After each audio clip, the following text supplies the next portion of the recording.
Welcome to the Strange Dimension. Congratulations on being chosen as a game player. Players will enter the instance in 10 minutes, please be prepared. 9:59. 9:58. Hiss. Strange game? Player? A mechanical female voice came into his ear. Su Jiang rubbed his temples and looked around. A trace of confusion appeared in his eyes. The next moment, a huge amount of memory rushed into his mind. Water blue star. Strange invasion. Game player. Su Jiang suddenly understood his current situation. He had crossed over. This was no longer the small broken ball Earth, but a world called Water Blue Star. 3 years ago, a strange game called Strange Dimension came to reality.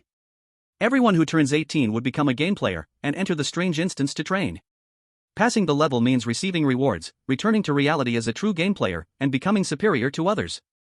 Failure is equal to death in reality, extremely cruel. And the person before, who had the same name as Su Jiang, was scared to death after being chosen by the strange game as a player. This gave Su Jiang a chance to take over. But this kind of thing was already very common in today's Water Blue Star. After all, ordinary humans had almost no power to resist the powerful and mysterious strangeness. But fortunately, 3 years later, as humans understood the strange game more, the death rate kept dropping sharply. But this named Strange Dimension, why is it exactly the same as the strange game I played in my previous life? The Strange Dimension Su Jiang spoke of was a popular strange game he played in his previous life. But rather than calling it a strange game, Strange Dimension was more like a love strategy game wearing the skin of a strange game. Players had to play different roles in the instance, keep completing tasks from the system, raise the favorability of the female strange beings, and finally win over the instance boss to pass the level. And the main reason Strange Dimension became popular all over the net was because the designs of the female leads in the game were just too addictive. A netizen once gave an honest review after playing, "One pack of tissues is not enough to finish one instance." Like the cold and beautiful female principal from Yellow Spring Academy, the amazing nurse sister from Hospital Number 4, and the gorgeous landlady from the Death Apartment, and so on. Su Jiang, being a top player in the game world, was famous for speedrunning. He grinded for 3 days and nights nonstop, and finally earned the title Undead Knight. He became the only player in the whole server to collect all achievements. But because he pushed himself too hard, Su Jiang died on the spot and crossed into this world. Hey, if you're not dead, then get up quickly. At that moment, Su Jiang felt his whole body tremble. He looked up and saw 4 people dressed like students standing in front of him. One of them, who seemed like the leader, kicked his desk hard. For some reason, when Su Jiang saw these people, a wave of hatred rose in his heart. But Su Jiang quickly understood the whole story through his memory. It turned out that the previous person and these guys were all third-year students at this academy. The one leading was named Lu Kai, who relied on his father being a senior strange player, and acted wildly at school. The previous Su Jiang suffered a lot from them, not only losing his girlfriend to them, but even had the strange items and resources given by the school taken away recently. You should know, for a beginner entering a strange instance, although dangerous, as long as they have the resources from the school, and stay cautious, surviving is no problem. And as long as they clear the level, there will be rich rewards. Maybe powerful abilities, maybe powerful strange tools, or items. Any treasure from the strange world could cause a huge stir in the real world. Originally, Su Jiang should have chosen his teammates freely and entered the strange instance with them. But under Lu Kai's threat, no one dared to team up with Su Jiang, and he was even forced to team up with Lu Kai. However, Lu Kai teaming up with him was definitely not out of kindness. The bizarre world is incredibly dangerous, and if you break the rules, you will lose your life. Lu Kai simply wants to use him as cannon fodder. Thinking of this, Su Jiang's face turned cold. You useless piece of trash, when Kaigu teams up with you, it's giving you face. You should know that Kai Ji's father is a B-level player, and Kai Ji's cursed artifact is a terrifying C-level cursed artifact. One of Lu Kai's lackeys, a yellow-haired guy, arrogantly said. Su Jiang remembered his name was Wang Qi. Heh, Su Jiang, if you perform well in the dungeon and properly lick my boots, once I'm bored with that bitch Linya, I'll generously return you to the game. Lu Kai said with a cold smile. Linya is Su Jiang's ex-girlfriend. But even if Su Jiang licked his boots in the dungeon, Lu Kai didn't plan to let Su Jiang survive. To him, Su Jiang was just a worthless bug to play with. Hearing this, Su Jiang felt a surge of overwhelming hatred in his heart. But Su Jiang held it back. After all, he was weak right now and was no match for Lu Kai and the others. Only in the cursed dungeon could he find an opportunity for revenge.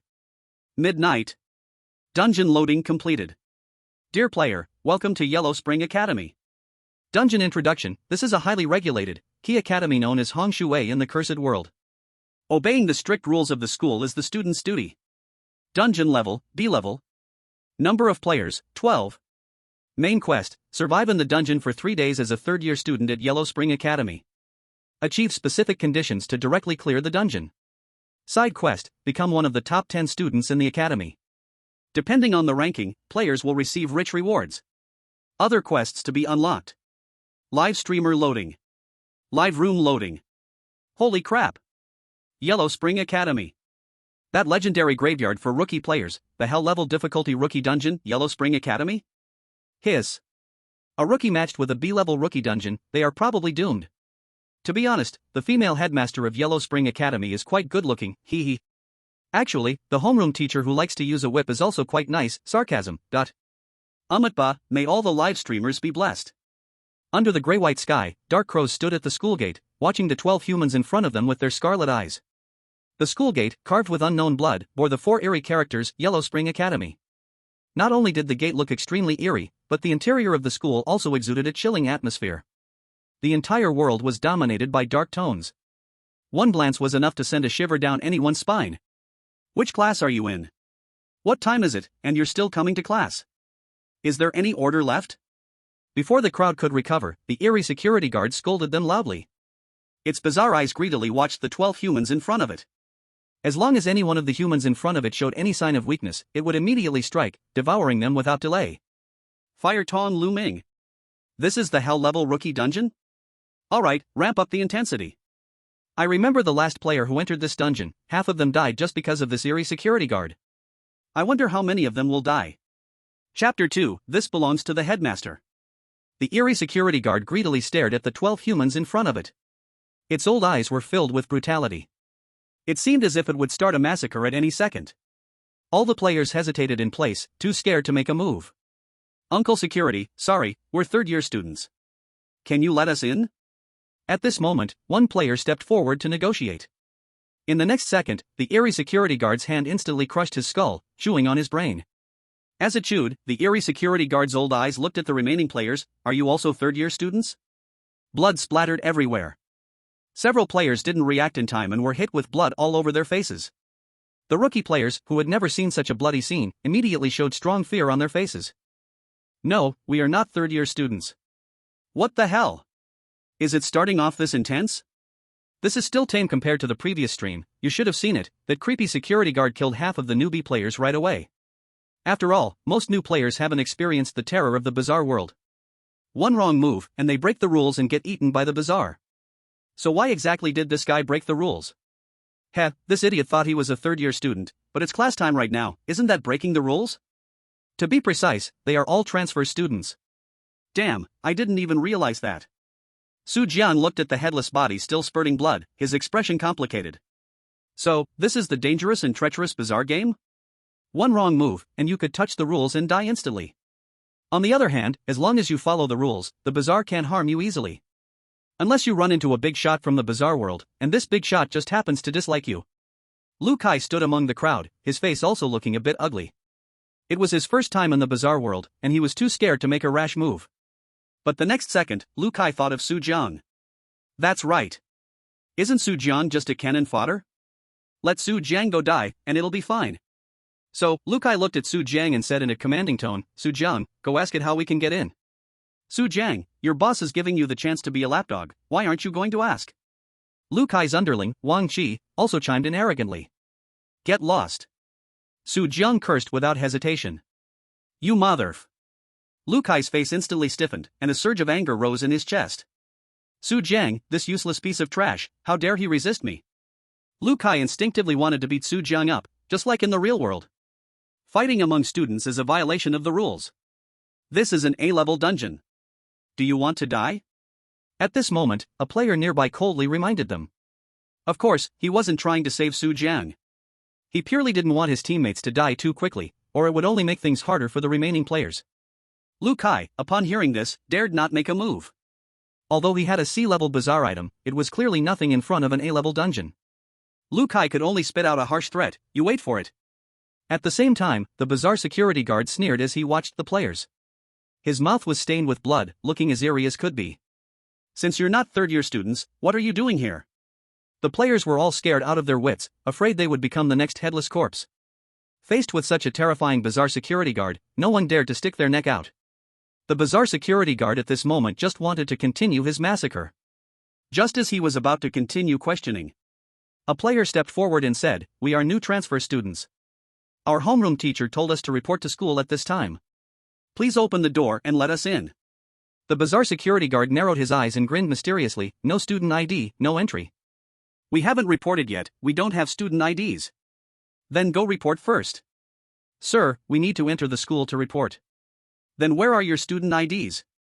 "We haven't reported yet, we don't have student IDs." "Then why haven't you reported?" "Because you won't let us into the school. No student ID, no entry into the school." What the hell? This is so absurd. It's like a never-ending loop. This old man is just messing around with us. Abstract. Too abstract. Su Jiang watched this scene, his mouth twitching uncontrollably.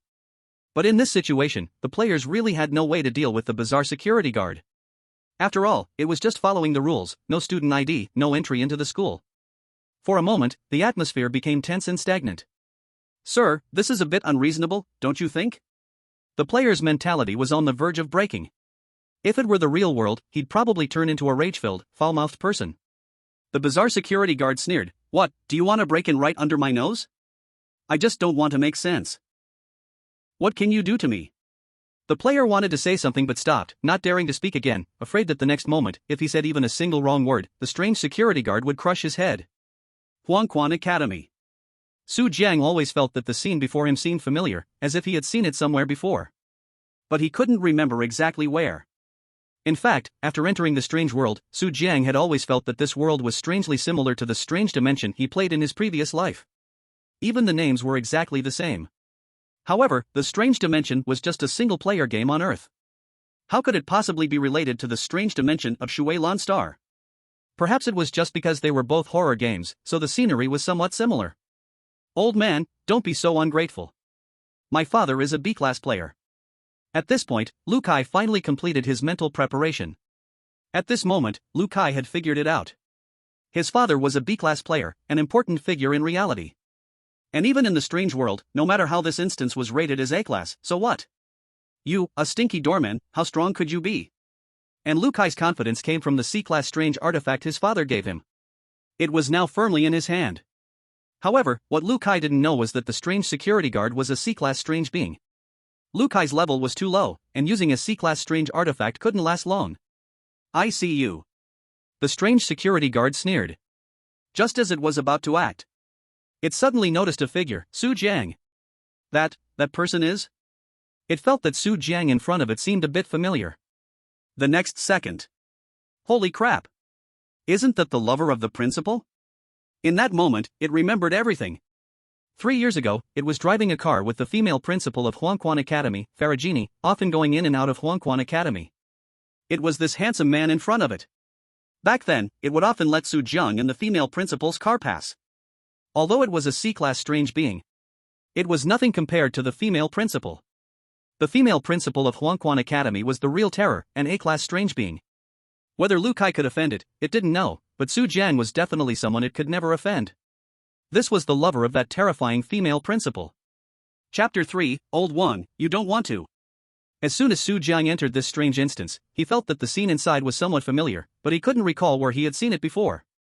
However, just now Su Jiang noticed the strange security guard's gaze on him, and combined with the information about Strange Dimension and Huangquan University, Su Jiang immediately came to an astonishing conclusion: isn't this the horror game instance he played in his previous life? At that moment, memories of the Strange Dimension game from his previous life surged in his mind. In his previous life, Su Jiang, with the help of infinite respawns, not only set the fastest clear record on the server but also successfully defeated 99 instance bosses and obtained the server's only title, Undead Knight. Without a doubt, no one understood Strange Dimension better than he did. But the game he played in his previous life had somehow descended into the world he transmigrated into? This was just too exciting. Su Jiang's gaze turned to the strange security guard, who was now cautiously eyeing him. In his previous life, Su Jiang had naturally encountered it many times in the Huangquan University instance, but at that time, it was just a rookie. Su Jiang never expected that after his transmigration, it had become the local emperor, surely possessing many treasures now? Thinking of this, Su Jiang gave a harmless smile and, with a plan in mind, walked directly toward the strange security guard. What does he want to do? Is he trying to negotiate with the strange security guard? The last one is already in hell. This guy doesn't even have a strange artifact in his hand, how dare he? He's dead for sure. How did he end up with such a stupid teammate? The players watching saw Su Jiang step forward, preparing to speak with the strange security guard. They all spoke out. In their eyes, Su Jiang didn't even have a cursed item in his hands. How could he possibly go up and negotiate like this? Isn't that just asking for death? In the strange livestream, the bullet comments started rolling wildly. Damn! What's up with this Su Jiang? The last person who dared to speak recklessly ended up dead. How is he still brave enough to go challenge it? Damn, get back here. I bet 10,000 on you. Haha, you're a clown, aren't you? This Su Jiang doesn't even have a cursed item, and you dare bet on him? He's going to die for sure, confronting the strange things with his bare hands. TSK, this livestream is never short of talents. The next second, everyone heard Su Jiang's threatening voice ring out, "Old Wang, you wouldn't want your wife to know you cheated on her with her best friend, right?" In that moment, not only was the strange old Wang stunned, but the players and viewers in the livestream were stunned too. You're just a rookie player, and you're directly threatening the strange things? You have to understand, the previous player was killed instantly just for saying the wrong thing. In that instant, the players had already considered Su Jiang as a dead man, thinking he was completely doomed. This Su Jiang is really hilarious. With his strength, how could he dare to threaten the strange things? A waste that can't be helped. Even if you gave him the answers, he wouldn't be able to pass. Laughing to death, he doesn't even know how to act cool. However, the strange old Wang's eyes widened, staring at Su Jiang in shock, and a storm of emotions surged in his heart. How did he know?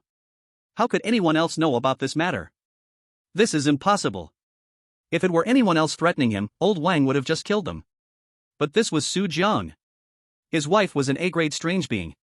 Thinking of that terrifying and incredibly beautiful figure, old Wang couldn't help but shudder. Old Wang immediately backed down. He looked at Su Jiang with pleading eyes, saying, "Sir, please don't tell my wife about this." In his previous life, Su Jiang had gone through all the NPC dialogues in the dungeon in order to get the fastest completion time for the entire server. And the information about old Wang's affair, old Wang had personally told Su Jiang. "Old Wang, you've been a security guard at Yellow Spring University for many years. You must have earned a lot of extra money, right?" Su Jiang spoke with a hint of sarcasm. Old Wang, being an experienced man, quickly understood what Su Jiang was implying. He painfully took out a bank card from his pocket, a dark and eerie card from the Tiandi Bank, and said with great sorrow, "Sir, this is all my savings from working as a security guard over the years. Please accept it."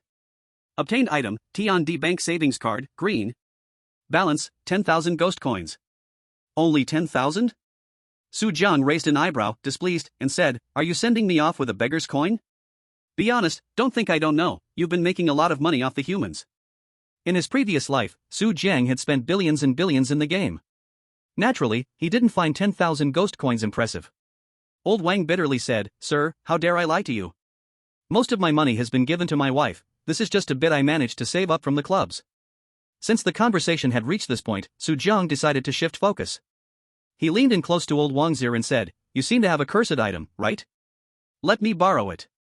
Old Wang had no choice but to take out a dark dagger-shaped cursed item and reluctantly handed it to Su Jiang, saying, "Sir, I really don't have anything valuable left on me." Obtained item, Ghost Shadow Dagger. Level, C grade. Evaluation, this is a decent cursed item, but for a new player like you, it's clearly too powerful. Look at you, so stingy, it's just a broken dagger. Su Jiang directly placed the dagger in his player inventory, dismissing it, and said, "Forget it, open the door, I can't get in." Old Wang, who had just been stripped of everything, was now criticized by Su Jiang for being stingy. He almost blacked out in despair. He didn't dare to complain, only obediently taking out the remote control to open the school gate. In this way, under the shocked gazes of the other players, Su Jiang walked boldly into Huangquan University. Looking at the familiar ghostly scenery, he couldn't help but smile as if basking in the spring breeze. Huangquan University, I'm back. Huh? Why didn't the eerie thing kill him? This doesn't make sense. Could it be that his words just now were a hidden quest? It seems like it, I just saw the eerie security guard even give him a bank card. That should be a special storyline reward. The players watched in astonishment as Su Jiang swaggered through the school gate, their eyes wide, unable to believe it.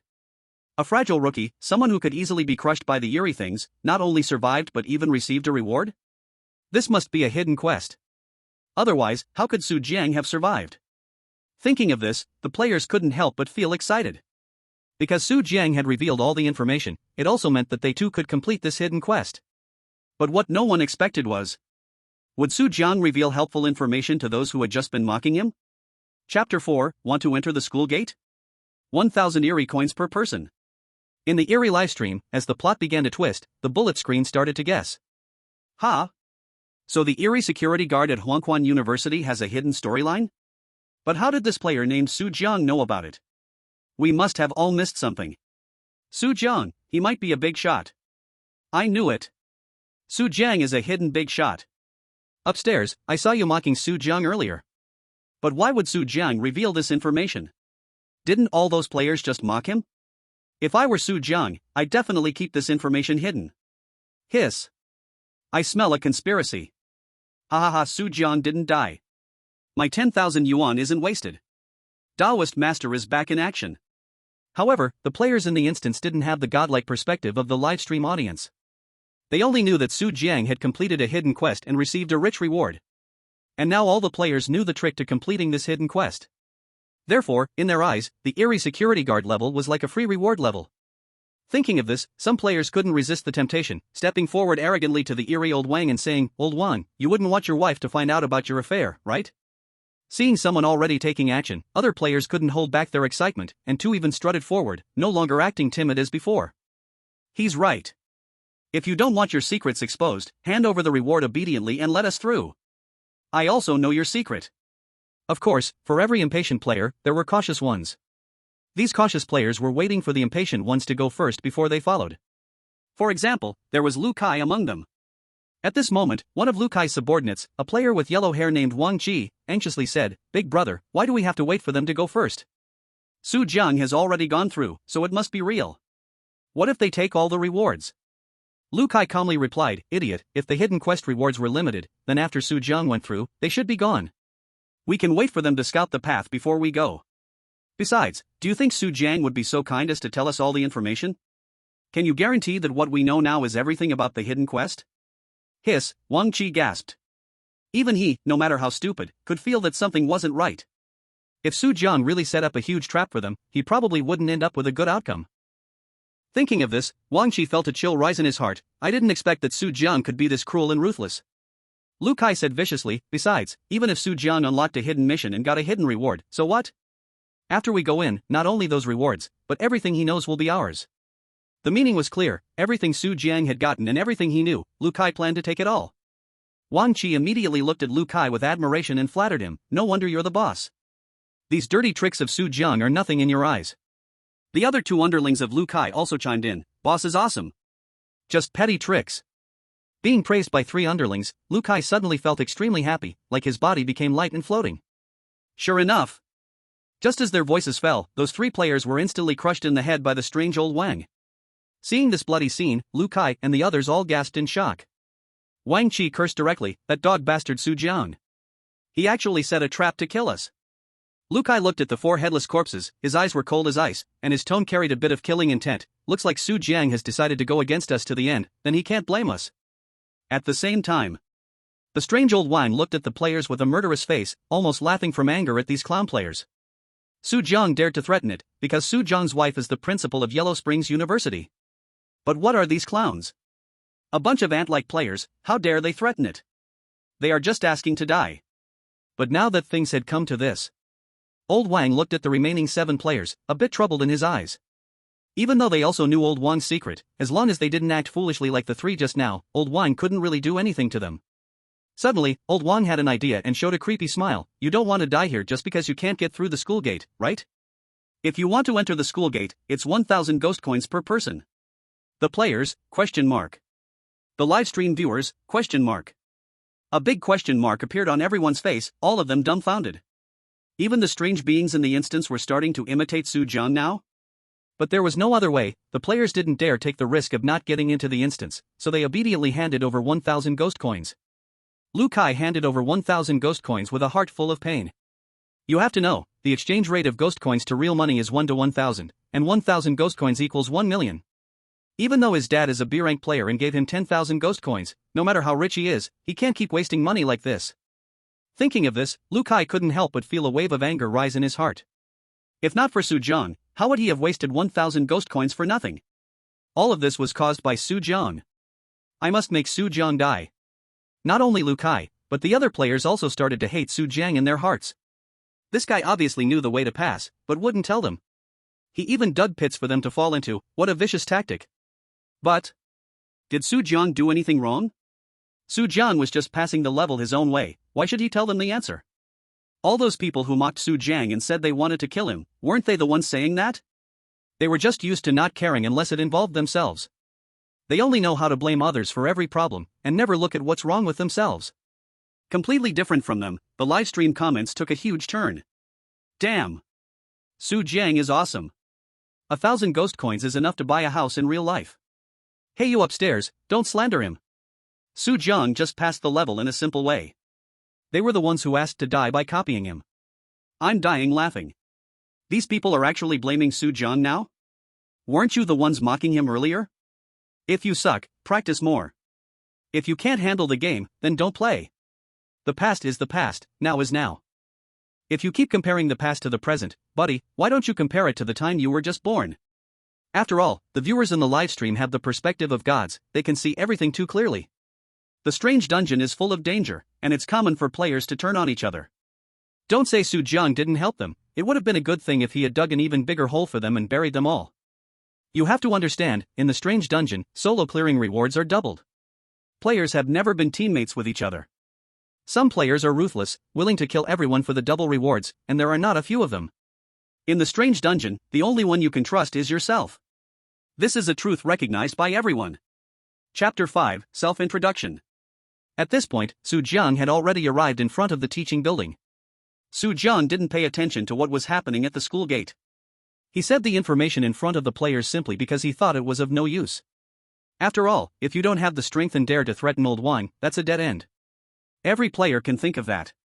But what they didn't think about was that Su Jiang has connections. Of course, Lu Kai's father is a B-level player, which can be considered having a bit of background, but can his father come into the dungeon to help him? And this is Su Jiang's home turf. On top of that, Su Jiang blackmailed old Wang and got 10,000 Eerie coins. They thought they could get rewards like Su Jiang did. In the end, they were just too greedy. To get back on track, Su Jiang looked at the familiar teaching building in front of him, muttering to himself, so, which route should I take to perfectly clear Huangquan University? No one understands the strange dungeon better than Su Jiang, and this is not Su Jiang bragging. In his past life, Su Jiang tried countless speedrun routes to get the fastest dungeon completion record for the whole server, remembering all the storylines. The fastest route, of course, was to strategize against the dungeon boss and turn the female Eerie into your Star Fury, making her willingly let you clear the dungeon. But right now, it seems she's not here. Su Jiang muttered. The she Su Jiang was talking about was naturally the female Eerie principal of Huangquan University, named Luo Bingyue. She had an elegant and noble temperament, was a mature big sister, with a voluptuous and fiery figure, stunning beauty, and terrifying A-level strength. Su Jiang had died hundreds of times to master Luo Bingyue's weaknesses, or rather, her strategy. In his past life, the Eerie dimension exploded in popularity for a reason. It wasn't just because the dungeon was terrifying, but because every female Eerie in the dungeon was tantalizing, thrilling. But now that the game has become reality, doesn't that mean? Hiss. Su Jiang couldn't help but suck in a cold breath when he thought of those seductive scenes. Next, Su Jiang decided to follow the quest. After all, speedrunning didn't offer any rewards. Only high-score endings and solo dungeon completions would give extra rewards, with the latter offering double rewards. That's right, from the very beginning, Su Jiang had no intention of sparing these players. Be generous to a bunch of players who laugh at you, or even want to kill you? Don't joke around, Su Jiang is no saint. Su Jiang just didn't want to kill them too quickly. At this moment. Tap tap tap. The sound of high heels rapidly stepping on the ground came. Su Jiang looked in the direction of the sound and saw a tall, graceful figure walking out of the teaching building. You're the new transfer student, why is it just you? With the cold female voice sounding, in Su Jiang's line of sight appeared a beautiful female Eerie teacher in an office lady uniform.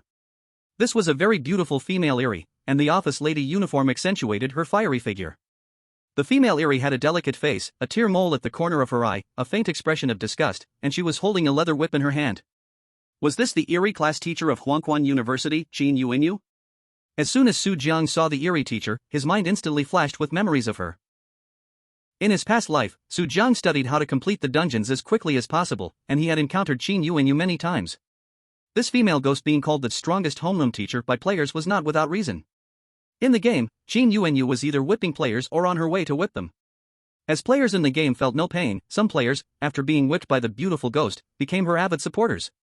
But Qin Yuanyu's affection system only increased for model students, so these supporters would go crazy trying to win her favor, triggering a special storyline about the homeroom teacher's past. In simple terms, Qin Yuanyu had once been punished by her parents for poor grades, and after she tragically died, a strong grudge was born. After becoming a female ghost, she became like this, whipping anyone with bad grades. Of course, these details were not the key was the rewards from Qin Yuanyu's storyline and the map exploration rewards, all of which would become scoring bonuses after completing the ghostly dungeon. At that moment, a perfect strategy for completing the dungeon was born in Su Zhang's mind. 1. Complete Qin Yuanyu's storyline to gain rewards. 2. Increase map exploration to 100%. 3. Kill all players and complete the dungeon solo, earning double rewards for completing the dungeon. With these thoughts in mind, Su Zhang said, "Teacher, they're still behind, I'll go in first." "In that case, come with me to the office to complete the procedures." Qin Yuanyu directly turned around and walked toward the teaching building, saying as she walked, "I am Qin Yuanyu, your homeroom teacher, and I will be responsible for guiding you from today." Su Zhang followed behind, watching Qin Yuanyu's graceful back, walking with such elegance. He secretly swallowed his saliva, then glanced at the whip in her hand, and silently thought, please, whip me. The female ghost homeroom teacher is still manageable, but the female ghost principal is even crazier. Slurp, slurp. The live stream viewers couldn't help but flood the screen with comments. There was no other reason, just because Qin Yuanyu was simply too big. In the next few minutes, other players also gathered. In the office, Su Zhang could feel fierce, murderous glares focusing on him. He didn't need to think to know that these were the players who had been humiliated at the school gate earlier. However, he didn't pay much attention and instead began to think about his next move. After completing the student card procedures for Yellow Springs University, everything was in order, and then Qin Yuanyu led the players to the classroom. Class 4, as soon as the players stepped into the classroom, more than 40 eerie eyes stared at them. The eerie beings looked at them like wolves eyeing their prey, their eyes filled with a strong desire to hunt. It was well known that these eerie beings fed on humans. The players felt a chill on their backs, as though they were lambs walking into the tiger's den. "Next, you can all introduce yourselves," Qin Yuanyu said coldly. The 8 players, including Su Zhang, each stepped up to introduce themselves and were then randomly assigned seats by Qin Yuanyu. Upon seeing this, the eerie beings began to stir, indicating they were willing to sit with the new students, but their real intention was to find an opportunity to devour the players. Su Zhang was assigned to sit beside a female eerie being, who looked quite striking, with a pretty little face, giving off a vibe of being the class beauty. Then, in Su Zhang's gaze, the female eerie being's mouth split all the way to her ears. "Oh, it's the slit-mouthed woman." Su Zhang immediately took out the C-Class eerie artifact, the Ghost Shadow Dagger, that he had stolen from Old Wang. The slit-mouthed woman instantly became obedient. Chapter 6, I am too familiar with this. The slit-mouthed woman was just a small interlude. After all, how strong could a ghost still attending university be? The moment Su Zhang took out the C-Class artifact, the Shadow Ghost Dagger, the slit-mouthed woman instantly became completely obedient. Seeing her obedient, Su Zhang began to think. How to improve the homeroom teacher's affection and trigger the special storyline. But for Su Zhang, the slit-mouthed woman was obedient and quiet. Other players are different. These strange gazes greedily scrutinized the players, using dangerous words to provoke their psychological defenses, making the players feel miserable. Especially on Lu Kai's side, sitting next to him was a 300-pound tank. No, it was a 300-pound fatty woman, with layers of belly stacked on top of each other, a large hole torn open in her belly, intestines and organs visible to the eye. The key was that this fat woman seemed to have taken a liking to Lu Kai, making eyes at him, and Lu Kai was disgusted, but he could only endure it. He didn't dare to take out a strange weapon like Su Zhang did to threaten her. After all, his strange weapon was a 1-meter-long big machete. If he took it out, he would expose himself. Wouldn't he be killed by Qin Yuanyu right away? The livestream also burst out laughing at this ridiculous scene. Ha ha ha ha, Lu Kai is quite lucky with women. I'm dying, can you handle a 300-pound tank? I say just give in to her, I'm shipping you 2 already. At this moment, Qin Yuanyu on the podium picked up a thick stack of exam papers and announced, the school-wide exam starts now. The student who ranks first in the whole school will receive the number 3 student badge awarded by the school. Of course, if you fail, hee. Qin Yuanyu squinted her eyes, a dangerous glint flashing in her gaze, with the black leather whip she was holding dancing in the air. The rest of her words were implied. Isn't this plot happening too quickly? As soon as this was said, the players were dumbfounded. They had just entered Huangquan University, and now they were being thrown into an exam? A school-wide exam, no less. The key was that this was an eerie world. Could the knowledge learned here be the same as in the real world?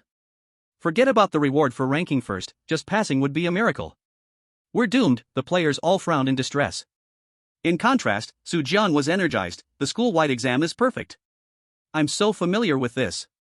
He was just worried he wouldn't get a chance to be a good student and increase Qin Yuanyu's favor. This school-wide exam would be the perfect opportunity to earn experience. In his previous life, Su Jiang had taken exams in dungeons at least 200 times, if not 300.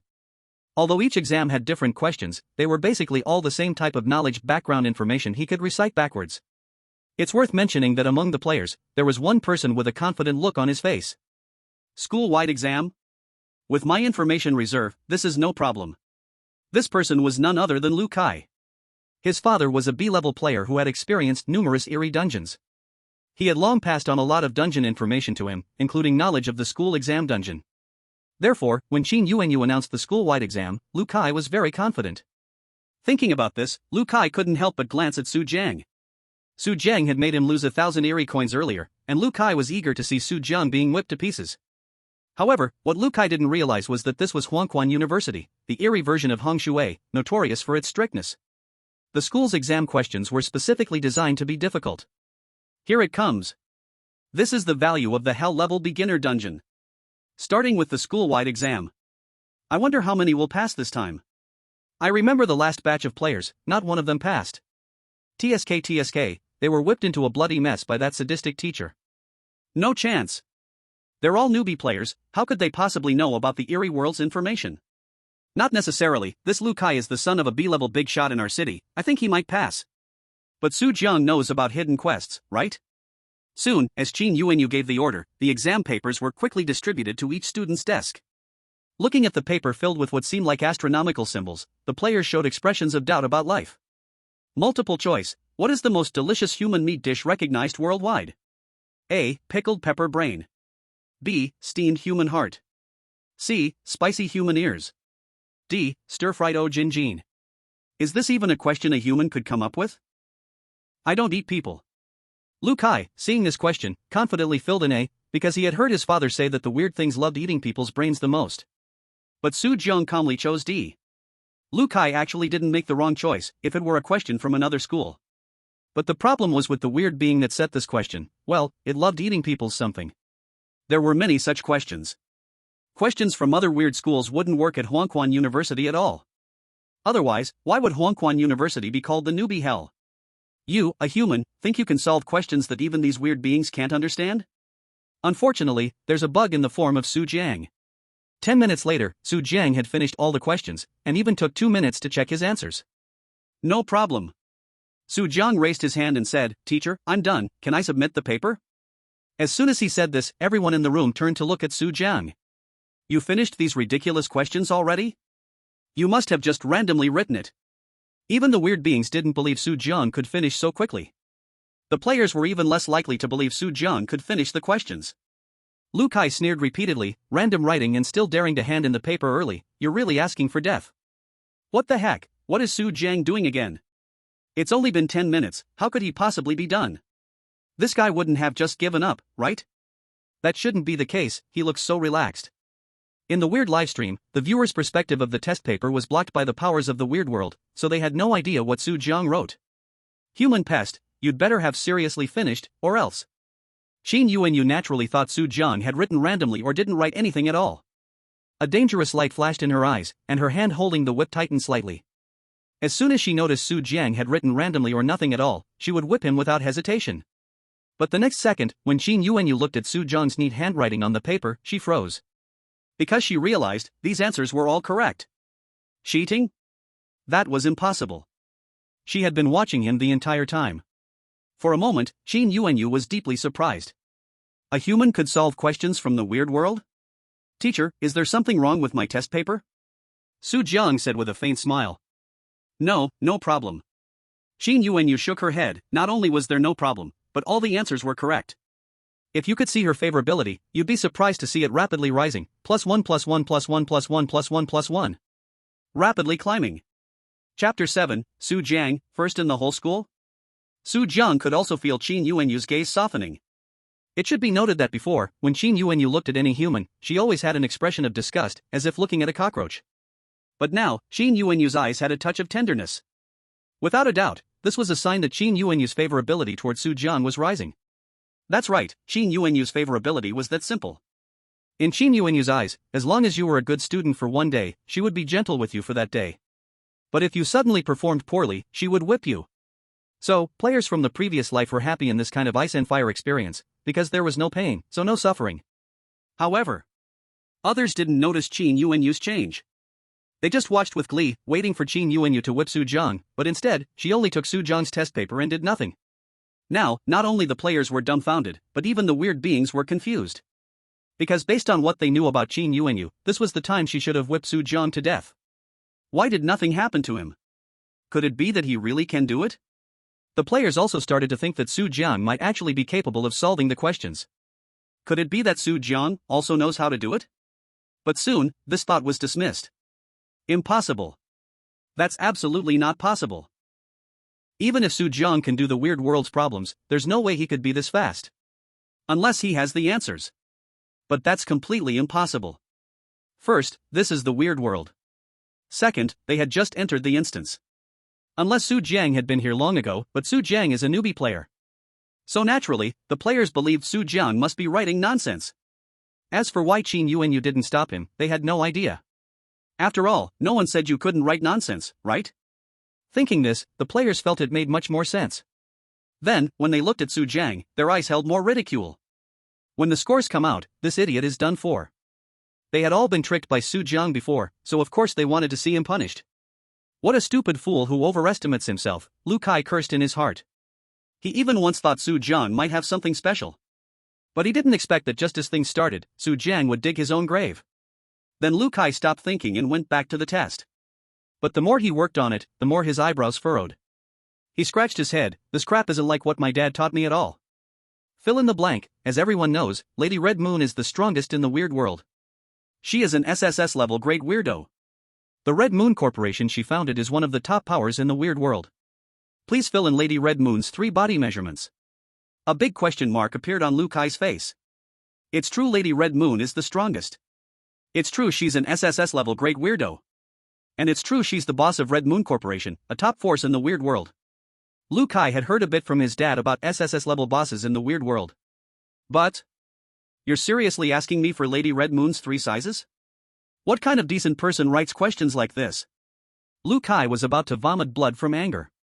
But when he saw even more bizarre questions than Lady Red Moon's 3 sizes, Lu Kai nearly blacked out. I know a bit of info, but I'm not all-knowing. Luckily, these overly bizarre questions only made up 1/3 of the test. Lu Kai still had a lot of information. He might not get a high score, but passing was definitely not a problem. Soon the exam ended, and Lu Kai confidently handed in his paper. Qin Yuanyu stood at the podium and said, "This afternoon, the school will finish grading all the tests, and then your scores and rankings will be announced." Then Qin Yuanyu took the papers and left without looking back. In the classroom. Who the hell could answer this crap? This wasn't meant for humans. It was made by weirdos. Who the hell asks something like that? The players looked as if they were in extreme pain. No other reason. It was just too hard. Passing was a hopeless dream. They could only pray the punishment wouldn't be too harsh. Only Lu Kai was still full of confidence. Su Jiang, on the other hand, looked completely relaxed, just waiting for the results and the start of Qin Yuanyu's special plot. You're about to die, and you're still acting relaxed? Lu Kai sneered. In his eyes, Su Jiang had not only written nonsense but also handed in the paper early. If he didn't die, who would? He'll probably end up worse than us. And still acting like he's calm? Ha ha ha, exactly. At most, we'll get a beating. But Su Jiang was so flashy, if he doesn't die, who will? The players heard this and felt much better compared to Su Jiang. Thinking this, their mood brightened a bit, and they began mocking. Soon. The afternoon arrived. Qin Yuanyu walked into the classroom with a stack of papers, full of aggressive energy. One look and you could tell the scores weren't good. For a moment, the whole classroom was in panic. The players all showed fear. Even though Su Jiang might get beaten to death, they wouldn't escape punishment either. Qin Yuanyu took out a list and began announcing the scores. Without a doubt, all the players failed miserably, ending the test with just a few points. Lu Kai's score. When Qin Yuanyu read Lu Kai's name, Lu Kai immediately showed a confident expression. Except for the bizarre questions like Lady Red Moon's. He knows all the other questions, it's impossible for him to fail. But in the next second, Shin Yuan Yu coldly said. Lu Kai's score is 0, the lowest in the entire school. Lu Kai's expression suddenly stiffened. This is impossible. Shin Yuan Yu directly threw the test paper in front of him with an eerie air, her gaze like looking at a cockroach. Congratulations, you perfectly missed every single answer. Lu Kai took his test paper and saw his own handwriting, but how could it be 0? This is impossible. Teacher, could this have been graded wrong? However, in the next moment, Lu Kai felt an incredibly cold aura lock onto him, as if he were in an ice cave. Lu Kai immediately shut his mouth. He had no doubt that if he dared to say another word, the other person would kill him instantly. And this aura was naturally coming from Shin Yuan Yu. She hated bad students the most, especially those who scored 0, and even more so those who refused to admit their poor performance. At this moment, she almost wanted to whip him directly. But Shin Yuan Yu restrained herself, glancing at the next name, and a trace of gentleness appeared on her exquisite face as she read aloud. Su Jiang's score is 100, the top of the entire school. Su Jiang, top of the school? At that moment, Lu Kai felt like his brain was not working properly. He had clearly worked hard on the test and scored 0. But Su Jiang, after only spending 10 minutes, scored 100, the highest in the whole school? How is that possible? There must be some dark secret. The viewers were also completely dumbfounded and in disbelief. Clearly, Su Jiang was someone they thought would definitely fail, but suddenly, he turned around and became the top scorer in the entire school? In the bizarre livestream room. What just happened? Confused face? Su Jiang first in the whole school, did I hear that correctly? Holy crap! He finished the test in 10 minutes, and still got first place in the whole school. This guy must have gotten the answers. Does he have some special item? I knew Su Jiang was a big shot. The viewers in the livestream were all stunned, their scalps tingling. A human taking an exam in a bizarre world. And not just any exam, but one with questions so bizarre even the strange world itself would shake its head. And yet, he scored full marks? This is like a small cow riding a rocket, flying to the sky. In the bizarre world. All the players were in disbelief, watching this scene. Su Jiang finished the questions in 10 minutes. How could he possibly score full marks? But the fact was, that was exactly what happened. I hope all of you students can learn well from Su Jiang. Shin Yuan Yu said, then coldly looked at the players, disgusted as if looking at a pile of stinking garbage. As for you guys, also transfer students, but not one of you scored above 10, you're truly hopeless trash. The players were filled with unbearable pain, thinking to themselves, how could we, a group of humans, possibly answer your bizarre world's questions? But they dared not say anything, their expressions more miserable than crying. Especially you, Lu Kai. You managed to get every single multiple-choice question wrong. If I brought a chicken in and had it scatter some rice on the test paper, it would score higher than you. Shin Yuan Yu said coldly. If Shin Yuan Yu's earlier gaze toward the other players had been like looking at garbage, then now, her gaze toward Lu Kai was like looking at a pile of excrement. She was as disgusted and disdainful as possible. Lu Kai's expression was one of utter pain, almost worse than eating excrement. Is this the reason I couldn't do it? Look at your questions. Are they even normal questions that a strange world would give? Lu Kai finally understood why he scored 0.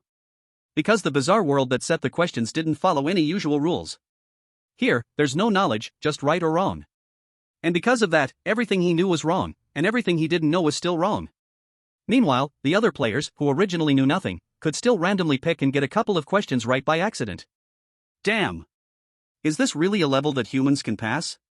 Lu Kai thought, almost coughing up blood. And then he looked at Su Jiang. Why could he get the first place in the whole school? Anyone who didn't pass, get your ass up here. A cold shout came from Shin Yuan Yu. Only the human players walked toward the platform in fear and trembling. The next second, the whipping Shin Yuan Yu's hand lashed down on them like crazy. Pa! Pa! Pa! 1, 2, 3. The first player's skin split open instantly, blood and flesh blurred, and he fainted right away. Seeing the miserable state of the first player, the other players trembled even harder, almost dying from fear on the spot. Finally, it was Lu Kai's turn, and he was punished the most cruelly. Even though he had protective gear to keep him from being beaten to death directly, he still felt worse than death, and his only protective item was destroyed. Get down! Shin Yuan Yu's eyes were ice cold. The player didn't dare hesitate, and returned to his seat trembling, soaked in blood. This sight made the monsters drool, they wished they could pounce and bite the players right away. Lu Kai was the most miserable one, not a single patch of good skin on his body. As soon as he sat down, a heart-wrenching pain made him instinctively jump up. Shin Yuan Yu looked at him coldly. Lu Kai gritted his teeth and sat down, the pain nearly making him pass out. Then, Qin Yuanyu looked at Su Jiang. Unlike how she looked at the players, her eyes had a hint of gentleness. This obvious change was noticed immediately by Lu Kai and the others after their brutal beating. But they were also players. Didn't they know how twisted those damn test questions were? Then why could Su Jiang get full marks? He didn't even pretend, just handed in his paper in 10 minutes. This guy must have known the answers but didn't tell them. Su Jiang. Lu Kai's heart surged with hatred. If Su Jiang had told him the info earlier, how could he have ended up like this? The other players thought the same, a wave of anger boiling in their hearts, blaming Su Jiang directly. Damn it, this guy knew the answers from the start. It was the same at the school gate, not only did he not tell us, he even dug traps for us.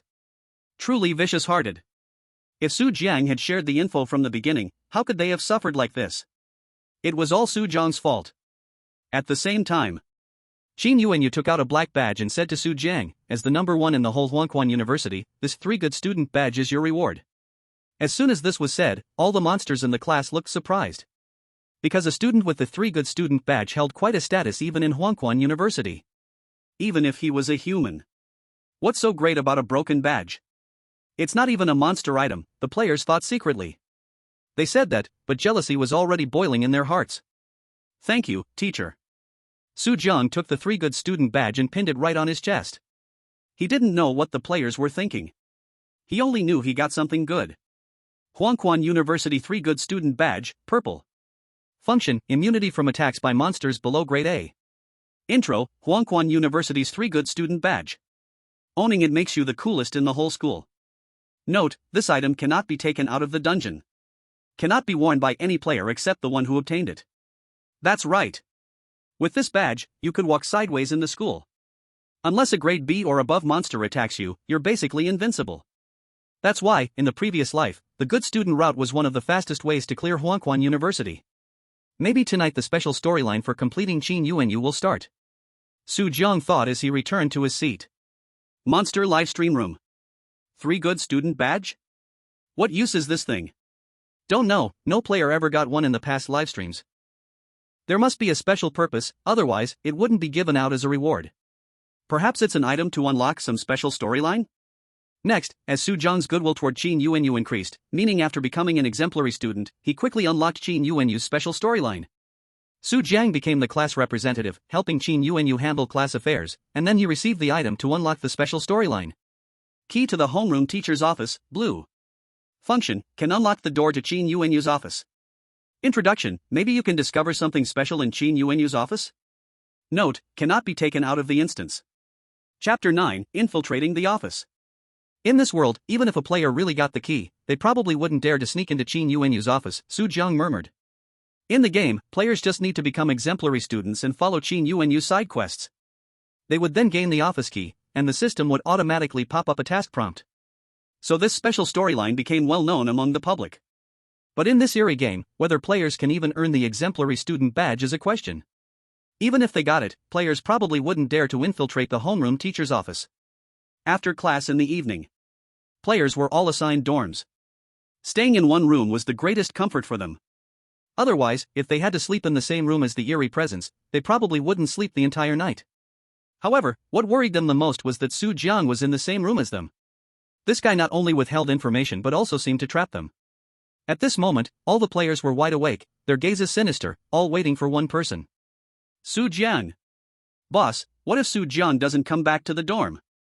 Wang Qi with the yellow hair asked. Lu Kai sneered, at night, it will only be more dangerous outside, if he doesn't return to the dorm, he's just heading to his doom. He definitely wants to kill us all inside and gain the double rewards for solo clearing the instance, a middle-aged player said fiercely. We not only have to kill him, but before that, we must make him spit out all the information and rewards.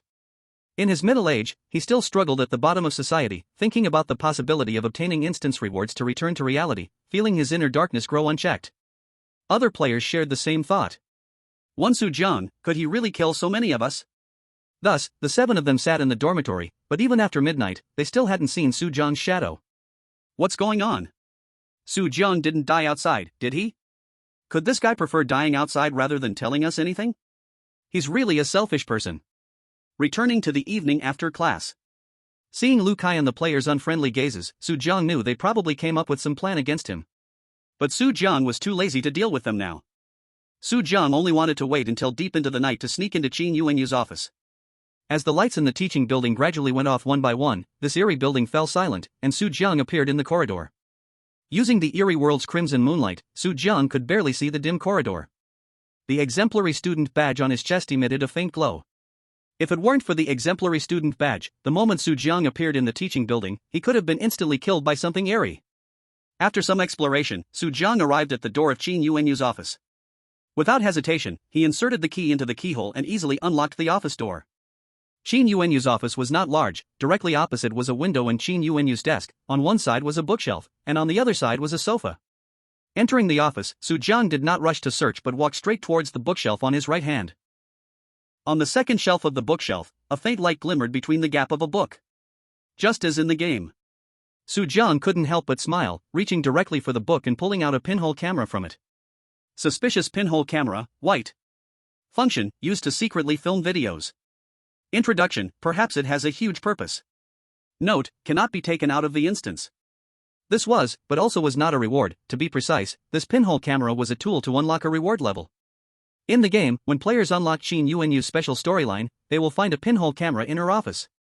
Following the clues, players will discover that this was secretly installed in the school by a twisted entity to film Qin Yuanyu.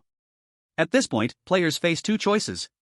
The first is to directly tell Qin Yuanyu about the pinhole camera, but this way the reward is very little, only a bit of favorability and some weird coins.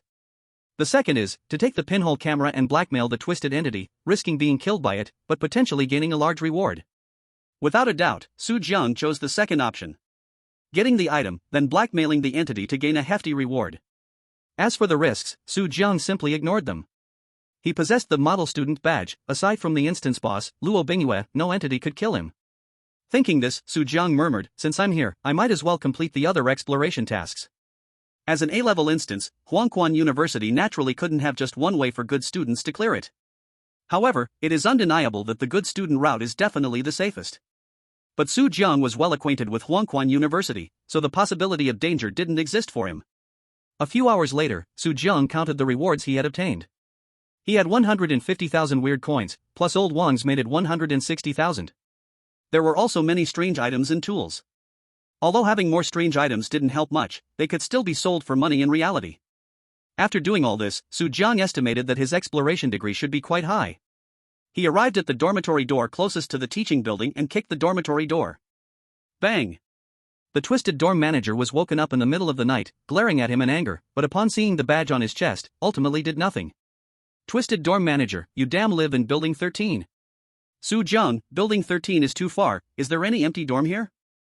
I need a place to sleep. Twisted dorm manager, get lost. Get the hell out of here. Hurry before I get angry. Quite the temper, huh? Su Jiang raised an eyebrow, directly taking out 1,000 weird coin bills and tossing them at its face. Is this enough?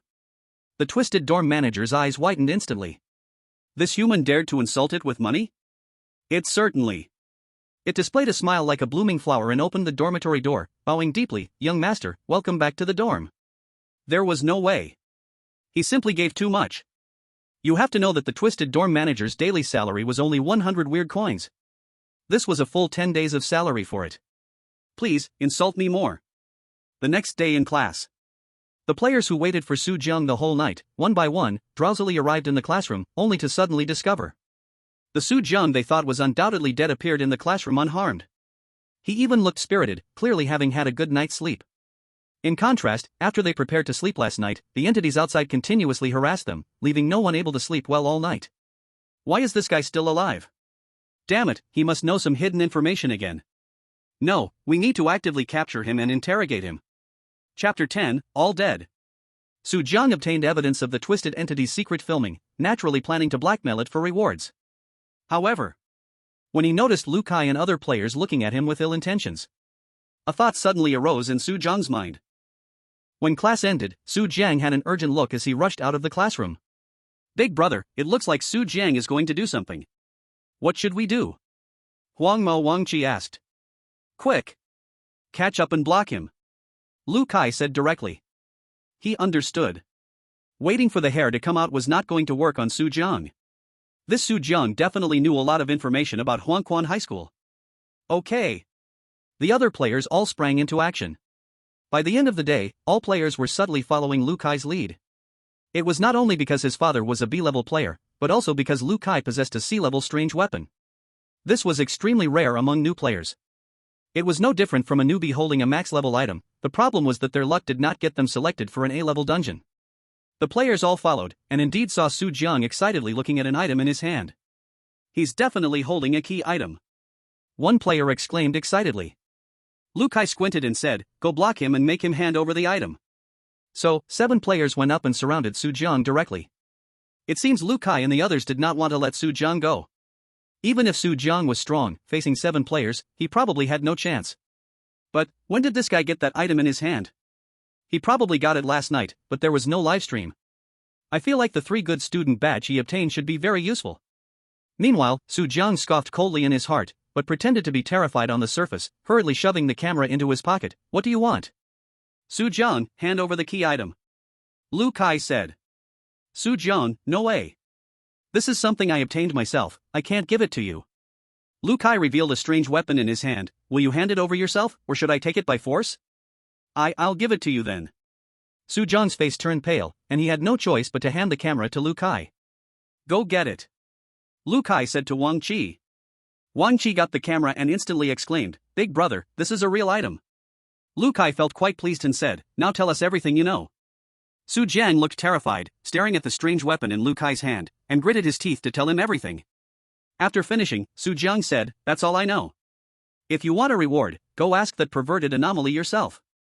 You want to set us up like last time and have us walk into a trap?" Lu Kai sneered, "You have to come with us." Su Jiang looked innocent. "Last time I just knew a little information to clear the game." "Don't waste time, let's move," Lu Kai commanded. Soon, the group arrived in front of the pervert's office. Lu Kai specifically instructed Su Jiang, "In a moment, you will go in and negotiate with the anomaly." This time, as long as Su Jiang negotiated with the anomaly, even if something unexpected happened, only Su Jiang would die. Ah! Suddenly, a woman's eerie moan came from the office. The players were stunned, hesitating on whether to go in. But Su Jiang did not hesitate. He turned the doorknob and walked in. Then, everyone saw a perverted anomaly sitting at the computer desk, hands below, with piles of tissues on the desk. The computer was playing an indescribable film in the eerie realm, with the woman's haunting voice echoing from time to time. The perverted anomaly muttered to itself, "Who the hell removed the camera I installed?" In the next second, everyone entered the office, and the space suddenly fell silent. Only the computer continuously played sounds that made people blush. "What the hell are you doing?" The perverted anomaly stared blankly at Su Jiang and the others. Being interrupted by a group of humans sparked endless rage within it, causing its face to twist in anger. Lu Kai hurriedly urged, "Su Jiang, hurry up and negotiate." Su Jiang seemed not to hear him at all and did not move. "Are you kidding? I've been playing along for so long, just to savor the moment of you all dying in fear? Human, you are seeking death." The grotesque creature roared angrily. In the next moment, the grotesque creature suddenly surged up. However, Su Jiang was wearing the model student badge, immune to all level A and below strange attacks, and felt fearless. The grotesque creature clearly noticed this, so it directly bypassed Su Jiang and attacked the players beside him. And all of this was, of course, within Su Jiang's expectation. It is worth mentioning that this model student is also a unique item that, even if taken by someone else, will only take effect when worn by him. "Boss, save me." 2 players were instantly killed, falling down dead on the spot, one of whom was Lu Kai's underling, Wang Qi.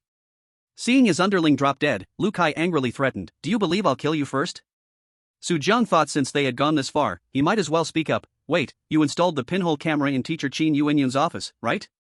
The grotesque creature then stopped its attack, while the players who had almost been killed were already terrified to the point of wetting themselves. "Get away from me!" Seeing this tactic was effective, Lu Kai immediately felt reassured, stepped forward, and took out the pinhole camera. "That's right, the camera is in my hands. If you don't want things to be exposed, obediently hand over the rewards." Other players also wanted a piece of the pie, greed filling their hearts, completely throwing their previous fear out the window as they crowded around, squeezing Su Jiang behind them. The grotesque creature, however, smiled strangely. "What do you want to get from me?" The reason it wasn't attacking Su Jiang was that it knew it couldn't hurt Su Jiang. However, what were these ants in front of it? "Naturally, we want you to hand over everything valuable on you," Lu Kai said directly. That's right, we want strange coins and strange items, the players echoed enthusiastically. Thinking they could actually extort rewards directly from the grotesque creature excited them greatly.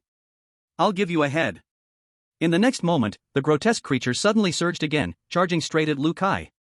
Lu Kai's face changed drastically, but he was prepared and immediately used a strange item to defend. But ultimately, it was just a mantis trying to stop a car, he was knocked flying. Then, the grotesque creature began its frenzied slaughter. Seeing this scene, the disheveled Lu Kai realized that they had been set up by Su Jiang again. Otherwise, why would the grotesque creature kill everyone but not Su Jiang? I'll kill you first. Lu Kai directly raised the strange item, intending to kill Su Jiang first. Wait, I don't know why I'm fine. Maybe it's the reason for the model student badge. Su Jiang hurriedly said, continuing to feign a weak and innocent look. Model student badge? Give it to me. Lu Kai moved forward to grab the badge. In this urgent moment, he casually glanced at the badge's panel and noticed it displayed immunity to level a strange attacks. He instantly felt ecstatic. Wasn't this invincible? Let these players die at the hands of the grotesque creature, then kill Su Jiang himself. He could gain double rewards for clearing the instance solo. However, Lu Kai overlooked a crucial note. Note, this item cannot be worn by players other than the one who obtained it. As he saw all the players being killed, the grotesque creature charged at him. Lu Kai shouted, "You can't kill me, I have the model student badge now." Then, Lu Kai's head was suddenly crushed by the grotesque creature. He overlooked the note below the badge panel that said, "Cannot be worn by any player other than the one who obtained it," meaning this badge only worked for Su Jiang. After Lu Kai died, Su Jiang calmly picked up the badge, wiped the blood off it, and then put it back on his chest. Chapter 11, B-Level Strange Item. The entire network erupts. Seeing Su Jiang's calm and composed appearance, the viewers in the livestream instantly erupted. Wow! Did Su Jiang just use the grotesque creature's hand to kill all the players? Wait. Su Jiang didn't say that the 3 good student badge could immunize against strange attacks? Why was Lu Kai still killed by the strange? Did he lie? But why wasn't he attacked by the strange? I feel that Su Jiang didn't lie. The 3 good student badge does indeed grant immunity to strange attacks, but it is most likely a unique item, meaning it only works for Su Jiang. Impressive. These players, like Lu Kai, are completely at the mercy of the big shot Su Jiang. He killed all the players, isn't that a bit too much? What's with all the righteous talk up there? Not one of Lu Kai's 7 was innocent, who else should he kill? If it were someone else, they would have likely been killed by them already. But Lu Kai's father is a B-level big shot, right here in our city. Let's hope Su Jiang can get protection from a powerful force. In the strange dungeon. At this moment, in the perverse and strange office, blood was already everywhere. Only Su Jiang and the perverse strange were staring at each other. The perverse strange knew it was being blackmailed by Qin Yuanyu with the evidence in this human's hands. However, the 3 good student badge worn by Su Jiang could directly immunize against grade A or below strange attacks. The perverse strange couldn't hurt Su Jiang at all. After a moment of silence, it spoke, "Human, what do you want?" "Hand over the skull crusher." Su Jiang said directly. The skull crusher was one of the rewards and the most important one. It was a B-level strange item. By bringing it up directly, Su Jiang was cutting off the perverse strange's idea of giving a fake one. After all, this isn't a game, and the rewards are not fixed. That's impossible. The perverse strange rejected outright. The skull crusher was a B-level strange item, and it was its only support. How could it willingly hand it over? The perverse strange said resolutely, "Even if you expose me, I would only lose my job, but the skull crusher I will never give to you, human." At the same time, it felt strange that this human knew about the skull crusher. The issue of filming wasn't that significant. Even if the perverse strange was exposed, it would just lose its job at most. Then if I tell the principal about you mixing a lot of unrelated questions into the exam, do you think she would twist off your head? Su Jiang smiled faintly. The strange exam questions from Huangquan University were certainly not bizarre for the sake of being bizarre. It was the perverse strange in front of him that created them to satisfy its own desires. The reason the perverse strange had not been exposed all along was also because of its good uncle, who was the director of Huangquan University's teaching department, and also a B-level strange with significant status. Basically, no strange would want to offend him. In the previous Strange Dimension dungeon, on average, every player who played once would tease the perverse strange, allowing it to explode with gold coins. As Su Jiang finished speaking, he turned around and walked away, looking as if he was about to reveal the matter. "Wait. I'll give you the skull crusher, but you must guarantee you won't expose me." The perverse strange spoke eagerly. If it were another human, it wouldn't be afraid at all. Because they might not even have access to the principal, but Su Jiang, who wore the 3 good student badge, along with the inexplicable pressure he exuded, made the perverse strange a little nervous. If this human really brought the matter to that terrifying principle, it feared it would never see the sun rise again. The next moment, the perverse Strange directly took out a silver hammer carved with a head in the middle, the eerie Strange item spread out in the space. Strange item, Skull Crusher. Level, D. Evaluation, it is said to be a hammer used by a butcher to crush human skulls. Without a doubt, this is a powerful Strange item. Su Jiang took the Skull Crusher, and a glint flashed in his eyes. A novice player obtains a B-level Strange item. This is simply something unheard of. It's like a level 0 player starting with a full-level artifact. In the bizarre live room. Crumbling hammer? What level of bizarre item is this? Damn. This is a B-level bizarre item. Ha! This guy is still a newbie. When has a newbie player obtained a B-level bizarre item? Is this the point? The key is that he's a newbie. Why is he breezing through the A-level dungeon like it's nothing? I even suspect he is a reborn person, coming back to speedrun. What the hell? I need to upload this online. The audience in the bizarre live room went crazy. Su Jiang designed to kill all players and even got a B-level bizarre item? Without a doubt, with the good student badge, Su Jiang just needs to avoid making mistakes to succeed. As the audience in the bizarre live room was shocked, they directly took screenshots and posted them on major forums and video sites. Hashtag newbie player designs to kill all players, about to solo clear the A-level dungeon, hashtag. Hashtag unbelievable. This newbie player is going crazy in the A-level dungeon, hashtag. Hashtag newbie player, what does it mean to get a B-level bizarre item in a dungeon, hashtag. In an instant, Su Jiang's name and the experience in the dungeon appeared in the public's eyes in the real world. As everyone knows, the levels of Bizarre World dungeons are SSS/SS/S/AB/C/D/E/F, a total of 9 levels. Typically, a newbie dungeon would be at most F level to D level, and for newbie players, D level is considered high difficulty. Not to mention the A-level dungeon, only some particularly unlucky players might encounter it. For example, Huangquan University once had newbie players accidentally walk into an A-level dungeon, and without exception, they all died. Yet, one day, a newbie player not only cleared the A-level dungeon but also killed all his teammates, soloing the A-level dungeon? Not only that, this player also obtained a B-level bizarre item. It's simply against the heavens. In an instant, the online world in reality boiled over. At the same time, in a banquet hall in the bizarre world were strange bigwigs gathered. Horrifying looking, extremely terrifying beings gathered here. In sharp contrast, in the center of the banquet stood a stunningly beautiful woman, dressed lavishly, exuding an air of nobility. Her black hair spilled over her snow-white shoulders, her features resembling a naturally rare artwork, with an alluring figure accentuated by her evening gown, radiating rich allure. This drew many strange beings to steal glances, their eyes flashing with greed and fear. The president of Huangquan University is truly beautiful. Don't be reckless, or she'll gouge your eyes out to feed the dogs. At that moment, Luo Bingyue received a call from the school. Uncertain of what was said on the other end, Luo Bingyue immediately turned and hurriedly exited the venue, murmuring with deep infatuation. My dear, I knew you would come back. Chapter 12. Regarding the commotion on the internet in the real world, Su Jiang had no idea. After becoming a bizarre entity, he continued to complete exploration tasks in Huangquan University as in his previous life's game, receiving numerous rewards. At this moment, Su Jiang's bizarre coins had already exceeded 300,000. Also, there were many bizarre items below sea level, which could fetch a good sum if sold in reality. On the third day, the last day of the dungeon survival task, Huangquan University suddenly announced the president's return. Su Jiang didn't need to think, it was undoubtedly Luo Bingyue who, through some bizarre means, learned of his existence and rushed back overnight.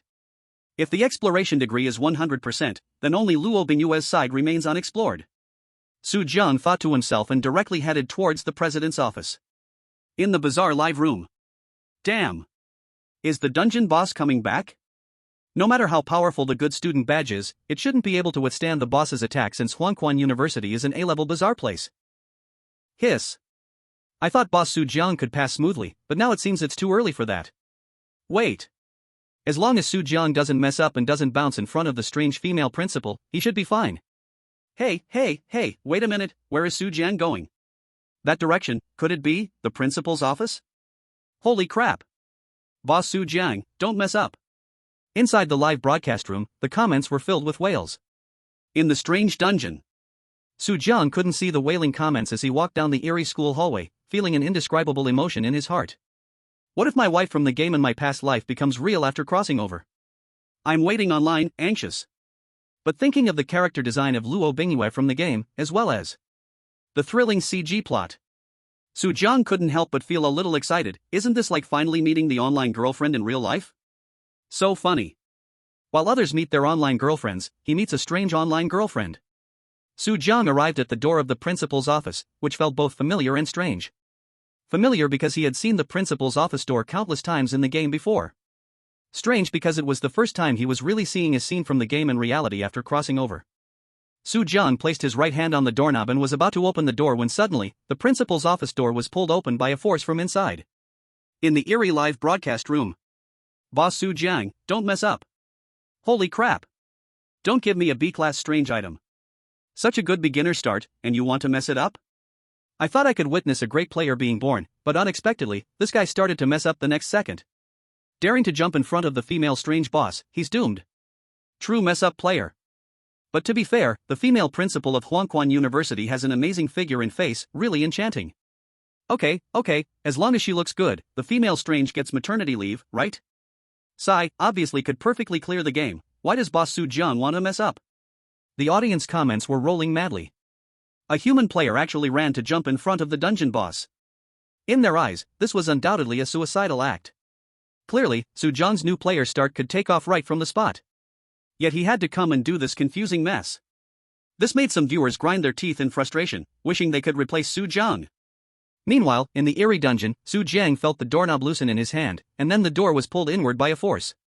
Before Su Jiang could react, a plump and beautiful female strange pounced on him, accompanied by a pleasant fragrance, wrapping her delicate arms around his neck, and pressed her entire body against him. Darling! I knew you would definitely come back to find me. Luo Bingyue embraced Su Jiang's neck, gazing with obsession at the handsome face she had missed for 3 whole years, her beautiful eyes filled with deep affection, and her red lips couldn't help but leave several bright kiss marks on Su Jiang's face. Eerie live broadcast room. The comments exploded with question marks. All the audience members were dumbfounded. What the hell is going on here? They couldn't have seen wrong, right? A beautiful and curvaceous female strange actually called a human darling? And she looked so love-struck. They felt their brains shrink instantly. This was not the script they imagined where Su Jiang got killed by the female strange. Can someone tell me what the hell is happening here? Wait, what did this female strange call Su Jiang? Darling? Ha ha ha, I must still be dreaming. Humans in strangeness cannot fall in love. This is simply enviable. No, this is outrageously frustrating. Isn't Su Jiang just a newbie?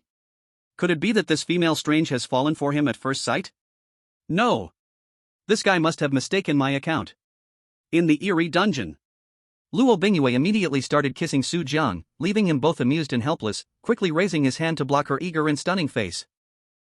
And it's right now. Su Jiang finally had the chance to carefully examine Luo Bingyue up close. She looked exactly like the CG artwork, flawless and stunning, full-figured and sexy. But this was way more exciting than the CG or the artwork. This was the real deal, the wife he could touch and kiss. As expected. Although the official data said D, the reality was definitely G. Su Jiang glanced at the heavenly-like cleavage of Luo Bingyue. In his past life, game players often argued online about whether Luo Bingyue's wife artwork was G, but the official data showed D.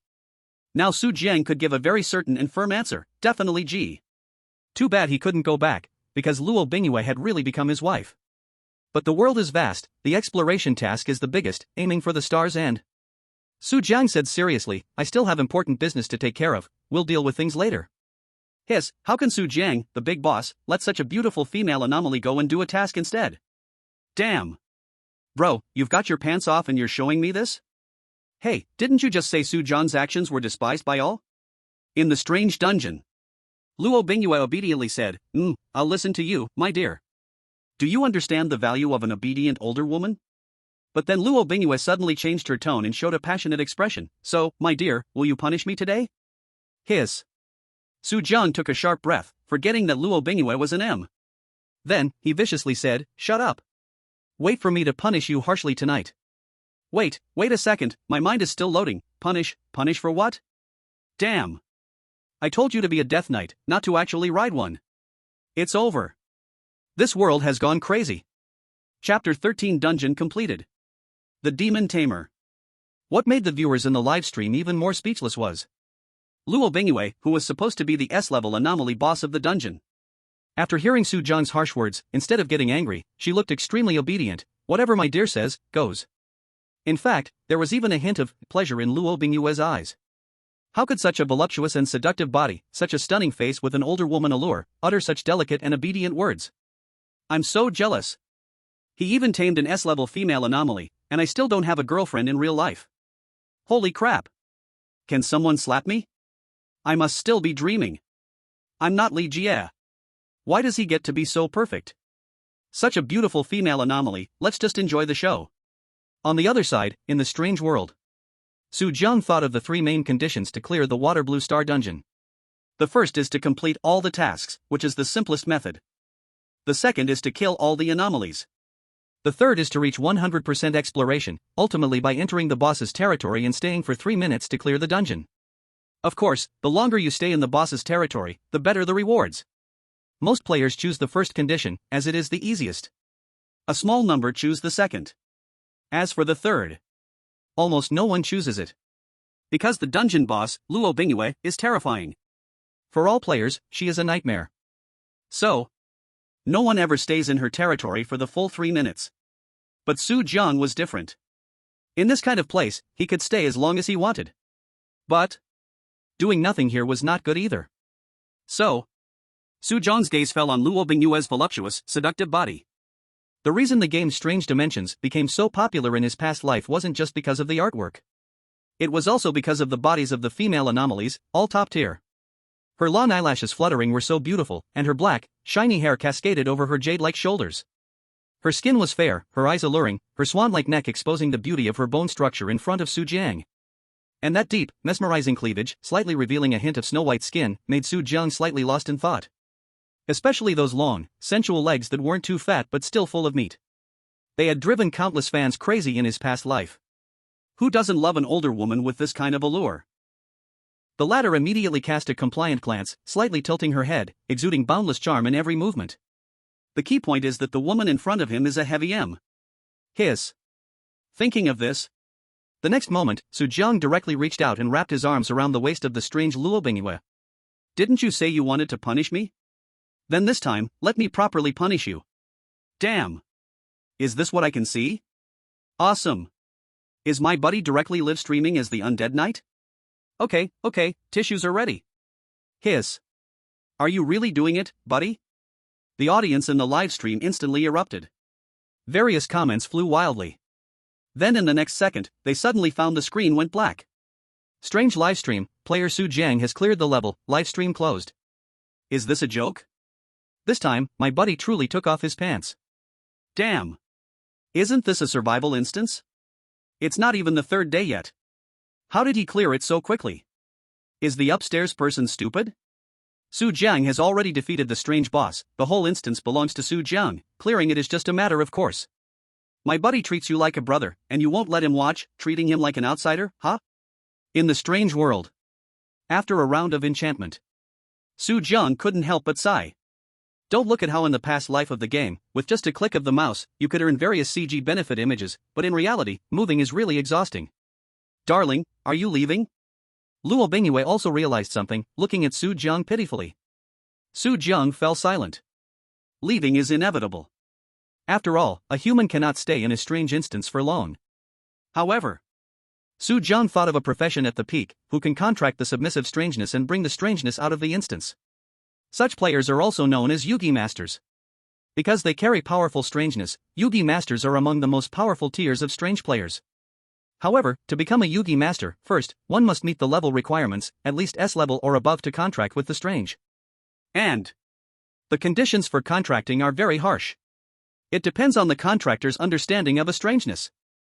Through the habits, personality, and behavior of the strange, the more one understands a strange, the higher the success rate of the contract. But ordinary players avoid strangeness, and with a slight mistake, they get killed. It's hard to say that they understand, they don't even have the desire to understand. So, becoming a Yugi Master is incredibly difficult. Of course, there is another way. That is, the strange takes the initiative to contract with humans. For example, someone like Luo Bingyue, who naturally has a huge fondness for Su Jiang. She could completely take the initiative to contract. However, because Luo Bingyue is the boss of the A-level instance, burdened with countless grievances, once she contracts with Su Jiang, he won't be able to withstand it and would die directly. So, Luo Bingyue can only watch Su Jiang leave helplessly. At that moment. Ding! Congratulations, player Su Jiang, for successfully clearing the instance Huangquan University, with exploration reaching 100%, mission reward rating A level. Congratulations, player Su Jiang, for staying in the boss room, Luo Bingyue, for 30 minutes, exceeding the mission, reward upgraded, rating S level. Congratulations, player Su Jiang, for completing the hidden task, conquering the boss of the instance, Luo Bingyue, reward upgraded, rating SS level. Congratulations, player Su Jiang, for single-handedly clearing the instance, reward upgraded, rating SSS level. Congratulations, player Su Jiang, for receiving a hidden reward, Luo Bingyue's background card, SSS. Luo Bingyue's background card, SSS. It records information about Luo Bingyue's background and may be very useful. Damn! Su Jiang's eyes lit up as he saw the background card. As mentioned before, in order to contract a strange, one must understand this strange very well. Habits, personality, actions are all pathways for players to understand a strange. However, in this world, there is also a simple and straightforward thing: the background card. With this background card, one can completely understand a strange's past and present. Not only that, once the exploration of a strange's background is completed, one can ignore the grievances on the strange's body and allow the strange to directly initiate a contract without any worries. It can be said, a lineage card represents the birth of a master of the bazaar. Any lineage card placed outside would be something countless powerful families would rush for. Not to mention, this lineage card today belongs to the A-level dungeon boss, Luo Bingyue. It's enough to drive people crazy. After all, with the current human ability to form contracts with the bazaar, the highest level can only be A level. Because bazaar creatures above S level are simply impossible to contract successfully. So, once he contracts Luo Bingyue and becomes a master of the bazaar, Su Jiang would essentially be at the top of the pyramid of masters. No wonder it's an SSS level item. Su Jiang felt his throat dry up. However, he didn't share this good news with Luo Bingyue. To keep it a secret, everything would have to wait until he completed the exploration of Luo Bingyue's lineage. At that time, he would give Luo Bingyue a huge surprise. The Bizarre Dimension game reminds you, you have cleared the Huangquan University dungeon and can exit at any time. If you do not choose to exit before the timeout, after the survival time ends, the system will automatically transport you back to the real world. Would you like to exit the dungeon, yes or no? Remaining confirmation time 30 minutes. Chapter 14. Back to the real world. You have successfully conquered the A-level Bazaar dungeon Huangquan University. Clearance condition: defeat the dungeon boss, Luo Bingyue, rating, perfect. Dungeon exploration progress, 100%, rating, perfect. Completed hidden tasks, 7, 100%, rating, perfect. Number of clearers, single player clearance, rating, perfect. Overall evaluation, SSS+. Huangquan University Dungeon Regional Leaderboard Player Clearance Ranking, 1. Huangquan University Dungeon National Leaderboard Player Clearance Ranking, 1. Huangquan University Dungeon World Leaderboard Player Clearance Ranking, 1. Congratulations player Su Jiang for clearing the A-level Bazaar Dungeon Trial, becoming an official player, F level. You gain 10,000 player experience, and your level increased to C level. You received the following rewards. Item: Luo Bingyue's Lineage Card, SSS. Bazaar Currency, 500,000, currency in the Bazaar World. Bazaar Tools, Bone Smash Hammer, B level, Phantom Shadow Dark Dagger, C level, Teacher's Ruler, C level. Even Su Jiang could not help but feel a rush of excitement inside. As everyone knows, the levels of Bazaar players go from 9 levels, divided into SSS/SS/S/AB/C/D/E/F. Most new players, after clearing a game, usually only gain 1 or 200 experience points, and breaking through F level is tough. However, he directly jumped to C level from one dungeon, which is simply breathtaking. If this were posted online, the entire network would be boiling. After all, a C-level player out there may not be a big shot, but they are definitely a strong player. Other players usually need to clear at least 10 or even 20 or 30 dungeons to reach C-level. It's important to know that Bazaar dungeons are not available every day, players are forced to enter them about once a month. Additionally, 500,000 Bazaar currency. Even for B-level players, they probably don't have as much money as Su Jiang. After all, Su Jiang plays the robbery style, while others work in dungeons to earn Bazaar currency. Su Jiang simply extorted the Bazaar one round in the dungeon, how could he not have money? Then there's the Bazaar tools, which are worth way more than the 500,000 Bazaar currency. Just one B-level tool, the Bone Smash Hammer, cannot be bought with 500,000, not to mention there are 2 C-level tools and several other tools below C-level. These are all invaluable resources. In the next moment, Su Jiang looked at his attribute panel again. Player, Su Jiang. Level, C level, 100,000/0. Bizarre Energy, 10,000 points. Bizarre Tools, Bone Smash Hammer, B level, Phantom Shadow Dark Dagger, C level, Teacher's Ruler, C level. Skills, none. Bizarre Currency, 500,000. Next trial, 48H. Channel Leaderboard. Su Jiang's gaze landed on the next trial section. 48H? So soon? But this also fits what Su Jiang wants. Next, Su Jiang clicked on Channel and Leaderboard respectively. Inside, it is divided into World Channel, Leaderboard, National Channel, Leaderboard, Regional Channel, Leaderboard. Su Jiang checked his ranking. He ranked first in all 3 Huangquan High School leaderboards. At the same time, all Bizarre Game players received a push notification in the game channel. Congratulations player Su Jiang for obtaining an SSS Plus rating in the Novice Trial Dungeon Huangquan University. Area Leaderboard ranking number 1, National Leaderboard ranking number 1, World Leaderboard ranking number 1. At the same time, the 3 major leaderboards of the Eerie Game Underworld University refreshed. The player ranked number 1 has the nickname Su Jiang. For a moment, the world was in an uproar. World Channel, National Channel, Regional Channel. All players were shaken. What the heck? Respect the truth. SSS Plus rating? A-level dungeon? Are you calling this a beginner dungeon? The key is, it's actually cleared, and it's even SSS Plus rated? I'm not Li Jie. What kind of god is this Su Jiang? Found it. I found Su Jiang's livestream. This person is ruthless. Not only did he bury fellow players, but he's also a necromancer. No way, this is too outrageous, right? In the Imperial capital, Floating Life Guild. Floating Life Guild is one of the top player guilds in China, and its guild leader is an SS level player. Moreover, the Dragon Guild has 10 S level players, and countless A level players.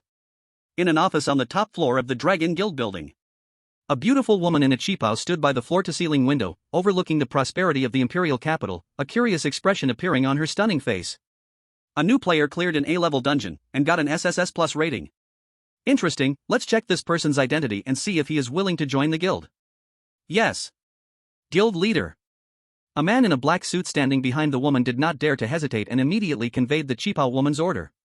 Indeed, the woman in the qipao is the guild leader of Floating Life Guild, an SS level player. If it was just the number 1 ranking, it wouldn't make her so concerned, but this player named Su Jiang is not only a beginner but cleared an A-level dungeon and got an SSS Plus rating. This is something that cannot be found anywhere else in the world. Even she wouldn't dare to say she could achieve such a level in an A-level dungeon. Su Jiang? I hope you can give me more surprises. Not only Floating Life Guild, but almost all player forces in China were shaken.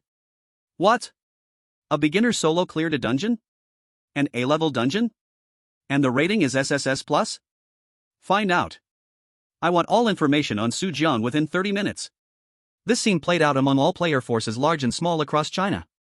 Even forces from other countries quickly sent people to investigate the news. In East Sea City, Dragon Guild. Dragon Guild, as the top player guild in East Sea City, has its building located in the city center, a skyscraper soaring hundreds of floors. At this moment, in a luxurious modern office, Lu Feng sat on a comfortable sofa, looking at the expensive clock on the wall. He murmured, at this time, Xiao Kai should be out of the dungeon, right? The next moment, a bald-headed player rushed in, saying, Big brother. Bad news. Xiao Kai, he died in the dungeon. Lu Feng was instantly stunned, looking at the bald-headed player. What did you say? Big brother. Xiao Kai was killed by a player named Su Jiang, the bald-headed player repeated. Saying this, the bald-headed player told Lu Feng everything that happened in the dungeon. After listening, Lu Feng didn't care about what happened in the dungeon, he only knew his beloved son died in there. Lu Feng was filled with rage. He shouted, I don't care if Su Jiang is ranked number 1 in the country or the world, but if he dares to harm my son, I want him dead. Chapter 15, Red Moon Mental Hospital. When Su Jiang opened his eyes again, he was back in the classroom before entering the dungeon. And it was just in time for class. For a moment, Su Jiang's sudden appearance left everyone in shock. Su Jiang? The teacher in class was Su Jiang's homeroom teacher. He looked at Su Jiang with some confusion. The teacher knew that Su Jiang had entered the dungeon, but he also knew that Su Jiang went in with Lu Kai and others. But why did only Su Jiang return alone now? With Lu Kai's character, it was impossible for Su Jiang or anyone else to come back. And why could a bad student like Su Jiang return? He felt a bit confused. But no matter what, Su Jiang's identity as a returning player was already established. This created a fundamental difference in their social classes. He cautiously asked. Classmate Su Jiang, may I ask why Lu Kai and the others didn't come back? Su Jiang looked at the homeroom teacher, his gaze carrying a hint of coldness. Wasn't it the homeroom teacher's indifference that allowed Lu Kai and others to bully him? Even Su Jiang's resources being taken away was with his tacit approval. Thinking of this, he replied without any emotion, "They are all dead." After saying this, Su Jiang walked out of the classroom. What? Dead? The homeroom teacher's face changed, not understanding what happened. But seeing the coldness on Su Jiang's face, he knew he could not question him any further. On the other side, Su Jiang went straight to the principal's office. When the principal saw a student from his school come to see him without even knocking, a bit of anger arose in him due to the rudeness, but the next second, Su Jiang revealed his identity as a player, and a C-level player at that, causing the principal's anger to instantly vanish. Replacing it was a smile as bright as a blooming flower. "This student, please take a seat. Look at me, I'm an old man who forgot to pour you a cup of tea, let me get that for you." Mysterious game players hold significant status on Water Blue Star nowadays. You must understand. Only 3 years have passed, and the mysterious games remain a nightmare for countless people, with players still being extremely rare. Don't even mention C-level players, even E-level and D-level players deserve his respect. Moreover, C-level players are even more worthy of respect. The principal hurriedly poured a cup of tea for Su Jiang. Su Jiang didn't hold back, taking the main seat as if he were a powerful gang leader, leaning back on the sofa and casually crossing his legs, looking unfriendly. The principal dared not show any emotion, acting like a service staff, bending over backwards to please Su Jiang. Having reached his position, he was naturally sharp and knew how to read the room. Seeing Su Jiang's hostile demeanor, he realized he had something to address and said, "What can this old man do for you, student?" Su Jiang didn't waste words and immediately revealed the issue with the homeroom teacher. "What? That Qin Jiangwo is actually this kind of person? He is simply unworthy of being a teacher." The principal feigned anger. In fact, he might have already known, but he simply didn't care. After all, the fact that mysterious players are above others is undisputed. And Lu Kai and the others wouldn't dare offend him, plus Su Jiang was once an ordinary person, not wanting to attract trouble, wasn't that the case? The principal cautiously asked, "How would you like to handle him, student?" "Expel him. I hope I won't see him in this high school again," Su Jiang said directly. He always repaid vengeance with vengeance, and that homeroom teacher had helped the evildoers. Yes. Student, I will do as you instruct. Such a morally corrupt teacher shouldn't be in the school. The principal quickly nodded. Hearing this, Su Jiang stood up to leave. At this moment, the principal hurriedly said, "Then Su Jiang, will you come back to class in the future? Your student status will surely be preserved." What a joke, after all, he is a mysterious game player, and a C-level one at that, he has to promote this. Let him show off in front of old friends? Look here, I produced a C-level big shot. What? You say I've never taught him? This is my school, so the students who come out of it are naturally my students. Su Jiang had no nostalgia for this school, so he paid no mind to the principal's words. In Century Garden, inside a residential building, Su Jiang returned to his familiar home. He is an orphan, his parents died in a car accident when he was just a few years old, and the house he has now is the only inheritance his parents left him. As soon as he got home, Su Jiang found a prop in his hand, identity card of Luo Bingyue. SSS level item. Even in his past life, the introduction of Luo Bingyue in the strange dimension was merely a few fragments describing her basic character. There were no further explanations about Luo Bingyue's past life. So this identity card is undoubtedly very important. Su Jiang did not hesitate and activated the prop directly. In the next moment, a large amount of information and several fragmented images appeared in Su Jiang's mind. He saw a dim hospital room, cruel abuse, a crying girl, as if it were a fleeting shadow of a life. It turned out that Luo Bingyue was born into a family that married simply for the sake of marriage. After giving birth to her, her parents handed her over to a nanny and ignored her. Luo Bingyue, who had no love since childhood, gradually became twisted and developed mental illness. From then on, she was sent to a mental hospital. However, the girl entering the mental hospital did not receive treatment, but instead faced cruel abuse from a twisted female director again and again. She cried out for help to her parents but received no response, as they thought she was seriously ill. Thus, under the cruel abuse in the mental hospital day by day, it ultimately led to Luo Bingyue's twisted personality today. When she grew up, Luo Bingyue personally killed the female director who had abused her and ultimately committed suicide to end her tragic life. After reading all this information, Su Jiang felt immensely complicated in his heart and couldn't help but clench his fists. In the past, he only knew that Luo Bingyue was an A-level sadist in the strange world but did not know that behind all this lay such an angry story. Thinking of this, Su Jiang quickly did a simple search online and soon found a few scattered clues. Woman kills female director of mental hospital and then commits suicide. This is a very brief report, simply summarizing the woman's crime and the case details revealed by the police. But through the last name of the suspect in the report, Su Jiang could basically confirm that it was indeed Luo Bingyue. However, reports later mentioned that the mental hospital was demolished after this incident. Red Moon Mental Hospital. Su Jiang murmured to himself. It is well known that in the strange world, most of the strange pasts of the copies are actually related to the real world. Some tragically dead wronged souls gathered too much resentment in life and could possibly turn into the horrific copies of the strange game. Thinking of this, Su Jiang searched again about the strange copy of Red Moon Mental Hospital. To his surprise, he really found Red Moon Mental Hospital. Level S. However, there is very little information about the Red Moon Mental Hospital. After all, it is an S-level copy, the appearance frequency is very low, and the number of players who have cleared it can be counted on one hand. And information about S-level copies is worth a fortune. No players would kindly post strategies online. Su Jiang only found a few scattered images and descriptions of the Red Moon Mental Hospital copy online.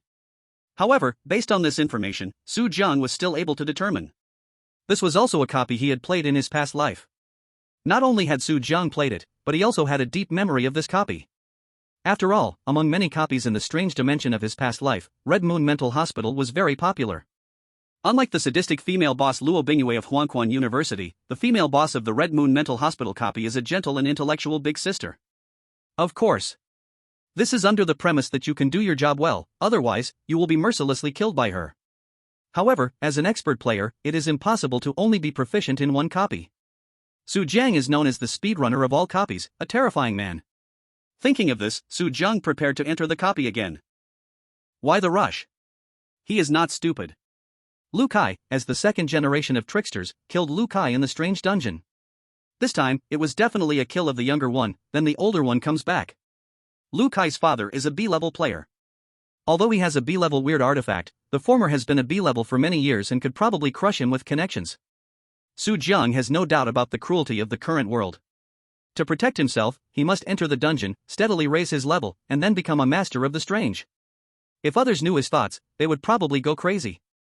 You call entering a terrifying strange dungeon trial stable? Time flies swiftly, and it soon came to 2 days later. Dungeon matching time refreshed. Player Su Jiang, in 10 minutes you will enter the dungeon trial. Please choose your dungeon. Su Jiang browsed through many dungeons and, upon finding the Red Moon Asylum, he decisively chose this dungeon. Strange dungeon selection successful. Red Moon Asylum. Strange dungeon loading. In the next moment, Su Jiang felt darkness before his eyes, but voices kept ringing in his mind. Strange dungeon. Red Moon Asylum loaded successfully. Dungeon description: this is a strictly managed mental hospital. As a caregiver in Red Moon Asylum, you must strictly follow the caregiver's code and complete the tasks. Dungeon level, S level. Number of players, 12. Main task: survive for 7 days in the dungeon as a caregiver and complete all tasks of the caregiver. Other tasks please explore on your own. Live streamer loading. Live room loading. Fuxing Guild. Top floor of the headquarters building. A woman in a cheap house sat in the office, holding a file about Su Jiang's information. Since Su Jiang, as a novice player, completed the A-level dungeon solo with an SSS level rating, becoming the top scorer on the world, national, and regional leaderboards for Huangquan University's dungeon, it has been 2 days. After the first day, she sent someone to extend an olive branch to Su Jiang. But the problem is, these 2 days have passed, and Su Jiang seems to have evaporated, without news. When the woman in the cheap house saw Su Jiang being bullied by Lu Kai at school, and Lu Kai died in the dungeon, she squinted her eyes slightly and continued to read on. Then she discovered that Lu Kai had a father, who was actually a B-level player. Could it be? Did Su Jiang get killed by Lu Kai's father? The woman in the cheap house speculated. She couldn't help but feel a little regretful. After all, everyone knows that Su Jiang must have some opportunities. His future achievements would definitely not be lower than A-level. Otherwise, how could Su Jiang accomplish the feat of soloing an A-level dungeon with an SSS level rating as a newcomer? The woman in the cheap house was thinking this when suddenly there was a knock on the office door. She casually said, "Come in." "President, we have news about Su Jiang," the person who entered said directly. As soon as the woman in the cheap house heard that he was still alive, she couldn't help but feel regretful again, then furrowed her brows and said, "Didn't I say to bring Su Jiang here? Where is he?" The other person replied with a bitter smile, "President, it's not that we found Su Jiang, but he has entered the dungeon again." "What? The woman in the cheapao was taken aback, feeling a bit astonished.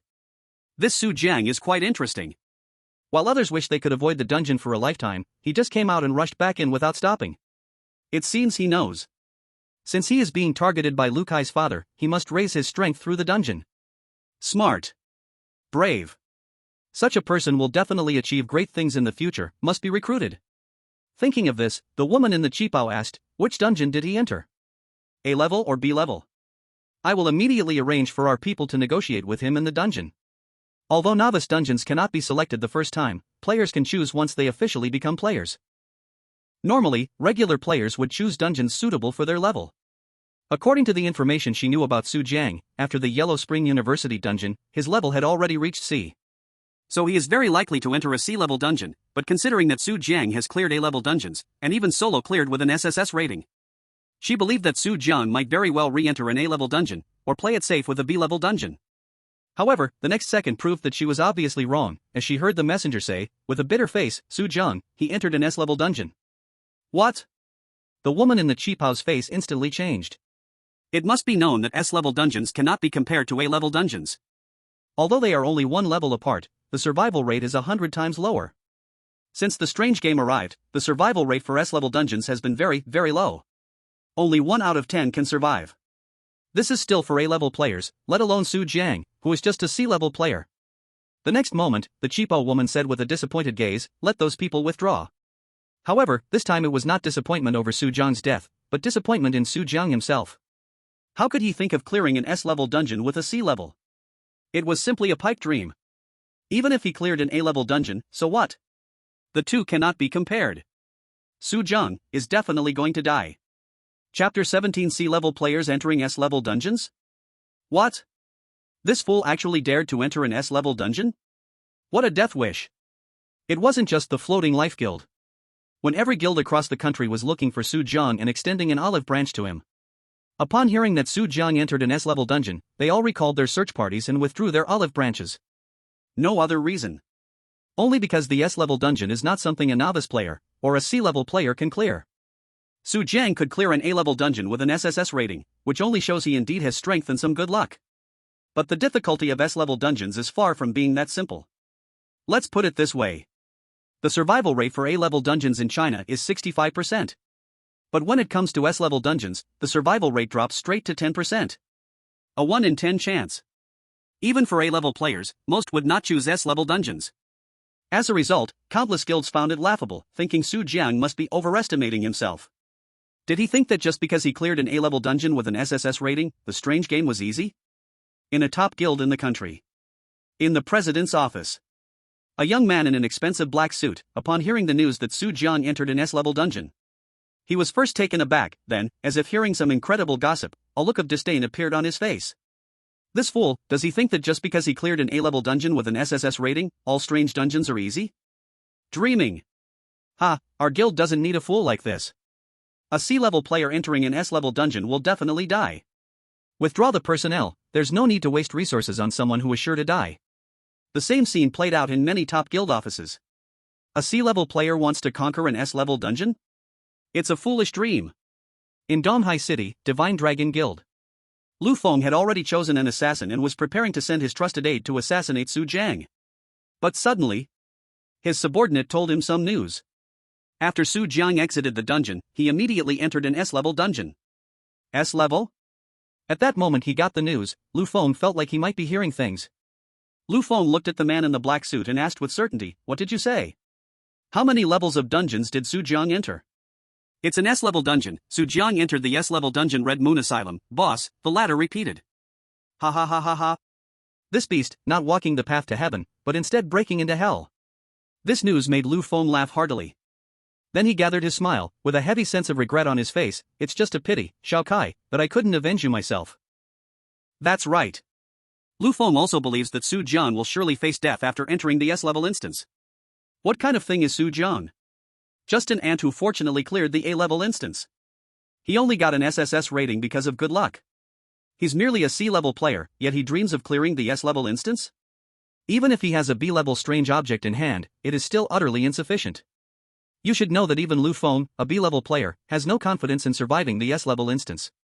Yet this fool Su Jiang, just a C-level player, dares to enter the S-level instance? Isn't this walking a path to heaven while ignoring the way, and forcing oneself into hell? But, even so. You dare to kill Lu Feng's son, even in the instance, you won't have it easy. An intense killing intent flickered in Lu Feng's eyes. The next moment, he directly posted a bounty about Su Jiang in a forum for strange players. Although Su Jiang was dead for sure, he was unwilling to let Su Jiang off easily, even wanting to eliminate any chance of a comeback for him. Though Lu Feng was reluctant to enter the S-level instance, a generous reward would undoubtedly attract reckless individuals. Sure enough, it didn't take long for someone to successfully accept the bounty. Players, welcome to the Red Moon Psychiatric Hospital. The Strange Live streamer has loaded successfully. The Strange Live broadcast has loaded successfully. Good. The S-instance broadcast has finally started. Haha, when was the last time the S-level instance opened? I don't remember, more than a month ago, right? I wonder how many people can survive this time in the S-level instance. Haha, don't look. It's sure to be 10 dead and 1 alive. If there are 12 people in this instance, that means 1.2 people can survive. Wow, can it be calculated like this? In the strange world. When Su Jiang opened his eyes, he found himself in a gray and dim world. Without a doubt, this was the strange world. Behind Su Jiang, a wall of gray and white had formed, isolating him with a mysterious force, making it impossible to see the world outside the instance. In front of Su Jiang stood an old-looking psychiatric hospital. From the first-floor window counting up, it seemed to be 3 stories tall. At the top of the psychiatric hospital, 6 big words stood out. Red Moon Psychiatric Hospital. It's exactly the same as the scene in the storyline CG. As Su Jian looked at the scene of the Red Moon Psychiatric Hospital, many images of the storyline quickly flashed through his mind. Among them, the memory Su Jiang had most deeply was of the instance boss, Ning Hongya, from the Red Moon Psychiatric Hospital. S-level strange boss. Compared to the mature-looking Luo Bingwei, Ning Hongya seemed more like a knowledgeable and gentle big sister of the strange entities. The graceful and beautiful figure of Ning Hongya flashed through Su Jiang's mind, and he couldn't help but feel excited.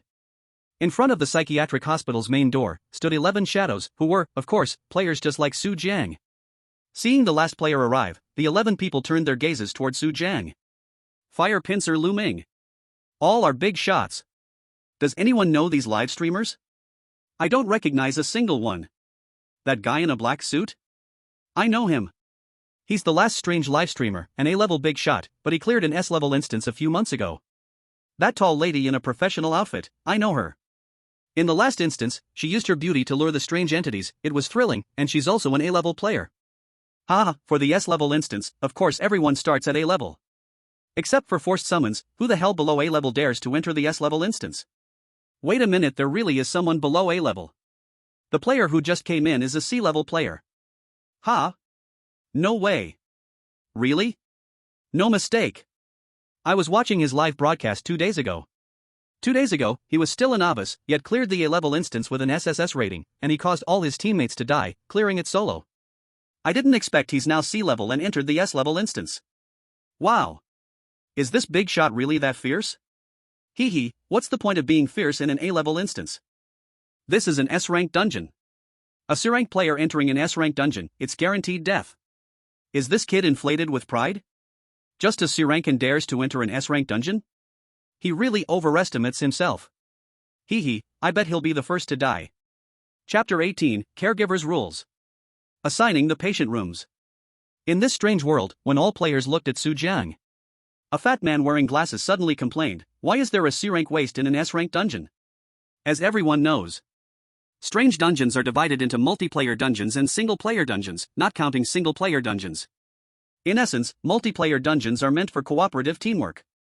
The rewards for single-player clearance are many, but if clearing is a problem, don't mention rewards, your life may not be guaranteed.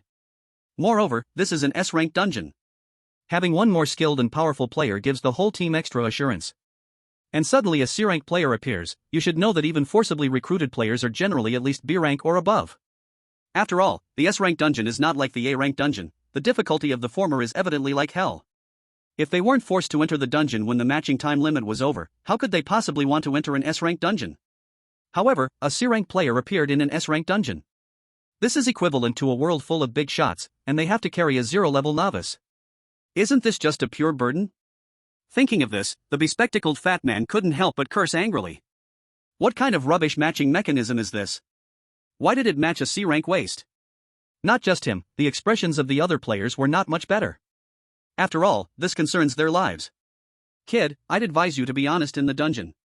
If you drag us down, I'll be the first to kill you, said a tough-looking young man. In the treacherous dungeon filled with crisis. There's no need to doubt the truth of the youth's words. Here, there are no laws or morals to speak of. With his A-rank player status, even if he kills Su Jiang, the laws of the outside world can't bind him at all. Wait, this guy is Su Jiang. Suddenly, someone spoke up. Su Jiang? He's the one who solo cleared the A-rank dungeon, Hell University, with an SSS score? Immediately, someone reacted. Although they didn't recognize Su Jiang's face. They had heard of Su Jiang's solo SSS score clearance of the A-rank dungeon. After all, even they couldn't accomplish such a feat. But the key point is that although Su Jiang is a C-rank player, he possesses a B-rank strange weapon, Skull Crusher. You should know, even as A-rank players, they might not have a B-rank strange weapon. At once, all players looked at Su Jiang with different gazes, those were eyes filled with greed. If they could get Su Jiang's Skull Crusher for them, it would be like adding wings to a tiger. Compared to Su Jiang, a C-rank player who can't even unleash half the strength of a B-rank strange weapon. Let's stop wasting time here, let's enter the dungeon first, said a man in a suit. Apparently, before Su Jiang entered the dungeon, they had already exchanged information. This suited man clearly had quite a reputation among the players.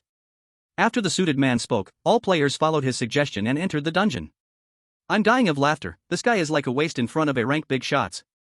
Even if he has a B-rank strange weapon, so what? He can't unleash the power of a B-rank strange weapon anyway. Ah, if it were me, I'd curse too. A C-rank fool actually dreams of clearing an S-rank dungeon? Exactly. Isn't this guy just a pure burden? If I were an A-rank big shot, I'd want to kill him on the spot.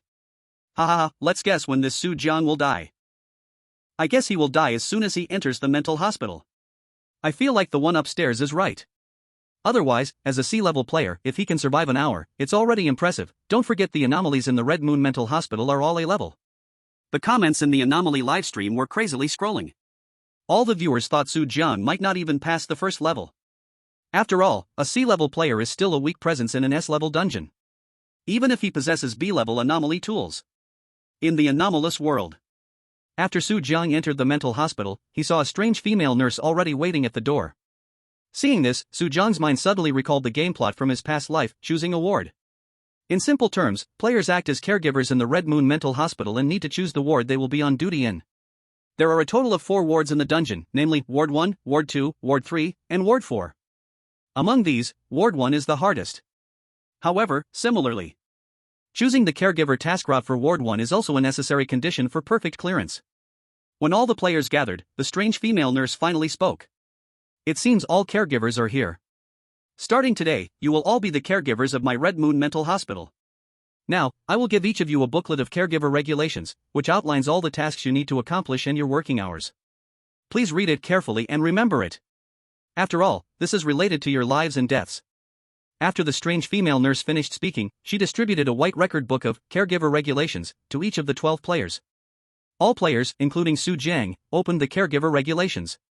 Caregiver regulations. 1. The working hours for caregivers are from 7 a.m. to 10 p.m. every day.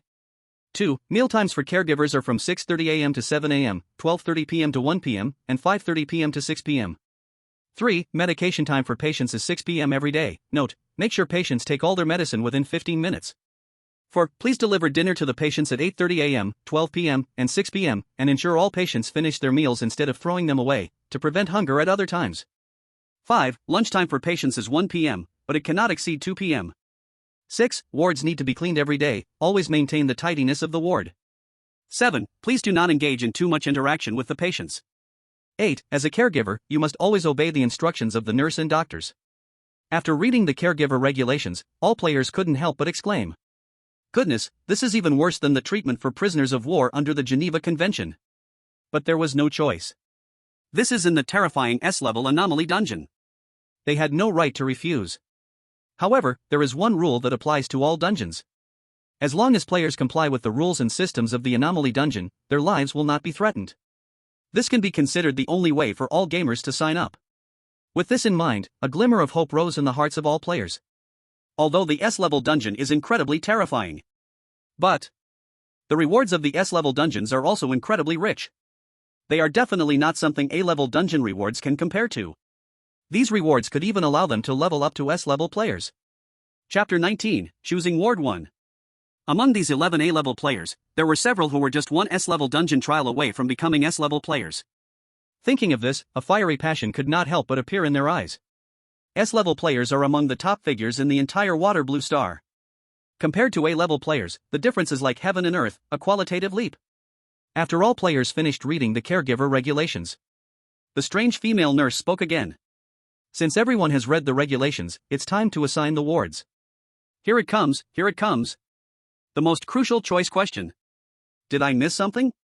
Isn't this just a normal ward selection process? You upstairs don't understand this, right? Although it seems like just a normal process of choosing a hospital room, you must know that each room's strangeness is different. That's right. In the Red Moon Mental Hospital, there are 4 room sequences: Room 1, Room 2, Room 3, and Room 4, each with different levels of danger. Room 1 is the most dangerous, while Room 4 is the simplest. Rooms 2 and 3 are basically at the same difficulty level. Because each room has a different level of difficulty, players will face significant differences in challenge based on the room they choose. Especially for Room 1, players who choose this room are almost guaranteed to face death, relying on luck. If someone draws Room 1, it simply means they have very bad luck and should prepare to die. In the strange world, the eerie female nurse continues to explain. Currently, our Red Moon Mental Hospital has 3 floors, with 4 rooms on each floor. You only need to manage the 4 rooms on the first floor. They are Room 1, Room 2, Room 3, and Room 4. You 12 players will each manage one room with 3 players responsible for each. The players' expressions turned serious at this moment. They were no longer the rookie beginners chosen by the strange game. Before entering the Red Moon Mental Hospital, they had already learned many strategies through connections. So at this moment, they all knew that the choice of rooms was extremely important. No one wanted to choose Room 1. Even if it could grant them more rewards. After all, what good is a reward if you don't have your life to enjoy it? At the same time, some players simultaneously glanced at Su Jiang. Although he is a C-level player, to them, A-level players are basically rookies. But Su Jiang possesses a B-level strange weapon. Know this. In the strange world, strange weapons are the direct source of power for players, and they are also precious items that are hard to come by. Even among them, not many possess a B-level strange weapon. If we can team up with Su Jiang, maybe we can take his strange weapon, these players thought simultaneously in their hearts. Among them, the glasses-wearing fat guy and the streetwise youth had the most intense thoughts. After all, although they are A-level players, neither of them has a decent strange weapon. To be blunt, they are the weakest among all players. With their strength, they would surely face death in an S-level instance. But if they obtained a B-level strange weapon, things would be different. So facing Su Jiang, a C-level player with a B-level strange weapon, they couldn't help but harbor ill intentions, secretly thinking, with a C-level trash like Su Jiang, he can't even unleash the full power of a B-level strange weapon, it might as well be mine. At the same time, the suited man also looked at Su Jiang with a dangerous glint in his eyes. No other reason. The suited man was the player who took Lu Feng's bounty. Although the suited man is an A-level player, as the saying goes, money can make the devil push a millstone. Just right, the suited man was preparing to advance to S-level and was recently short on cash, so he accepted Lu Feng's bounty. At this moment, realizing that Su Jiang possessed a B-level strange weapon, the suited man's heart surged with a murderous intent. He didn't lack B-level strange weapons. It's just that who would say no to more high-level items? It seems all players are not friendly towards Su Jiang. After all, he's just a C-level player but possesses a B-level strange weapon. If it were me, I would be greedy too. As the players' thoughts circulated, the eerie female nurse spoke again. Because the conditions of mental illness in rooms 1 to 4 are different, the difficulty level for the caretakers varies greatly. To be fair, I will draw lots to decide which room you will be in charge of. Of course, if anyone is willing to take responsibility for Room 1, you can stand up and tell me now. As soon as the eerie female nurse finished speaking, all players couldn't help but think. Who the hell would be foolish enough to choose Room 1 on their own? Does anyone really choose Room 1 voluntarily? Indeed, there was a player who previously chose Room 1 for more rewards, but that player died as soon as they entered the room, the cause of death unknown. Since then, no one dared to choose it again. Haha, surely there won't be any reckless players among them, right? Reckless? To dare to choose Room 1, that's clearly a sign of being mentally unstable. However, just when everyone thought that way, a voice rang out. I want to take the shift in Room 1. The voice came from among the players. Some people couldn't help but think. Could it be a master? But soon they found their own thoughts ridiculous. In the next second, everyone's gaze turned sharply to the player who spoke. It was Su Jiang. Instantly, a deep disdain flashed in all the players' eyes. A C-level trash entering an S-level dungeon and dare to choose the most dangerous room one? Even if he had a B-level cursed item, it was still pure suicide. After all, even most A-level players couldn't survive in room 1. But even so, if Su Jiang was seeking his own death, then they wouldn't have to lift a finger. Moreover, besides that, Su Jiang was also helping them a bit. After all, room 1 had a fixed number of 3 players. If Su Jiang hadn't been drawn, then one of them would have to face the terrifying room 1. What is Su Jiang doing? I don't understand. Ha, isn't he just courting death? What skills does he have? Exactly. An A-level player struggles in room 1, and he, as a C-level player, even with a B-level cursed item, would be instantly killed. Ha, I said he would die as soon as he entered the dungeon.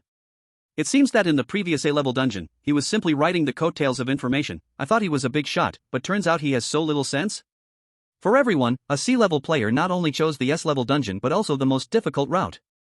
It was purely an act of self-destruction. But the player who chose this route was Su Jiang. In his past life, Su Jiang was a speedrunner. He had conquered even the most absurd routes, let alone the hardest one. Su Jiang chose this route, as they said, was indeed the hardest route. It was also the only path to a perfect clear. So Su Jiang chose room 1 without hesitation. Chapter 20, Hallucination Syndrome. The bizarre nurse looked at Su Jiang in surprise. After all, it could tell that Su Jiang was only a C-level. But the bizarre nurse didn't care at all about the life or death of a mere human. Hearing Su Jiang's words, it directly stated. Then, Su Jiang will be the caregiver for room 1. Next, we will draw lots. Whoever draws that room will be the caregiver for that room. Immediately, all players except Su Jiang began to draw lots. Before long, all rooms were assigned one by one. Most people showed expressions of relief. Only the social youth and the bespectacled fat man's faces grew pale. They looked at the slips of paper in their hands, which clearly read, Room 1. This meant they would be the caregivers for Room 1 from today onward. The bespectacled fat man looked furious. Damn. Why is it me? Who wants to switch with me? I can compensate with cursed coins. The social youth looked terrified, his eyes pleading as he looked at other players. Unfortunately, no one was willing to risk their lives for Room 1, they coldly shook their heads at him. At this moment, the social youth completely broke down. Damn it, I don't want to go to Room 1. You should know. In the Red Moon Asylum, although the overall survival rate is 10%, the win rate for Room 1 is only 1%. It can be said that it is almost a certain death. Faced with the fear of death, the social youth felt his brain buzzing. But at this point, he had to accept reality. After all, doing nothing was also a path to death. Thinking of this, the young man looked at Su Jiang with bloodshot eyes. Kid, give me your B-level strange tool. With your C-level strength, you can't fully use it. I'm an A-level player, only I can unleash its full power. As the words were spoken, Su Jiang looked at him as if he were an idiot. He was only at C-level strength now. But he wasn't afraid of a low-grade A-level player like this young man, who didn't even have a decent strange tool. The latter naturally understood this. He could only look at Su Jiang with resentment in his eyes, and his fear of Ward 1 transformed into an obsession to snatch Su Jiang's strange tool. He must take the strange tool. In the next moment, the eerie female nurse announced. Alright, from now on, you are the caretakers of our Red Moon Psychiatric Hospital. Quickly go to the ward you are responsible for. Some players felt lucky, some worried, and others, like the young man and the glasses-wearing fat guy, were filled with fear. In contrast, Su Jiang had a calm expression. At this moment, he was pondering in his heart. Which one should I take down first, the young man or the fat guy with glasses? In fact, Su Jiang had never planned for a team clearance from the start. For a long time, he aimed to quickly rise to A-level player. To reunite with the Yueying and the strange wife. He intended to clear the level alone. Considering the survival rate of S-level instances, there was no need for Su Jiang to intervene at all. After reaching a certain stage, this group of players would be directly eliminated 99% of the time. Even if 1 or 2 capable ones survived, Su Jiang could easily take them out. However, given the current situation, if it were truly he and 1 or 2 others who survived, the opponents would also likely want to take him down directly. In short, since the young man and the glasses-wearing fat guy seemed eager for an early trip to the afterlife, Su Jiang would naturally help them out. After thinking, Su Jiang decided to send both of them for a trip together. After all, good things come in pairs, one should send Buddha all the way to the west. I wonder how many minutes until someone dies in Ward 1. This is so thrilling. At least within 3 minutes, someone has to die. The mental patients in Ward 1 are eerie, one scarier than the other. Guess who will go first? Haha, no need to guess, it must be the C-level kid. That's not necessarily true, though Su Jiang is C-level, at least he has a B-level strange tool for protection. These two A-level players don't really look like real big shots. In any case, they all have to die. As the bizarre live stream chat rolled, Su Jiang and others first headed to the pharmacy. Since they arrived in this strange world, it was already past 5:30 in the afternoon. After the eerie female nurse's announcement. It was almost 6 o'clock now. According to Rule 3 of the caretakers, every day at 6 o'clock is medication time for patients. And they must make sure the patients take all the medicine within 15 minutes. It can be said. They immediately faced hell-level difficulty. After all, what if those mental patients refused to take the medicine? If 15 minutes passed, wouldn't they be breaking the rules? They would surely die? The eerie live stream chat was filled with pessimism about them. Starting with a hell-level difficulty of feeding medicine, what the hell are they playing? Exactly, the other several teams entered the instance in the morning, they at least had a basic understanding of the eerie, while they just jumped into feeding medicine, tisk tisk. The other ward should be fine, but this side of Ward 1, they're probably dead already. After all, the difficulty of Ward 1 was well known to all. And starting with the hell-level difficulty of the feeding medicine section. The audience in the eerie live stream believed they all would die. In the strange world. The glasses-wearing fat guy and the young man knew the dangers involved. At this moment, they were already shaking with fear, their faces pale and lost. The medicine is here. If you don't want it, just get the hell out, the nurse in charge of passing the medicine said coldly. Only then did they come to their senses, realizing that the nurse in the pharmacy had finished getting the mental patient medication. The two quickly tidied up the medicines. At the same time, Su Jiang also organized the medicines he needed to feed and then asked the nurse, "Is there a lollipop here?" Upon hearing this, the glasses-wearing fat guy and the young thug were both taken aback. What? A lollipop? Are you kidding me, thinking this is a game of house? They immediately found Su Jiang utterly ridiculous. Is Su Jiang out of his mind? He seems calm, but inside he is clearly broken. A lollipop? What use does he have for this? It can't be for the weird thing to eat, right? Haha, this weird thing eats lollipops? Is it a little kid weird? I've never seen someone ask a weird nurse for a lollipop before. However, nobody expected that. The weird nurse looked at Su Jiang in surprise, and then actually took out a lollipop and handed it to Su Jiang. Could it be? Is this some kind of special item? Everyone thought of this idea. But the next moment they felt it was laughable. What kind of weird dungeon has a special item that is a lollipop?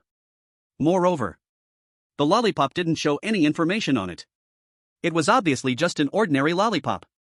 Thinking of this, everyone felt Su Jiang must have a problem with his head. Su Jiang stuffed the lollipop into his pocket. Ignoring the young thug and the glasses-wearing fat guy, he directly walked towards Ward 1. Chapter 21, Entering Ward 1. The lollipop was naturally not something Su Jiang randomly asked for. In his previous life, Su Jiang passed through each ward's route swiftly. For every ward strategy, Su Jiang was surely well aware of them. And the Ward 1 that Su Jiang was responsible for was naturally no exception. Firstly, the first weirdness in Ward 1. This was a fantasy symptom weirdness that imagined itself as a pink mushroom. The condition for making it take the mental medicine was simple. Just treat it as a mushroom. Next is the second weirdness, also a fantasy symptom weirdness. The method to tackle it is similar to the first weirdness. It's just that the imagined thing is slightly different. The latter is an orphan, but imagines having a family. The last one is a weird child. Every time the medicine is to be given, as long as a lollipop is offered, the weird child will obediently eat it all. This is also why Su Jiang asked the weird nurse for a lollipop, and why the weird nurse even gave one. Because aside from the player caregivers, there are, of course, the weird caregivers in the mental hospital who take care of the weird child, so the pharmacy has always been stocked. To get back to the point. The glasses-wearing fat guy and the young thug also followed into Ward 1. However, they had no intention of getting any closer. They just watched Su Jiang with hawkish eyes. They originally planned to wait for Su Jiang to go to his death first. Then they would seize the B-level weird item on him. At this moment, they certainly would not act. Su Jiang didn't care, and his gaze fell on the weirdness under the bed of Ward 1. More precisely, it should be the weirdness under the bed. At this moment, it was curled up under the bed, looking utterly numb. Why does this weirdness look so dumb? Are we sure this is Ward 1? Don't underestimate this dumb weirdness. The last A-level player overlooked it like this and was instantly torn to shreds. It was a brutal scene. Su Jiang came in front of the first fantasy symptom weirdness. In the strange dimension of the previous life. The game's introduction to this mushroom weirdness was just a few words. It only introduced that the mushroom weirdness used to be a crazy 996 overworked office worker who, after a mental breakdown, imagined himself as a pink mushroom. If in the game, players do not address it as mushroom, they would be instantly killed by the mushroom weirdness. With this in mind, Su Jiang squatted down. Noticing Su Jiang's arrival, the fantasy symptom weirdness also looked at Su Jiang, but both its face and eyes revealed numbness. It was as if it were a fool that couldn't think for itself. Strange. Hello, pink mushroom, I will be your caregiver from today, Su Jiang said. The conditions for completing the medication task were simple. All you had to do was treat the delusional phenomenon as a mushroom. After all, before this, almost all the anomalies denied that they were a mushroom. This caused its firm belief to waver. At this moment, as long as you treated it as a mushroom, it would naturally take its medicine. Sure enough.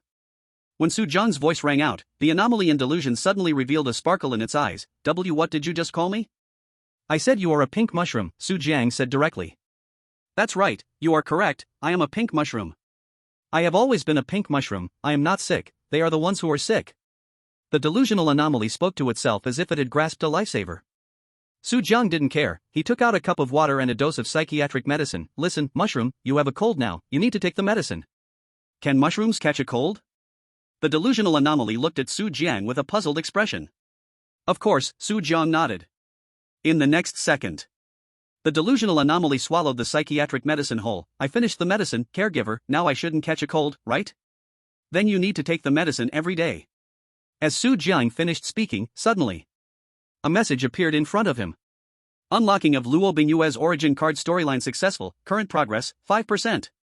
Soon after, Su Jiang felt more information about Luo Bingyue flooding into his mind. In this moment, Su Jiang felt a surge of great joy in his heart, while secretly thinking. So completing the storyline can unlock the information of the origin card? That's right. Although the origin card is a top-tier item that allows players to directly grasp all the information of anomalies. It just needs to be activated. But previously, Su Jiang did not understand the origin card. However, it seemed that activating all the contents of the origin card was quite simple. After all, completing tasks is not a problem for Su Jiang at all.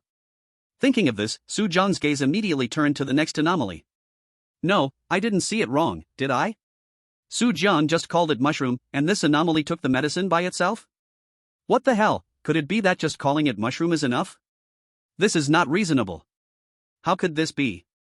This must be a coincidence. The viewers in the anomaly livestream were dumbfounded. After all, the number 1 ward has always been extremely bloody. But why did Su Jiang pass through so smoothly? Could it really be just calling it mushroom? This is way too absurd. The bespectacled fat man and the social youth were even more in disbelief. This guy actually didn't die, and even made the anomaly take the medicine. However, what shocked them even more was yet to come. Su Jiang approached the second delusional anomaly. This anomaly had been an orphan in its past life but always fantasized about having a family. Of course. Like the previous mushroom anomaly. If the player behaves in a way that denies its belief, they will be killed by the anomaly. It's equivalent to a certain rule. Su Jiang did not hesitate and directly applied the method from the game, successfully making the orphan anomaly take the psychiatric medicine. Unlocking of Luo Bingyue's origin card storyline successful, current progress, 10%. Seeing the message before him, Su Jiang's heart suddenly lifted in joy. He turned his gaze to the last anomaly in the ward. What the hell? So everyone has been looking in the wrong direction? Did he really get it right by sheer luck? To deal with delusional anomalies, just admit what they fantasize about, amazing. The bespectacled fat man and the social youth watched Su Jiang successfully feed the medicine. They immediately began to imitate him. Sure enough. When they treated the first anomaly as a mushroom and pretended to know the second anomaly's family, and then deceived the other with words, they would smoothly take the mental medication. After doing all this, the glasses-wearing fat guy and the street youth were both astonished. They couldn't even believe it themselves. They actually made it through the first 2 oddities of ward number 1. Next, they just had to keep following Su Jiang. Surely they would pass the 3rd oddity.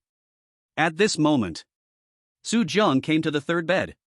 The glasses-wearing fat guy and the street youth hurriedly followed, afraid of missing Su Jiang's actions. Chapter 22, Extra Money Needed. On the third bed sat a strange child. After noticing Su Jiang and the others arriving, its gaze instantly turned crimson. Seeing this scene, Su Jiang suddenly thought of the furious boss from a game in his past life. And this was the last oddity of Ward number 1, the manic oddity. However, the conditions to pass were very simple. That is to directly soothe the strange child. And the lollipop Su Jiang had requested from the strange nurse played this role. Of course. If you had no lollipop, daring to appear before the strange child would lead to death. Thinking of this, Su Jiang took out the lollipop from his pocket. Sure enough, the strange child instantly calmed down, turning into a naive and cute little child, taking the lollipop from Su Jiang's hand. However, that deathly face, probably no one would find it cute. Then Su Jiang handed over the mental medication. The strange child, having received the beloved lollipop, took the medication without hesitation. Luobinji's background card storyline unlocked successfully, current progress, 20%. Su Jiang felt a joy in his heart and murmured. It seems the harder the storyline, the faster the storyline unlocks. After all, the previous two fancy oddities only had 5% progress. But switching to the strange child doubled the progress. Thinking of this, Su Jiang was eager to complete the other storyline tasks, quickly unlocking Luobinji's background card completely. Only then could he rescue his strange wife from the strange instance and enjoy life freely. In the strange live broadcast room. Wow! Even the hardest to handle strange child has been dealt with by him. I didn't expect that the lollipop Su Jiang took before would be used on the strange child. I understand now, Su Jiang going into the S-level instance is just pretending to be a fool to eat a tiger. This is definitely a big shot. Otherwise, how could he pass 3 challenges in a row? What seems like hell to others is just normal difficulty to Su Jiang. Turning the tables. I look like a fool now. No, we all look like fools. Doesn't this mean all 3 of them can easily pass Ward number 1? At this moment, the audience's evaluation of Su Jiang had completely reversed. There were no longer any traces of the previous insults. Inside the strange world, the glasses-wearing fat guy and the street youth saw Su Jiang subdue the terrifying strange child with just a lollipop. At this moment, both of them were greatly shocked, so this is how the lollipop was used? However, before the two could react, the strange child's crimson gaze turned to them again. The strange child questioned in a clear, childish voice, "Where is your lollipop?" The glasses-wearing fat guy and the street youth had no chance to imitate Su Jiang and take out lollipops. In fact, previously, when they saw Su Jiang take the lollipop, they mocked him in various ways. At this moment, how could they present a lollipop to Su Jiang? We will go get it for you right now. The glasses-wearing fat guy hurriedly tried to remedy the situation. No. Then leave your heads behind. The strange child suddenly erupted, a terrifying aura spilling out. In an instant, the strange child reached out its palm, small but containing terrifying power, and instantly crushed the heads of the glasses-wearing fat guy and the street youth. Wow. So it turns out that without the lollipop, it leads to instant death? After all, no previous players had managed to get close to the strange child. Who knows these conditions?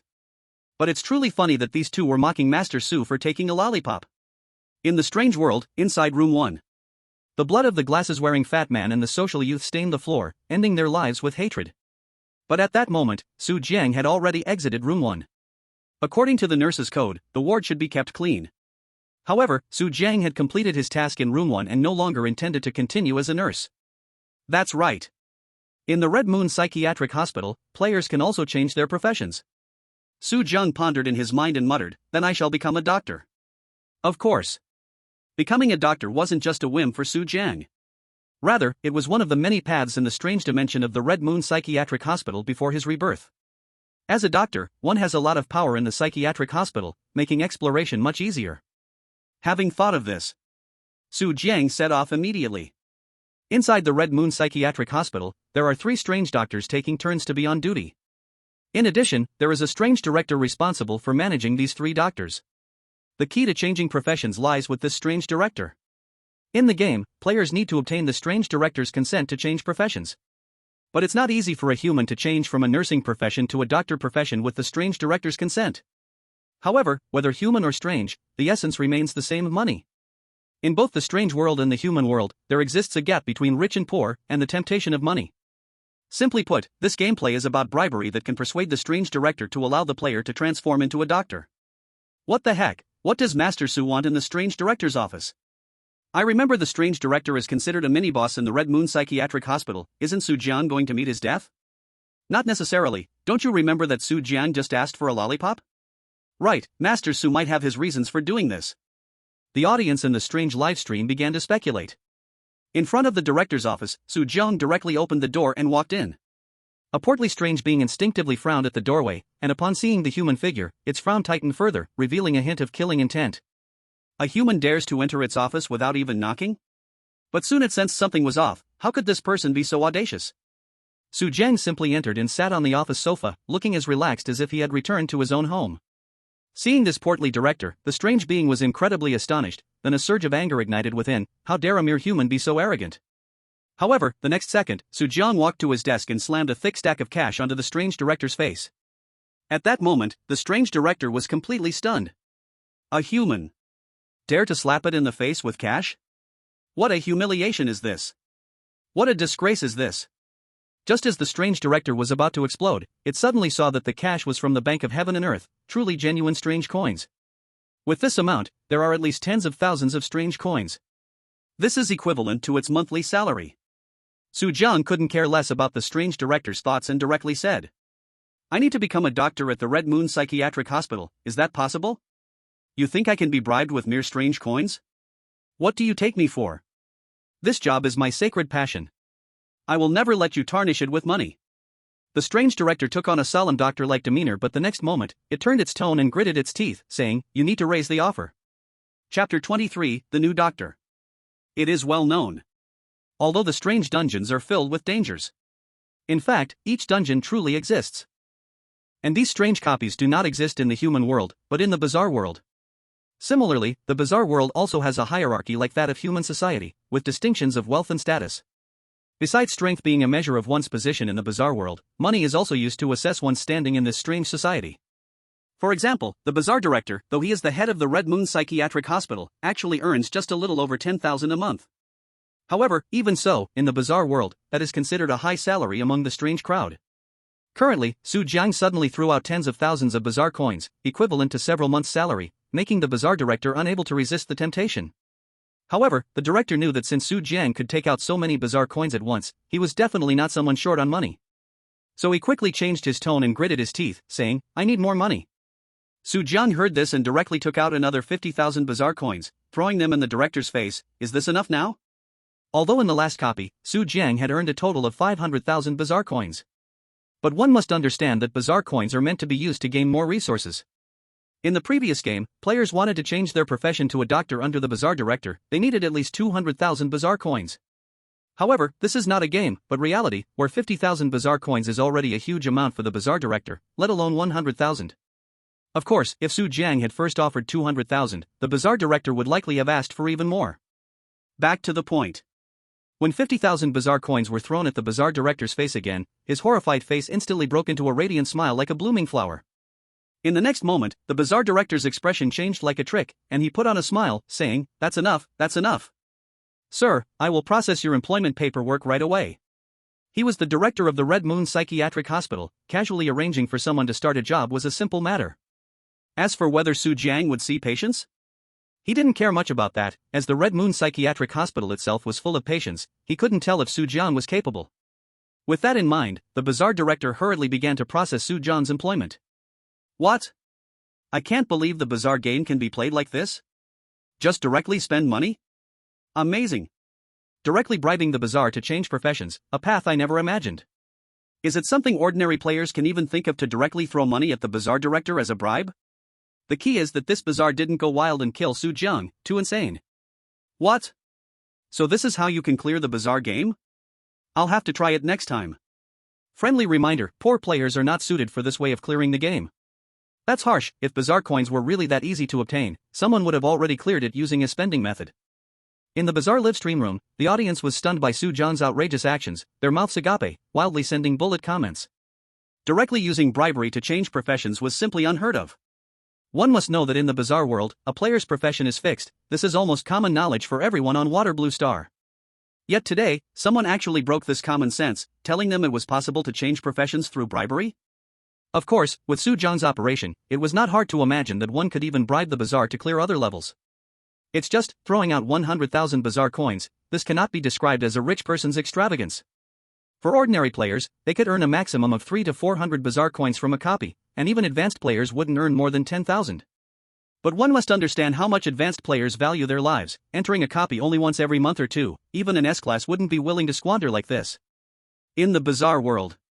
In the office of the bazaar director of the Red Moon Psychiatric Hospital. In less than 10 minutes, a brand new work permit for the Red Moon Psychiatric Hospital appeared in the bazaar director's hand.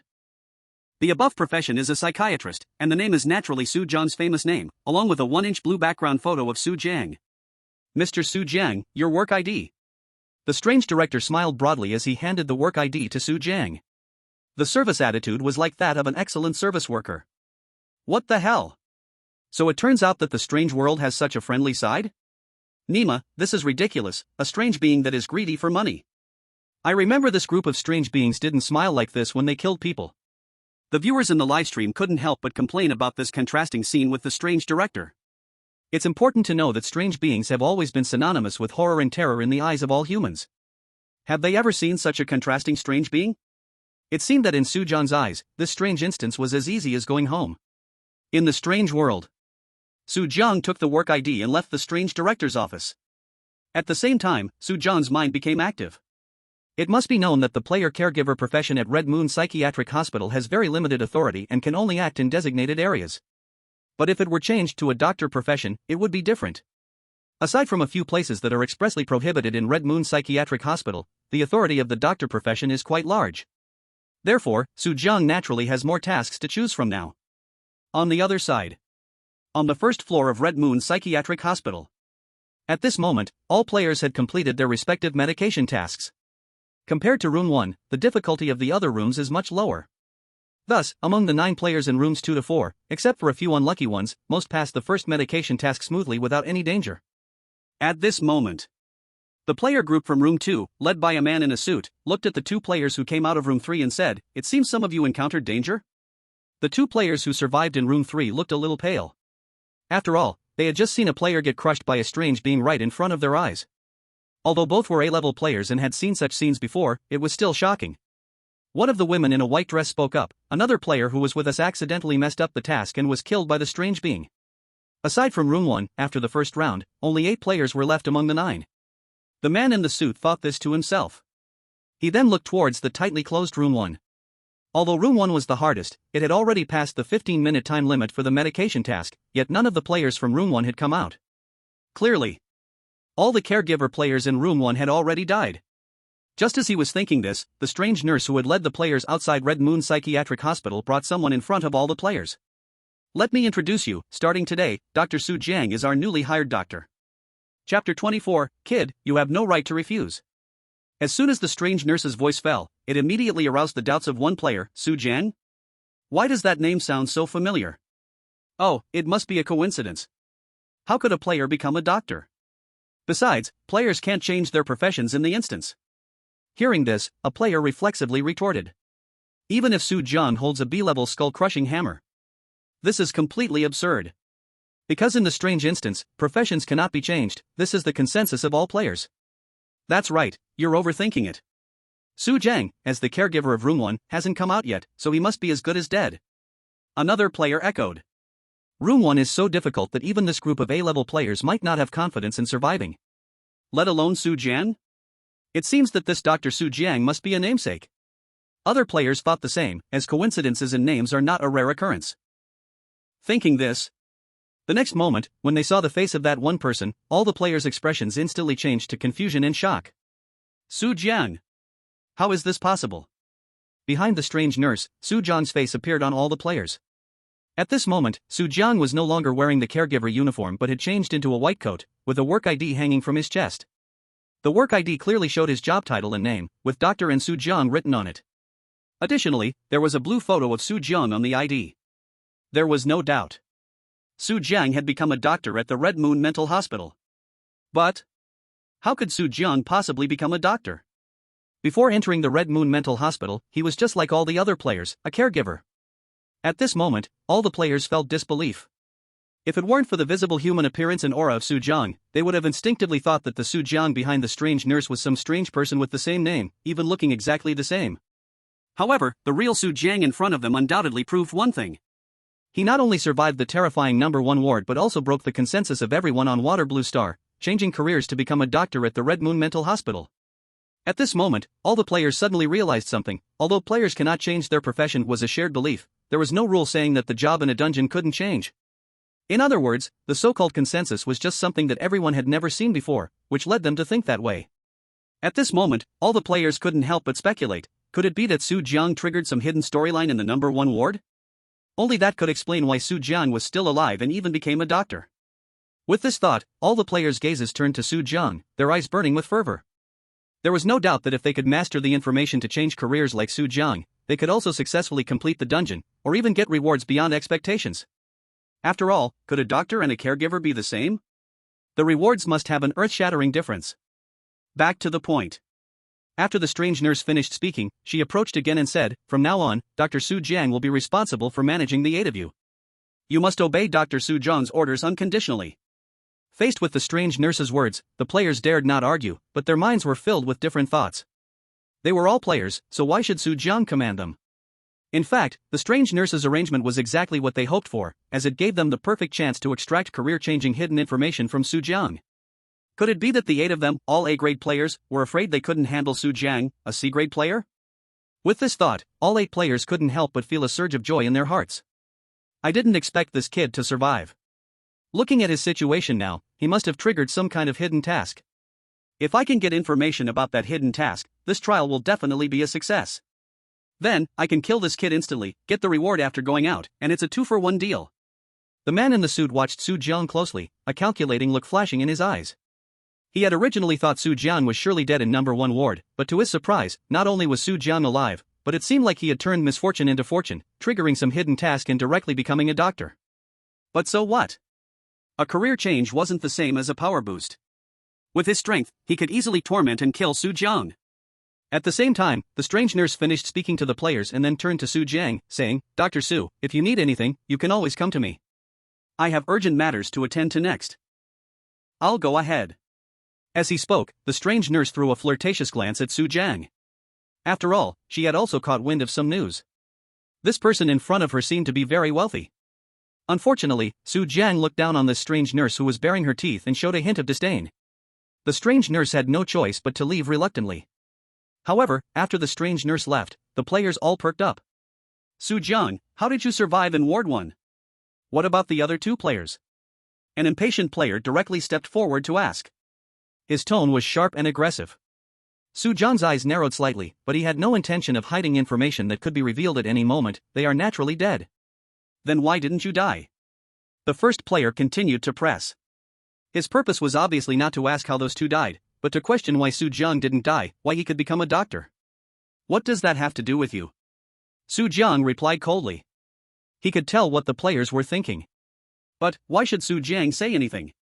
As soon as Su Jiang's voice fell, a bald man stepped forward, menacingly stating, "Kid, we are not asking you. Don't think just because you got lucky and triggered a hidden mission to become a doctor that your status will rise." As he spoke, an axe appeared in the bald man's hand, emanating a strong and intense eerie aura, and even stained with crimson. This was indeed the bald man's eerie weapon, and it was rated B level. "Kid, you have no right to refuse," the bald man said fiercely while holding the eerie weapon. After the bald man finished speaking, the other players behind him revealed dangerous signals to Su Jiang, as if to say that as long as Su Jiang refused, they would immediately spring into action and kill him. Facing a group of A-level players, Su Jiang is simply no match. I wonder how these guys will feel when they find out that Su Jiang became a doctor by spending money? What will they think? They will definitely demand Su Jiang hand over all his eerie coins. From the way he takes out money, it seems he obtained a large amount of eerie coins from the last dungeon. Oh dear, now he's going to sew clothes for others. Chapter 25, True or False Rules?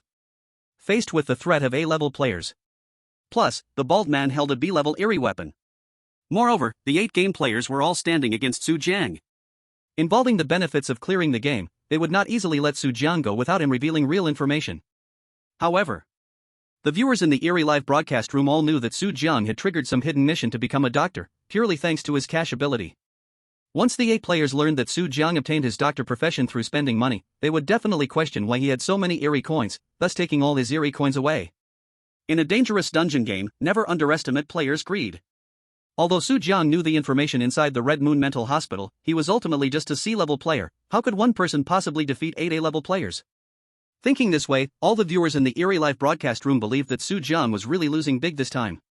This time Su Jiang was showing off too much. He has the title of doctor but has not gained any substantial improvement, and instead, it will bring him trouble. That's right, it would have been better if Su Jiang had hidden a bit more. In the eerie world. Kid, if you're smart, quickly tell us how you became a doctor. Seeing Su Jiang remain silent, the bald man threatened again with a fierce expression.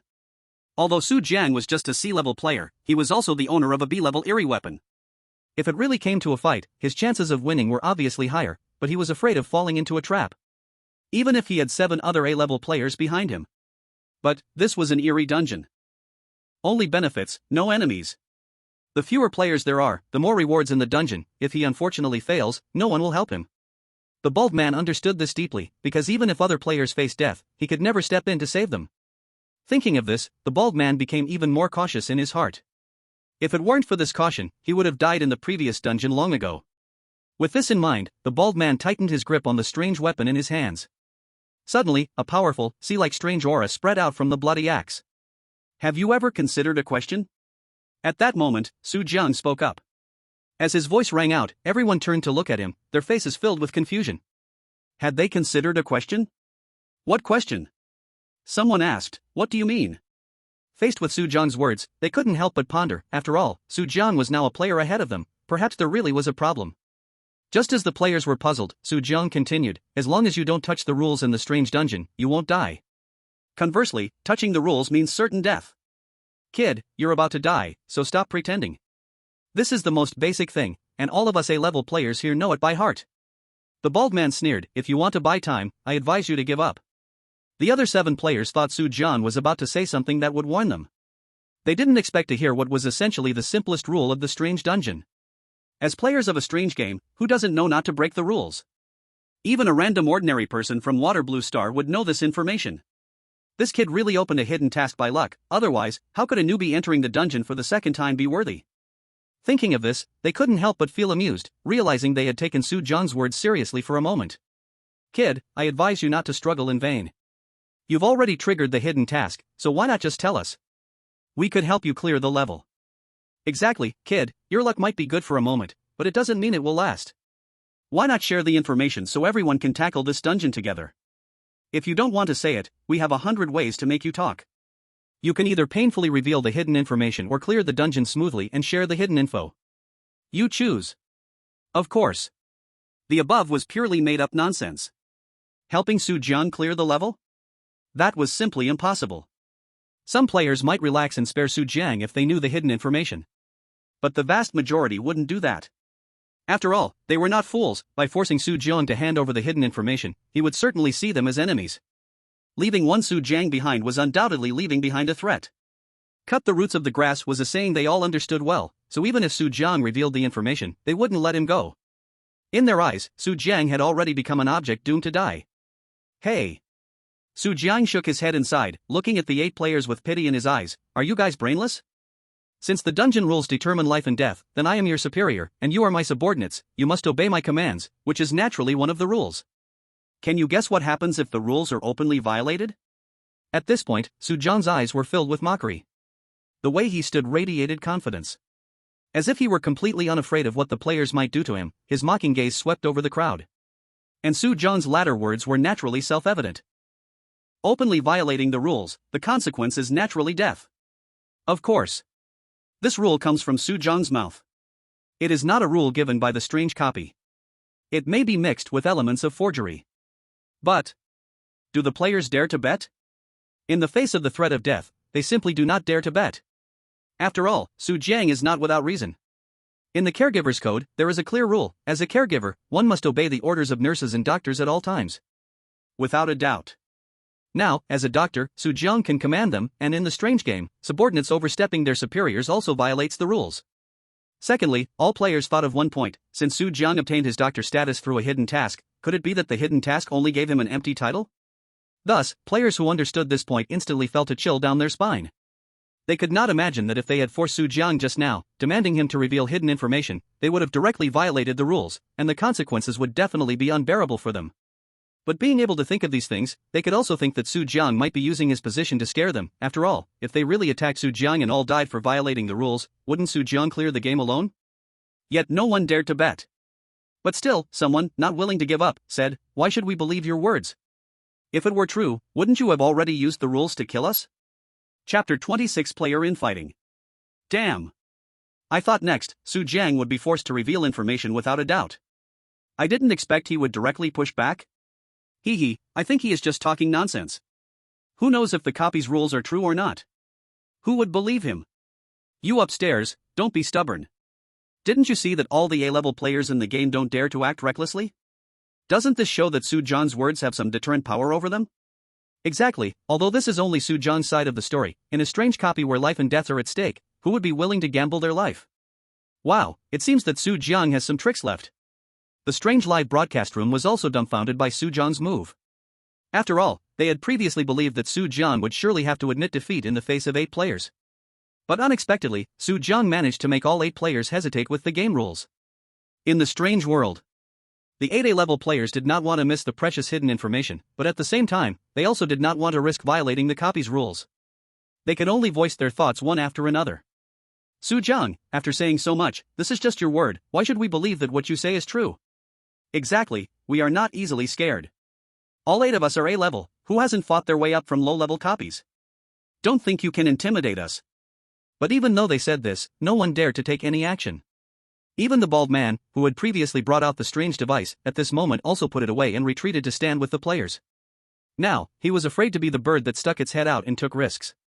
If it were just against Su Jiang, a C-level player with B-level strange devices, he would still choose to be the bold one, no matter how cautious he had to be.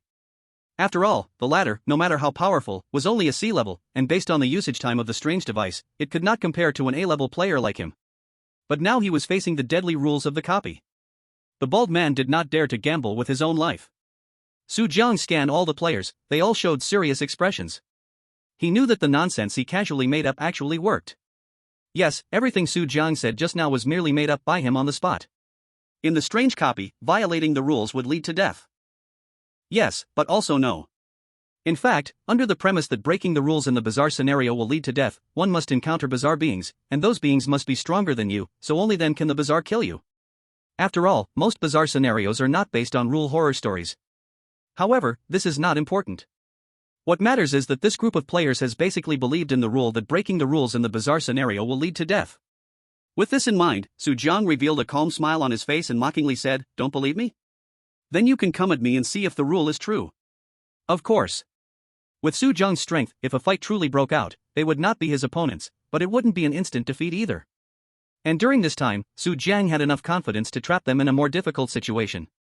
No matter what choice was made, Su Jiang was fully prepared. The faces of the players changed slightly, and there was no doubt that none of them dared to test if what Su Jiang said was true. After all, the consequence of testing could very well be instant death. Seeing the awkward expressions on the 8 players' faces, Su Jiang knew that his threat had completely succeeded. "Seeing you like this, it doesn't look like you dare to try." Su Jiang sneered coldly and continued, "Then since you don't dare to try, you should obediently follow my arrangements, otherwise, don't blame others if you die." A blatant threat. The more Su Jiang acted this way, the more anxious the players became. They took in Su Jiang's cold sneering face, but couldn't utter a word of rebuttal. A bald man with a grim expression said in a deep voice, "What do you want?" He just happened to offend Su Jiang the most, and now he felt that Su Jiang might take the chance to attack him. However, Su Jiang's goal was to kill all the players. Although the bald man was the most aggressive, he was simply not worth Su Jiang's attention, so Su Jiang naturally didn't bother to target him. "From now on, I will manage all of you," Su Jiang said lightly. "Firstly, the number 1 sick room currently has no one on duty due to the absence of caretakers, and 3 of you need to be selected to guard sick room number 1. The rest will guard sick rooms number 2, 3, and 4. Of course, I won't interfere in how you choose these 3 people, you can select them yourselves. Just a friendly reminder, even if it's through threats or violence, I won't ask a single word. Alright, now I'll give you 30 minutes to think carefully. I hope when you come back, I'll see those 3 chosen for sick room number 1. Saying this, Su Jiang turned and left. Only the 8 players remained, staring at each other. Wow! Su Jiang's move is impressive. Not only has it created cracks in the player group, but it's even led them to turn on each other. This is a pure scheme. Su Jiang is giving the other players no way out at all. Haha, if it were me, I'd do the same. These 8 people used to be a threat to Su Jiang, right? Now look at them, how pitiful. It's so satisfying to see. But this isn't really a big deal, right? It's just choosing 3 people for sick room number 1. Su Jiang seems to be taking it easy. Upstairs, are you hearing the foolish words you're saying? That's sick room number 1. Su Jiang is relaxed because he knows the answer to the strategy. But do the others know? For them, becoming a caretaker for sick room number 1 is like signing their own death warrant. Exactly, no one would be willing to guard sick room number 1, so naturally, the 8 players will have friction among themselves. Sure enough. As the bullet comments in the bizarre live broadcast scrolled by, the weakest among the 8 players hurriedly spoke up, "Everyone, please don't believe that liar Su Jiang. I've never heard of such a rule in a bizarre scenario. He must be using the tiger's might to deceive us. As long as we keep threatening him, we will surely find out the hidden information. He is the weakest existence among us. Entering room 1 is a certain death." He would definitely prefer to believe that Su Jiang is lying. As soon as he said this, the other 2 who felt they were weak also spoke up in agreement. Yes, if we really turn against each other, wouldn't we just fall into Su Jiang's trap? However, the other players did not want to gamble with their lives. The bald man said with a gloomy face, "What you say is not without reason, but one thing you forgot is that Su Jiang changing his job to a doctor has never happened in this strange dungeon. This means that the rules Su Jiang mentioned could very well be true." Chapter 27, It seems you aren't as foolish as I thought. Even if what Su Jiang says is true, why should we be sent to room 1 to be caretakers? A female college student shouted sharply. Why can't you be caretakers in room 1? The bald man sneered, scoffing, "It's because you are weaker than us. In this dungeon where strength is everything. Naturally, the ranking is based on strength, the weak ones are bound to be eliminated, and this is unquestionable. The weakest players will naturally have to go to room 1 to take their shifts. However, these 3 players are not fools. With their strength, being caretakers in room 1 is also a gamble of 9 deaths. But with no one facing the bald man, as long as the other side does not want to be the caretaker of room 1, they cannot kill them for that reason. Considering this, a middle-aged man immediately chimed in, "Anyway, it's a sure death. If you have the guts, kill me here. Even if I die, I'll make sure you won't have it easy." The last player gritted his teeth and said, "Although we are weak, if it really comes to a fight, you won't have it easy either." They all understood that entering room 1 was nearly a guaranteed death. Why should they sacrifice themselves to be caretakers in room 1, while the 5 in front could remain at ease? The facts were indeed as they said. None of the 5 under the bald man wanted to be caretakers in room 1. So they would not kill them at all. For a moment, the atmosphere between the 8 people became tense. The bald man's face became extremely ugly as he glared fiercely at the 3, saying, "You 3 trash better not push me to kill you. Heh, if you have the guts, go kill Su Jiang. Didn't you act so arrogantly to him before? Why don't you dare to resist Su Jiang now?" The female college student laughed mockingly at the bald man's misfortune. Just before, the bald man had truly shown what it meant to use power to bully the weak against Su Jiang. However, now that Su Jiang had transformed into a doctor at the Red Moon Psychiatric Hospital, the bald man no longer dared to show that previous attitude. Hearing this, the bald man's fierce face turned ashen, and he angrily shouted, "Damn bitch, you think you can talk back to me? Just watch me kill you." In the next moment, a strange weapon appeared in the bald man's hand. However, before he could act, the other 2 players standing with the female college student immediately took out their strange weapons and looked at the bald man with unkind expressions. In this situation, they had no choice but to band together. Otherwise, if the bald man took them down one by one, they would face certain defeat. Of course. With their combined strength, 3 against 1 bald man was still fair enough. Seeing this situation, the bald man still suppressed his inner rage and glared menacingly, saying, "Damn bitch, just wait for me. I advise you to behave and go to room 1. At that moment, the man in the suit spoke calmly. As soon as the words came out, the faces of the 3 female college students changed slightly. The man in the suit was the strongest among them, and it was said that as long as he completed this trial, he could be promoted to S level. The 3 of them combined might not even be a match for the man in the suit. It's still the same reasoning, the middle-aged man shouted, "Either way we die, why should we accommodate you? Then you should just die." The suited man's expression turned cold. In the next moment, a level-be cursed object appeared in the suited man's hand, suddenly attacking the middle-aged man. The middle-aged man's face changed drastically, and he hurried to fight back, but in an instant, he was slashed in the neck by the suited man. Put! Blood splattered all over the scene, and the 2 female university students turned pale, looking in terror at what was unfolding before them. "Now, you can go be nurses in ward number 1, right?" the suited man said coldly. Although the 2 female university students were unwilling, seeing the suited man's decisive manner, they could only tacitly accept becoming nurses in ward number 1. At the same time, The four bald men didn't react at first. After all, they absolutely didn't want to kill the middle-aged man. If he died, one of them would have to go to ward number 1. However, the current situation was that the suited man, the strongest player, was the one doing the killing, and for him, it didn't matter which one of the four of them he chose to send as a nurse. In an instant, the four bald men had different thoughts in their hearts. The suited man didn't want to waste more time and coldly said to the four, "You all choose someone quickly to go become the nurse for ward number 1. Finally, one person stood up, looking unfavorably at the bald man. "Baldy, if I'm guessing right, you should be the weakest one among us, right?" The bald man's heart sank, and he hurriedly explained, "All four of us have level B cursed objects. No matter how weak I am, I shouldn't be far behind you. But no matter how you put it, you are the weakest, so you go to ward number 1. "That's right, it's you, since you were so arrogant before." The other two immediately agreed. "Why should I?" The bald man instinctively protested, but the next second, seeing the cold gaze of the suited man, he had no choice but to obediently shut his mouth. With the situation developed this far, it was considered officially over. 30 minutes later, Su Jiang once again returned here as promised. He looked at the already divided two groups, and at the corpse lying on the ground. At the same time, Su Jiang also saw a line of words appear before him. "The story card of Luo Bingyue has successfully unlocked. Current progress, 25%. Feeling that part of the information on Luo Bingyue's story card had been completed again, Su Jiang didn't feel any surprises. Previously, he already knew that by completing tasks in the Red Moon instance, it could unlock Luo Bingyue's story card. After he became a doctor, his task route naturally changed, and arranging players' work was also part of the task. "Only one person has died? I thought you would be foolish enough to kill each other. It seems you still have some brains," Su Jiang said with a slight smile. However, Su Jiang never thought he could kill all the players with just one task. Then he looked at the four led by the suited man and said indifferently, "From now on, for every player missing from ward number 1, you will need to make up for it." Once these words were spoken, players immediately expressed their dissatisfaction, questioning, "The nurse rules don't have this requirement at all. What right do you, a doctor, have to ask us like this?" "Yeah, if one dies in ward number 1, we all have to die," other players chimed in. According to the nurse rules, they only needed to take care of the ward they were in. How many players died in other wards was none of their concern, and they didn't need to substitute either. If Su Jiang's method were followed, with the death rate of ward number 1, wouldn't that mean they all had to die, one for one? "There's one more point in the nurse rules: you must obey my orders, so I can deploy you however I want," Su Jiang said coldly.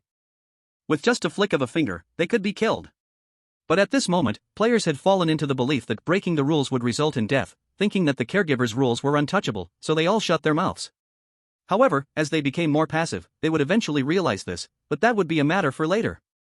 Su Jiang said directly, "Since no one has any objections, this matter must be decided, and it's not too late. I will take my leave first."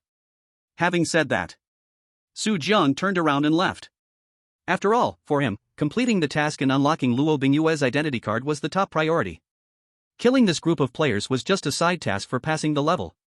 Regarding Luo Bingyue's background, the information Su Jiang knew so far was only a rough outline. Luo Bingyue developed a mental illness due to family reasons and was sent to the Red Moon Psychiatric Hospital by her family. Did anything happen during this time? After being sent to the Red Moon Psychiatric Hospital, Luo Bingyue was abused by the twisted female director and later grew up to kill her. Su Jiang also did not know what happened during this time. Only after unlocking the identity card progress to 100% would this information come to light. Remembering this, Su Jiang's expression became slightly serious. Following the route of the game in his past life, after players become doctors, they can complete the tasks required of a doctor according to the rules of the instance to pass the level. The second route is to unlock various hidden storylines by exploring the Red Moon Psychiatric Hospital, increasing the exploration degree to 100%, allowing immediate clearance. The latter is what players refer to as the speedrun route.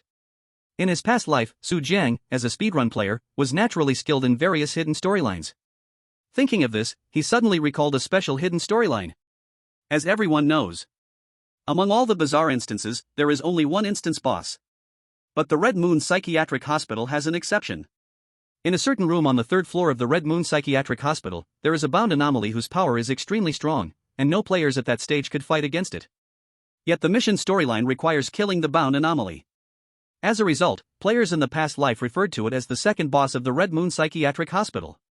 However, with more players flooding in, this so-called second boss anomaly was sequentially discovered by players, and they easily cleared it. To put it simply, this second boss anomaly is entirely confined to a hospital bed and can only attack the player's brain through mind-like means, causing players to unknowingly release its bindings, leading to the anomaly breaking free from the bed and killing the players in return. Players only need to resist the second boss anomaly's mental attacks, and then the second boss will be like fish on a chopping block, ready to be dealt with. And this is a psychiatric hospital. There's nothing here but plenty of psychiatric medication. That's right. The medication in the Red Moon Psychiatric Hospital can resist mental attacks. Su Jiang also didn't know which amazing player discovered this matter in his past life. It is said that a player took the medication originally meant for the mental anomaly themselves, and the system directly prompted, mental resistance +1. Combined with the second boss on the third floor who excels in mental attacks, a drug use speedrun route was born. In addition, Su Jiang was also a doctor at the Red Moon Psychiatric Hospital, not to mention how easy it would be to get psychiatric medication. Thinking of this, Su Jiang arrived at the pharmacy on the first floor. The eerie nurse, seeing Su Jiang's Dr. ID badge on his chest, cleverly stepped aside to let him through. Su Jiang entered the pharmacy smoothly, and what came into view was a myriad of psychiatric medications, all weeping profusely. Any medication for resisting minor issues was child's play. More of them were medications for treating schizophrenia, dissociative identity disorder, and delusions, which left patients unable to care for themselves. However, Su Jiang only took the medicine to treat Yu's condition. In his past life, in the game, as long as it was a mental medicine, it could increase mental resistance, and the rarer the medicine for curing mental illnesses, the more the mental resistance increased. Players operated game characters with the mindset of, it's not me taking it, and they would take the medicines that seemed more exaggerated, directly raising mental resistance to 99+, not caring about overflow at all. But Su Jiang was facing a real Red Moon Psychiatric Hospital, no longer controlling characters in a game, and if he took too much, he could really become mentally ill, then it would be not worth the loss. Fortunately, Su Jiang knew how much to take to resist the second boss's mental attack. So he stopped thinking too much and directly swallowed the calculated amount of medicine, and then a line of illusory text appeared before Su Jiang's eyes. You have taken fluoxetine, mental resistance +1. You have taken sertraline, mental resistance +1. You have taken mental resistance +1. A series of more than 10 lines of prompt information surged in front of Su Jiang, just like the notifications after completing a task in the past life game. Until the last piece of information finished broadcasting. Su Jiang felt a bit dizzy, but fortunately, his body had evolved after becoming a player, and his physical quality had already surpassed 95% of humans in the world. Moreover, Su Jiang was a Class C player, so even if he took poison, he could metabolize it thanks to his strong physical quality. So Su Jiang only felt a bit dizzy in his head, and it wasn't serious. If he were in the dungeon at Huangquan University, Su Jiang would definitely not take random medicine, although the dose wasn't high enough to kill him, he didn't want to choose to take risks. Su Jiang murmured, mental resistance has increased, next is the key character to trigger the hidden route of the second boss.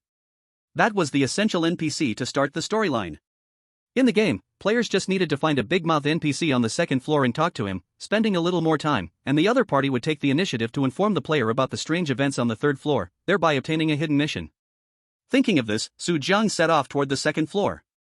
Now that Su Jiang had become a doctor, the second floor was no longer a restricted area for him. Passing through the broken corridor, Su Jiang successfully reached the second floor area. The second floor, like the first, was filled with wards, but what distinguished it was that the strangeness on the second floor was even more ferocious. If players were assigned to guard the strange dungeon on the second floor, let alone 9 deaths and 1 life, even a 0.1% chance of survival would be a stroke of luck. The strange mental illnesses here were all above Class A. This shows just how terrifying the second floor was. However, Su Jiang felt no pressure when he arrived on the second floor, instead, he sensed a strange familiarity. After all, in his past life as a speedrunner, he never bothered with the first floor, starting directly as a doctor and then heading to the second floor to begin speedrunning. Back to the point. At this moment, Su Jiang's gaze fell on a strange caregiver.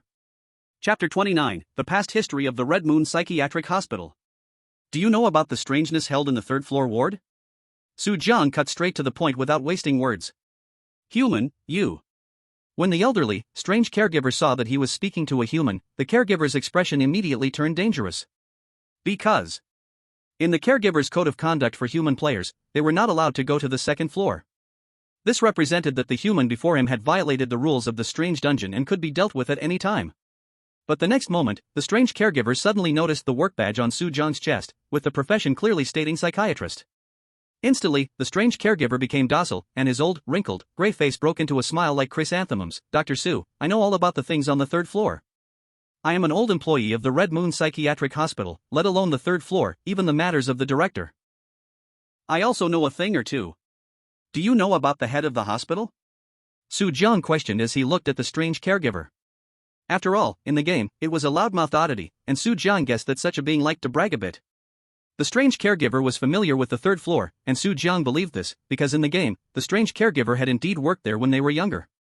It was only after getting older that they were transferred to the second floor. But when the strange caregiver said he knew a thing or two about the head of the hospital, Su Jiang did not believe it. After all, in his past life, even after Su Jiang conquered Ning Hongye, he still didn't know much about her background. Absolutely true. This is the history of Hongyue Psychiatric Hospital. Aside from me, this old employee, I can say that no one in today's Hongyue Psychiatric Hospital knows about this. The caregiver solemnly assured. Then go ahead and say it. Su Jiang, though skeptical, patiently prepared to listen to the strange caregiver's words. But the next second, the strange caregiver said, Dr. Su Jiang, it's work hours, it's not really good, right? Su Jiang directly took out $300 strange bills. How about this? Sure. Dr. Su Jiang, give them to me quickly, and I will tell you right away. The strange caregiver's eyes sparkled when seeing the 300 strange coins in Su Jiang's hand, and he couldn't care less about Su Jiang's words, speaking impatiently. The strange caregiver hurriedly took the 3 strange bills marked with the words Heaven and Earth Bank, greedily sniffed the gloomy strange aura on the bills, and after confirming they were real, his mood instantly brightened. Quickly say it, I don't have time to waste with you here. Su Jiang frowned and urged, watching the strange caregiver's greedy expression. As a speedrunning player, he hated the plot intensely, including all the non-essential NPC scenes. After receiving the money, the strange caregiver, upon hearing Su Jiang's words, quickly stopped hesitating, saying, Dr. Su Jiang, as a human, you must have heard of Huangquan University, right? Heard of it? Su Jiang had just cleared the A-level dungeon Huangquan University with an SSS rating solo. But none of this was important.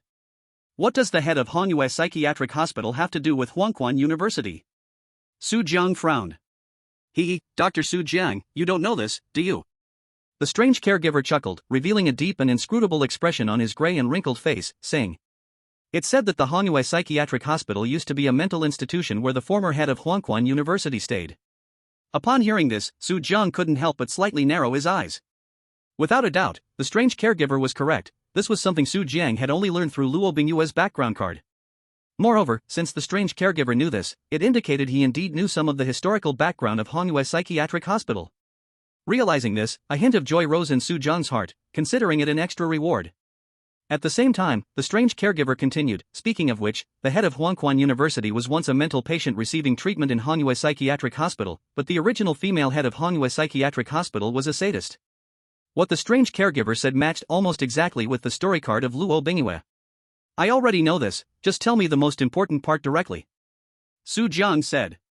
Upon hearing this, the strange caregiver didn't hesitate, saying directly, simply put, the head of our Hongyue Psychiatric Hospital knows the head of Huangquan University. Luo Bingyue knows Ning Hongye? A big question mark suddenly appeared in Su Jiang's mind. But just then, the strange caregiver fell silent again. Su Jiang raised an eyebrow and asked, and then? Dr. Su, then I don't know anymore. The strange caregiver said with a sincere face. Hearing this, Su Jiang felt a bit speechless. With so little information, he certainly couldn't quickly discern truth from falsehood. However, just as Su Jiang was pondering in his heart, a prompt suddenly appeared before his eyes. Congratulations, you have unlocked hidden information. The background card story of Luo Bingyue is now 50% unlocked. Seeing the bizarre system prompt of the game, Su Jiang's heartbeat suddenly slowed for a moment. Was Luo Bingyue and Ning Hongye truly old acquaintances in their past lives? The most crucial point was that once Su Jiang obtained this bit of information, the background card of Luo Bingyue immediately jumped from 25% to 50%. This shows that this information is quite important. With this in mind, Su Jiang stopped thinking too much. At this moment, he still needed to unlock 100%, which was half away. According to the previous progress, he was afraid he could successfully unlock all the storylines by tomorrow. Of course, perhaps the subsequent storylines might become more difficult to unlock, that could also be true. With this thought, Su Jiang walked toward the third floor. He could sense that the deeper he went up, the denser the eerie atmosphere became. But this was not a free-flowing eerie atmosphere that could be absorbed at will. It was a fierce and aggressive eerie energy emanating from some powerful, bizarre entity. For both humans and the bizarre, this kind of eerie energy coming from others is extremely dangerous. And at this moment, a bizarre tool appeared in Su Jiang's hand, a skull crusher. It was the B-grade bizarre tool that Su Jiang obtained from the perverted weirdness in the A-grade dungeon, Huangquan University. At this moment, the skull crusher was in Su Jiang's hand, and a wave of eerie energy spread from the skull crusher, isolating Su Jiang from those bizarre tools. The third floor looked completely different from the first and second floors of the mental hospital. Here, the eerie energy lingered, gloomy and terrifying. The entire space felt dim and strange. The only corridor light appeared to be an old, outdated tungsten bulb, now flickering and illuminating the entire ward corridor. At this moment, the night was late. Outside the Red Moon Mental Hospital, a bright red crescent rose, and the scarlet moonlight streamed through the open corridor windows, blowing fiercely, fluttering the white curtains. Tick, tick, step, step, step. The incredibly quiet corridor echoed with the ticking of a clock, accompanied by the sound of leather shoes stepping on the wooden floor. Chapter 30, Third Floor of Red Moon Mental Hospital. In front of Su Jiang's view, under the flickering tungsten bulb, an eerie figure was getting closer and closer under the light. It was in existence wearing a white lab coat, with its hands clasped behind its back, a pale face showing a stiff smile, hollow eye sockets, and bloodshot eyes. When its footsteps stopped, this bizarre figure in a white lab coat had already walked right in front of Su Jiang. Its hollow eyes stared intensely at Su Jiang, its eyeballs rolling and lingering for a moment on the work ID hung in front of Su Jiang's chest. Then it revealed a creepy smile. So it's a new doctor in the hospital? I thought it was that ignorant human who intruded into the third floor. After all, the third floor is a forbidden place for humans, and it has been a long time since a fresh face has come, but… Dr. Su Jiang, did you get the permission of the hospital to step into the third floor? The bizarre's deep-set eyes fixed their gaze on Su Jiang, and its gaze revealed a dangerous glint, with one hand already secretly reaching out from behind. Bathed in the scarlet moonlight, one could see its grayish-white palm covered in scarlet, extremely chilling. This bizarre was the guardian of the third floor of the Red Moon Mental Hospital. In the game, to get past it, one had to either defeat it or show that they had obtained the dean's permission. However, the latter could only temporarily make it believe, carrying the risk of being investigated afterward. But for Su Jiang, being able to stall for a few hours was enough. Su Jiang tightened his grip on the skull crusher, appearing calm as he said, Dr. Lin, I naturally received the dean's permission. You can ask Dean Ning if you don't believe it. So that's how it is, then Dr. Su Jiang, please come in. A strange flash of doubt crossed the eyes, but nothing more was said, and it simply stepped aside. Su Jiang slightly nodded and quickly passed by the strange figure, heading towards the innermost hospital room in the corridor. He always felt that this boss would know a little about Luo Bingyue's background, and without hesitation, he pushed open the door to the hospital room. Inside the empty room, there was an iron bed in the middle, with various chains spread out at the four corners, and at the center was a deformed female strange, her eyeballs grotesquely hollowed out. Seemingly sensing Su Jiang's entrance into the room, the female strange emitted a barely detectable sound from her mouth. Su Jiang felt a vague, ethereal force swiftly penetrating into his brain, wildly invading his consciousness. Fortunately, Su Jiang's mental resistance was high enough. The female strange's mental attack had little effect on him. In the next moment, Su Jiang found himself standing in front of the iron bed. Clang! The female strange realized her attack had failed and became agitated, opening her mouth but could not make a sound, only able to roll around on the iron bed. Unfortunately, she was firmly bound by the chains and could not escape. This strange can't even make a sound. It seems I can't extract any useful information. A flash of murderous intent flickered in Su Jiang's eyes. He lifted the sledgehammer, ready to smash down on the female strange's head. No! Don't kill me! At that moment, a female voice echoed in Su Jiang's mind, and his hands, initially poised to strike down, suddenly froze in midair. There was no storyline in the previous game where a female strange communicated through brainwaves. Su Jiang lowered the sledgehammer and looked at the female strange, asking, Are you the one speaking to me? That's right, I am the strange before you, just don't kill me. I can tell you everything you want to know. The female strange communicated directly with Su Jiang through her psychic power. Who are you? I am the former director of Hongyue Psychiatric Hospital. Former director? Su Jiang felt puzzled at once. Of course, the boss in the instance would not change. Naturally, the director of Hongyue Psychiatric Hospital could not change either. But soon, a thought surfaced in his mind. He looked at the female strange and asked, Are you the director that Luo Bingyue killed? Since Luo Bingyue could become a strange after her death due to her resentment, it was reasonable to guess that the director killed by her could also be the same. That's right, that bitch Luo Bingyue killed me, that's why I became like this. The female strange's voice became sharp, filled with madness and hatred. I must kill her. Her? Who is the other person? Su Jiang asked again. It's Ning Hongye. That bitch imprisoned me here. The female strange shouted. Hearing this, Su Jiang had already guessed a general idea. He asked, Why did Luo Bingyue want to kill you? The female strange replied, As long as you unlock the chains on me, I will tell you everything. Su Jiang ignored her words and directly raised the sledgehammer towards the female strange's head. Speak, or not? Even if I tell you, you won't let me go, right? The female strange tried to put on a brave front. Bang! In the next second, the sledgehammer smashed down on the female strange's right leg, directly crushing it to pieces. Ah! You bastard! I will kill you! The female strange roared in agony. Su Jiang felt a force invade his brain, and then everything went blank. Now his mental resistance is extremely high, not something the female strange could hurt. Bang! Soon, the sledgehammer fell again onto the female strange's left leg. Ah! No, don't smash anymore, I will tell you. Feeling the intense pain, the female strange begged for mercy. However, Su Jiang did not hesitate and smashed down hard onto the female strange's arm, completely obliterating it as the cries of the female strange echoed continuously. Only then did Su Jiang put down the sledgehammer and say, "Look at you. I wish you had told me sooner. Now, your hands are gone, right?" "I already told you in advance," the female anomaly roared in a strange fury. Bang! Su Jiang's shattering hammer fell directly on the female anomaly's remaining arm, leaving her completely limbless. Su Jiang looked at her. "What did you just say?" "Don't hit me anymore, I will tell you everything. I'll tell you everything."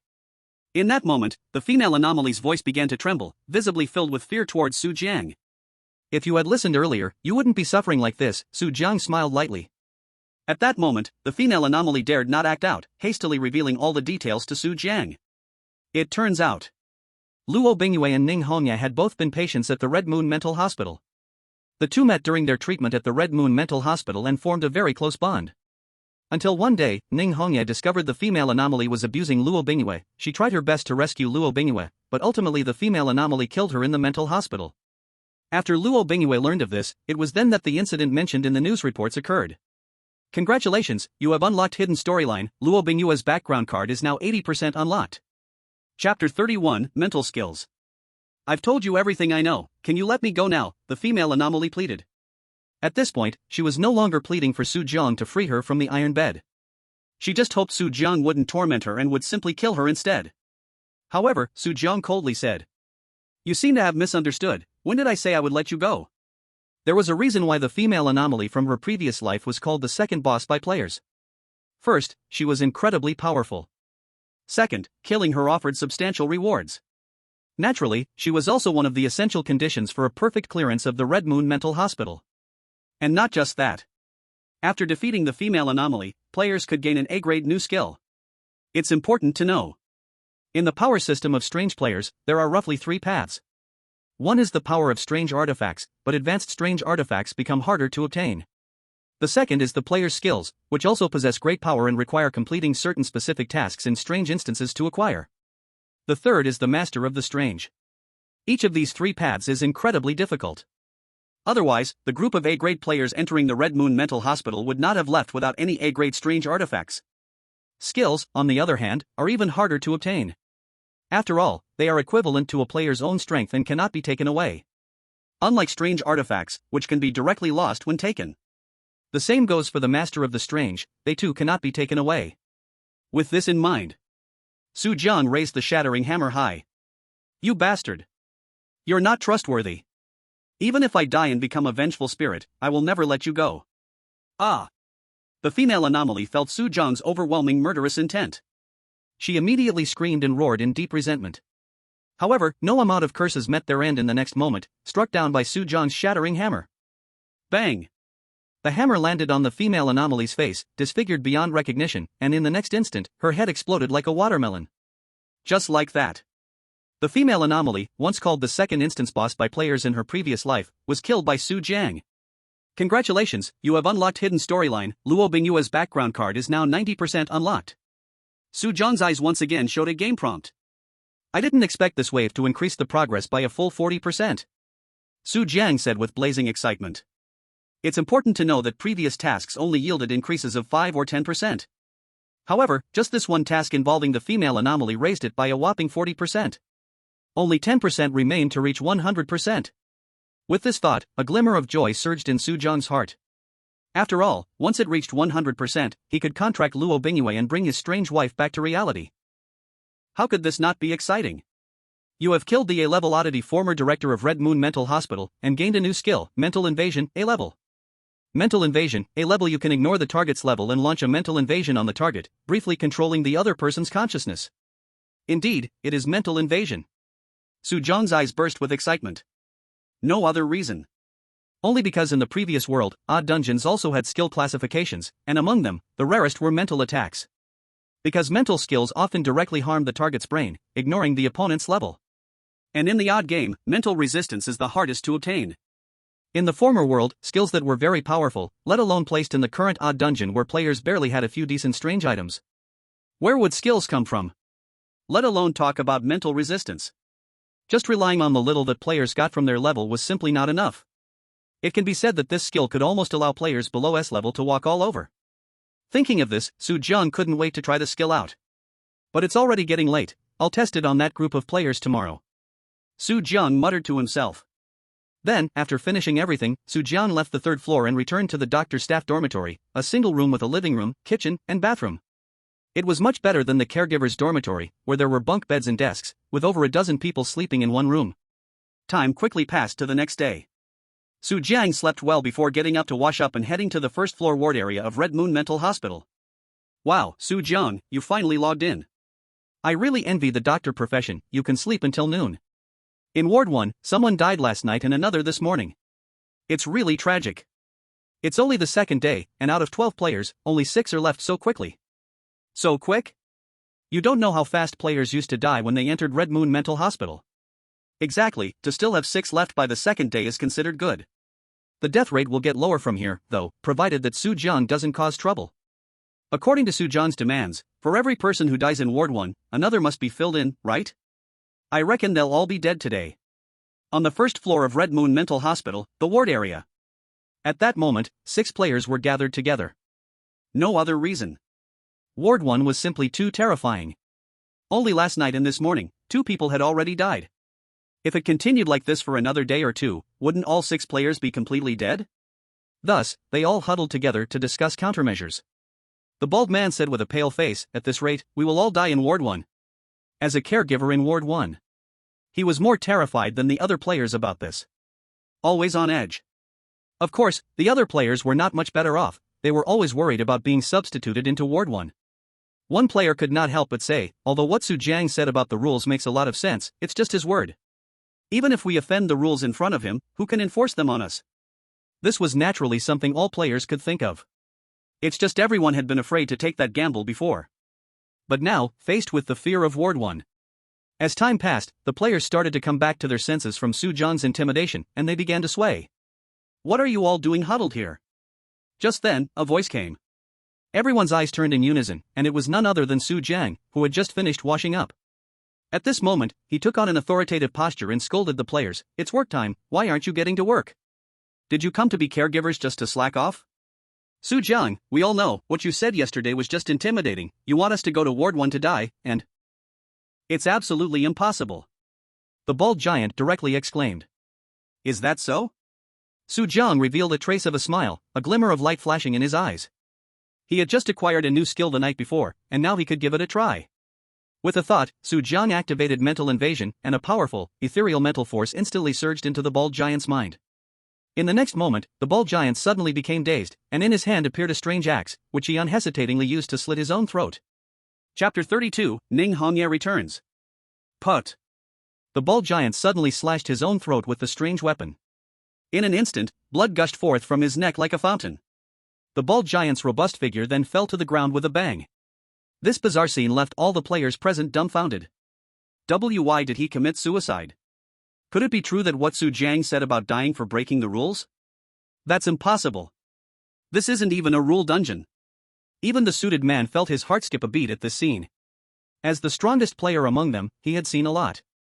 However, just now, he hadn't sensed any fluctuations of power from Su Jiang, and yet the bald giant just killed himself.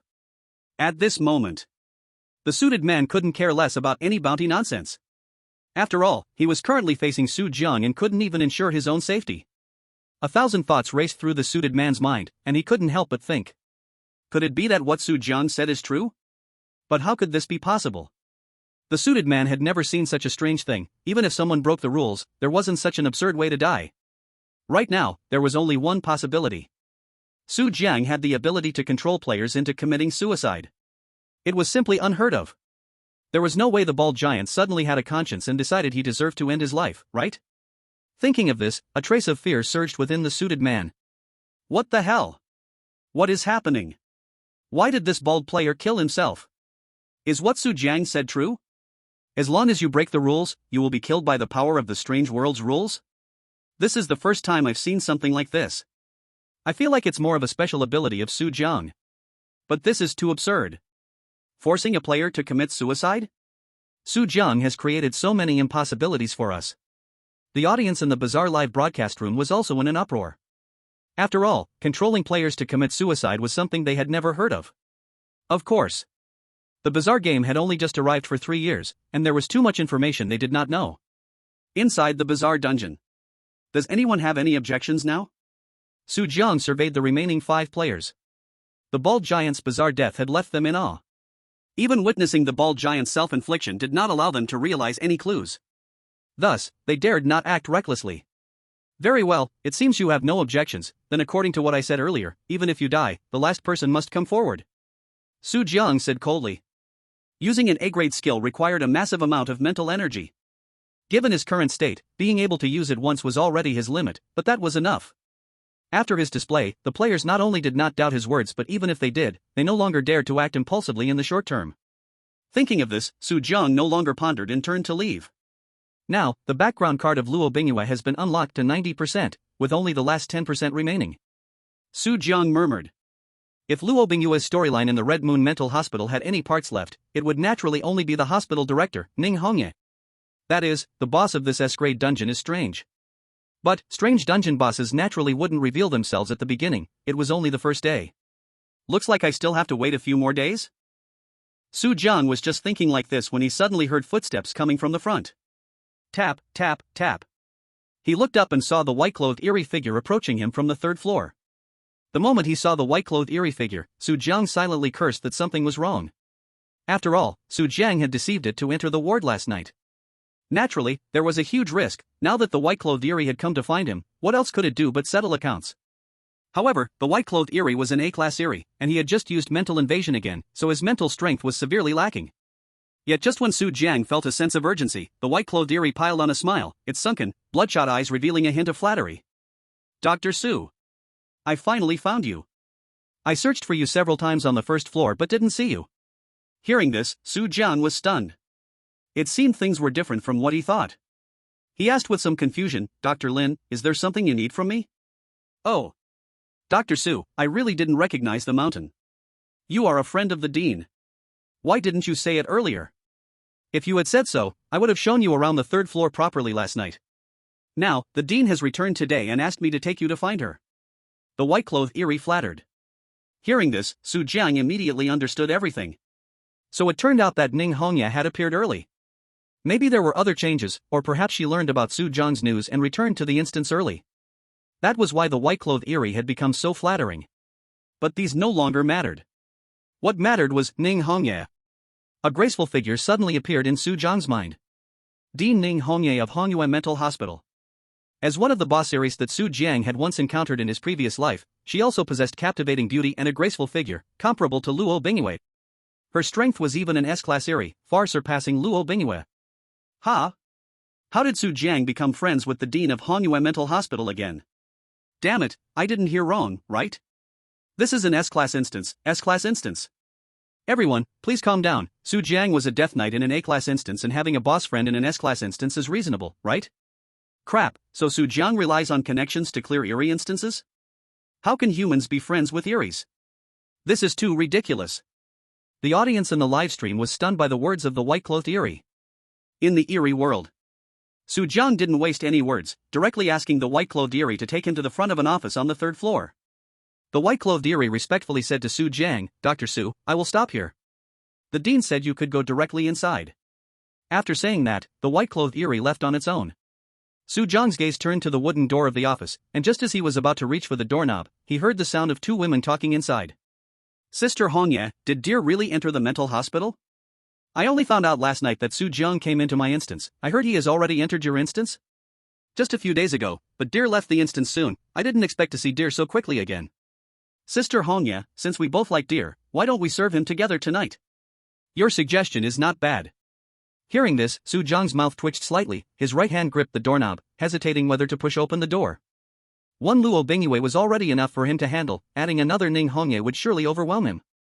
Chapter 33, Contract with Luo Bingyue. Su Jiang pushed open the door and entered the dean's office. What came into view were two stunningly beautiful women, making one's heart ache. One had long black hair cascading down her sides over her snow-white shoulders, dressed in a fitted black long dress that showcased her body perfectly, with a delicate face emanating an aura of keep your distance. The other had her long hair tied in a ponytail resting on her right shoulder.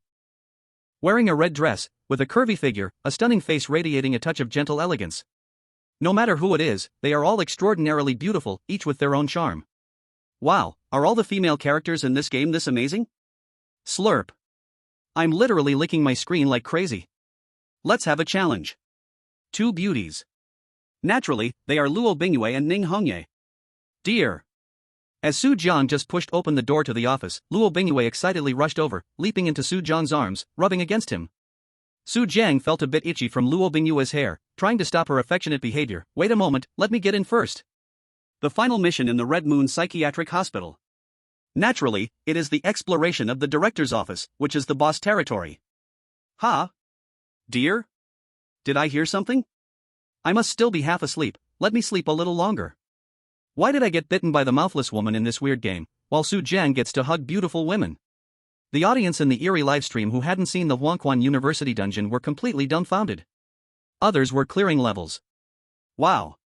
Su Jiang came here to find his wife, right? But what surprised them even more was yet to come.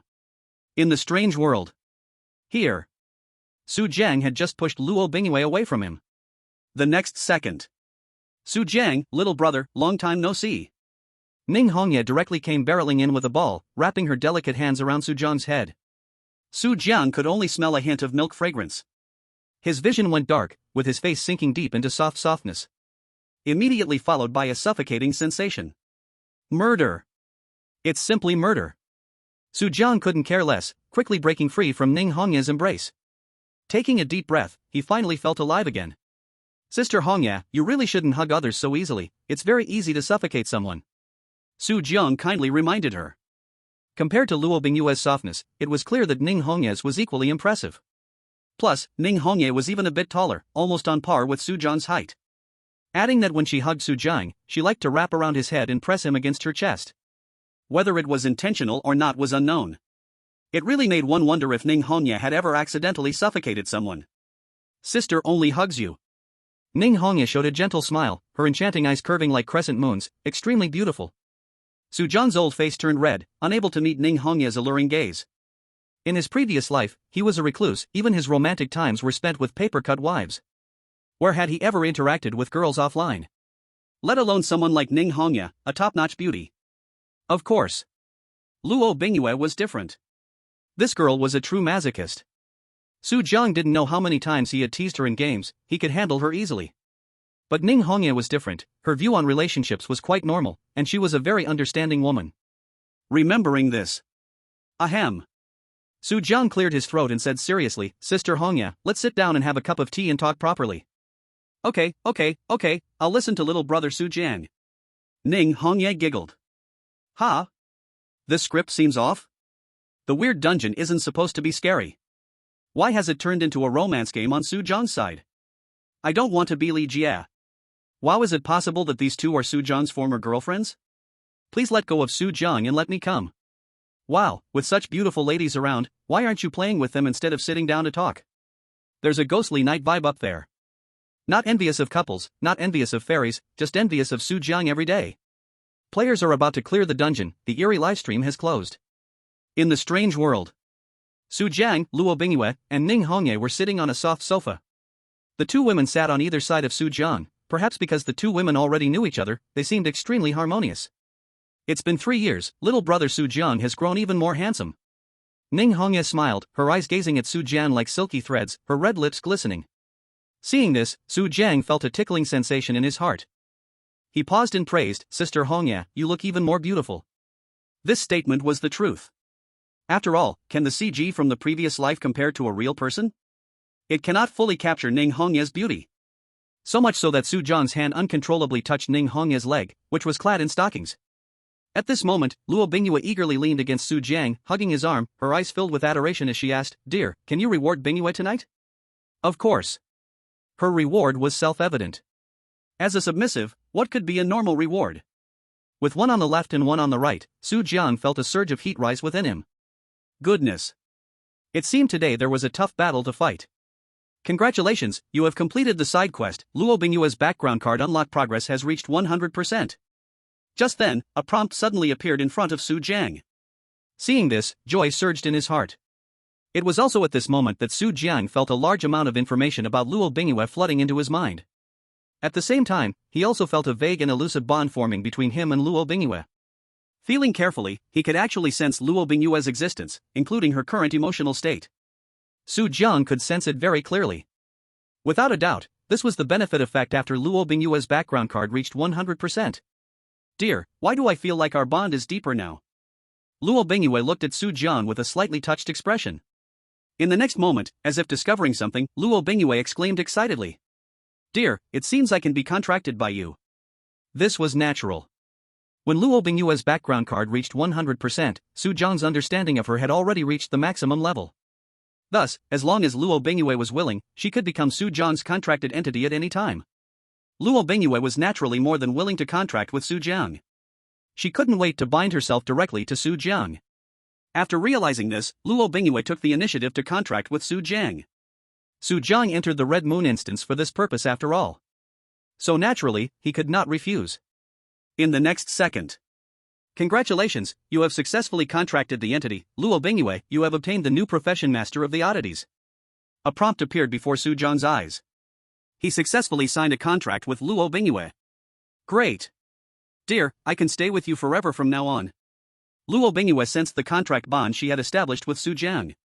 She excitedly threw herself onto Su Jiang on the sofa. Chapter 34 perfectly passed the Red Moon mental illness. A night of spring night. After last night's countless transactions, Su Jiang only felt a sharp pain in his waist. Even his complexion had become much weaker. After all, not only did he have to work 2 fields, but he was up against top female entities like Luo Bingyue and Ning Hongye. If it were any ordinary person, they would have probably been drained dry. At this moment, Su Jiang had already completed all the conditions for clearing the game. At the same time, the eerie game's notification sound also came. Ding! Congratulations, player Su Jiang, successfully cleared the S-level instance Red Moon Mental Hospital, exploration rate reached 100%, task reward rating, S-level. Congratulations, player Su Jiang, spent more than 30 minutes exploring the boss room, exceptionally completed the exploration task, reward upgraded, rating, SS level. Congratulations, player Su Jiang, completed the hidden task, conquered the instance boss Ning Hongye, reward upgraded, rating, SSS level. Congratulations, player Su Jiang, but for clearing the instance, reward upgraded, rating, SSS level. Congratulations, player obtained a hidden reward, Ning Hongye's background card, SSS level. Sure enough, it's still a background card. Seeing this, Su Jiang's eyes sparkled. It was as expected. Just like the Huangquan University instance. The hidden rewards for conquering the instance boss were all background cards. As everyone knows, to contract an entity, one needs to understand this entity very well. Habits, behaviors, personality, none can be missing. The background card is a bug-level item that allows one to fully understand an entity's past and present. With this card, Su Jiang could also contract Ning Hongye, just like he contracted Luo Bingyue, and take her out of the strange world. Of course.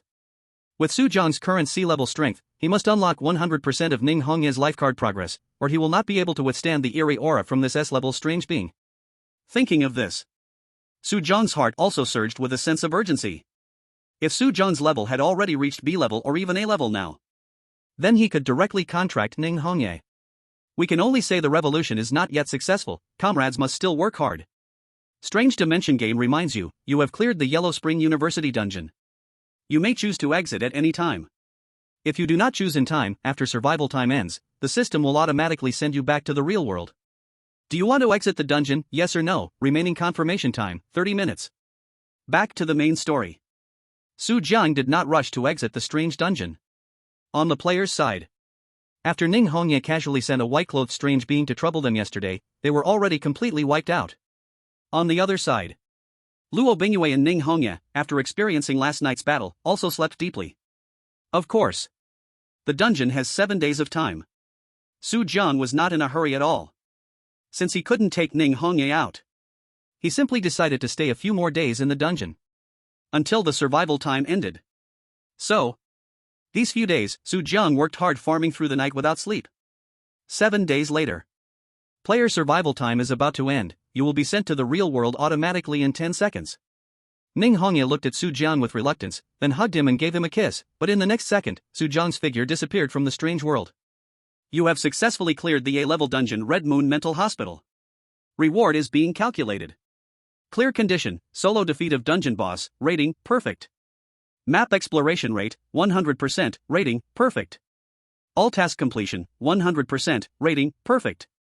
Number of people cleared, 1 person, rating, perfect. Overall rating, SSS+. You gain 100,000 player experience, your level has risen to B level. Finally B level? This progress really feels slow.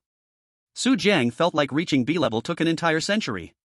If he had already been B level before, he could have contracted Ning Hongye a long time ago. After all, if it were before Su Jiang crossed over, he could level up to S level in the strange game in just 1 day. However, if other strange game players heard him say this, they would probably go crazy and curse their fathers. You damn reached B level in just your second dungeon. And you call this slow? You should know. Normal players level up step by step from F level. From D level to C level takes at least a year. And most of them die in strange dungeons. Even talented players. From beginner dungeon to B level, they must go through at least a dozen big and small dungeons. And they can't pick those easy dungeons just to mess around. In terms of time, it takes at least 2 to 3 years. But Su Jiang, the first beginner dungeon was perfectly cleared, straight to C level from an A level dungeon. Now again, he perfectly cleared an S level dungeon and jumped straight to B level. This leveling speed is like riding a rocket. Ding! Your ranking has been refreshed. Red Moon Mental Hospital Dungeon Area Leaderboard Player Clearance Rank, 1. Red Moon Mental Hospital Dungeon National Leaderboard Player Clearance Rank, 1. Red Moon Mental Hospital Dungeon World Leaderboard Player Clearance Rank, 1. All channels in the strange game. Congratulations to player Su Jiang for achieving SSS Plus rating in the S-level dungeon Red Moon Mental Hospital, ranked first in area, first nationally, first globally. At the same time, the 3 major leaderboards of the dungeon Red Moon Mental Hospital were updated inside the strange game. The name at the top was now clearly Su Jiang. All of a sudden, all players in the strange game boiled over again. World channel, national channel, regional channel all flooded with messages. Holy shit! Why is it Su Jiang again? Another damn SSS Plus perfect rating? Is he even giving other players a chance to live? I remember he just perfectly cleared the A-level dungeon a week ago. How did he perfectly clear the S-level dungeon again? Is he a monster? Awesome. From now on, Su Jiang is my male god. Damn it. How could a mere person from Huagua possibly rank first in the world? Get lost. This is not a Huagua person, this is from our country. Kimchi Nation idiot, screw you, even stealing people now, huh? Baka Yoru. For the strength of my Eastern Empire, I must not let this player named Su Jiang survive. The strange game announced across all channels. It quickly caused a stir in Huagua and even around the world. After all, this is a perfect clearance of the S-level dungeon.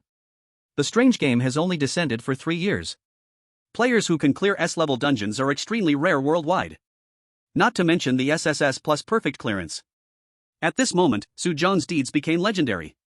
He became the focus of discussion for all the people in Huagua. At the same time, Donghai City, Shenlong Guild, in a top-floor office. What? You mean Su Jiang not only didn't die in the S-level dungeon, but he also perfectly cleared the S-level dungeon. Chapter 35, Undercurrents Rising. In a luxurious, modern-style office in the city. Lu Feng looked incredulously at the man in a black suit, repeatedly confirming. Are you sure Su Jiang really cleared the S-level dungeon? It should be noted. Su Jiang is just a new player entering the dungeon for the second time. Other players are still fighting for their lives in F-level and E-level dungeons. It would be one thing for Su Jiang to get an SSS Plus score by perfectly clearing the A-level dungeon. But to say Su Jiang cleared the S-level dungeon with C-level strength. There's no way I believe that. After all, the difficulty between A-level and S-level dungeons is like the difference between heaven and earth. Even if Su Jiang is a new C-level player, even A-level players would face near-death experiences. So when Lu Feng heard this news, he couldn't believe it at all. However, the man in the black suit took out a photo, with a bitter expression said, Brother, although I also find it unbelievable, this Su Jiang really cleared the S-level dungeon, and it was a single perfect clearance. It was the ranking of the Red Moon Psychiatric Hospital clearance list, worldwide ranking. And the first name was indeed written as Su Jiang. Following that was Su Jiang's clearance score, SSS plus perfect clearance. In Lu Feng's eyes, Su Jiang's name was so glaring. After all, Su Jiang was the root cause that indirectly led to his son's tragic death. How is this possible? Wasn't there an A-level player who took our bounty? He was about to become an S-level player. Did he also die in there? Lu Feng's face turned incredibly ugly, with a look of not shedding tears until he sees the coffin. Then, the man in the suit explained the strange live broadcast process to Lu Feng. He also showed Lu Feng the video he found online. Not only did he survive in Room 1, he even started a hidden quest to become a doctor, and he even knew the strange boss? Then he made all the players die and cleared it alone? How is this possible? As a B-level player, in the first-tier city of Donghai, he could be considered a big shot. But he had never heard of such a defying operation. However, the facts were right in front of him. He had no choice but to believe all of this. The man in the suit continued. Now this matter has already caused a sensation online, and soon the major guilds in the country will throw olive branches at him. By then, the man in the suit stopped speaking. And his words were self-evident. By then, Su Jiang would become an existence they could not afford to offend. Lu Feng naturally understood this principle. Long ago, when he offered the bounty for Su Jiang, he had already formed a life-and-death feud between them. But Lu Feng could never have imagined that this Su Jiang not only cleared the S-level dungeon, but also with such a terrifying rating. In the future, as he grows stronger, he would definitely be an existence he cannot contend with. In light of this, Lu Feng's eyes became incredibly dark, killing intent exposing as he said, "Bounty. Increase the bounty for me. No matter the cost, we must not let this Su Jiang survive." He also knew, if Su Jiang grows up, he will definitely settle scores with him. So Lu Feng absolutely could not let Su Jiang grow up. Lu Feng decisively stated, "Yugue Master. Get me a Yugue Master. We cannot leave Su Jiang with even a glimmer of hope for survival. It is well known. Yugue Masters can contract powerful anomalies. They are among the rarest and the strongest group of players." At this moment, Lu Feng realized he could no longer underestimate Su Jiang like before. He must swiftly crush him in his cradle. Soon, the Shenlong Guild released a sky-high bounty to all anomalous players. A price that even an S-level player would find hard to refuse. At the same time, within Huagua, a wave of activity surged. One must know, the current world situation is incredibly complex. If a country gives birth to a powerful player, it will raise the alarm of other strong nations. Countries assassinating each other's potential players is not uncommon. In a certain city, in a meeting room of the Eastern Japan base, 6 individuals developed into players by Eastern Japan have gathered here. Most of them are above B-level players. Out there, they are enough to be called bosses. However, they have chosen to be part of Eastern Japan for various reasons. Some out of hatred for their own country, some lured by profit, some seduced by beauty. In short, these players have long been doing assassination tasks for Eastern Japan. At this moment, at the head of the conference table, a man from Eastern Japan with a bit of stubble cursed in broken Chinese. "Baka. This Huagua person actually cleared the S-level dungeon. This person will definitely pose a great threat to our Eastern Empire. He must die or become a dog of our Eastern Empire." Previously, Su Jiang cleared the Huangquan University dungeon with an SSS plus rating. After ranking first on the clearance leaderboard, they had already set their sights on Su Jiang. However, they did not expect Su Jiang to seek death by entering the S-level dungeon himself. Yet, what no one expected was, Su Jiang not only did not die, but instead, he came out of the S-level dungeon with a perfect SSS plus clearance, ranking first on the world, national, and regional leaderboard.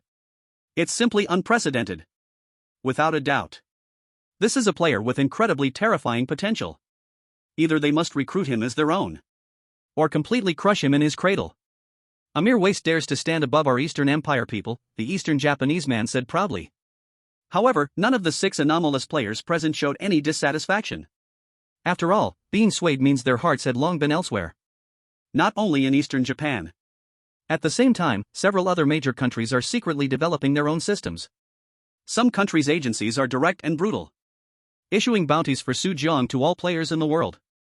In an instant, forces surged wildly. Naturally, the organization could not allow foreign assassinations, especially for a player with limitless potential. Su Jiang's terrifying performance also caught the attention of the higher-ups of the anomalous organization. We must protect the seed player. With a single order, the massive organization quickly set into motion. And at this moment, Su Jiang had just returned to the real world, not knowing any of this. Of course, even if Su Jiang knew, he would have no fear at all. Now that he has contracted with Luo Bingyue, he can be said to be able to kill freely below S-level players. Even against S-level players, he is not lacking. One must know, Yugui Masters are the strongest system among anomalous players. Moreover, Su Jiang has also contracted with A-level Luo Bingyue. Not only that, Su Jiang also possesses powerful A-level mental skills. Looking across the world, few can reach Su Jiang's level.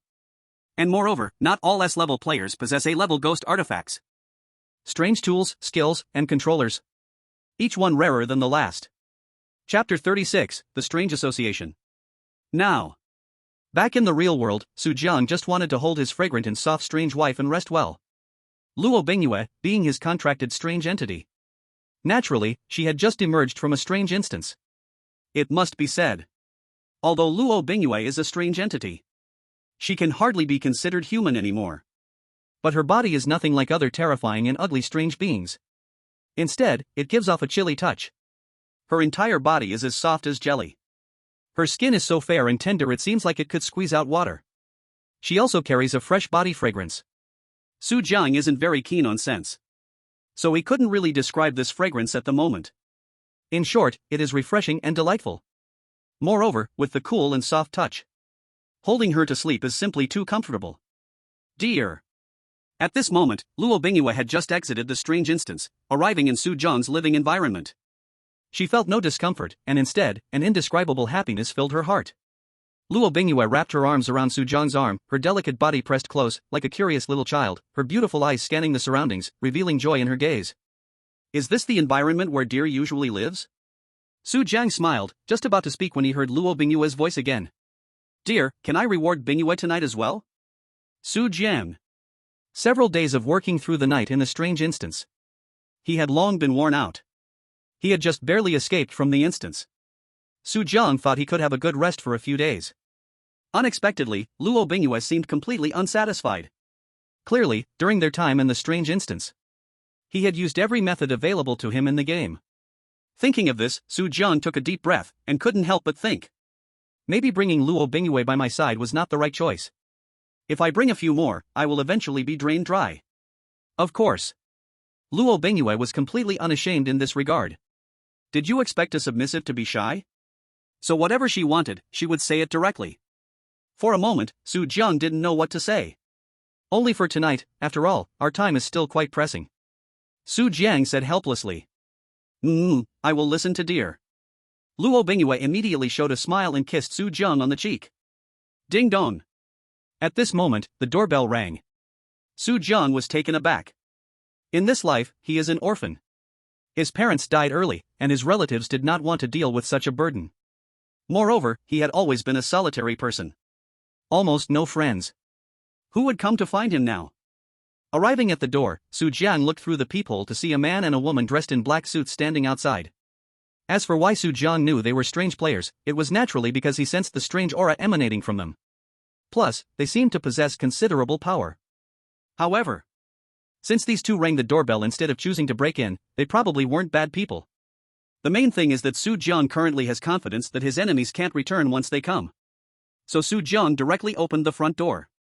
Who are you? Su Jiang asked. Hello, Mr. Su Jiang, we are official personnel from the Eastern Sea City Strange Players Association. Here is our ID. The man in the black suit said.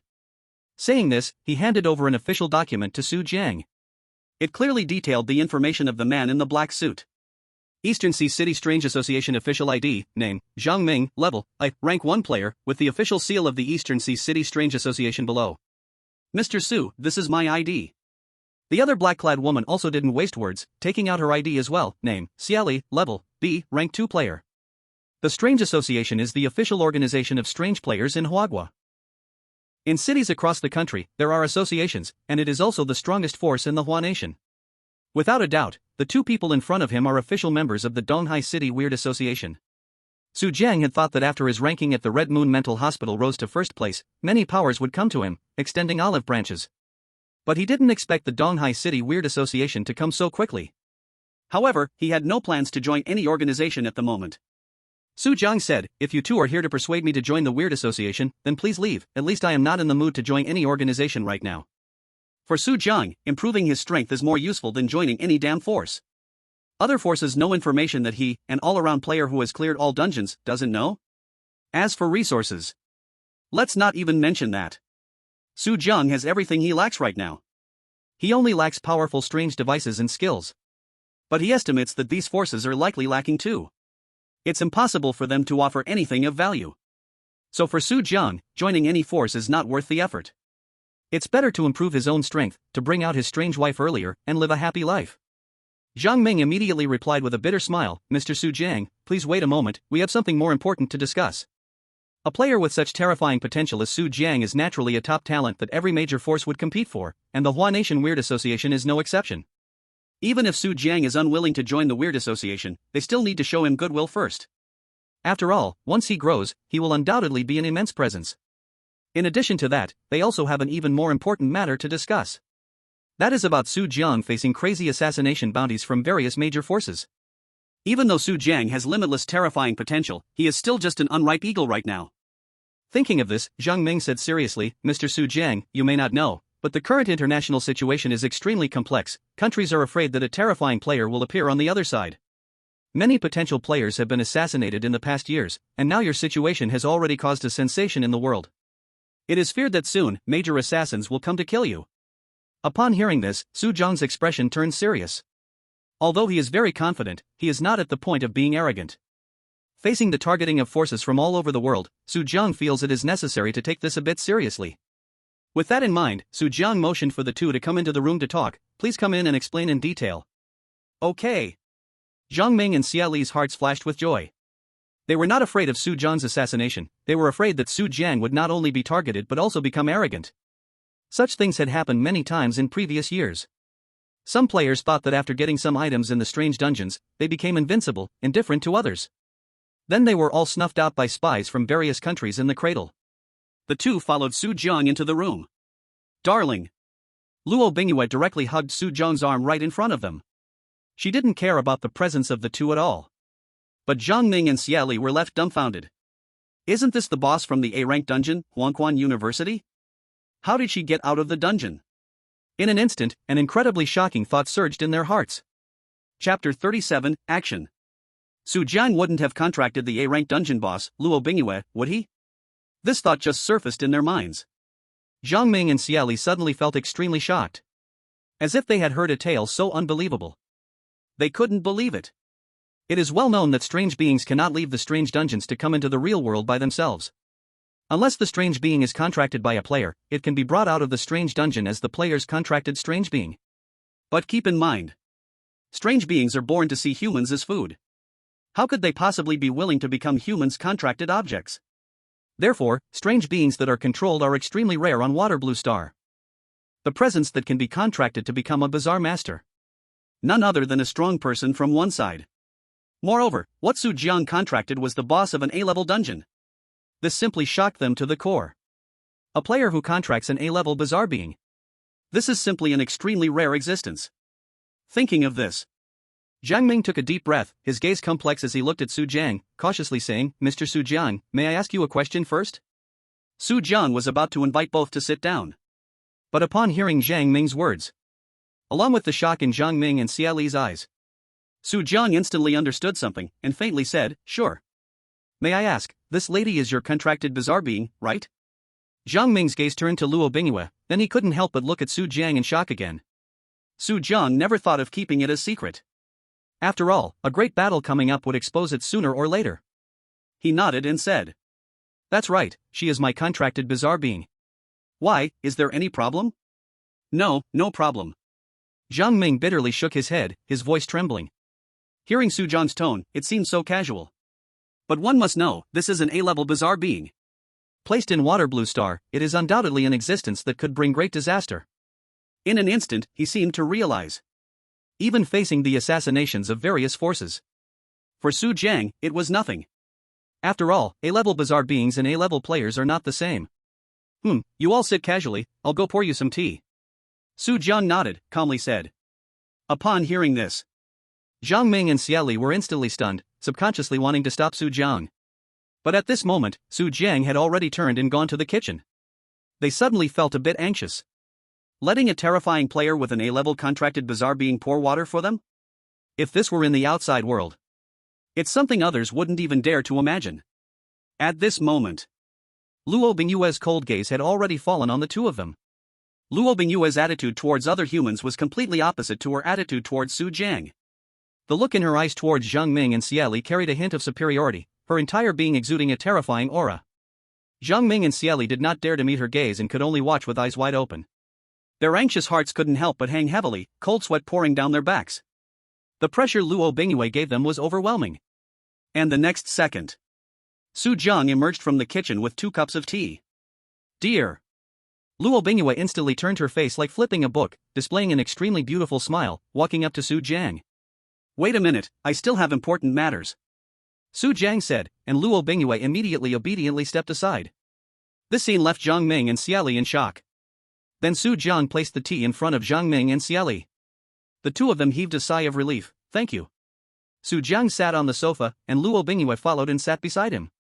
He looked at the two and said, Alright, now you can tell me in detail what the situation is like outside. Zhang Ming took a couple of sips of tea, his expression immediately becoming serious, looking at Su Jiang, sincerely saying, Mr. Su Jiang, according to the information we currently have, there are quite a few forces offering a bounty on you. Su Jiang slightly nodded upon hearing this. Assassination against him was logical. At this time, Zhang Ming continued. Besides that, we discovered a guild in the country called the Dragon Guild, which has posted a high bounty on you in the player forum. Dragon Guild? Su Jiang felt puzzled, but the next second he thought of something. And Zhang Ming continued, the president of the Dragon Guild is named Lu Feng, who is the father of player Lu Kai, who once entered Huangquan University with you and ultimately died there. Su Jiang instantly understood everything. Before this, he knew Lu Kai's father was a B-level player. He never expected he was also a guild leader. Thinking of this, Su Jiang looked at Zhang Ming.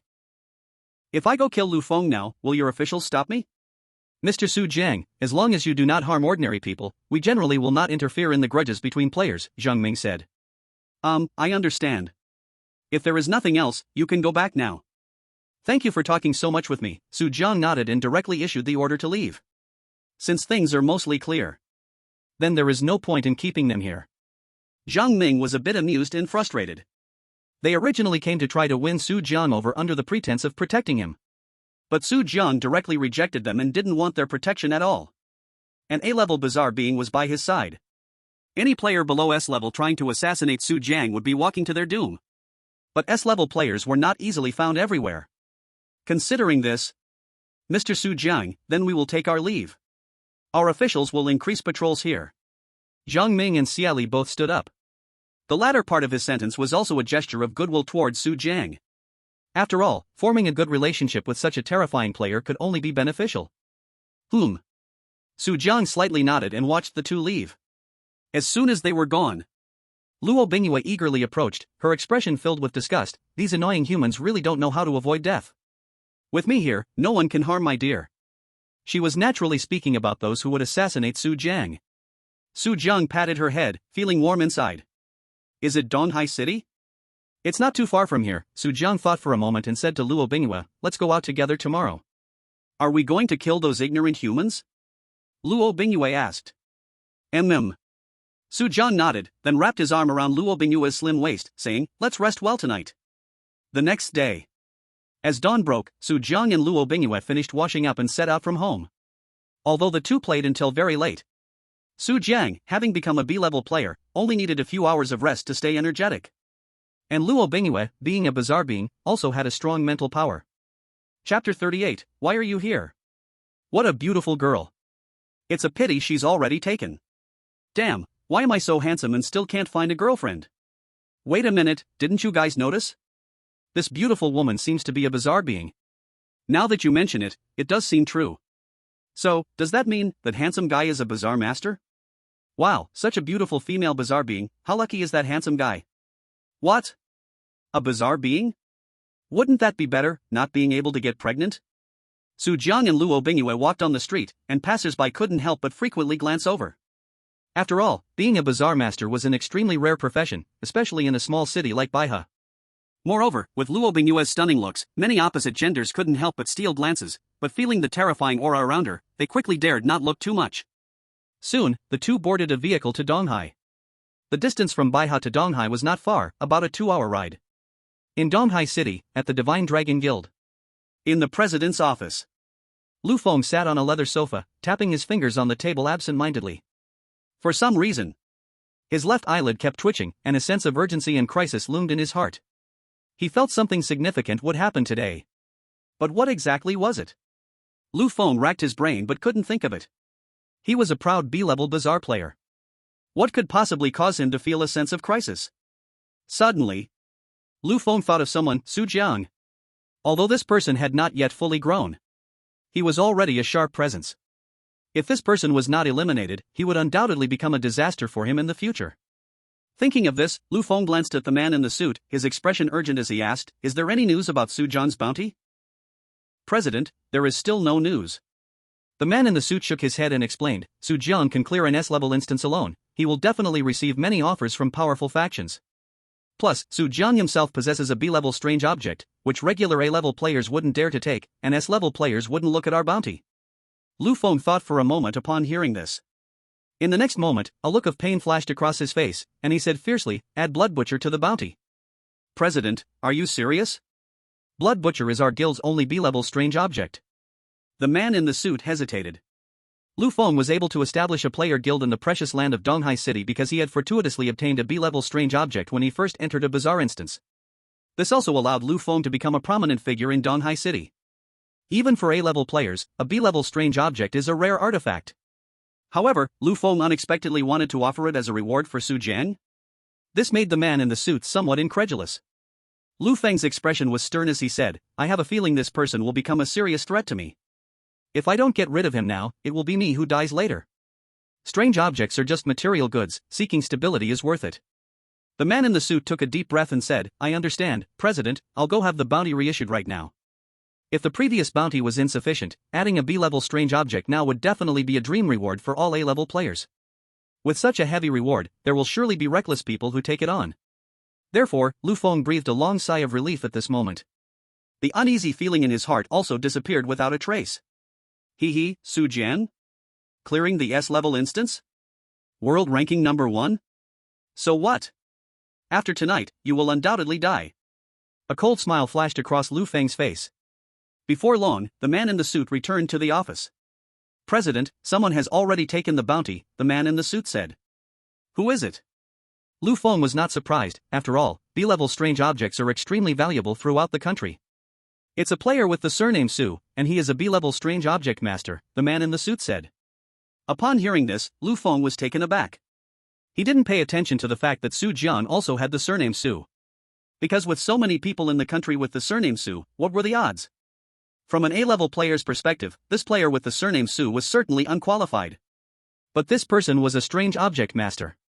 It's well known that strange object masters are the most powerful group among all strange players. So even though this person was just a B-level player, Lu Feng did not dare to underestimate him. Thinking of this, Lu Feng asked, "What level of bizarre thing did Mr. Su have under contract?" "A-level bizarre thing." The shock in the man in the suit's eyes was hard to hide, clearly also profoundly stunned. Upon hearing this, Lu Feng was completely dumbfounded. "A-level bizarre thing? Are you sure?" He looked at the man in the suit in disbelief and asked. The man in the suit also had an expression of disbelief, but he nodded. "Yes, he showed us the officially certified Strange Object Master license." An officially certified Strange Object Master. This was definitely conclusive evidence. Upon hearing this, Lu Feng instantly believed everything. Then he laughed loudly, "Ha ha ha, with a terrifying presence like Mr. Su, Su Jiang will undoubtedly die." No matter how strong Su Jiang was in the instance. But facing an A-level bizarre thing, he was as good as dead. However, at this moment, the man in the suit said again, "But Mr. Su said he wants to come to our guild to see Blood Butcher first." "Of course, that's no problem. When will Mr. Su come?" Lu Feng said a bit excitedly. It's important to note that being able to contract an A-level bizarre object makes a strange object master a significant figure throughout the country. Thus, Lu Feng naturally wanted to take this opportunity to curry favor with Mr. Su. The man in the suit said, "In 2 hours." Lu Feng immediately said, "Let's get ready quickly." Don't neglect Mr. Su. 2 hours passed in the blink of an eye. At this moment, Lu Feng and the suited man had already been waiting early downstairs at the Shenlong Guild building. Including the high-level members of the Shenlong Guild, they were all C-level players. At this moment, each of them was dressed very properly, standing in a row with a posture as if welcoming a big figure. In fact, that was really the case. After all, this was a rare and precious deception master. According to their president, he was a big shot among the deception masters. As time continued to slip away, Lu Feng couldn't help but ask, "What car is Mr. Su in?" At that moment, a black luxury car drove in. The suited man brightened up and quickly said, "President, it's this car. Everyone, get ready. The important person is coming." Suddenly, Lu Feng shouted. Everyone immediately became energetic as if they had been injected with chicken blood. At that moment, the black luxury car slowly stopped in front of them. Lu Feng tactfully walked forward to open the back door. Then, when he saw the handsome young familiar face, his smile instantly froze. Su Jiang. Why are you here? Chapter 39, People need to be killed, gold coins also need to burst. When Lu Feng saw Su Jiang in that instant, his mind went blank. The deception master he was so eagerly looking forward to, how could it be Su Jiang? Or to say, how could it possibly be Su Jiang? Su Jiang had only completed 2 bizarre dungeons. Even if he had perfectly cleared those 2 dungeons, it still wouldn't be possible to contract an A-level anomaly. But when Lu Feng felt the terrifying aura of Luo Bingyue behind Su Jiang, he instantly understood that Su Jiang was indeed a deception master. Even though all this seemed unbelievable. But the fact was right there. At this moment, the fear that had originally faded in Lu Feng's heart quickly spread again. Like falling into an ice pit. Su Jiang. Why are you? Lu Feng's face was stiff. I am the one who accepted your bounty. Su Jiang stepped out from the back seat of the car, revealing a faint smile, looking kindly at Lu Feng. Luo Bingyue followed closely behind. She looked at Lu Feng with an icy gaze, as if staring at a corpse, filled with a violent killing intent, as if in the next moment she would suddenly explode and take Lu Feng's life. The A-level anomaly aura enveloped the whole scene. The atmosphere instantly dropped to freezing point. Even the abnormal players behind Lu Feng, no matter how foolish, realized that the atmosphere was something off, but they didn't dare to act recklessly. After all, the terrifying A-level anomaly aura from Luo Bingyue left them so terrified that they didn't dare to make a move. At this time, Lu Feng's heart was completely occupied by fear.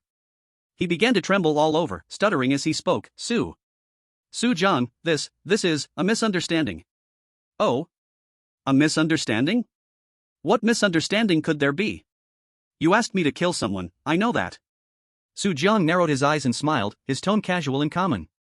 But the more it was like this, the more fear filled Lu Feng's heart. Afraid that Su Jiang would at any moment instruct Luo Bingyue to kill him. After all, this was an A-level anomaly. One that an insignificant B-level player like him could not possibly challenge. I am willing to compensate. Lu Feng seemed to grasp the key point and hurriedly said, I am very rich, Su Jiang, please don't kill me, you can blood slaughter, and I am willing to pay you an additional large sum of anomaly coins. I am the president of the Shenlong Guild, as long as you are willing, I am willing to pay you however many anomaly coins you want. In this world, money naturally doesn't mean much to players. For players like Su Jiang, the currency of Water Blue Star is just a string of numbers to them. Really, how many anomaly coins are you willing to compensate me with? Su Jiang opened his eyes and spoke calmly. As long as our grievances are completely resolved in the future, I am willing to pay you however many anomaly coins. Lu Feng was facing a death threat and naturally didn't dare to bargain. Upon hearing this, Su Jiang extended a finger. 100,000? Lu Feng inquired cautiously. This was undoubtedly a bit too little. After all, 100,000 ghost coins was a huge amount for him, but it was not yet his limit. Could it be that Su Jiang had just reached B-level and didn't have many ghost coins on hand, thinking that 100,000 was the limit for B-level players? It seems Su Jiang, even if very lucky, was just a rookie who had just reached B-level. Thinking of this, a wave of surprise surged in Lu Feng's heart. You must know he was already prepared for a big loss. Unexpectedly, Su Jiang only wanted 100,000? This was undoubtedly something he didn't expect. However, just as Lu Feng felt secretly pleased, he heard Su Jiang's voice calmly say, 100,000? Are you kidding? I want 10 million ghost coins. You must know that after Su Jiang cleared the S-level dungeon, his stock of ghost coins reached 2 million. He looked down on 100,000 ghost coins completely. Moreover, in his previous life game, the limit for B-level players was about 10 million ghost coins, so Su Jiang directly called for a maximum amount. Of course, reality is different from the game. For Water Blue Star, for a B-level player to obtain 1 million ghost coins is already a monumental achievement. 10 million. When Lu Feng heard 10 million, his already limited brain capacity crashed. 10 million? Lu Feng's eyes widened. No other reason. Just because 10 million ghost coins was simply an astronomical figure for him. Only in dreams could it exist. Yet Su Jiang actually opened his mouth for 10 million? This rookie can't possibly not know that the real earnings for B-level players is at most a little over 500,000, right? But Lu Feng didn't dare to refute Su Jiang, afraid of displeasing him and getting killed at once. Thinking of this, Lu Feng could only reveal a sad smile. Su Jiang, you might not know, B-level players can't possibly have that much ghost coin. If you can't even get 10 million, how can you call yourself a B-level player? Su Jiang displayed a look of disdain.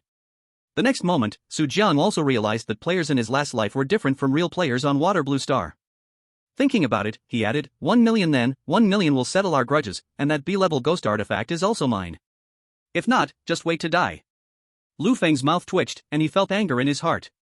Do you think ghost coins grow on trees? But he dared not speak. However, he couldn't gather even 1 million. But facing the threat of death, he didn't dare to say much. He could only grit his teeth and tell the suited man, hurry to gather the ghost coins. He personally didn't have any. But if he added up the guild's public assets and various resources, he could just barely scrape enough together.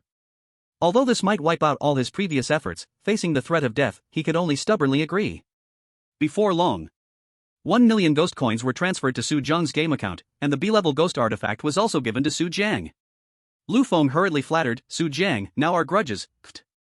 But the next second, he was slashed by Luo Bingyue across the neck, blood gushed out violently, and he glared furiously, spitting out blood, and exclaimed, Pfft.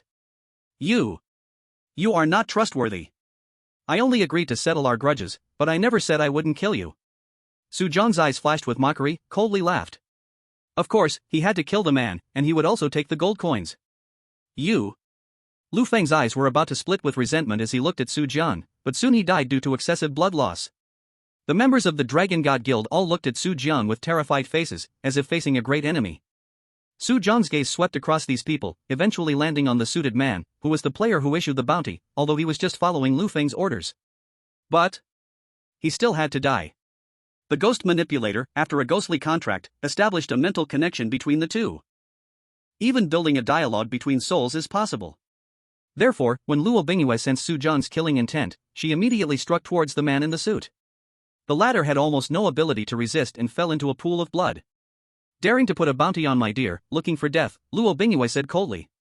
Then, Su Jiang and Luo Bingyue got in the car and left the Divine Dragon Guild. Chapter 40, The Arrival of Assassins. As the leading player guild in Donghai City, the Divine Dragon Guild's president was killed. Naturally, this immediately alarmed major media outlets. You must understand that since the arrival of the strange game this year, discussions online have always been about strange dungeons and strange players. And the president of the Divine Dragon Guild, an A-level player Big Shot, being killed is undoubtedly explosive news. Thus, it quickly attracted reporters from major media. On the elevated ring road in Donghai City. When the vehicle carrying Su Jiang and Luo Bingyue was driving on the elevated road segment, several cars were parked haphazardly on the elevated road, blocking it completely. In front of these cars stood three figures. Su Jiang's vehicle was stopped. The driver of the front car saw this situation and was instantly scared, fleeing from the open car door. Looks like the assassins sent to kill me have come. Su Jiang, still unsure of the situation, narrowed his eyes slightly and calmly got out of the car, with Luo Bingyue following closely behind. At this moment, Su Jiang discovered. Not only were there 3 assassins in front, on the left, right, and behind. 3 more assassins appeared simultaneously. In total, there were 6 assassins. And the weakest of these assassins was at least A-level. 4 A-levels. Even there was 1 S-level player. It seems you must have received the news that we're here to assassinate you. At this moment, one bald man among the 3 players in front spoke up. He was the S-level player among the 6 assassins. If nothing unexpected happened, he was the leader among the 6 assassins sent to assassinate Su Jiang. A cold smile appeared on the bald man's face. I thought you would hide behind the officials, making us really work for it, but unexpectedly you foolishly came out? You must know. Since the Japanese spies issued the order, the 6 of them immediately set out. First, they investigated Su Jiang's information. This took them an entire night. They originally thought during this time, Su Jiang would be protected by the Chinese officials. They even sent out an S-level player. But unexpectedly, Su Jiang seemed to be aware of their presence, yet chose not to seek protection from the Chinese officials? In their eyes, this was no different from seeking death. Of course. He could naturally see the strangeness beside Su Jiang. Speaking of which, a glimmer of surprise flashed in the bald man's eyes. Didn't expect you to contract an A-level strangeness? What a pity that even so. You still have to die. If you are to blame, it's because you shone too brightly. As he spoke, a killing intent flickered in the bald man's eyes, and a strange weapon appeared in his hand. It was indeed an A-level strange weapon. With his S-level strength and an A-level strange weapon, it wasn't said he could defeat the A-level strange Luo Bingyue. But at the very least, he could hold Luo Bingyue back. And what was left? Naturally could be left to the other assassins. At the same time, the other assassins also produced strange weapons, all of which were B-level strange weapons. Although they knew Su Jiang also had B-level strange weapons. But what does a B-level player have to fight with 5 A-level players? The eyes of the 5 A-level assassins all showed killing intent as they slowly approached Su Jiang. At the same time, the situation on the elevated bridge naturally caught the attention of those outside. When someone discovered it was a fight between strange players, instantly, a desire to watch unfolded in their hearts. You must know that strange players are very rare. Battles between strange players are even more uncommon. As a result, some onlookers who love drama quickly set up cameras to start live streaming. After all, the battle between strange players is extremely terrifying. Oh my god. Brothers! On the elevated highway in Donghai City, there's a strange player battle happening. Hurry and come in to watch the show. You should know that strange players are already extremely popular online. Adding to that, this is a battle between strange players. Netizens, who were originally scrolling through short videos, rushed into the live stream, even telling those around them. Instantly, the live stream was packed with an audience, and the view count soared to tens of millions. For a country with a population of 1.4 billion, this audience is naturally just a drop in the bucket. Oh my god. It really is strange players. It looks like it's 6 against 1. Seems like the two handsome men and beautiful ladies are in trouble. What a shame for such a match made in heaven. No, no, no. Look closely, that woman is not human, to be precise, she should be a strange entity. This is a master of controlling strange beings. Oh my god. A beautiful strange woman? I want to be a master of controlling strange beings too. Wait a minute, that person seems to be the perfect player who cleared the S-level dungeon Red Moon Asylum, Master Su Jiang. What? He is Master Su Jiang? Oh my god, when did Master Su Jiang contract a female strange entity? Shouldn't he be protected by the government? This female strange entity seems to have some awareness. Isn't this the boss female principal from the strange dungeon Yellow Springs University? Oh my god, when did she become Master Su Jiang's contracted strange being? Master Su Jiang didn't refuse government protection, did he? Su Jiang clearing the S-level dungeon had already caused quite a stir online. In an instant, the viewers in the live stream recognized Su Jiang. However, when they saw 6 players surrounding Su Jiang, with murderous intent on their faces, they couldn't help but break out in a cold sweat for him. Over here. The battle was about to break out. The bald man, holding an A-level strange weapon, charged at the two. Luo Bingyue did not hesitate at all. A terrifying aura of strangeness erupted from her. In the next moment, she rushed up to block the bald man's attack. Even though the bald man was an S-level player, with just an A-level strange weapon, he was no match for Luo Bingyue. From the very beginning, Luo Bingyue had him completely suppressed. His face turned red, under immense pressure. He shouted to the other assassins, "I can't hold on much longer, hurry and kill Su Jiang." The other 5 assassins did not hesitate and all revealed their strange weapons. What's wrong, kid? Scared to even take out your strange weapon? One assassin sneered as he saw Su Jiang's delayed response.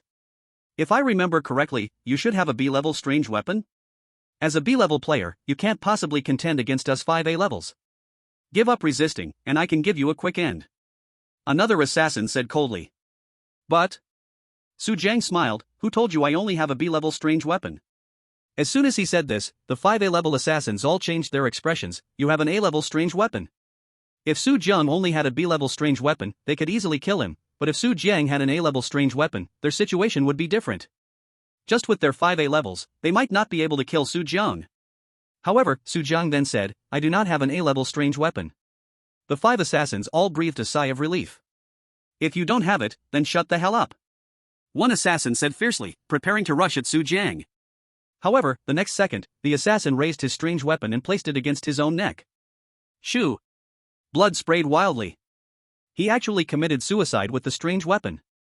Under the shocked gazes of all the assassins, Su Jiang showed a hint of a smile. Although I don't have an A-level strange weapon, I do have an A-level skill. Chapter 41, Total Annihilation. As soon as this was said, all the assassins were stunned. A-level skill. How is this possible? How could a B-level player possibly have a skill? And it's even an A-level skill. You should know. In the strange game, the rarity of skills. It is no less than that of masters who control strange beings. Of course, this does not mean that they don't have skills. The skills truly capable of battling are just too rare. Moreover, it's an A-level skill. Even S-level players may not necessarily possess it, right? Originally, Su Jiang's contract with an A-level anomaly was already enough to astonish people. Now you tell me you have an A-level skill? With the example of the suicidal killer just now, they dared not doubt the truth of Su Jiang's words. But this damn skill is simply too unbelievable, right? It directly makes a person's actions cause their opponent to commit suicide? Thinking of this, they couldn't help but feel a thick fear arise in their hearts. They stepped back one by one. Originally, when Su Jiang was still a C-level player, he could only use mental invasion once. But since he stepped into the ranks of B-level players, his mental strength had already swelled, and using it several times was no problem at all.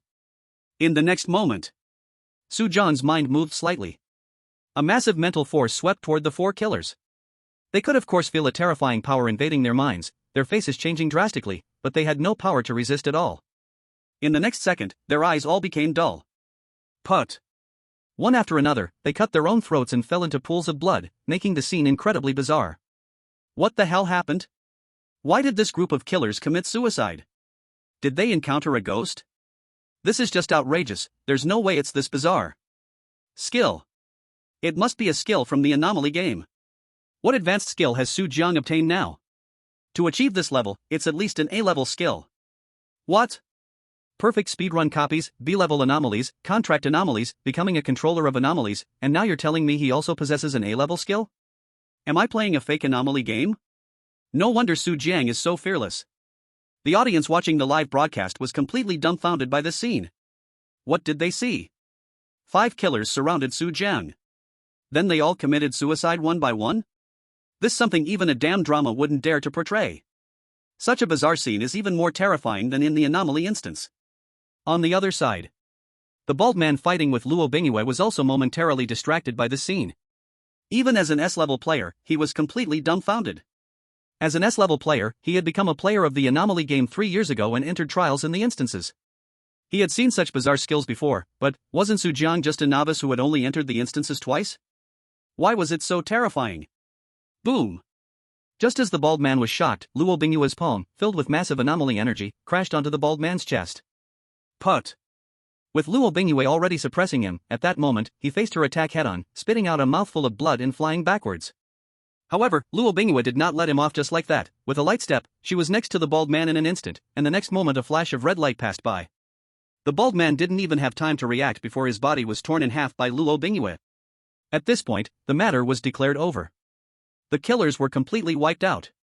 Even so many killers couldn't deal with Su Jiang. Damn, Su Jiang is just too impressive. What level of power does Su Jiang possess now? How long has he been a player in the instances, and his strength has developed to this terrifying level? I really can't believe how terrifying Su Jiang will become in the future. I found out. That bald man seems to be a wanted criminal from our official bounty. He is an S-level player.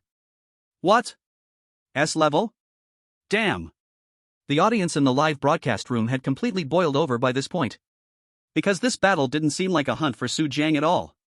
It was more like Su Jiang's one-sided massacre of the killers. This group of killers had almost no resistance at all. All died at Su Jiang's hand. And they were S-level players.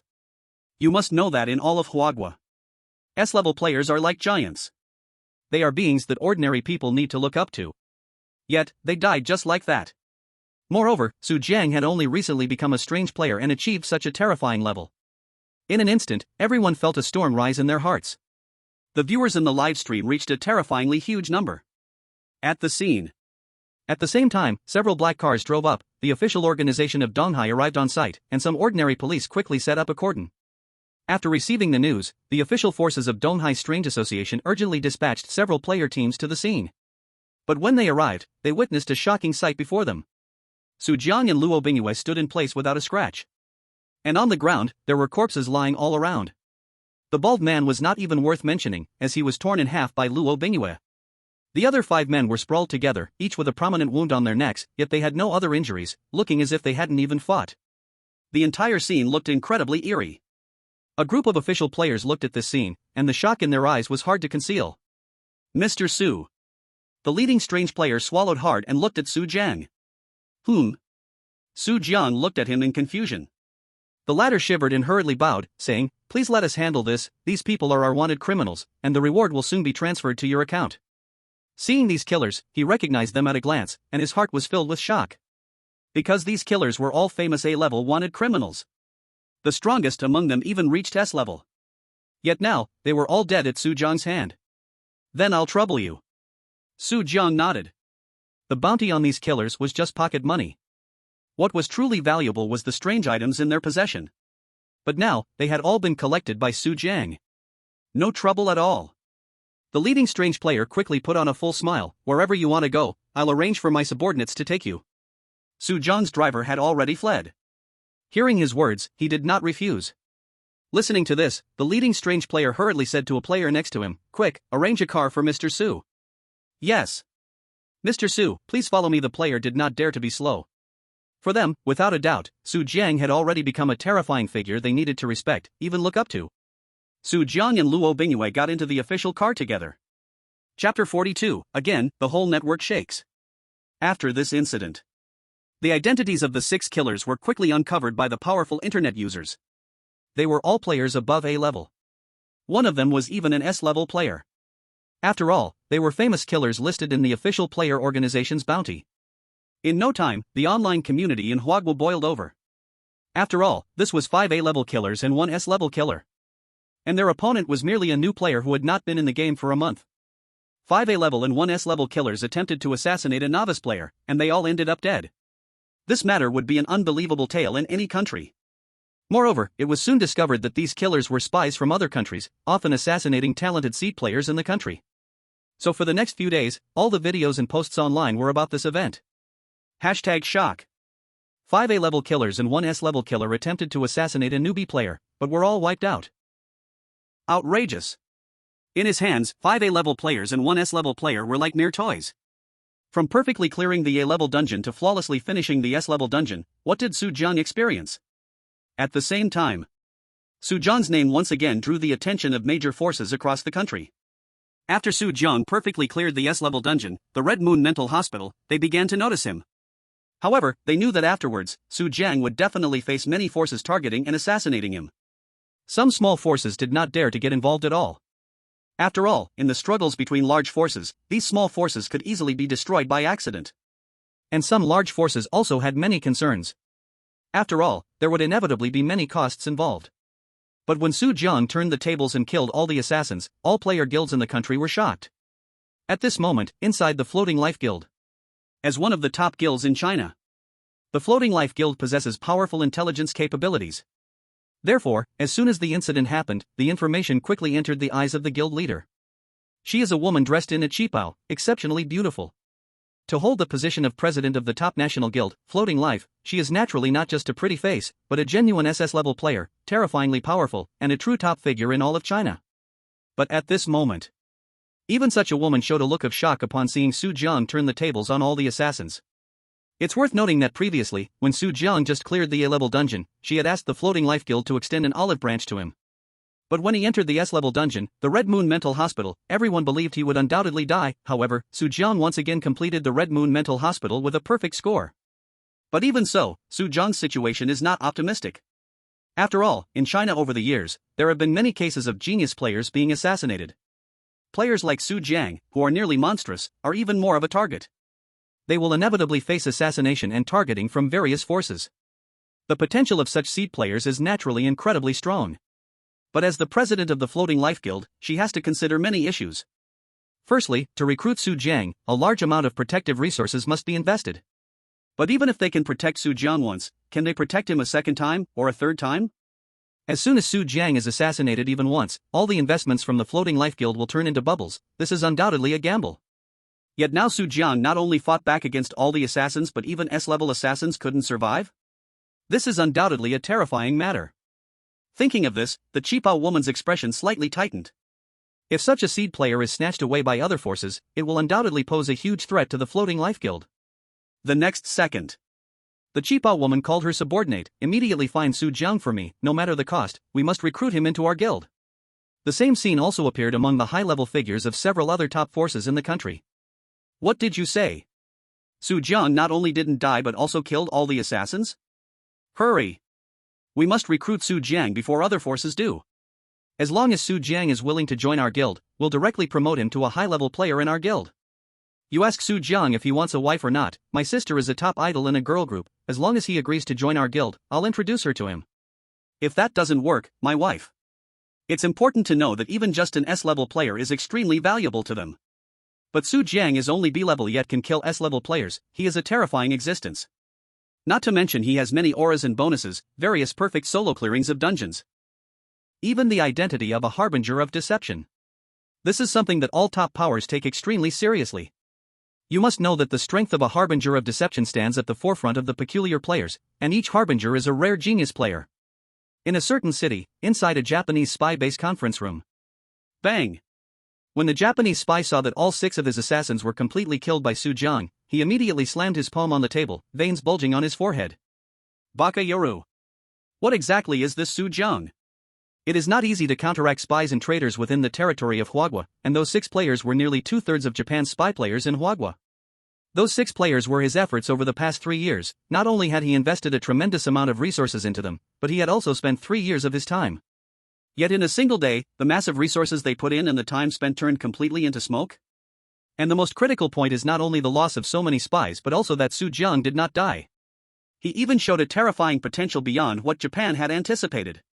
When he thought of this, a deep murderous intent rose in the eyes of the Japanese spy. This Huagua player must die. Even if it means exposing all my spies, he must die. On the other side, Su Jiang had already returned to Baiha City. At this moment, he was counting his spoils. 5 B-level artifacts, 1 A-level artifact, and countless below B-level artifacts, including the weird coins from the 6 assassins, which Su Jiang had completely looted. As a result, Su Jiang's weird coin reserve had reached an astonishing 10 million. Wow, this is even more than I earned in an S-level dungeon, Su Jiang said, clicking his tongue. Killing and robbing treasures is much faster than earning from dungeons. It's like becoming rich in an instant. For a moment, Su Jiang couldn't help but think. Why not just wait for assassins to come knocking in the real world? Of course, this idea is clearly unrealistic. To upgrade player levels, one still needs to earn experience points in the peculiar dungeons. Chapter 43 World Dungeon. For Su Jiang now, weird coins are just a string of numbers. Although artifacts have their uses. For him, B-level and below no longer hold any allure. After all, Su Jiang levels up too fast. Who can believe he was just an ordinary person a month ago? And now Su Jiang has already become a B-level player. He even possesses A-level artifacts, skills that even S-level players desire, and has contracted with A-level peculiarities, becoming a harbinger of deception. In Huagua, he can be considered a true big shot. However, if that's all there is, he still doesn't make much of a difference in the bizarre world. Thinking of this, Su Jiang called up his player panel. Player, Su Jiang. Level, B-level, 1000/0. Weird energy, 100,000 points. Artifacts, Body Slicing Axe, A-level, Blood Slaughter, B-level, Bone Crushing Hammer, B-level. Skills, Mental Invasion, A-level. Weird Coins, 10,010,000. Time remaining for next trial, 24H. Channel Leaderboard World Dungeon. A new option appeared on the corner of the panel World Dungeon. This so-called World Dungeon. In reality, it gathers all game players from around the world.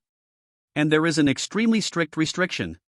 Only Harbingers of Deception are allowed to participate. Because of the Harbinger of Deception restriction, this dungeon is also extremely dangerous. Even average Harbingers of Deception would not dare to enter.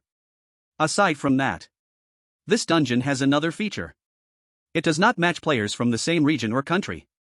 Instead, it randomly matches players from all over the world. Therefore, all humans who are peculiar game players and are harbingers of deception can get matched in. According to Su Jiang's past life, this is called world matching mode. However, with danger comes a multitude of rewards. Thus, the world matching mode was also a major popular matching mode in Su Jiang's past life games. He naturally played a lot. Even the earlier dungeons were child's play for him. Only as he progressed did things become truly difficult. Because this world's matching mode gathered all the elite players, and the difficulty of the dungeons started at S rank. One can imagine how torturous it would be to clear them. Su Jiang did not hesitate. He directly clicked into the world dungeon. What greeted his eyes were all dungeons ranked S and above. He even spotted over a dozen SS ranked dungeons. Moreover, there were even 1 or 2 SSS ranked dungeons. In his past life. In the game, every dungeon had an extremely detailed classification. There were large dungeons, solo dungeons, small dungeons, survival dungeons, battle dungeons, and so on. However, in the strange game of Water Blue Star, there seemed to be no such detailed classifications. Additionally, Su Jiang also discovered that in the bizarre game of Water Blue Star, there were far too few dungeons, only about 1/10 of those in the peculiar game of his past life. Were there truly none of those notorious dungeons which speedrun players deemed hellishly difficult? Was it not updated, or what? Su Jiang did not know.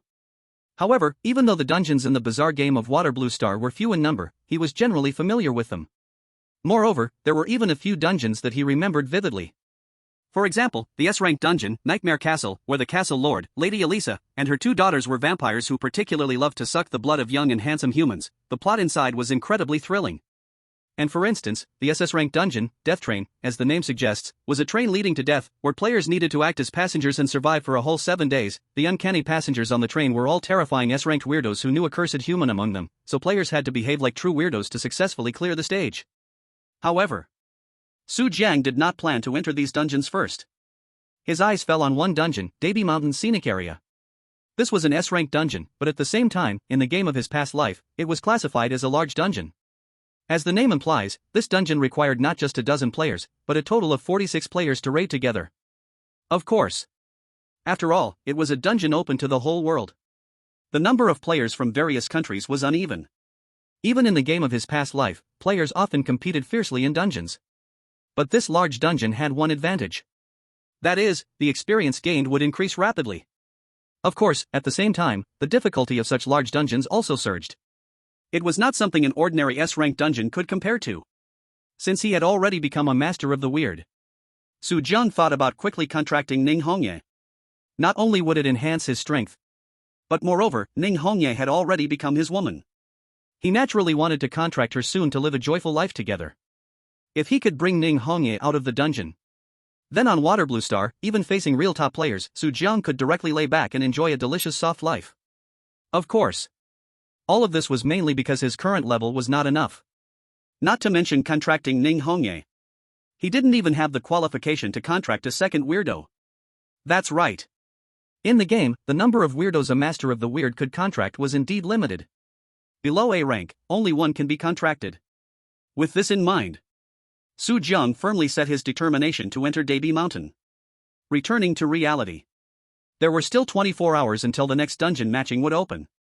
Su Jiang did not idle. In reality, he still lived in an old residential complex.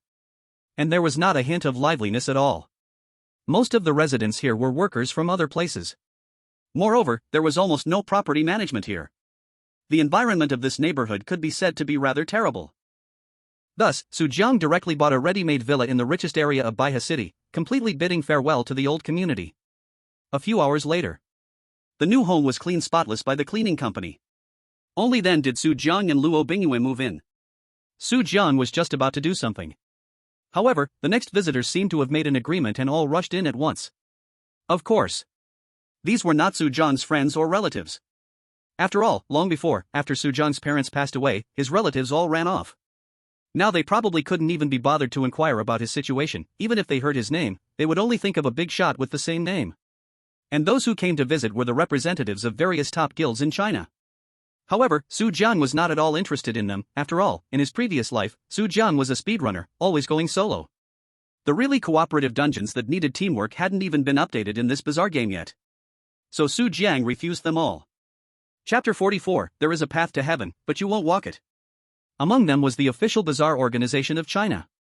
Last time, Zhang Ming and Xia Li from the Bazaar Association had already visited Sujiang. It was easy to guess that their goals were similar to those of other guilds. Although Su Jiang had already declined them last time.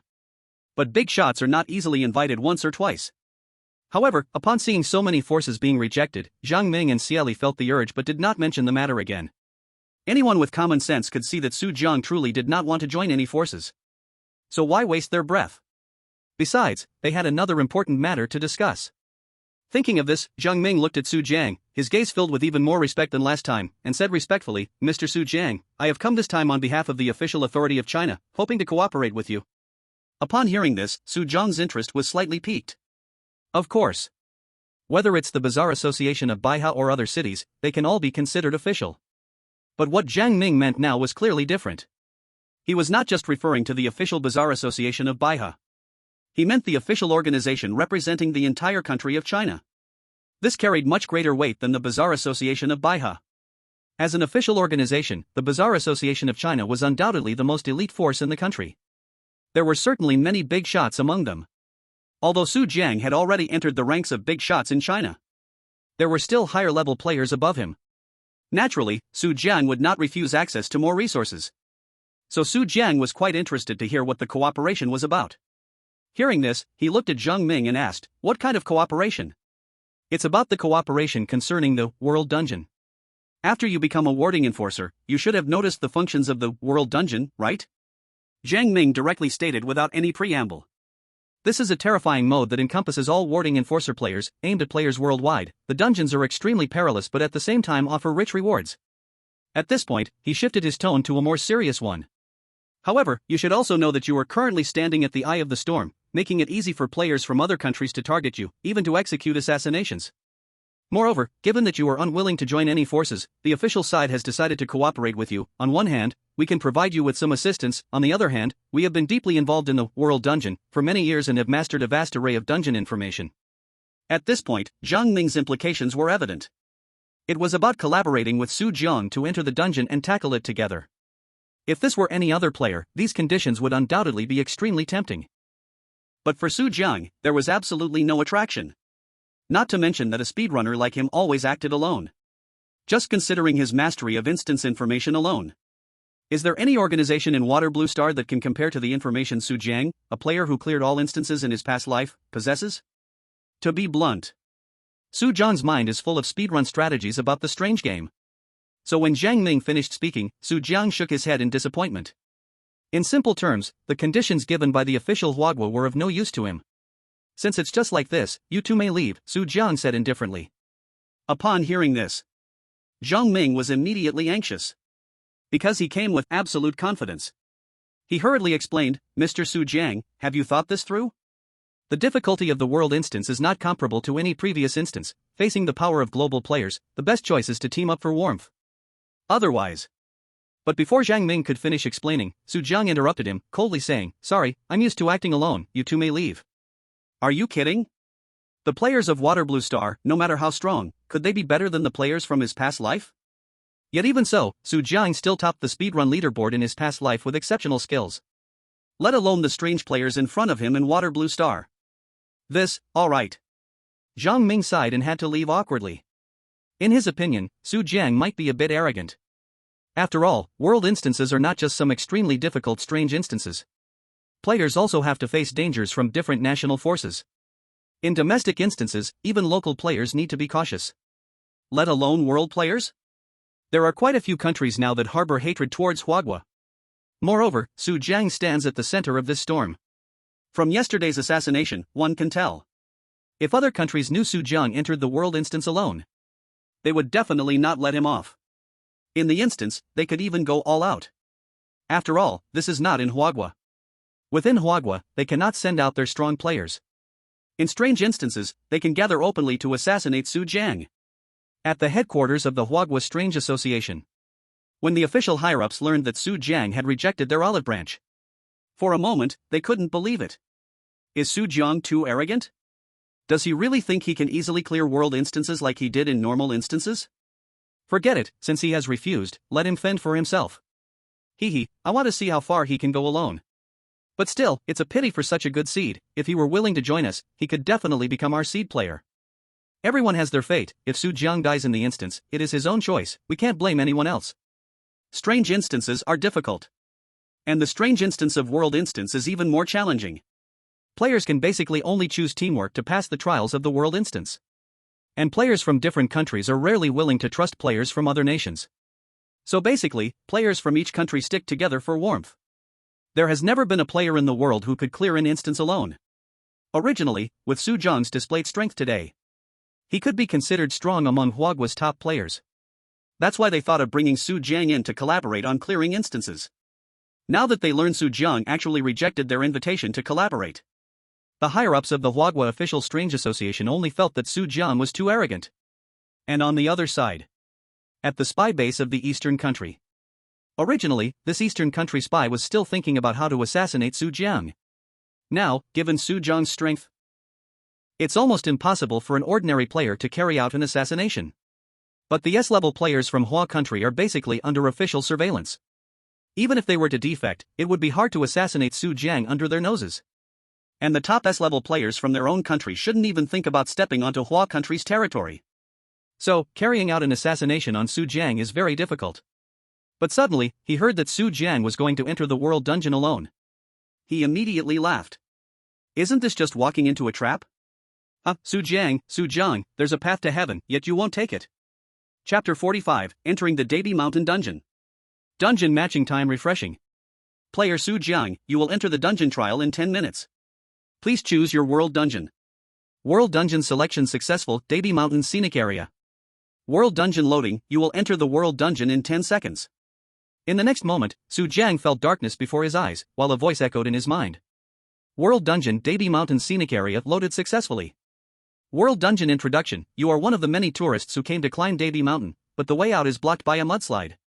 You are all trapped in Dabi Mountain, and outside rescue will take at least 7 days. For these 7 days, you will be in an absolutely enclosed environment. Dungeon level, S level. Number of players, 46 people. Main task, survive for 7 days in Dabi Mountain.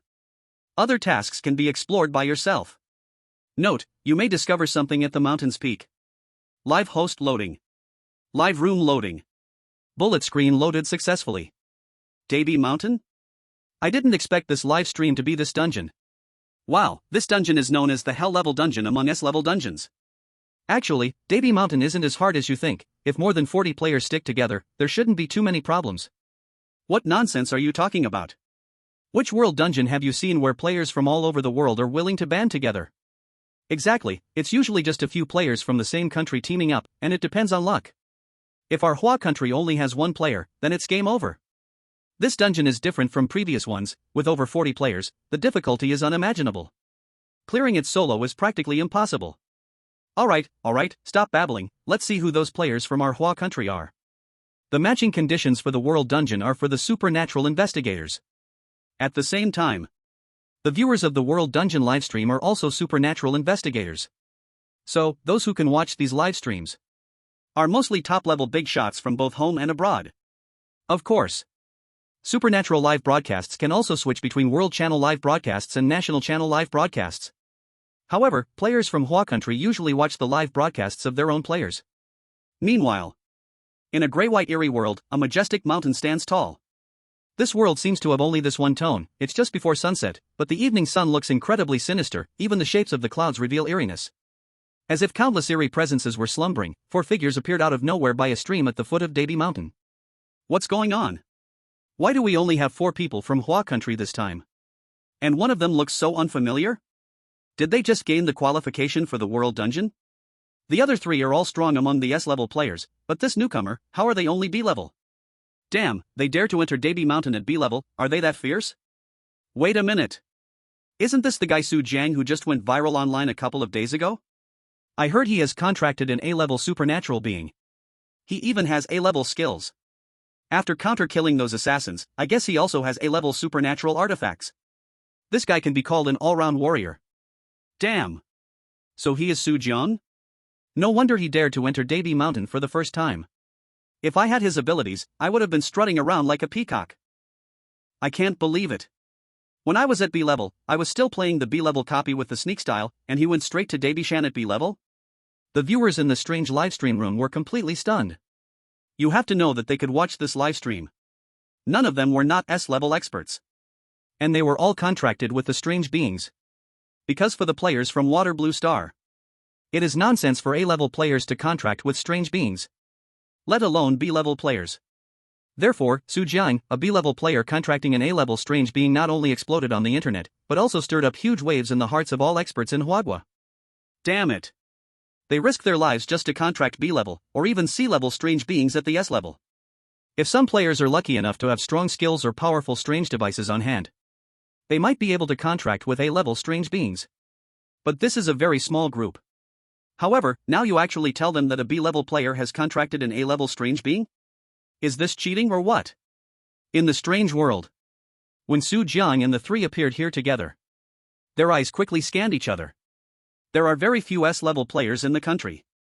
And S-level strange tamers are even rarer. So basically anyone who stepped into the World Copy Circle knew each other.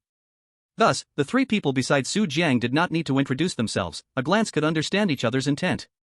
But there is no doubt that Su Jiang is the newcomer among them. Hence the three pairs of eyes coincidentally landed on Su Jiang. You can't be that Su Jiang who has been trending online lately, right? At this moment, a player recognized Su Jiang and asked in confusion. Su Jiang glanced at him, did not deny it, and nodded slightly.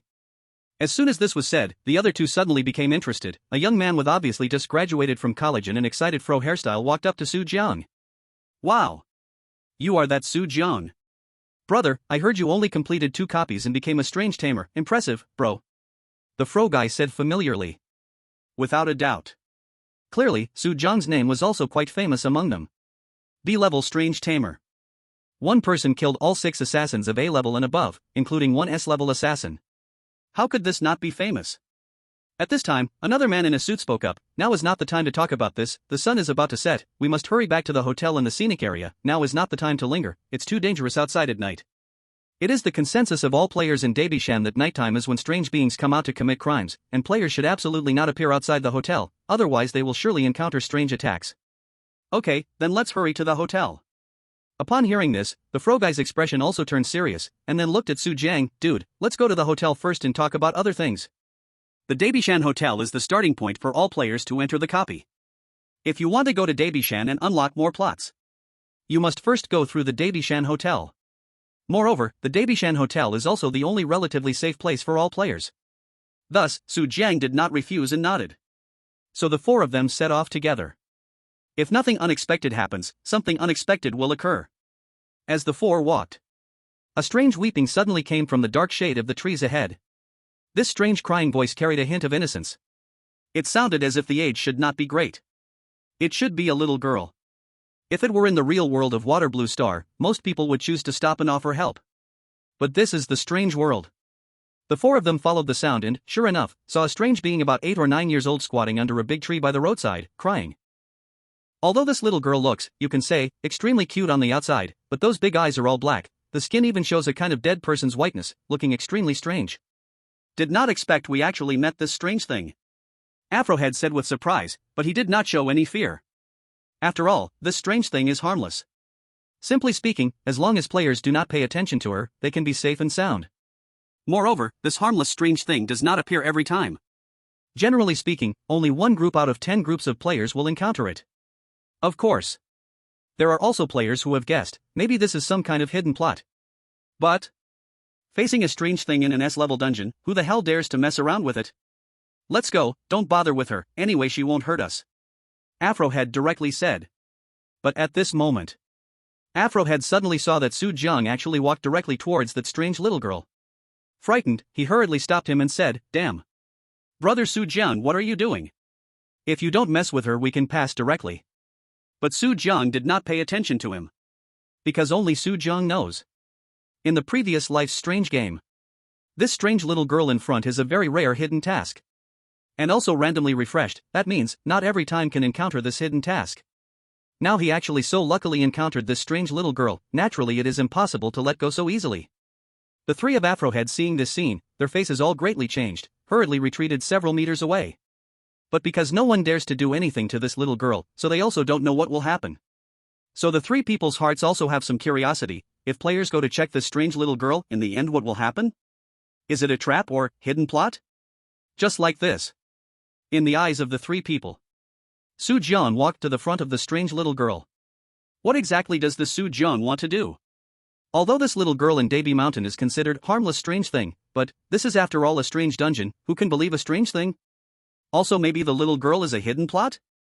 After all, no matter how you look, this is very weird. Okay, arranging a harmless little girl, this obviously has problem, right? Problem is, even if this may be a strange plot, do you dare to go up? Damn, I finally understand why brother Su Jiang can perfectly pass A level and S level dungeons. He really dares to play up. That's right, the hidden plot we don't dare to try, Su Jiang dares. Although but, I just fear Su Jiang tries and then dies. In the strange world. Sensing someone's arrival, the strange little girl raised those empty black eyes, but still kept crying non-stop. Su Jiang gently asked, "Little friend, why are you alone here?" This hidden plot is also very simple.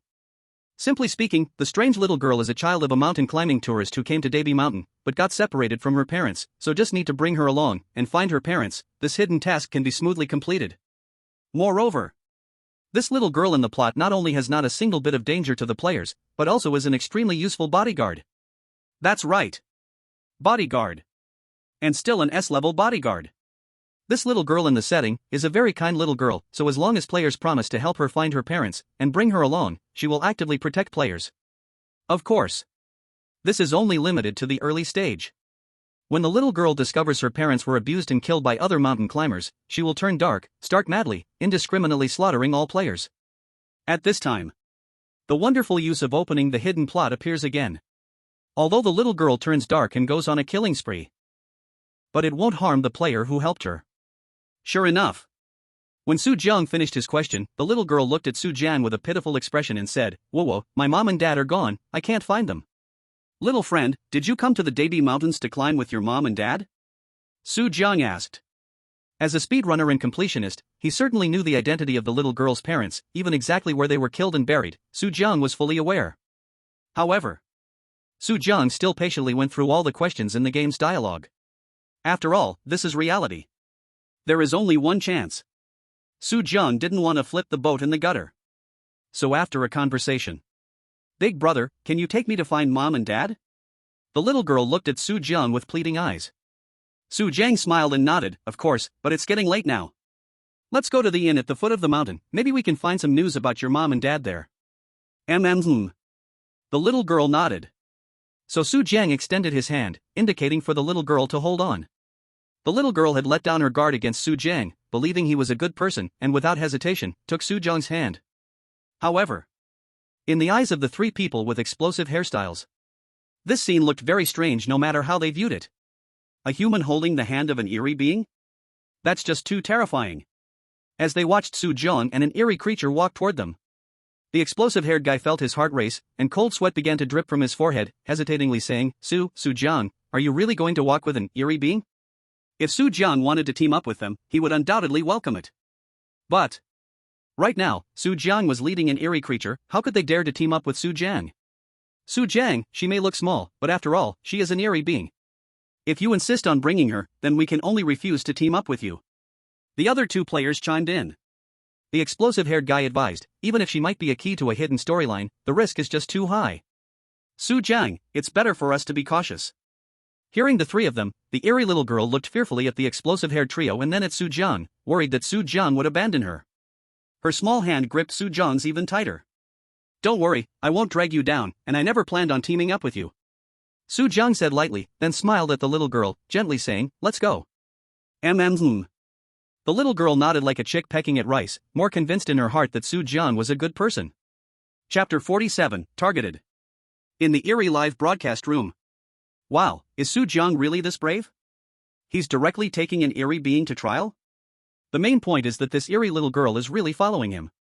Since there's no threat, it indicates it's indeed promising. Maybe this little girl is a key character in a hidden storyline. I heard Su Jiang has been achieving perfect scores and completions. Is that the gap between us and the big shots? If it were me, I definitely wouldn't dare to casually approach an eerie being, much less bring one along. But even if it's a hidden storyline, it depends on whether Su Jiang has the ability to handle what happens next.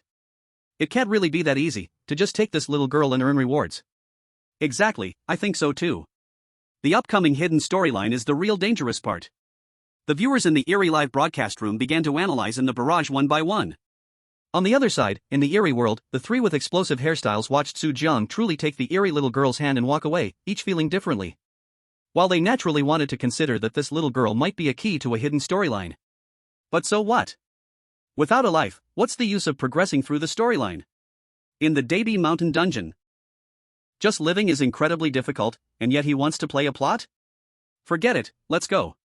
Since he insists on going his own way, we can't be blamed, said the one with the explosive hair coldly. To them, in the Dabishan dungeon, as long as they could survive and successfully clear it, the rewards would already be quite considerable. On Su Jiang's side, he had already brought the strange little girl to a village at the foot of Dabishan, where an inn was located. At this moment, a large group of players had already gathered at the village entrance. There were players of yellow skin, white skin, and black skin. Su Jiang's arrival naturally caught their attention. Players from various countries cast their gazes toward Su Jiang, then their eyes fixed on the strange little girl he was holding. Fuck, why did this Chinese guy bring that strange girl here? Does he want to get us killed? A foreign player cursed. After all, in their eyes, the strange little girl hadn't harmed anyone, but who knows if she would attract even more terrifying oddities. However, at the same time, another group of players looked at Su Jiang with hostility. These players were from Japan, America, Korea, and other countries. Upon learning that Su Jiang had entered the Dabishan dungeon, they naturally didn't idle away their time, already having gathered a group of players waiting to ambush Su Jiang in the dungeon. And unlike the assassins who had previously tried to kill Su Jiang in China, these players were genuine S-tier players. They were also all controllers of oddities. The Japanese players simultaneously summoned their contracted oddities, the lowest being C-tier, and the strongest one was A-tier. Of course, compared to Su Jiang, who was also A-tier, the Japanese players had the numbers. Haven't you heard that many hands make light work? Su Jiang, do you really think that contracting an A-tier oddity makes you invincible? How foolish, sneered a Japanese player with a thin mustache. And his oddity was also an A-tier oddity, a Japanese samurai, glaring at Su Jiang holding a katana as if ready to strike at any moment. At this time, another Japanese player spoke up, Su Jiang, give up struggling. There's an old saying in China, those who know how to adapt are wise. If you are willing to leave China and join us in Japan, we can spare your life. Su Jiang was not just a player in China. He was a unique genius recognized around the world. So naturally, recruitment was his main objective. However, just then, another team from another country joined in. It was a team from America. At this moment, a tall black player from their midst spoke, "Ha, boy, Japan is just a dog for America, joining us is your best choice."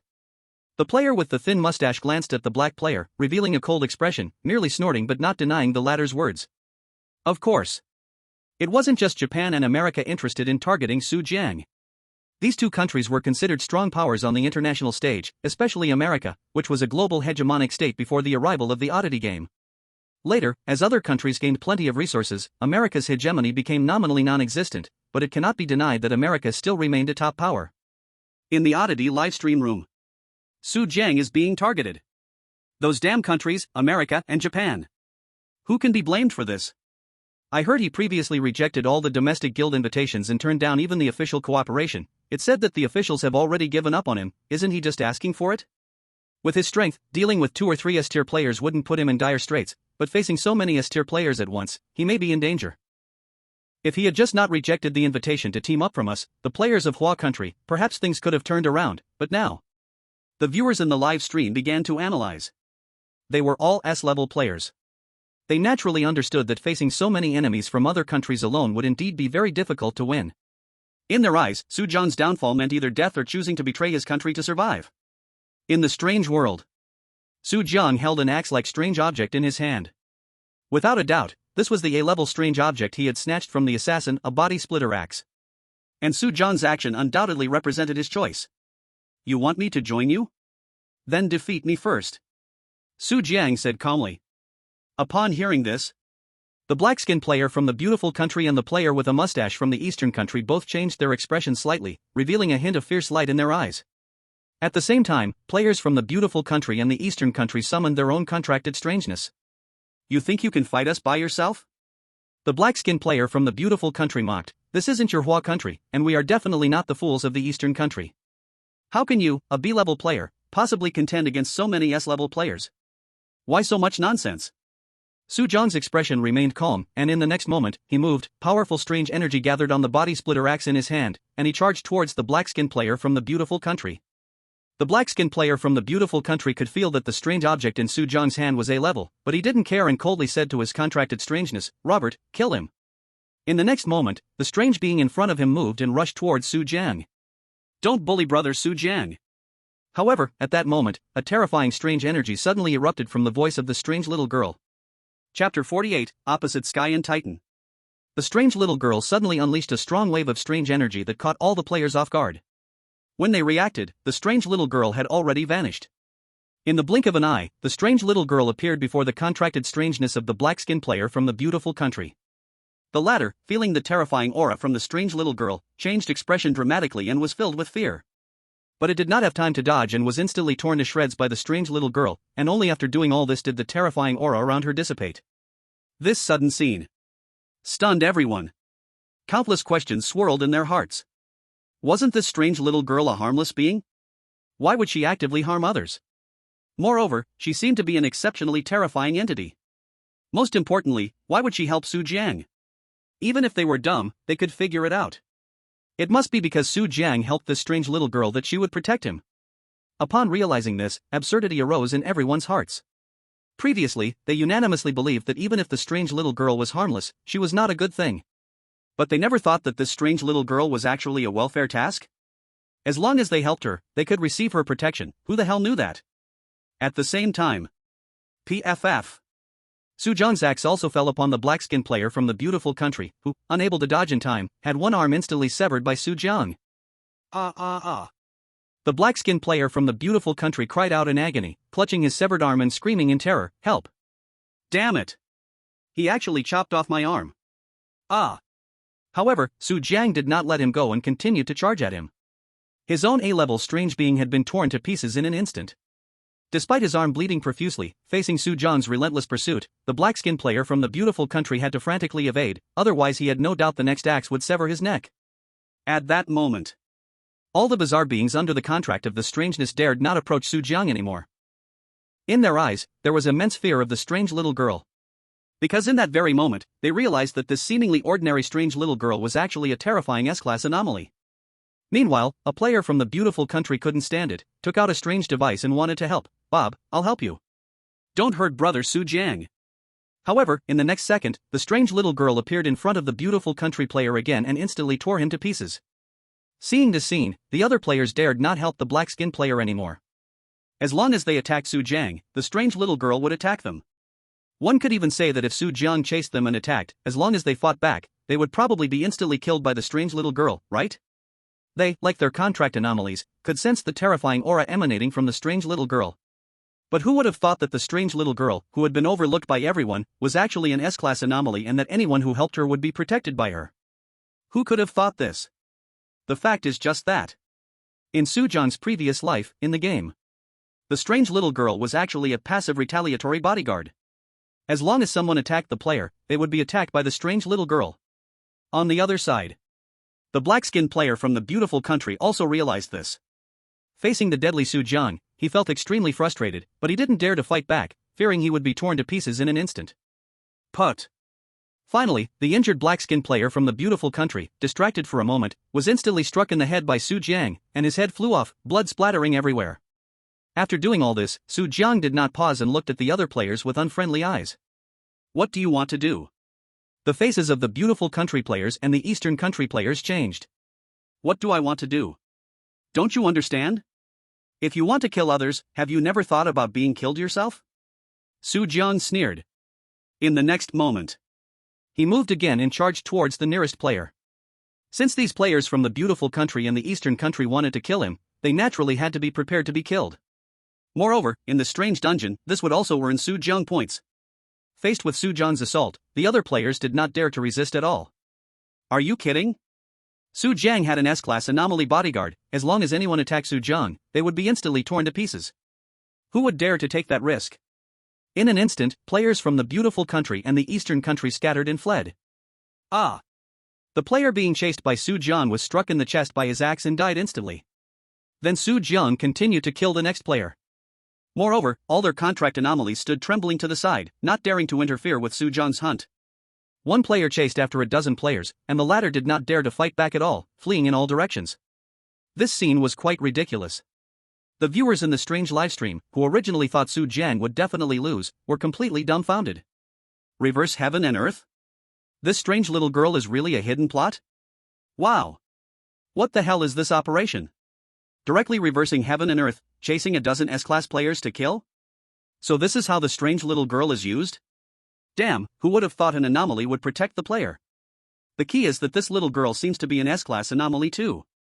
So, is Su Jiang not invincible in the Debi Mountains? Ha!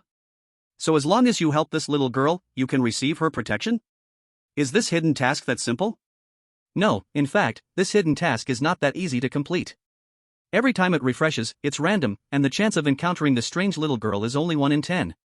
Not to mention that players wouldn't dare to help an anomaly in the strange dungeon. Not getting killed is already a good thing. Incredible! I can no longer find words to describe the great Su Jiang. The strange live broadcast room had the audience completely shocked. What does it mean to have an S-level bodyguard? In the instance, they could walk through without care. At this moment in the strange world, Su Jiang swung his knife down and had already killed more than 10 foreign strange players. Some players ran quickly, and Su Jiang didn't find them, so he was too lazy to look. Then, he cleaned up the corpse-splitting axe and swept his gaze toward the other national players watching the fun, his eyes carrying a hint of hostility. The latter's faces changed drastically, fearing that Su Jiang would chase after them to kill, and they hurriedly cleared a path. Let's go. Su Jiang looked at the strange little girl, his gaze softening again, holding the little girl's cold hand. One person and one strange walked boldly into the town under everyone's watch. What the hell? The arriving explosion head and others also witnessed the whole process just now, and all three were dumbfounded. Chapter 49, Plot. Not long ago. The 3 players from Hua Country, Explosion Head and others, were still afraid that Su Jiang would bring this strange little girl and drag them down. However, they never expected that the slap in the face would come so quickly. This strange little girl was actually a hidden plot character? Moreover, they could feel the terrifying strange energy coming from the strange little girl. Without a doubt, the strange little girl was an S-level strange. Thinking of this, the 3 of them felt immense regret, as if they missed out on a fortune. They couldn't help but think if they had helped the strange little girl like Su Jiang did, then the ones chasing after the foreign players would also include the 3 of them. What do you think? If we go and join Su Jiang now, will he be willing? Explosion Head couldn't help but ask. The answer was self-evident. One Hua Country player bitterly smiled and said, Su Jiang even rejected the official cooperation of Hua Country, let alone the 3 of us. Looking on the bright side, at least it's us Hua Country players who unlocked the hidden plot. If it were the beautiful country or East Japan, they would probably target us to death. Another Hua player comforted jokingly. Meanwhile, Su Jiang had already entered the village at the foot of the Debi Mountain with the strange little girl. This village was built along the mountain, so it was also called Debi Mountain Village. In recent years, relying on the tourism resources of Debi Mountain, it had developed even more brilliantly than the towns outside. The houses in Debi Mountain Village were all beautifully built, the asphalt roads were very wide, and on both sides of the road were houses with guesthouse signs.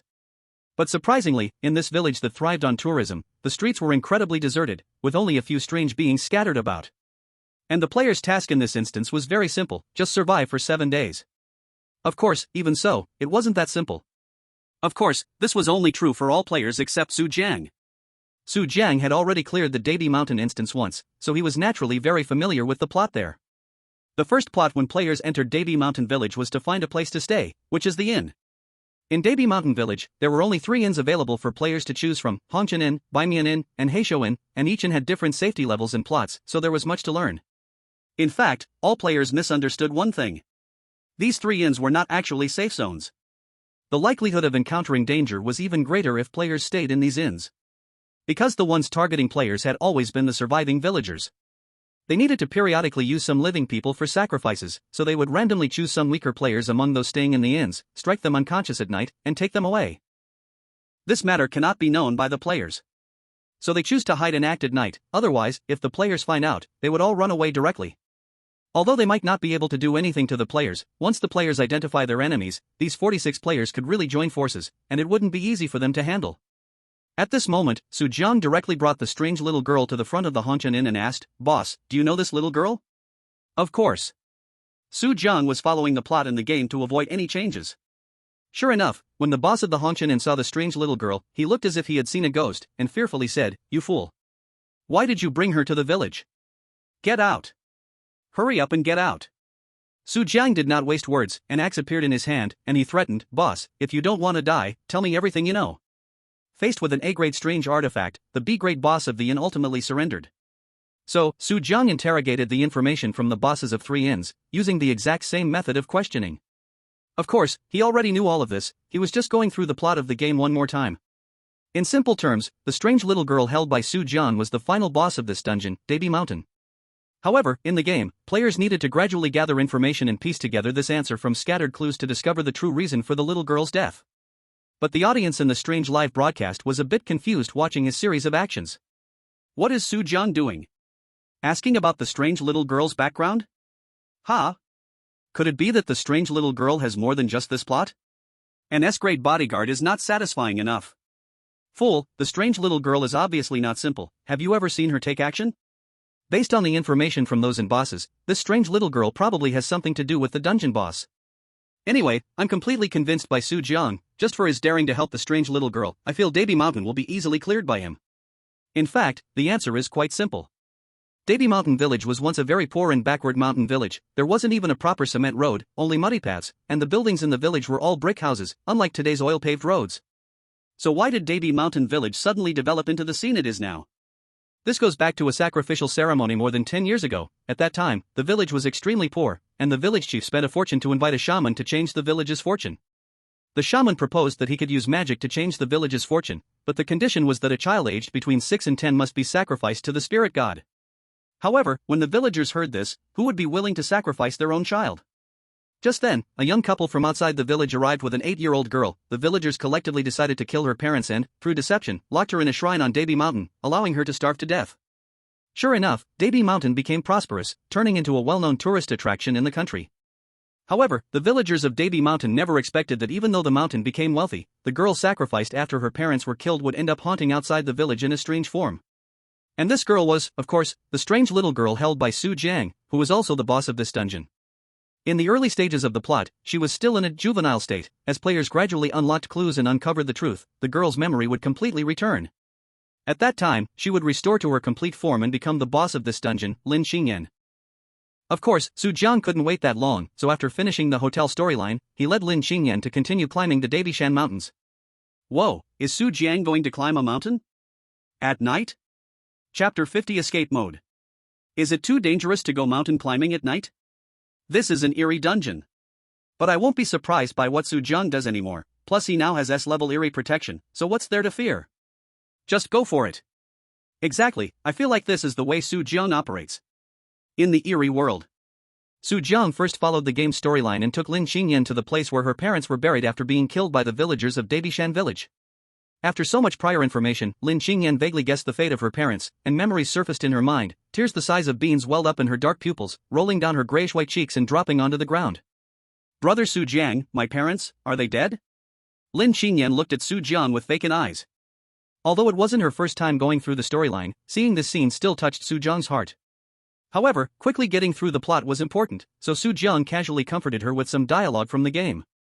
Then, Su Jiang took her to a rundown temple located halfway up Davishan, which was used for rituals. This was also the place where Lin Xingyan was sacrificed, and it was the location with the heaviest resentment in the entire dungeon. In the game's storyline, there was still the latter part about Lin Xingyan's sacrifice, when the villagers discovered the little girl's wrong soul wandering outside Davishan village. What they thought wasn't how to calm Lin Xingyan's angry soul, but to invite monks to suppress her spirit. However, this not only failed to quell Lin Xingyan's resentment but instead increased it tremendously, eventually transforming her into a terrifying vengeful spirit that killed the monks and slaughtered the entire village. This ultimately led to the whole Davishan becoming a dungeon. At this moment, when Lin Xingyan arrived at the place where she had been starved to death, memories instantly revived in her mind, and an overwhelming eerie energy burst forth from her. Lin Xingyan also quickly transformed from an 8-year-old girl into a stunning young woman, and she was the true boss of this Davishan dungeon. Su Jiang. At this time, Lin Xingyan looked at Su Jiang with excitement. Now transformed into her complete form, her memories were fully restored, and she directly rushed into Su Jiang's arms. That's great, you're finally back. I was so bored all alone. Darkness gradually swallowed this mountain, and soon it was night. All players had already found hotel rooms to rest in, with doors and windows tightly shut. At this moment, 3 players from Huagua gathered in one room. Have you found Su Jiang? The explosion-headed guy looked at the other two.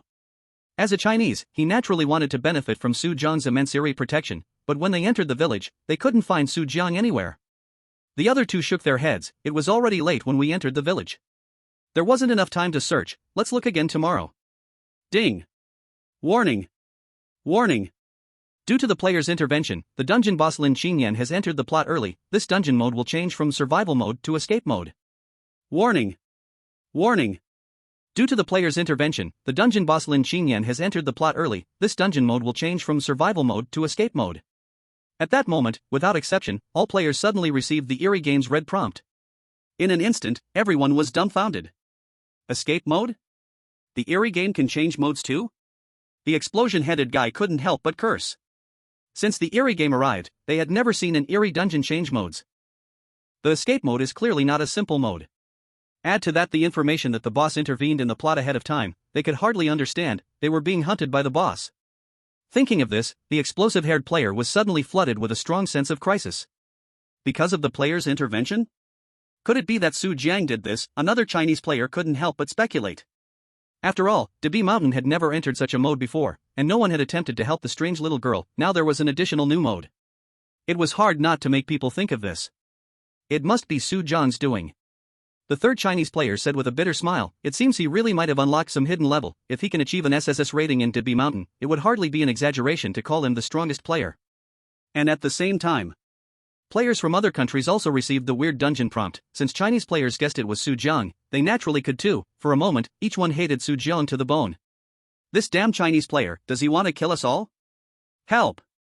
A powerful weird creature suddenly appeared outside my door, and it seems unfriendly. What should I do? Ah, this damn innkeeper actually wants to kill me while I'm asleep. At this moment, the entire Debi Mountain village's peculiarities were unleashed, beginning a frenzied hunt for the weird players. Of course, the weird players were all great S players, not so easily killed. Some weaker peculiarities were directly killed in return, and there were also careless players who fell victim in the process. For a time, all players rushed out of the inn, gathering on the street. It seems we all encountered the same thing. The leader of the Korean players said coldly, this damn Chinese player must have activated a dangerous plot, trying to kill us all so he can score high alone. I heard he had completed all previous dungeons solo. Damn it, this cunning Chinese. A white player showed hatred in his eyes. These 3 Chinese must know something. A black foreign player spoke up, and in an instant, all players turned their gaze sharply towards the 3 Chinese players, their eyes filled with malice. Not to mention that most players already held animosity towards China. Now knowing the dangerous mode was activated by a Chinese player was undoubtedly a direct threat to them. The 3 with explosive hair could only helplessly say, we really don't know anything. Who would believe you? You're all players from the same country, you must know something. A white player said coldly. However, in fact, the 3 with explosive hair truly knew nothing. No matter how much they were pressed, they couldn't provide a single useful piece of information. I saw him going up the mountain. At that moment, a foreign player spoke up. This guy ran up the mountain at this time. This so-called escape mode must be his doing. Chapter 51, Special Plot. In the shrine halfway up Debi Mountain. Su Jiang, I miss you so much. In these days without you, there's no one to chat with me. Lin Qingyan sat beside Su Jiang, her voice pitiful. She wore a ragged black robe that barely covered her body, revealing a pair of snow-white jade legs. Clearly bare feet did not show a speck of dirt, swaying lightly, appearing so sacred under the gray-white moonlight. As one of the bosses from the past game's dungeon, Lin Qingyan certainly had exquisite character art. Her aesthetics were absolutely on point, her features so delicate that she seemed less like a girl from reality, more like a heroine stepping out from a manga, with youthful innocence mixed with an unworldly charm. Charming and petite. Long eyelashes fluttered, and the only striking difference was that pair of completely black eyes, revealing an endless void. In the strange game, Lin Qingyan's character was that of a lonely girl like a white moonlight. Though she was an S-class strange, she could never step out of the altar in the Debi Mountains. Except in the form of a little girl, she could only move around the Debi Mountains, but in that form, all her memories would be erased, leaving only the memories before she was sacrificed by the villagers. And in the game, there was a special storyline where one could help Lin Qingyan escape from the altar, but the premise was to trigger the hidden storyline of the strange little girl and to become familiar with Lin Qingyan's background, gaining her trust before this hidden task would pop up. Lin Qingyan, do you want to go out with me? Su Jiang asked. Of course I want to. I want to be with you every day, the girl said without hesitation. Su Jiang was her first friend in life, and she liked him immensely, wishing she could stick by his side every day, yet due to the rules of the dungeon, she could only linger in the Debi Mountains. Thinking of this, Lin Qingyan's expression fell, but I can't leave here. Just as she thought, she couldn't leave this altar. Let alone go out with Su Jiang and be with him every day. Probably soon, Su Jiang would leave the Dabi Mountains too, right? I can take you away, Su Jiang said. Really? A glimmer of surprise flashed in Lin Qingyan's eyes as she looked at Su Jiang with anticipation. Ding, congratulations. You have triggered a special storyline help the Dabi Mountain scenic area dungeon boss Lin Qingyan escape from the altar. Do you accept the task? Note. Read, if you accept this task, you will automatically become a hunter in escape mode and need to eliminate all players in the dungeon to complete the task, otherwise, it will fail with no rewards. Yes or no? Yes. Su Jiang said without hesitation. Not to mention this was a special storyline. As an evil speedrunner player, why would he care about the lives of other players? You have received a special task. Eliminate all players within 3 hours. Strange livestream. Wow, after the president of Huangquan University and the Hongwe Psychiatric Hospital, is another strange dungeon boss being conquered? Damn. Online they call Su Jiang the Undead Knight. I didn't expect him to actually dare to ride. Huh? Helping the dungeon boss escape, hunting all players, and there's such a dreamy special storyline? Maybe Su Jiang can achieve a solo SSS plus perfect score to pass the S-class dungeon again. Still the Dabi Mountains. Not necessarily, right? 3 hours left, and there are still more than 30 players left on site. Are you stupid? The dungeon boss Lin Qingyan is S-class, that group of foolish foreign players is just going to scatter and die faster. That's right, I can't wait to see Su Jiang start his killing spree. Strange game warm reminder, since the dungeon mode has changed from survival mode to escape mode, the players' main tasks have changed. Please survive for 3 hours in the dungeon, escape the strange hunting, and players who successfully survive will automatically pass. Note, dungeon boss Lin Qingyan has entered the game. There are 10 minutes left until her arrival, please prepare all players in advance. At the same time, all dungeon strangeness will start hunting game players, and for each strange creature a player kills, they can gain score boosts. Task countdown starts, 9 minutes 59 seconds. At the same time, all players saw the dungeon games prompt before them. Without a doubt, from now on, the dungeon mode of Dabi Mountain scenic area has officially changed to escape mode, and a sense of urgency rose in everyone's hearts. After all, this is an S-class dungeon. Still, an S-class dungeon close to hell level. The copy boss Lin Qingyan is a real S-level strange. Just thinking about the upcoming chase by the S-level boss sends shivers down the spines of all players, filling their hearts with immense fear. Although they are all S-level strange controller players, the contracted strangeness is only A-level, so how could they possibly fight against S-level strangeness? It is important to know that there is a world of difference between S-level strangeness and A-level strangeness. Thinking of this, all players deeply hated Su Jiang. If it weren't for Su Jiang opening the hidden plot, how would they have ended up in this situation? Right now, Su Jiang is doing well, having opened the hidden plot and gained the protection of S-level strangeness, while they are the ones who suffer, facing the danger of being hunted by S-level strangeness. Shit. That damn Su Jiang. I want to kill him, a foreign player shouted in frustration.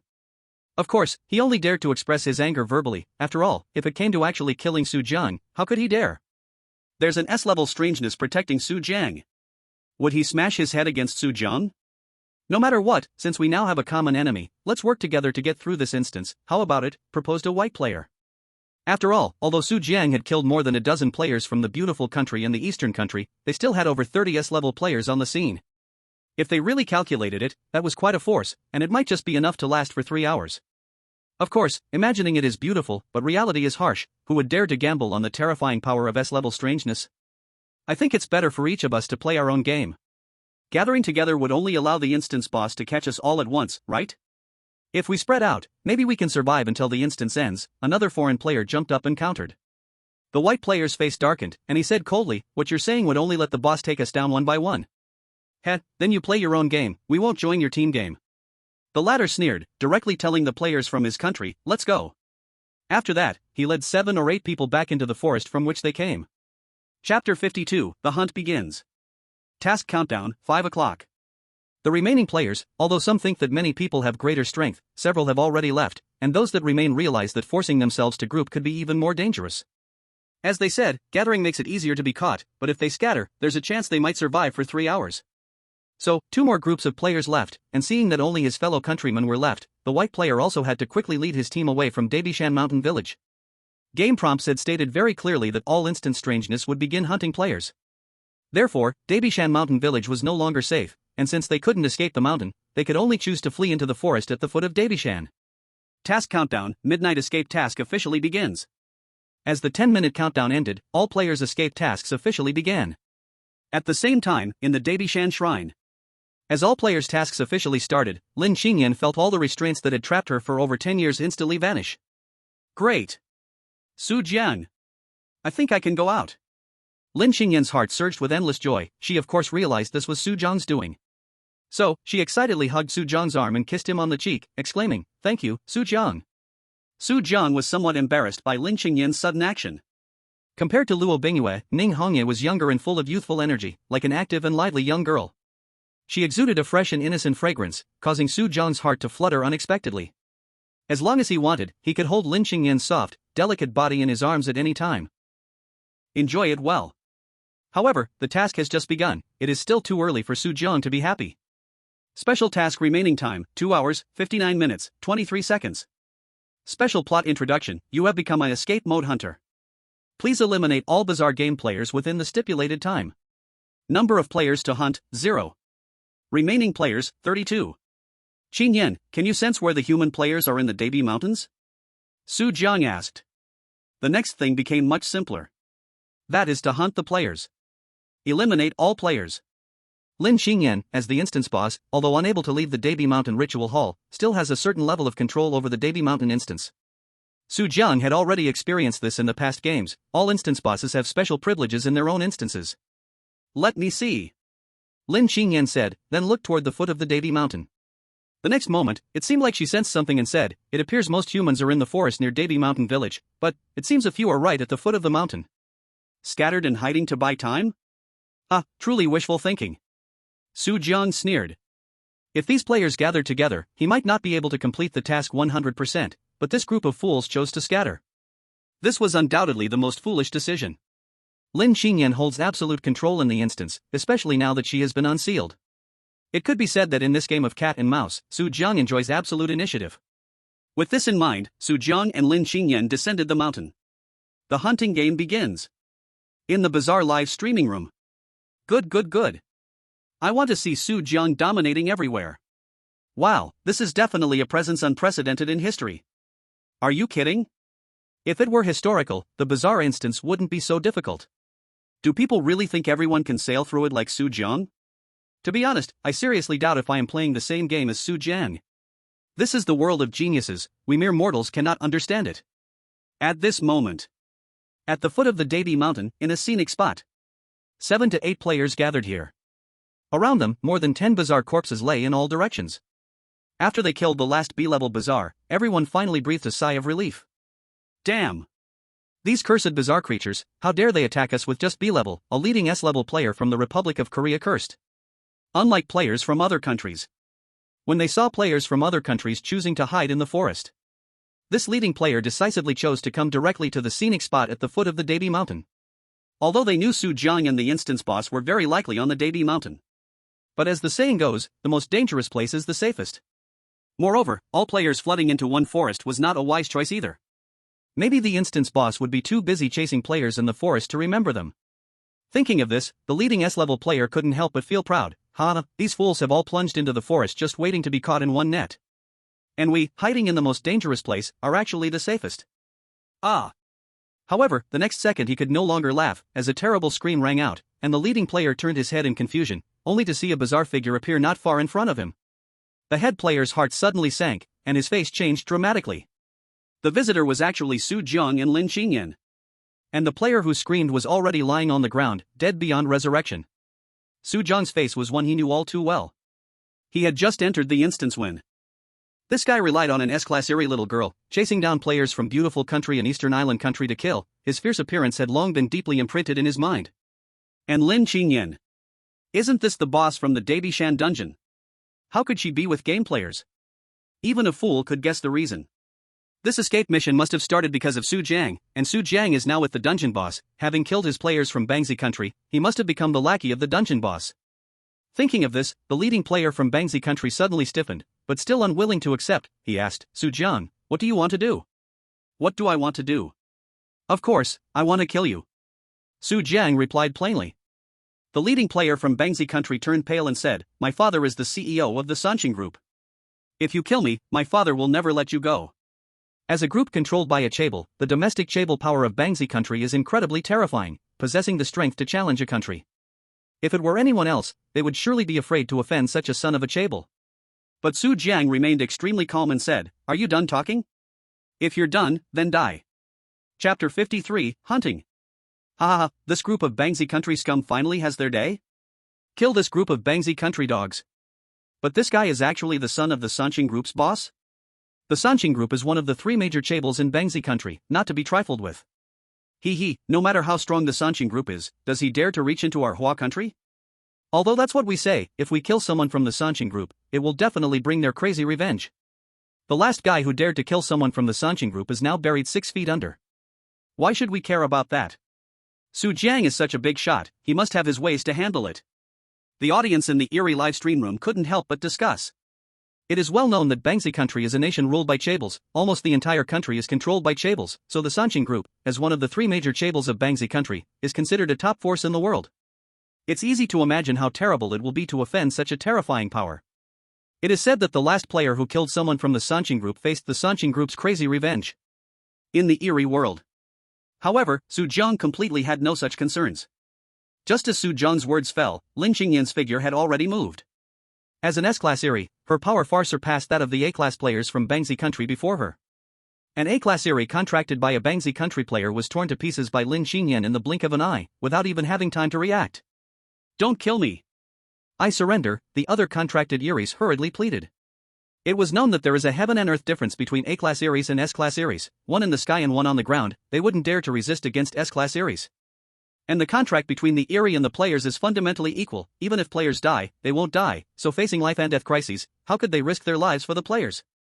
Seeing this situation, Lin Qingyan did not kill these Eris. Instead, she directly turned toward the players from Bangzi country, a chilling and terrifying Eri energy swirling around her. In just a moment, she tore another player to pieces, and without the contracted Eris, the remaining players from Bangzi country turned pale, hurriedly fleeing, but unfortunately, against Lin Qingyan, they had no ability to escape at all, and within minutes, all fell into a pool of blood. Meanwhile, on the other side, Su Jiang was already holding an A-class Eri cleaver, stepping toward the leading player from Bangzi country. The leading player from Bangzi country's face changed drastically, his heart thudding, backing away step by step, threatening, "Su Jiang, if you kill me, my backing force will never let you go." The players from Bangzi country dared not make a move, and his contracted Eri did not dare either. However, in response, Su Jiang raised the bloody axe used for chopping corpses and swung it at him. Facing Su Jiang's attack, the leading player from the Korean team quickly dodged, but was still hit on one arm. Blood immediately gushed out, and an arm flew away. Ah! The leading player from the Korean team let out a scream, but he couldn't care less about the excruciating pain in his arm. He knew that if he hesitated for even a moment, Su Jiang's axe would fall on his head. Therefore, the leading player from the Korean team completely ignored his severed arm and fled desperately, his face pale as a ghost. Unfortunately, before he could run a few steps, he felt a sharp weapon strike hard against his back, crushing his spine and piercing through his chest. Poochie!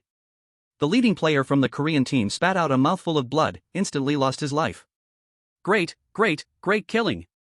The people I hate most in this life are those thieving guys from the Korean team. In front of the dungeon boss Lin Qingyan, these A-grade abnormalities don't even dare to fight back. Su Jiang definitely can complete this hunting mission. Not necessarily, other players are all hiding. The Dabi Mountain dungeon is so big, it's really hard to gather them all in 3 hours. No matter what, seeing Su Jiang slaughtering is truly exhilarating. Who knew abnormalities could be played like this? Indeed, I feel like we're not even playing the same game as Su Jiang. The viewers in the abnormal livestream room were shocked at the sight of blood all over the ground.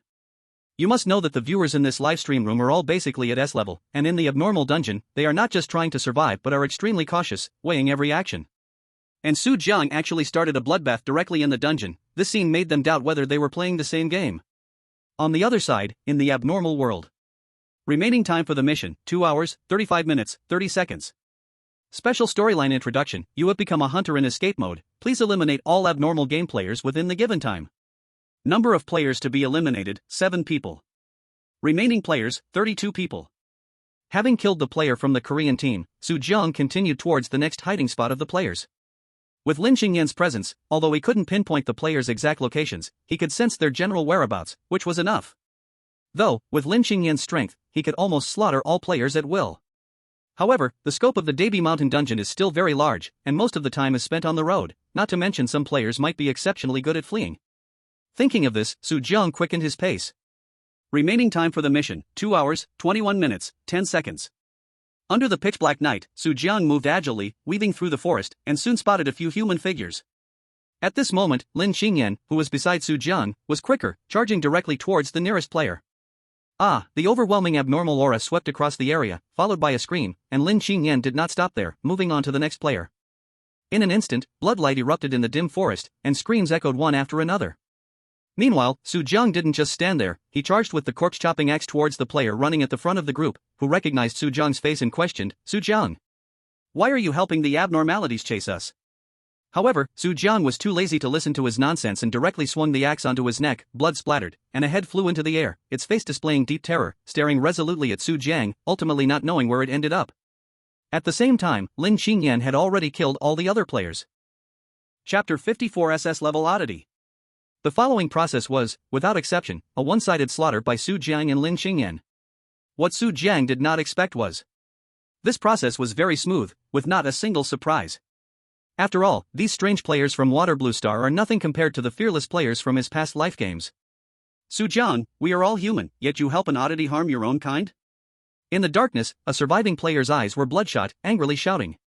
Just moments ago, all of his teammates had fallen under the blades of Su Jiang and Lin Qingyan. Looking at his bloody teammates, a surge of indescribable anger welled up in his heart. You're not afraid of the forces behind us seeking revenge on you? You, the forces behind you? Su Jiang raised an eyebrow slightly, looking at the black-skinned player with a flash of disdain in his eyes, saying lightly, adding, "You isn't painful or itchy." Hearing this, the black-skinned player's face changed drastically, and he tried to escape, but in an instant, Lin Qingyan slit his throat. Congratulations, you have completed the special task helping Lin Qingyan escape from the altar in the Debi Mountain scenic area. Remaining task time, 1 hour, 31 minutes, 43 seconds. Player count, 32. Hunt count, 32. Detecting player's early task completion, rewards increased. Congratulations to the player for receiving a special reward Blood Knight Butcher, SS Level Oddity. The notification panel for completing the strange game task floated before Su Jiang's eyes. SS Level Oddity? A surge of surprise instantly filled Su Jiang's heart. Even in the special plot task of Debi Mountain in Su Jiang's previous life game, the oddity obtained after killing all players was just an S level. Yet in the strange game of Water Blue Star, he directly obtained an SS Level Oddity? It seems it's because I completed the task early? Su Jiang murmured to himself. Indeed, the reward was doubled. The S-level oddity turned directly into an SS-level oddity. Thinking of this, Su Jiang quickly took out the Blood Knight Butcher, eager to have a good experience of it. Although Su Jiang had used SSS-level oddities in his past life, he knew this was in reality. As Su Jiang focused his thoughts, a blade bathed in crimson, exuding strong odd energy, and looking extremely cool appeared in his hand. In the strange live broadcast room. Wow! Did Boss Su Jiang just get an S-level oddity? Compared to the oddity in Boss Su Jiang's hand, A-level oddities look like mere scraps. It seems this should be true. Oh my, since I became an S-level player, this is the first time I've seen a player obtain an S-level oddity. Don't even mention you, I, too, have never seen an S-level oddity. Placed globally, they are incredibly precious and powerful oddities. Hiss, didn't you guys notice? Now, Boss Su Jiang is only B-level. Wow! Don't say that, I didn't realize that Boss Su Jiang is just a B-level player. I always thought Boss Su Jiang was an S-level player like us. Damn! I don't believe Boss Su Jiang isn't cheating at all. The live broadcast audience instantly erupted in excitement. You must know that in today's world, not to mention SS-level oddities and SSS-level oddities, S-level oddities are already incredibly precious. Players like them, even S-level players, have never even touched S-level oddities. S-level oddities are generally owned by top powers, or even powerful countries, and are used as strategic-level weapons, comparable in function to nuclear weapons before the odd game descended. Now, they actually witnessed a player obtain an S-level oddity, and this player is merely a B-level player. At this thought, an overwhelming wave of astonishment surged in their hearts, feeling an absurdity bloom within, unable to believe it at all. And in the strange world. Ding! Congratulations, player Su Jiang, for successfully clearing the S-level dungeon Debi Mountain Scenic Area, Exploration Degree 100%, Task Reward Rating, Yes. Congratulations, player Su Jiang, 4. While exploring the boss territory for over 30 minutes, surpassing the exploration task, Reward Upgrade, Rating, SS. Congratulations to player Su Jiang for completing the hidden task, helping the strange little girl, Reward Upgrade, Rating, SSS. Congratulations to player Su Jiang for clearing the dungeon solo, Reward Upgrade, Rating, SSS. Congratulations to player Su Jiang for completing the special story task, Double Reward, Rating, SSS+. Overall rating, SSS+. The Bizarre Dimension game reminds you, you have cleared the Davy Mountain Scenic Area dungeon, you can choose to exit the dungeon at any time, or wait until the dungeon time ends to exit. In addition, you can choose to stay in the Bizarre World for 7 days, and the area is not restricted. Would you like to exit the dungeon, yes or no, remaining confirmation time 30 minutes. As the special story task concluded, the dungeon clearance prompt appeared again before Su Jiang. But this time, the prompt page was different from the past, with an additional rule allowing him to stay in the Bizarre World without area restrictions. Su Jiang's eyes lit up instantly, and he exclaimed, I can choose to stay in the Bizarre World for 7 days, and there are no area restrictions. This undoubtedly meant he could now move freely within the Bizarre World, although the time was only 7 days, it was still plenty long. For other players, they would rather never step into the Bizarre Dungeon in their lifetime. But for Su Jiang, entering the Bizarre Dungeon felt just like coming home, how could he not be excited? In the real world, as Su Jiang cleared the dungeon, the Bizarre livestream ended, and the information about the Davy Mountain dungeon stirred up a bloody storm among the top global forces. This was not the same as perfectly clearing an S-level dungeon.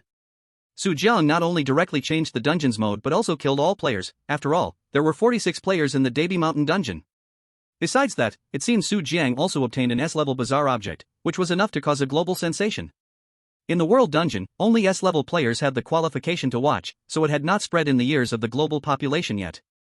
In the Bizarre World, you have successfully conquered the S-level dungeon Davy Mountain Scenic Area, reward calculation in progress. You have gained 1 million player experience, your level has risen to A level. Ding! Your dungeon clearance leaderboard ranking has been refreshed. Davy Mountain Scenic Area Dungeon Regional Player Clearance Ranking, 1. Davy Mountain Scenic Area Dungeon National Player Clearance Ranking, 1. Davy Mountain Scenic Area Dungeon World Player Clearance Ranking, 1. As Su Jiang's name rose again to the top of the 3 major rankings of the Davy Mountain Scenic Area, coupled with revelations from some S-level players, the information about the Davy Mountain Scenic Area leaked, and the world was once again in an uproar. Chapter 55, Invitation to the Bizarre King's Banquet. On the other side, Su Jiang chose to stay in the Bizarre World. After the Bizarre game ended, the power isolating the dungeon from the Bizarre World completely disappeared. At the same time, the transportation between Davy Mountain and the outside world also resumed. And the Bizarre World of Water Blue Star is equivalent to the main world in Su Jiang's previous strange game. Therefore, Su Jiang was quite familiar with the Bizarre World. Even if he wasn't that familiar, he could have Luo Bingyue come out to lead the way. As a bizarre entity in the Bizarre World, even if Luo Bingyue hadn't been to Davy Mountain, leading the way was certainly no problem. That's right, the contracted bazaars can be taken into the special space of the player's contracted bazaars. Previously, Luo Bingyue had been staying in the contracted space. By the way, after the Davy Mountain Scenic Area dungeon ended, Su Jiang had already contracted Lin Xingyan. Before long, Su Jiang, along with 2 bazaars, arrived at the Red Moon Psychiatric Hospital. This time, when he returned to the Red Moon Psychiatric Hospital, he was no longer in the identity of a player. When he arrived at the gate, the bazaar wearing a white coat who had greeted him last time came forward flatteringly. So it's Mr. Su Jiang visiting us. Please come in. The strange figure in a white coat hurriedly flattered. The human players who lingered in the eerie world were not unheard of, but most of them were high-level players. Even the strange beings must show them respect, not to mention that the person before him was the lover of their dean. Is your Dean Hong Yi in the courtyard? Su Jiang directly asked the main point. The strange figure in the white coat shook his head and truthfully said, ever since Mr. Su Jiang left last time, the dean has gone out and hasn't returned until today. Gone out? Su Jiang raised an eyebrow, feeling a bit puzzled. He had naturally come to contract Ning Hongyi this time, but he did not expect to encounter such bad timing. Thinking of this, he asked again. Do you know where she went? I don't know. I only heard the dean say she went to attend some eerie king banquet. I don't know exactly where. The strange figure in the white coat shook his head again. Eerie king banquet? Su Jiang felt he had heard these 4 words somewhere but couldn't remember at the moment. At this time, the strange figure in the white coat suddenly thought of something and added, however, I have heard that this eerie king banquet seems to be a grand feast gathering many big shots from the eerie world. The dean, as an S-class strange being, is qualified to attend. In the past, she was reluctant to go, I don't know why she went this time. Upon hearing this, Su Jiang immediately remembered, wasn't this a special mission in the main storyline of the weird game? Eerie King Banquet, as the name suggests, those who can attend this banquet are all eerie kings from the eerie world, all S-class. You might understand it as a dungeon, but in this dungeon, all are S-class strange beings. If this were placed in Water Blue Star, it would scare the players to death. Even one S-class weird being would be enough to make them panic, let alone a scenario with everyone being S-class strange. So, if there is a dungeon mission, naturally, there will also be dungeon boss. Thinking of this, a figure in a black suit, with a graceful and voluptuous figure, appeared in Su Jiang's mind. Ding, detected that the player has found special dungeon clues, obtained the item Eerie King Banquet Invitation, SSS level. Eerie King Banquet Invitation, SSS level. This is an invitation to a banquet of the top big shots in the Eerie world. With it, you gain entry to the top banquet in the Eerie world. Special dungeon. Su Jiang's pupils slightly constricted, and he felt extremely excited in his heart, muttering to himself, I didn't expect to get the Eerie King Banquet Invitation by a stroke of luck. This, on Waterblue Star, is absolutely unique. In the next moment, an invitation appeared in Su Jiang's hand, with a series of strange words engraved in bright red letters: Eerie King Banquet Invitation. And below, it distinctly stated the location and time of the banquet, which was astonishingly today. Su Jiang indeed recognized the location. Seeing this, Su Jiang didn't think any longer and immediately set off. The banquet was located in a quiet manor deep within the Eerie world's mountains. Su Jiang, accompanied by 2 Eerie beings, took a taxi from the Eerie world and arrived here after an hour. Sir, you only have one invitation. Upon entering the manor, the door guard, a strange being, stopped them, his gaze landing on Lin Qingyan and Luo Bingwei. Although just a door guard, his powers surprisingly reached S-class. This door guard said lightly, according to the regulations of the Eerie King, one invitation can only admit one person or one Eerie. Thus, Su Jiang directly entered Lin Qingyan and Luo Bingwei into the Eerie contract space. The door guard saw this and didn't waste any words, promptly allowing Su Jiang to pass. Upon entering the manor, Su Jiang's gaze fell upon the central building, which resembled a medieval castle. Under the eerie and ghastly backdrop of the blood-red moon, it appeared frightening and strange. At that time, the King of Weirdos banquet had obviously not yet started. In the garden outside the mansion, a group of elegantly dressed weird beings gathered, the male weirdos in luxurious suits, and the female weirdos in beautiful gowns, giving a sense of Western aristocracy, but their terrifying and horrifying faces quickly cut off that feeling. Immediately, the atmosphere went from upper-class society to one filled with the bizarre. Let's be honest, anyone who sees a horrifyingly bizarre figure in a suit would feel a chill running down their spine. However, there were some that appeared somewhat normal, like a few weird beings that weren't too terrifying. Except for their slightly ashen skin, everything else seemed quite normal. There was even a very pleasing presence, such as Ning Hongye, the director of the Crimson Moon Psychiatric Hospital, dressed in a stunning red gown. Her exquisite beauty shone brilliantly under the flickering candlelight of the scene. Her neck was as graceful as a swan's, long and snow-white, her delicate and pale beauty bones stood out, her long hair flowed like a waterfall, and beneath her skirt, long and slender legs peeked out, her bust towering like a snowy peak, slightly revealing a hint of whiteness.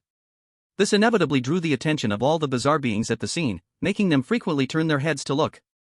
Although they were weird, their aesthetic was normal, they appreciated beautiful things, but unfortunately, most bizarre beings were quite ugly. Right now, such a flawless and stunning being like Ning Hongye drew their immense admiration. Unfortunately, no matter who approached her, she maintained an aloof attitude, keeping others at a distance, and everyone faced rejection, leaving them embarrassed and frustrated.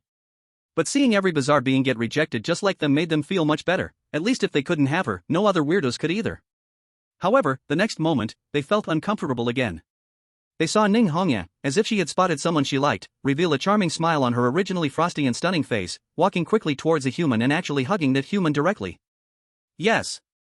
A human. Immediately, all the weird beings were dumbfounded. You must understand, to them, Ning Hongye was like an unattainable goddess. If Ning Hongye liked some powerful weirdo, that would be alright, given their strength, they would just think the two weirdos were a perfect match. But right now, a human has conquered the goddess in their hearts? This was like a beggar marrying the princess in their eyes, causing dissatisfaction and jealousy to surge wildly in their hearts. You must know, as S-class weird beings, they had never been surpassed by mere humans before. Even the top human players were terrified to the point of losing control upon seeing them. Yet now, a human had actually outdone them. Who is this human? How did he get in? Said a blue-suited weirdo with only half a head coldly. It is well known that this banquet is called the King of Weirdos Banquet, which is an event only the king among weird beings can attend, and the human in front of them, let alone a king, wasn't even a weirdo. What qualification did he have to enter the banquet? However, all weird beings knew that there were S-class weirdos watching at the mansion's entrance, so the idea of sneaking in was utterly ridiculous. Though it was officially called the King of Weirdos Banquet, it wasn't a strict requirement. Who received the invitation depended naturally on the whims of the powerful mansion owner. In other words, this human was likely a being of equal strength to them. So for a moment, all the weird beings glared uncomfortably at Su Jiang but did not do anything out of line. On this side, Su Jiang hadn't even reacted before Ning Hongye embraced him tightly. Every time they meet, she is still so enthusiastic, offering her beauty, making Su Jiang almost suffocate, quickly breaking free from Ning Hongye's ample embrace. Alright, Sister Hongye, there are so many strange ones watching us. Su Jiang gestured to the other strange beings who were eyeing them hungrily. It's fine, anyway, it's just right to let them know this time, so they won't bother me again. Ning Hongye said nonchalantly, then asked, Su Jiang, did you receive the invitation letter? Thinking of this, Ning Hongye was suddenly a bit pleasantly surprised. You should know that Su Jiang could not contract her mainly because she was too powerful, and Su Jiang couldn't bear her overwhelming eerie energy. But now, Su Jiang had even received an invitation, so it should not be a problem to contract her. Su Jiang nodded and said, Sister Hongye, I can contract you now. Although he only had A-level strength, with Ning Hongye's identity card, he could forcibly contract her. As soon as Su Jiang finished speaking, Ning Hongye took the initiative to mention the contract, and Su Jiang naturally did not refuse, thus it went very smoothly. He watched as a mark appeared on her ample chest, and the contract was formed. Feeling the bond established between them, Ning Hongye was immediately delighted and hugged Su Jiang again, planting a kiss on his cheek with her fiery red lips. Su Jiang, tonight, let's be together. Ning Hongye blinked her alluring eyes and whispered in Su Jiang's ear. Around them, the surrounding strange beings saw Ning Hongye being so affectionate with a human, and their hearts filled with jealousy, causing their eyes to turn red. Damn, this human really makes the eerie envious. No, it's truly making all the eerie furious. But what on earth is this human? How could he get an invitation letter? It's Li Xingyuan. Looks like he still can't help but want to take action against this human. At that moment, one of the strange beings said, with Li Xingyuan's strength, he is among the best in our S-rank eerie kings, let alone this mere human? He.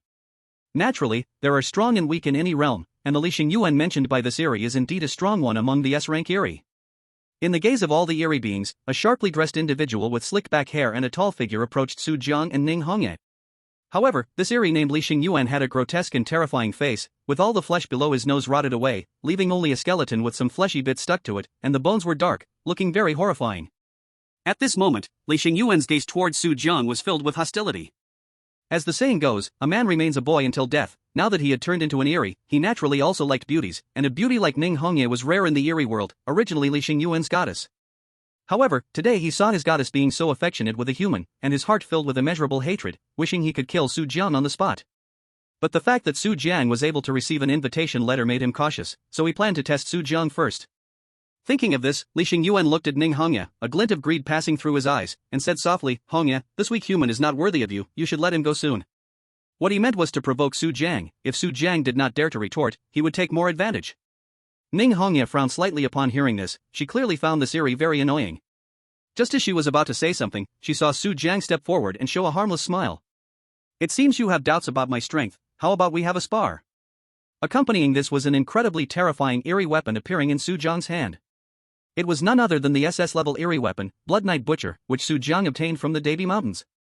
In the next moment, Li Xingyuan's face suddenly stiffened. It stands out among S-level anomalies, but when facing SS-level anomalies, it really isn't worth mentioning. Li Xingyuan quickly explained, wait a minute, brother, we can talk things over.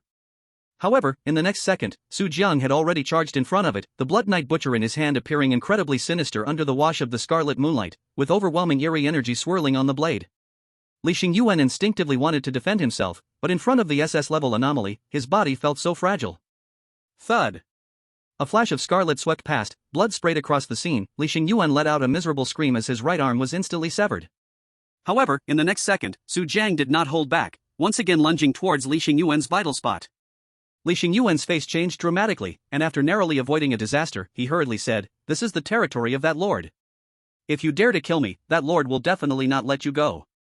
The lord Li Xingyuan spoke of was, of course, the host of the Eerie King banquet, as well as the master of this manor. However, it was as if Su Jiang hadn't heard his words. His hand rose, the knife fell, and he directly severed Li Xingyuan's head. The scene was filled with eerie creatures, all dumbfounded. Chapter 57, Lin Mashiwe. How could this be possible? Li Xingyuan was actually killed by him? Every eerie creature present couldn't believe their eyes at this scene. Li Xingyuan was actually killed by a human. Even though they knew this human had S-level power. But none of the eerie creatures ever imagined that Su Jiang could defeat Li Xingyuan, or even kill him. Feeling the terrifying aura of the SS-level artifact, Blood Knight Butcher, in Su Jiang's hands, they finally realized Su Jiang was not simple. But how dare this guy kill Li Xingyuan in that lord's territory, an eerie creature coldly said. Heh, he killed Li Xingyuan in the lord's territory, he's definitely doomed. Another eerie laughed harshly, a mere human dares to be so audacious? Even though Su Jiang possessed an SS-level artifact, one must remember that the host of this banquet was also an SS-level anomaly. And Su Jiang actually dared to kill Li Xingyuan in the domain of this banquet host? It should be known that Li Xingyuan, just like all the eerie creatures present, was a guest of that lord. Su Jiang killing Li Xingyuan was like slapping that lord in the face, wasn't it? It was simply seeking death. Lady Ma Xue is here. At this moment, one eerie creature shouted loudly. The Lady Ma Xue had mentioned was, of course, the host of this banquet, as well as the master of this manor, the SS-level anomaly Lin Ma Xue. As its voice rang out, all the eerie creatures regarded Su Jiang as a corpse. Because in their eyes, this human dared to kill a guest invited by Lin Ma Xue in her territory. The outcome must be utterly hopeless. Even if Su Jiang possessed an SS-level artifact, it was hardly worth mentioning in front of a true SS-level anomaly. It was like the difference between borrowed power and innate strength, the two could not be compared. At the same time, all eerie creatures turned their gazes to one direction, where amidst the crimson roses in the garden, a stunning figure appeared before their eyes. She wore a black evening gown that revealed her snow-white shoulders and collarbone, her skin pale as if devoid of blood. On her incredibly beautiful face, her features were exquisite and three-dimensional, exuding a clear, ethereal temperament, the skirt of her evening gown fluttering, revealing a pair of long legs. Without a doubt, this was the host of the banquet and the master of this manor, the SS-level anomaly Lin Ma Xue. Arriving at the banquet ground, Lin Ma Xue saw many eerie creatures gathered around, her gaze sweeping over the corpse of Li Xingyuan on the ground, coldly asking, "What is going on here?" She did not care about Li Xingyuan's life or death. But if someone dared to wield a knife on her territory, Lin Ma Xue would definitely not allow such an eerie creature to survive. Lin Ma Xue's icy voice rang out. Many strange beings quickly made way for Lin Ma Xue, while a strange figure in a white suit hurriedly stepped forward to explain, "My lord, you must seek justice for my good brother Li Xingyuan." Li Xingyuan just greeted this human in a friendly manner, and this human directly killed Li Xingyuan. Human? Lin Ma Xue frowned slightly. If she remembered correctly, she had never invited a human to a feast. So, Lin Ma Xue followed the gaze of the strange in the white suit and turned to look. When she saw Su Jiang's face, one that haunted her dreams, she was instantly stunned. The strange in the white suit didn't notice Lin Ma Xue's expression. It coldly sneered at Su Jiang and said, "Human, daring to kill Li Xingyuan in the territory of Lord Ma Xue, you are seeking death." The surrounding strange beings regarded Su Jiang as a corpse. In front of an SS-level strange being, even if a human had wings, they would find it hard to escape. Unless he could capture the heart of Lin Ma Xue, the SS-level strange being, just like he did with Ning Hongye. But how could that be possible? How could an ordinary human possibly capture an SS-level strange being? Even Ning Hongye's beautiful face showed a trace of tension. If it weren't for Su Jiang's calm and collected demeanor, she would have wanted him to run first, while she held them off. Suddenly, bang! With a loud explosion, blood splattered everywhere. None of the strange beings expected that Lin Ma Xue would directly crush the head of the white-suited strange being. Crimson blood splattered, but not a drop fell on Lin Ma Xue. All the strange beings were dumbfounded. Why did Lin Ma Xue suddenly kill the white-suited strange being? This inexplicable turn of events caught them off guard and left them utterly confused. Then, in the next second, all the strange beings immediately understood everything. They saw Lin Ma Xue, in front of everyone, directly wrap her arms around Su Jiang's neck, leaning her body against him. With loving eyes, Lin Ma Xue looked at Su Jiang and sweetly said, "Hubby, why have you only come to see me now?" All the strange beings. Every strange being present was utterly stunned. They felt as if they must be experiencing an illusion. The SS-level strange being Lin Ma Xue actually hugged a human and called him hubby? This was even more absurd than a fable, an absurdity they had never imagined. It felt like watching a soap opera filled with melodrama. Strange beings, how could they possibly find an ordinary human appealing? Yet, the facts were right before them. No matter how dreamy it seemed, they had to believe it. At this moment, they understood why Lin Ma Xue crushed the head of the white-suited strange being. Damn it, you reported to the wife in front of her, is this not asking for trouble? Thinking of this, any dissatisfaction they had towards Su Jiang vanished completely, and they no longer dared to harbor a shred of resentment, fearing they would meet the same fate as the white-suited strange being. Meanwhile, Su Jiang felt somewhat helpless. Why had these wives from past life games all come true? Why did each of them like to hug him upon meeting, not realizing that their hugs could be quite overwhelming? It really put him in danger of almost choking to death each time. "Ma Xue, please let me go for a moment." Su Jiang wanted to take a breather. "I won't." However, Lin Ma Xue was different from any of his previous strange wives. She simply would not let go, repeatedly planting several kisses on his cheek before relenting. "I said, hubby, why didn't you come to see me? Have you been out chasing flowers and making trouble?" Lin Ma Xue eyed Ning Hongye enviously. Su Jiang rubbed his nose, feeling a bit awkward, and said, "Didn't I come to see you right after I improved my strength?" Ning Hongye suddenly felt a bit awkward.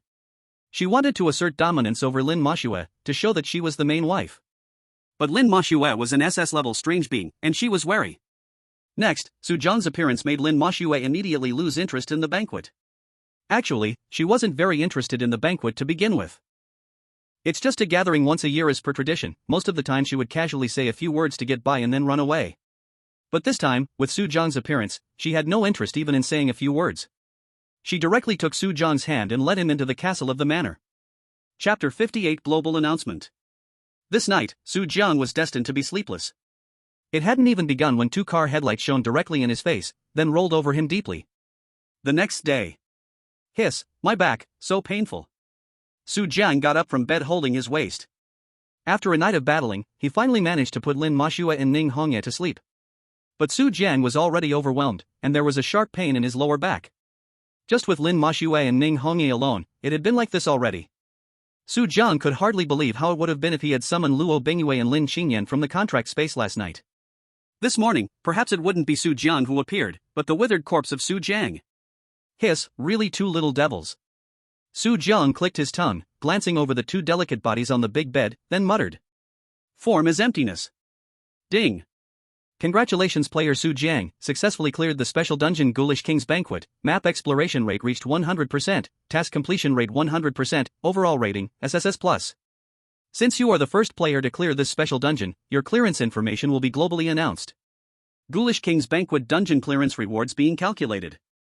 You earn 10 million player experience, your level has risen to S level. Su Zhang was not surprised to see this. Because in the game, the Ghoulish King's Banquet dungeon was really just a small plot, a great choice for easy experience. So besides experience, the rewards weren't that abundant. Of course, being able to slightly SS level Lin Moshue, wasn't that also a reward? At the same time. Water Blue Star. When the Debi Mountain Scenic Area dungeon ended. Su Zhang's hidden story, changing the dungeon mode, and hunting all players news had already spread worldwide. And Su Zhang's killing of so many foreign players naturally attracted the attention of various countries. Especially the Samsung Group from South Korea. One of their boss's sons was killed by Su Zhang in the dungeon. Though he was just one of the many young masters of the Samsung Group.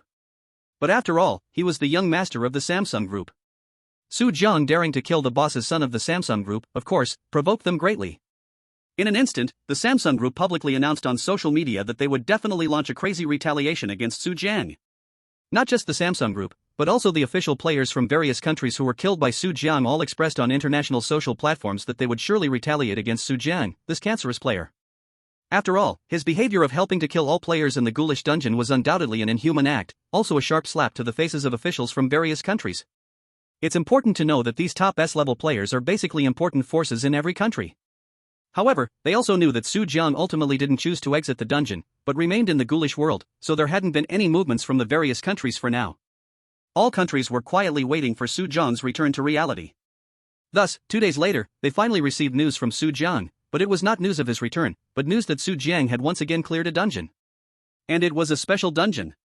Ghoulish Game Announcement, player Su Zhang successfully cleared the special dungeon Ghoulish King's Banquet, rating SSS+, being the first player in the world to clear this special dungeon. Ghoulish Game hereby issues congratulations. Everyone who saw this message was instantly shocked. Su Zhang cleared another dungeon? Another SSS+ rating? How long has it been since the S-level dungeon Debi Mountain? What? A special dungeon? You must know, for the past 3 years since the Strange Game arrived, they had never even heard of a special dungeon, let alone this so-called Strange King Banquet. Just by the name, it sounds like a terrifying dungeon.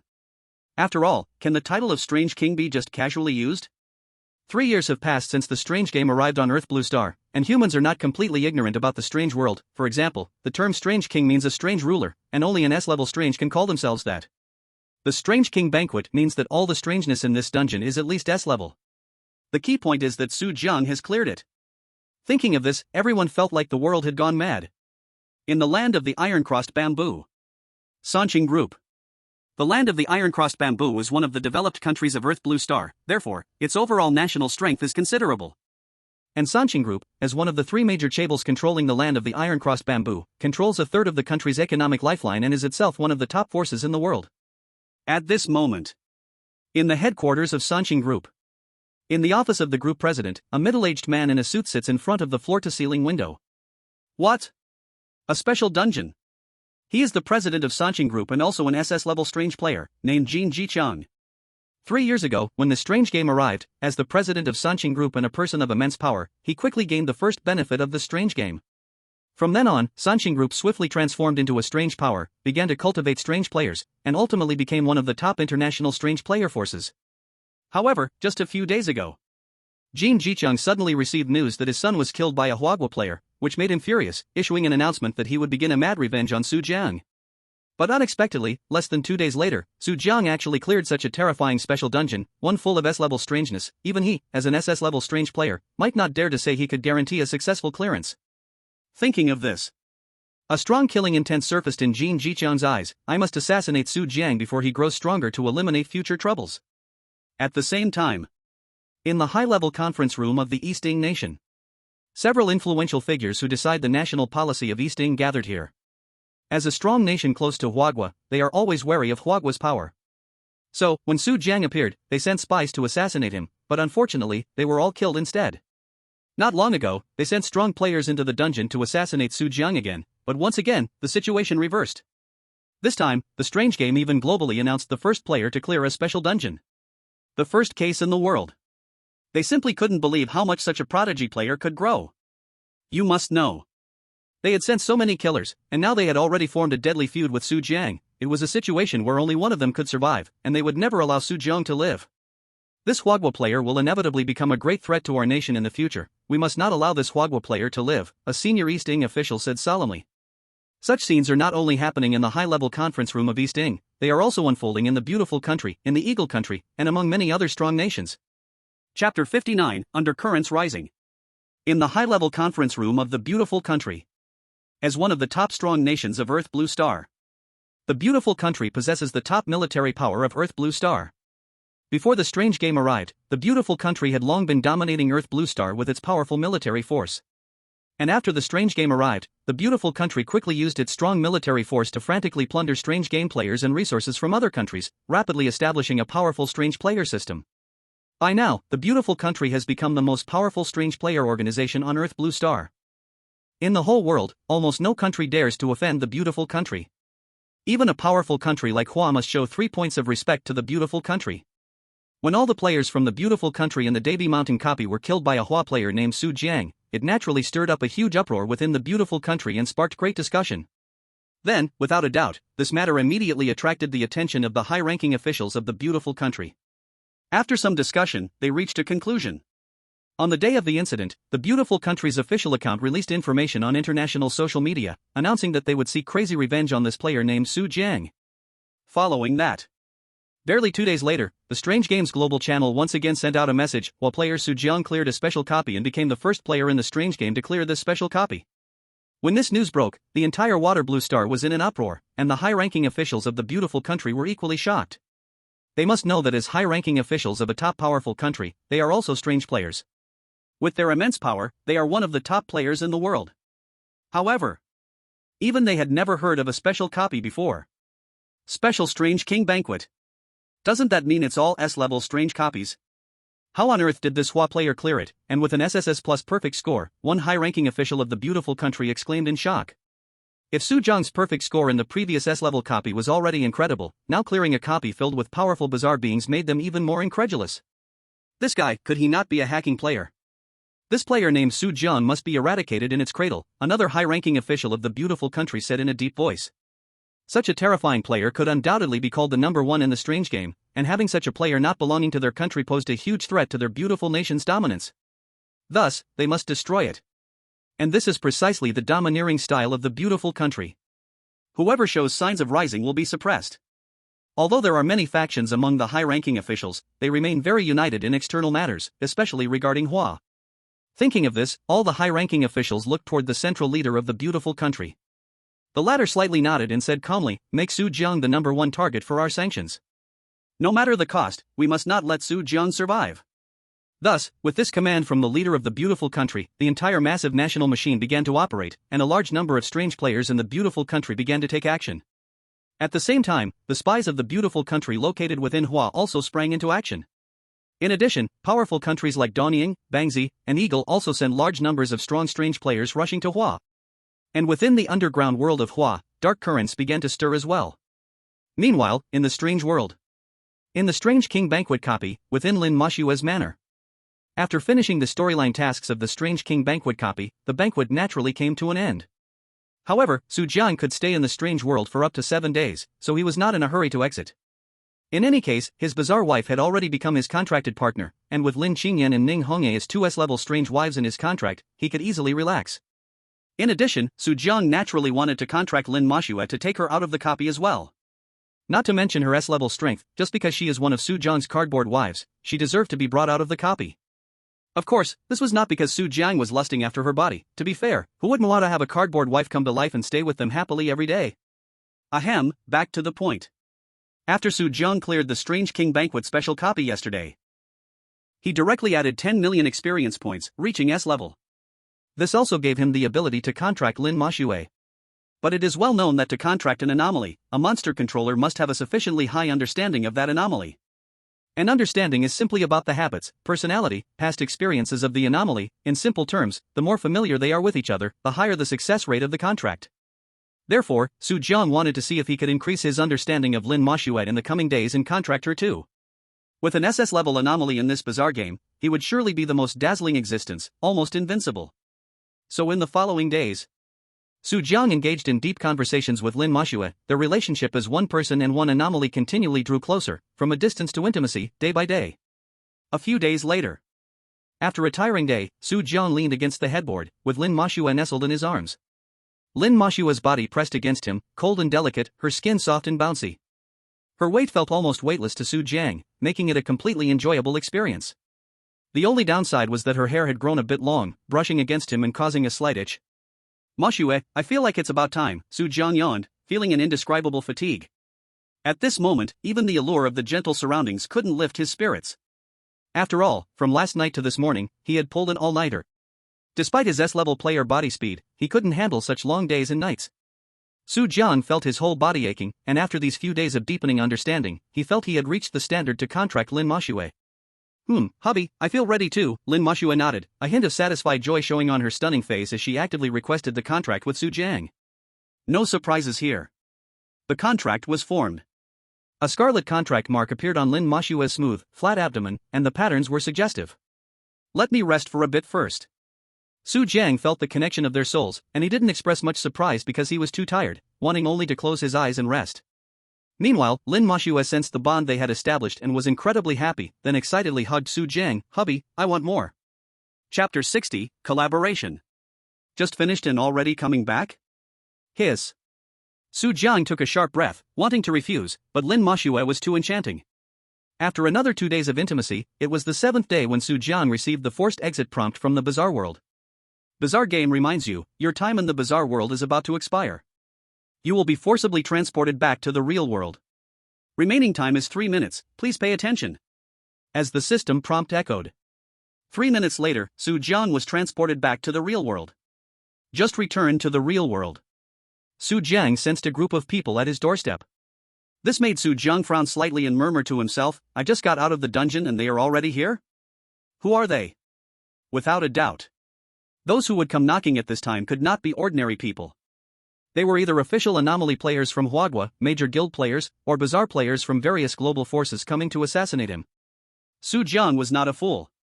In the Dabi Mountain dungeon, he had killed so many players. This would inevitably provoke hatred from all major forces nationwide. That is also why Su Jiang wanted to contract Lin Mashue. More power means more assurance, after all.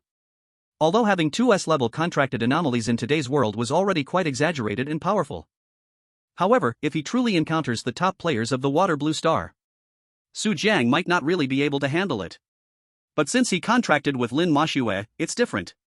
SS-level anomaly. Even looking across the entire Water Blue Star, it is a unique existence. Up until now, Su Jiang has not heard of any anomaly player contracting an SS-level anomaly. Or perhaps they are all hiding in the shadows. Su Jiang does not know, but at least with Lin Mashue as his contract, he has the capital to fight against them. So even if the team outside has come to assassinate him, Su Jiang is not worried at all. In fact, he is a bit eager to kill and make a name for himself. However, upon opening the door and seeing the cautious expression of the other party, Su Jiang realized he was thinking too much. Mr. Su Jiang, you have finally come out of the instance, Zhang Ming said respectfully. The newcomer was none other than Zhang Ming, the official of the Hua Country Anomaly Association who had been communicating with Su Jiang in Baihe City. Of course, since the last time Su Jiang rejected the collaboration invitation from the official Anomaly Association, Hua Country had given up on him.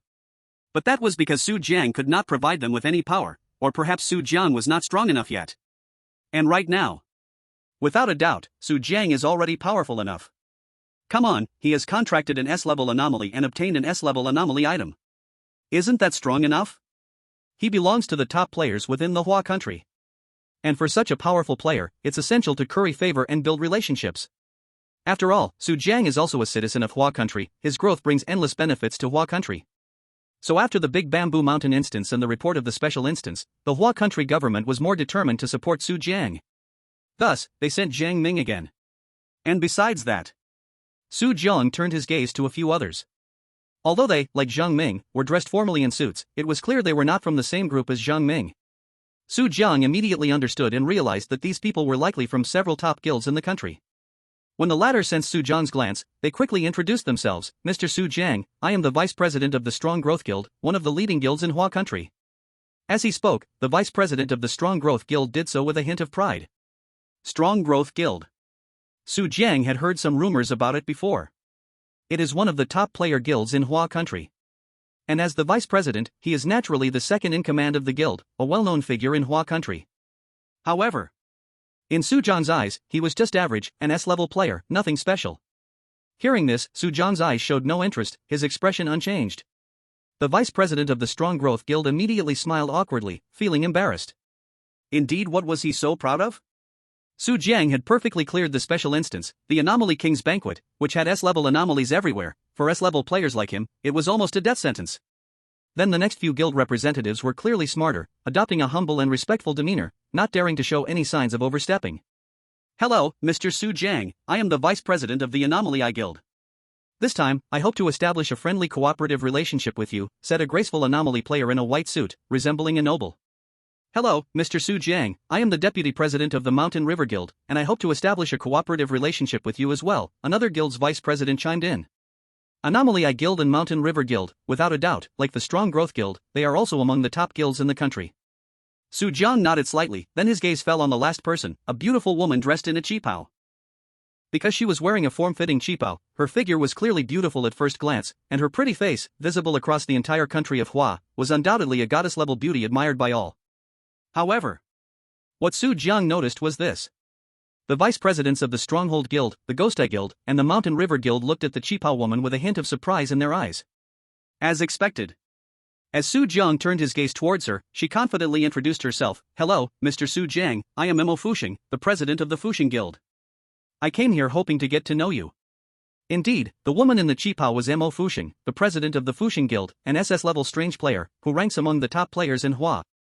It's worth noting that the three major forces of the Stronghold Guild only sent their second-in-command vice presidents. They did not expect the president of the Fuxing Guild to personally show up. This made them secretly worried. The president of the Fuxing Guild was already extremely beautiful, and now that she was personally present, as a man, they could not ignore such a beauty. However, to their surprise, Su Jiang merely nodded slightly, indicating for them to come in, and said, since that's the case, then please come in. Although Su Jiang did not need to join any forces, it didn't mean he had to go about alone. After all, this society often emphasized interpersonal relationships, and having connections made things much smoother. Therefore, Su Jiang invited them all to his home. The few of them carefully took their seats and then turned their eyes towards Su Jiang, who sat in the main seat. Su Jiang did not waste time and directly asked, since you all came seeking cooperation, then I won't beat around the bush. What can you offer me in exchange for our collaboration? Chapter 61, Control. Since these people wanted to cooperate with him, they naturally needed to show the appropriate sincerity. Su Jiang was no saint, he could not engage in selfless giving. Moreover, while Su Jiang needed connections, it did not mean he needed to establish cooperation with every guild and every force. However, since these guilds came to extend an olive branch, they surely had some preparation. The vice president of the Stronghold Guild immediately said, Mr. Su Jiang, in order to establish a good cooperation with you, we have prepared an A-level strange item for you. As soon as these words were spoken, the other guild vice presidents showed expressions of surprise. This was not surprising. After all, an A-level strange item was already top-notch in today's world, enough to establish a powerful guild. Clearly, offering an A-level strange item as a condition from the Stronghold Guild was incredibly generous. Originally, the Ghost Eye Guild and the Mountain River Guild only prepared B-level strange items. Upon seeing the Stronghold Guild directly offer an A-level strange item, they immediately could not sit still. Everyone was aware of Su Jiang's potential for growth, which was evident to all. They would not just sit by and watch a competitor win over such a powerful presence. Thinking this, the vice president of the Ghost Eye Guild quickly said, "Mr. Su Jiang, our Ghost Eye Guild is also willing to offer you an A-level strange item. Mr. Su Jiang, our Mountain River Guild can also present you with an A-level strange item," the Mountain River Guild hurriedly said, fearing they were too late. However, Su Jiang did not care for these A-level strange items at all. Now that he had the SS level strange item Blood Knight Butcher, what use did he have for mere A-level strange items? He even revealed a hint of disdain in his eyes. And this touch of disdain Su Jiang did not hide at all. Immediately, all three of them took notice. For a moment, the vice presidents of the Stronghold Guild, the Mountain River Guild, and the Ghost Eye Guild all felt a bit awkward. Little did they know that Su Jiang had obtained an S-level strange item. Such a big shot would naturally not look highly upon an A-level ghost weapon. However, an A-level ghost weapon is already the best they can offer. Ask them to bring out an S-level ghost weapon? You should know that in their entire guild, they have only one, which is their guild's treasured possession, like a foundation. Even if they wanted to curry favor with Su Jiang, they couldn't just hand over their foundation. Of course, they had no idea that in fact, Su Jiang had obtained an SS-level ghost weapon. After all, an S-level ghost weapon is already among the top weapons in today's world. Fortunately, besides this, the price offered by their three guilds is the same, meaning that even if Su Jiang looks down on their items, he will certainly choose one among them. However, there was still one guild left that had not given a price. The three people couldn't help but look towards the president of the Floating Life Guild, Mo Fuxing. Logically speaking, since Mo Fuxing personally showed up, it means he values this cooperation with Su Jiang more than they do. However, they had already raised the price to an A-level ghost weapon. Even if Mo Fuxing valued it highly, he certainly couldn't take out the guild's treasured possession, right? Thinking of this, they felt much more at ease.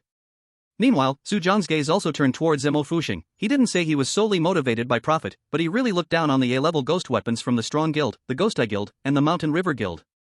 Mo Fuxing noticed Su Jiang's gaze and quickly spoke, "Mr. Su Jiang, our Floating Life Guild can naturally also provide an A-level ghost weapon, but I believe you must look down upon A-level ghost weapons, so, the price from the Floating Life Guild is that as long as you are willing, our Floating Life Guild can accept your command, of course, including me." As soon as these words came out, everyone at the scene froze, staring in disbelief at Mo Fuxing. This is freaking cooperation, not surrender. After all, making them hand over the power they built with their own hands is undoubtedly an impossible task. And the Floating Life Guild is willing to be commanded by Su Jiang. How could this compare? Of course, the key point is Mo Fuxing's last sentence, including her? Add to that her stunning looks and figure. This is really too much for one's imagination, isn't it? Goodness, even if they were willing to hand over the power they built, they even personally jumped into the fray, right? However, Mo Fuxing is originally a woman. If she really connects with Su Jiang, then there's really nothing wrong with that. Thinking of this, the vice presidents of the Strong Guild, Mountain River Guild, and Ghost Eye Guild all felt a chill in their hearts. How could they compare? But Su Jiang looked at Mo Fuxing. Although he had to admit that among beautiful women, Mo Fuxing is indeed a beauty that stands out, one you can notice at a glance. However, does Su Jiang lack beautiful women by his side? Luo Bingyue, Lin Qingyan, Lin Maxue, Ning Hongye, each of these four strange women is a top-notch beauty, right? But the condition of submission that Mo Fuxing offered does hold significant temptation for Su Jiang. After all, directly becoming the boss of a top force is much stronger than any trivial connections. Thinking of this, Su Jiang shifted his gaze to the vice presidents of the other three guilds and asked, "Do the three of you have anything to add?" If these three had the guts to offer even more enticing rewards, he wouldn't mind switching. Of course, the latter were just vice presidents. How could they make conditions like the Floating Life Guild? So, the three could only harden their heads and say, "Mr. Su Jiang, there's nothing more." Su Jiang nodded slightly and said, "In that case, you three may leave." The choice had already been made, and there was no need to keep them. Facing Su Jiang's words, they didn't dare to resist and simply said their farewells before retreating one after another. On the other side, only Zhang Ming and Mo Fuxing remained at the scene. Mo Fuxing revealed a stunning smile. She naturally did not dislike Su Jiang, a handsome and powerful young boss. Being chosen by Su Jiang made her feel somewhat happy. "I wonder what Mr. Su Jiang wants to have me do?" Mo Fuxing asked aloud, her words matched by her alluring tone, clearly a bit playful. Zhang Ming instantly felt awkward, wondering if he shouldn't be at the table but under it instead. "You don't need to do anything," Su Jiang said lightly. Of course, as a man, Su Jiang couldn't help but be interested in beautiful things. However, he already had four stunningly beautiful women to deal with. Did they want him to add another? Not at all. Su Jiang's gaze towards Mo Fuxing was calm to the extreme. In that instant, noticing Su Jiang's indifferent eyes, even Mo Fuxing felt a bit self-doubt. Did Su Jiang really have no thoughts about her? Chapter 62, Beautiful Country Players. Could it be that her charm was so low? However, when Mo Fuxing saw Lin Maxue, Luo Bingyue, Lin Qingyan, and Ning Hongye, she immediately understood. It wasn't that she lacked charm, but the women around Su Jiang were simply too beautiful. Each one was a peerless existence, and each had a different style, each with its own flavor. Thinking of this, Mo Fuxing suddenly understood everything. Su Jiang chose her merely because her conditions were more abundant. But at the same time, Mo Fuxing also felt a spark of competitiveness. Although she didn't stand out as much compared to Lin Maxue, Luo Bingyue, Lin Qingyan, and Ning Hongye, at least she had one advantage. That was, all four of them were strange beings, while she was a human, a living, warm human. Thinking this, Mo Fuxing felt a surge of fighting spirit. Though it might be impossible to get close to Su Jiang now, what about in the future? Now that she had become Su Jiang's subordinate, there would always be opportunities. Su Jiang, however, was unaware of Mo Fuxing's thoughts. At the same time, after a brief chat with Zhang Ming, the day's events passed like this. Although Su Jiang chose a guild, he certainly could not detach himself from the officials, as the official forces were the strongest. But suggesting that the officials give up the leadership position for Su Jiang to sit on was, of course, nonsense. Then Mr. Su Jiang, I will go back to report. As for international matters, once any foreign forces enter the country, I will notify you immediately.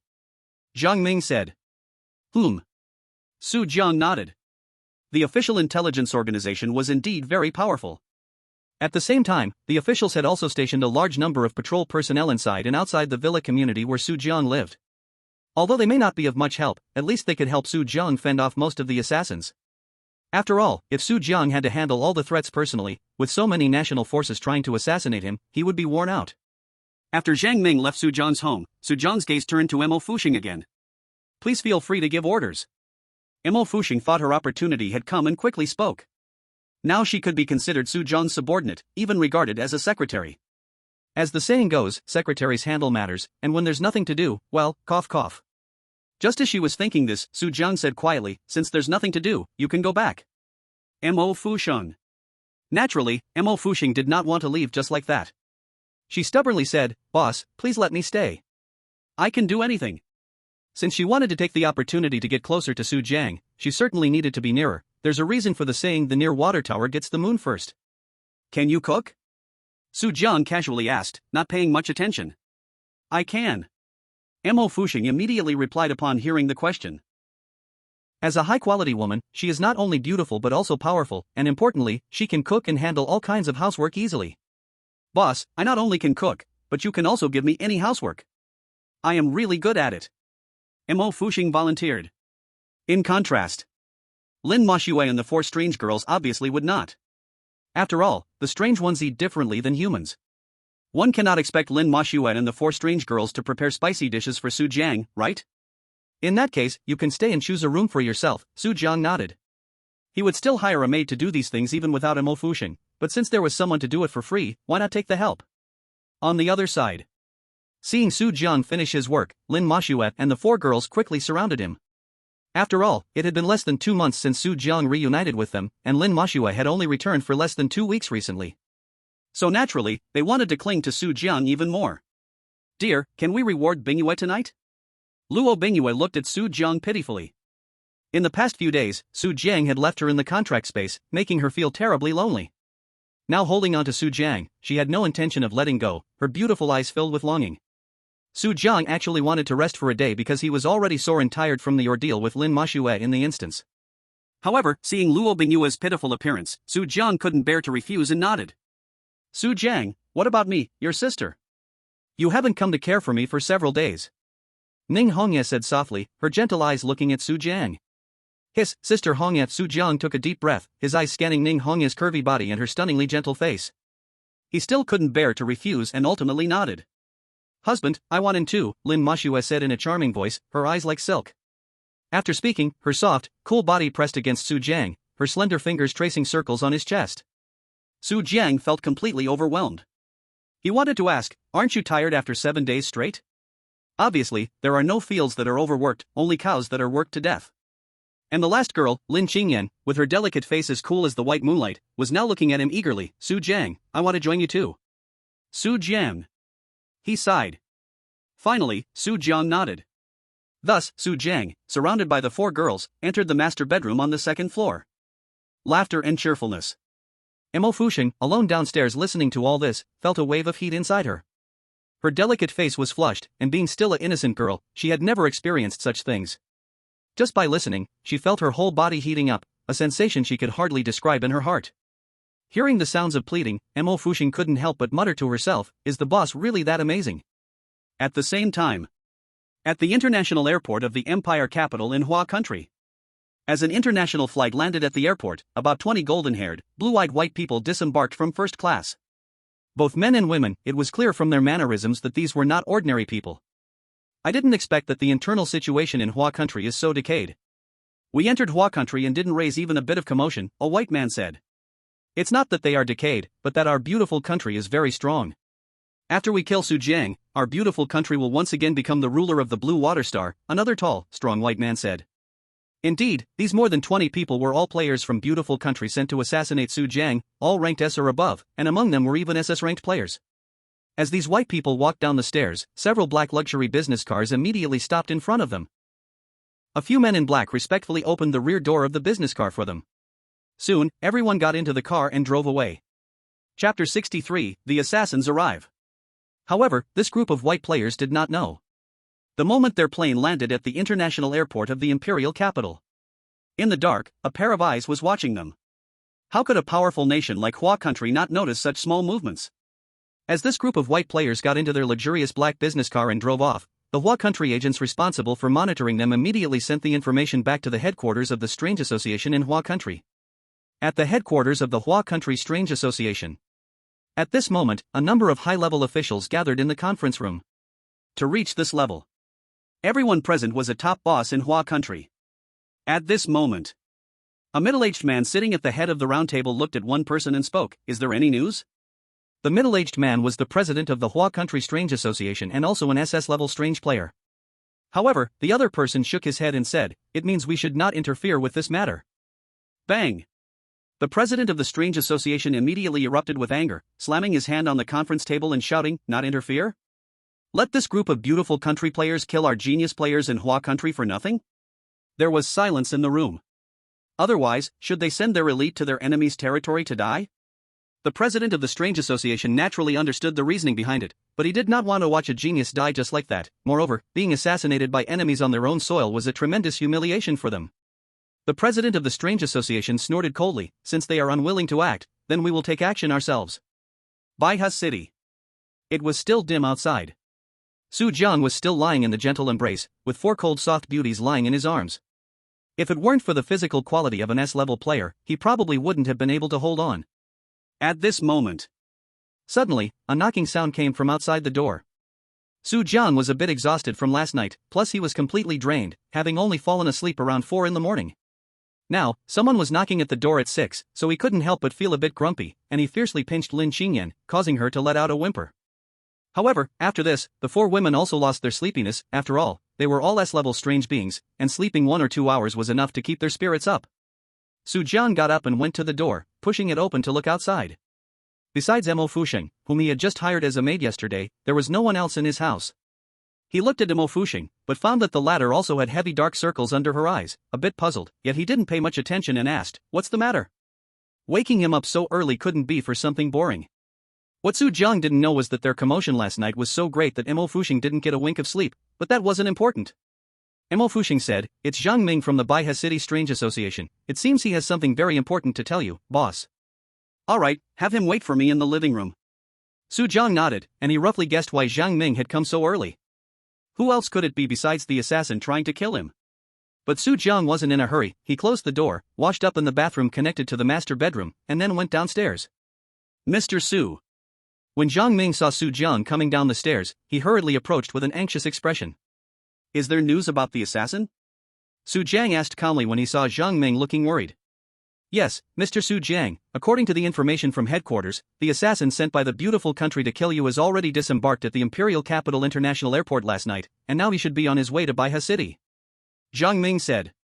He was certainly anxious. "You have to know. That is more than 20 S-level players. Among them, there are even a few SS level players. Even if Su Jiang is strong, he only has one S level bizarre weapon now. How could he possibly be a match for so many S level players, even SS level players? How many assassins are there? Su Jiang asked, seeing Zhang Ming's anxious look, he could roughly guess that the beautiful country must have sent a lot of assassins this time.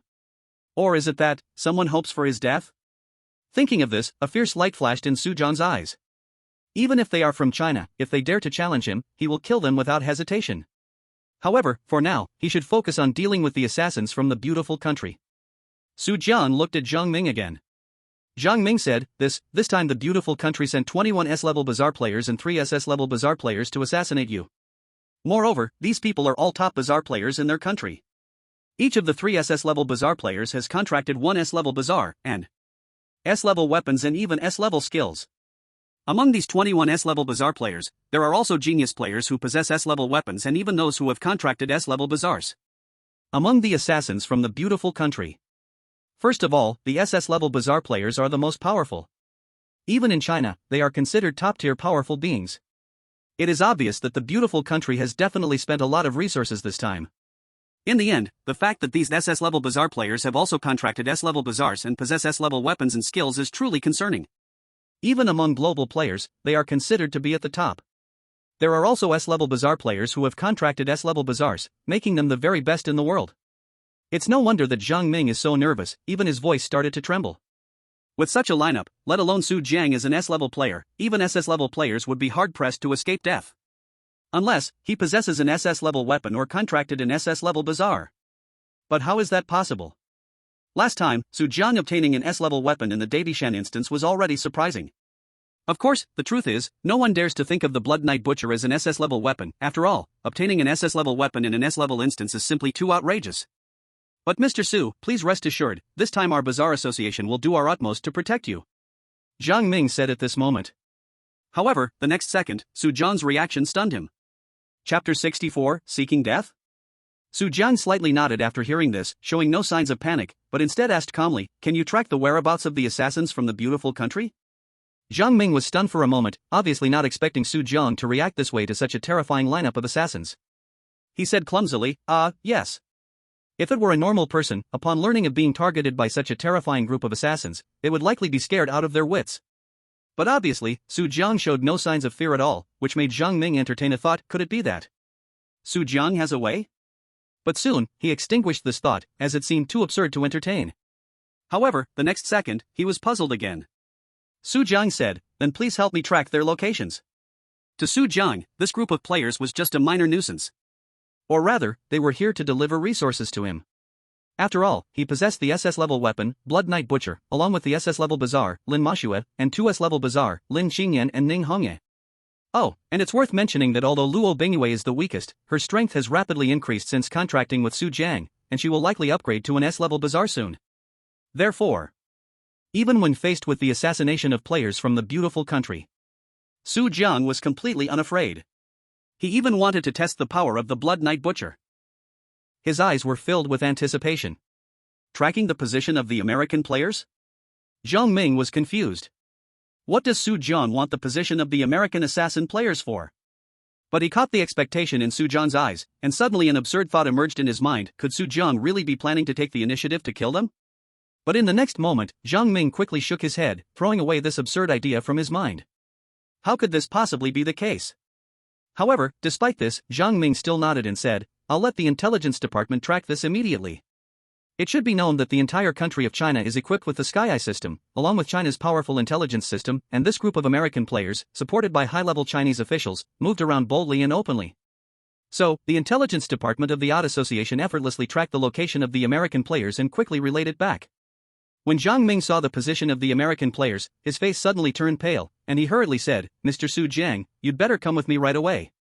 Although the Odd Association was just an organization under the Chinese government, it still included many powerful players. Are they already very close?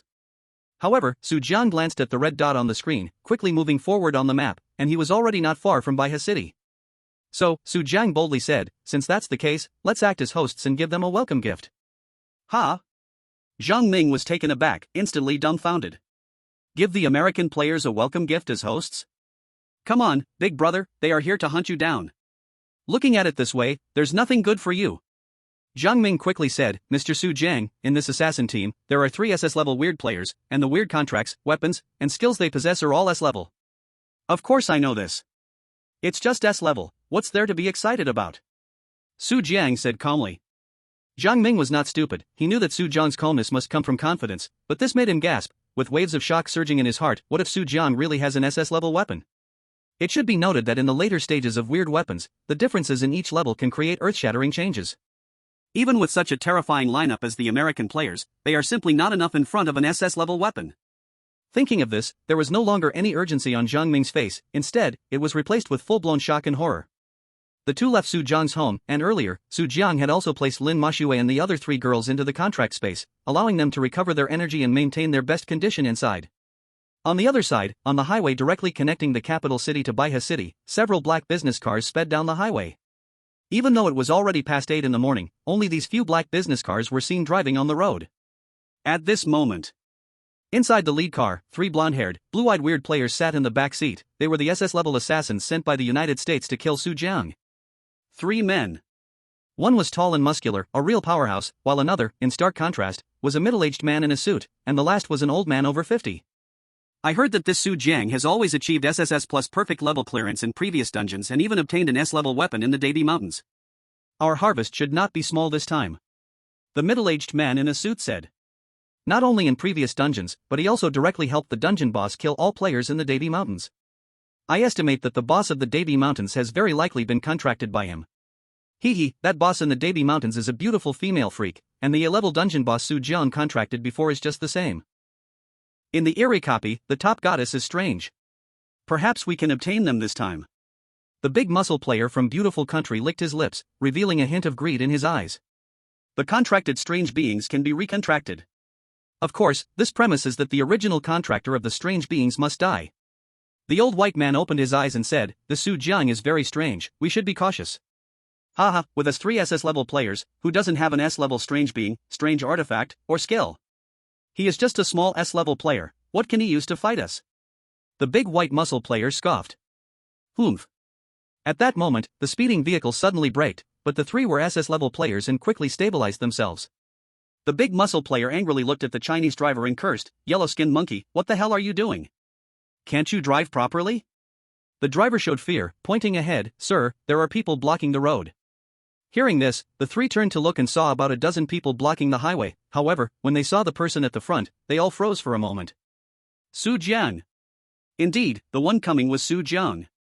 But the 3 did not expect this. Su Jiang, instead of fleeing, dared to come here and seek death?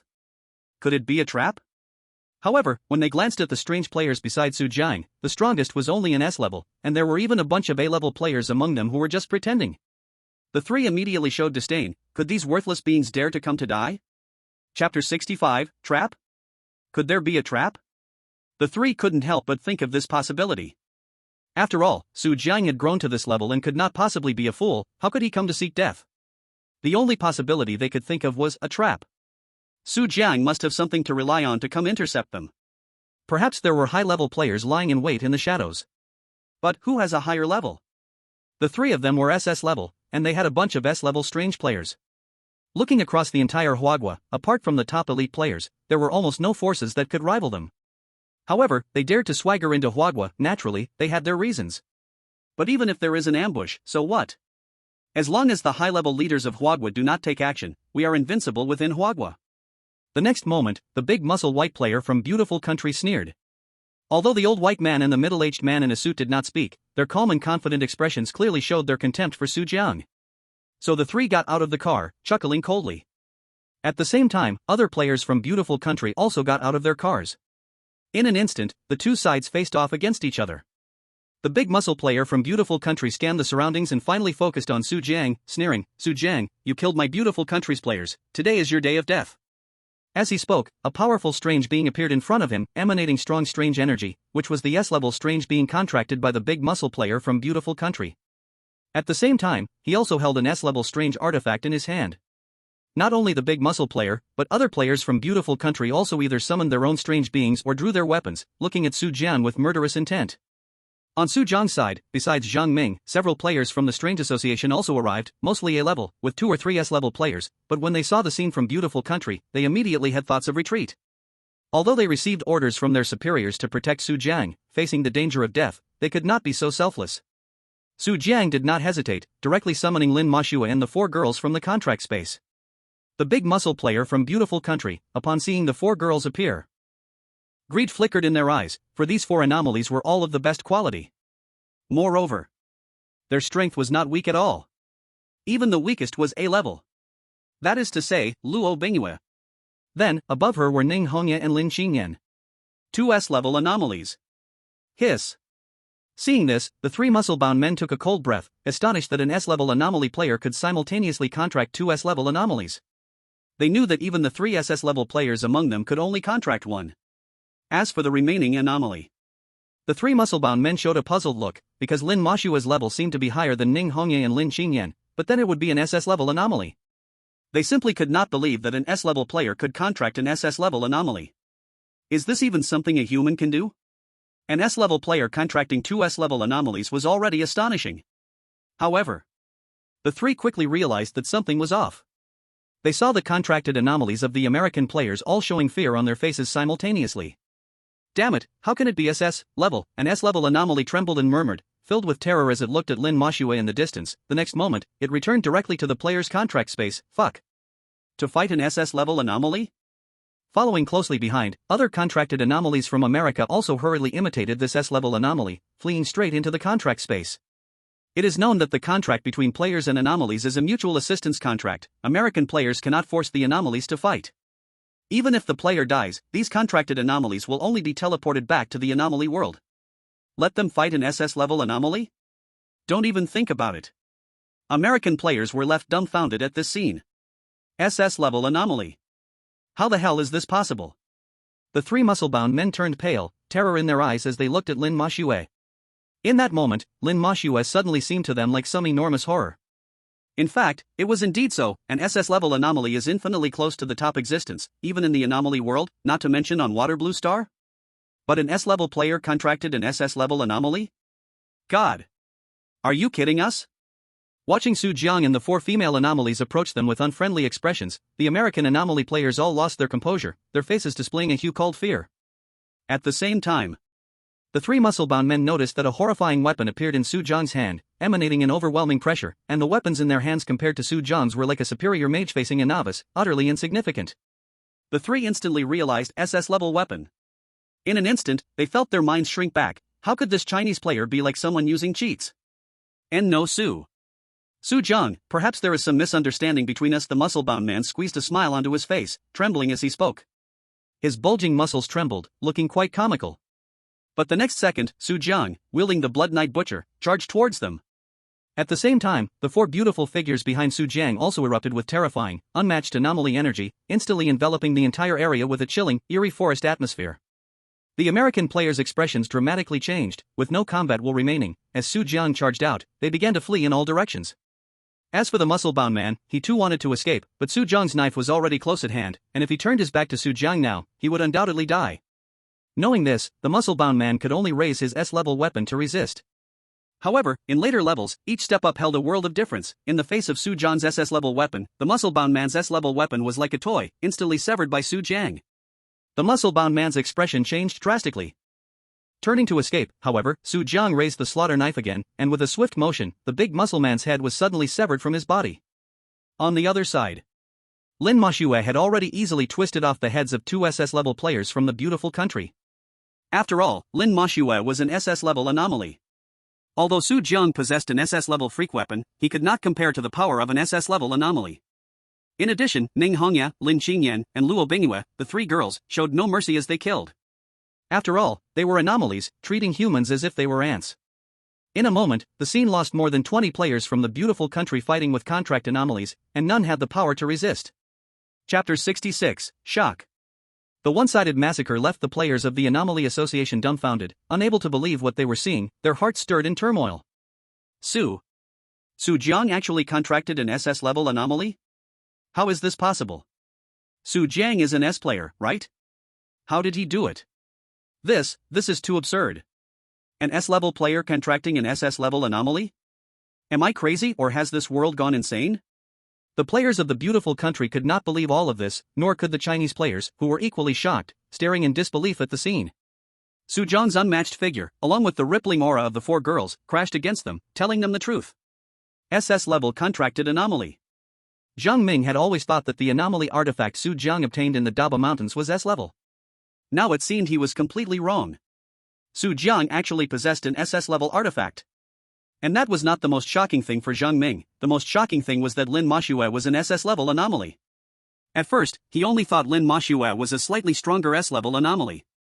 After all, as an A-level player, he could not see through Lin Mashue's true strength at all. But now he was horrified to discover that Lin Mashue was actually an SS-level anomaly. This meant that Su Jiang, as an S-level, had contracted an SS-level anomaly. Zhang Ming instantly felt an absurd and surreal sensation, his head buzzing. Just then, several black cars with special tickets sped over and stopped nearby. A few anomaly players got out and walked up to Zhang Ming and the others, shocked at the scene. What is going on? Hearing the voice, Zhang Ming turned his head and, upon seeing the faces of the newcomers, immediately showed a respectful expression, saying respectfully, "President." Indeed. The newcomer was the badge of the Anomaly Association. But note. This was not the president of a branch like the Anomaly Association in Baihe City, but the president of the entire Anomaly Association located in the imperial capital. Moreover, he was an SS-level anomaly player. His name was Li Qingfan. When he learned that beautiful country players were heading to Baihe City to assassinate Su Jiang, Li Qingfan quickly brought many senior members of the Anomaly Association from the imperial capital to Baihe. However, a senior official from the Chinese government learned of Li Qingfan's movements and sent people to intercept them.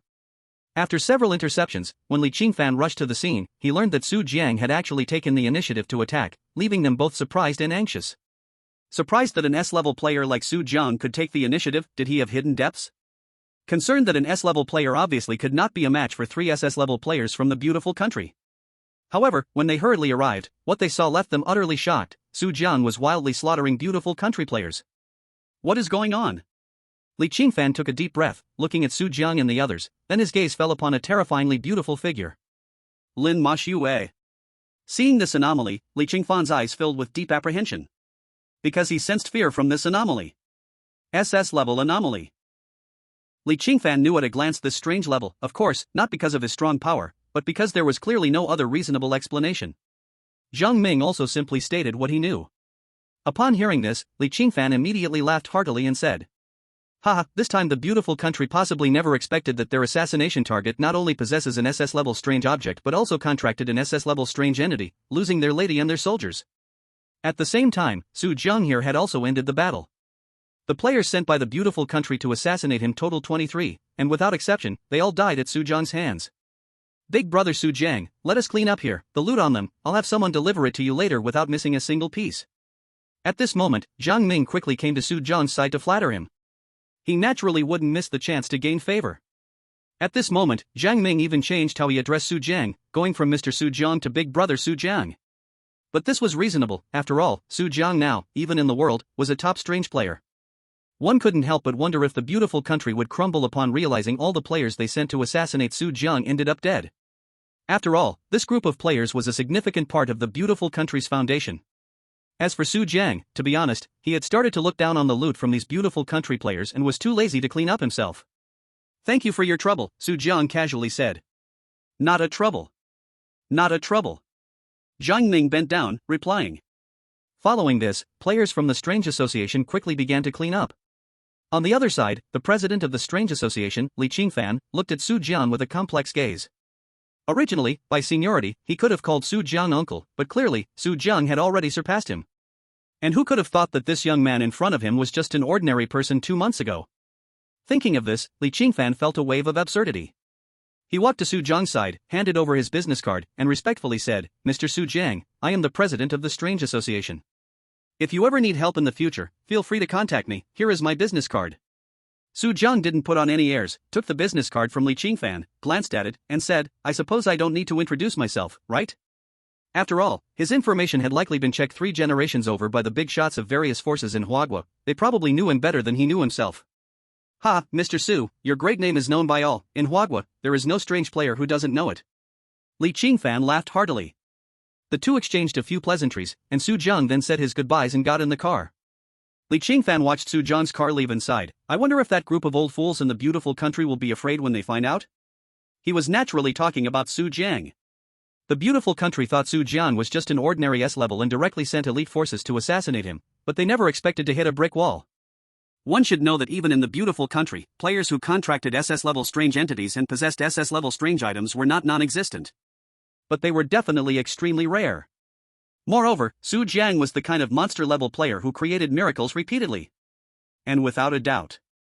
After the beautiful country's assassins were completely wiped out, all major powers inevitably shook again, especially the higher-ups of the beautiful country. Not only did the assassination fail, but they also lost a significant number of high-level players, which caused them to be extremely furious.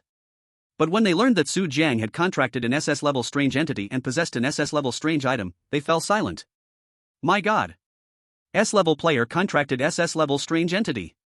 How is this possible? One high-ranking official of the beautiful country exclaimed in horror. One must know, humans in the strange world are like ants. It is the lowest level player of the food chain. Don't even mention S-level players contracting SS-level anomalies. Even contracting S-level anomalies as an S-level player already makes them a monstrous player. Just kidding.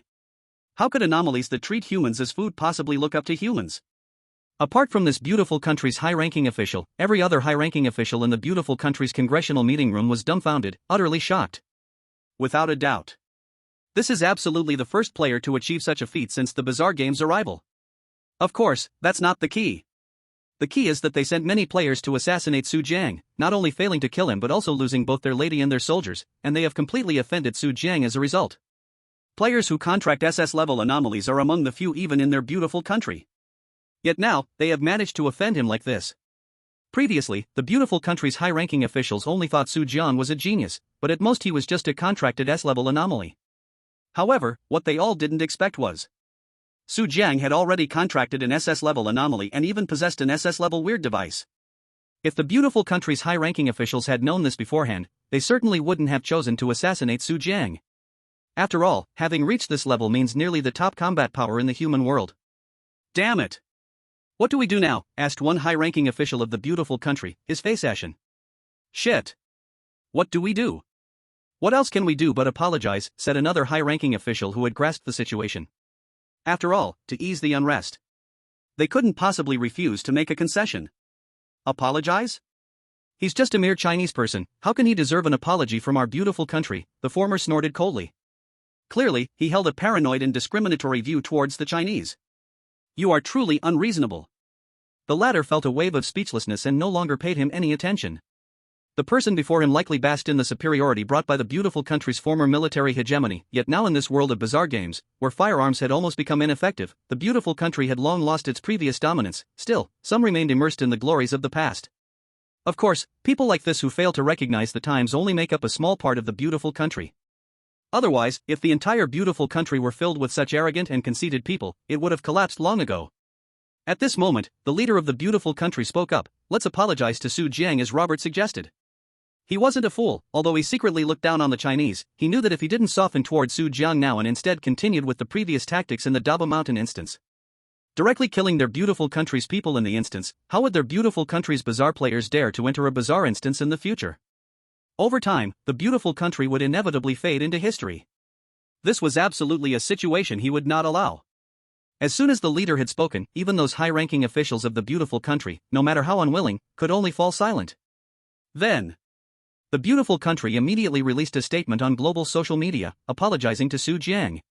The content roughly stated: the assassins were indeed players from our beautiful country, but they were not sent by our beautiful country, rather, they were self-organized players from the community going to assassinate Su Jiang. In any case, our beautiful country apologizes, but doesn't Su Jiang hold any responsibility?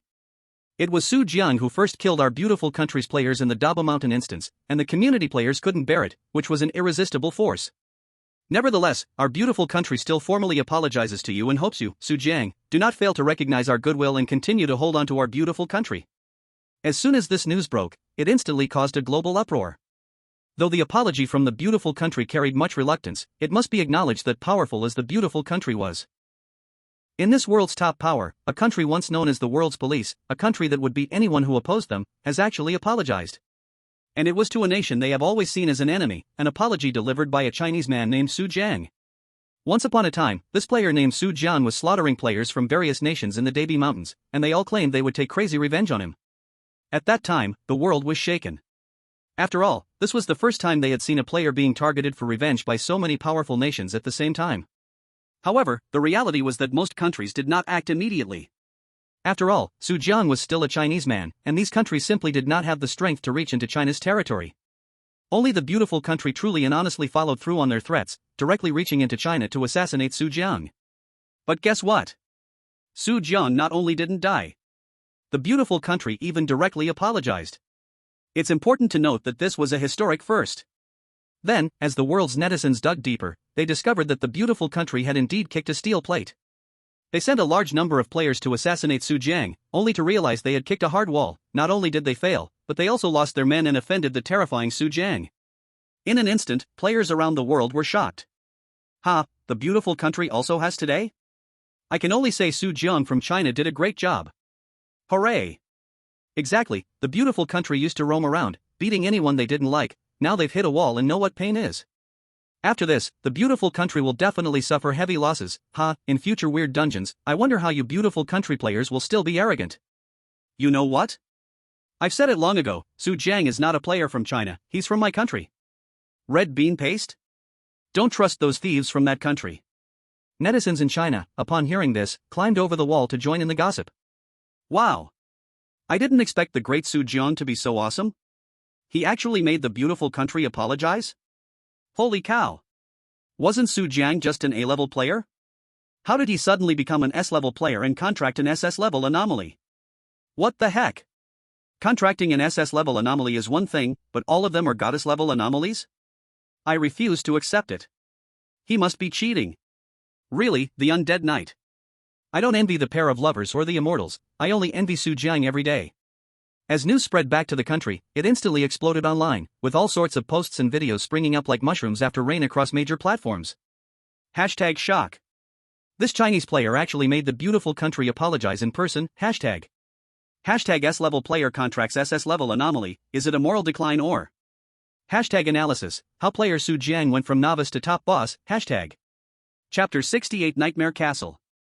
But the beautiful country's apology was just the beginning.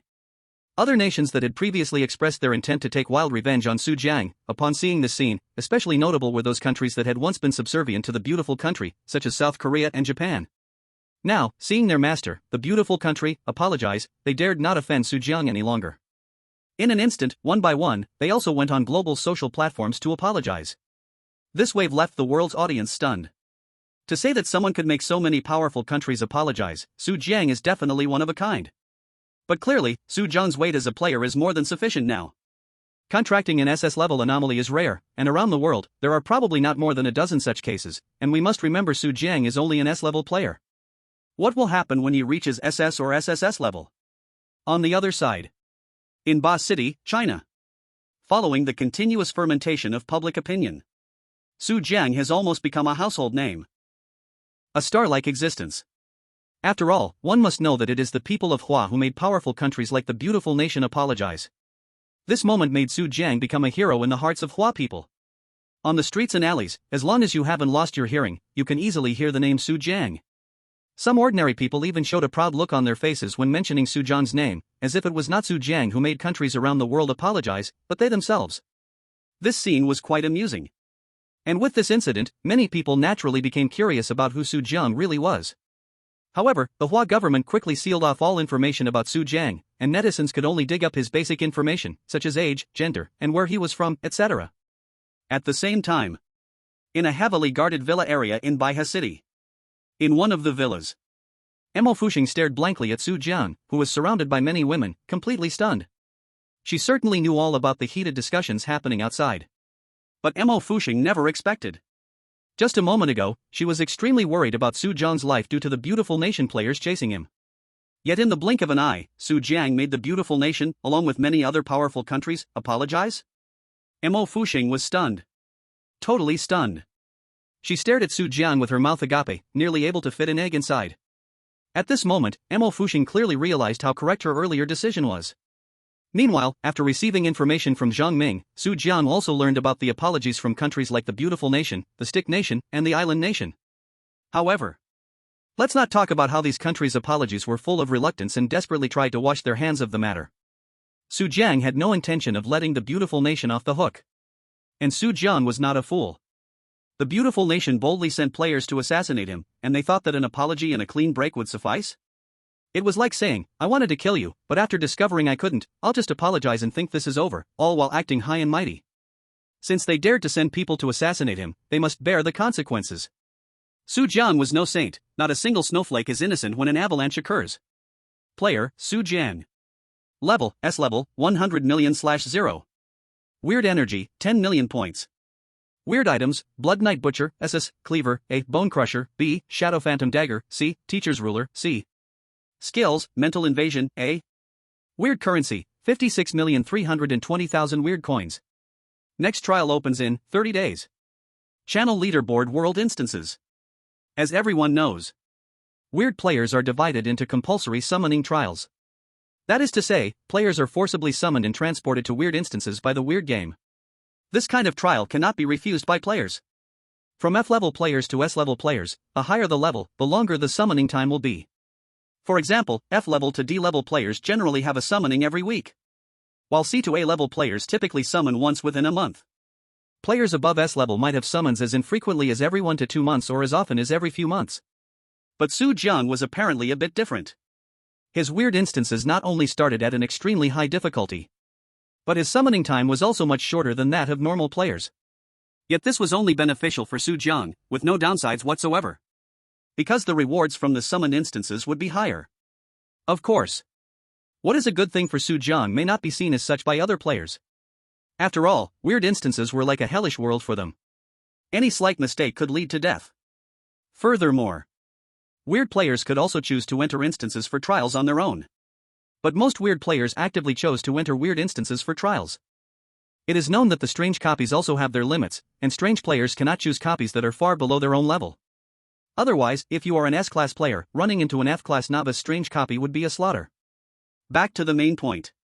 At this moment, Su Jiang called up the strange copy, naturally planning to continue entering the copy for trial. Although with his strength he is already the top combat force on Water Blue Star, it's still not enough for him. Su Jiang realized one thing: the polite apology between the lines of the beautiful country does not mean Su Jiang is weak, but rather, Su Jiang is still not strong enough. Although Su Jiang has now become a top combat power in the world, the beautiful country is not without its own strength, which is why they are so fearless. If Su Jiang could grow to the point of easily destroying the beautiful country's existence, then apologizing would not be as simple as that. They might have to come kneeling at his door to seek forgiveness. Thinking of this, Su Jiang's gaze fell on the S-class copy in his strange panel, and he soon focused on one. Strange copy, Nightmare Castle. Copy level, S. Copy introduction: Nightmare Castle is the territory of a vampire count, but since the count mysteriously disappeared 300 years ago, only the count's charming wife and his blooming daughter remain. Copy type, survival copy. Number of players in copy, 24. It must be noted, S-class players cannot enter SS-class strange copies. Thus, Su Jiang wanted to enter the SS-class strange copy. He must first gain enough experience from the S-class strange copy to level up to SS-class to enter the SS-class copy. And Nightmare Castle is precisely the copy Su Jiang mentioned before. It is also a copy that Su Jiang played and cleared in his past life. Chapter 69, Entering Nightmare Castle.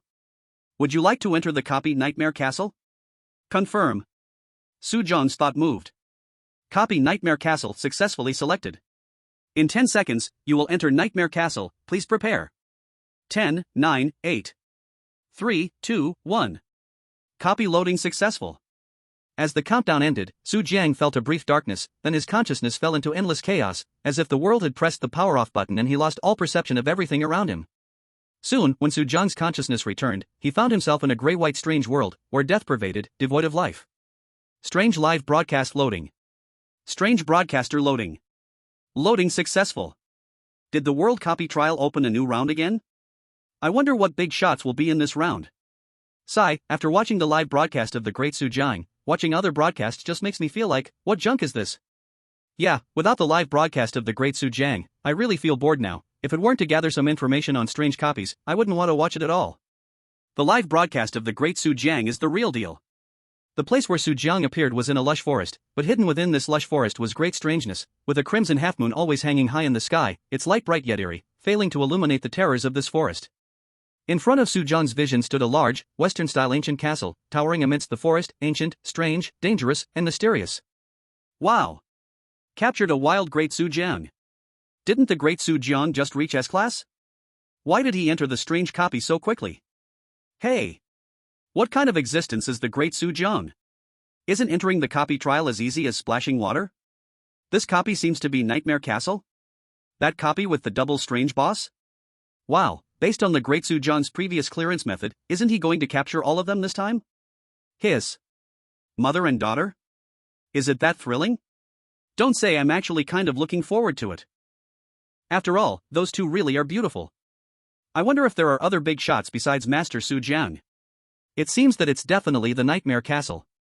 Su Jiang recognized the familiar scenery and knew it was the Nightmare Castle from his memories for sure. At this thought, two figures couldn't help but appear in Su Jiang's mind. The current lord of the Nightmare Castle, Lady Alice. In the game, she is always in an elegant and noble red evening dress, highlighting her still alluring and hot figure. Monsters don't age like humans. Once they get old, they deteriorate very quickly. The stronger the monster, the longer its lifespan, so some powerful monsters can even remain youthful indefinitely. For example, Lady Alice of the Nightmare Castle is like this. Although she has a daughter around 18 or 19, her beauty surpasses even that of young women. However, unlike the young women, Lady Alice exudes a certain mature and enticing charm. Her stunning face, adorned with a beauty mark at the corner of her eye, adds a touch of allure, while her deadly long legs are truly irresistible. Hiss. Just thinking about it made Su Jiang take a deep breath. Lady Alice is wearing a red evening dress that is slit on one side. Normally, she wouldn't easily reveal her curvy and slender legs. But this is a freaky game. Can anything be normal? Simply put, in the game, when you raise Lady Alice's affection for you to a certain level, you can unlock some paid content. Ahem. Back to the point. In this Nightmare Castle dungeon, besides Lady Alice, the dungeon boss, there is also another dungeon boss. Her name is Erin. She is also Lady Alice's daughter. As Lady Alice's daughter, Erin naturally inherited her beauty, and it even seems she surpasses her mother. Without a doubt. As one of the bosses of the dungeon, Erin, whether in character design, story, or events, she is truly the most outstanding presence. In the game's character design, Erin and Lady Alice are dressed slightly differently. Erin wears a black and red Gothic-style dress, which is different from the ancient Western dresses. It adds modern elements, making the dress more fitted and showcasing her figure. Thus, Erin reveals a pair of long, slender, perfect legs. Thinking of Lady Alice's deadly long legs, one can only imagine how perfect Erin's are. What's even more striking is that Erin's legs are wrapped in over-the-knee stockings, revealing her delicate, fair shoulders, and her beautiful neck is as long as a swan's. However, the only regret might be this budding rose still carries a hint of innocence, unlike Lady Alice, who already exudes a mature and alluring fragrance. Therefore, Erin's stunning face also has more signs of youthful vibrancy and innocence. However, even though Lady Alice is charming, I still choose Erin. Su Jiang said to himself. Why did Su Jiang say this? Because in Su Jiang's previous life game, the Nightmare Castle had only two main storylines. And it is well known. In Su Jiang's past game, only by conquering dungeon bosses could one complete the game. Therefore, both of these main storylines are undoubtedly about conquering the dungeon bosses. One is centered on conquering Lady Alice of the castle. The other is naturally focused on conquering the castle's daughter, Erin. Thus, one can only choose between the two. One cannot have both fish and bear's paw, you must choose one. In the previous life, Su Jiang had already chosen the first main storyline, so this time Su Jiang decided to choose the second main storyline. Returning to the main topic. As Su Jiang entered the instance, one by one, other players also entered the instance, and after about 10 minutes, all players finally gathered together. It seems that apart from the great Su Jiang, there are no other exceptional big shots. After all, this is the great Su Jiang. In front of Su Jiang, everyone else seems so insignificant. Ha ha ha. In the past, it was always those animals from the beautiful country teaming up with players from other countries to bully our Chinese players. Now it's our turn to directly slaughter their players. However, the beautiful country has apologized. Su Jiang shouldn't do that, right? Chapter 70, Apologies are useless. If apologies worked, why would we need the police? Moreover, Su Jiang never said he accepted the apology, right? It's hard not to support. The beautiful country has done all sorts of things, and a mere apology can clear up the misunderstanding? In the strange world. Su Jiang glanced at the players entering the strange instance this time. There were little yellow, little white, and little black, But in the strange instance, Little Black truly had a natural skin protection layer. Just find a dark corner, close his eyes, and he would completely blend into the night. Of course, this hiding method also had a disadvantage. If you didn't have hiding skills, it was very easy to die instantly. However, it said that once there was a Little Black who had hiding skills, combined with his natural skin protection, he smoothly sneaked through the strange instance. He became an instant sensation worldwide, causing a large number of Little Blacks to strive to copy him.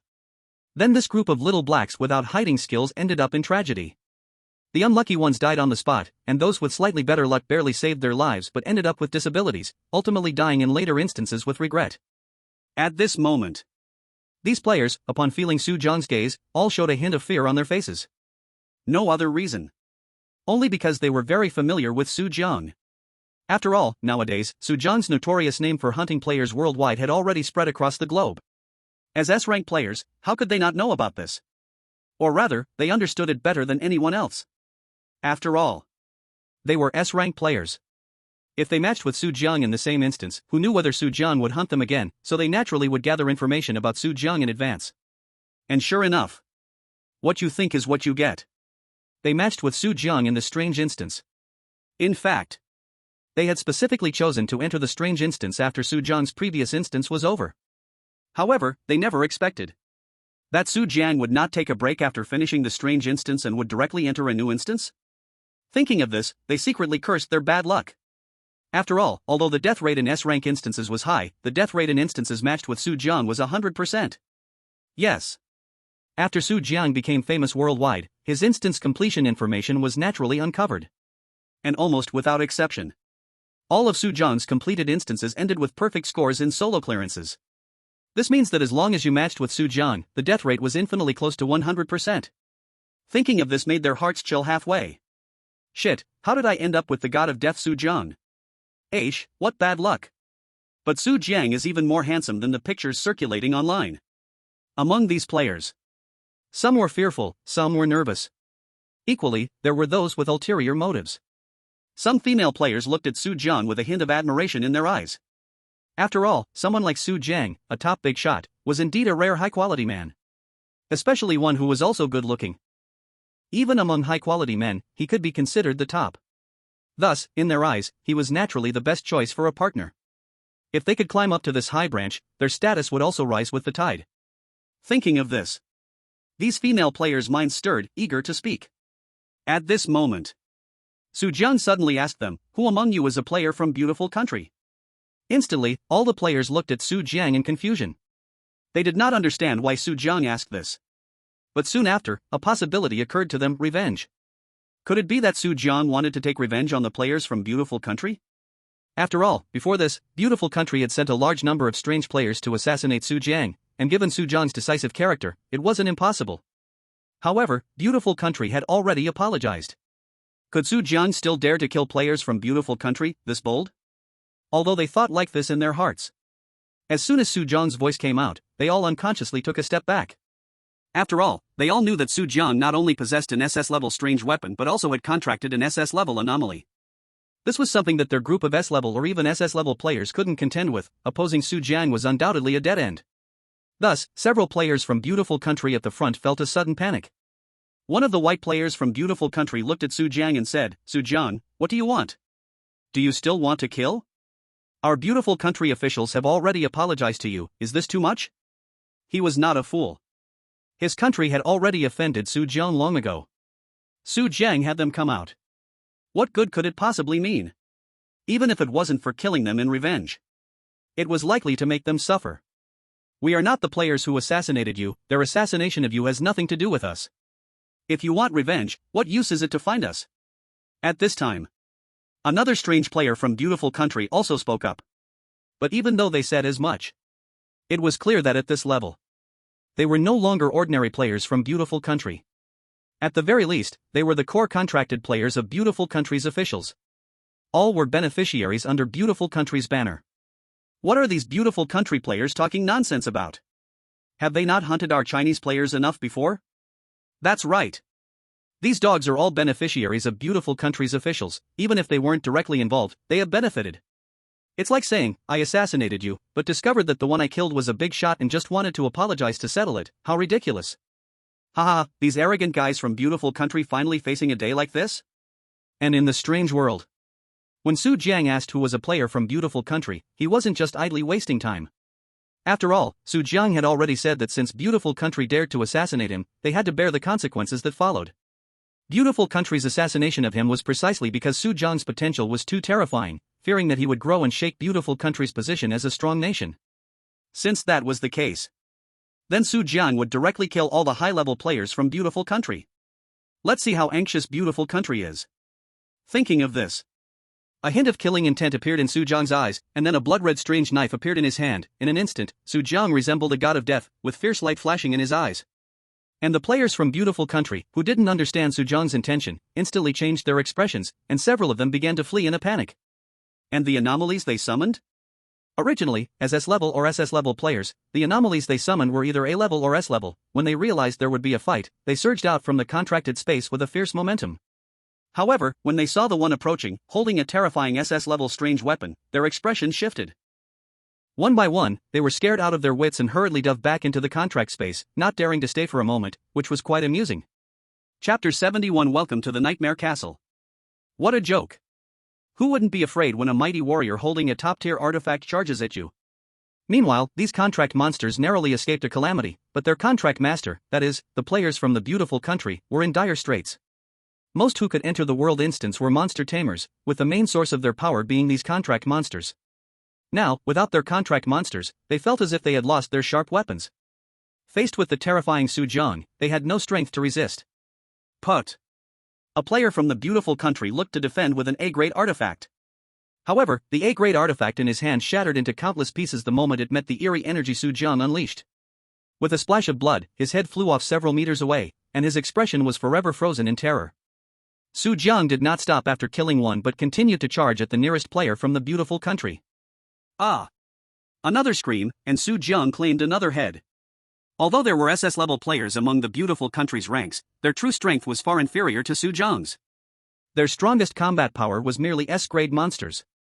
Even S-grade monsters dared not confront the SS-grade artifact in Su Jiang's hand.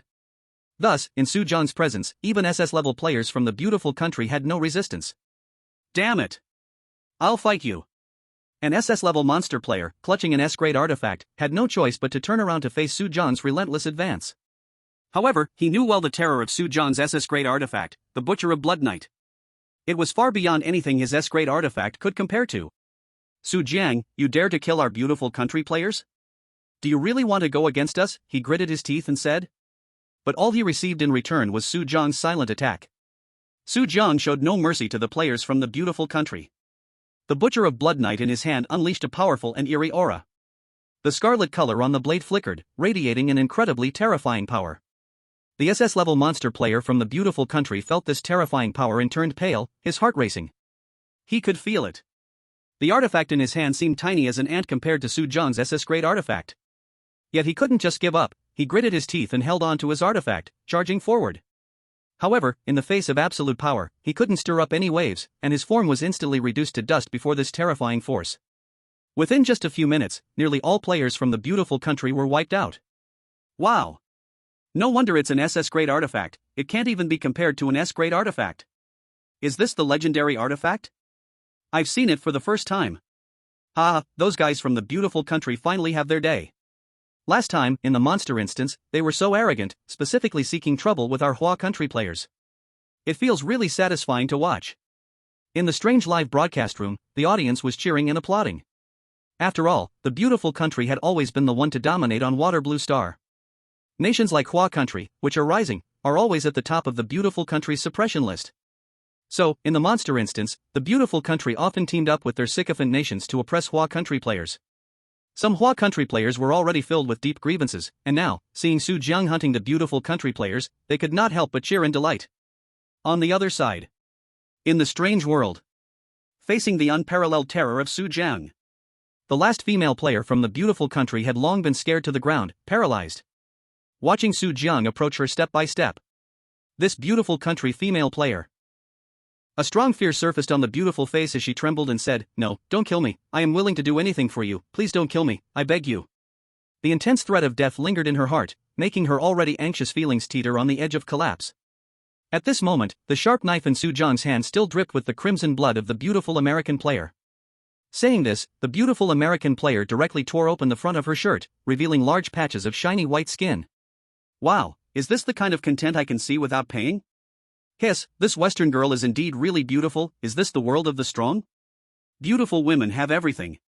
Just as the viewers in the strange live broadcast room said. This beautiful American player was indeed outstanding in appearance. At the same time, her figure was also top-notch. But, looking at her, Su Jiang felt no interest at all, and with a swift motion, he took her life. This beautiful American player could indeed be called attractive. But, compared to Lin Mahue and the others, it was like the sky and the earth. The former could at most be called somewhat good-looking, while Lin Mahue and the others were truly stunning, unrivaled in grace. Su Jiang naturally had a higher standard of aesthetics. Seeing the beautiful American player before him, how could he possibly feel even a hint of interest? Wow! Su Jiang is so fierce. I like him so much. Hiss, he just killed such a beautiful Western girl? Isn't that a huge waste? Hey, you probably haven't seen the female anomalies that Su Jiang has conquered, right? Each one is more stunning than the last. Compared to them, this Western girl seems too ordinary. That's right, if I also possessed a beauty of such national charm, I definitely wouldn't be interested in this Western girl at all. In the strange world. After doing all this, Su Jiang put away the Blood Knight Butcher. And around him, players from all over the world looked at Su Jiang in extreme fear, as if they were gazing at a killing god. In their eyes, Su Jiang was the real anomaly. However, Su Jiang had no intention of paying them any mind. He did this just to tell the beautiful nation that he, Su Jiang, is not to be trifled with. The beautiful nation's players will soon face even fiercer hunts from Su Jiang. But now, Su Jiang's gaze turned to the ancient castle standing magnificently before him. Under the crimson half-moon, this castle filled with European architectural style exuded a strange and terrifying aura, silent and eerie. And in front of them was the gigantic gate of the Nightmare Castle. Rumble. It was unclear whether they knew that the players' farce was over or what, but the immense stone door of the Nightmare Castle slowly began to rise.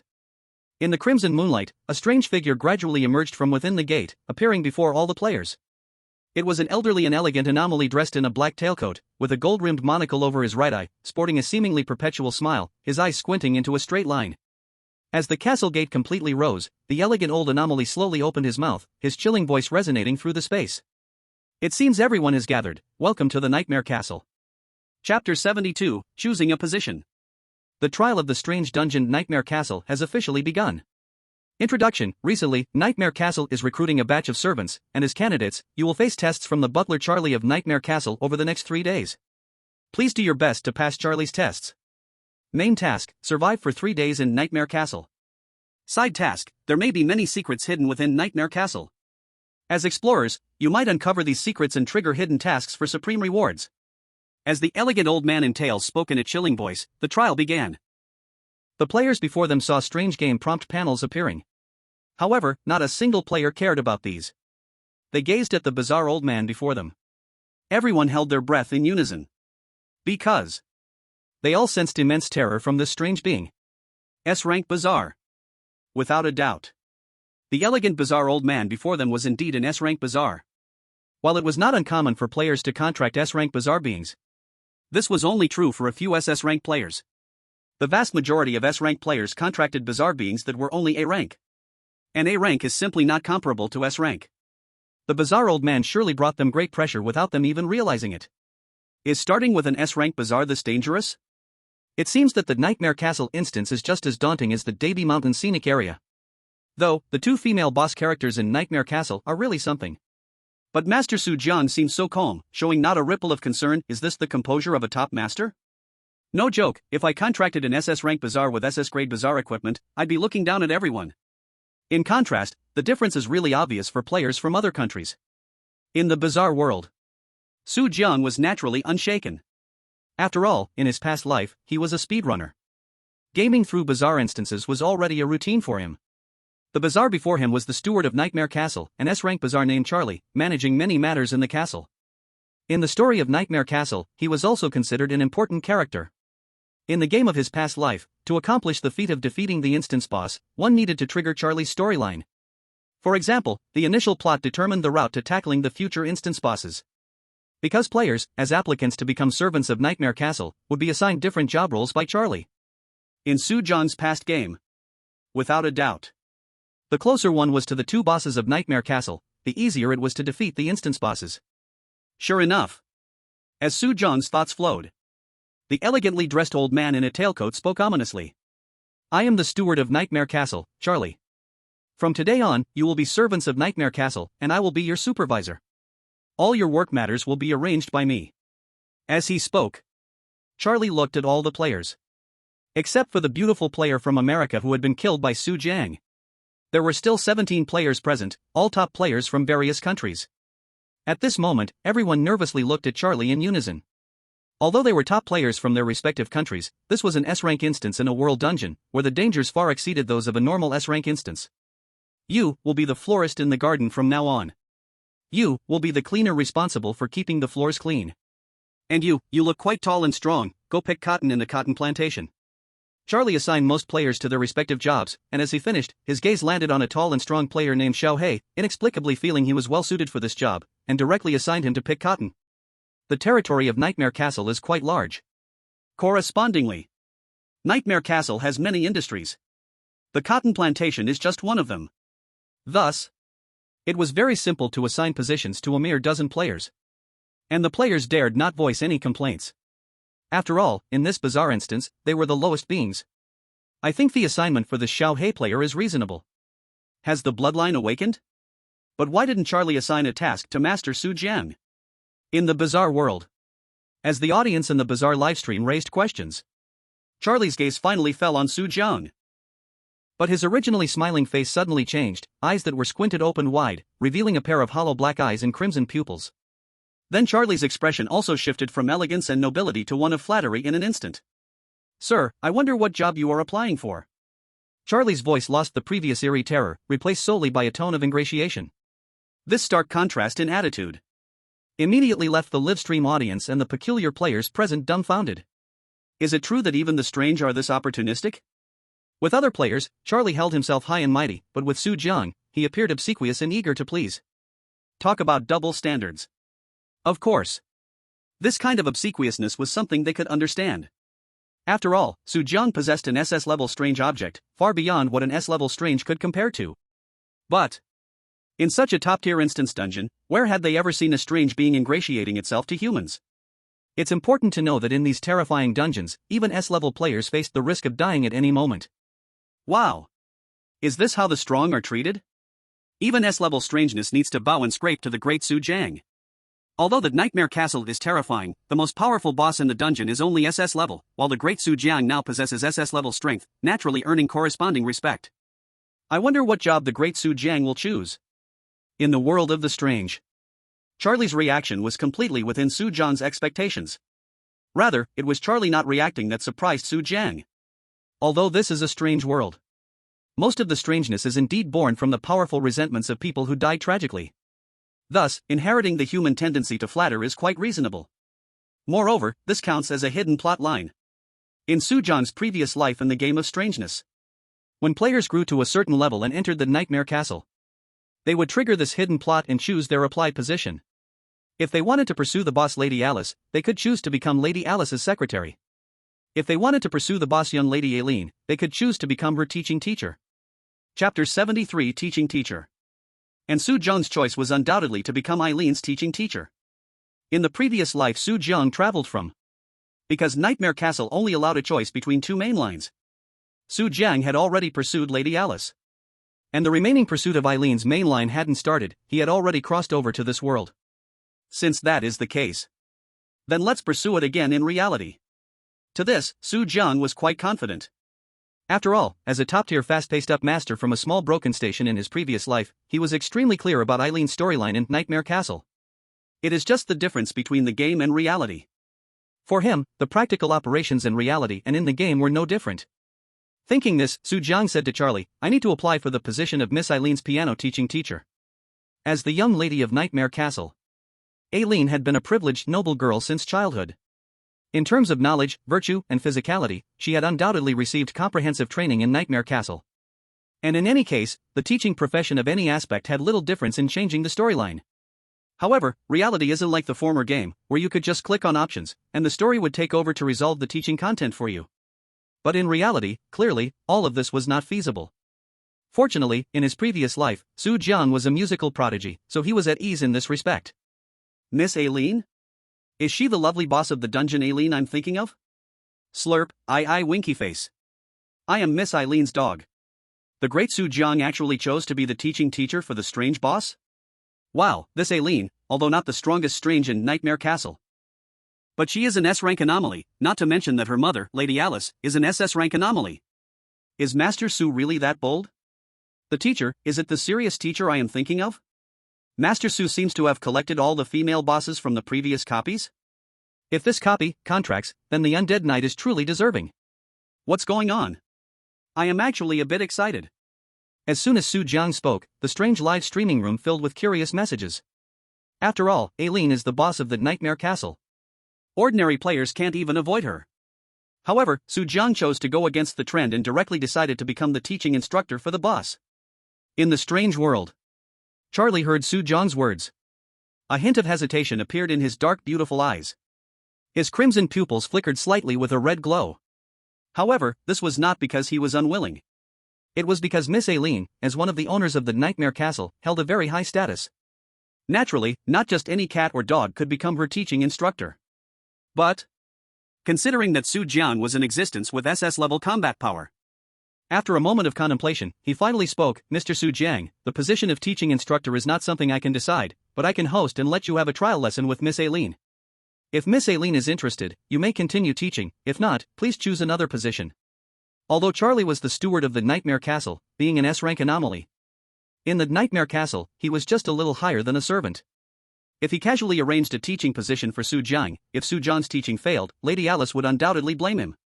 But if it was just a trial lesson, naturally, there wouldn't be too much of a problem. No problem. Su Jiang nodded. He was still very confident. In the game. Though Aileen was a female anomaly. Her character was that of a beautiful girl who loved music. If he started from this point, could he not easily grasp Aileen by casually borrowing a few songs from his past life? Mr. Su Jiang, please follow me. Charlie nodded, then walked ahead to lead Su Jiang into the Nightmare Castle. Other players looked at Su Jiang with some envy. Why is it that we are all players, yet the gap is so big? One player said jealously. The other players fell silent. After all, he had an SS-level anomaly. In this world, strength is everything. Thinking of this, these players sighed and quickly got to work. Otherwise, it would be troublesome if they broke the rules. So the players began to enter their respective positions. There was a little white acting as a gardener in the garden, a little yellow responsible for cleaning outside the castle, and a little black picking cotton in the cotton plantation. In short, everyone had their own profession, all with bright futures. Meanwhile, Su Jiang followed Charlie into the castle, passing through a long corridor, and came to the door of a luxurious room filled with Western style. Charlie gently knocked on the door 3 times and said, Miss Aileen, a guest has come to apply for the piano teacher position. After a few seconds of silence, a clear and pleasant voice came from inside the room, come in. So Charlie decisively pushed the door open, and what came into view was a study lined with bookshelves filled with various ancient books. On one side of the study was a dark grand piano, and the window was half open, with the crimson crescent moonlight shining down, the pure white curtains rustling in the night breeze. Seated on the piano bench was a beautiful girl dressed in a black and red Gothic-style dress, typical of the long black straight hair type. Her long legs were wrapped in black thigh-high stockings. Tall and slender, from the side, one can see the girl's perfect and flawless profile, her facial features three-dimensional, her delicate nose upright, under long eyelashes. A pair of beautiful eyes untouched by the worldly dust, calm and undisturbed, with blood-red pupils shining like rubies, her cherry lips irresistibly alluring. Without a doubt. This beautiful girl is Miss Erin, the daughter of Madame Alice from Nightmare Castle, one of the dungeon bosses, a strange vampire. Mr. Su Jiang, please come in, I am waiting for your good news outside, Charlie said beside Su Jiang. Su Jiang nodded upon hearing this, then walked into the study, and Charlie immediately closed the study door. Su Jiang. Upon hearing these 2 words, Miss Erin seemed to recall something, and a trace of emotion surfaced in her indifferent blood-red eyes, but soon. This trace of emotion was like splashes on the sea surface, quickly disappearing without a trace. He has been gone for 3 years, how could he possibly return here? Miss Erin thought to herself, then looked toward the man named Su Jiang, her blood-red pupils shining slightly. Because she found that the person before her overlapped with the face she remembered.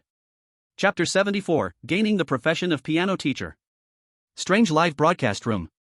Miss Erin is so beautiful. Beautiful or not, this dungeon boss shows no mercy when killing. Plus, they are vampires. But why do I feel like Miss Erin is staring at Su Jiang in a weird way? How is this possible? Su Jiang has only entered the world dungeon for the second time, how could he possibly know anyone in the strange dungeon beforehand? In the strange world. Su Jiang was not surprised by Erin's reaction. After all, Erin is one of the bosses in Nightmare Castle. Even if Su Jiang didn't choose Erin as his main objective, he would inevitably come into contact with her plot. So it was only natural for Erin to recognize him. Miss Erin, long time no see. So, Su Jiang smiled slightly, showing an expression of long-lost reunion, and probed. Although Su Jiang could have anticipated that Erin would recognize him, he did not know what attitude Erin would have toward him. After all, Su Jiang chose to pursue Madame Alice. Not Erin. And Erin. She stared blankly at Su Jiang. Originally, she thought she might be hallucinating. After all, how could a guy who disappeared without a word for 3 years suddenly appear before her without a sound? However, when Su Jiang's voice rang out, she instantly realized that everything was real. He actually came back. Erin certainly recognized Su Jiang's face. To put it another way, Su Jiang's face had haunted her dreams for 3 years. 3 years ago, Su Jiang was Madame Alice's secretary. Before that, Erin had noticed him. And she quickly fell in love with him. But at that time, Su Jiang only had eyes for Madame Alice. He didn't take her seriously at all. If Su Jiang knew Erin's inner thoughts, he would surely defend himself. It's not that I don't want to, but the game only gives a choice between two, with no option to choose both. Of course. None of this is important. What matters is that Erin has met Su Jiang again. In an instant, surprise appeared in her blood-red eyes. This time, she definitely would not miss out again. Thinking of this, Erin looked at Su Jiang, her eyes holding a trace of inexplicable charm, and said, "Since you are here to apply to be my piano teacher, please showcase your teaching talent." Upon hearing this, Su Jiang did not say much. He sat down on the piano bench, recalled for a moment in his mind, and his long fingers fell onto the black and white keys. A captivating melody began to resonate softly. Originally, Erin had not had high expectations for Su Jiang. After all, in her eyes, even someone as outstanding as Su Jiang cannot be all-powerful. But at the moment the piano music began to play, Erin's beautiful face changed, no longer calm, and a look of surprise appeared in her blood-red pupils. In Su Jiang's previous life, Erin's character in the game was not without reason. Erin loved music, that was true. And at this moment, the person playing the enchanting melody in front of her was someone she liked. The affection in Erin's eyes deepened even more. Soon, the music came to an end. Su Jiang slowly stood up under Erin's surprised gaze and smiled. "Miss Erin, have I passed now?" "Of course, starting today, you are my teacher," Erin immediately said, her expression barely hiding her excitement. "Congratulations, you have obtained the profession piano teacher, starting the hidden storyline teaching in the Nightmare Castle. Please complete the 3-day piano lessons in the strange live broadcast room." Wow! Su Jiang is amazing. Though I don't understand music, this piece sounds incredible. Having many skills is never a burden. This is a masterful hand. In the strange world, Su Jiang was not surprised. In his previous life, he was a music student at one of the top music academies in the country. He casually played a timeless piano piece from his past life. Even if his skills were not as great as the hall-level piano masters from his past, they were definitely sufficient in this strange world. "But it is getting late today, so please come here to teach me tomorrow instead," Erin said, her face somewhat flushed. It was clear that she had become overly excited. In the past 3 years of longing for Su Jiang, combined with the sudden discovery of so many treasures within him that she had never explored, Erin was very excited. So much so that she felt a strange warmth, an inexplicable emotion swelling in her heart, even though her strange body was icy cold. At this moment she felt a burning heat.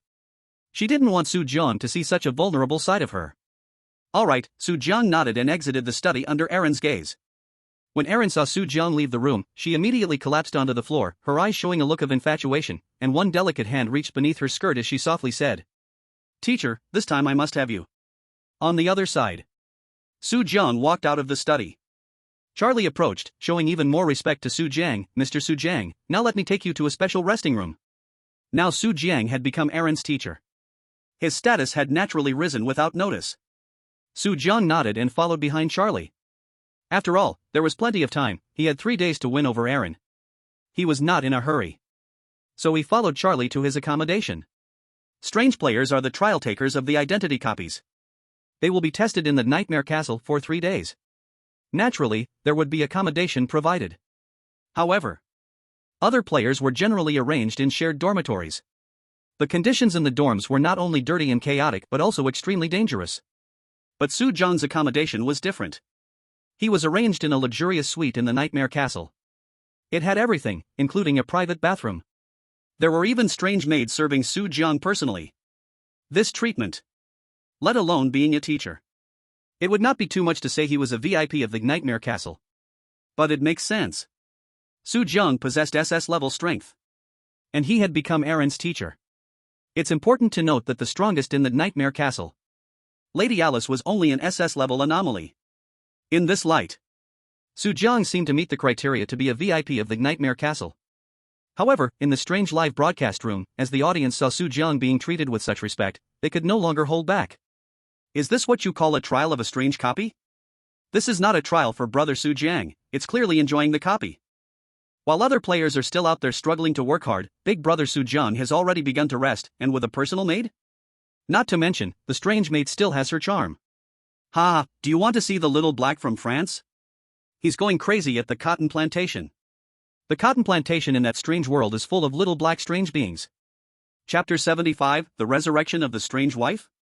Meanwhile, in the dormitory where the players live, a sound of smashing things echoed through. Why? Why can Soo Jong live in a luxurious suite while we can only live in this doghouse that is worse than a dog kennel? How could he make me pick cotton, that damn Charlie? In the dormitory, Little Black was frantically kicking and hitting things around him to vent his anger. In the dark room, a musty and rotten smell permeated the air, with sewage pipes extending from the ceiling, and some beds even covered in green maggots. As an A-level player, Little Black had successfully cleared several strange dungeons, but this room was the worst he had ever stayed in.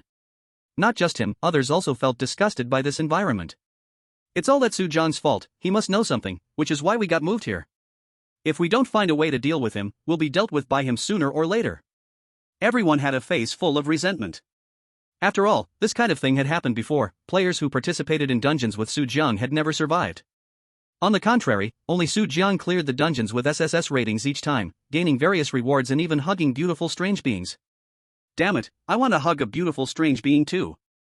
With that figure and appearance, taking her out would be top-notch. Many people were gnashing their teeth in jealousy, envious of Soo Jong for being able to take away beautiful strange beings. This time, we absolutely cannot let him take Miss Aaron. First, we deal with him, then we'll think about Miss Aaron. Little Black suggested. Alright. Let's do it. First eliminate Soo Jang, then we'll figure out how to clear the dungeons. A group of people quickly made plans to deal with Soo Jang. But soon someone questioned, but how do we deal with Soo Jang? Soo Jang is now an S-level player, and he has an SS-level beautiful strange being and strange artifacts under his command. They all knew that. With their strength alone, they would definitely not be able to handle Soo Jang. I have a good idea. Little Black grinned, showing his 2 white gums. One of the white spots was on his palm. That guy is Miss Aaron's piano teacher, right? He must have thoughts about Miss Aaron. Let's find an opportunity to get close to Miss Aaron and expose the fact that Soo Jang has adopted several beautiful strange beings. When that time comes, Miss Aaron will definitely be jealous and go on a killing spree. Miss Aaron is an SS-level strange being, and with the advantage of the dungeon's home ground, she will definitely be able to handle Soo Jang. This plan sounds good. Many people's eyes lit up immediately. Besides Miss Aaron, in this Nightmare Castle, there is also Lady Alice and other strange beings. Let's lure all of them out. There's no way we can't deal with Soo Jang. Everyone showed happy expressions, having made up their minds. Alright, since that's the case, let's go find Miss Aaron right away. Little Black glanced back at the eerie collective dormitory, his eyes flashing with disgust. I really don't want to stay in this moldy place any longer. Great, finally, someone is going to punish Soo Jang. That kid has some secret to clearing dungeons, conquering beautiful strange beings one after another. I've long found him unpleasant. Kill Soo Jang and return the beautiful strange beings to me. In the strange live streaming room, a group of people were crying and wailing, equally angry with Soo Jang. The principal of Huangquan University and the director of the mental hospital, who isn't a stunning beauty with a hot figure. But these beautiful strange beings actually bowed under Soo Jang's control, which made them extremely unhappy. Crack. Inside the ancient castle, Little Black had just led his group out of the dormitory. Suddenly, a pale hand reached out from the darkness, piercing the temple of a B-class player beside him. This eerie situation immediately shocked everyone. Where do you think you guys are going? Through the moonlight streaming in from the castle window, everyone saw the old butler Charlie's pale face wearing a sinister smile. The player who had just been pierced in the head by his finger was shaking uncontrollably, hanging from his finger. A stream of brain matter flowed down Charlie's sharp, long fingernail, sending shivers down everyone's spines. Charlie, like picking up a chick, grasped the head of the player with the burst skull in his right hand, gently squeezed to snap his neck, and pulled him off his fingernail. Splash! A stream of brain matter sprayed out from the player's skull like a fountain, and he instantly went limp. Charlie wore a strange smile, extending a snake-like tongue to lick the brain matter and blood off his fingernail. You lowly ones dared to trespass into the castle without permission. Do you believe? I will turn you into human sushi right now? Swish! In an instant, Little Black and the others turned pale with fear. The tension brought by the S-class horror almost made them choke. Oh my god, luckily it's not me in this dungeon, otherwise I would have died instantly. How can anyone stay in a place like this? In the eerie live broadcast room, a group of people felt their scalps go numb. Imagine someone guarding your resting place, waiting to deal with you as soon as you appear. How terrifying that must be. Butler, you misunderstand. Little Black, drenched in cold sweat, hurriedly explained to Charlie. We came out this time to find Miss Erin. We are afraid she will be deceived. Miss Erin? Thud. The lifeless player's body was carelessly thrown to the ground by Charlie. His old and snow-white face instantly became serious. What happened to Miss Erin? What's going on? In the dungeon Nightmare Castle, Miss Erin lost her father long ago and had always been taken care of by butler Charlie. Over a long time together, they had developed a father-daughter bond, and Charlie did not wish for any harm to come to Erin. Seeing that his excuse worked, Little Black sighed with relief, even though he was still afraid. Then he quickly flattered, Butler, do you remember that person who wanted to be Miss Erin's piano teacher? He's a big pervert, already has several women outside. Now he wants to be Miss Erin's teacher, he must have his eye on her. If Miss Erin gets bullied by him, that would be terrible. You mean that piano teacher? Suddenly, the tailcoat Charlie wore swelled fiercely, and 4 fangs extended from the corners of his mouth. Suddenly, a bloody wind swept around, Charlie's eyes turned red, and his face twisted into something monstrous. Who dares to bully Miss Erin? I will tear him apart. If you are lying, then you all go to hell. Charlie roared in anger. The others nearby trembled at the sight of him, they could not withstand the fury of the S-class horror. You all come with me, we will see Miss Erin together. Charlie stretched out his fingers, sharp as knives, and fixed his wide-open eyes on Little Black and the others. Well, Mr. Charlie, we don't need to go, right?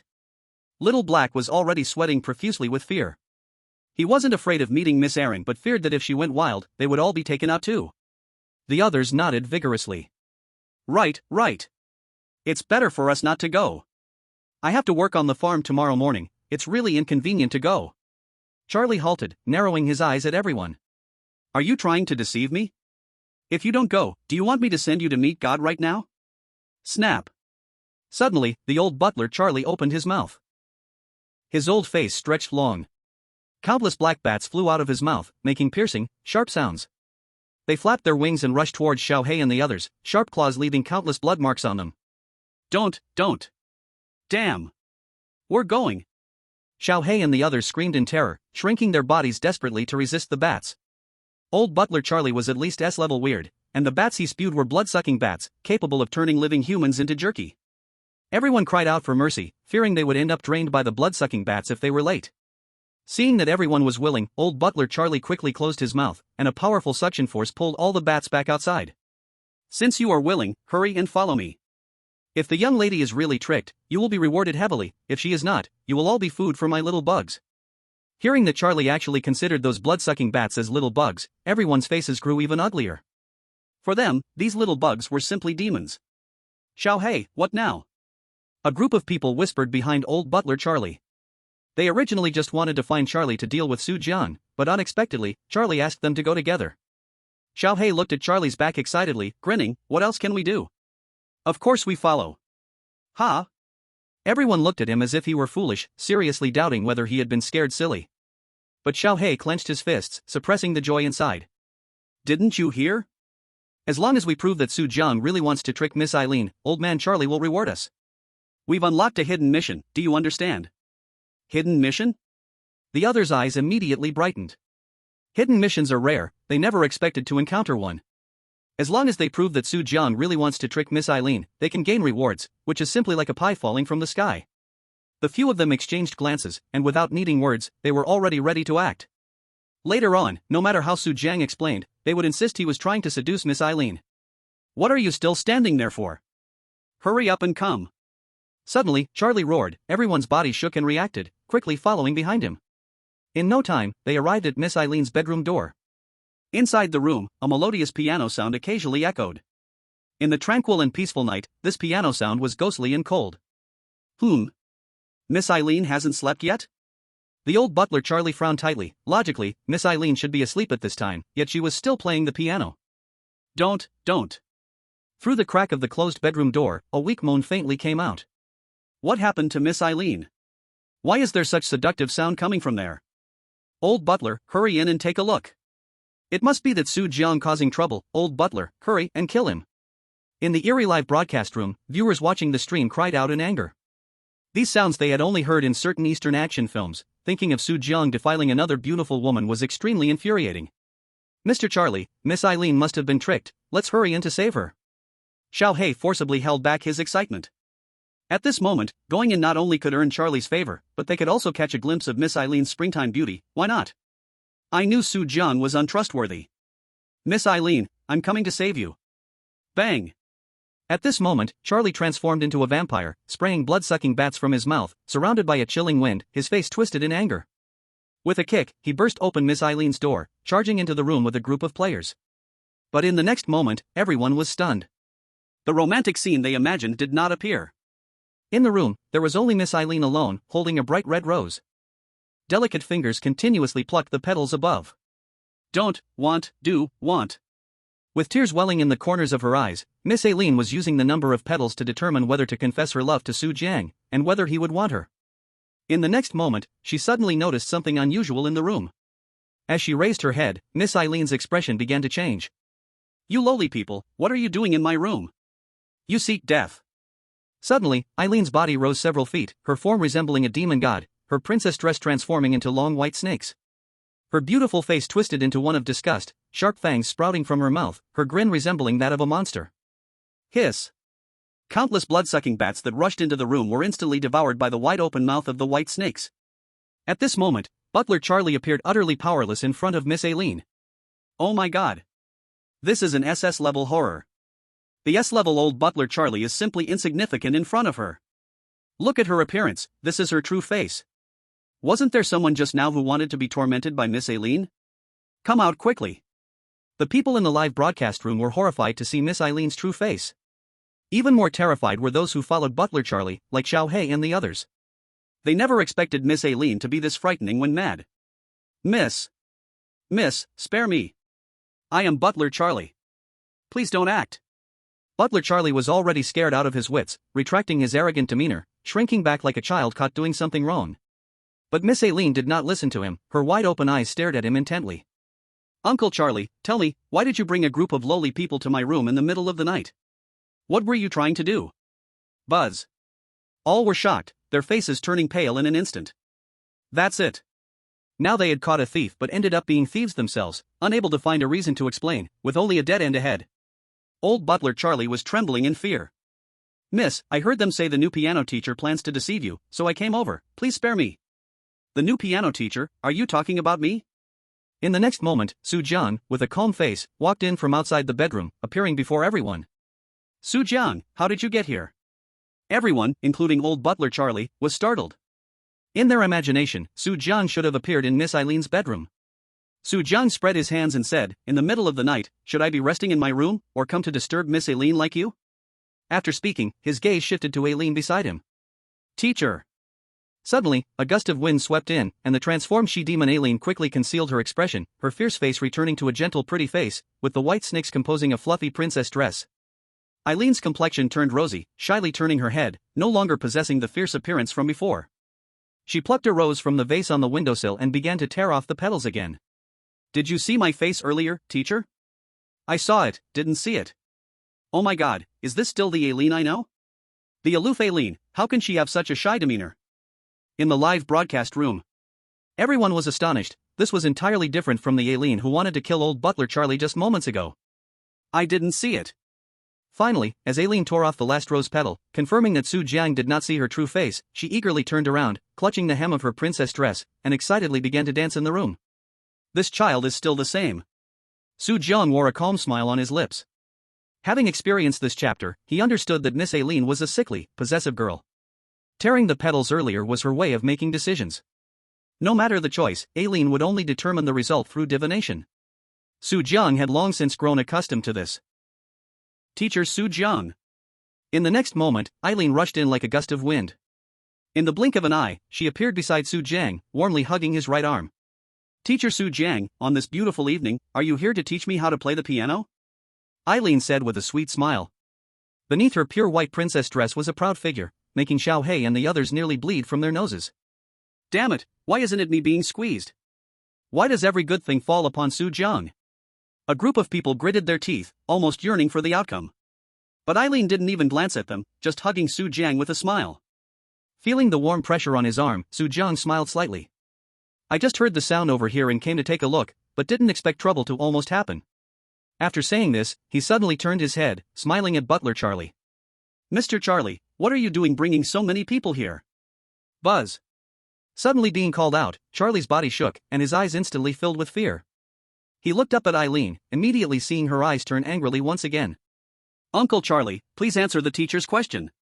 Aileen's side was filled with a chilling wind, her crimson pupils fixing glaringly on Charlie and the others, ready to erupt at any moment. Damn it, how did things turn out like this? Xiao Hei and the others were already too scared to speak. This was not the result they wanted. Miss Aileen, don't misunderstand. These servants said the piano teacher was going to harm you. I just wanted to come to save you. Old Butler Charlie waved his hands in panic, sweat on his forehead. From the current situation, it didn't look like the piano teacher was going to harm Miss Aileen, but rather it seemed like Miss Aileen was willing to offer herself. The teacher wants to harm me? Who told you that? Aileen's face flashed with a hint of blush. If Su Jiang really wanted to harm her, then of course, she would be willing. Only in front of Su Jiang could she make such a choice. Charlie trembled, pointing at Xiao Hei and the others. It was them who told me. No, Miss Aileen. Xiao Hei and the others shook their heads repeatedly. Even the S-class-ary Charlie was so panicked in front of Miss Aileen, let alone them. So it turns out you all spread rumors. Whoosh. Suddenly, a bloody wind swept through. Aileen appeared in front of Xiao Hei and the others, and several white snakes slithered out from under her princess dress, directly binding Xiao Hei and the others. Wah! The strong feeling of being bound made Xiao Hei and the others' eyes bulge, as if their insides were about to burst out of their mouths. So it was you who framed the teacher. I will definitely kill you. Aileen's face was sinister. Although she hadn't fully transformed into a blood-sucking countess, even in her current state, she was not something Xiao Hei and the others could handle. No, Miss Aileen. I was telling the truth. Apart from you, Su Jiang has other women. Tears the size of beans streamed from Xiao Hei's eyes. To save his life, he exposed Su Jiang's identity as a bazaar user, hoping Aileen would spare him after hearing it. But unexpectedly, upon hearing his words, Aileen's face turned even angrier. It's normal for a man to have 3 wives and 4 concubines. Xiao Hei, huh? The people in the livestream, huh? Everyone's eyes widened. It's one thing for Miss Aileen to be a Yandere, but who knew she was such a traditional woman? In the next moment, Aileen's right hand tightened fiercely against Xiao Hei and the others. The several white snakes extending from under her skirt immediately wrapped around them too. Put. With just a strong squeeze, a B-level player behind Xiao Hei was instantly crushed into a lump. Wah! Inwards and shredded flesh gushed out from the player's mouth, his entire body turned into a pile of meat, leaving only his head flying in the air. Thud. With a heavy thud, the B-level player's head hit the ground. Until his death, his eyes remained wide open, as if questioning why he had listened to Xiao Hei's words. If he hadn't listened to Xiao Hei and framed Su Jiang, maybe he could still be alive. Now it's your turn. Aileen's killing intense sword, a sinister smile hanging on her beautiful face. Killing, to her, was just a fun game. No. Xiao Hei and the others were in despair. With their hands and feet bound, they found no chance to escape. Wait a moment. At this moment. Suddenly, Su Jiang reached out a hand and grasped Ellen's cold little hand. Everyone felt their bodies relax as the white snake binding them suddenly loosened. Teacher. Ellen looked down and saw Su Jiang actually taking her hand, her face blushing with excitement. Su Jiang held her hand and gently smiled. Miss Ellen, we can't kill like this. I'm sorry, teacher. Ellen immediately obediently lowered her head. Su Jiang smiled slightly and reached out to stroke Ellen's pretty face. After all, they are just servants in the castle, we can't easily slaughter them. Su Jiang. Everyone was so moved by this scene that they almost cried. They never expected Su Jiang would plead for them. Su Jiang, thank you, thank you. Xiao He was gasping for air, bound by the white snake, his eyes filled with gratitude towards Su Jiang. He had underestimated Su Jiang, feeling guilty for thinking ill of him. But in the next moment, Su Jiang's smile suddenly turned wicked as he looked at them. Chapter 78, The Death Game. Miss Ellen, did you forget? We haven't done the divination yet. Su Jiang said with a cold laugh. What? Xiao He and the others, who had relaxed, tensed up again. Su Jiang was not helping them, he thought this play was not exciting enough. Cruel, so very cruel. Terrifying, so very terrifying. A group of people in the live broadcast room were trembling in fear. They could not imagine the great danger they would face if they entered the same instance as Su Jiang. The teacher is right, I almost forgot. Ellen playfully stuck her little tongue out at Su Jiang. Then, she took small steps back to the windowsill and directly brought a whole pot of roses over. In front of everyone, Ellen began to pluck the petals, murmuring to herself. Kill him, don't kill him. Kill him, don't kill him. Xiao He and the others listened to Ellen's devilish whisper, feeling even greater torment in their hearts. It felt as if King Yen was judging life and death, and any moment could lead to their demise. Kill him. At this moment, Ellen suddenly finished plucking a rose petal. She held the last petal in her hand, happily showing a smile. In the next moment, she crushed down hard with her right hand, and an A-level player behind Xiao He exploded. Blood and flesh splattered across the entrance, with warm blood even splashing onto Xiao He and the others' faces. Wow, no! Feeling life and death so closely, Xiao He and the others couldn't help but break down in tears. They lost control of their bladders, and their pants became instantly wet. But Miss Ellen did not pause, she plucked another rose and continued her divination. Kill him, don't kill him.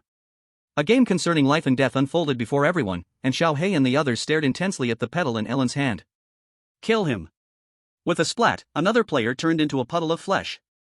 Don't kill him. With a thud, one player rejoiced at surviving. Don't kill me. Don't kill me. A few players who entered the instance were flushed with anxiety. Everyone was in tears, praying not to be killed, but still a few unlucky ones were crushed by Ellen. Su Jiang sat by the piano, thoughtfully playing a tune of Flight of the Bumblebee for everyone. In the end, only 4 people remained, including Xiao He. Then Ellen picked the last rose and began to perform divination for Xiao He. Don't kill me. Absolutely don't kill me. Seeing the people around him being crushed one by one, Xiao He turned pale with fear, sweating profusely, wishing he could slap himself. Had he known it would be like this, he would have preferred to stay in that dormitory full of maggots, at least then he wouldn't have to die. In the next moment, Ellen hadn't finished counting the petals in her hand. Suddenly, Little Black's body twitched, and he tilted his head, losing his breath. Old butler Charlie stepped forward to check his breath, and then respectfully bowed his head. Miss Aaron, this person has been scared to death. Just as Aaron finished counting the petals, she raised her head and glanced at Little Black, who had already collapsed. Oh dear, what a shame. I had just counted down to don't kill him, and he actually died. In the live broadcast room, a group of people typed out ellipses, each of them at a loss for words.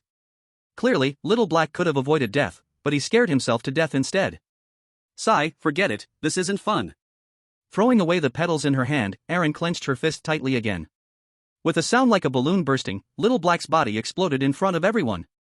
In front of the room, blood stained the ground, and a lot of shattered flesh and internal organs covered the floor. The scene was strange and bloody. The remaining 3 players and butler Charlie tremblingly looked at the scene before them, each of them scared speechless. They were just a step away from being the ones to die. Miss Aaron, can we leave now? The remaining 3 players said with tear-streaked faces. Aaron did not reply but turned her head to look at Su Jiang. Teacher, what should we do with these 3 people? Aaron moved her right hand a little. In fact, she wasn't satisfied with killing yet, humans were food to her, after all. Ding! Su Jiang calmly finished playing a piano piece, standing up elegantly and nobly. He smiled at the remaining 3, saying, since the young lady has made a divination, she can naturally let them go. Well done, young lady. Yes, teacher. A smile full of charm appeared at the corners of Aaron's mouth. Being praised by Su Jiang gave her a pleasant feeling inside. She lifted her delicate hand, and a few white snakes immediately withdrew under her princess dress, turning back into strips of fabric. Several players fell to the ground, their bodies limp, almost unable to get up. Fortunately, Su Jiang did not play any more games, otherwise, they would still face death. Miss, then I will take these servants out. Old butler Charlie sighed in relief and quickly wanted to take a few people away. He looked at the pool of blood and flesh on the ground with reluctance, thirstily licking his lips. What a pity, such good fresh blood, it shouldn't go to waste even if I don't eat. Wait a moment. Suddenly, Su Jiang called out to stop Butler Charlie. Old Butler Charlie froze, hurriedly bending down. Teacher Su Jiang, is there anything else? Now he could see that Miss Erin clearly liked Su Jiang, otherwise, how could she possibly listen to him? Erin also approached, pressing her full body against Su Jiang. Yes, teacher, what else do you want? Su Jiang squinted his eyes, looking at Charlie with a smile. Miss Erin, I remember, these servants seem to have been brought in by Charlie, right? Why do you only punish the servants and not him? Charlie trembled all over, and his pale face became even paler. Initially, he thought he would escape a disaster, but who would have thought Su Jiang would bring it up? Right, how could I forget Uncle Charlie? Erin turned around, wanting to pick flowers again. Teacher Su Jiang, you. Old Butler Charlie's face turned ashen with rage, revealing his true self to Su Jiang. You bastard, I'll kill you. He opened his mouth wide, and immediately countless blood-sucking bats flew out from his mouth. But soon, a cold laugh from Su Jiang reached his ears. Give me an S-class cursed artifact, and I'll let Miss Erin spare you. Ha! Suddenly, old Butler Charlie's expression changed instantly. He looked at Su Jiang, who was beaming with smiles. This kid is clearly blackmailing. In the live broadcast room, everyone was shocked by Su Jiang's actions. So clever, truly clever. You dare to blackmail even an NPC. Not even sparing the old butler. Su Jiang, you're inhuman. It wasn't until now that everyone realized Su Jiang's true intention for keeping Charlie alive. It was also at this moment that they understood the real gameplay of this dungeon. Chapter 79, Exclusive Cursed Artifact. Trying to find someone to harm me. Dream on. Su Jiang sneered secretly. In the Nightmarish Castle dungeon, the old butler Charlie and Erin have the closest relationship. In fact, a little too close. According to the game's description that Su Jiang had cleared before, Charlie has always had a covetous heart for Erin. And taking down Butler Charlie is the hidden mission of the Nightmarish Castle. This time, I want you to hand over the Dark Bat Night Blade with your own hands. Su Jiang coldly laughed in his heart. Old Charlie possesses an S-grade exclusive cursed object called the Dark Bat Night Blade. Don't look at it as just an S-grade object, it can control vampire bats, and the more it controls, the greater its power. Even surpassing SS-grade objects is not impossible. Last time he cleared the Nightmarish Castle, Su Jiang didn't know how many times he was lost under old Charlie's S-grade cursed object. This time, he'll get the Dark Bat Night Blade first and see what old Charlie can do. What's wrong? Aren't you going to hand it over to me? Do you really want to wait for the young lady to deal with you? Seeing old Charlie hesitate, Su Jiang coldly reminded. This. Old Charlie's pale face became troubled. As an S-grade eerie being, it was the first time someone had threatened him like this. But now threatening him is the favorite teacher of Miss Erin. Miss Erin, my beloved Miss Erin. Old Charlie glanced at Erin, she looked as captivating as ever, drawing pity. In old Charlie's eyes, there was a hint of tenderness and a little desire. Or do you want the young lady to kill you with her own hands before you are willing? Su Jiang said with a wicked smile. Miss Erin killing me? Old Charlie's face immediately darkened. At this moment, Erin had picked up a rose and started to divine. Kill Charlie, don't kill Charlie. No. Old Charlie saw this scene, his heart began to race, and his whole face turned ashen. The person he loved the most really had the desire to kill him. He hadn't even had any intimate contact with Erin, how could he just die like this? I'll give it. I'll give it right now. Old Charlie quickly reached for a completely black dagger with bat stripes from behind his tailcoat. He stuffed the dagger into Su Jiang's hands. Su Jiang, this is the S-grade cursed object you wanted. Tell the young lady to let me go. Old Charlie pleaded in a panic. Is that all? Seeing Su Jiang easily obtain the S-grade cursed object, several nearby players were shocked. Old Charlie's Dark Bat Night Blade was actually handed over so easily. With the Dark Bat Night Blade, old Charlie's power is comparable to SS-grade eerie beings. Why is it that the person who got the Dark Bat Night Blade is Su Jiang? A few people felt utterly crushed. If they had known getting old Charlie's exclusive cursed object was this easy, they should have done it sooner. With the Dark Bat Night Blade, clearing this dungeon would be a breeze. On the other side, the live chat room was also in chaos. Oh my god, old Charlie's exclusive cursed object was handed over. The S-grade Dark Bat Night Blade, I've never seen such a thing be transferred. Isn't it said that NPC exclusive cursed objects can't be taken? Why can Su Jiang? In the real world, high-grade cursed objects have always been pursued by many. The higher the grade of the cursed object, the greater its power, even able to influence a war. Countless people have tried to set their sights on NPC exclusive cursed objects, only to end in tragic death. But now, Su Jiang's success lights up their hopes. Many bosses from Eerie guilds went wild, frantically starting to operate their guilds. Hurry! Quickly learn this, we'll do it this way in the future. From now on, watch Su Jiang's livestream all day, no omissions allowed. Record all the scenes where Su Jiang completes hidden missions. On the other side. Finally got it. Su Jiang took the dark bat nightblade, feeling its weight in his hands. His eyes couldn't hide the excitement, his heart racing fast. Last time he painstakingly obtained the dark bat nightblade, and now he got it so easily. As expected, Miss Erin's allure over old Charlie is great. Cough, cough. After obtaining the dark bat nightblade, Su Jiang quickly secured it on himself.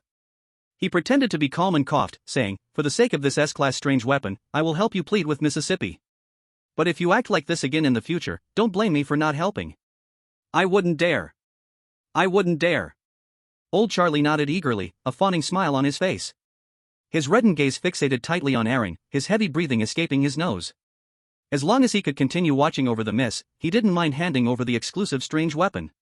"Miss Erin, look over there, the stars are so bright." After receiving old Charlie's exclusive strange weapon, Su Jiang followed the rules and came to Erin's side to rescue her. Su Jiang's method of rescue was quite simple. He raised his hand and pointed outside the castle window, and the flower petal counting Erin immediately looked in the direction of his finger. Taking advantage of this opportunity, Su Jiang quickly counted the remaining petals and stealthily plucked one of them. "Mr. Su Jiang, why can't I see the stars?" Erin's cherry-like red lips were moist and vibrant, her voluptuous figure swaying slightly as her gaze fixed entirely on the sky outside the window.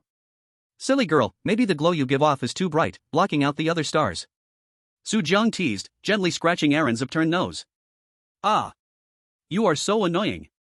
A shy blush flashed across Erin's delicate face, and she gently swatted Su Jiang with her jade hand. The flirtatious banter between the two was broadcasted through the live stream, instantly igniting the fury of the crowd. "Kill Su Jiang, take Erin. I cannot coexist with Su Dog." Miss Erin, such a delicate girl, had always been the beloved of many. Now, as they looked at Erin, their gazes mirrored old Charlie's. "Miss Erin, you haven't finished counting the petals yet." "Ah, right." Suddenly reminded by Su Jiang, Erin came back to herself and resumed her divination. She plucked the last petal and then looked at Charlie in surprise. "Not killing Charlie, that's great, Uncle Charlie, you don't have to die." "Then, that's really wonderful, thank you, miss." Old Charlie clenched his fists, his heart seething with rage. With just a few simple words, Su Jiang shifted Miss Erin's attention away. Though he was saved because of it, for some reason, his anger grew even stronger inside. "Miss Erin is mine, no one is allowed to touch her." Old Charlie's eyes were bloodshot as he watched Erin interact with Su Jiang. It felt as if countless insects were crawling inside him, making him itch with fury. "This Su Jiang, I will definitely eliminate him and keep him away from Miss Erin." Old Charlie roared silently in his heart. Soon, this matter was easily settled by Su Jiang.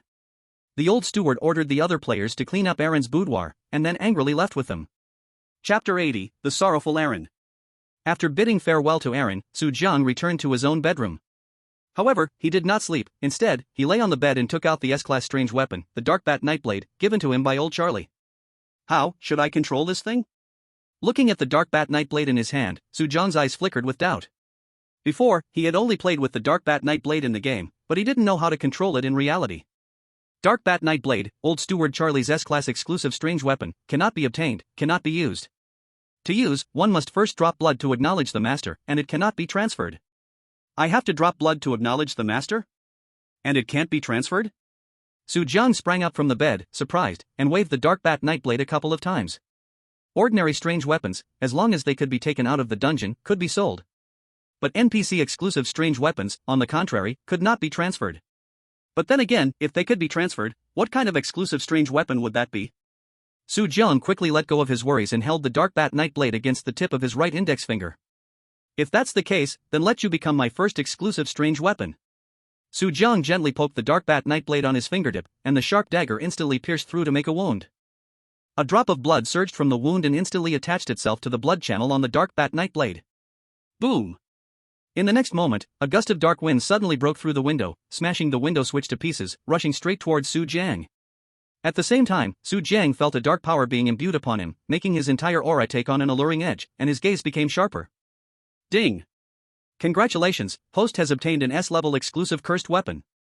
After bonding with blood, the dark bat nightblade will become your personal exclusive cursed weapon. By using your exclusive cursed weapon, you can awaken various different abilities. A system prompt echoed in Su Jiang's ears. His eyes suddenly widened as he gripped the dark bat knight blade tightly. With a thought, a flurry of flapping sounds immediately erupted from outside the open window. Rustle, rustle, rustle. A large swarm of blood-sucking bats was summoned by him from outside the window, about 100 of them. Each blood-sucking bat was the size of a fist, and their sharp fangs could easily pierce a person's body. A swarm of blood-sucking bats flew around Su Jiang, each one seeming to have a mental connection with him. As long as Su Jiang thought of something, these blood-sucking bats would obey his command. This is the power of an exclusive cursed weapon, each one has a unique ability. Su Jiang felt a surge of excitement in his heart. His first exclusive cursed weapon was S-level, others would surely envy him. Then, Su Jiang opened his personal panel. Player, Su Jiang. Level, S-level, 100 million/0. Cursed energy, 11 million points. Cursed weapons, Blood Knight Butcher, SS, Dismembering Axe, A, Bone Crushing Hammer, B, Ghost Shadow Dark Dagger, C, Teacher's Ruler, C. Skills, Mental Invasion, A. Exclusive Cursed Weapon, Dark Bat Knight Blade, S. Cursed Currency, 56,320,000 cursed coins. Ha! Suddenly, Su Jiang noticed some changes in his cursed energy points. Initially, he had 10 million cursed energy points. Now, after bonding with the Dark Bat Nightblade, he gained an extra million. It seems that bonding with an exclusive cursed weapon can also increase my cursed energy. Not bad, not bad. Su Jiang secretly sneered. Cursed energy points are related to physical quality and the duration of using cursed weapons, so the higher, the better. Ha! Just then, he suddenly heard a sound of the door opening nearby. Who is it? Cautious, Su Jiang thought, and all the blood-sucking bats swirling on the ceiling immediately dove into the Dark Bat Nightblade. The Dark Bat Nightblade not only had the ability to control blood-sucking bats but could also absorb them. The more blood-sucking bats absorbed, the greater the weapon's power. It's me, Teacher Su Jiang. A timid silhouette appeared before Su Jiang's eyes. Aileen leaned against the door, her hair somewhat disheveled, with a look of grievance in her eyes. Her princess dress was torn into white fabric strips, her bare feet clad in white lace stockings, a large expanse of spring light spilling before Su Jiang. Wow, it's the middle of the night, and the female cursed one is actively throwing herself at him? Reveal a bit more, Miss Aileen, reveal a bit more. Many in the live stream watched with flushed faces. The disheveled Miss Aileen inexplicably exuded a mad beauty, further exciting them. Su Jiang saw this scene and couldn't help but gasp in surprise. This girl must have her Yandere tendencies flaring up again. Knowing Eileen's personality, Su Jiang understood why she had turned out like this. This girl didn't receive love from her parents, and sometimes she would go a bit crazy, hoping to get affection. And now, she had come looking for affection from him. Miss Aileen, what's wrong? Why are you dressed so raggedly? Though Su Jiang had thoughts about Eileen's figure, he wanted to settle her down first. Only by doing this could he stop Aileen from losing control. After saying this, he stood up, opened his arms wanting to embrace her. But unexpectedly, Aileen suddenly stretched out her delicate hand, directly pushing him away. Teacher Su, don't mind me, because I know, you don't like me at all. Aileen leaned against the door, covering her face, crying. But her cries. It sounded like a lament, making those who listened dizzy and lightheaded. A gust of cold wind swept in from the window along with her crying, making the room feel much colder. The entire room was filled with dark and terrifying colors, as if danger could strike at any moment. Wow, this is an SS-level female ghost, even crying can make the heavens and earth mourn. With a cry like this, who could marry her without being scared to death? I was just getting into it, and now I've lost all energy. Many people in the live stream felt goosebumps rising on their skin. Eileen's cry sounded like a wild cat in heat at night, scratching and clawing, making it unbearable to listen to. Many people turned their eyes to Su Jiang, eager to see what he would do. Unexpectedly, Su Jiang's expression remained calm. In the next moment, he stepped forward, and without hesitation, he embraced Aileen. Ah! The sudden hug made Aileen feel a warmth in her body. Su Jiang held her tightly, not letting her struggle. The next moment, right in front of the livestream, Su Jiang kissed Aileen deeply. With warm lips pressed against hers, Eileen's sorrowful expression instantly turned to shock. Mr. Su. Mr. Su kissed me. Eileen's heart surged with emotion. Suddenly all the terrifying sights in the room dissipated with the embrace. Eileen's ghostly pale face turned rosy again, and her big eyes, still glistening with tears, shone brightly. Su Jiang kissed her for what felt like dozens of seconds before finally releasing her. That suffocating feeling left Aileen yearning for more. Su Jiang held her and smiled gently.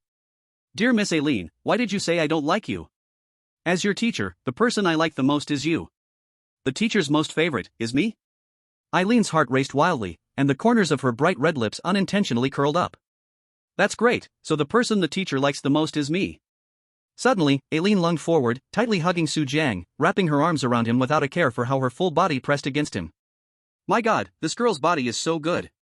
Su Jiang's eyes widened in shock. Through Eileen's clothes, he could clearly feel there were no undergarments underneath. That sensation, with only a layer of fabric separating them, ignited a blazing fire in his heart.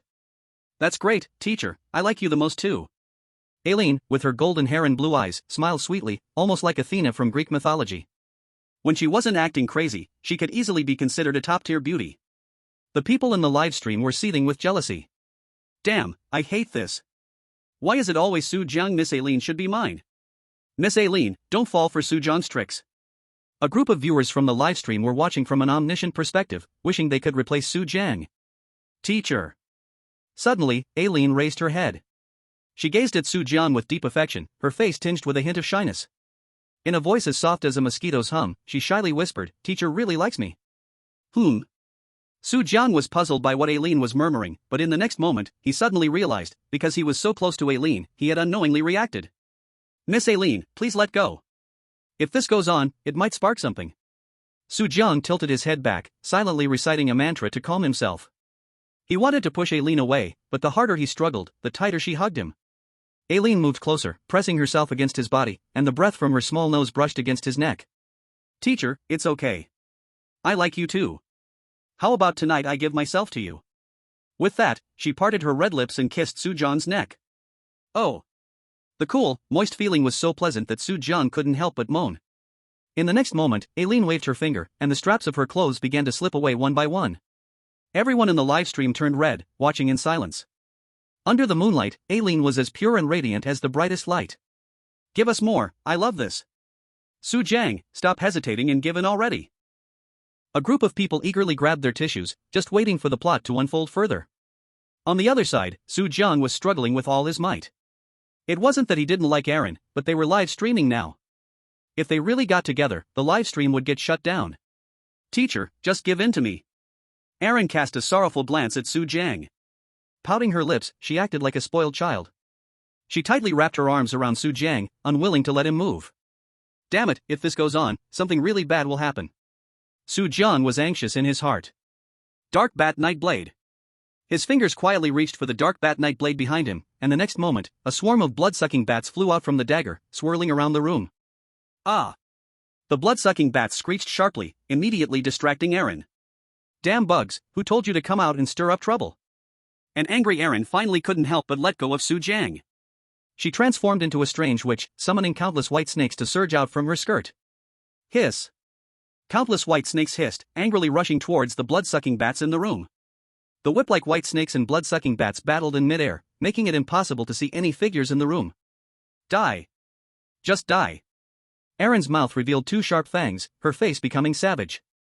She controlled dozens of white snakes to devour all the blood-sucking bats around. In no time, the chaos in the room became quiet once again.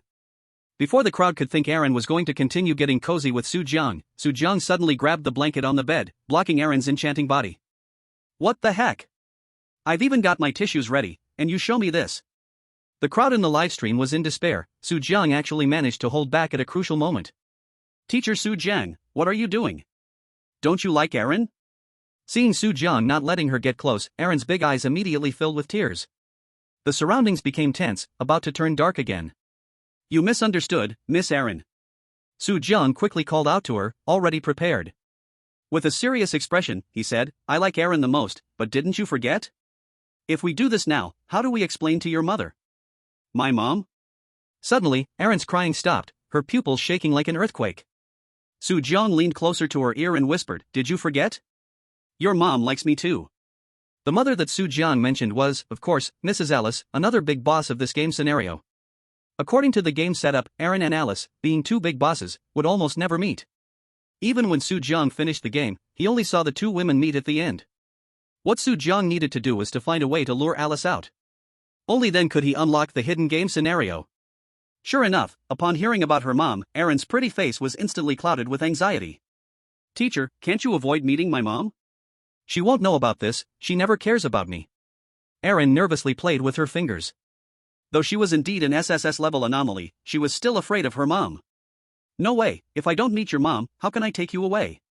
In my hometown's tradition, when marrying a wife, you must meet the parents first. Su Jiang pretended to pat his chest with righteousness. If I do that kind of thing without meeting the parents, wouldn't I be a thief? As a dignified man, how could I do such a thing? He's still pretending. When you took other female anomalies away, you never met their parents. The crowd in the live stream yelled, but unfortunately, they weren't in the game, or they would definitely jump out to expose Su Jiang's lies. Erin listened to his words. After thinking for a long time, she finally made a fist and resolved herself. Then fine, tomorrow we'll go meet my mom and let her agree to us being together. When she agrees, we'll get married. Though Erin was afraid of her mom, for Su Jiang, she was willing to take the plunge. In that case, you should go back and rest first.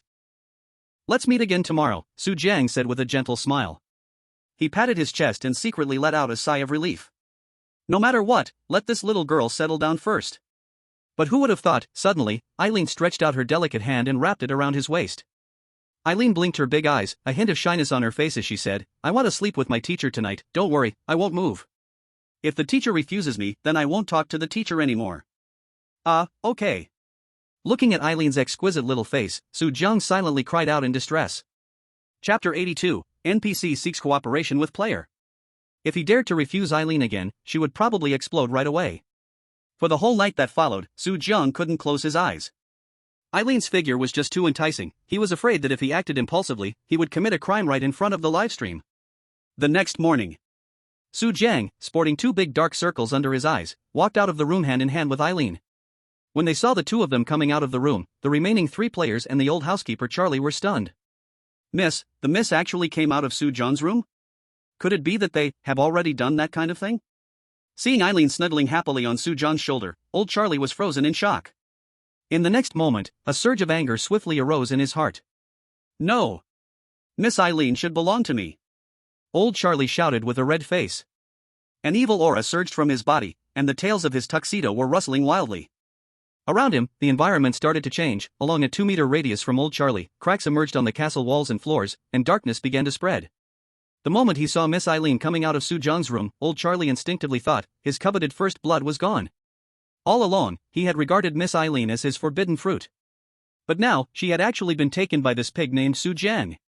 Darling, you rest for a bit, I'll go make you breakfast. After getting Su Jiang's permission, Eileen obediently showed a sweet smile. She released Su Jiang's hand and decided to prepare a rich breakfast for him to make up for his sleepless night. She had just walked away when old housekeeper Charlie immediately transformed into an S-rank monster and lunged at Su Jiang. Su Jiang, you bastard! How dare you occupy my Miss Eileen, my Miss Eileen! Old Charlie's eyes blazed with dark red bloodshot veins, and his mouth curled into fangs, his fingers quickly growing sharper than knives. The castle instantly became gloomy, with raging winds, a deathly silence surrounding them. Old housekeeper shouted hoarsely, I will kill you! Kill him! Kill him! The remaining three players and the people in the livestream also let out angry roars, all of them eager for Su Jiang to die. Clang! The next moment, Su Jiang drew out the dark bat knight blade. Old Charlie's expression darkened, his pace quickly halting. Come on, come at me. Su Jiang raised the dark bat knight blade, looking at old Charlie with a cold smile. With a thought, the entire nightmarish castle was immediately enveloped in overwhelming darkness. Countless blood-sucking bats quickly flew in from outside the castle, forming a black tornado hovering over the castle. As long as Su Jiang willed, these blood-sucking bats would dive down and devour old Charlie completely. This is my dark bat knight blade. Old Charlie's expression was on the brink of collapse. Yesterday, to please Miss Eileen, he had given his cursed item to Su Jiang. To think that just one night later, Su Jiang would use the dark bat knight blade against him. Impossible, how could you wield my dark bat knight blade? This guy can actually use old Charlie's exclusive cursed item. Old Charlie and the three players were all shocked. They knew how powerful the dark bat knight blade was, no one had ever been able to take it from old Charlie, yet Su Jiang had done it. So, how about it? Do you want to come and kill me again? Su Jiang swung the dark bat knight blade. A calm smile always hangs on his face. Old Charlie, who possesses an S-level exclusive strange device, has power comparable to an SS-level weirdness. But without his exclusive strange device, old Charlie is just an ordinary S-level weirdness. Su Jiang doesn't even need to use the dark bat knight blade now, he only needs to bring out the SS-level blood knight butcher to take down old Charlie. Good, very good. Kid, you have successfully provoked my anger. Old Charlie trembled in rage, coldly staring at Su Jiang. Unfortunately, he does not have his exclusive strange device now and cannot deal with Su Jiang at all. Charlie, what are you doing? Suddenly, a furious reprimand came from behind old Charlie. Eileen had returned with breakfast without him noticing. Seeing the conflict between old Charlie and Su Jiang, Eileen's face instantly turned icy. Miss Eileen. Old Charlie shivered all over, scared and hurriedly bent down to retreat. He fearfully shouted, Miss Eileen, I didn't do anything, I really didn't do anything. Eileen shot him a cold glance and snorted, humph. It's best if you've done nothing. You need to report to my mother right now, just say that I am going to bring someone to meet her, say that I want to marry him. Marry? Old Charlie's face changed again, and he reluctantly lifted his head. In just one night, Su Jiang had actually conquered Miss Eileen. How great could his charm be? Yes, I will report right now. You few come with me. Old Charlie was so angry that he almost bit his teeth to pieces, grabbing a few players nearby and taking them away. You want me to report to Lady Alice, right? Then I will go now. When Lady Alice knows that Miss Eileen is getting married, by then, there's no need for me to take action. Su Jiang will still die, no one can take Miss Eileen away from the lady. Old Charlie burst with evil energy, suddenly letting out a strange laugh, hee hee hee hee. The few players next to him had long been terrified, they huddled together, their faces whiter than wax paper. We are going to meet Lady Alice now, what should we do? Clearly, in this world dungeon, the double bosses will never meet in advance, why are they meeting now? It's all that damn Su Jiang, he must have caused this. A few players bitterly cried with tears, as Su Jiang not only took away Miss Eileen but also brought out another big boss of this dungeon. If they accidentally anger Lady Alice, it would probably be worse than being ground into meat paste by Miss Eileen. If I have a chance to go out, I will definitely take revenge on this kid. Why did God let me enter the same dungeon with Su Jiang? Everyone cried out in despair, holding their heads. You few, come here. At that moment, old Charlie suddenly turned his head, his cold gaze making them feel a chill in their hearts. Butler, what do you want? The few players dared not disobey and timidly approached old Charlie. Old Charlie stared at them for a while before opening his mouth, saying, You few, later go with me to report, just say that Su Jiang wants to take the young lady away, let the lady come to save her. Ha! A few players couldn't believe it, looking at old Charlie in disbelief. Old Charlie means, to conspire with them against Su Jiang? In the live broadcast room, everyone was dumbfounded upon hearing old Charlie's words. Did I hear that right? The NPC in the dungeon actually wants to team up with players to deal with another player. I have only seen NPCs in strange dungeons kill players, never seen NPCs collaborate with players. Chapter 83, Upside Down and Backward. Such a thing could almost be said to be unprecedented. An NPC in a strange dungeon cooperating with players, who would dare to believe this if it were to be spoken out? But it unexpectedly happened inside the Nightmare Castle. The remaining 3 players exchanged glances, all doubting whether they had entered the wrong dungeon. Mr. Charlie, is what you said true? Are you really going to take us to see Lady Alice to report? One player asked. Old Charlie angrily waved his fist, of course, otherwise, why would I call you over? As long as you help me report. Once the task is accomplished, I will definitely give you a big reward. A big reward? Isn't that a hidden task? The 3 players instantly showed surprised smiles. Hidden tasks are something you can encounter but not seek. Moreover, this reward is from the S-Class Eerie Old Charlie, so the prize is definitely not below the exclusive Eerie objects. What's more important is that the other 3 players have long disliked Su Jiang. Thinking about how Su Jiang could be with Miss Eileen, they felt equally irritated. We can report Su Jiang and get a reward, why not do it? Okay, Mr. Charlie, we agree to you. As long as you give us a reward, we'll do whatever it takes. After a simple discussion, the 3 players decisively agreed to Old Charlie. Old Charlie grinned ominously and lowered his head. If that's the case, you'll have to speak well of him to the lady. No matter how bad that guy is, make sure to describe him as terrible. Don't worry, this is absolutely no problem. The 3 players patted their chests, affirming with confidence. Although they had never seen Lady Alice since she was an SS Class Eerie, she should be about the same as Miss Eileen. And now that old Charlie was leading them, Lady Alice surely wouldn't act against him. The few of them hurriedly rushed to Lady Alice's location. Lady Alice's residence was on the other side of the Nightmare Castle, over 300 meters away from where Miss Eileen lived. In fact, the entire Nightmare Castle was larger than they had imagined, almost like a small city. It was just that other high-level Eerie's were hidden inside the castle, and the remaining 3 players didn't dare to explore. But now that old Charlie was leading the way, everything was different. The group confidently passed through the castle, under the watchful eyes of many high-level Eerie's, and arrived at Lady Alice's bedroom door. Knock, knock, knock. My lady, are you awake?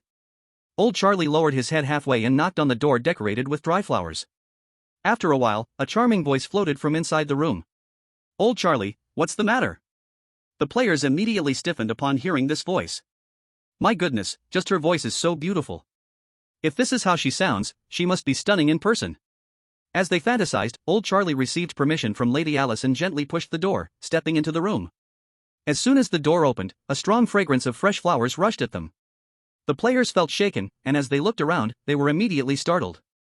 Before them was a room filled with flowers, the floor scattered with bright red roses. Compared to the other dark places in the castle, it was completely refreshed. In the center of the room was a soft bed, also adorned with flowers. On the bed lay a woman with an incredibly alluring figure, her long wavy hair cascading down.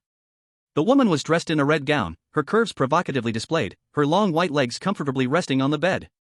Just one glance and the players nearly had their blood rush to their heads, their noses almost spurting blood.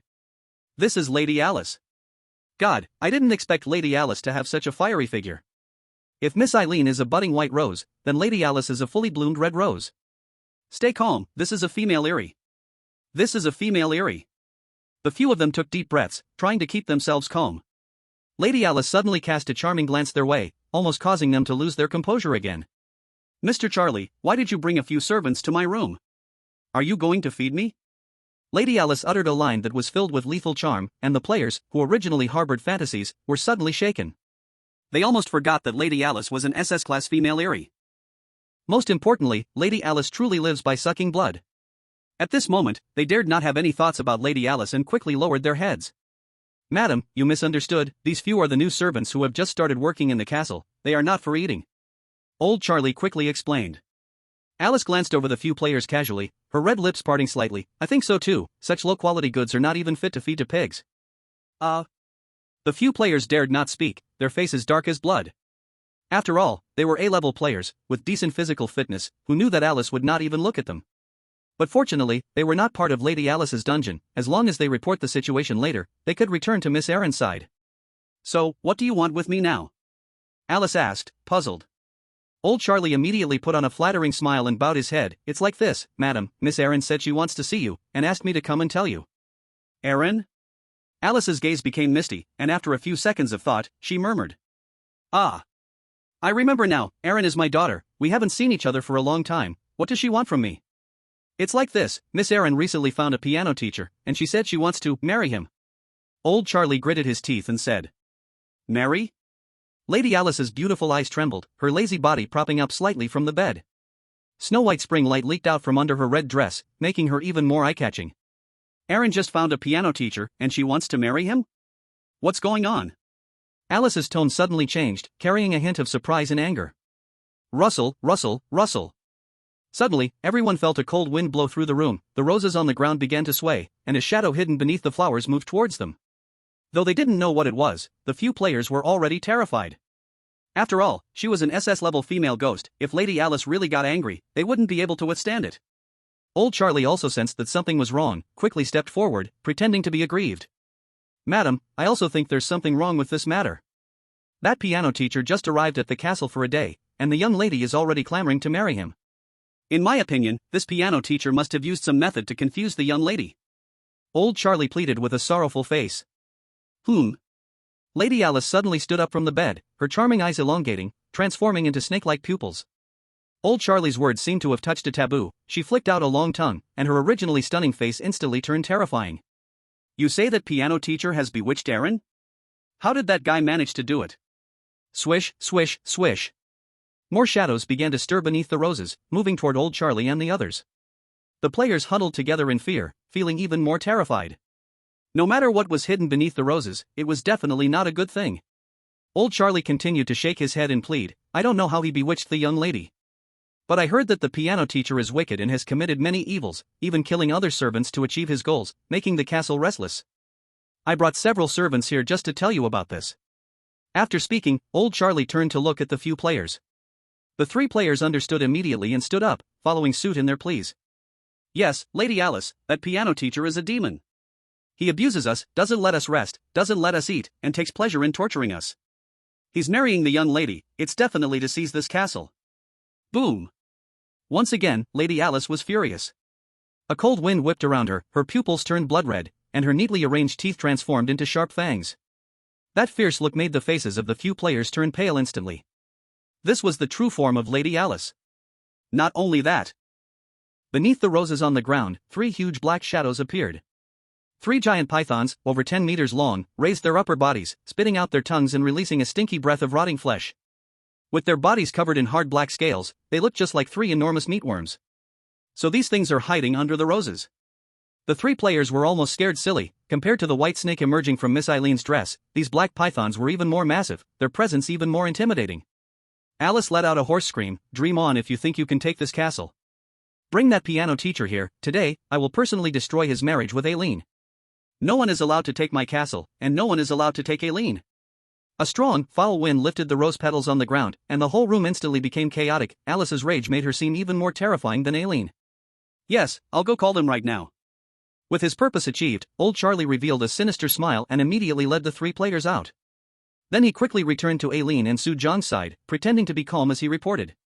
"Miss Aileen, the lady has gotten up." At this moment, Su Jiang was holding the breakfast made by Aileen, which was incredibly difficult to swallow. Her own plate was almost entirely filled with raw meat, bleeding as if freshly cut from a person. "Then let's hurry and go." Not knowing how to refuse, Su Jiang heard old Charlie's voice and quickly set down his plate, taking Eileen's hand and moving forward. "Humph. I wonder how long you can keep your cool. When you meet the lady, don't think the dark bat night blade will work against her." Old Charlie and the 3 players followed behind, watching them hold hands, each glaring with hatred. As long as they dealt with Su Jiang, they could return to the normal quest. Now that's going to be a good show. Will Lady Alice and Miss Aileen clash ahead of time? This is the first appearance of both bosses in this strange quest. Su Jiang is dead meat this time. In the live streaming room, a crowd was waiting to see the good show. They had never seen a storyline with dual bosses before. Everyone's heart was filled with anticipation. Meanwhile, Alice was going wild in the room, controlling the 3 black pythons as they slammed into everything, producing booming sounds from within. The entire castle shook, and countless black crows took flight from the top of the castle, circling above it. Many high-level anomalies living in the castle were scared back into their rooms, too terrified to peek out. Only Lady Alice was the ruler of the Nightmare Castle. And only Lady Alice could become the nightmare in everyone's hearts. It seems your mother is throwing a fit?" Hearing the sound, Su Jiang turned his head and tightened his grip on Eileen's soft, cold hand. "Dear, don't worry." Eileen's pretty face showed a layer of anxiety, but her eyes were still filled with determination. "But no matter how my mother changes, I won't be afraid. I just want to be with you." Su Jiang saw it all and gently stroked Eileen's head. As a player who perfectly cleared the Nightmare Castle quest, Su Jiang knew the situation between Alice and Aileen well. Lady Alice was a woman with an extremely strong desire for control. Even with her own daughter, she wanted to keep her bound to this castle. As for the other things inside the castle, they were all forcibly retained by Alice. This was also why Aileen developed a Yandere mentality, becoming another SS-level female anomaly within the castle. And now, Aileen was finally willing to stand up and face the mother who had been binding her. "Don't worry, nothing will happen." Su Jiang smiled calmly. They soon arrived at Lady Alice's room. Old Charlie took the lead, charging into the room with the 3 players. "Madam, the young lady and the piano teacher have arrived." "It's this piano teacher, he wants to marry the young lady." Old Charlie stormed in, complaining to Alice. "Where is he?" The whole room was turned into a dump by Alice, filled with broken flowers and stones everywhere. Hearing old Charlie's voice, she immediately controlled 3 black pythons to rush over, her crimson eyes fixed on the 2 black figures appearing outside the door. "Dare to take my daughter away, I will make you suffer more than death. I'll turn you into human meat cans to feed my 3 precious pythons." Madame Alice roared with a sharp voice. Now Su Jiang is dead for sure. Old Charlie and the other 3 players shrank in a corner of the room, sneering coldly. Madame Alice personally stepping in, Su Jiang will forever remain in the Nightmare Castle in death. At the same time, Su Jiang held Aaron's hand, just stepping into the room, and immediately saw the terrifying Madame Alice rushing toward him. Unexpectedly, seeing the frightful Madame Alice, Su Jiang showed no fear at all. In fact, a warm smile appeared on his face as he greeted the black shadow before him. "Alice, long time no see." "Wow." At this moment, the 3 black pythons, under Alice's control, had already opened their huge mouths and lunged toward Su Jiang. But upon hearing that extremely familiar voice which she had missed countless times, Alice's figure suddenly stopped. In the next moment, her scarlet eyeballs suddenly returned to normal, covered in a layer of mist. Chapter 85, Simply Sleeping. In front of her appeared a slightly handsome face bathed in sunlight. How many times had Alice longed for and missed this person before her? "Darling, you're back." In the next moment, Alice's expression quickly changed as she rushed toward Su Jiang, her tears pouring like rain. Bang! The 2 embraced, producing a muffled sound. Ouch. Su Jiang couldn't help but emit a muffled grunt, deeply inhaling the milky fragrance before him. Alice's figure was even more fiery than Aaron's. She charged over like a ball, almost taking Su Jiang's life. What is going on? How could Su Jiang be with Madame Alice? Old Charlie and the remaining players were in shock. Old Charlie had been in the Nightmare Castle for so long and had never seen Su Jiang, but Madame Alice seemed to have known Su Jiang for a long time. Su Jiang, you're finally back. Without you by my side, I felt so lonely every day. Madame Alice held Su Jiang tightly, her enchanting eyes filled with sorrow, kissing his face repeatedly. What did Su Jiang do in his last life to deserve Madame Alice's affection? I hate it, why wasn't it me that got kissed? Tut, Su Jiang really is capable, even Madame Alice has been conquered. Wait a minute, if Madame Alice also loves Su Jiang, then what is the relationship between them and Miss Erin? The viewers in the live stream were stunned. Su Jiang held Erin's hand while kissing Alice. Both mother and daughter had fallen into his hands. Wait? Madame Alice said she felt lonely without him? Suddenly, old Charlie's eyelids twitched, as if he thought of something. He remembered that Madame Alice had always disliked getting close to people, with only 3 black pythons by her side. Even as the old butler, he had only seen Madame Alice a few times in a year. But in a certain year, Madame Alice suddenly hired a personal secretary, who reportedly spent every day happy in the room with her. This kid, could it be that he was Madame Alice's secretary back then? As this thought emerged, old Charlie's face turned pale. He remembered that after the secretary left, Madame Alice had locked herself in the room for 3 days and nights, crying her heart out. During those 3 days and nights, eerie, melodious cries echoed throughout the castle, causing all the higher-level strange beings residing there to feel scared, as if facing a nightmare. I never expected that the one who made Mrs. Alice so sad would be this kid in front of her. Ahem, dear mother, you should let go now. Just when Mrs. Alice was kissing Su Jiang with passion, an unexpected cough broke the moment. Alice looked up and immediately saw her daughter Erin. At this moment, Erin's eyes were also filled with resentment, tightly gripping Su Jiang's hand. She brought Su Jiang here to confront her mother, not to have her man stolen away. Erin, your wedding partner, could it be Su Jiang? Seeing the two closely embraced, Alice's pupils trembled in shock. At first, when she heard old Charlie's words, she thought Erin's new piano teacher was a bad person. But when she saw Su Jiang, that thought was immediately dispelled. The time she lived with Su Jiang was the happiest time of her life. Alice knew Su Jiang's character well, he would never confuse a woman for the sake of lust. Old Charlie must have lied. Mother dear, you. Shut up, I'll settle the score with you later. Erin wanted to discuss her marriage with Su Jiang, but suddenly Alice shouted angrily, radiating a dark aura, then turned her beautiful eyes. She stared intently at old Charlie and said, Old Charlie, tell me what's going on. Why are you trying to frame my closest lover? Hiss. On the ground, 3 black pythons slithered over again. The massive snake heads appeared in front of old Charlie and the others, scaring them out of their wits. Old Charlie bent down in fear, sweating profusely behind him. Madam, I didn't frame Su Jiang, he really is a bad person. Old Charlie's murky eyes were filled with terror. At this point, he could only stubbornly deny that he had framed Su Jiang. With Mrs. Alice's close relationship with Su Jiang, she definitely wouldn't let him off easily. Alice said solemnly, from what I know of Su Jiang, he would never be the kind of lecherous man who lusts after women. Why are you slandering him for enchanting my daughter? What? Enchanting? Who is enchanted? Erin's pretty face suddenly turned serious as well. She had brought old Charlie over to inform her mother. Who would have thought this guy was secretly stirring up trouble, trying to frame Su Jiang? No wonder her mother had been furious in the room earlier, it was because of this matter. Madam, I really didn't lie. This kid pulled Miss Erin back to his room to sleep last night, he just arrived at the castle a day ago. How could he get close to Miss Erin so quickly? This morning, they both came out of the room together.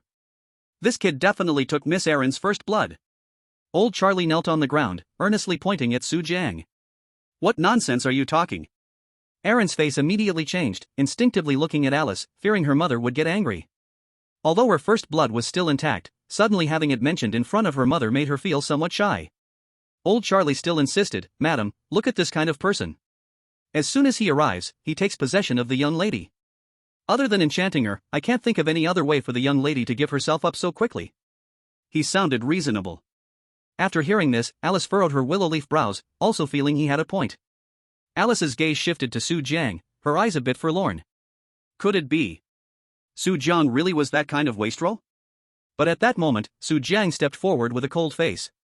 What are you talking about, you old fool? Who said I took Miss Erin's first blood? Miss Erin is still pure. Ha? As soon as Su Jiang's words came out, several faces changed at once. You didn't sleep with Miss Erin last night? Old Charlie was so anxious that his tone trembled, his eyes filled with disappointment. Miss Erin was the good woman he dreamed of, and he had wished countless times to have her under him.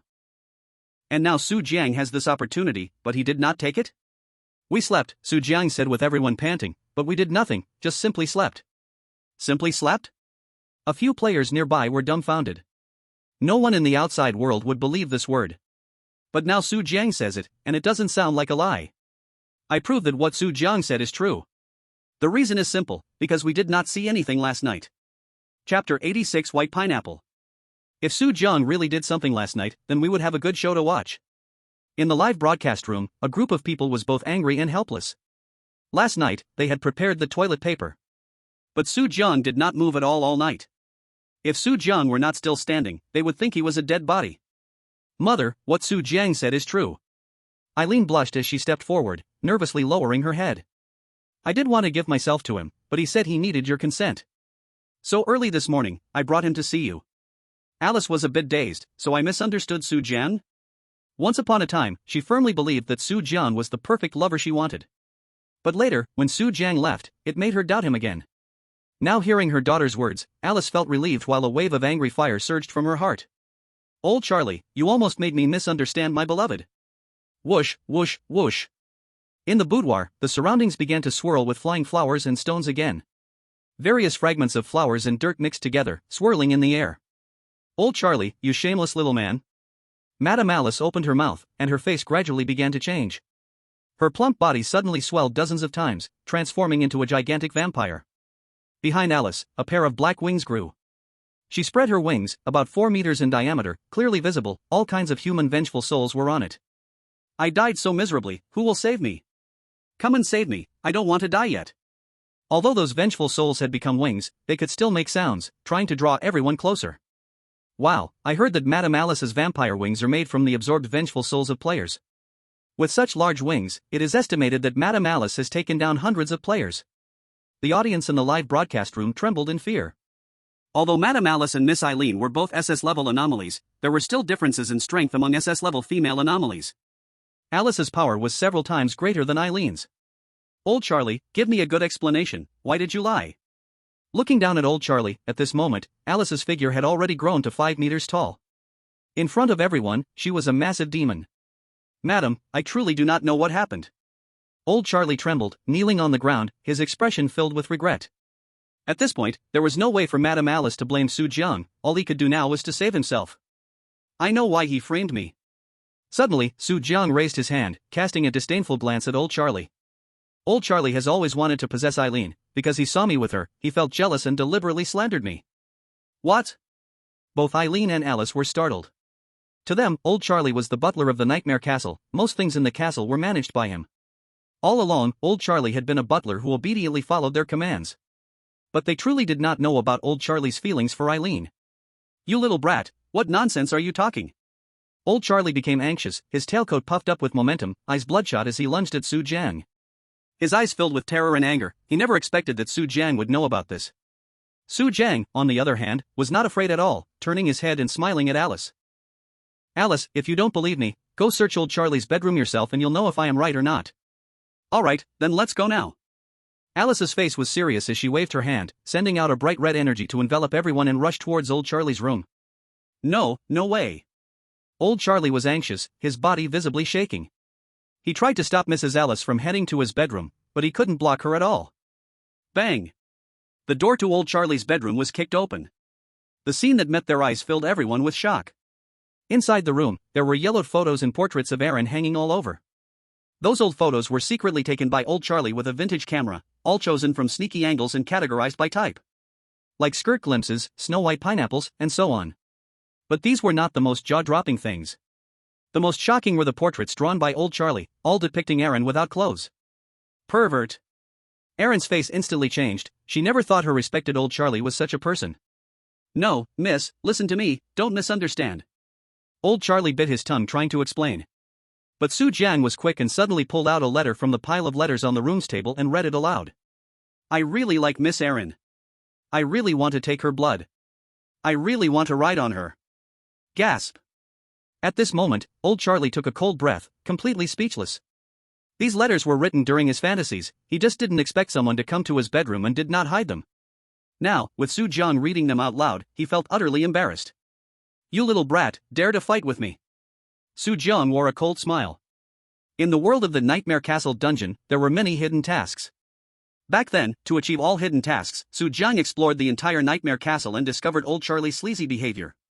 Originally, he didn't plan to complete this hidden task because the rewards were not significant. But now, old Charlie actually teamed up with other players to slander his personal integrity. How could he tolerate that? "Mr. Charlie, what do you have to say now?" Alice and Aaron, mother and daughter, were both angry. The two SS-level female spirits began to unleash their power, shaking the entire Nightmare Castle.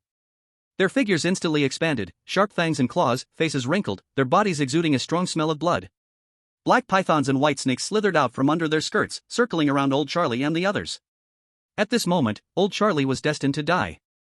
"Damn it, you brat, I'll go all out with you." Old Charlie turned to pounce on Su Jiang, his two fangs aimed at his neck. But soon, a skull-crushing hammer appeared in front of him. Su Jiang swung the hammer down, directly smashing his head. Old Charlie's headless corpse fell to the ground convulsing, quickly becoming cold. Whoosh! The two mother and daughter, who originally wanted to devour old Charlie alive, instantly reverted to their gentle forms, obediently coming to Su Jiang's side. "Darling, why did you kill him so quickly?"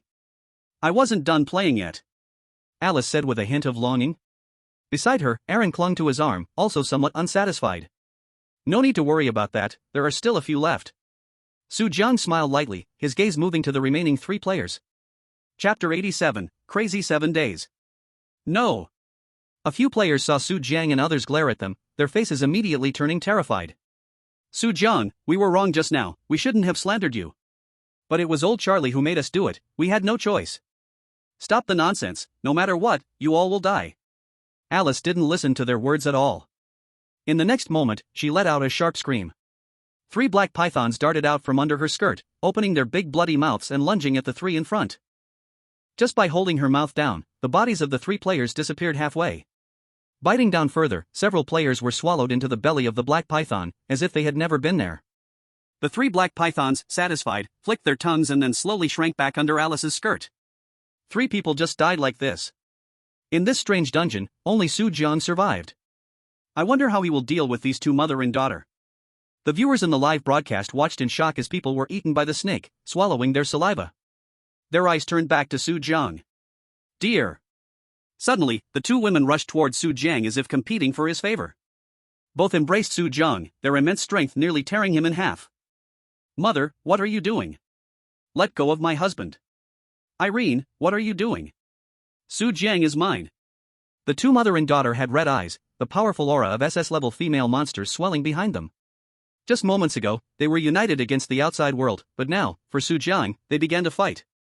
2 SS-level monsters fought in front of Wu Jiang, countless white snakes and black pythons twisting together in an attack. But in the end, Alice, as the mother, had the upper hand. "I won." Alice pinned Irene down, both were SS-level monsters, but Irene was no match for her. "My dear daughter, Su Jiang is mine, you cannot marry him." Alice's lips curled into a seductive smile, suppressing her daughter and feeling extremely happy inside. "No, I want to marry him," Irene said with tears in her eyes. Although pinned down by her mother, her desire to be with Su Jiang never changed. "Unless you kill me, I will still marry Su Jiang. I am in true love with him, you two have only a physical relationship." "You!" Alice nearly fainted from rage at her daughter's words. If her relationship with Su Jiang was merely physical, how could she miss him every day after he left? If Su Jiang had never left, they would have married long ago, and there would be no Irene.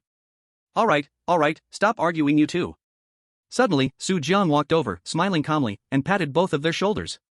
"What's the big deal? Why not both of you be with me?" "Huh?" Immediately, Alice and Irene were stunned. In the live broadcast room, a crowd of people gasped, almost spitting out their drinks. "Su Jiang, you are amazing. Others would be satisfied with either Alice or Irene, you actually want both. Good. You want to play this way, mother and daughter together, you really know how to play." Impossible, how could Alice and them agree to such terms? Who knew that Alice and Irene would frown and pout? The two thought for a while, and then exchanged looks filled with affection before turning to Su Jiang together. "All right, dear, then we both belong to you. As long as we can be with you, how many can it be?" The two mother and daughter blushed, a hint of shyness on their faces. For their future happiness, they were willing to do this. Ding. At the same time, a system prompt sounded in Soo-jong's ear. You have successfully cleared the SS level World Dungeon Nightmare Castle, rewards are being calculated. Clear condition, solo clear the dungeon with 2 bosses, rating, perfect. Map exploration rate, 50%, rating, normal. All task completion status, 70%, rating, normal. Number of clearers, 1 person, rating, perfect. Overall rating, SS. You have gained 1 million player experience, you are 99 million points of experience away from becoming SS level. In the live broadcast room, everyone saw the 2 mother and daughter suddenly reconcile, each leaning on Soo-jong's shoulders. No way, Soo-jang, both mother and daughter actually agreed to you. This plot, I never expected. I was wrong, I underestimated the endurance of female monsters, things that ordinary people can't do, they can. Great, Alice, Irene. The 3 of us can live well from now on. Soo-jong's face revealed a satisfied smile. He turned to kiss both Alice and Aaron on their smooth foreheads. Husband. The 2 women nestled in Soo-jong's arms, their eyes filled with affection. Alice eagerly reached out her hand, unable to suppress her excitement, and said, So husband, now that we are together, isn't it time to get down to business? Right. On the other side, Aaron also blushed as she spoke. Of course, it's time to get down to business. Smelling the milky scent coming from the 2 women, Soo-jong couldn't help but swallow. No matter if it was Alice or Aaron, their figures were top-notch. Curvy and beautiful, with fair skin, one mature and one youthful, both were extraordinary. Is it finally coming? I really want to see this 3-way battle. The live stream room was also filled with excitement from the 2 women. But this time, just like before, after confirming the passing of the dungeon, the live stream room was closed again. The viewers were frustrated, unable to see the action-packed battle, and could only curse through the screen. On the other side, Soo-jong, having successfully passed the dungeon, did not rush to leave. Because he had successfully passed the dungeon and became the first to gain the favor of both bosses. The system rewarded him specially, allowing him to choose one of Alice or Aaron to bring out of the strange world. As for the other, she would get a card about her background, making it easier for Soo-jong to manage the strange world in the future. After careful consideration, Soo-jong chose to bring Aaron out first because Aaron's personality was more clingy compared to Alice. Since it's like this, you have to stay with me for the next 7 days. After learning that she couldn't immediately go out with Soo-jang, Alice forcibly pulled him to her side. Alright then, Aaron, you wait a moment. Soo-jang looked at Aaron reluctantly. Okay, I'll wait for you. Although Aaron felt a little conflicted, she was thrilled that Soo-jang wanted to bring her out first, so she agreed. Since it's like this, my dear, let's go back to the room now. Alice held Soo-jang's hand, her eyes alluring as she pulled him into her room. The next 7 days would be the wildest 7 days. Chapter 88, Breaking Records. Swipe. Upon returning to the real world with Aaron, Soo-jang had spent a complete 7 days farming in the dungeon. During these full 7 days, Alice truly didn't want him to rest at all. Basically, apart from eating and sleeping, the 2 hardly stopped. My dear, remember to take me out when you return. As he was leaving, Alice, glowing red with excitement, held Soo-jong's hand, her eyes glistening with tears, reluctant to part. Don't worry, I will definitely come back to take you out. Compared to Alice, Soo-jong's expression was much worse. Although the past 7 days were enjoyable, they were also tiring. Fortunately, he was now an S-level player and his physical condition was quite strong. If it were an ordinary person, they would have probably been exhausted to the point of being like a paper-thin person. Aaron, this is my home. After bringing Aaron back to his place, Soo-jong first showed her around the house. Suddenly, Aaron reached out her hands to hug him, her ample body leaning towards him. My dear, I don't want to hear that right now. Aaron blushed and smiled. Her bright red lips slightly curled, revealing a hint of seduction. You accompanied mother for a full 7 days in the castle, and now it's my turn, right? Aaron licked her lips. Ah? So soon? Soo-jong supported himself, feeling a mix of crying and laughing. Even if he was plowing a field, there had to be some time to rest. Aaron pouted, saying sadly, I don't care, anyway, you have to accompany me just like you did with mother. Alright, let's go back to the room first. Soo-jang smiled helplessly and had no choice but to take Aaron's hand back to the room. In fact, Soo-jang had already developed an interest in Aaron. After all, she was Alice's daughter, and she was just starting to bloom. It's okay, I'm still good, I can still go on. Soo-jang clenched his fists, his eyes sparkling with impatience. Dear, let's get straight to the point. As soon as she entered the room, Aaron quickly closed the door. A ray of spring sunlight shone on the floor, and the 2 did not pause. 1 hour, 2 hours, 3. When Soo-jang finally stopped, he was already drenched in sweat. Although it was Aaron's first time, in some way, it excited Soo Jung even more. And unlike Alice, Aaron was different. If Alice was the most delicious juice, then Aaron was the warm spring that warmed the body and soul. Dear. Before Soo Jung could even rest for 3 minutes, Aaron, covering herself with a blanket, blushed and reached out her hand to him. Are we going again? Soo Jung helplessly rubbed his forehead. He had just been busy for 3 hours. But looking at Aaron's appearance. Aaron playfully patted Soo Jung's chest, pouting a bit proudly. Don't think I don't know, dear, you've spent up to 10 hours with my mother in the castle. In an instant, Soo Jung's sweat poured out even more. It seemed this little girl Aaron was determined to break the record today. For the next entire day, Soo Jung kept working silently. Only when Aaron was finally satisfied did Soo Jung let out a sigh of relief. At the same time, Soo Jung uploaded the Dual Boss World Dungeon completion online, and the global strange guilds erupted again. Damn! Why is it Soo Jung again? This kid actually cleared the Dual Boss dungeon this time. Not only that, but he also got the SS level exclusive strange object from Old Charlie. In the beautiful country, at the headquarters of the official strange guild. Bang! A cup was smashed to pieces. Damn it, that Soo Jung actually harmed my son. My dear son, to think he died in the nightmare castle like this. A muscle-bound, pitch-black African-American knelt on the ground, crying painfully. Hearing his miserable cries, several senior players from the beautiful country shrank back in fear.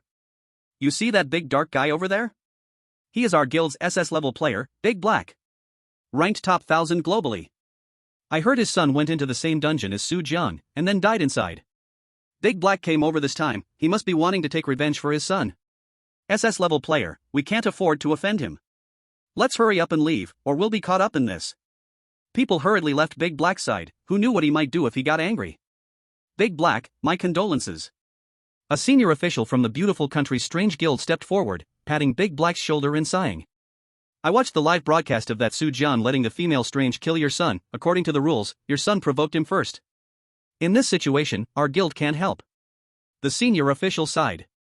Although the beautiful country was furious about losing a senior player, they couldn't take any countermeasures when they learned that Soo Jung was the one who caused the death.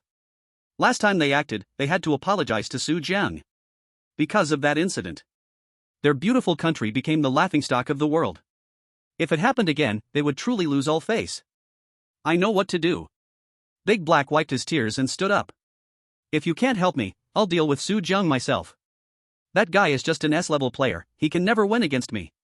Come out, dear. Suddenly, Big Black, using his controller identity, summoned an SS-level female strange creature. This female strange creature was of the same skin color as him but was enormous, almost like a mountain of flesh. SS-level female strange. Big Black, you can actually control an SS-level female strange now. The senior officer beside him was so scared he kept retreating, his face pale. Afraid the female strange might get angry and swallow him whole. Big Black coldly said, "Oomph. This is the SS-level female strange I recently acquired. With her and my S-level dark red blade, I will definitely be able to take down Soo Jung. Wait for my good news." After saying that, Big Black left with the female strange. Great, finally someone can deal with Soo Jung. The senior officer's face was filled with joy. If Big Black really could take down Soo Jung, absolutely their greatest fortune. Not only Dehe, but also others in the world who lost loved ones because of Soo Jung sent assassins to Huagua, ready to deal with Soo Jung together. On the other side, in Soo Jung's room. After staying with Ai Lin for another night, Soo Jung supported his aching waist and slowly walked out of the room. "Boss, you're back." Suddenly, a sexy beauty in a black long dress, voluptuous and alluring, shouted from outside the door. It's you? Soo Jung turned around and finally recognized Mo Fusheng, the president of the Floating Life Guild. "What brings you here? Do you have something to say?" "No, but I could have." Mo Fusheng lifted her head, wanting to say something, but suddenly her face turned bright red. "Boss is really amazing, barely stopped last night." Mo Fusheng murmured to herself. She rushed over the moment Soo Jung left the nightmare castle. But by the time she arrived, Soo Jung was already in the room with Ai Lin. Originally, Mo Fusheng wanted to wait until Soo Jung came out to talk business. Who would have thought that this wait lasted an entire night? Chapter 89, High-Level Performance. That night, Mo Fusheng did not sleep at all. Even sitting in the living room, she could hear the seductive sounds coming from Soo Jung's room. That pleasant sound made her wet. Her back was even damp. Mo Fuxing secretly glanced at Su Jiang, finding he was not paying attention to her. His jawline was clear, and his prominent throat highlighted his masculine charm. Mo Fuxing couldn't even dare to imagine what it would be like if she could also stay in a room with Su Jiang for a night. You still haven't mentioned the matter? Suddenly, Su Jiang's calm voice came, pulling Mo Fuxing back to reality, and she hurriedly trembled. It's like this, boss. After you came out of the dungeon yesterday, many guild members have called saying they want to see you. They are waiting outside now. Should I let them in? More guild members are coming? What do these people want? Su Jiang said impatiently. Boss, they all want to buy the cursed items in your possession. Mo Fuxing lowered her head and smiled, then reached out to point at herself. Of course, I am included among them. As long as the boss is willing to sell the advanced cursed items, no matter the price, I will find a way to get it for you. Mo Fuxing's tone was eager. As Su Jiang's personal secretary, she understood his situation quite well. This time, Su Jiang entered the Nightmare Castle and obtained the exclusive cursed item of the old butler Charlie. This exclusive cursed item's power is even stronger than some ordinary SS level cursed items. In addition, Su Jiang also has the SS level Blood Knight Butcher, as well as various cursed items below S level, like the Skull Crusher, Teacher's Ruler, Ghost Shadow Dagger, etc. If possible, please sell me the Skull Crusher. I will pay any price. Mo Fuxing's expression was extremely sincere. Although she was also a high-level player, it was awkward that due to completing fewer hidden tasks, she had never been able to obtain a good cursed item. She knew Su Jiang was unlikely to sell the Blood Knight Butcher or the Dark Bat Nightblade, the two high-level cursed items. But even getting the Skull Crusher would be a great help to her. Not for sale. Su Jiang's few words easily dismissed Mo Fuxing. Boss, why not sell? You have so many cursed items, selling one to me won't cause any loss. Mo Fuxing said anxiously. I have many cursed items, but why must I sell? Su Jiang said coldly, making Mo Fuxing's face flush immediately. But looking at Su Jiang's impassive expression, Mo Fuxing could only sigh in defeat. Since that's the case, fine, just let me know when you want to sell. I will convey your intentions to those people. After saying that, Mo Fuxing walked away lightly, her body swaying as she vanished from Su Jiang's sight. Until she left, Su Jiang's expression softened slightly. Cursed items, how can they be easily given away?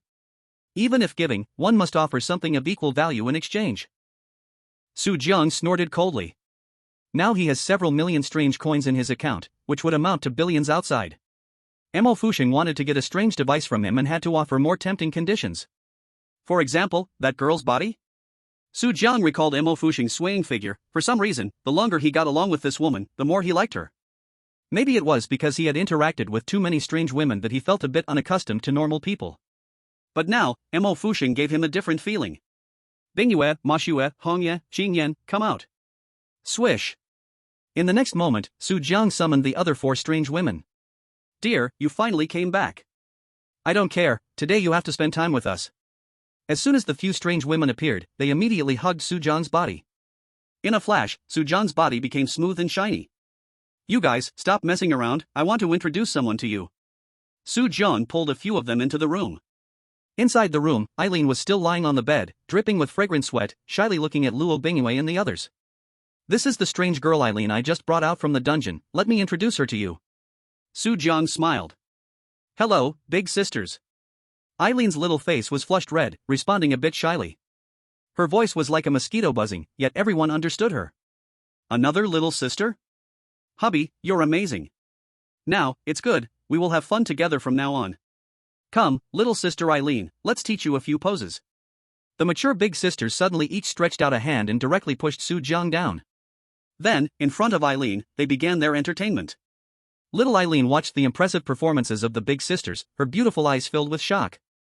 If this continues, he would really be played to death by them. Hee hee, the fake is no match for you, hubby. Luo Bingyue said with a sly smile. Ning Hongye also winked at him, don't worry, dear, we are training little sister Eileen well for your happiness. Happiness? Aren't I going to be more tired in the future? Dear, don't move, let me try first. Suddenly, a cold little hand reached up, Su Jiang only smelled a milky fragrance as Eileen approached him. Before he could react, Eileen had already taken action under the guidance of several strange women. I have to say it was indeed quite comfortable. Meanwhile, outside Su's house. At this moment, Su's residence was already surrounded by a dense crowd. Dozens of top luxury cars were parked at the door, and countless people in suits were waiting outside. Each of these people was a big shot from the top strange guilds in China. They appeared at Su Jiang's door for only one reason. Why hasn't Su Jiang come out yet? Hasn't he been back the whole day already? We've waited so long and he still hasn't come out. It's clear he looks down on us. The crowd outside had serious expressions, their eyes exuding power. Since learning that Su Jiang obtained an S-rank exclusive strange device from the strange dungeon, almost all the heads of the top guilds in China had come. After all, it was an S-rank exclusive device. Everyone wanted Su Jiang to sell it to them. If Su Jiang could sell the Dark Bat Night Blade to me, I could give him $1 billion. With this device, we could walk sideways in dungeons below S-rank. Many hearts were filled with confidence, believing Su Jiang would definitely sell the Dark Bat Night Blade. At that moment, the door of Su's house suddenly opened. Someone is coming. Someone is coming. Everyone hurriedly squeezed to the front of the yard, and a hot figure walked out from inside the house. Chapter 90, Disgusting, Really Disgusting. President M.O., how's it going? Did Su Jiang agree? If he's willing to sell the Dark Bat Night Blade, I can give him $1 billion. People outside shouted one after another. $1 billion? What kind of daydream are you having?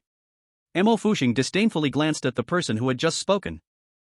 Both hands pulled closer to the door. Boss Su said, he won't sell strange items, not even the lowest grade. Bang! The door slammed shut, leaving everyone outside stunned. Then, they came to their senses, and each person's face turned ashen with anger. Damn, that Su Jiang is so arrogant. I came to buy strange items from him, that was showing him respect, but I didn't expect he wouldn't even meet us. The players from the Strange Guild were all furious. At least we are the Strange Guild of Hua Country, we should help each other. He is treating us with disdain, we can't let him off so easily. Yes, we can't let him off easily. The guild leaders were angry, huddled together to discuss how to deal with Su Jiang. Next time a guild dungeon opens, we should all unite and take him down first. Let's first blast him, then we can snatch his strange items.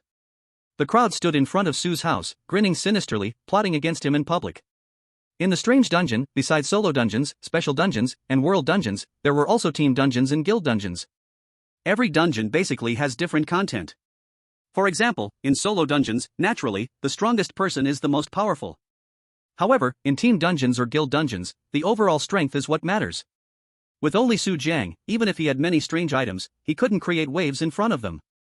That is why they were so confident. No matter how powerful Su Jiang is, he couldn't fight against 1,000 foes. Let's go, we'll head back for now. We'll talk when we enter the dungeon next time. Next time the dungeon opens, I will make sure Su Jiang has no place to be buried. A group of people hurriedly left. In the room, Su Jiang was tormented by a few women for several hours before finally being able to rest. When he came out of the room, M.O. Fuxing was no longer in the house, he probably left early. But on the table, he had thoughtfully placed a plate of fried eggs. Boss is so tired, remember to replenish your nutrients. Clearly, M.O. Fuxing knew what Su Jiang was doing in the room. Su Jiang smiled, with his current physique, he wouldn't even feel tired after working all day. However, looking at the 8 eggs on the table, he obediently ate them all. After finishing the eggs, he finally had time to take out the Alice's identity card he obtained from the dungeon. Bang! In the next moment, he crushed Alice's identity card, and the fragments instantly transformed into countless glowing points rushing into his mind. No! Darling, don't! What rushed into Su Jiang's mind was a tragic memory. The ragged Alice had her hands bound in a dark prison cell, and in front of her, a man was drawing blood from her with a syringe. Darling, you don't have to worry, once I develop the vampire virus, we can be together forever. The man, holding the syringe, pierced Alice's arm, trying to draw blood from her. But there was no blood left to extract from Alice's body. Frustrated, the man eventually aimed the syringe at Alice's already swollen belly. The fragmented memory ended here, and Su Jiang felt immense pain. The characters in the strange dungeon mostly appeared in reality. What he just saw was Alice's last memory in life. To learn the details of the incident, Su Jiang opened his phone and found a news article from abroad. According to reports, Count Harry's wife Alice was found murdered this morning. The murderer is Count Harry himself. According to Count Harry's description, he did this because he wanted to develop the vampire virus. A baby girl was discovered in Alice's womb, but unfortunately could not be saved. Snap! Su Jiang gripped his phone, unable to contain his anger, and easily crushed the screen. Didn't expect that in this world, someone would use their own wife and child for experiments to become a vampire. Darling, you must rescue my mother. Eileen didn't know when she had come to Su Jiang's side, looking at him with tearful eyes. Su Jiang took a deep breath, embraced her, and inhaled the milky fragrance coming from her body. Don't worry, your mother is fine. Su Jiang checked the quest, wanting to bring Alice out. He had to enter another world quest, Nightmare Castle before. The reason it's Nightmare Castle before is that this castle is different from the one he entered before. In the previous castle he entered, the owner was Alice. And in Nightmare Castle before, the owner was the husband who killed Alice. Previously, Su Jiang completed Nightmare Castle, but the map exploration and quest completion rates were not 100% because he had not yet entered this quest. Whether it was to save Alice or to perfectly complete the quest, he had to go in once more. Ding ding ding. At that moment, Su Jiang's phone rang urgently. Hello, is this Miss Mu Shang? Thank you for the fried egg. Su Jiang answered the phone, wanting to thank him Shang. But unexpectedly, when the call connected, a cold, sinister laugh suddenly came through.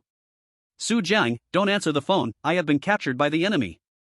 From the other end, Shang's anxious, choked voice came through. It's people from the beautiful country guild, an SS level player, and there's also an SS level female weird creature. Su Jiang immediately furrowed his brows tightly. Shut up.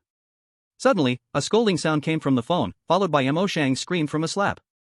At this moment, on the other side of the phone, a strong figure named Dehe was holding the phone in one hand and choking Shang by her jade neck with the other. A massive SS-level female weird creature, as big as a mountain, clung tightly to Shang like quagmire, making it impossible for her to escape. SS-level weird creature, Madame Sophie. Fear filled Shang's eyes as she recalled that Madame Sophie was a weird creature from a team quest. To control her, one must feed her hundreds of players to win her heart, and only then could they gain control. Moreover, the most important point in controlling her was to satisfy her. Here, satisfaction referred to that kind of satisfaction. Disgusting. So disgusting. Shang glanced fearfully at Dehe beside her, not expecting that to control Madame Sophie, Dehe could even handle something like this. You little girl, behave yourself, or I'll have my deer eat you. Dehe glared fiercely at Shang, then grabbed the phone and shouted, Su, you have half an hour to come to the hillside behind Century Garden to meet me. Otherwise, I'll let your little girlfriend die. Chapter 91 SS Female Weird Skills. Girlfriend? Who said she is my girlfriend? Su Jiang's face was confused as he held the phone. On the other end, Dehe had already hung up. He seemed to misunderstand that Shang was his woman and then captured her. In reality, he and Shang currently should be in a master-servant relationship. This, not going to rescue her seems a bit wrong. Su Jiang thought for a moment. Shang was captured because of him, and if he didn't save her, she would surely die. Eileen, Shui, Qingyan, Hongyi, Bingyu, you all come out. Su Jiang turned his head and shouted, and several stunning female weird creatures immediately walked out of the room. Darling, what's the matter? Are you asking us to accompany you again? The female weird creatures smiled brightly. Each one of them was tall and graceful. Just standing there was already a beautiful sight. No, this time we need to save someone. Su Jiang took out the dark bat nightblade and held it firmly in his hand. In the next moment, with a thought, all the bats within a 10-mile radius of the house rushed towards him. Whoosh! Countless bats were absorbed into the dark bat nightblade. Even in the real world, old Charlie's exclusive weird device could still be used. Save someone?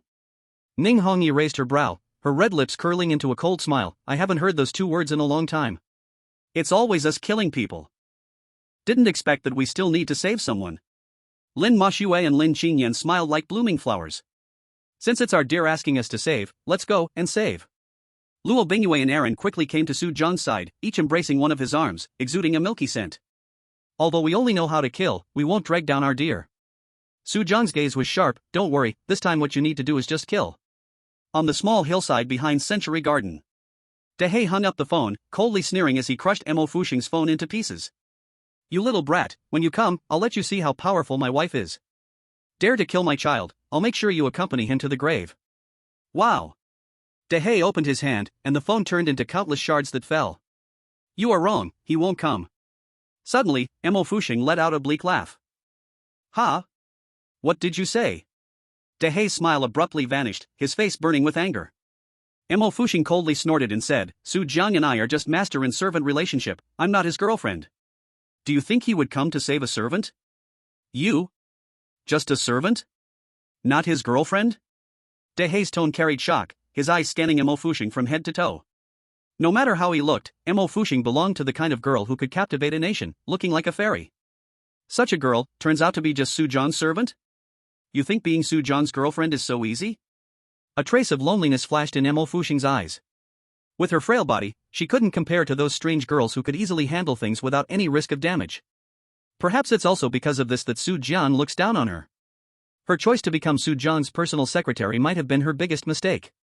Damn! The sudden change made Dehe's face turn ashen with rage. You damn it, you actually turned out to be just a servant of Su Jiang. If I had known this, I shouldn't have made the call just now, I should have gone directly to catch him. Dehei's forehead burst with veins, wishing he could strangle Mo Fuxing to death. Did you underestimate me? Su Jiang probably has already escaped now. Mo Fuxing sneered dismissively. Dehei was an S-level player, plus there was the SS-level Lady Weird, Lady Sophie.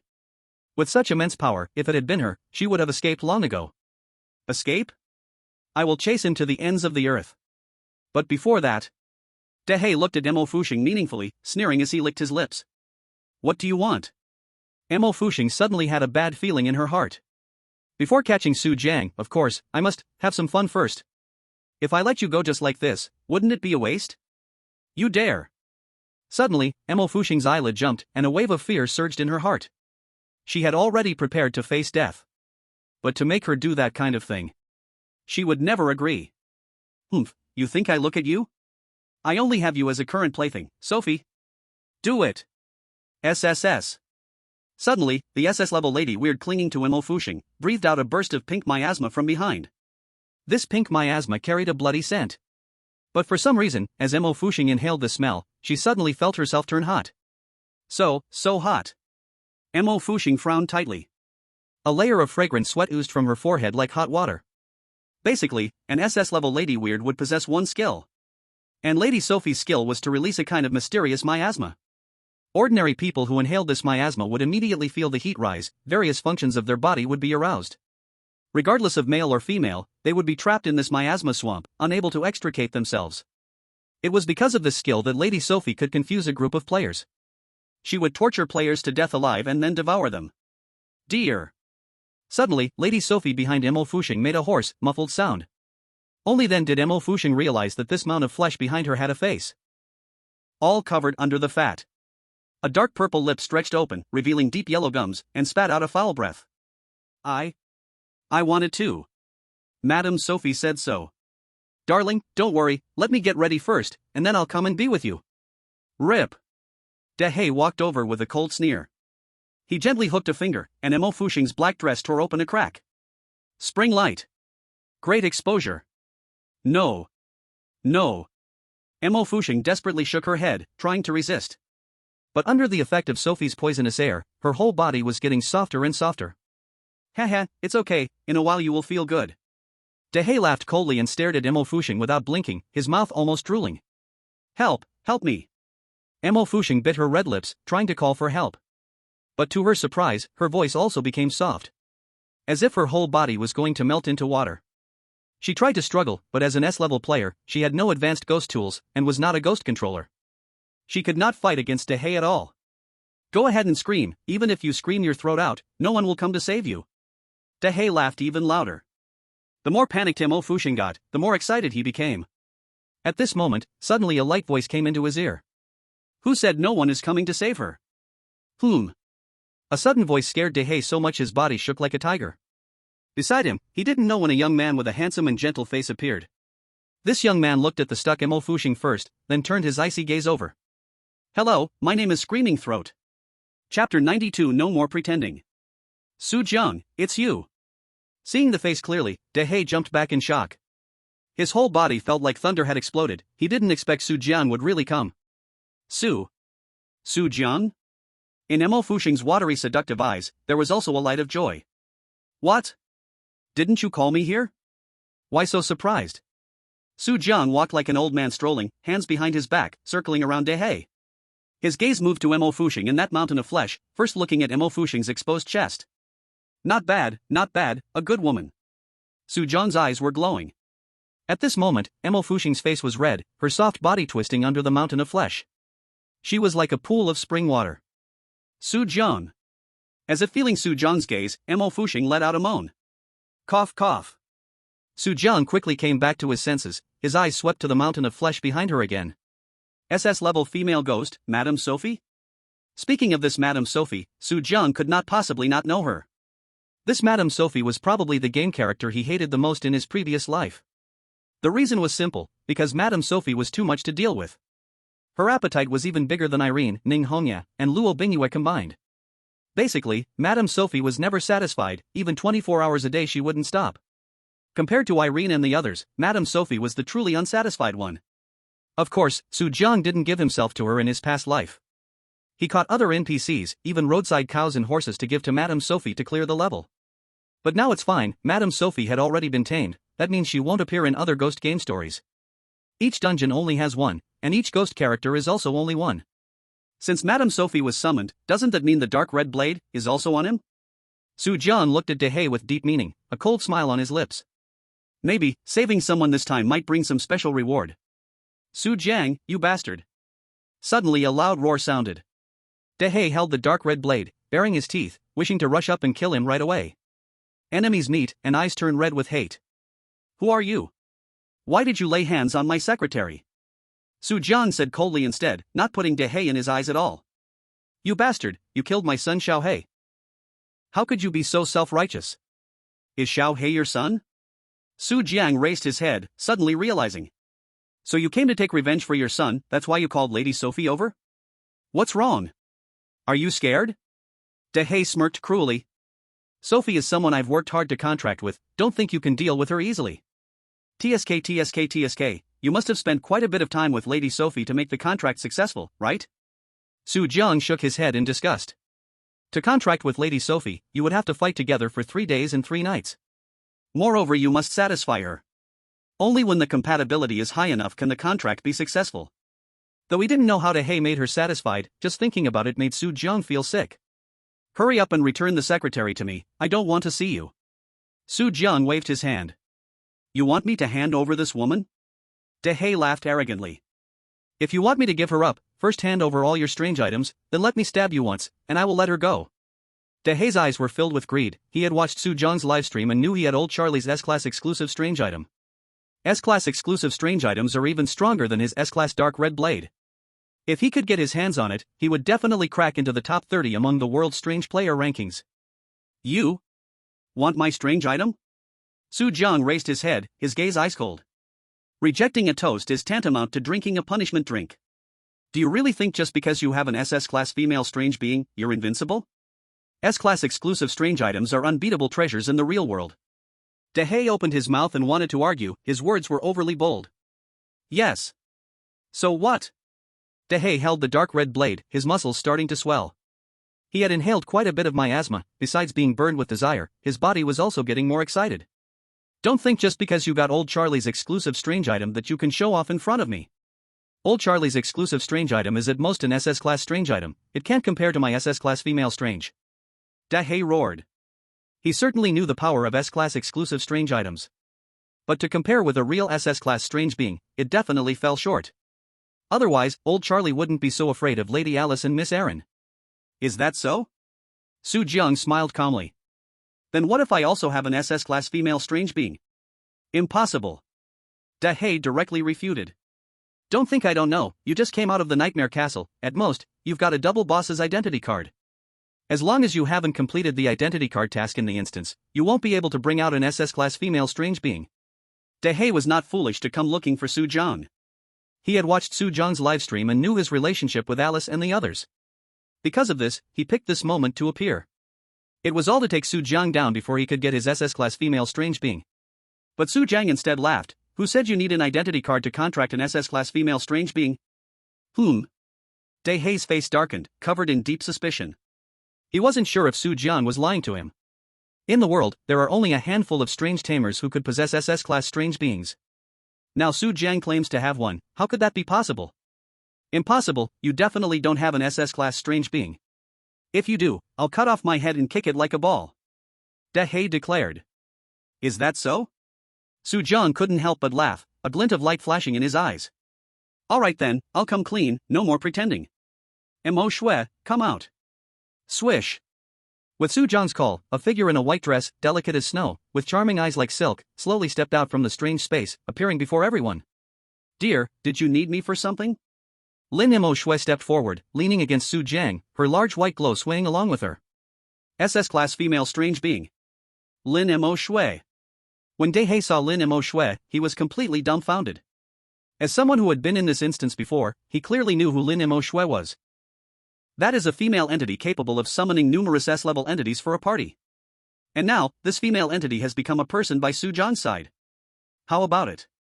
Do you want me to show you another one? Su Jiang hugged Lin Mo Shui and kissed her charming face with a smile. What are you joking about? Dahe was completely furious. He could control an SS-level female entity, which was already impressive, but how could Su Jiang control more? Yet the next moment, Su Jiang waved his hand again. Another stunningly beautiful Barbie girl with blonde hair and blue eyes appeared in his sight. Chapter 93 3 Women Battle. Nightmare Castle, Miss Erin. Seeing the enchanting serpent-like beauty in front of him, Dahe's eyes bulged out. Su Jiang actually controlled two SS-level female entities. This was beyond his imagination. More importantly, these two female entities, in terms of figure and appearance, were hundreds of times better than his Madame Sophie. What virtue does this kid have? Why are there so many beautiful women around him? Dahe's eyes were nearly spinning. To please Madame Sophie, he had tried his best to entertain her for 3 days and nights. But now compared to Su Jiang, he was almost choking with anger. People may really die of envy. Darling, you called me out just to deal with this guy?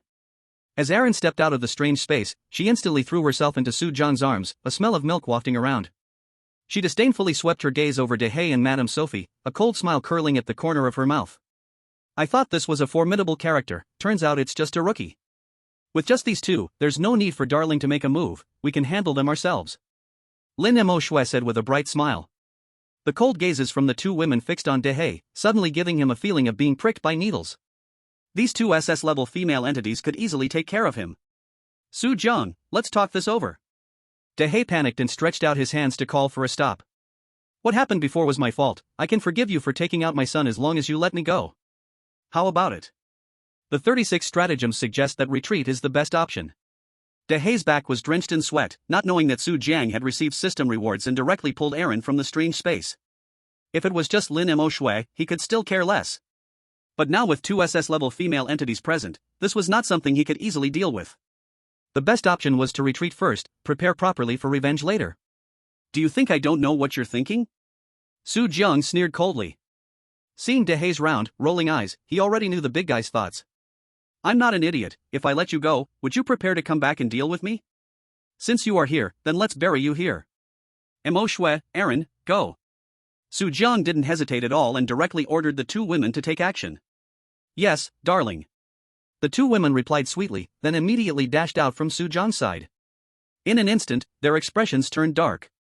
The surroundings became dim, and a chilling wind swept in, making their figures swell. Dare to offend our darling, then I'll send you to your end.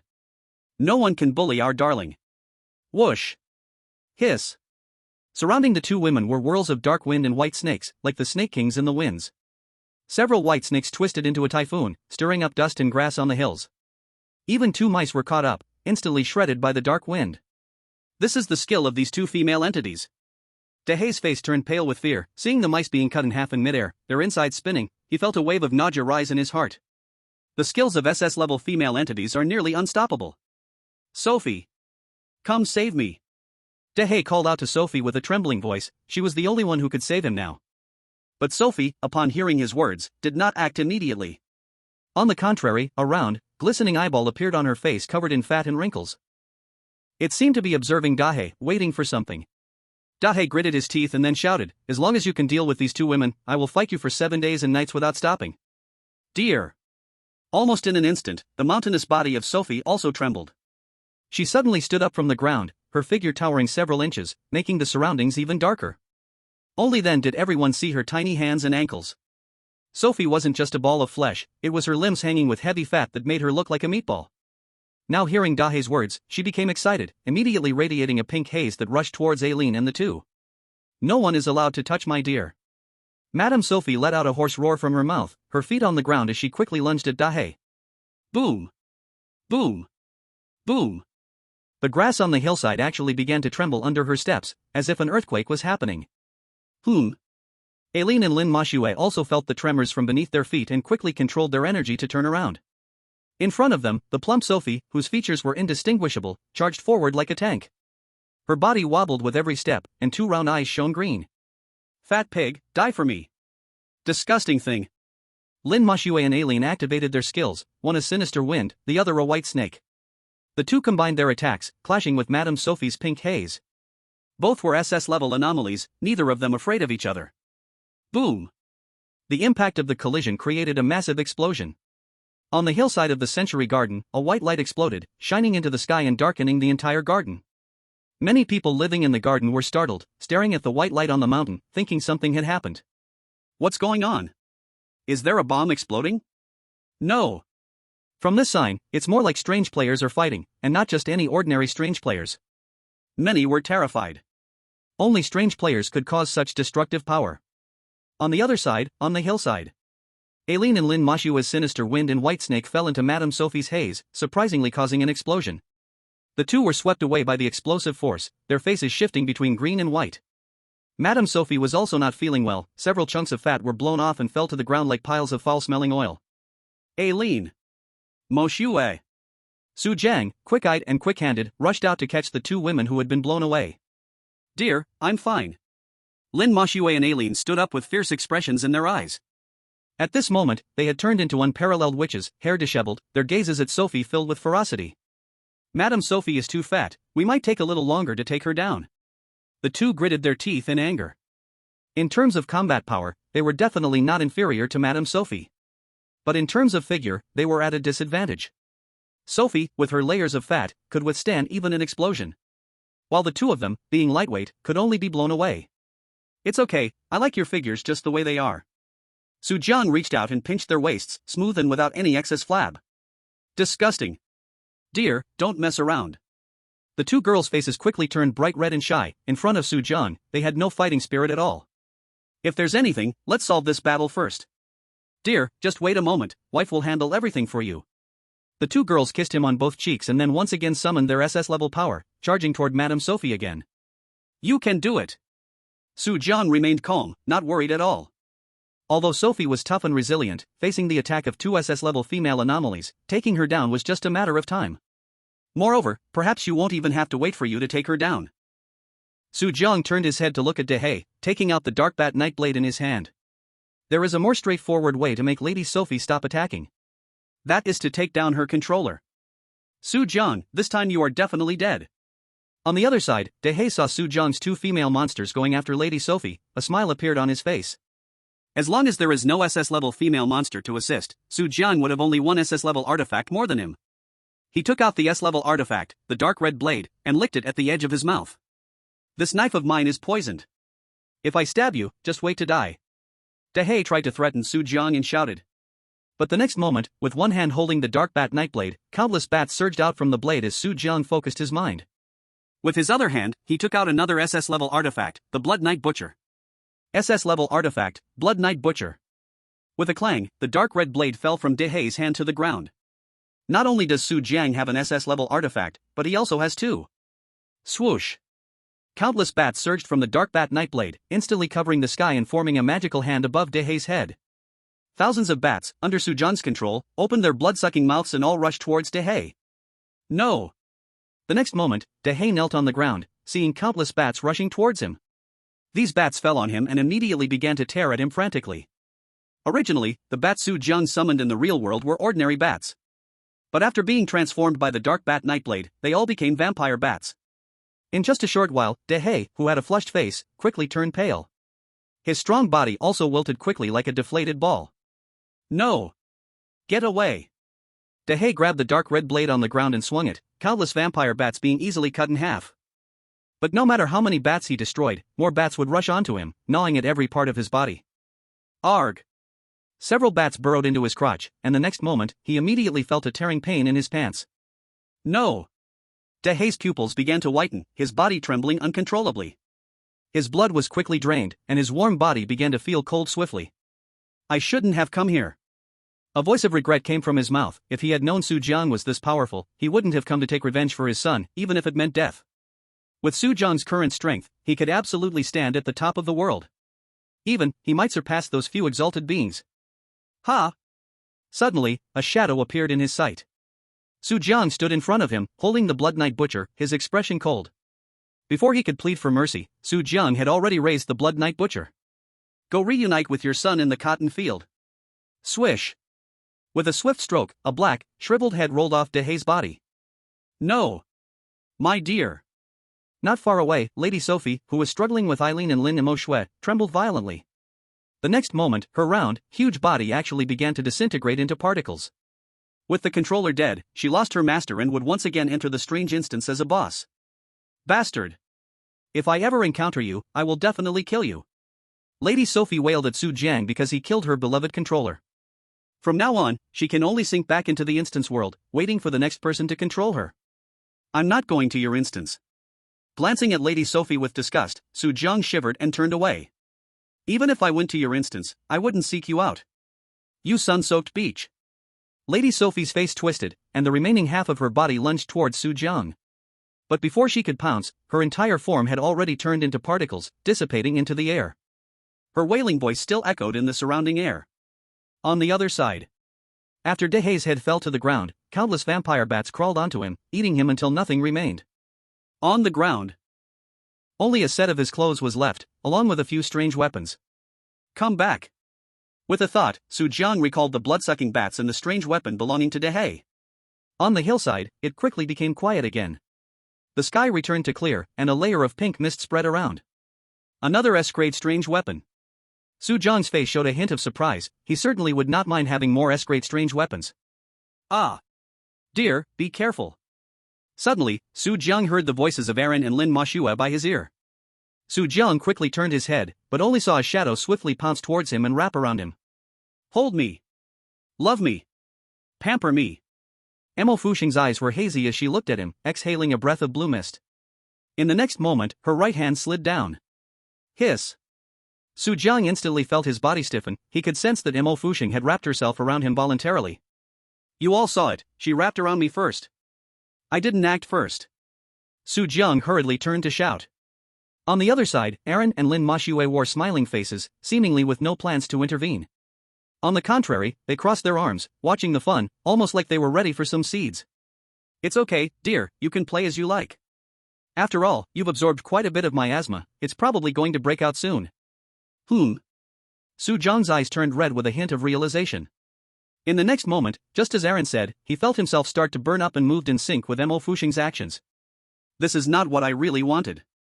Su Jiang shouted, and in the next moment, he couldn't help but reach up. In an instant, Su Jiang remembered a term. A slender branch bears rich fruit. The Mo Fuxing before him perfectly fit this description. And more importantly, Mo Fuxing gave him a different kind of irresistible feeling. The two fought on the hillside from day until dusk.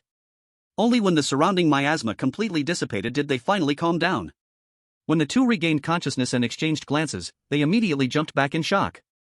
Ah! Mo Fuxing was the first to shout. Miss Mo, I did it to save you. Su Jiang quickly explained what had happened before. After hearing this, Mo Fuxing's delicate face softened a bit, regaining a hint of blush. Without Su Jiang, she might have already, with Dehei. Thinking of this, Mo Fuxing glanced at Su Jiang, who still hadn't put on his clothes. If she had to be with Dehei, why not be with Su Jiang instead? Chapter 95 3 minutes. With a glance sweeping over Su Jiang's upper body, Mo Fuxing even felt a bit pleased.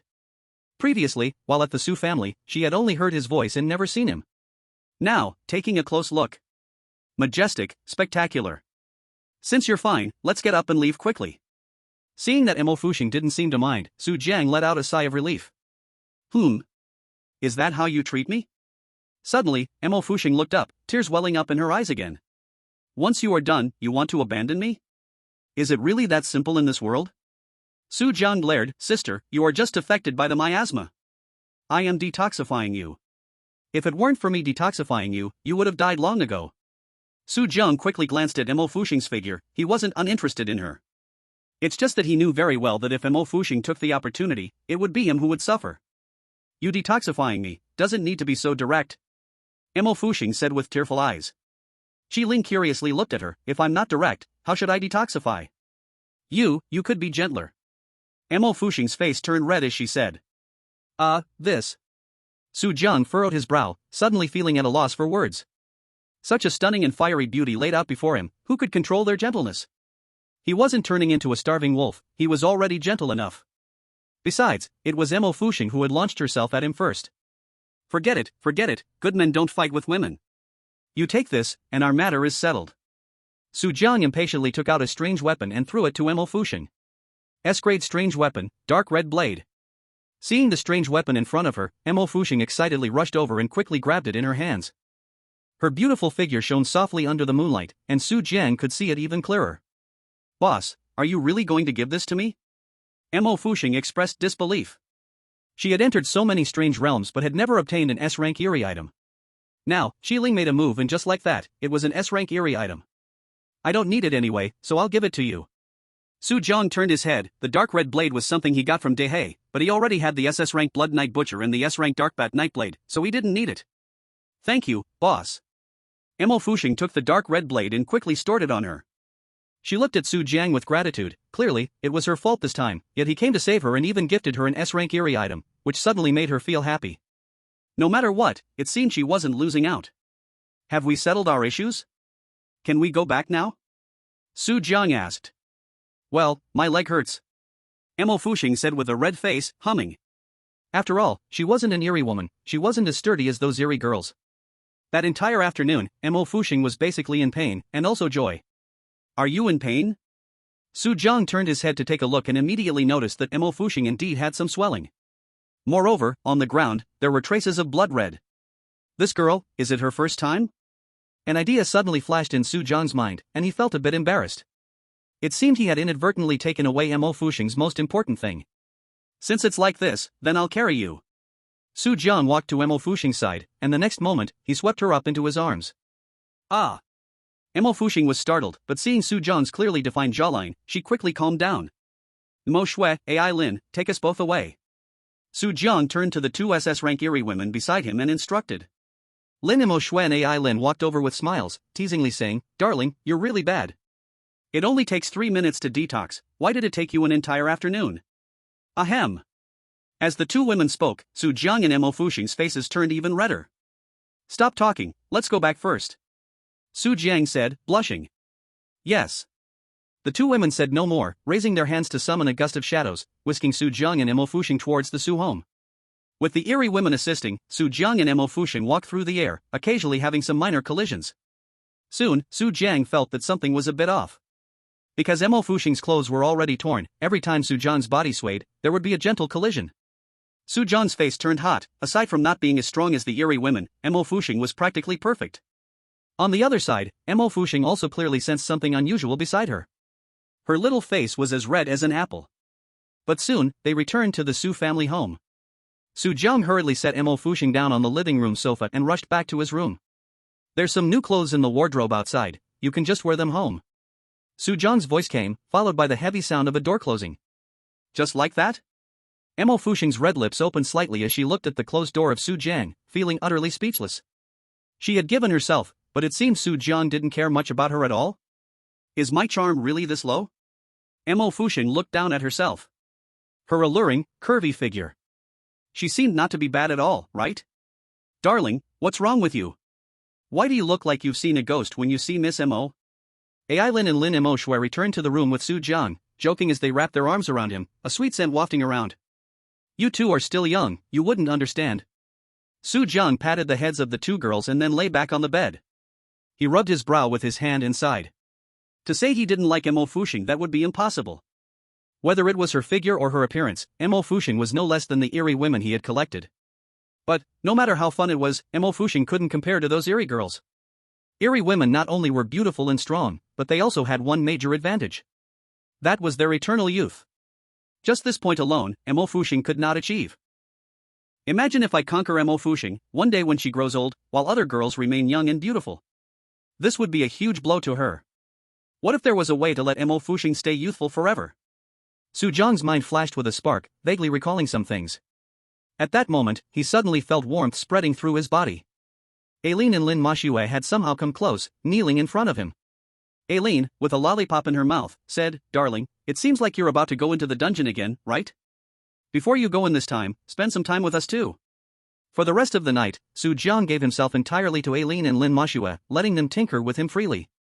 When he stepped out of the room, it was already the next morning. Mo Fuxing returned to her place and changed into a red dress. "Boss, are you going into the dungeon? Let me go with you this time?" Seeing Su Jiang come out, Mo Fuxing immediately flushed and walked up to him. After a night's rest, her body had improved a lot.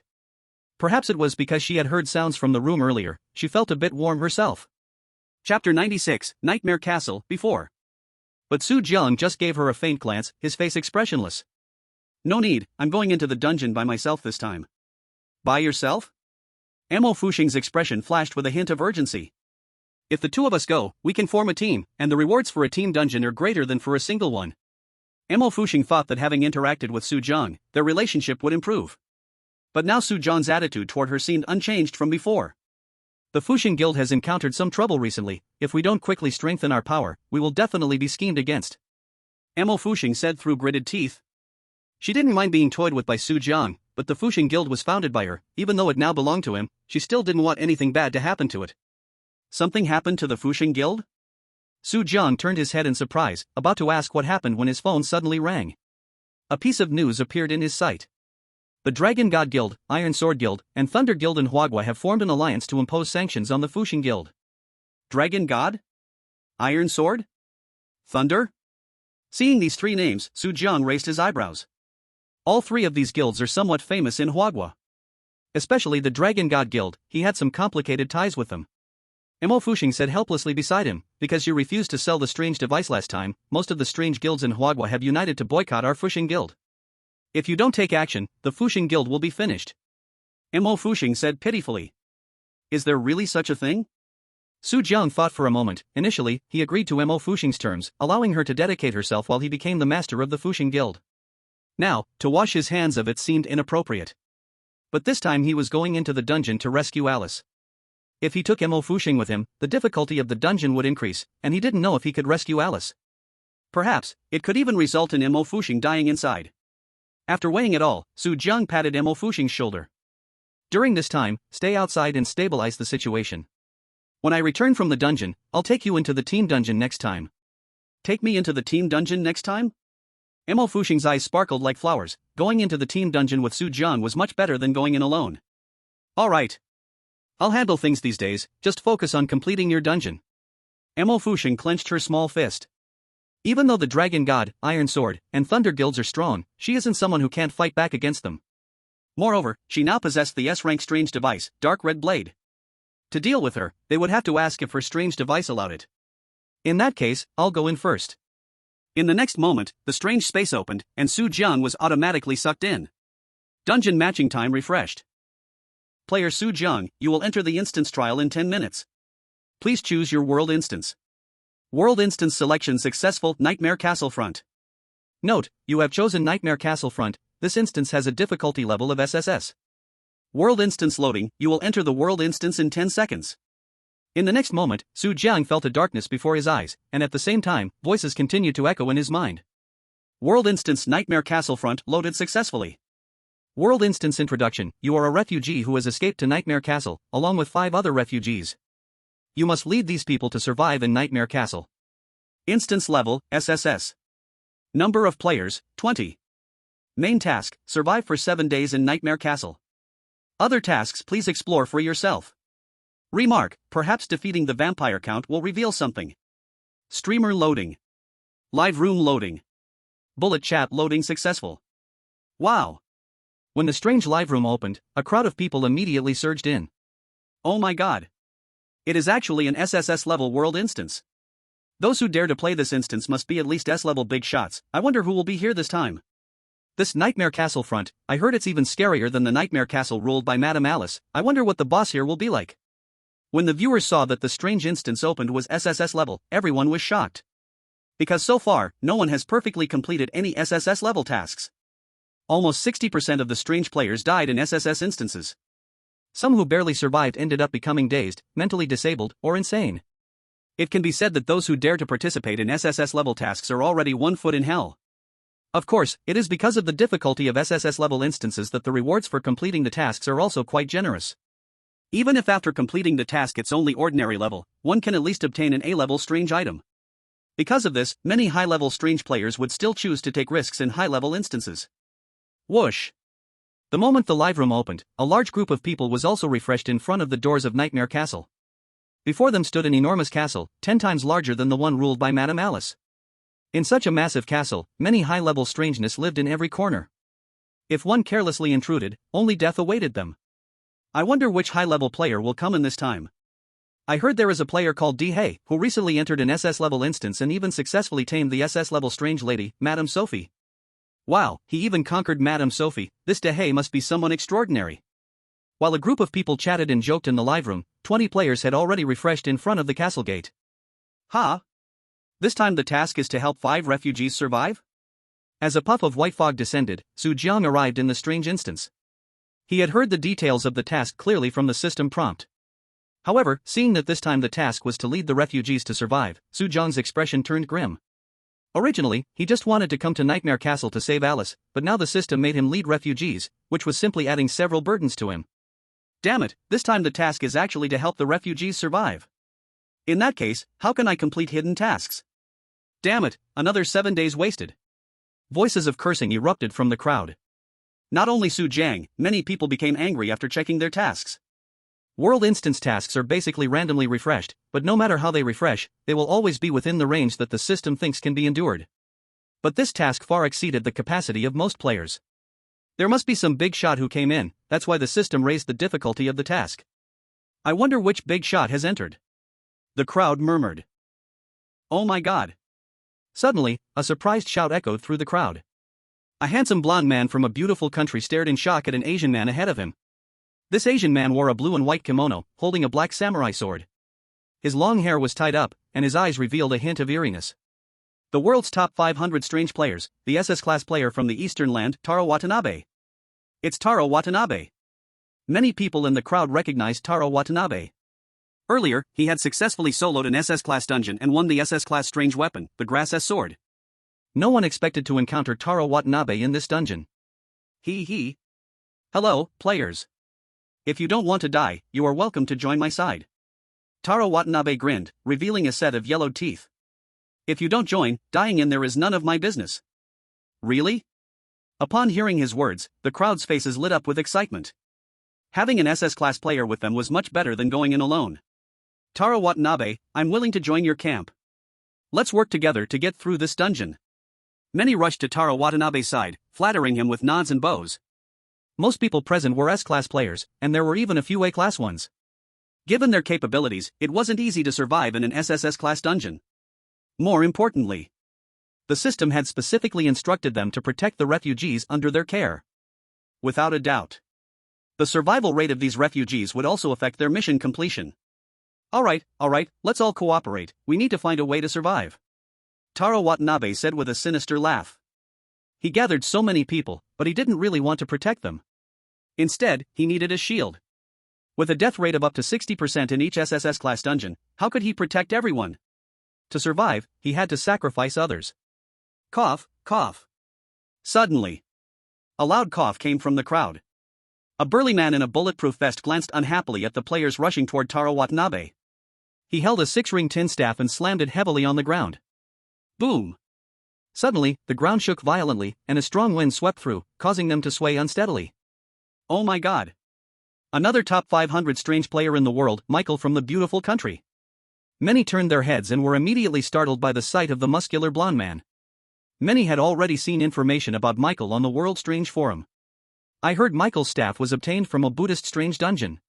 A 3-ring staff is an S-class strange weapon, a 6-ring staff is an SS-class strange weapon. If he collects the remaining 3 rings, Michael can upgrade the 6-ring staff to a 9-ring staff, an SSS-class strange weapon. Many had their eyes shining brightly, staring intensely at the 6-ring staff in his hand. With such a strange weapon, it could be said that passing the SSS-class dungeon would not be a problem. Noticing the envious gazes from the crowd, Michael smirked with a hint of disdain. Friends, if anyone wants to team up with me, hurry over now. With me, Michael, I will definitely lead you through the dungeon. Really? Many's eyes brightened. They were not entering a team or guild dungeon, so they could team up freely. Upon hearing that Michael also wanted to form a team, many who had gone to Taro Watanabe's side hesitated. The Grass S sword seems weaker compared to the 6-ring staff? The 6-ring staff is at least a strange weapon from Buddhism, it might have a restraining effect on vampires. Forget it, I'm going to Michael's side. A group of people split from Taro Watanabe's team and joined Michael's camp. The crowd clearly formed into 2 factions. One side was led by Taro Watanabe, the other side. It is headed by Michael. Damn it, beasts from the beautiful country. Seeing that more than half of the people who had gathered around him had been split away, Taro Hokkaido gritted his teeth in anger. In contrast, Michael wore a disdainful smile, his cold gaze also fixed on Taro Hokkaido, the two at a standoff. Why are there still a few people here? Suddenly, someone noticed that the situation was off. In front of the castle gate, all players, together with the refugees under them, promptly split into two factions. But among them, there were still a few people standing still. Who is this guy? Many people's gazes shifted to Su Jiang, unable to recognize who he was at first. Although Su Jiang had previously cleared the dual boss world instance, gaining some popularity. In front of the world's top 500 strange players, his reputation was still a bit weak. Brother Michael, this guy is an S-class player from Huagua, Su Jiang. He cleared the SS-class dual boss instance a few days ago, causing quite a stir. Someone recognized Su Jiang and introduced him to Michael. Oh? A high-level player from Huagua? This kid cleared the SS-class dual boss instance? Michael and Taro Hokkaido immediately looked at Su Jiang with different eyes. Among all the strange players in Blue Star, the number of high-level strange players from Huagua was the least. Because of this, many people looked down on the strange players from Huagua in the world instance. But now, everyone looked at Su Jiang with unusual gazes. There are actually such capable people in Huagua? This kid cleared the dual boss instance, I wonder what rewards he got. Taro Hokkaido licked his lips. If Su Jiang were just an ordinary S-class player, they wouldn't care. But a strange player capable of soloing an SS-class dual boss was worth their attention. So far, Su Jiang was the only one who could solo the dual bosses. Brother, should we also join them? A refugee hesitantly leaned into Su Jiang's ear and whispered. According to the system's settings, the 5 refugees behind Su Jiang were all his younger siblings. They obeyed their older brother Su Jiang's words completely. Now seeing everyone split into 2 groups, the second brother, refugee NPC Angus, looked troubled. Although he was an NPC, he also worried about himself getting into trouble. Go where? Just stay back there obediently. Su Jiang shot a glare at Angus and scolded. His face was cold, revealing no emotion whatsoever. Joining those people means certain death. Su Jiang knew very well what Taro Hokkaido and Michael were after. If he joined them, the consequences would be worse than dealing with SS-class strange events. Hey, little brother over there, do you want to come over to our side? Little brother, let's work together to clear this instance. Taro Hokkaido and Michael simultaneously waved to Su Jiang, their faces filled with insidious smiles. However, upon hearing their words, Su Jiang remained nonchalant. He stuffed his hands in his pockets and tapped his left foot lightly on the ground. Then, a light voice floated into everyone's ears, what are you? You want to recruit me? Michael and Taro Hokkaido's faces turned as ugly as if they had eaten dog poop. As SS-class players, it was their first time being retorted by a player below S-class. Now this is going to be a good show. Go for it. Su Jiang, take down these lying foreigners. In the live broadcast room, many people were entertained and wished they could jump in to slap Taro Hokkaido and the others for Su Jiang. The reason why high-level strange players from Huagua were so rare was that they were often targeted by players from other countries in world instances, being betrayed in the instances. Even Taro Hokkaido's Grass S sword and Michael's 6-ring tin staff were originally related to other Huagua players. I will collect all of this Grass S sword and 6-ring tin staff. Su Jiang's eyes flashed with greed. Although he often harmed other players. But that was because they loved to pick on him.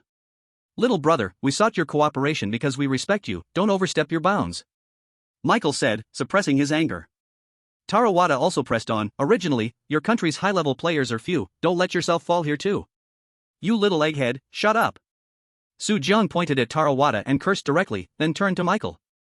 And you, who said you were my little brother? Call me big brother. Little egghead?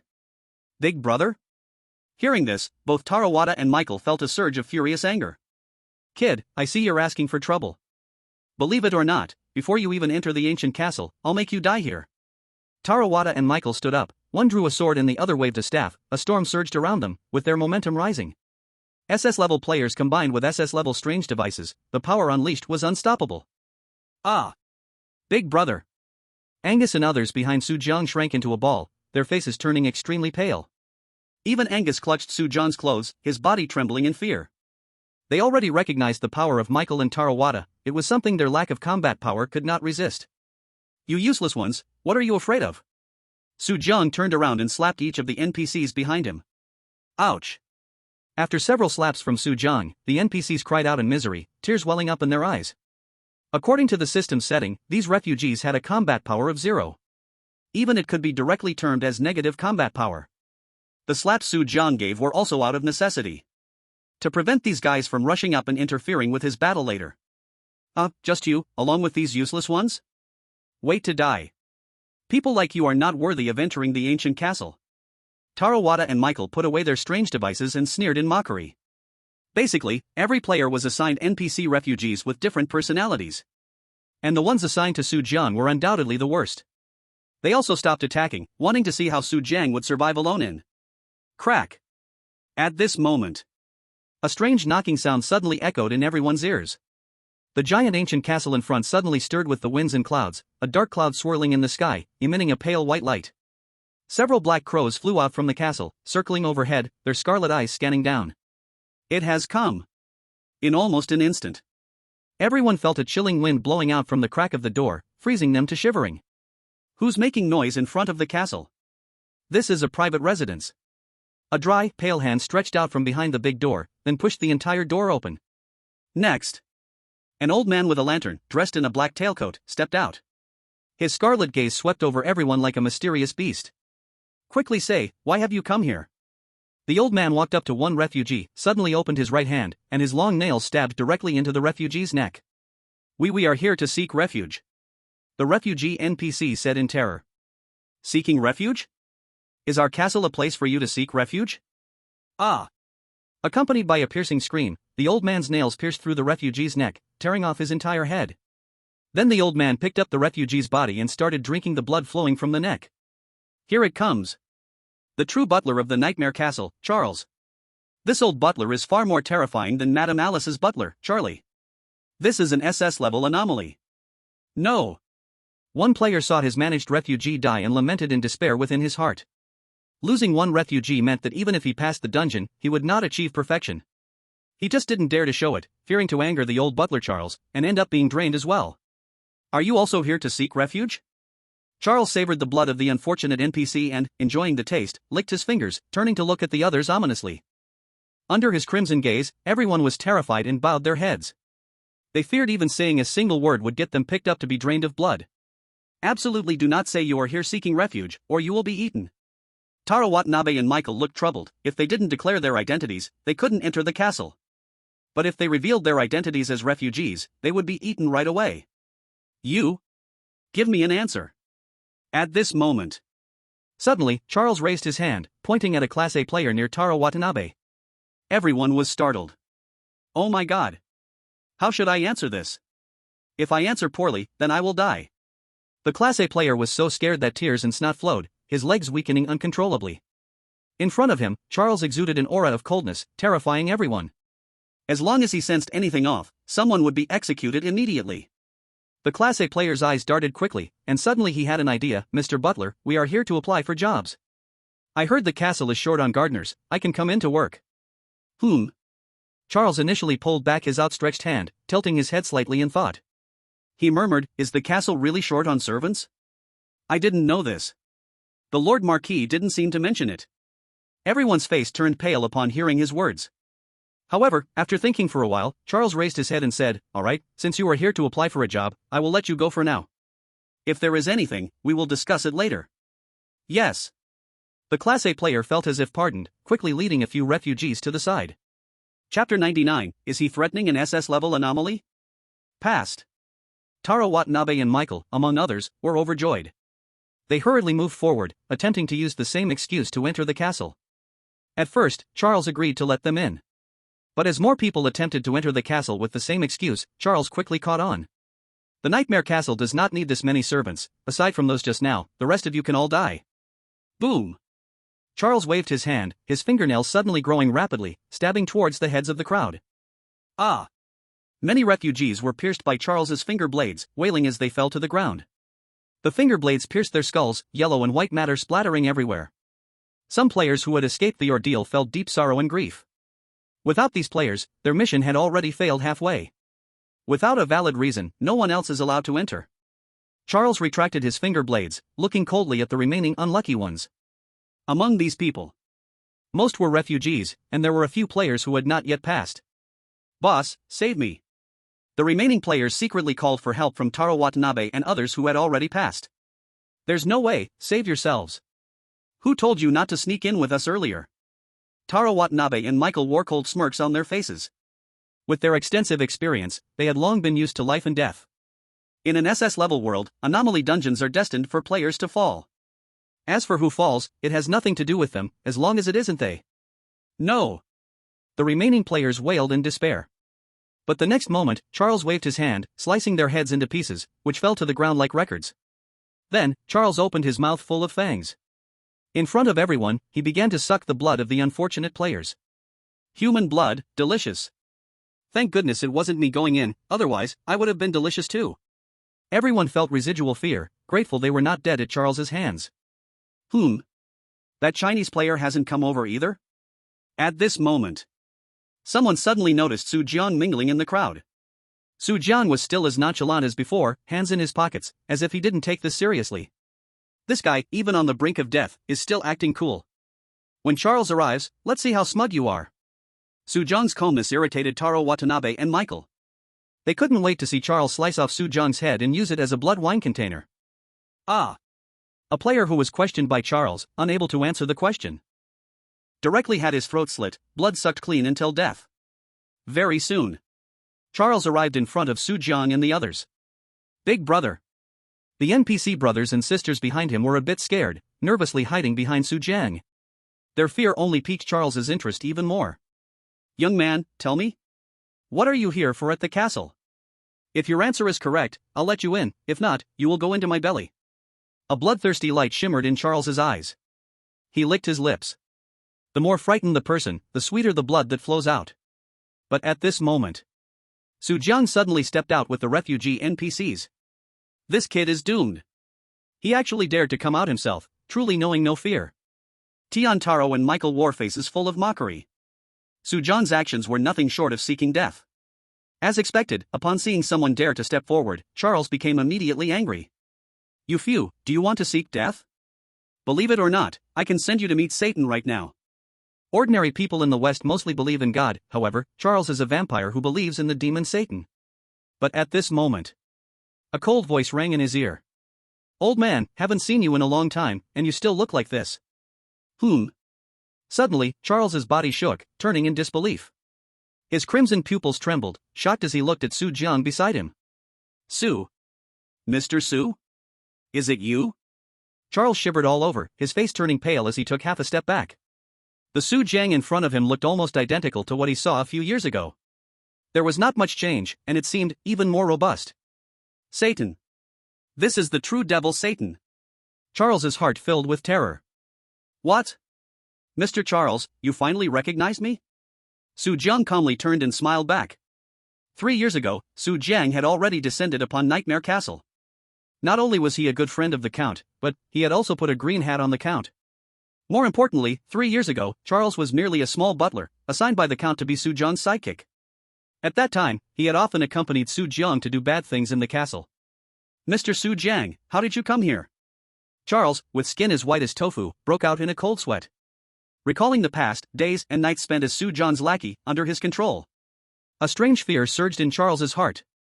What? Can't I come back? Seeing Charles's terrified expression, Su Jiang was even happier. He leaned close to Charles's ear and whispered, Dear old Cha, you wouldn't want your peeping on the female butler bathing to leak out, right? Is Su Jiang threatening an S-class anomaly?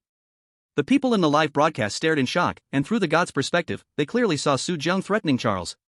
But what shocked them more was old Charles's reaction. Almost instantly, old Charles's whole body erupted in goosebumps, jumping up like thunder. He hurriedly covered Su Jiang's mouth, looking around quickly. Mr. Su Jiang, don't talk nonsense. Besides, it was you who took me to see it back then. Old Charles's face turned red with embarrassment. 3 years ago, under Su Jiang's temptation, he had secretly watched the female butler bathe. He thought this matter would disappear once Su Jiang left. But who would have known, Su Jiang had run back now. Su Jiang looked at him with a mischievous smile. But I didn't take the female butler's bikini. This. Charles's face turned even more awkward. Everyone was dumbfounded. Is there such a method of threat? Why have I never heard that old Charles has this preference? Hidden task, it must be a hidden task. The players in the live broadcast were puzzled. Just now, what Charles said quietly didn't let them know that Su Jiang and he already knew each other. Charles lowered his head and whispered. Mr. Su Jiang, please don't tell anyone about this. If you have any needs, feel free to ask, I will satisfy you. In order to shut Su Jiang's mouth, Charles would do anything. Su Jiang's eyes darted, smiling as he reached out his hand. Then, hand over the strange coins on you? But unexpectedly, Charles shook his head, saying, I don't have any. What about the strange items? None either. Then what do you have? I have nothing. You must have a brain, right? Su Jiang was so angry he almost wanted to hit old Charles. He did not expect to get any special strange items from old Charles. But who would have thought this guy actually had nothing? Charles awkwardly lowered his head and said, Mr. Su Jiang, you know, I am a vampire, what do I need those things for? I am hungry, isn't it just easier to suck blood? As a vampire, Charles did not need to buy food with money. When he was hungry, he could just eat people. Su Jiang rolled his eyes helplessly. Forget it, I won't make it hard for you. Just prepare a luxury suite for me, this shouldn't be a problem, right? This is absolutely no problem. Old Charles nodded hurriedly. There are plenty of rooms in the castle. Alright, since that's the case, then hurry up and arrange it. By the way, don't forget to prepare me a close maid, the kind that can really get close. Su Jiang suddenly recalled and said. Mr. Su Jiang, are you referring to Miss Fei Er? Old Charles raised his head and smiled with ill intent. That's fine, just call her over. Su Jiang thought for a moment and then nodded in agreement. Fei Er was one of the best maids in the Nightmare's castle. Unfortunately, she wasn't a boss, didn't have a background card, and couldn't be taken out of the dungeon. But since he was already here, Su Jiang didn't want to miss the chance to meet her. Okay, I will have someone prepare it right away. Old Charles breathed a sigh of relief, having Fei Er accompany Su Jiang was much better than him doing it. Wait a minute. Suddenly, Su Jiang called him back. Immediately, old Charles broke into a cold sweat again. Mr. Su Jiang, do you have any other requests? Su Jiang's gaze was terrifying as he pointed at the players in front of them. Do you see those guys? Since you don't have strange coins, then collect from them 10,000 strange coins from each. Good. Old Charles breathed a sigh of relief again. As long as he didn't have to spend money, everything was easy. On the other side, Tian Taro and Michael were filled with confusion as they saw Charles coming. What's going on? Why is Charles coming over to us? Why hasn't he gone after Su Jiang? What did Su Jiang do? Many people were stunned. They originally thought Charles would punish Su Jiang severely. Who knew Su Jiang looked fine, with nothing happening to him at all? And from Charles's gloomy face, it was clear he had some intentions towards them. The next moment, Charles approached. He directly reached out his hand. The situation has changed, none of you can enter. Unless each person pays 10,000 strange coins, otherwise all will die. 10,000 strange coins. The crowd gasped, their mouths agape, eyes wide. 10,000 strange coins in the outside world was equivalent to 10 million. The entry fee for the Nightmare's castle was actually going to charge them 10 million. It must be the trouble caused by Su Jiang. What did this guy Su Jiang do? All the players looked at Su Jiang with changed expressions. After all, 10 million was just like that, to be handed over. In the live broadcast room, everyone was instead having a good time. Su Jiang is awesome. Even Charles can be commanded. Daring to let Charles collect money, Su Jiang is the first person to do so. Support for Su Jiang, what's wrong with getting money from foreigners? They used to take so much from us. Have you all thought it through? Charles waved impatiently at everyone. If you've made up your mind, hurry and pay, otherwise, die. Everyone's face darkened. Hearing Charles's words, it was clear he didn't want them to live. I will pay first, once I enter the castle, I will find you to get it back. Su Jiang, you wait for me. All the players present gritted their teeth in anger. Under pressure, they had no choice but to each hand over 10 million strange coins.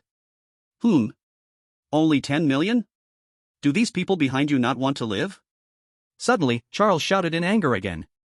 They have to pay too? Taro Hashida exclaimed. Old Charles was referring to those refugee NPCs, he was extorting them and even harassing these NPCs. Then you don't want them to live anymore? Old Charles didn't bother with words, he raised his right index finger, and the knife extended again, aiming to pierce through a refugee's head. No, I will pay. I will pay right now. Taro Hashida and the others were startled and quickly handed over 50,000 ghost coins. Just with the entry fees of these refugees, they had already spent 60 million. Jia, you are quite sensible. Old Charles chuckled coldly, taking the collected ghost coins and scampering back to Su Jiang's side. Mr. Su Jiang, here are the ghost coins I collected, please take all of them. Old Charles handed over all the ghost coins he had received to Su Jiang. The ghost coins he collected added up to about 1 million, which equated to more than 1 billion in real currency. Not bad. They can go in now. Receiving over 1 million ghost coins, Su Jiang was very satisfied and smiled. His ghost coin account was nearly 4 million ghost coins. But money is something he could never have too much of. Alright, you can go in now. Charles turned and instructed the crowd. The castle gate behind him creaked open, blowing out a chilling cold wind. Inside the gate, it was filled with grey mist, only a towering ancient castle faintly visible ahead. Damn it! This debt cannot be left unpaid. I will definitely collect this from you. Taro Hashida and Michael looked pale. They glared harshly at Su Jiang beside Charles and quickly left with their group. Su Jiang must have done some hidden quest for old Charles to listen to him like this. We must hurry and do a hidden quest too, we can't let this guy get ahead. The two groups quickly dispersed, scattering around the castle. Nightmare Castle front, this dungeon has many hidden quests. As long as one can complete them, players can receive supreme rewards. Perhaps obtaining an SS level ghost artifact isn't out of the question. Only Su Jiang entered the castle gate, showing no signs of anxiety at all. He lifted his head and scanned the ancient castle all around. Just like the game dungeons he had played before, Nightmare Castle was still grand as ever. In such a huge castle, countless rooms were hidden, each essentially harboring a powerful ghost. In order to unlock all the hidden quests in Nightmare Castle, Su Jiang had wandered through the entire castle. Now that he was back in this place, it felt as familiar as coming home. Those guys think they can do missions just by entering now. Little do they know, the real danger is just beginning. Su Jiang smirked coldly, shaking his head. He felt pity for those who didn't understand the situation, barging into the castle. Ah! Sure enough, within a minute, a loud and desperate scream echoed through the castle. These guys definitely don't know the rules, they've gone into the castle. How could they enter the castle without permission? Old Charles cursed furiously. Damn refugees! Can't they learn how to be good gardeners and workers? After saying this, a wave of black mist surged from old Charles. His whole body moved within the black mist, transforming into a giant bat that rushed directly into the castle. You filthy bugs, come out! With old Charles's sharp screams, Taro Hashida and Michael were all dragged out of the castle. Old Charles flew out of the castle, his sharp claws grabbing a few people as if they were chicks and throwing them to the ground. Ouch! Taro Hashida and the others landed painfully, tears filling their eyes. Who allowed you to go directly into the castle? Without permission, no one can enter the castle. Old Charles, transformed into a giant bat, had a terrifying appearance. Open wide the bloody mouth, and roar at a bunch of players in front. Unlike the previous Nightmare Castle, the castle they are in now cannot be easily entered without permission. Violators will be killed. Taro Watanabe holds his aching arm, looking pitifully at Charles and says, Mr. Charles, you didn't warn us beforehand, we had no idea. In fact, this was because they were all eager to enter the castle to complete hidden tasks. Who knew that as soon as they entered, they immediately encountered a group of strange maids? If old Charles hadn't brought them out, they would have already died inside. You bunch of useless people. Old Charles returned to his normal form, raising his hand to specifically point at Su Jiang. Look at this gentleman, he wasn't rushing to get in at all. Are you all in such a hurry to be reincarnated? Everyone was scolded and instantly felt even angrier. Su Jiang smiled at everyone and said, hee hee, maybe they really are in a rush to be reincarnated. When someone dies, they have to be reincarnated, it's just that it's unknown if these foreigners go to the underworld or to their western hell. Damn it! Michael secretly cursed in anger. Su Jiang could get Charles's appreciation, but they weren't so lucky. Dear Mr. Charles, if we don't enter the castle, how will we know which suite we'll be staying in? Moreover, we need to go in to work. Taro Watanabe bowed and flattered. Only by entering the castle could they carry out hidden tasks. Otherwise, staying outside would be wasting time. Suite? Who said you can sleep in a suite? You all sleep in the stable. Suites are for the distinguished guests, not for you servants. Charles said impatiently. What? Make us sleep in the stable? Suddenly, the crowd's faces changed. With them and the refugee NPCs, there were over 100 people. With so many people sleeping in the stable, one can only imagine the smell. What? Or do you not even want to sleep in the stable? Then how about never sleeping again? Charles opened his mouth, revealing 2 5-centimeter-long fangs inside. Everyone was scared and shook their heads in panic. No, the stable is fine. We have no problem sleeping in the stable. If they angered Charles, their only fate would be death. Humph. At least you know what's good for you. Charles turned his head and impatiently raised his hand. He was about to order this group of people to leave.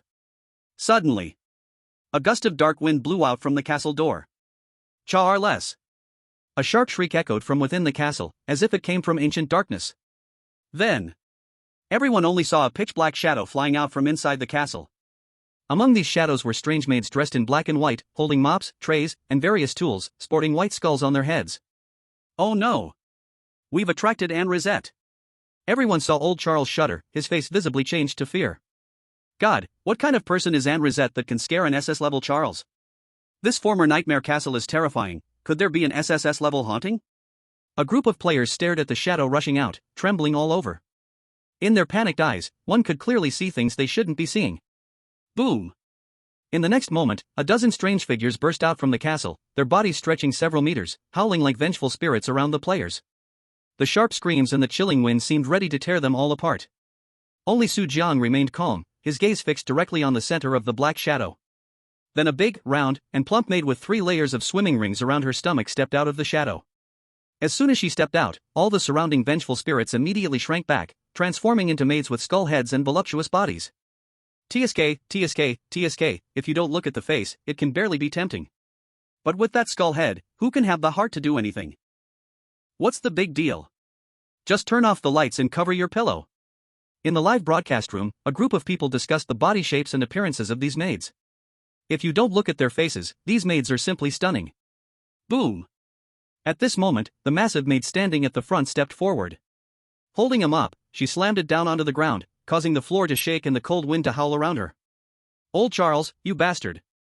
How do you manage your servants? How could you let these filthy lower servants in without permission? Do you know how much effort we maids put into cleaning the castle?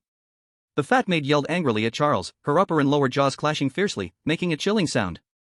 As her voice rang out, the cold air intensified, and a thin layer of ice formed on the ground. This fat maid must be the other housekeeper in the castle, the SS-class peculiar analyst, right? In the live broadcast room, someone recognized analyst. I heard analyst is also a housekeeper in the nightmare castle, but she manages the maids, unlike Charles. Managing maids? Then isn't she a madam in the West? According to the settings of the Nightmare Castle, the front instance, there are 2 chief managers in the castle, Charles and Analyst.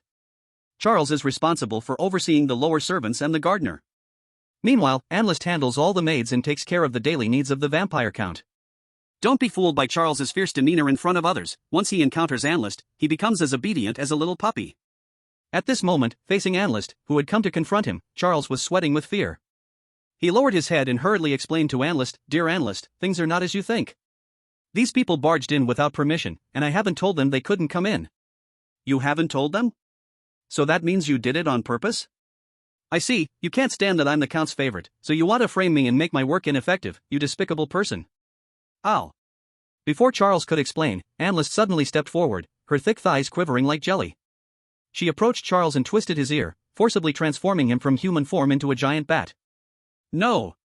Analyst, I really didn't do it on purpose. Help. Everyone saw Charles, who was being yanked by his ear by Analyst, shouting in pain like a helpless creature. 2 SS-class peculiar beings were clashing, and the crowd couldn't help but stifle their laughter. But they wanted to laugh and didn't dare make a sound, fearing to anger the 2 SS-class peculiarities. If the SS-class peculiar beings got angry, they would be doomed. At that moment, Su Jiang stepped forward from the side, a gentle smile on his face. All right, Lady Analyst, please stop, or the Count will get angry. In an instant, Analyst and all the maids turned to look at the man who suddenly appeared next to Charles. Ah! It's you! Among the maids, one with a curvaceous figure and 2 large light bulbs on her chest noticed Su Jiang and took a step back in shock. This kid is courting death. 2 SS-class peculiar beings are arguing, and he dares to rush in. This kid is dead for sure. SS-class peculiar matters are not something he can meddle in. The nearby players secretly snickered, feeling sorry for Su Jiang. Analyst dared to bully Charles, so how could she let a mere player off? What is Su Jiang doing? Doesn't he fear death? Everyone knows Analyst's temper is legendary. Oh no, our China just lost another high-level player. Many viewers in the live broadcast room pounded their chests, feeling that Su Jiang was playing with fire. Everyone knows Analyst's temperament, anyone who dares to oppose her can only wait to die. But in the next moment, something unexpected happened. Analyst turned her head and saw Su Jiang for the first time. 2 red blushes surprisingly appeared on her skull head. Ah! My Lord Count. Where is my Lord Count? Has my Lord Count seen me getting angry? Analyst suddenly became shy. She let go of Charles's ear and, holding the mop, took several steps back. During the process, her skull head even seemed to put on a layer of skin, showing a bit of shyness and panic. Analyst is actually shy. Su-jung, what did you do to her? Hida Taro and Michael were stunned. Clearly, Su-jung seemed to have done nothing just now, yet Analyst seemed like a different person. What's going on? Analyst can also be shy? How come I've never seen her like this before? A group of people stared with their mouths agape, unable to believe their eyes as Analyst dashed around. Just mentioning my Lord Count made her act like a mouse seeing a cat. Hee hee, you bunch of idiots, of course, you don't know what's going on. Su-jung sneered in his heart. Long before this, after clearing the Nightmare Castle front dungeon, he had already discovered that Analyst had an unusual relationship with the vampire count who was the master of the castle. Analyst was deeply infatuated with the count inside this castle, but because he married Alice, she could only follow Count Harry as a maid. All along, Analyst buried her feelings deep in her heart, afraid of being discovered. But if someone happened to mention Count Harry, she would immediately transform back into that little woman. And the reason Charles always let Analyst bully him was that he secretly liked Analyst but dared not confess, so he could only remain here as a steward. These three people supported most of the plot in Nightmare Castle. Damn, what kind of twisted love triangle is this? So there is this kind of storyline. In the live broadcast room, many people saw that something was off between Charles and Analyst and quickly speculated the reason. Just seeing this cliché love triangle storyline, they nearly threw up. Analyst, calm down first, my Lord Count is not here. Charles transformed back into his human form and hurriedly stepped forward to grab Analyst. A trace of regret flashed in his eyes, a regret born from unrequited love. My Lord Count isn't here? That's great. Hearing Charles's words, Analyst let out a sigh of relief. She patted her chest, like a cow, and her gaze shifted back to Su-jung. But Charles, who is this young man? Why did he mention the Count just now? As she swept her gaze over Su-jung, Analyst vaguely felt a sense of familiarity. However, since it had been several years, she could not recognize who this person was. Seizing this opportunity, Charles quickly lowered his head and leaned closer to Analyst's ear, taking in her scent with a sickly delight. He held back his excitement and softly said to Analyst, "Don't you remember? He is a friend of Count Harry, he came years ago. At that time, you were the one who arranged for PHY to take care of him. So he is my Lord Count's friend." Analyst immediately gasped in surprise. Although she forgot Su-jung, since he was the friend of her beloved Count, she could not be rude. Fortunately, she hadn't been disrespectful before, otherwise, if Su-jung told the Count, her good image would be ruined. This guest, we must treat him well. A glint of determination flashed in Analyst's eyes as she turned around and directly ordered all the maids behind her. You all listen well, starting today, my Lord Count's friend is coming to the castle as a guest. You all must treat me well. Whoever does not serve this young master well, just wait to be hit. Yes. A group of maids replied in a charming voice. In the next moment, a spring breeze blew in, and all the maids' skulls were covered with a layer of skin. Western blonde blue-eyed beauties, Nordic fair-skinned classical beauties, and Eastern elegant graceful beauties. One by one, voluptuous figures and outstanding faces of maids appeared before everyone, leaving all eyes stunned. Young Master Su-jung, welcome to the castle. A group of maids politely bowed to Su-jung, their heavy fruits bouncing behind them. Everyone watching this scene couldn't help but let out a wolf howl in their hearts. Why? Why is Su-jung the one enjoying this treatment? Chapter 103, A Dark and Shady Organization. This is a dark organization. The maids before them were weird, all absolute beauties. Just now, they had skulls for heads, and everyone didn't feel much. Now seeing each of them return to their original beauty, all throwing flirtatious glances at Su-jung. In everyone's hearts, there was suddenly an insatiable desire. If I had known, I should have reacted earlier. So many beautiful women, and each one is different. Unfortunately, these beauties don't belong to me. The viewers in the live stream lamented. In the eerie copy. Looking at the maids who had restored their looks, Su-jung quietly moved half a step closer to Charles. He whispered to Charles, "Old buddy, you should thank me. If it weren't for me, you would have been choked to death by Analyst." Charles reacted. A hint of gratitude appeared in his murky eyes, realizing Su-jung had saved him. In an instant, Charles was so moved he was on the verge of tears. Thank you, my good brother Su-jung. Without you, I would have been choked to death by my lover, by Analyst. The two chatted warmly, leaving Tian Tairang and others staring in amazement. Ha? Is this even possible? Where did Su-jung get the passcode from? Su Jiang stepped in this time, not only unharmed but also gaining Charles's gratitude. This was completely different from what they had imagined. Had they known, they should have stepped up earlier. Gaining old Charles's gratitude would benefit their future missions. At this moment, suddenly Su Jiang revealed a wicked smile. He made a gesture of counting money. Old buddy, since I saved you, shouldn't you? Old Charles was stunned for a moment. He had already told Su Jiang he had nothing on him. Even if Su Jiang wanted a reward, he couldn't provide it. But the next moment, he saw Su Jiang turn and glance at Haida Tairang and others. His body paused, and he immediately understood and laughed. Oh. I understand. I understand everything. Charles sneered and turned back, walking towards Haida Tairang and others. You guys, each of you give me another 10,000. Just now, you illegally entered the castle and broke the rules inside. If you don't pay, it's kill on the spot. Old Charles stretched out his hand directly. What?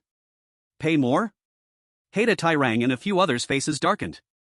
They shifted their gaze to Su Jiang beside them and immediately understood what was going on. Su Jiang, you bastard. Haida Tairang and Michael were livid. This was clearly extortion. Naked and blatant extortion. Su Jiang did all this to make money off them. But, facing the two SS class anomalies, Charles and Anlicite, they dared not refuse. Unless they wished to die. Damn it, Su Jiang, you're done for. After this level, I'm going to kill you. Everyone cursed in a low voice. Forced by necessity, they once again paid to redeem themselves. Some players didn't have enough funds, so they only paid fines for themselves. The remaining NPC refugees who had no money were directly beheaded by old Charles, their blood drained clean. With a pouch full of eerie coins, Charles happily returned to Su Jiang's side. Old buddy, this is all the money we have, see if it's enough? Old Charles's hands. There are probably hundreds of thousands of strange coins. Su Jiang weighed them slightly and then put them all into his pocket. It's barely enough, but since we are old friends, I won't ask for more. Su Jiang waved his hand. Old friend, you are still generous. Old Charles smiled widely. After all, this money wasn't his. Getting these coins to please Su Jiang was much better than doing the work himself. The Underworld Gang. This is the Underworld Gang. This is collecting protection fees from an SS level anomaly. I can't believe you thought of that.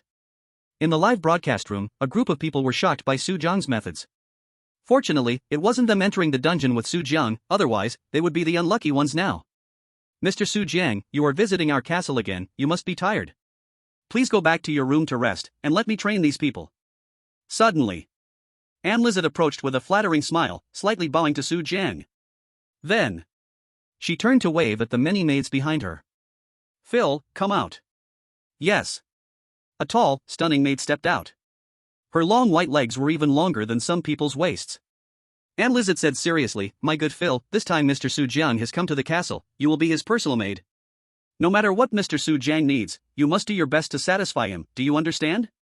Yes. Phil nodded obediently. She held a tray and walked to Su Jiang's side in flat shoes. Finally, I get to see Mr. Su Jiang again. Phil's eyes, hidden beneath her long eyelashes, secretly glanced at Su Jiang, showing excitement and joy. This scene was caught by everyone, and they, unaware, thought the maid had a crush on Su Jiang. This made them even more furious, pounding their chests and stomping their feet. Su Jiang actually has a personal maid. No matter what request he has, it will be met. Doesn't that mean he can do whatever he wants? How come such good fortune doesn't fall to me? While everyone was howling in despair, Phil had already slightly bent over, presenting the heavy fruit directly in front of Su Jiang. Mr. Su Jiang, please follow me, I will take you back to your room to rest. Okay. Su Jiang did not refuse and followed Phil into the castle. Damn it, I'm so angry. I want to enter the castle too, I want a personal maid as well. Taro and others were gnashing their teeth, their gazes shifting to the remaining enchanting maids. Su Jiang must have completed a hidden mission to get in. Let's give it a try. Maybe we can do it like him. The remaining players were all eager to give it a shot. Finally, a bold player stepped out, flattering Anlicite with a smile. Lady Anlicite, I am also a good friend of the Count, may I come in too? You? A friend of the Count? Anlicite turned her body and suspiciously looked at the player in front of her. Mr. Charles, is this person a friend of the Count? She directly asked. I've never seen him. He's just a refugee. Charles frowned tightly, shaking his head at the player. The next moment, Anlicite extended her finger, fat like a ball. Damn it! You wretched refugee, how dare you deceive me? She gritted her silver teeth, grabbing the player in front of her. The fat covering Anne Lizette transformed into dark mist, wrapping around that player. Behind her, more than a dozen maids' faces turned back into fearsome skulls and pounced on the speculative player. "Kill this scoundrel, don't dirty the castle floors!" Anne Lizette shrieked. "Yes!" A chorus of female anomalies echoed back. Their cries sounded like demons roaring in the evil wind, piercing the ears painfully. The player from earlier shook, unable to react in time. He only saw several skulls rush toward him, opening their white teeth, biting into various parts of his body. "No!" Accompanied by his tragic wails, chunks of his flesh were gnawed away by the female anomalies. A mass of black gas floated in midair, and the blood on the player's body formed a blood-red vortex, constantly spinning in the darkness. After a while, the player completely vanished, not even a strand of hair fell to the ground.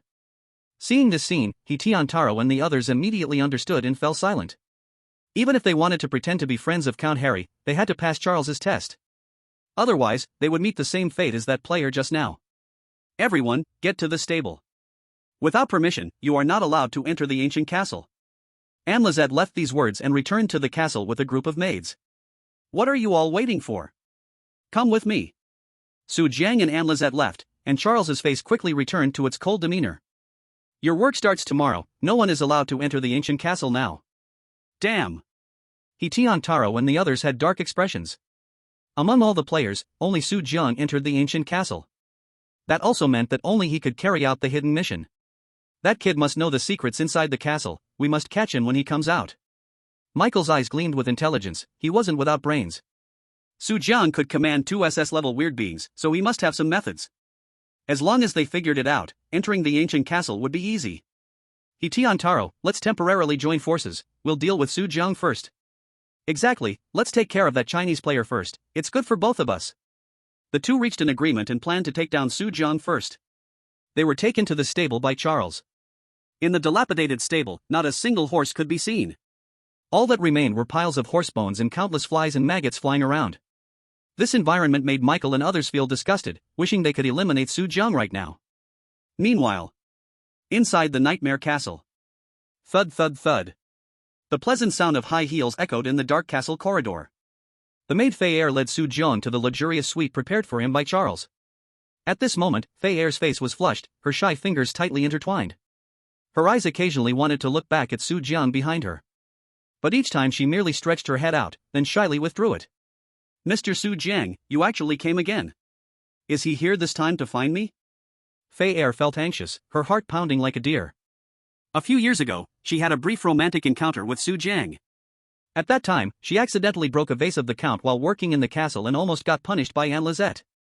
Fortunately, Su Jiang came with Charles and helped her fix the vase, avoiding Anne Lizette's wrath. Without Su Jiang, she would have been torn to pieces by Anne Lizette. But now meeting again, Fei Er felt a bit nervous. I wonder, is Mr. Su Jiang still the same as before? What if he is no longer interested in me? What will I do? The maid Fei Er was so flustered that she almost couldn't find her way, taking Su Jiang around the castle several times. "Miss Fei Er, we should be going this way." Suddenly, Su Jiang's voice came from behind, startling Fei Er. Su Jiang stood behind her, wearing a faint smile, walking leisurely. "I'm sorry, Mr. Su Jiang, it was my mistake." Fei Er came to her senses and quickly bowed to Su Jiang. At the same time, a look of surprise appeared on her charming face. Just now, she seized the chance to glance at Su Jiang, and it seemed he had no intention of getting angry at her. Does that mean he still cares about her? With this thought, a smile floated across Fei Er's face. The two arrived at the luxurious suite. "Mr. Su Jiang, this is the room you will be staying in." Fei Er followed behind Su Jiang a bit shyly. "Is it? This room is pretty nice." Su Jiang walked around the room, not noticing anything unusual. Perhaps Charles feared he would cause trouble, especially giving him an empty room. Ahem, an empty room that even the weird beings wouldn't enter. "You all, get in there." After checking that there were no problems in the room, Su Jiang directly pushed the few refugee NPCs behind him into a small suite inside the room. "Without my permission, you are not allowed to come out from there." Su Jiang scolded straightforwardly. "But brother." Bang!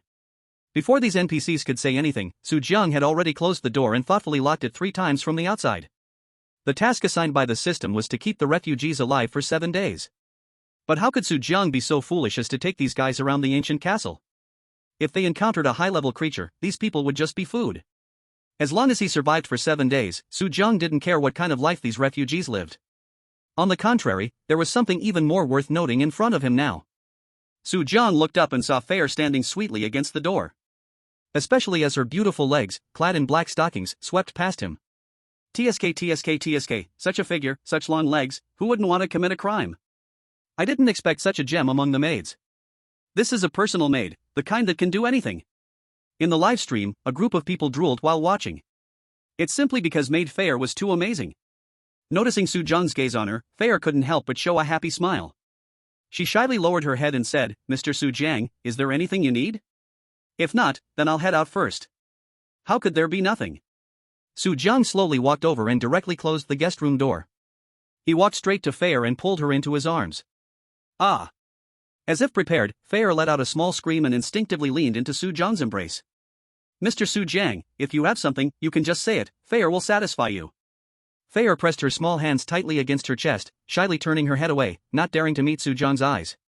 Oh my, is she this direct? This is just the beginning, and we are already getting such a performance. Very good, I love watching, bring on more. In front of the live stream, a group of people were like wolves. It wasn't that they were too lustful, but that Fair was too sexy. Su Jiang held Fair, feeling her softness under his touch like tofu. Soft and tender. He looked at Fair's exquisite face, a wicked smile appearing on his lips. What? Have you forgotten how to serve me after just a little while? Su Jiang's eyes emitted a wild intensity. Feeling his hot breath, Fair became even more limp. Little girl. I wouldn't dare to forget. Slurp. Her body slid down, instinctively crouching down. Everyone could only see Su Jiang blocking Fair tightly, not knowing what was happening. Splash. Suddenly, a large swarm of blood-sucking bats flew out from the dark bat night blade at Su Jiang's waist, surrounding him and Fair. The blood-sucking bats formed a circle in the air, spelling out some conspicuous big words. Not suitable for children. Prohibited from viewing. Damn. You despicable Su Jiang. Keep all the good stuff to yourself and don't let us see. In the live stream, a group of people were fuming with rage. The next scenes were what they most wanted to see. However, they had been observing in the live stream for quite a while, and the blood-sucking bats still had not dispersed. It wasn't until 3 hours later that the bats finally swarmed back into the dark bat night blade. As for Su Jiang, he had long since held the smooth Fair and lay in bed together, sharing the same blanket. Mr. Su Jiang, are you back this time to take me away? Leaning against Su Jiang's arm, Fair's little face was as red as an apple. She looked at the charming Su Jiang in front of her, her expression carrying a hint of shyness. Su Jiang reached out to stroke her soft hair, his eyes revealing a touch of helplessness. No, Fair, I can't take you away.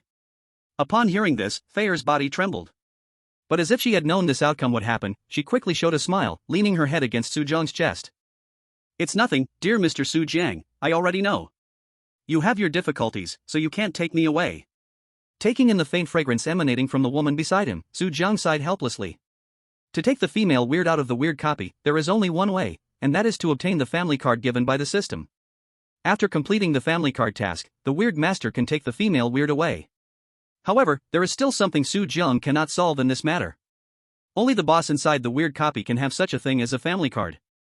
Generally, low-level weird beings do not have family cards. And Fair belongs to the low-level weird beings who do not have a family card. Although she is also a grade A weird, compared to the boss in this copy, she is undoubtedly a low-level weird.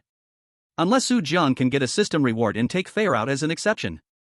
Otherwise, Fair can only remain in the copy forever. Dear Mr. Su Jiang, it is already my honor to serve you here. Fair said gently with a smile. Her eyes slightly red, even though she had prepared her heart, thinking that one day Su Jiang would still leave made her feel sad. Let's not talk about this, Fair, let's do something fun. Suddenly, Su Jiang summoned bats again from the dark bat nightblade. In an instant, the blood-sucking bats circled in the room, blocking everyone's sight. Su Jiang's hands climbed up. The next moment, Fair's body trembled, becoming even softer. She bit her lip, her beautiful eyes tightly fixed on Su Jiang in front of her, then she took the initiative to lean in. Although she knew that one day, Su Jiang would still leave. But before that, she must deeply carve Su Jiang into her heart. Damn, Su Jiang, you are not human. You big scumbag, hurting Miss Fair, and still not taking her out. In the live broadcast room, everyone was crying with anger. In fact, they couldn't wait to be the one who had clouds and rain with Fair. The next morning, after a night of fierce battles, Su Jiang woke up early. Beside him, Fair was sleeping with her eyes closed. A clear tear stain hung at the corners of her beautiful eyes. Dear, you sleep well, I will go deal with something. After kissing Fair's face, Soo-jung quietly tiptoed out of the room. Soo-jung's visit to find Fair was not merely about rekindling old feelings. Besides talking about love, he also roughly understood the current situation of Nightmare Castle. According to Fair's description, Count Harry and Alice have not appeared for some time. People inside Nightmare Castle all doubted if the two of them were already. Of course. As someone who knows the plot, Soo-jung knows what's going on. Count Harry is probably hiding with Alice in the deepest part of the castle, studying the elixir of immortality. After all, this is also the real reason Harry harmed Alice during his lifetime. Good morning, Mr. Soo-jung. In the castle, many maids greeted Soo-jung warmly, bowing. Their hot figures hanging down made for a beautiful sight. Good morning, Mary. Good morning, Eiffel. Soo-jung remembered the names of every maid here, as if he were a long-term resident of the castle. In fact, if it weren't for his lack of energy back then, Soo-jung would have wanted to conquer them all together. The more than a dozen maids in Nightmare Castle are all top beauties. Thinking about all of them coming to his side calling master was simply unimaginably exciting. At the same time, outside Nightmare Castle, the old butler Charles was leading other players in pulling weeds on the grass outside the castle. Everyone, pull well for me. Anyone who dares to slack off will end up on the dinner table tonight. Old Charles held a whip in his hand, issuing orders to a group of people in front of him. Although the whip he held was just an ordinary whip. When swung by an SS level weird, it actually produced white smoke in the air, making a sound like firecrackers exploding. Damn it, it's just the first day, and we have to work before we even eat. Damn bastard, I've never suffered like this before. Wadataro, Michael, and the others squatted on the grass, pulling out weeds of all shapes and sizes. Each of their faces had big black eye circles, looking weak and lifeless. Last night, while Soo-jung was enjoying himself in the luxury room, the rest of them were feeding mosquitoes in the stable. Everyone was already exhausted, and they hadn't eaten all night. Every stomach was growling loudly with hunger. Ha! That boy over there, who told you to stop? Hurry up and clean. Old Charles raised his whip and struck it at a refugee NPC nearby who was nearly fainting from hunger. Ah! No, help! The poor NPC was hit on the back, a deep wound showing even his bones. The flesh on his back turned into a mushy mess, making everyone's heart tremble. Mr. Charles, I haven't eaten for 3 days and nights. Please let me eat first, after I eat I will work well. The bloody NPC begged. You still want to eat? Charles's eyes widened, and he raised his whip again. You useless workers like you still want to eat. I didn't cook you into food, that's already being nice. Chapter 106. Hurry up and work for me. Charles grabbed his whip and kept hitting the same NPC over and over. The refugee NPC kept screaming, his back flesh torn into strips. People could even see the white bones through the torn flesh. And even deeper inside, the organs were still beating. Ugh! Some players couldn't take it, their stomachs turning and acid rising. Not long after, that refugee NPC was beaten to death, turning into a pile of rotten mush. The player in charge of him didn't dare to say a word, afraid of being whipped by Charles too. Ugh! At this moment, suddenly, above everyone's head, a dark crow circled in the sky, letting out a sharp cry. Charles put away his whip and looked down at everyone. Everyone, come here and eat now. After eating, keep pulling weeds for me. Clatter, clatter, clatter. Dozens of maids brought food and drinks, quickly walking up to Wadataro and the others. Great, finally food. I've been dying of thirst working under the hot sun. Wadataro and the others jumped up, faces full of excitement. Everyone couldn't wait to look at the trays in the maids' hands, wanting to see what food they brought. Ugh! At one glance, everyone nearly threw up on the spot. Every maid's tray held a big plate of green paste made of bugs. The whole tray of paste gave off a rotten meat smell, making stomachs churn. What is this thing? Can this kind of thing even be eaten? Wadataro cursed loudly. As a man from the east, he liked raw fish, but he never ate this kind of thing. Next to him, Michael was so angry he poured the paste out right away. What? None of you want to eat it? Then get back to work now. Smack. Charles's red eyes flashed with cruelty, and he raised his whip again. Will you keep working on an empty stomach?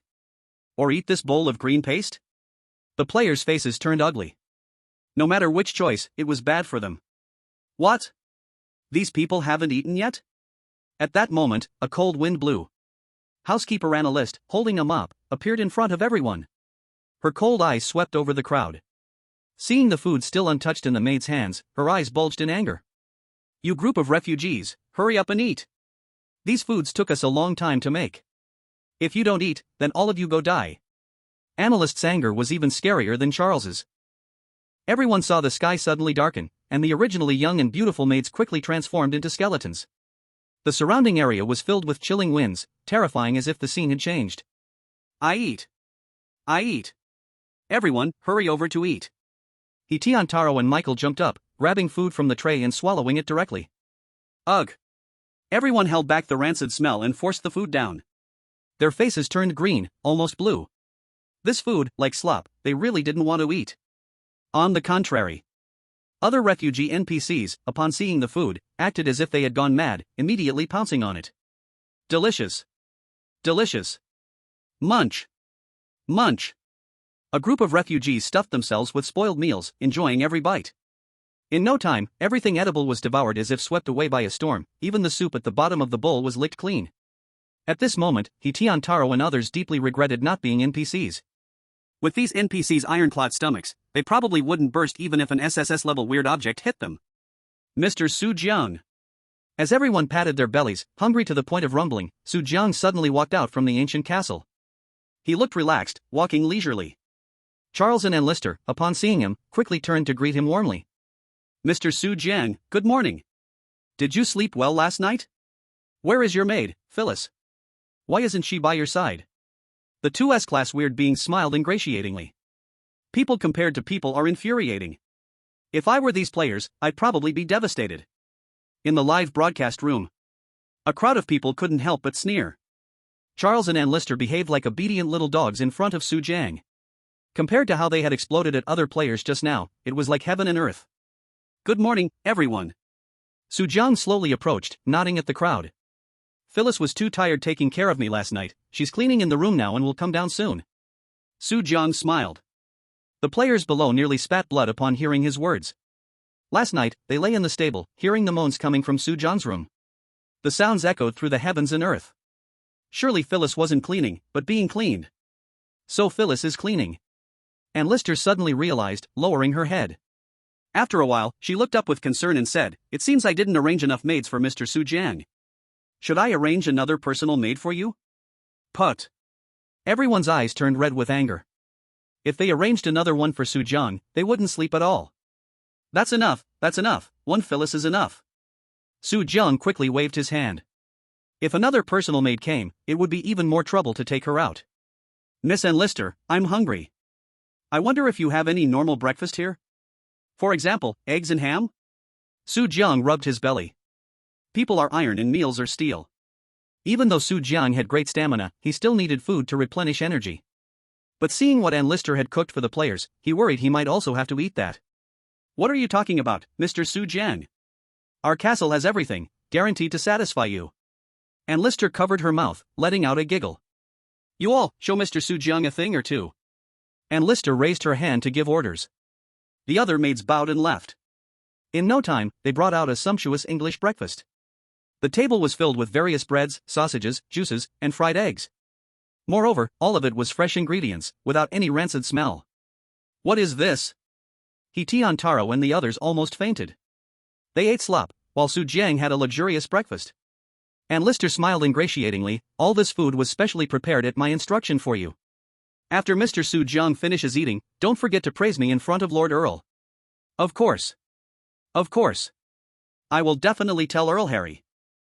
You are a good housekeeper. Su Jiang happily ate his sausage with a knife and fork. Thank you, Mr. Su Jiang. Lister was as joyful as a little girl, twirling her skirt as she danced. Each heavy step she took made a loud noise on the ground. Chapter 107, Double Standards, Barefaced Double Standards. Under the resentful gazes of Taro and others, Su Jiang finished his breakfast. In fact, he took the leftover food to feed the old yellow dog in the castle, without giving any to Taro and the others. This scene made the other players' faces flush with anger. Mr. Su Jiang. Suddenly, a lovely figure rushed out of the castle. It was Fei Er, who had spent the entire night with Su Jiang. She wore ragged white stockings on her long beautiful legs and dressed in a black and white maid outfit, running in a panic. Her hopping made everyone stare. Miss Fei Er is so beautiful. If only I had such a maid, I would gladly enjoy delicious food and drink. Mr. Su Jiang, why are you out? I've been waiting alone in the room for so long. Fei Er mixed shyness with panic, quickly coming to Su Jiang's side and obediently pressing against him from behind. She had played too hard with Su Jiang last night, to the point where she felt too tired to walk today. When she woke up in the room, Su Jiang had suddenly disappeared, making her so scared she thought he had left again.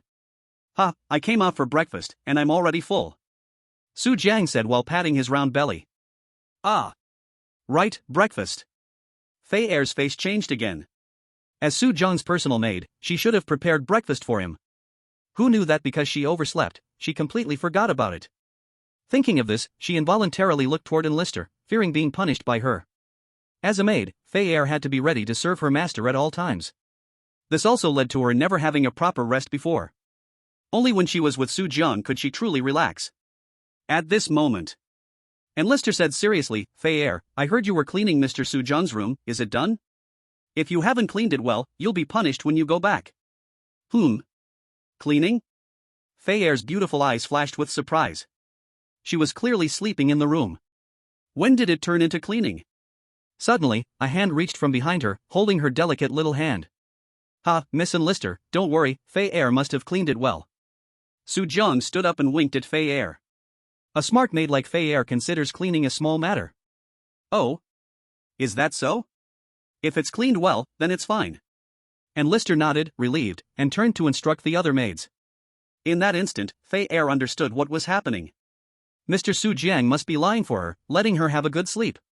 Thinking of this, Fei Er's pretty face turned red, showing a happy smile. "Mr. Su Jiang, thank you." Fei Er quietly expressed her gratitude. "It's nothing." Su Jiang squeezed her tender little hand, with a warm smile hung on his lips. "Don't forget to come accompany me again tonight." Upon hearing this, Fei Er's fair face turned even redder. "Damn, I'm so angry. Why isn't it me who gets this treatment?" Everyone witnessed Su Jiang and Fei Er flirting, and their anger reached its peak. But even in their fury, it was useless. After finishing their meal, old Charles led them towards the stable again. Old Charles said while placing his hands on his hips, "Didn't you all complain about the stable being dirty and messy yesterday? Today, I'm giving you a chance to clean it yourselves. Clean up everything inside, lay fresh hay, and fix the wooden beams on the ceiling. This is your task going forward." All right. This time, no one dared to object anymore. Because it concerned the place they would rest next, they would have to live here for the next few days. Everyone hurry up and clean the manure and weeds on the ground. Not a single maggot can be left. Taro H and Michael became the bosses, commanding the others. At this moment, they finally looked like true leaders. After all, they were both S-rank players, and they possessed S-rank bizarre artifacts. Only now did they have a bit of a show-off moment. "Mr. Su Jiang, should we just watch them? Shall we go do something fun?" At this moment, on a patch of grass not far from the stable, Su Jiang lounged casually in a chair, basking in the warm sun.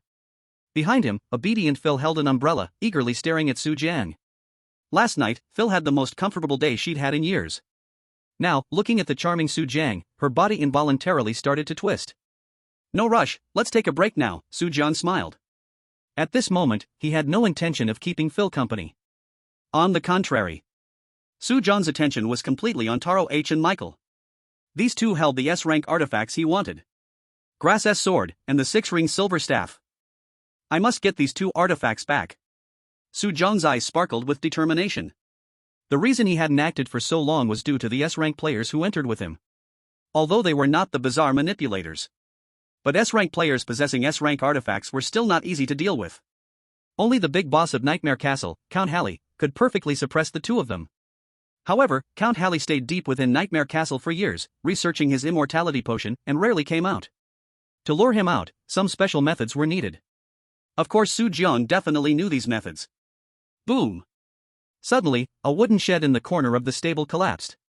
Several refugee NPCs were directly crushed to the ground by the heavy wood, twitching uncontrollably. "You worthless bunch, you can't even handle this small task." Old Charles, upon hearing the news, rushed over with a pointer, furious. Transforming into a giant vampire bat, he lightly flapped his wings, stirring up a strong wind. The wooden debris blew away, revealing the bodies of several refugees crushed into pulp. "Quickly clean up these guys, if they die in the stable, it will cause a plague," Charles roared. "You are being picky now. You didn't mind the pile of bones in the stable before." Double standard, blatant double standard. Many in the live stream started to complain. Actually, the bizarre beings were not afraid of plagues, they simply had a physiological aversion to humans. Yes, yes, yes, we will clean up right away. Taro H and the others didn't dare to slack off and hurry to start cleaning.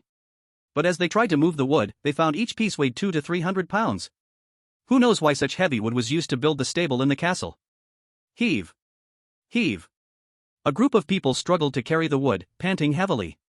Old Charles watched from behind, shaking his head, his fingernails already elongated and sharp as knives. You guys might as well just die.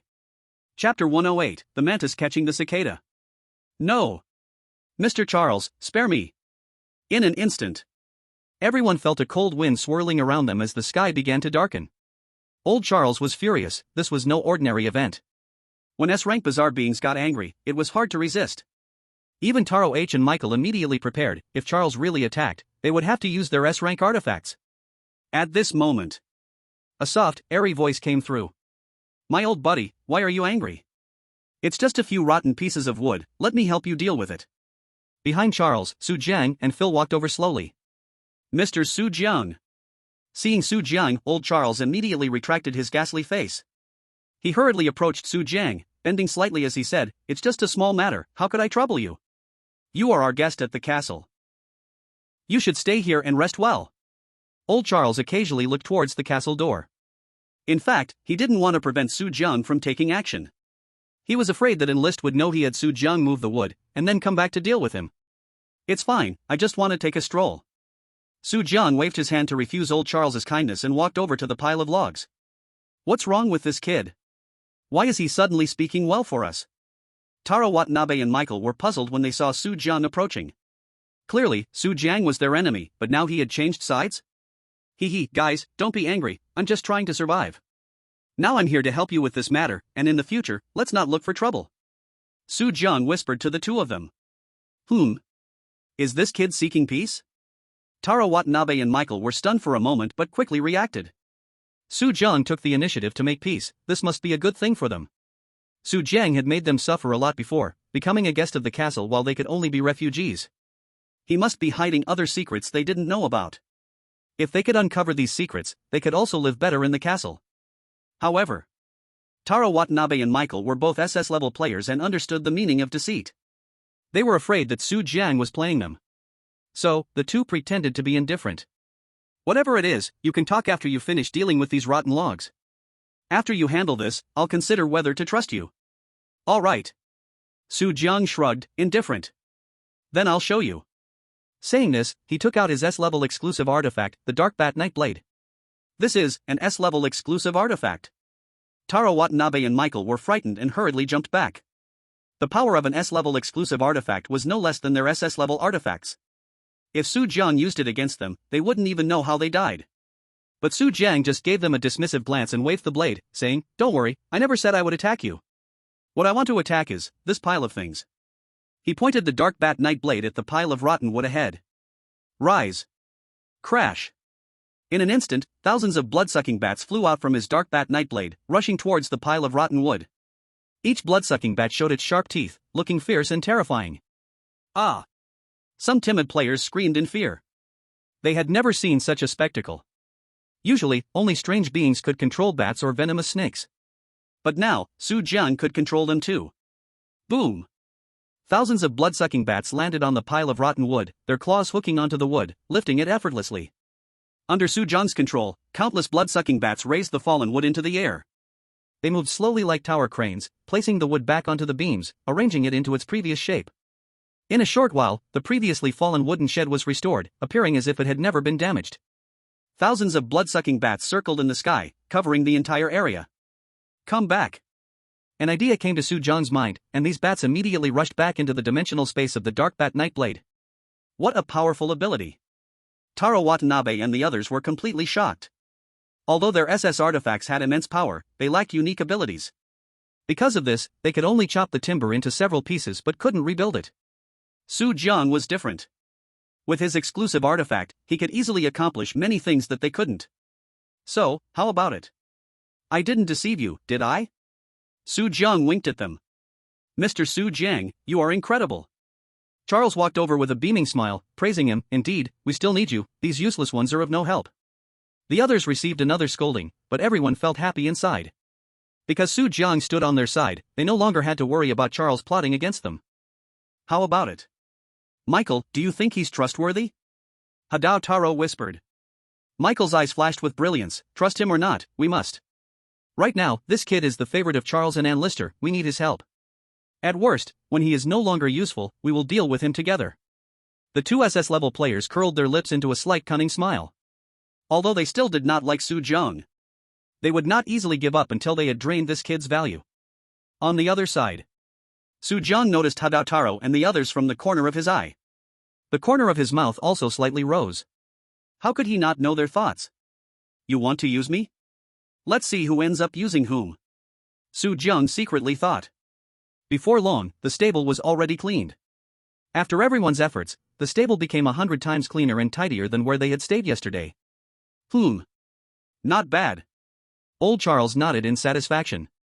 You useless bunch are somewhat useful, but this is all thanks to Mr. Su Jiang, don't you thank Brother Su Jiang?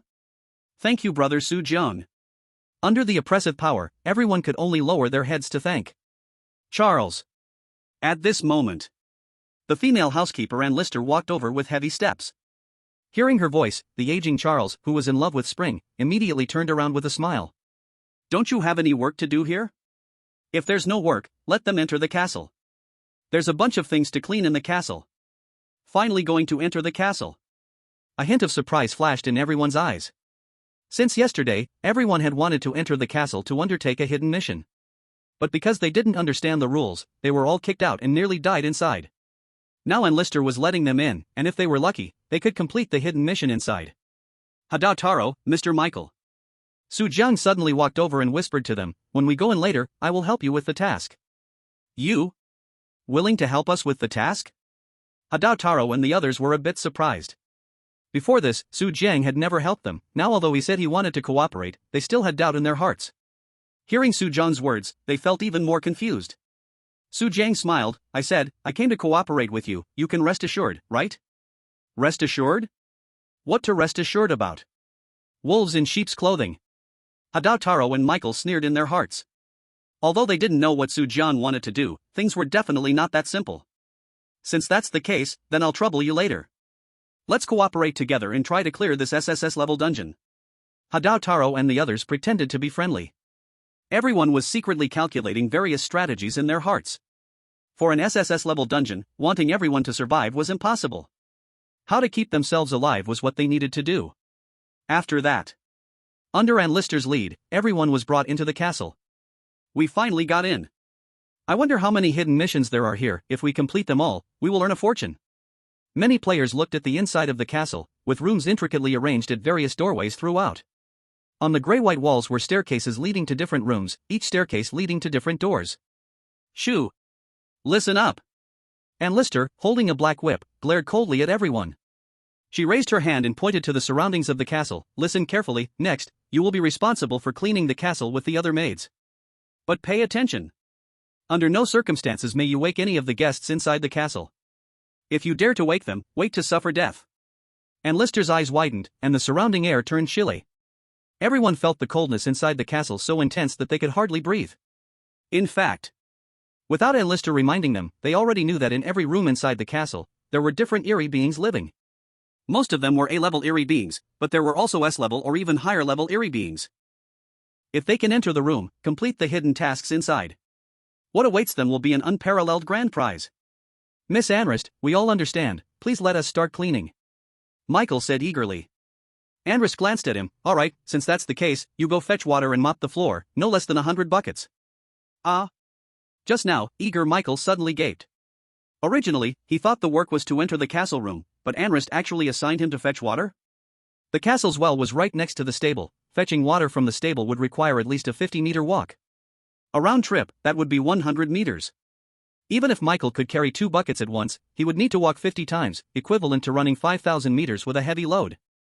Oh my god, this is clearly asking for my life. Michael's face crumbled. On the side, Taro Heighton secretly chuckled, fool. Do you really think the task is that easy? If you're not sharp, you can't even complete the main quest. Having stayed in the Nightmare Castle for a day, Taro Heighton had somewhat grasped the rules. With so many players in the instance, he absolutely could not be the one to stick out. Otherwise, he would definitely attract the anger of Anrist or Charles. Instead, he must hide well and find a way to give himself an easier task. Anrist had assigned work to everyone, none was easy. Finally, she looked over at Taro Heighton. You, go fetch the dung bucket, the pool in the castle is full, clear it all. Fetch dung. Instantly, Taro Heighton's face turned even worse, his task was even harder than Michael's. Good thing it's not me. Michael showed a relieved smile, suddenly feeling his water fetching work was much better. No, wait. Now that Su Jiang is here, we should get him to help. The two suddenly realized. They had Su Jiang, the distinguished guest of the castle, by their side. As long as Su Jiang stepped in, they definitely wouldn't have to do such hard work. Su Jiang, quickly, plead for us. Didn't you say you have a way? Michael and the others exchanged glances, determined they didn't want to do the work. Leave it to me. Su Jiang returned a knowing smile and then walked to Anrist's side. Miss Anrist, I wonder if you could hand these two over to me? My room is just in need of some repairs, let them help me. Su Jiang smiled. This kid is really not playing with us? Did we misjudge him? Taro Heighton and Michael were somewhat surprised. At first, they didn't believe Su Jiang, but at least what he said now made sense. Is there a problem with Mr. Su Jiang's room? Do you need me to call more people? Upon hearing there was a problem with Su Jiang's room, Anrist immediately became anxious. If there's a problem with the room, I'll switch you to another one right away. Su Jiang smiled and shook his head. No need, just that room, it's just a small matter. Alright, let's go take a look together. Anrist nodded, gesturing for Taro Heighton and Michael to follow. Su Jiang really helped us. We don't have to do heavy work anymore. Taro Heighton and Michael felt a secret joy, quickly following Su Jiang to the suite. Inside the room everything was clean and new, with no place needing care. However, to justify Taro Heighton and the others staying, Su Jiang still casually pointed out a few small flaws for them to tidy up. How about it? I didn't lie to you, did I? Su Jiang said with a secret smile. No. Taro Heighton squinted. This is good, if you could help us get a luxurious suite, that would be even better. They arrived at Su Jiang's room and didn't feel happy, instead, they became even more resentful inside. Why could Su Jiang sleep in a luxurious suite? Why could they only sleep in the stable? Now that Su Jiang was listening to them, they might as well take this opportunity to gain some benefits. I will think of a way. Su Jiang nodded and smiled, not refusing. Now you all get to work, or Analyst arrives. As they spoke, Analyst walked closer to Su Jiang's side. Tian Taro and Michael didn't dare to slack off, quickly pretending to tidy up the room. Ah! Suddenly, Analyst's eyes changed, her gaze fixing on a water stain on the bedspread. The water stain was at the lower part of the blanket, and it was a large puddle. Miss File, how could you? You didn't see such a big water stain on the blanket? You actually let Mr. Su Jiang sleep under this dirty blanket, don't you fear he might get sick? Analyst grabbed several pounds of the blanket, lifting it as easily as if raising a cup. Ah, this is... File's pretty face instantly turned bright red, this was her battle achievement from last night with Su Jiang. Tian-kun, Mr. Michael, an opportunity has come. Suddenly, Su Jiang whispered to the two of them. You all hurry over and help File take care of this matter. What did you say? The two looked at Su Jiang as if he were a fool. To let them take the blame for File, wasn't that signing their own death warrant? They all knew how powerful Analyst was. As the strongest SS-level weirdness in the castle, if they offended Analyst, even with SS-level strange artifacts, they wouldn't survive. Not to mention, the castle also hid an SSS-level heavyweight weirdness. Do you think we are fools? Want us to walk into death? We won't step on this landmine, Yugo. Tian Taro and the others firmly refused Su Jiang. No wonder they felt Su Jiang was so good earlier, he was deliberately trying to set them up. This luxurious suite was Su Jiang's bedroom, he couldn't possibly not know the blanket was wet. But he not only didn't deal with it, he even brought them here. If he wasn't trying to harm them, then what was he trying to do? Tian-kun, I'm really doing this for your good. Su Jiang said with a frown, feeling helpless. No need, if you have the ability, you can handle it yourself. Don't drag us down. Tian Taro and the others shook their heads repeatedly, resolutely refusing to fall into Su Jiang's trap. Seeing this, Su Jiang could only shake his head and sigh. Sigh. Fine. Since you don't want the benefits, don't blame me. After saying this, Su Jiang turned and walked towards File, who was being scolded by Analyst. Humph. What good things can come from this? If you don't get scolded, that would be good enough. The two scoffed in their hearts, disdainfully watching Su Jiang's actions. At this moment, In front of them, Analyst was already furious. Her chubby face was covered with a layer of gloom, turning into a huge and terrifying skull. A powerful pressure radiated from her, scaring File so much that she didn't dare to lift her head. You damn maid, you can't even handle this little matter. How can I rely on you to serve Count Haliber? I might as well eat you now, so you'll never cause trouble again. Analyst yelled with a hoarse voice. Miss Analyst, please don't. File trembled uncontrollably, her face pale. In front of other players, she might be a terrifying female weirdness. But in front of Analyst, she was just a weak girl. At that moment, a small hand suddenly reached out, warming her palm. Miss Analyst, you've misunderstood. This matter was not File's doing. Su Jiang stepped forward, smiling. Look at the ceiling above the room. It's leaking from above. Suddenly, Analyst's terrifying pressure vanished in an instant, her face returning to the chubby look from earlier, looking up towards the ceiling. Everyone followed her gaze and indeed saw droplets of water forming on the ceiling. Ah! The ceiling is leaking. Analyst's small hands trembled in fright, her color draining from her face. If Count Haliber finds out about this, he will definitely blame me. What should we do? What to do now? Beside, Tian Taro and the others had their mouths wide open. When did the water droplets appear on the ceiling? They had never noticed it at all. If someone were to pay attention to Su Jiang's subtle expression now, they would see the slight upward curve of his lips, carrying a trace of cold laughter and disdain. You little ones, don't you want the benefits? Since that's the case, I'll do it myself. Actually, just now, he did want to give Takahiro and the others a chance to complete the hidden task. Who would have thought these two guys had already convinced themselves they were the bad guys and adamantly didn't believe his words? This is also good, the benefits have fallen back into his hands. The water droplets on the ceiling were summoned by Su Jiang using the dark bat nightblade to call blood-sucking bats, which he then created above. The purpose was to lure out the task below. Mr. Su Jiang, what do you think I should do now? If Count Harry finds out there's a problem with his castle, he will surely blame me. And Lister exclaimed in panic. Who is this Count Harry? How powerful is he to make Lister so scared? Count Harry is an SSS ranked count, his power goes without saying. In the live broadcast room, a group of people was filled with curiosity. Count Harry hadn't shown his true face yet, but all the strange things felt fearful just hearing his name. Miss Lister, don't worry, we can handle this matter. Su Jiang stepped forward and patted Lister's shoulder to comfort her. It's just a little leak in the castle, we can think of a way to fix it. How about this, you leave this matter to me, and I'll check the situation inside the castle. Once I find out the overall situation, I'll notify you on what to do. Upon hearing this, Lister's terrified face visibly turned to delight. She excitedly stepped forward and hugged Su Jiang. Mr. Su Jiang, you are truly a great benefactor. This matter was not originally your concern, but you are actually willing to help me. With you checking the castle, there will definitely be no problem. This kid was really giving us benefits just now. Takahiro and the others were in shock. Seeing Lister excitedly hug Su Jiang, they already understood what was happening. Su Jiang didn't deceive them, but truly gave them a chance. If the ones who stood up just now were them, they would also gain Lister's trust. Oh my god. What did I miss? My luxurious suite. My English breakfast.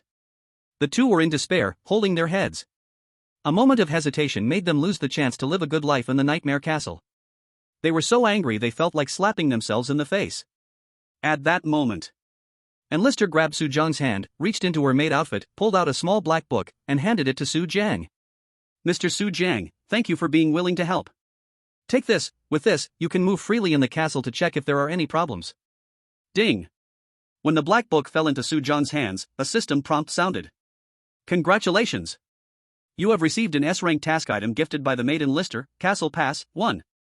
Castle Pass, the holder can enter and exit any room in the castle without any restrictions. Task items cannot be taken out of the instance, nor can they be transferred to others. Swish! After the system prompt sounded, Su Jiang's eyes flashed with a glimmer of light. Finally got it. Su Jiang smiled with satisfaction. He had been busy in the castle for so long just for this pass.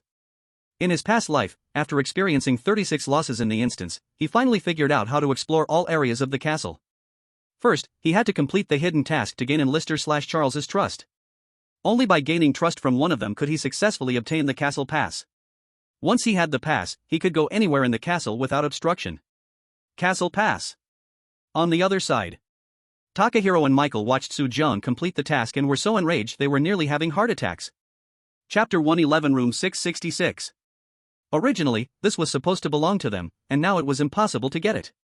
Su Jiang sneered in his heart, hee, you really want it? But you can't get it anymore. You too. Come over and clean the ceiling. And Lister pointed at Michael and the other, personally supervising them painting the walls. Meanwhile, Su Jiang left with a pass in hand, under their resentful gazes.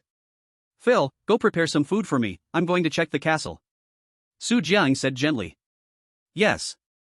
Phil immediately turned around, her eyes filled with reluctance, but still did not disturb Su Jiang and left. Watching her walk away, Su Jiang gradually smiled and took out the castle pass he just got. Next, it's time to get down to business. Ha! Look, what is Su Jiang going to do? Inside the castle, many players were working desperately under the supervision of other maids. They looked ahead, Su Jiang strode confidently towards a staircase with a small certificate hanging on his chest. Seeing him moving slowly, about to step onto the suite provided for the strange guests, everyone's heartbeats quickened in that moment. This guy, he can't be wanting to go into those strange guests' rooms? Those strange rooms are off limits, doesn't Su Jiang know? Many people's eyes were filled with doubt, some even worried for Su Jiang. They had been at the Nightmare Castle for 2 days and knew the rules here well. Trespassers into guests' rooms shall be killed. Knock, knock, knock. The next moment. Under their watchful eyes, Su Jiang walked up the stairs and knocked on an ancient door in front of him. But to their surprise, the maids in the castle, even the old butler Charles, showed no reaction. In front of Su Jiang, the door clearly had the words room number 1 written on it. There were a total of 666 guest rooms in the entire castle. In the west, this represents the sign of the demon Satan. Creak. Hearing the knock, someone inside the room opened the heavy door. A pair of eerie green eyes shone out from within. Who are you? What do you want? A hoarse voice came from inside the room, and a cold wind burst out, making those close to the door feel chill. Oh my god, Su Jiang really knocked on the door, isn't he afraid of dying? Those who can stay in the Nightmare Castle are at least A-class strange. Everyone was secretly shocked. But on the contrary, Su Jiang kept a smile on his face. Hello, guest of room number 1, I am a worker of the castle. I came over this time to check your room. If there is anything wrong, I will arrange for someone to fix it immediately. I see. The green eyes in the room turned a bit, and then the door opened wider. Then come in, I just happen to have something that needs fixing. Okay.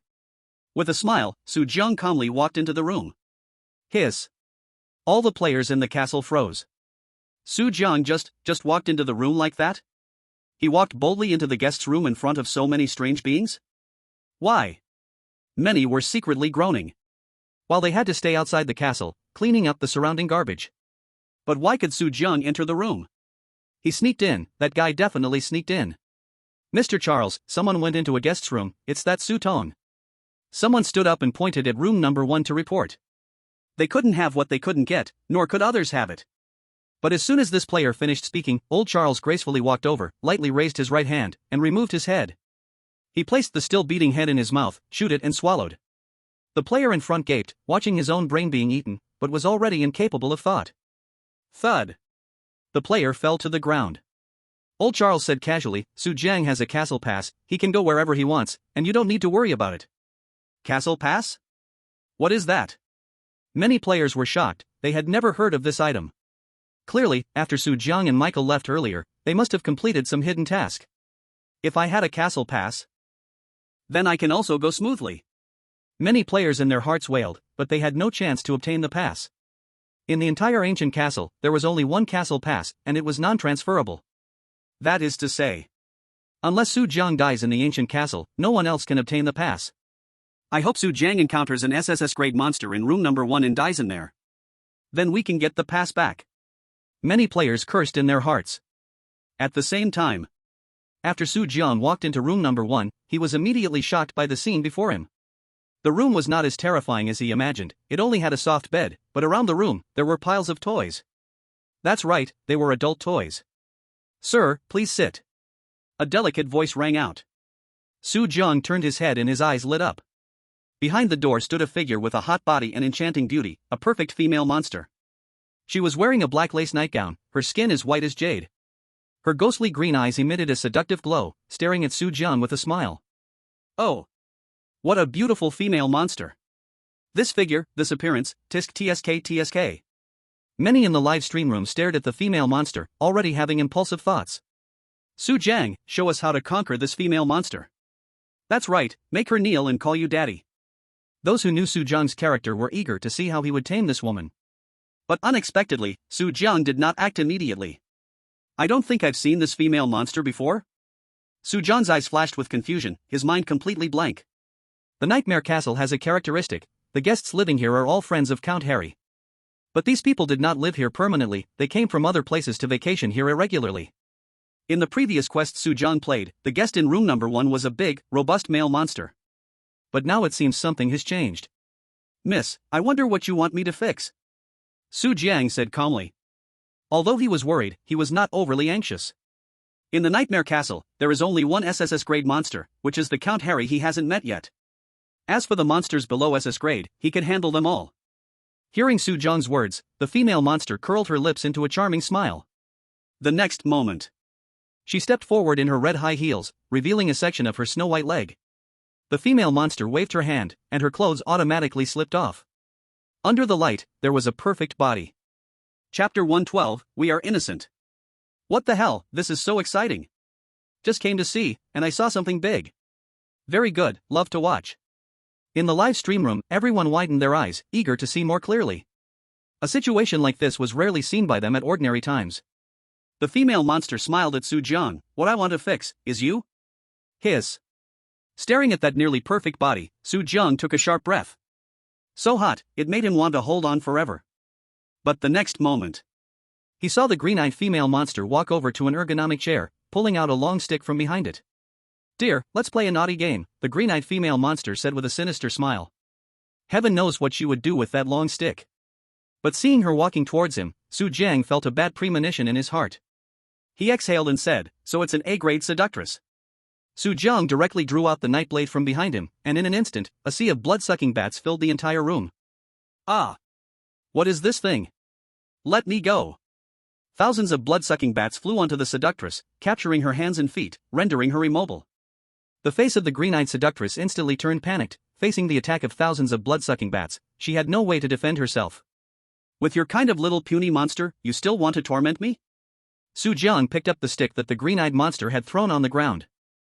He was always the one using a stick to deal with others, no one had ever used a stick against him. Sir, please spare me, I didn't know you were this strong, I beg you to let me go. The green-eyed woman was oddly terrified, her delicate body trembling, as she realized she was no match for Su Jiang, who took out an S-level exclusive mysterious object. As long as you let me go, I will do anything you want. Su Jiang looked up in surprise, looking at the exquisite face of the woman. You said this.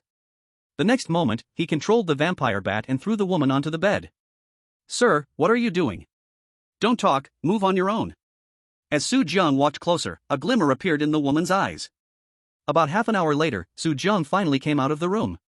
When he stepped out, everyone saw a sizzling green-eyed beauty following him. Darling, hurry over when you're done, I've been waiting for you. The woman spoke in a flirtatious tone, instantly softening the hearts of everyone around.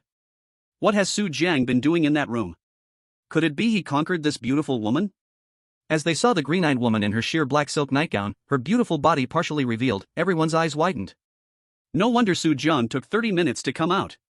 In fact, Su Jiang could have lasted longer, but he had to go to other rooms to carry out tasks, so he had to wrap things up quickly. Don't worry, Shaoli, I'll come back to find you when I'm done. Su Jiang smiled. The green-eyed woman pouted her red lips, reluctantly leaving a kiss mark on Su Jiang's face before returning to her room. Creak. The moment the door closed, Su Jiang turned around with a damp face. What are you looking at? We are innocent, he said to the many staring players. I don't believe you. If you are innocent, then the Yellow River is pure water. The players were boiling with anger, wishing they could drag Su Jiang away for a beatdown. But the next moment, Su Jiang turned and walked towards room number 2. This time, when the door opened, another beautiful woman in red with a voluptuous figure pulled Su Jiang inside. For the next day, Su Jiang wandered through nearly 600 rooms in the ancient castle, completing all the hidden tasks. Of course, not all rooms had tasks to complete, some were empty without any mysterious entities inside. However, this day, Su Jiang's physical exertion was greater than when he dealt with numerous women before. If measured in steps, it was as if his old waist had walked at least 100,000 steps. Fair, have you prepared the food I asked for? Only after completing most of the hidden tasks did Su Jiang, holding his sore lower back, sigh as he returned to the first floor. Sigh, getting old is still no good, even this little work makes my back ache. What are you complaining about? The many players were in tears. They were all working, yet they could only shovel dirt and paint in the castle. But Su Jiang could enter those beautiful mysterious women's rooms and spend the night with them. Mr. Su Jiang, the food you wanted is ready. The maid Fair came over with a big smile, and behind her, several other maids had prepared more than a dozen exquisite dishes, almost all fresh meat and seafood. You must be tired after being so busy, hurry and sit down to rest. Fair said, massaging Su Jiang's shoulders. While massaging, Fair lowered her head, her cheeks flushed as she softly said, wait until tonight when we return, I will serve you well. Put. Everyone felt they were about to spit out old blood. While others faced life and death in the mysterious instance, Su Jiang was experiencing various lives. Darling, tonight may not work, I have things to do. Unexpectedly, Su Jiang rejected Fair's advances. Mr. Su Jiang, do you have something to do tonight? Fair closed her legs, feeling a bit disappointed. Did you forget? I have to work. Su Jiang raised his ancient castle pass and then patted Fair's head. But don't worry, we will go back soon. Serve me well. Yes. A look of surprise appeared on Fair's face, not expecting the change to come so quickly.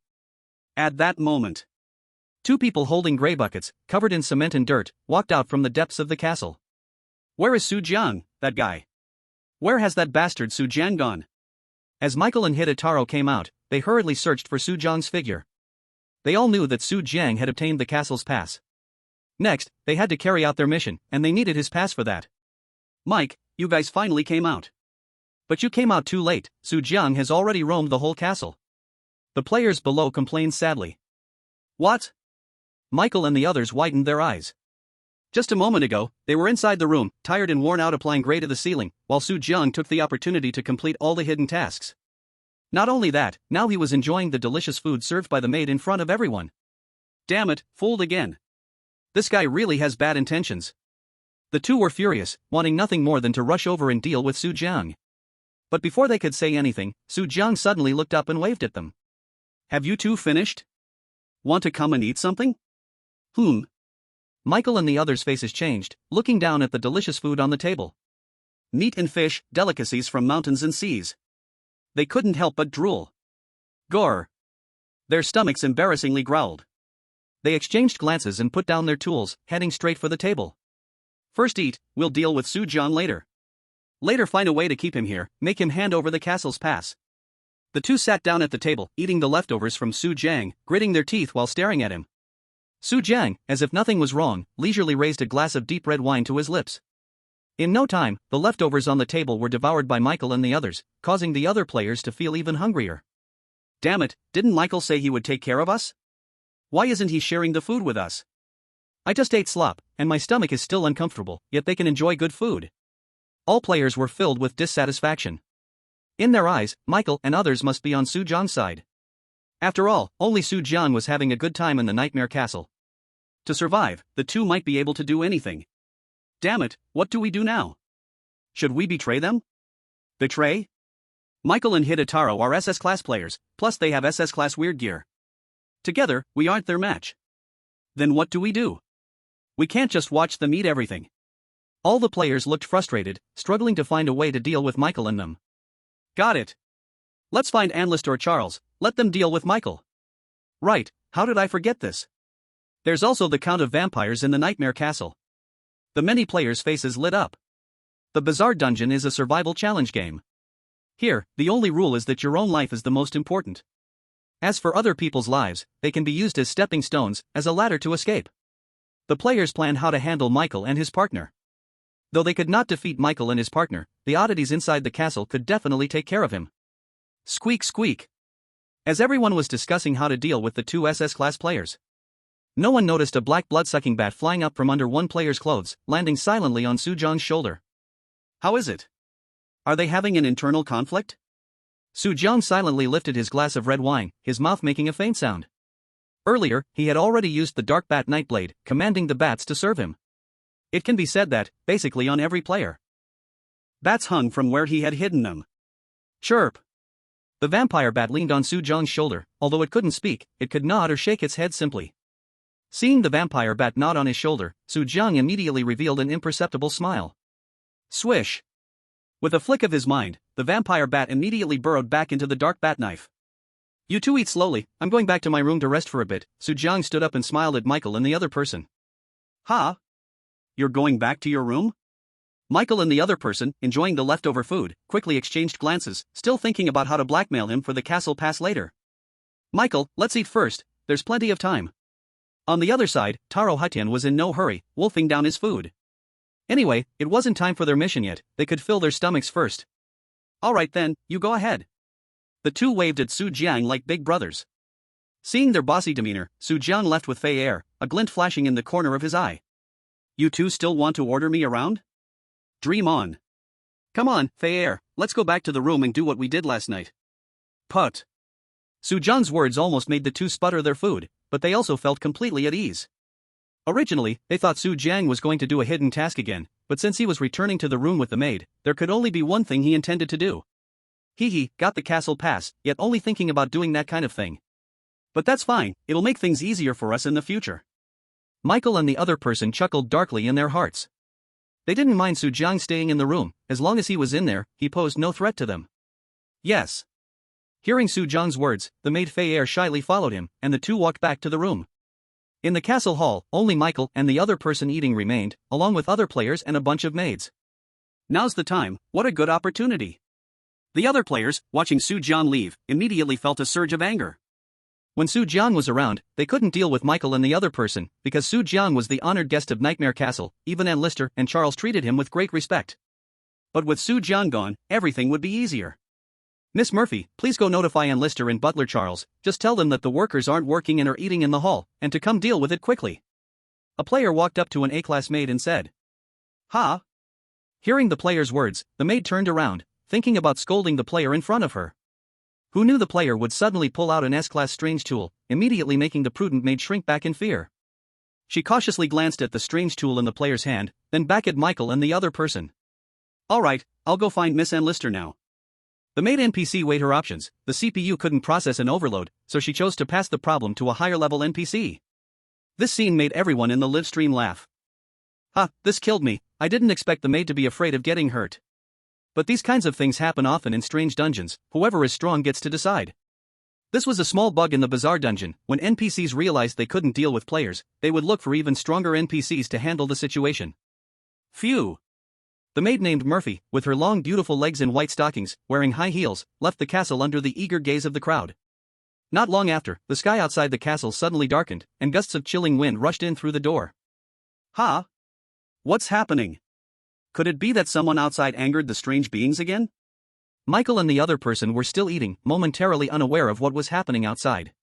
But suddenly, a sharp scream rang out from outside the door, and two SS-class strange beings transformed into powerful demons, rushing towards them at high speed. You two little punks haven't been working properly. Instead, they are eating here. Can you eat this food? Ah! In midair, Anlis and Charles completely showed their power. One transformed into a massive, bloated skeleton, while the other turned into a heavily menacing vampire. Their faces were twisted in rage, claws bared, and their eyes showed no mercy towards Michael and the others. What happened? Why is Anlis here? Chapter 114, SSS level item. Michael and the others were shocked and leaped up from the table, taking out their SSS level oddities. Their eyes trembled, and they had a terrible premonition in their hearts. But the next moment, Charles had already rushed in front of them, his elongated white arms with nails like knives reaching directly for Michael's head. Speak! Why do you think you can eat here? You are just slaves of the Nightmare Castle, not allowed at the dining table. Charles and Anlis were filled with immense anger. In Nightmare Castle, there are rules. Generally, only guests and the Count can have meals at the castle. As for lowly people like Michael, being able to eat swill was already considered good.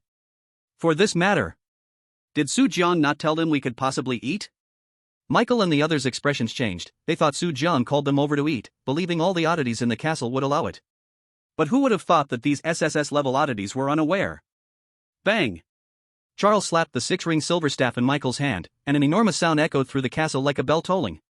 Michael was sent flying, his six-ring silver staff glowing with a gentle Buddha light, enveloping his entire self. Old Charles's power is terrifying.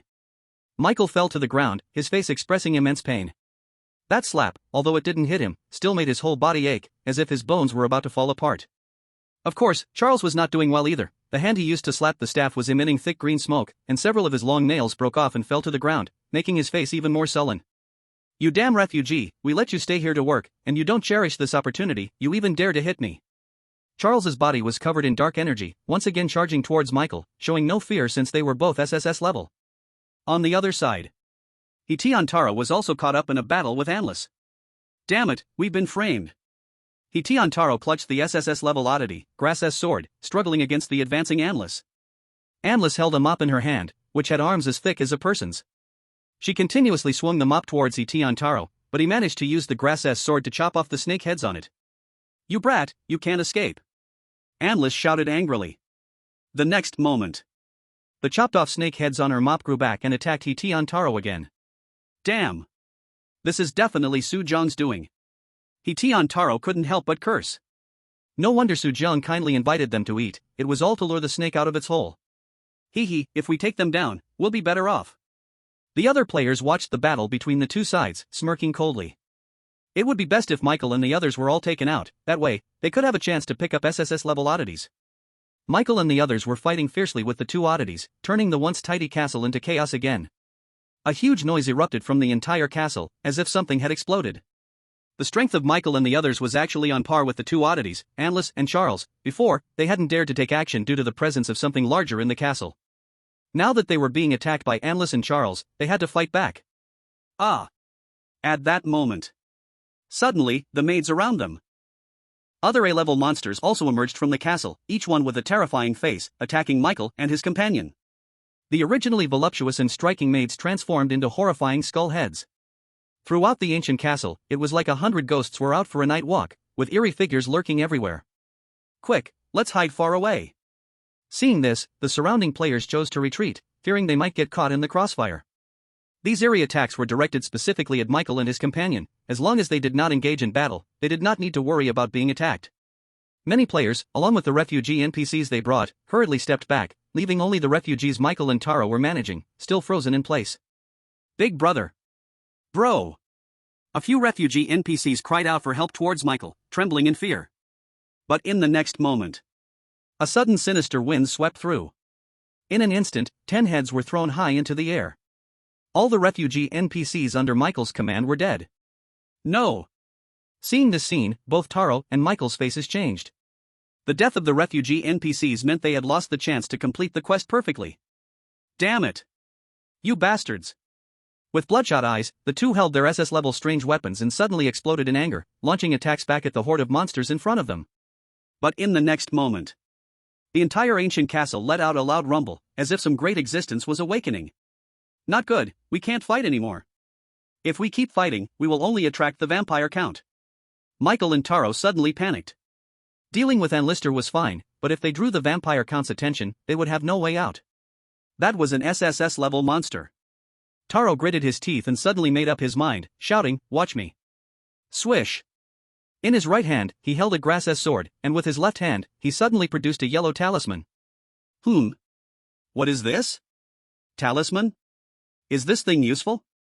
In the livestream, everyone saw the talisman in Taro's hand, and for a moment, they couldn't recognize what it was.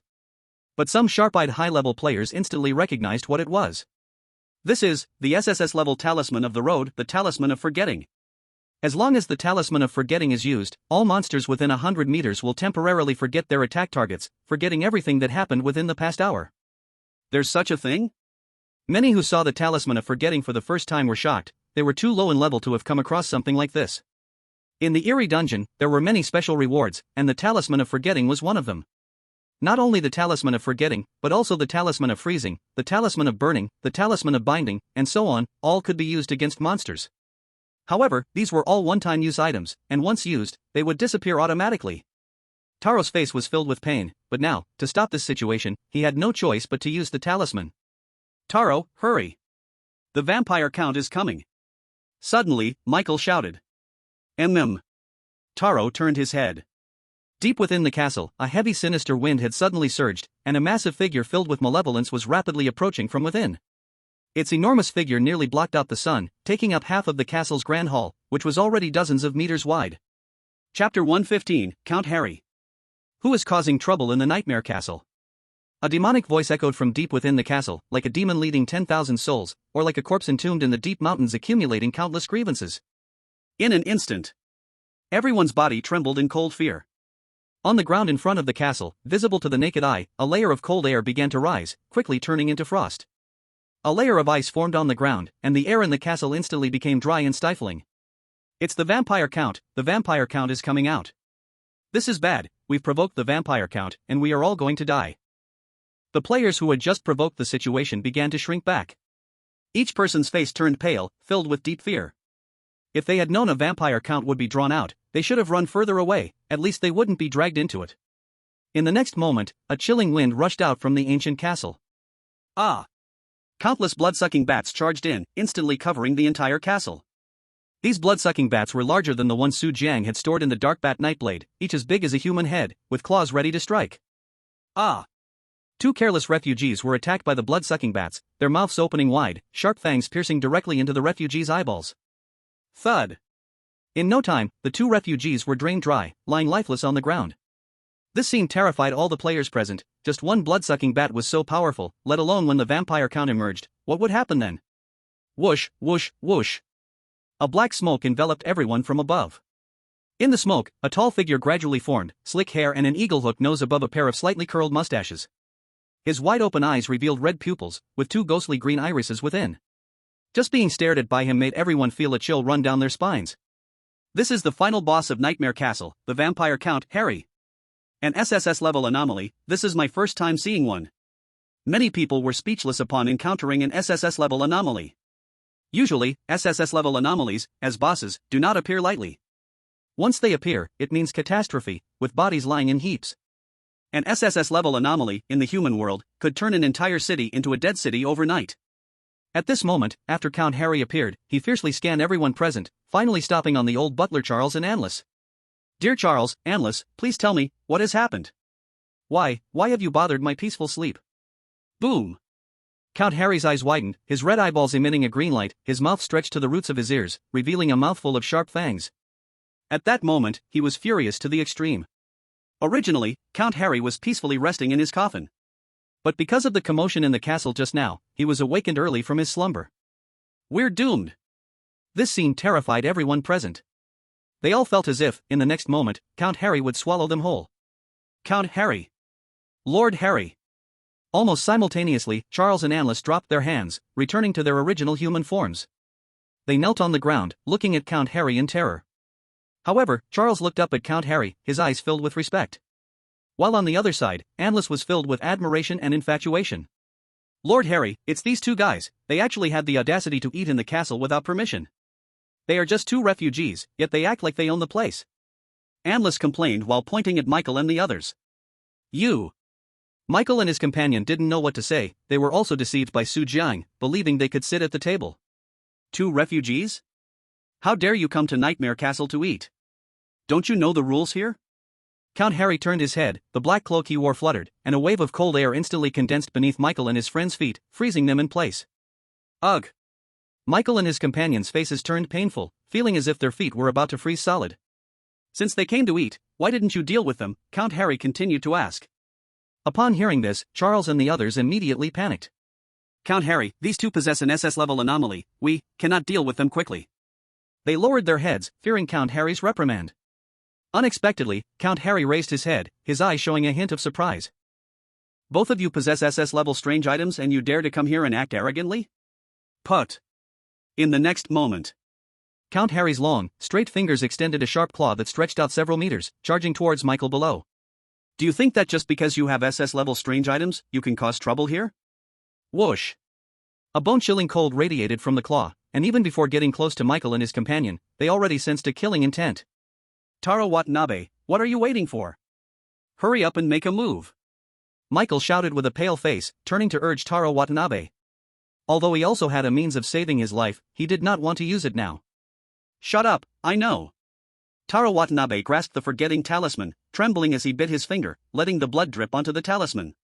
In the next moment, as the talisman soaked in blood, it immediately emitted a dazzling light, illuminating the darkness of the entire ancient castle. You filthy commoners, you all deserve to die.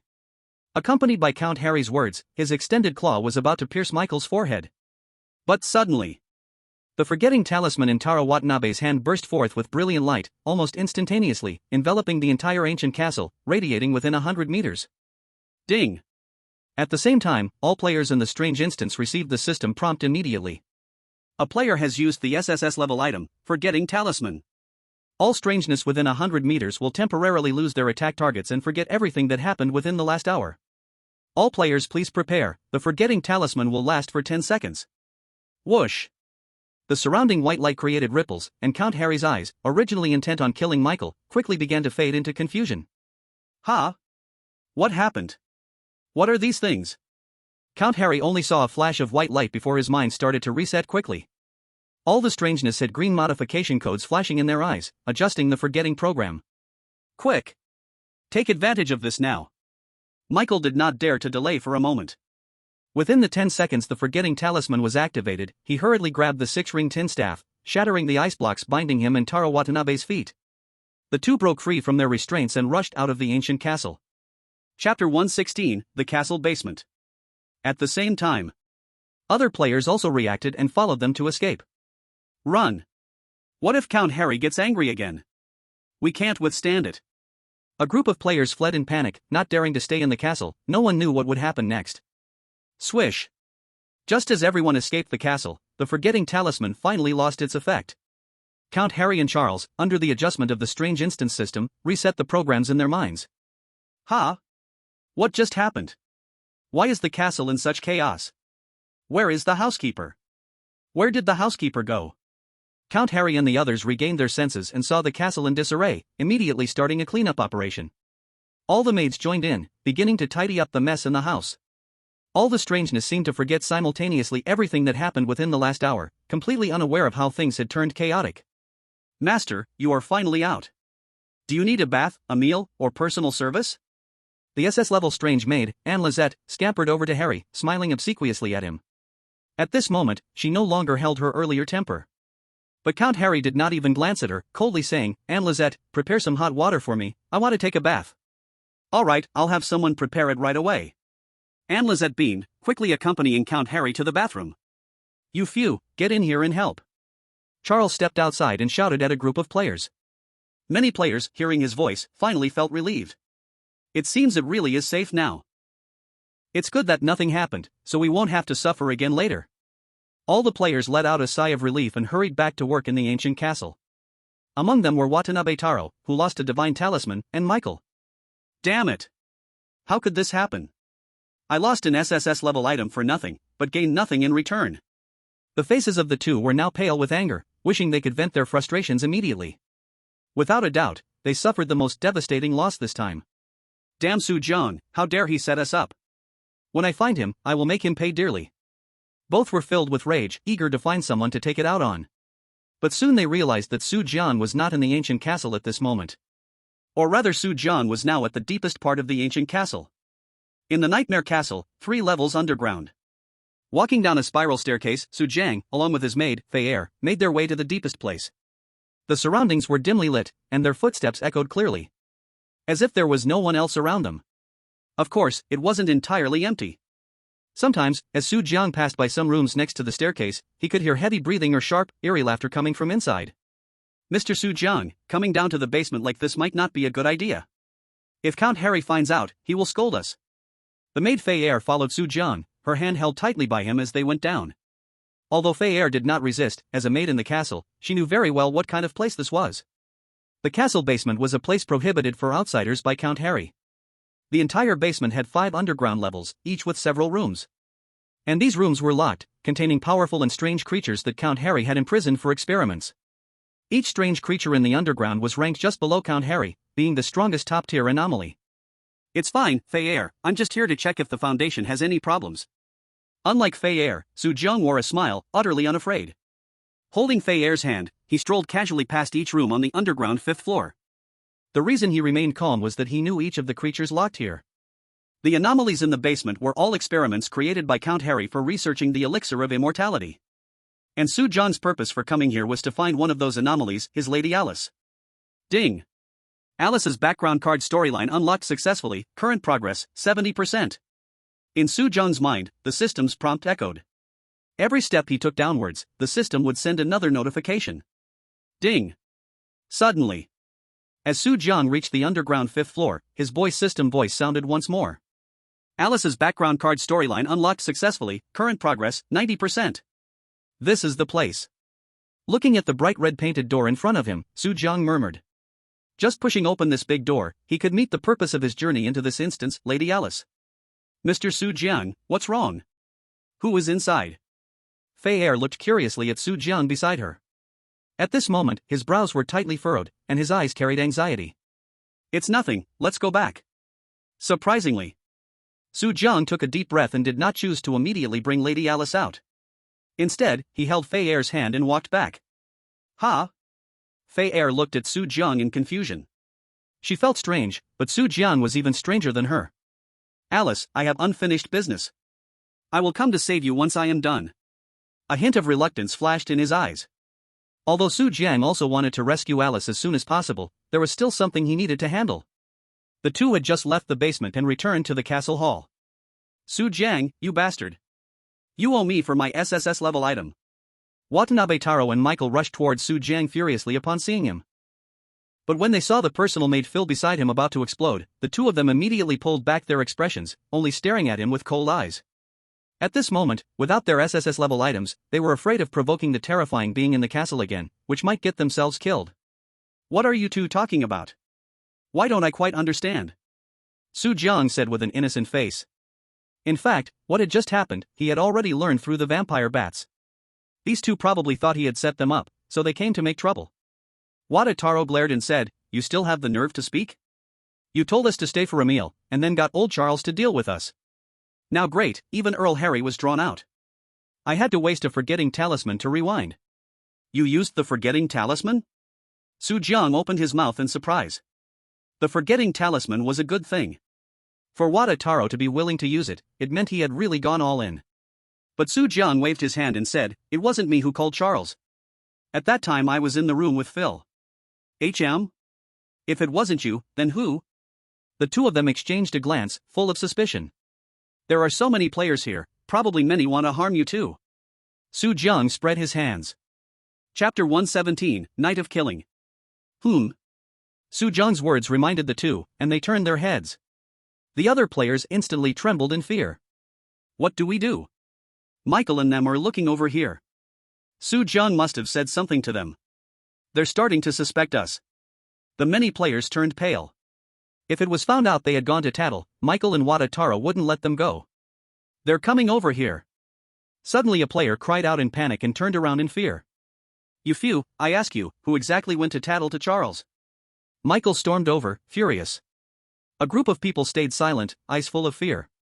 A player stepped forward with a smiling face. Boss, what are you talking about? Why would we tattle to Charles? Oh? Then was it me who tattled to Charles? Su Jiang stepped forward, speaking coldly. Want me to go ask Charles now who told on you? Crap. In an instant, everyone's face turned pale. They forgot that Su Jiang had a connection with Charles. If Charles really was asked, he'd definitely point out the snitch among them. It was him. This guy did it, it has nothing to do with me. A bunch of players quickly jumped out, pointing fingers at the one who ran off earlier to tell. I already said, don't go find Charles.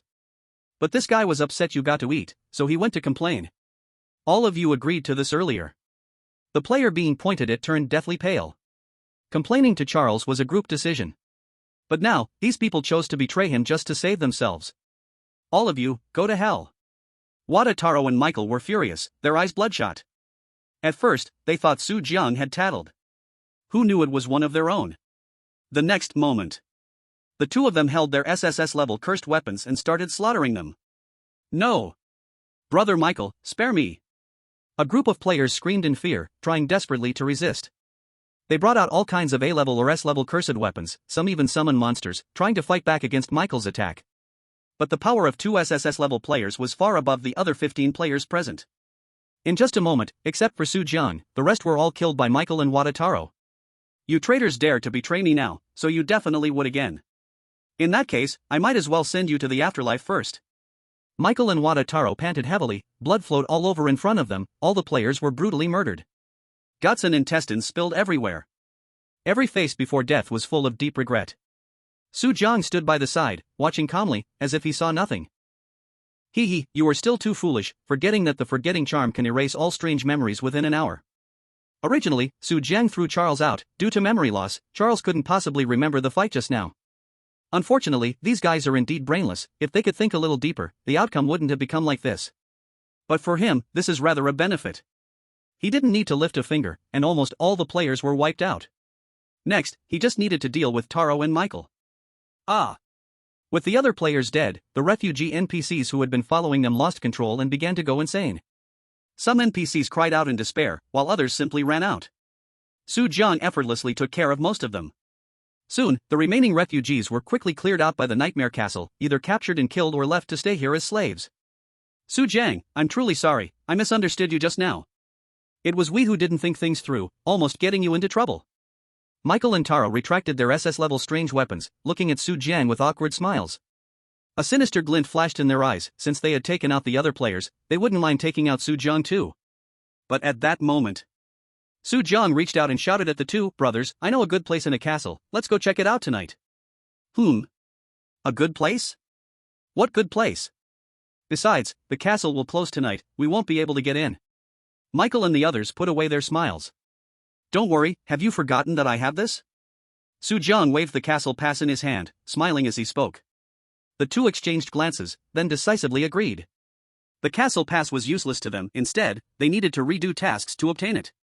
Since that's the case, why not let Su Jiang serve them directly? Now Su Jiang was happily stepping out, saving them a lot of trouble. Alright, you'll come to pick us up tonight. If you don't come, just wait and see tomorrow. The two threatened with malicious grins, then turned away angrily. Don't worry, if you don't come, I wouldn't dare to go either. A gleam flashed in Su Jiang's eyes. The reason he hadn't immediately ended the task was to take away the SS-level strange weapons from the two. How could he let them go before obtaining the strange weapons? Mr. Su Jiang? What are we doing now? The obedient maid, Fair, followed Su Jiang, looking at him sweetly. Due to the forgetting charm, Fair also forgot that Su Jiang was to take her back to the room. Turning to look at Fair, Su Jiang's expression became helpless again. Once he rescued Alice, it would mean he had to say goodbye to Fair. Fair, let's go back to the room to rest. So soon? Fair was taken aback for a moment but still pursed her lips, returning to the room with Su Jiang. After a busy afternoon. That night. The moon was dark, and the wind howled, with the sky gloomy and foreboding. Su Jiang quietly put on his clothes and glanced at Fair, who was lying on the bed, curvy and alluring. Then he turned to leave, his gaze carrying a hint of reluctance. After this departure, it was likely they would never meet again. Creak. After Su Jiang left the room, he made his way to the castle's main door. Who is it? At the entrance, two men in black and white uniforms were watching the door. Hearing the noise at the door, the two men widened their eyes to look. In the moonlight, their faces appeared even more eerie. It's me, I came out to enjoy the moonlight.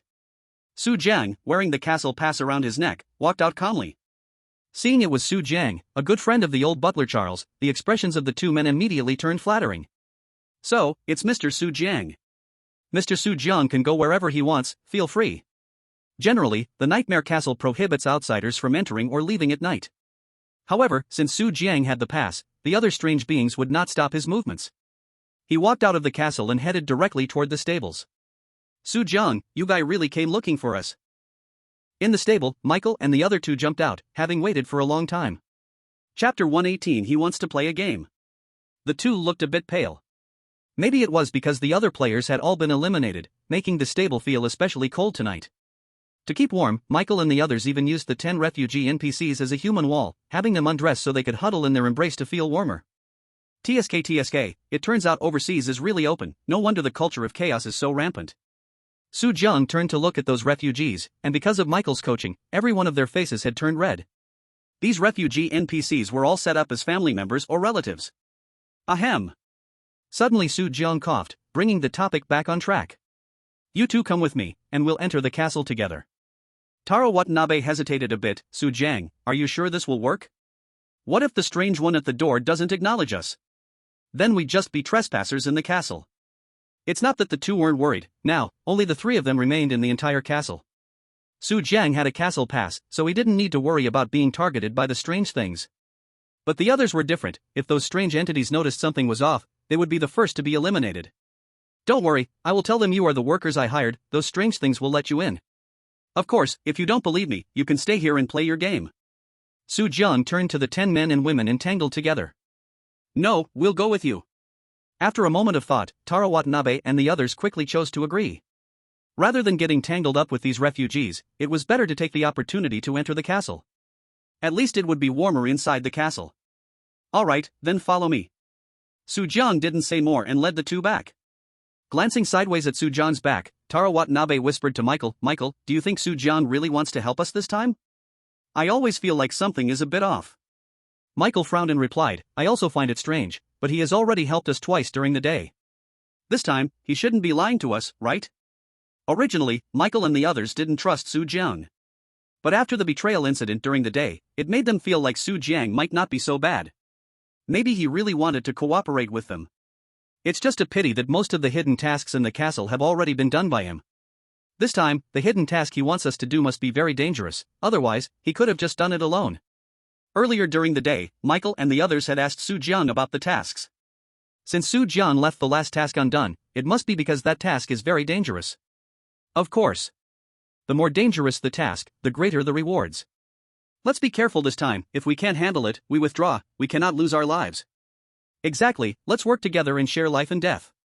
The two clasped fists as a promise and promptly quickened their pace to follow Su Jiang. Their faces appeared especially sinister under the moonlight. In the Yuri dungeon, there was no such thing as sharing life and death. Mr. Su Jiang, why did you bring two workers back?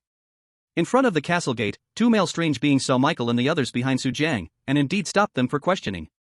Workers are not allowed to enter the castle without permission. Mr. Su Jiang can go in, but they cannot. The male strange being stopped them. Brothers, the wall in my room has fallen down, and I'm taking them in to fix it.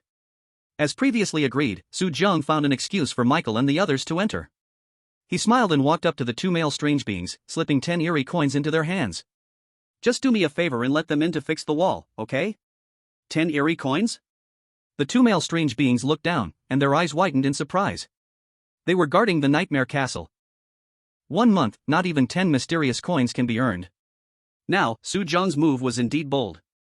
It's so late to paint the walls? Can't it wait until tomorrow? One of the strange men weighed the mysterious coins in his hand. Although he wanted to accept them, he still worried that letting Michael and the others in would anger old Charles and the others. But suddenly, the man beside him nudged him with his hand. Brother, let them in. Another strange man glanced at Su Jiang and the three of them, and with a meaningful smile whispered in his ear. Mr. Su Jiang isn't here to paint walls, he's here to play a game. Play a game? The strange man was taken aback, and then quickly looked at Michael and the two big guys behind Su Jiang, immediately understanding what he meant. Oh. So it's this game. Their smiles turned even more wicked. Alright, since that's the case, Mr. Su Jiang, you may go in. The two strange men no longer blocked them and made way for Su Jiang and the others. Okay. Su Jiang replied somewhat dumbly. He originally thought the two strange men took the money and would not let them in. But who knew they suddenly had an epiphany, and seizing the opportunity, he hurriedly led Michael and the others inside. It wasn't until they entered that Su Jiang rolled his eyes and said, those two NPCs are acting all mysterious, they don't even know what's going on. At the same time, the two strange men closed the door, and a sinister smile immediately appeared at the corners of their mouths. I didn't expect Mr. Su Jiang to have this hobby, he actually likes men. This is good, dear, maybe one day Mr. Su Jiang will come to play games with us. The two strange men suddenly transformed. Under the moonlight, they embraced each other, turning into two enchanting men. In the livestream, many people almost died laughing when they saw this scene. So these two strange men are a pair of buddies. I'm dying of laughter. They can't really think that Su Jiang bringing Michael in is for the same purpose, right? Inside the castle, after Michael and his partner entered, they exhaled in relief. Michael covered his chest and said to Su Jiang, Su Jiang, where are we going? The two had already pulled out SS-level strange weapons, cautiously watching Su Jiang. As long as Su Jiang showed any sign of wrongdoing, they would immediately choose to strike. Su Jiang glanced at the strange weapons in their hands but didn't mind. He raised his right index finger. Shoo, don't talk, it would be bad to attract the strange beings here. Let's go inside the castle, there's a basement underneath the castle. There's a basement here? The two were somewhat surprised. The whole nightmarish castle was already huge, so how deep could it be with a basement? Creak, creak, creak. Su Jiang brought the two to the basement and pushed open the basement door, creating a creaking sound. At the bottom of the door was a spiral staircase he had seen before. This place, Su Jiang had visited countless times in his past life, all for the sake of executing missions. Looking at the swirling staircase beneath his feet, a glint flashed in Su Jiang's eyes. The real death game is about to begin. Chapter 119, The Undying Potion. Su Jiang, what should we do now? Looking down into the dark basement, Michael and his partner could see several rooms. Without confirming what those rooms were for, they dared not act rashly. This basement hides the Vampire Count's experimental products, Su Jiang said directly. Experimental products? Tachibana Taro frowned. What are they for? Su Jiang's expression was calm. Count Harry seems to be researching a certain kind of undying potion. As long as someone drinks it, it guarantees eternal life. Undying potion? The two's faces immediately changed in shock. This is a strange instance. If they could also drink the undying potion, maybe they could become immortal too. At that time, whether in the strange instance or in the real world, they would become top-tier powerhouses in the world. Tachibana Taro and Michael looked at each other, seeing the same thoughts in each other's eyes. Since that's the case, we shouldn't delay, let's quickly find the undying potion. This time entering the SSS level dungeon, we can finally get some good things. The two were eager, only wanting to quickly find the immortal potion. You two be quiet, or you'll wake the specimens here. Su Jiang reminded, and the two quickly wiped off their smiles. The three moved cautiously, slowly heading towards the basement below. They tiptoed, not daring to make a sound. In no time, they had reached the bottom of the basement.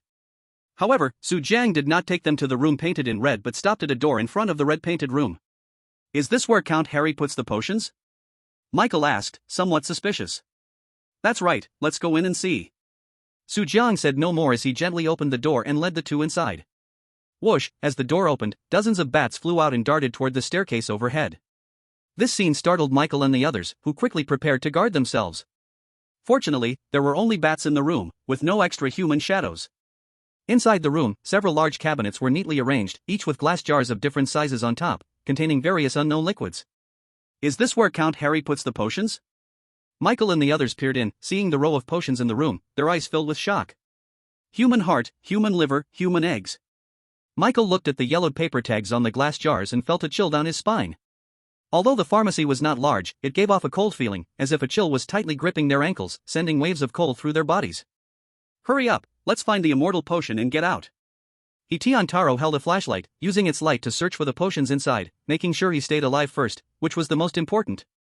I found it. Suddenly, Su Jiang's words caught Michael and the others' attention. Su Jiang was leaning over a desk ahead, holding a bottle of green liquid in his hand.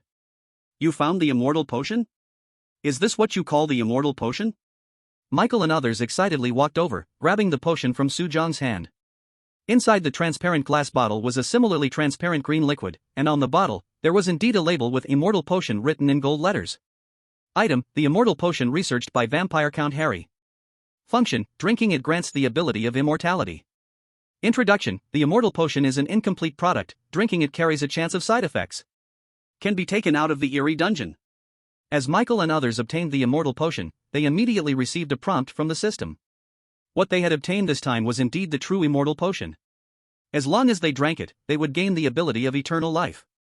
More importantly, this kind of thing could be taken out of the dungeon. Not only them, but many in the livestream also felt excited upon seeing this. Oh my god, the eerie dungeon actually has something like the Immortal Potion. Bring me a bottle immediately, I want to live forever. With this potion, I won't worry about getting sick my entire life. Grandpa, your illness can be cured. The people on Water Blue Star went crazy. Everyone couldn't wait to enter the Nightmare Castle right now, trying to get the Immortal Potion. In the pharmacy, Michael couldn't resist opening the glass bottle to drink it. Wait a minute, Michael. Tian Taro stopped him, looking suspiciously at Su Jiang. Look at the description above, drinking the Immortal Potion has a chance of side effects, but we don't know what the side effects are. Michael frowned, immediately realizing something was off. But he scanned Su Jiang with his blue eyes, a cold smile appearing on his face. No need to worry, let's find a test subject to try it out. Swoosh, in an instant, the two took out their own S-level eerie tools. On Su Jiang's neck. Su, drink the potion first and see. If you are fine, then we will drink it. The strange weapon was held against Su Jiang's neck, as long as he dared to move, they would immediately act. You want me to be a guinea pig? Su Jiang shouted in panic, his face even showing some fear. But in his eyes, there was not a trace of fear. Being a guinea pig is your honor. You drink the potion first, if you really have no issue, then it means the potion is real. Hadao Taro sneered. They originally looked down on Su Jiang, and if it weren't for him getting the castle pass, they would have gotten rid of him long ago. Don't say anything, just drink it. Michael directly held out a small cup of immortality potion and shoved it in front of Su Jiang. If you dare not drink, I will smash your head. Fine, I will drink. Holding the immortality potion given by Michael, Su Jiang gritted his teeth and then swallowed it in one gulp. Ha! The moment the immortality potion was completely swallowed, Michael and the others watched him closely, carefully observing his reaction. Not just him, but the people in the live stream too. However, everyone waited for a long time and did not see Su Jiang's reaction. What's going on? Could it be that the potion has no problem? Hadao Taro wondered. I seem to not have any issues? Su Jiang also touched his hands and feet, finding nothing unusual. Could it be that this potion is ineffective? Whether it works or not, we will know after trying. Thud. While Su Jiang was still observing his body changes. Beside him, Hadao Taro suddenly stabbed his heart with the grass sword. The intense pain immediately made Su Jiang's face turn pale. You guys. He covered his wound and staggered back to the door, looking at the two in disbelief. Chapter 120 The True Use of the Potion. Hee, don't blame us, blame yourself for being so irritating. Who told you to anger us? This is the inevitable consequence. Hadao Taro had a sinister smile, wiping the blood off the grass sword with his clothing. Don't worry, if the potion is useful, then you won't die. If the potion is useless, then you'll be the one to die, and it has nothing to do with us. Michael and the others sneered, carefully observing Su Jiang's reaction. You two, bastards. After struggling for a while, Su Jiang's eyes went blank, heavily falling to the ground. But no one noticed the slight upward curve at the corner of his mouth. Ha! Just when Hadao Taro and the others thought Su Jiang was really dead. Suddenly, Su Jiang jumped up from the ground, covering his chest wound, and shouted in disbelief, I'm not dead? This potion really works? And I have no side effects. What? Seeing Su Jiang so lively in front of them, Michael and the others were shocked. No way? The potion really works?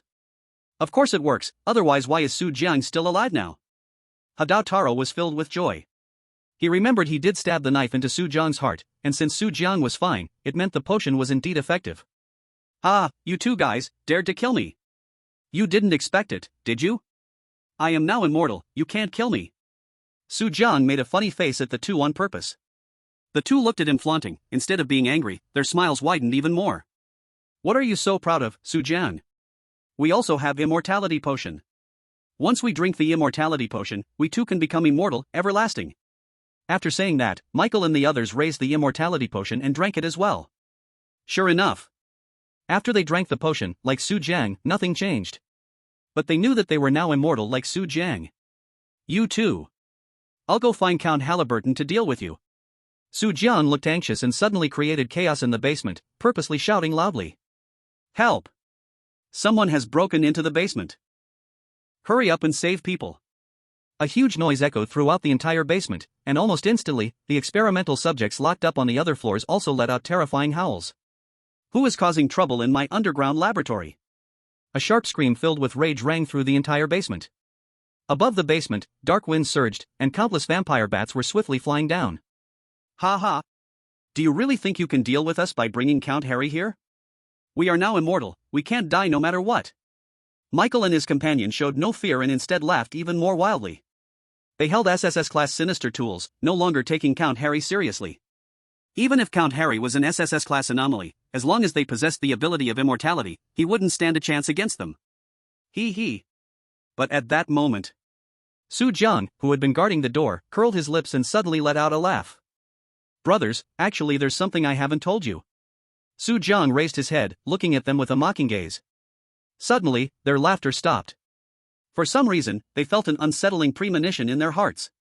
Su Jiang, what do you want to say? Michael became a bit flustered and hurriedly wanted to ask Su Jiang. The air above the basement was already thick with dark energy, and it wouldn't be long before Count Harry would arrive. But Su Jiang wasn't in a hurry. Instead, he smiled and said, think about it, Count Harry originally wanted to become an immortal man, but in the end, he chose to become a vampire. If the immortal potion really worked, then why didn't he just drink the potion directly? Buzz. Su Jiang's words thundered in the ears of the two men. What he said was indeed correct. Vampires could also live forever, but they needed to supplement human blood, and couldn't be exposed to sunlight, among various other disadvantages. In contrast, the immortal potion had none of these drawbacks. If the potion really worked, then Count Harry should have been the first one to drink it. But he didn't. Su Jiang, what exactly is going on with this potion? Hurry up and tell us. Is the immortal potion really useful? The two began to panic, quickly rushing toward Su Jiang's direction. But Su Jian looked at them and only coldly laughed, saying, I can also tell you, the immortal potion is indeed useful. However, drinking the immortal potion does not mean you will be immortal, it simply means you get one extra life. As his words fell, Su Jiang violently smashed the door of the pharmacy and turned to rush into the side room painted red. Su Jiang's previous fear was all an act. In fact, he had long known the true purpose of the immortal potion. It was just like playing Contra, as long as you drank the potion, you would gain an extra life. But when your lives run out, those who are meant to die will still die. Bang! The moment Su Jiang opened the red-painted room and stepped inside, he immediately saw the purpose of his visit. A voluptuous woman, clad only in chains and with a voluptuous figure, was bound with iron chains, hanging on the cold lime wall. Seeing Su Jiang slowly enter the room, the woman on the wall finally revealed a gratified smile. Darling, you finally came. Yes, Alice, I'm here to take you away. Holding the dark bat knight blade, Su Jiang swiftly sliced through the chains binding Alice. Countless bats surrounded Alice, shielding her alluring body, and seeing her face marked by torment, Su Jiang kissed her deeply. Madame Alice's backstory card unlocked successfully, current progress, 100%. Meanwhile, on the other side of the red-painted room, Su Jiang. Taro and Michael rushed out of the pharmacy, wanting to find Su Jiang's figure. But as they burst out of the pharmacy, what they saw was another terrifying scene. You two should die. You insects. Above the basement, an SSS-class anomaly boss exuded black smoke as it approached. Beside him were also two SS-class anomalies. Charles and Ann Lister. 3 SS-level anomalies charged at them, and Tian Taro and the others were immediately stunned. Oh my god, 3 SS-level anomalies, how are we going to deal with this? Not to mention Charles and Ann Lister, just the Earl of Harry, we can't resist at all. Only then did they realize they had been played by Su Jiang again. But this time, they had no strength left to escape. Michael, quickly tell us what to do. Tian Taro grabbed Michael's hand in panic, hoping to find a way to save his life. Stop talking nonsense, let go of me. Michael pushed Tian Taro away. Unlike him, Michael's face was serious, but he was not panicked, he frowned tightly, seemingly thinking about something. Seeing his expression, Tian Taro's body shook, realizing something, and immediately rushed back. Michael, you must have another way to escape, right?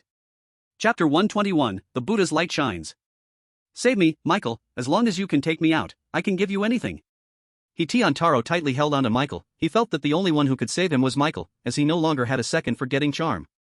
Stop babbling, we'll see the situation first. Michael gritted his teeth, pulling out a 6-ring silver staff. It was still unclear what the situation was, perhaps they could calm the Earl of Harry's anger, and he wouldn't have to use his life-saving move. But they clearly overestimated their own strength. Just as Tian Taro raised his Chaos Sword, the Earl of Harry had already dived down. His massive figure blocked the space above the basement, countless blood-sucking bats rushing down below. Boom! Michael and the others didn't even have time to scream before they were washed away by a waterfall of blood-sucking bats. Ah, help! No! The two screamed in agony, their SS-level artifacts unable to subdue the surrounding blood-sucking bats. In just an instant, all their flesh was picked away, leaving only empty bones on the ground. How dare you intrude on my territory, I see you don't know the meaning of death. Michael's face twisted, waving his sleeve to draw back the surrounding black smoke. Whoosh! All the bats returned to his tailcoat, and the Earl of Harry widened his eyes looking at the two dead bodies on the ground. These two corpses had completely turned into bones, with not a drop of flesh remaining. Dare to enter Earl Harry's basement, these two don't want to live. Humph, it's all your fault for not properly managing your people and letting them enter this place. Ann Lister and Charles, the two stewards, also landed on the ground. She grabbed Charles by the ear, furious, and scolded him endlessly. All right, stop yelling, all of you. Suddenly, another figure appeared in front of them. Ha! Mr. Su Jiang? Mr. Su Jiang, why are you also in the basement?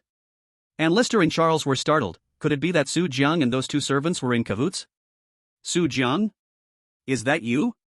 An unexpected voice came out. The Earl of Harry turned his gaze to Su Jiang, seemingly surprised that he would show up. In fact, although Su Jiang had been in the Nightmare Castle for 2 or 3 days, he had never revealed himself in front of the Earl of Harry. Moreover, since Ann Lister and Charles thought Su Jiang had already met the Earl, they didn't actively mention this to him. But Su Jiang looked at the few of them with calm eyes, not afraid of their sudden attack at all. Earlier, when he successfully unlocked Alice's entire history card plot, his mission had already succeeded, and he could leave at any time. This meant he was now a person drifting outside the eerie instance. Don't speak yet, these two guys have consumed the immortal potion, they will revive later. Su Jiang pointed at the two bones on the ground. Whoosh. As soon as he finished speaking, the two bones on the ground began to change. They could be seen quickly regenerating flesh and blood on their bones, reforming into a complete body. Damn two laborers, how dare they drink my elixir of immortality? Count Harry's face turned pale again with anger as he opened his white hand, waiting for Michael and Taro to successfully form their bodies, to launch an attack on them again. Who? With a flash of white light, Michael and Taro indeed restored their bodies. But as soon as they opened their eyes, they immediately saw Count Harry and others who looked fierce and menacing before them. No!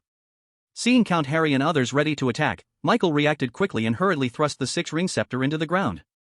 Buzzing. In an instant, sounds like Buddhist chants echoed in everyone's ears. Namo Amitba. Namo Amitba. Bang! Count Harry's huge ghostly hand slapped Michael, but was quickly blocked by the white light emitting from the six-ring scepter. This white light completely shielded Michael, causing Count Harry's palm to sizzle from the burning. Ow! Count Harry quickly retracted his hand and looked angrily at Michael enveloped in the white light. He had lived in Nightmare Castle for many years and had not been harmed by anyone for a long time. At this moment, a scorched mark with smoke was clearly visible on his palm. The Buddhist light emitted from the six-ring scepter had a restraining effect on the eerie beings. The six-ring scepter's skilled Buddhist light illuminates. Su Jiang narrowed his eyes and stared intently at Michael, shrouded in the Buddhist light. The six-ring scepter is an SS-level eerie object with an active skill. Its skilled Buddhist light illuminates can allow a person to be immune to all damage from the eerie beings for a short time and can teleport the user out of this eerie copy without counting as a task. In other words, possessing the six-ring scepter is equivalent to having an extra life. Of course. However, to use this move, one must pay a huge price. The user will lose control of the six-ring scepter until they obtain it again. Su Jiang, you bastard, you made me lose an SS-level eerie object.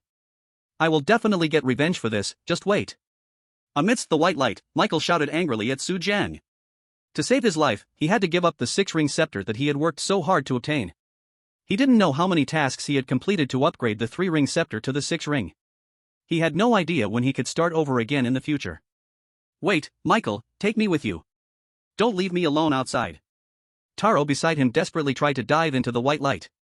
But the six-ring scepter's active skill could only take one person out of the eerie copy. Swish! Suddenly, the white light flashed, and the still roaring Michael was completely teleported out of the eerie copy, leaving Taro alone. Clang! His six-ring scepter fell to the ground, and Su Jiang quick as a flash rushed over to pick it up. A smile crept across his face. He had been lying in wait for so long, just to use Count Harry's hand to seize Michael's scepter. Buzzing. In the next moment, the six-ring scepter fell into his hand, and a system prompt immediately entered his mind. Congratulations, you have become the new master of the six-ring scepter. As long as you complete 3 SSS level tasks, you can successfully upgrade the six-ring scepter to a 9-ring scepter. The current six-ring scepter has the skill Buddhist light illuminates. Completing 3 SSS level tasks would upgrade the six-ring scepter to a 9-ring scepter, and upon upgrading, its skill would evolve again from Buddhist light illuminates to Buddha's fury. Su Jiang remembered clearly. The ability of Buddha's fury is to eliminate an eerie being at will in each game. Each game is limited to once. However, the benefit is that using it does not require giving up control of the 9-ring scepter. Chapter 122, Sushi. As long as there are 3 SSS level tasks, I just need to clear 3 more SSS level copies. Holding the 6-ring scepter, Su Jiang quickly retrieved it into his alternate space. He had just cleared the bizarre instance of the Nightmare Castle front, which meant that to complete 3 SSS level quests, he had to start accumulating from the next instance. Su Jiang, hurry, and give me the 6-ring staff. Suddenly, a chilling wind swept through, and Taro Hashida slashed at him with a grass-s sword. Seeing the power of the 6-ring staff, Taro Hashida knew that only the 6-ring staff could save him now. Su Jiang looked at him, his eyes calm, and silently took out his dark bat nightblade. Whoosh! A large swarm of blood-sucking bats quickly surged in front of him, blocking Taro Hashida's view. Compared to Michael's 6-ring staff, Taro Hashida's grass-s sword was obviously much weaker. His grass-s sword had no active skills, and only increased in power as the user's level grew. Before Taro Hashida could slash through the surrounding bats, Count Harry had already grabbed him. You little brat, you dare to cause trouble in my basement. I want you to have no place to die.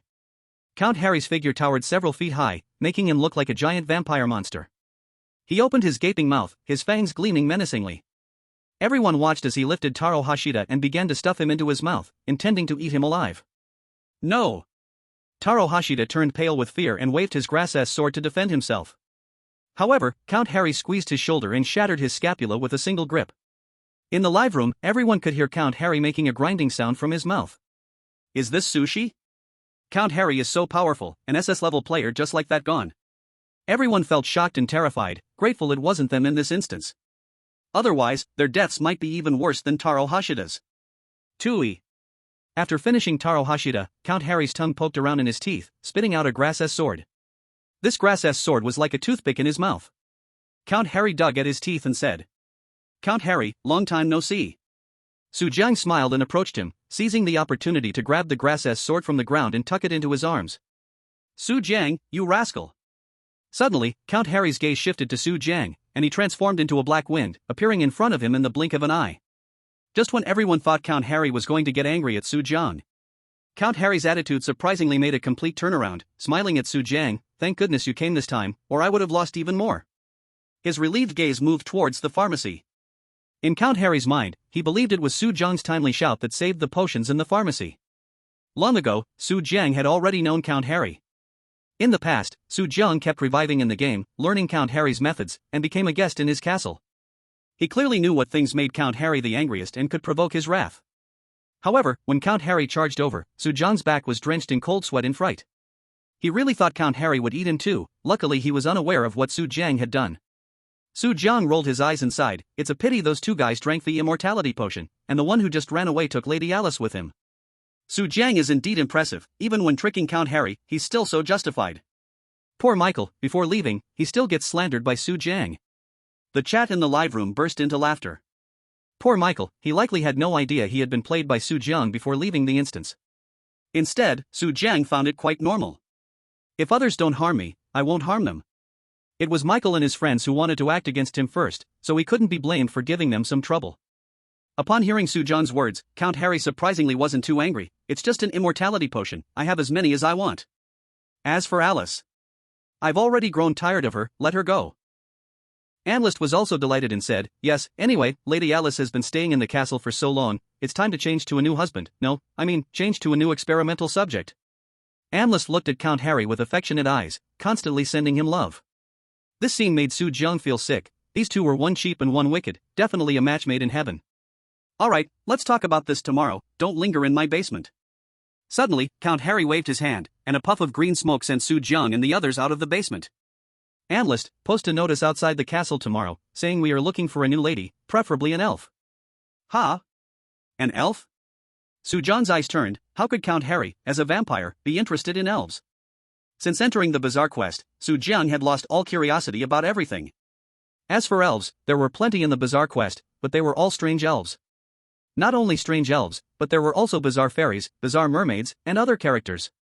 However, based on Su Jiang's memories from games in his past life, it seemed Count Harry had never been interested in elves. There must be another reason for this. A glint flashed in Su Jiang's eyes. Anyway, he had already completed the task and had enough time to explore what had happened. "Mr. Su Jiang, please rest well, I won't disturb you." Inside the castle, the old butler Charles enthusiastically escorted Su Jiang back to the luxurious guest room. Because Count Harry did not accept analyst, this old fellow was extremely pleased. Charles smiled and bowed, closed the door for Su Jiang, then left alone. In the room, only Su Jiang remained. His personal maid, Phyll, was also called away by analyst to prepare the notice. "Alice, come out." Taking advantage of no one being around, Su Jiang released Alice from the alternate space. At that moment, she was still not clad in any clothing. Fortunately, Su Jiang had prepared and had already taken a blanket to wrap her up. "Dear, you finally came to save me."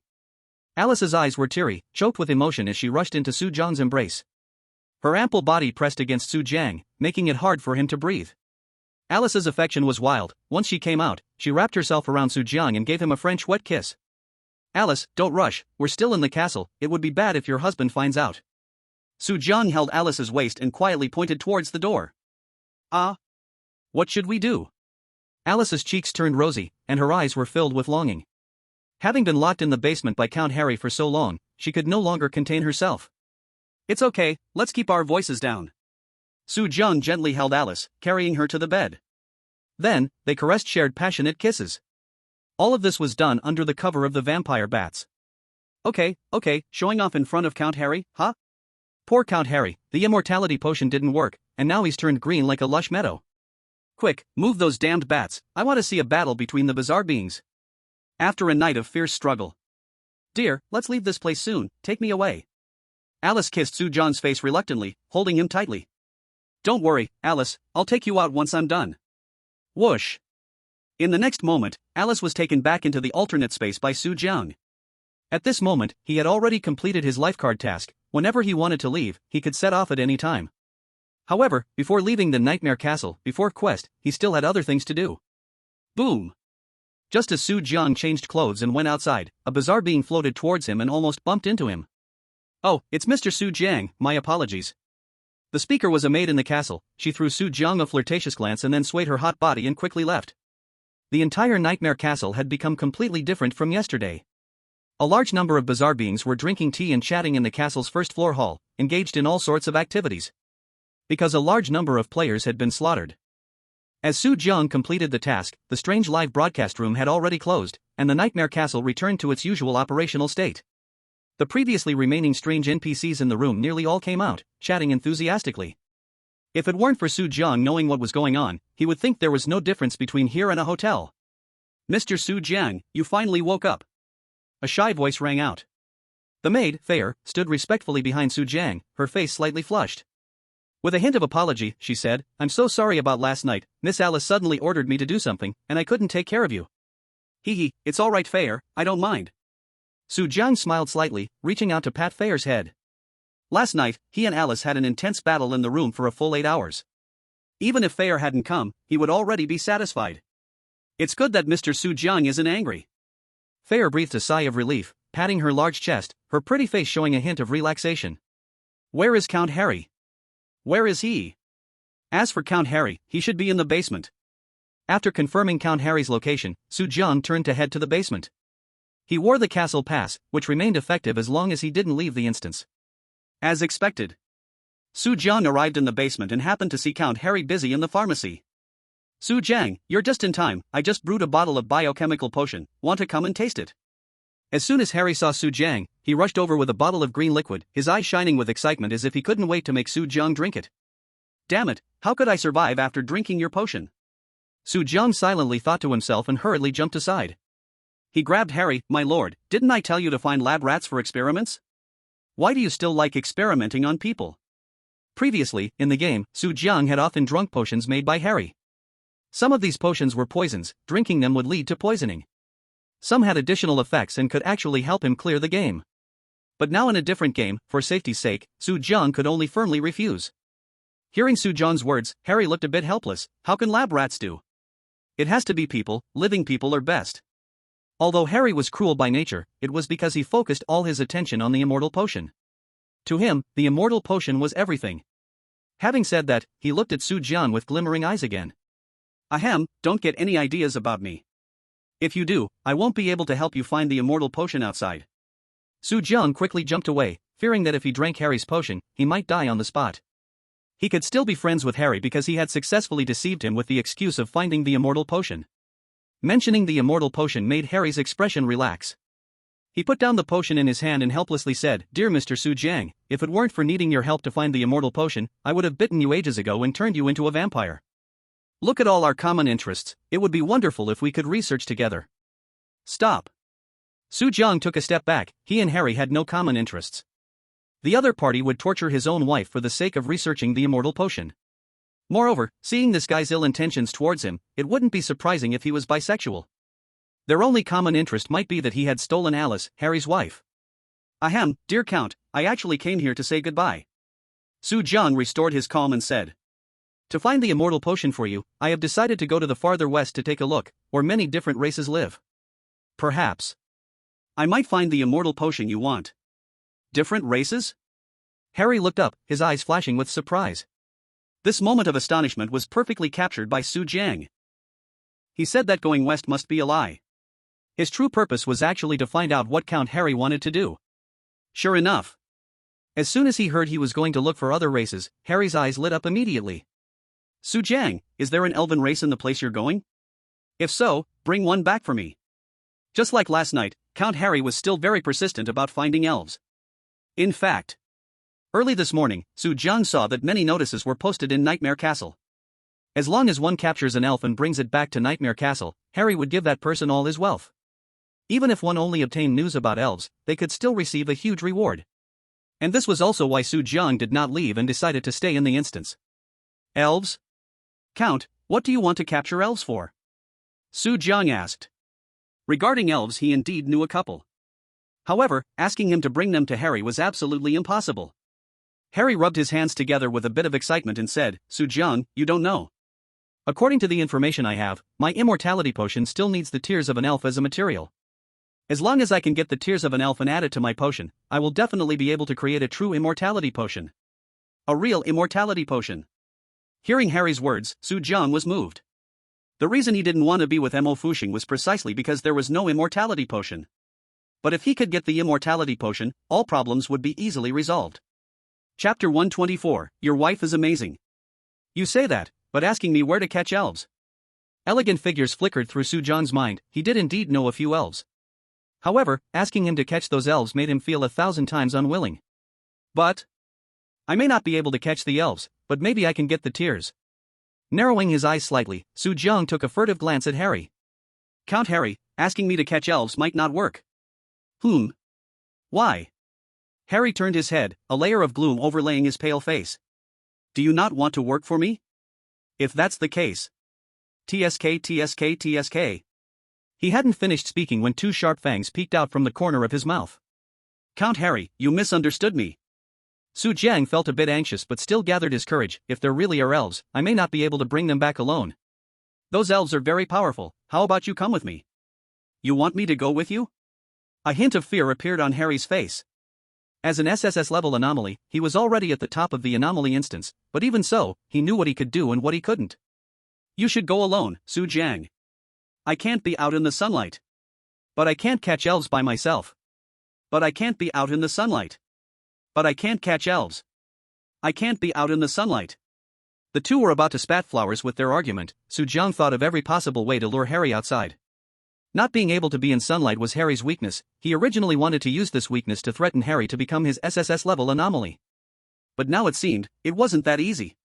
Su Jiang was also tired of shouting and, with hands on his hips said, since that's the case, Count Harry, you should at least give me something to defend myself, right? Otherwise, what if I encounter elves and die? If he couldn't swindle Harry, then he'd swindle something from him. Well, that is true. Count Harry's eyes darted quickly. It seemed today Su Jiang would not leave without taking something valuable from him. Since that was the case, it was better to give him a little something. Perhaps he could really bring back an elf with it. In that case, take these. Count Harry didn't hesitate and casually threw several pieces of paper into Su Jiang's hands. These are the forgetfulness talisman I obtained earlier, just take them and use them. Count Harry waved his hand nonchalantly. For him, the forgetting talisman is the most useless thing. If he could get rid of Su Jiang, it would surely be a good thing for him. It's the forgetting talisman. Su Jiang looked at the several white paper talismans filled with black characters in his hand, his eyes brimming with surprise.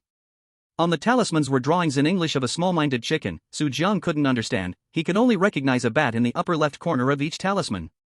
But there is no doubt, this is the forgetting talisman. Basically every eerie dungeon gives a forgetting talisman, shaped differently each time. Just like Taro, his previous forgetting talisman, which was a yellow paper with some runes drawn on it in vermilion, could also be considered a forgetting talisman. A total of 8 forgetting talismans, doesn't that mean 8 chances to save my life? Su Jiang secretly rejoiced in his heart. The forgetting talisman is especially effective against bizarre effects, and Count Harry was quite good to him, almost giving away everything. However, with the idea of doing nothing but going all the way, Su Jiang still shamelessly reached out to Harry. Count Harry, these few pieces of paper are not very useful. Why don't you give me some more things to deal with the elves? Count Harry looked at his pleading big eyes, and angrily waved his hand. Here, take it all. He pulled out all the treasures on him, such as the ice talisman, the burning talisman, and so on, and gave them to Su Jiang. However, these talismans are all S-grade talismans and can only deal with bizarre creatures below S-grade. In the end, Count Harry was almost in tears. Brother Su Jiang, I really have nothing left, except for my wife that I haven't given you. Cough, your wife is really great. Su Jiang covered his mouth, secretly laughing without saying it directly. He raised his head. Since that's the case, I'll take these things, wait for my good news. If you don't bring the elf back, then I'll take your life. Count Harry gritted his teeth with irritation. He was willing to help Su Jian with all his strength because he was the only normal human. Otherwise, why would he have the chance to help? Don't worry, I will find a way. Su Jian left with a pile of talismans, a disdainful smile on his lips. Count Harry wants to kill him, he doesn't yet know if he will have this chance in the future. Mr. Su Jiang, are you leaving? The news of Su Jiang's departure from the Nightmare Castle spread quickly through the castle, and the maid, Fei Er, rushed back first. She looked reluctant, her eyes filled with affection. It's a pity I can't accompany you outside, otherwise, I really want to leave too. A cold wind blew in, scattering her wavy hair, bringing a unique eerie fragrance. Su Jiang took a deep breath, sighed helplessly, I have no choice, I have to go out to do things for Count Harry, or he will eat me. Holding Fei Er's slim waist, Su Jiang also wanted to take her out of the bizarre dungeon. Unfortunately, she is not a boss, and without a background card, he can't take her out. It's okay. Fei Er stretched out her fair hand, wrapping it around Su Jiang's neck. Her red eyes glistened with tears as she said, as long as you don't forget Fei Er, that's enough. Don't forget Fei Er. These 5 words echoed in Su Jiang's heart, though very light, they felt extremely heavy. No need to say anything else, I have a few days left, during these days, I can accompany you. After saying that, Su Jiang lowered his head and sank into that tender embrace. In the next few days, Su Jiang stayed in the luxurious suite with Fei Er. Basically, Su Jiang never rested for more than an hour, as long as Fei Er wanted him, he would bravely dedicate himself. Unable to take Fei Er away was the only thing he could do for her. Mr. Su Jiang, you must remember me, you must. After 7 days, Su Jiang returned to the real world amidst Fei Er's tearful chokes. Ding! What followed was the system's prompt sound. You have successfully cleared the SSS grade dungeon Nightmare Castle, front, rewards being calculated. Clear conditions, single player clear of dungeon boss, rating, perfect. Map exploration level, 100%, rating, perfect. All task completion status, 100%, rating, perfect. The number of players who passed, 1 person, rating, perfect level. Comprehensive rating, SSS+. You have earned 100 million player experience, and your level has increased to SS+. Buzz. Su Jiang only felt his body shivering, his physique was a step higher than before. Finally becoming an SS+ player, just one last step, and I can break through to SSS level. Su Jiang clenched his fist, his eyes shining with excitement. Chapter 125, Something Happened. Becoming an SSS level player is not the end of the strange dungeon. On the contrary, this is just the beginning of the strange dungeon. Because according to Su Jiang's imagination, since this world really has the strange dungeon game, then it is very likely that there are hidden level dungeons in this game. Of course. Whether there are hidden dungeons or not is just Su Jiang's imagination. However, becoming an SSS level player is indeed what Qi Ling needs to do the most right now. Creak. Returning home, Su Jiang opened the door immediately. But what puzzled him was that Mo Fuxing was not in his house. Is she at the guild? Su Jiang murmured in his heart, not thinking too much. The next moment, he summoned Alice from the alternate space. Hubby. A sweet and soft voice came out. As Alice appeared, she immediately hugged Su Jiang tightly. Su Jiang was crushed by the overwhelming weight, and he was confronted with a strong milky scent. But soon, Su Jiang felt something wet on his chest.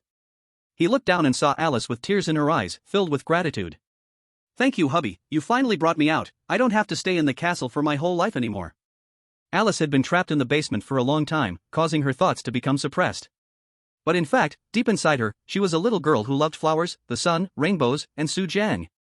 Su Jiang gently hugged her and smiled, Dear, since you've come out, let's live well here from now on. The two embraced each other, everything unspoken. Suddenly, Alice's little face turned red. Hubby, now that we are together, can I stop holding back from calling you? Previously, in Nightmare Castle, because she was worried that Count Harry would hear her, Alice had to keep her voice down. In fact, to endure that comfortable feeling, Alice had no idea how many pillows she had ruined. Upon hearing this, Su Jiang looked down at the shy lady in front of him. Without saying much, he already knew what Alice was thinking. Don't worry, you don't have to hold back anymore. Having said that, he embraced Alice, and the two fell onto the bed. Soon, Alice's sexy and charming voice filled the entire room. About 3 hours later, Su Jiang walked out of the room. Looking at the spring light, Alice, who was satisfied in sleeping on the bed, Su Jiang gently closed the door. Has Fuxing not come back? Su Jiang went to the living room and found that Mo Fuxing still hadn't arrived. Having gotten used to this girl staying in his house, he suddenly felt a bit uneasy. Suddenly, Su Jiang's eyes glanced at a folded piece of paper on the coffee table. Mr. Su Jiang, the guild's affairs have become busy recently, I have temporarily stepped away. If you come out of the dungeon and have time, you can come to the guild for a visit. Busy with guild affairs? Su Jiang's head tilted slightly. He remembered that before he entered Nightmare Castle, Mo Fuxing told him that other guilds wanted to deal with him. Could it be that other guilds are looking for trouble? Su Jiang's brow slightly furrowed. After all, Mo Fuxing had already handed the Fuxing Guild over to him. As the boss, not going to take a look seemed inappropriate. Hubby, what are you doing? Suddenly, a fragrant figure rushed up behind him. The awake Alice leaned close to his ear, blowing out a fragrant breath. Alice, let's go out for a bit, there's something to deal with. Okay, whatever hubby says goes. Swish. A flash of white light passed, and Alice was pulled back into the alternate space by Su Jiang. Then, Su Jiang changed his clothes and stepped out of the house. At the headquarters of Fuxing Guild, a giant building. At this moment, Mo Fuxing, staying in her office, busy to the point of dizziness. In front of her, a mountain of materials lay piled up. Not only that, but many employees were coming in and out, reporting the latest situation to her. Chairwoman, we just received news that the Thunder, Iron Sword, and Divine Dragon Guilds have started to pressure us together. The Divine Dragon Guild's members seriously injured our Floating Life Guild players in a team dungeon, causing them to fail their mission and die in mysterious hands. The Thunder Guild has raised prices to take back a batch of strange items we previously reserved and declared that they will not let the strange items fall into our hands. Our guild has already lost 20 members who chose to withdraw, and there may be more. Enough. Messages kept coming through her subordinates, making Mo Fuxing's head spin. She slapped the table, standing up in anger, her once charming face now filled with rage. The Divine Dragon, Iron Sword, and Thunder Guilds clearly want to destroy us. They attack us, steal our strange items. How can our guild develop any further like this? Mo Fuxing's face was extremely dark. Because of the joint attacks from these three guilds, their Floating Life Guild was on the brink of collapse. If they delayed any longer, the entire guild might be finished. Beside her, a female secretary named Xiao Bai, wearing a fitted OL suit, hurriedly poured her a glass of water upon seeing her boss lose her temper. Chairwoman, that's why I said why did you give the guild to that Su Jiang? He is indeed very capable, but he has never been to the guild and does not manage guild affairs. How can he lead us to develop? Xiao Bai sighed. The Floating Life Guild was built by Mo Fuxing herself, and because of the SS level player Mo Fuxing's reputation, along with her youthful looks, she once attracted countless strange players. But then one day, Mo Fuxing announced her resignation as chairwoman, and Su Jiang took over as the new chairperson. Everything changed from that moment on. Stop talking. Mo Fuxing's eyebrows slightly knitted together. She didn't like others speaking ill of Su Jiang. She knew Su Jiang's strength, but the issue was how to get him to participate in the guild's affairs. Could it be I have to sacrifice myself again? Mo Fuxing's cheeks flushed slightly as she recalled what happened last time with Su Jiang. Last time, after what happened between them, Su Jiang gifted her an SS-level strange item. With this strange item, she could keep the Floating Life Guild going until now. But now, with the three major guilds putting pressure on them, even if she had an SS-level strange item, it wouldn't be that easy to deal with them. Moreover, Su Jiang might still be in a strange dungeon, unaware of what was happening outside. Ding ding ding. At that moment, Secretary Xiaobai's phone suddenly rang anxiously. She answered it, and her face immediately changed to one of worry. Not good, Chairwoman. Members from the Divine Dragon, Thunder, and Iron Sword guilds have arrived downstairs at our Floating Life Guild. Mo Fuxing's expression darkened. What are they here for? A bad premonition surged in her heart. With the three major guilds coming together, they must be here to cause something big. Chapter 126: The Three Major Guilds. In front of the Floating Life Guild building, the members of the three major guilds had already surrounded it, tightly blocking the entrance. There were about 500 people outside, each looking fierce, armed with strange items. These individuals were all elite players from the three major guilds, surviving over and over in strange dungeons. Inside the building, many strange players from the Floating Life Guild saw the scene and turned pale. Oh my, players from the three major guilds have come. Our Floating Life Guild has less than 300 people, how can we handle these guys? And did you see the three people at the front? They are the leaders of the three guilds. Many people in the Floating Life Guild trembled with fear, unsure of what to do even before the fight started. Standing before them, the president of the Divine Dragon Guild, Chen Tianlong, the Iron Sword Guild Xiao Bujian, and the Thunder Guild's Don Lei. These three men, all capable of rivaling the SSS level player, Mo Fuxing, the president of the Floating Life Guild. Not to mention, behind them stood a group of players ranging from D level to S level. Just by sheer numbers, they could not handle it. Suddenly, two graceful figures walked out from the building. As soon as Mo Fuxing and Xiaobai arrived downstairs, they were immediately shocked by the number of people from the three major guilds in front of them. There were at least over 1,000 people standing before them. But even though they were stunned, Mo Fuxing's charming face remained unchanged. Xiao Bujian, Don Lei, are you both seeking death by daring to stand in front of our floating life guild? And you, Chen Tianlong, do you not know how Lu Feng left the Divine Dragon Guild? How dare you interfere? Mo Fuxing's beautiful eyes focused on Chen Tianlong. This Chen Tianlong was a major player who had acquired the Divine Dragon Guild. Originally, the president of the Divine Dragon Guild was Lu Feng. However, Lu Feng and his family offended Su Jiang, and after losing money, their business collapsed, leading them to sell the guild to Chen Tianlong. But Mo Fuxing never expected that after acquiring the Divine Dragon Guild, Chen Tianlong's first act would be to target her. At this moment, hearing Mo Fuxing's words, Chen Tianlong's dark face revealed a trace of sneer. Miss Mo, of course I know how Lu Feng left the Divine Dragon Guild. But just because Lu Feng feared Su Jiang doesn't mean I do. What's so great about that kid? Chen Tianlong said disdainfully. As an SSS level player, his strength was far beyond that of Lu Feng, and he himself was an illusionist. Whatever Su Jiang had, he could have too, especially now that the three major guilds were working together. Did they fear one Su Jiang? Xiao Bujian on the other side also stepped forward, coldly laughing. Miss Mo, your mistake is in not bringing Su Jiang out to meet us. We originally wanted to collaborate with him to acquire his illusions, but since he refused, that disrupts the market. Those who disrupt the market must be cleared out. Do you all agree? Agreed. Absolutely. The players from the three major guilds shouted in unison, their voices reverberating like thunder, shaking the entire floating life guild. Mo Fuxing's face flashed pale. These guys wanted to buy illusions, but it was just an excuse. They must have long intended to strike at the floating life guild, taking down both her and Su Jiang in one go. But with Su Jiang not present, she was alone and could only choose to compromise for the sake of survival. Xiao Bujian, stop pretending to be so noble. Didn't you take away the batch of illusions we ordered before? Mo Fuxing shouted. Ha! Xiao Bujian chuckled coldly, looking at Mo Fuxing with disdain. We bought those illusions at a high price. If you disagree, just buy them back at a high price. Yeah, if you have the skill, buy them back. The members of the three major guilds shouted together, their voices deafening. Mo Fuxing felt all eyes fixated on her, the pressure of being the focus of so many was suffocating. President! Suddenly, Mo Fuxing staggered, and Xiao Bai hurriedly supported her. Mo Fuxing clutched her pounding chest, gritting her silver teeth, saying, Chen Tianlong, what exactly do you want to do? Are you really going to go to war with our floating life guild? If you fight us, you won't have it easy either. The few guilds were all high-end guilds in the country, while not the top ones. If a fight broke out, they would be evenly matched with losses on both sides. With just your floating life guild, do you think I'm afraid of you? Chen Tianlong sneered, not putting Mo Fuxing in his eyes at all. Our Divine Dragon Guild has powerful big shots backing us up, ready to inject funds at any moment to regroup. As for you, if you collapse, you'll collapse for life. Someone is backing you up? Mo Fuxing's face changed dramatically. The beautiful eyes looked in shock at Chen Tianlong. No wonder Chen Tianlong dared to be so arrogant. This guy must have taken money from others to create trouble for them. Who is it? Who would give them funding? Who are those big shots? Mo Fuxing's gaze constantly changed. No matter how she thought, she couldn't figure out whom she had offended before. The Fuxing Guild had basically no rivals in the country, let alone abroad. Wait a minute, abroad. Suddenly, her delicate body trembled as she understood some things.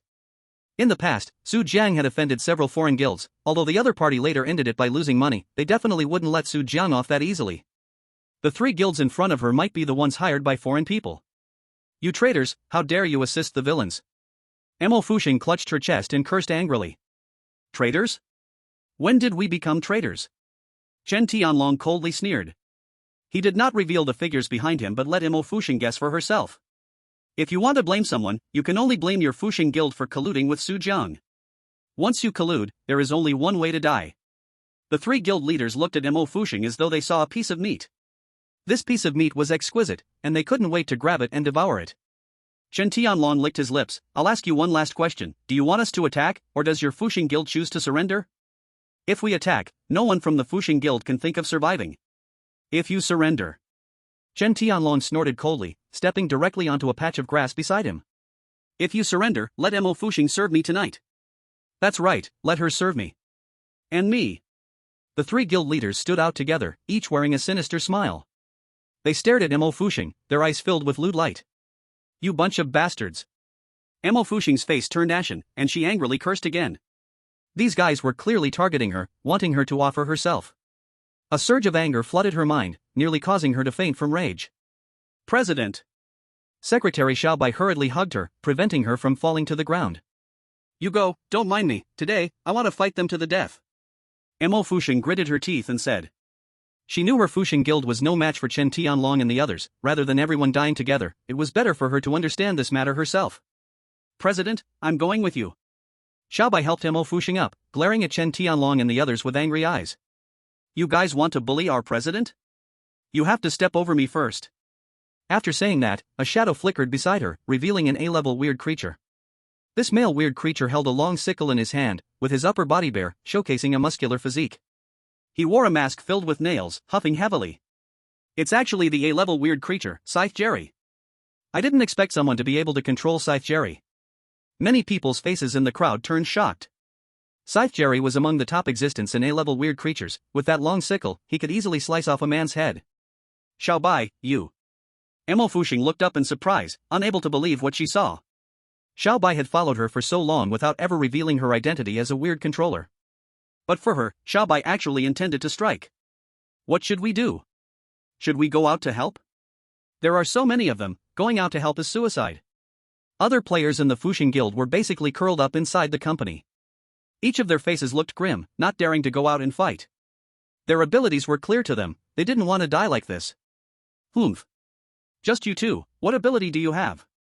Killing you is easier than crushing ants. Xiao Bujian snorted coldly.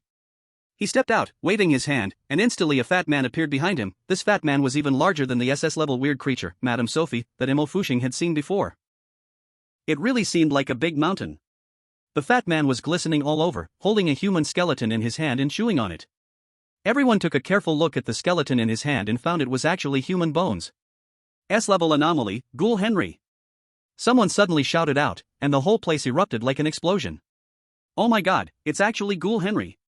To control this anomaly, you need to prepare 100 living sacrifices, and they can't be animals, they must be humans.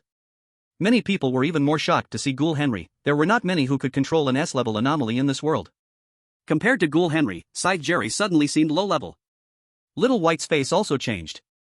Even an A-level anomaly could not possibly win against an S-level anomaly. Henry, eat that scythe grabber for me. Xiao Bujian waved his big hand, and Ghoul Henry dropped the human bone in his hands, opening his big, pouch-like hands and crawled toward Scythe Jerry. Bang!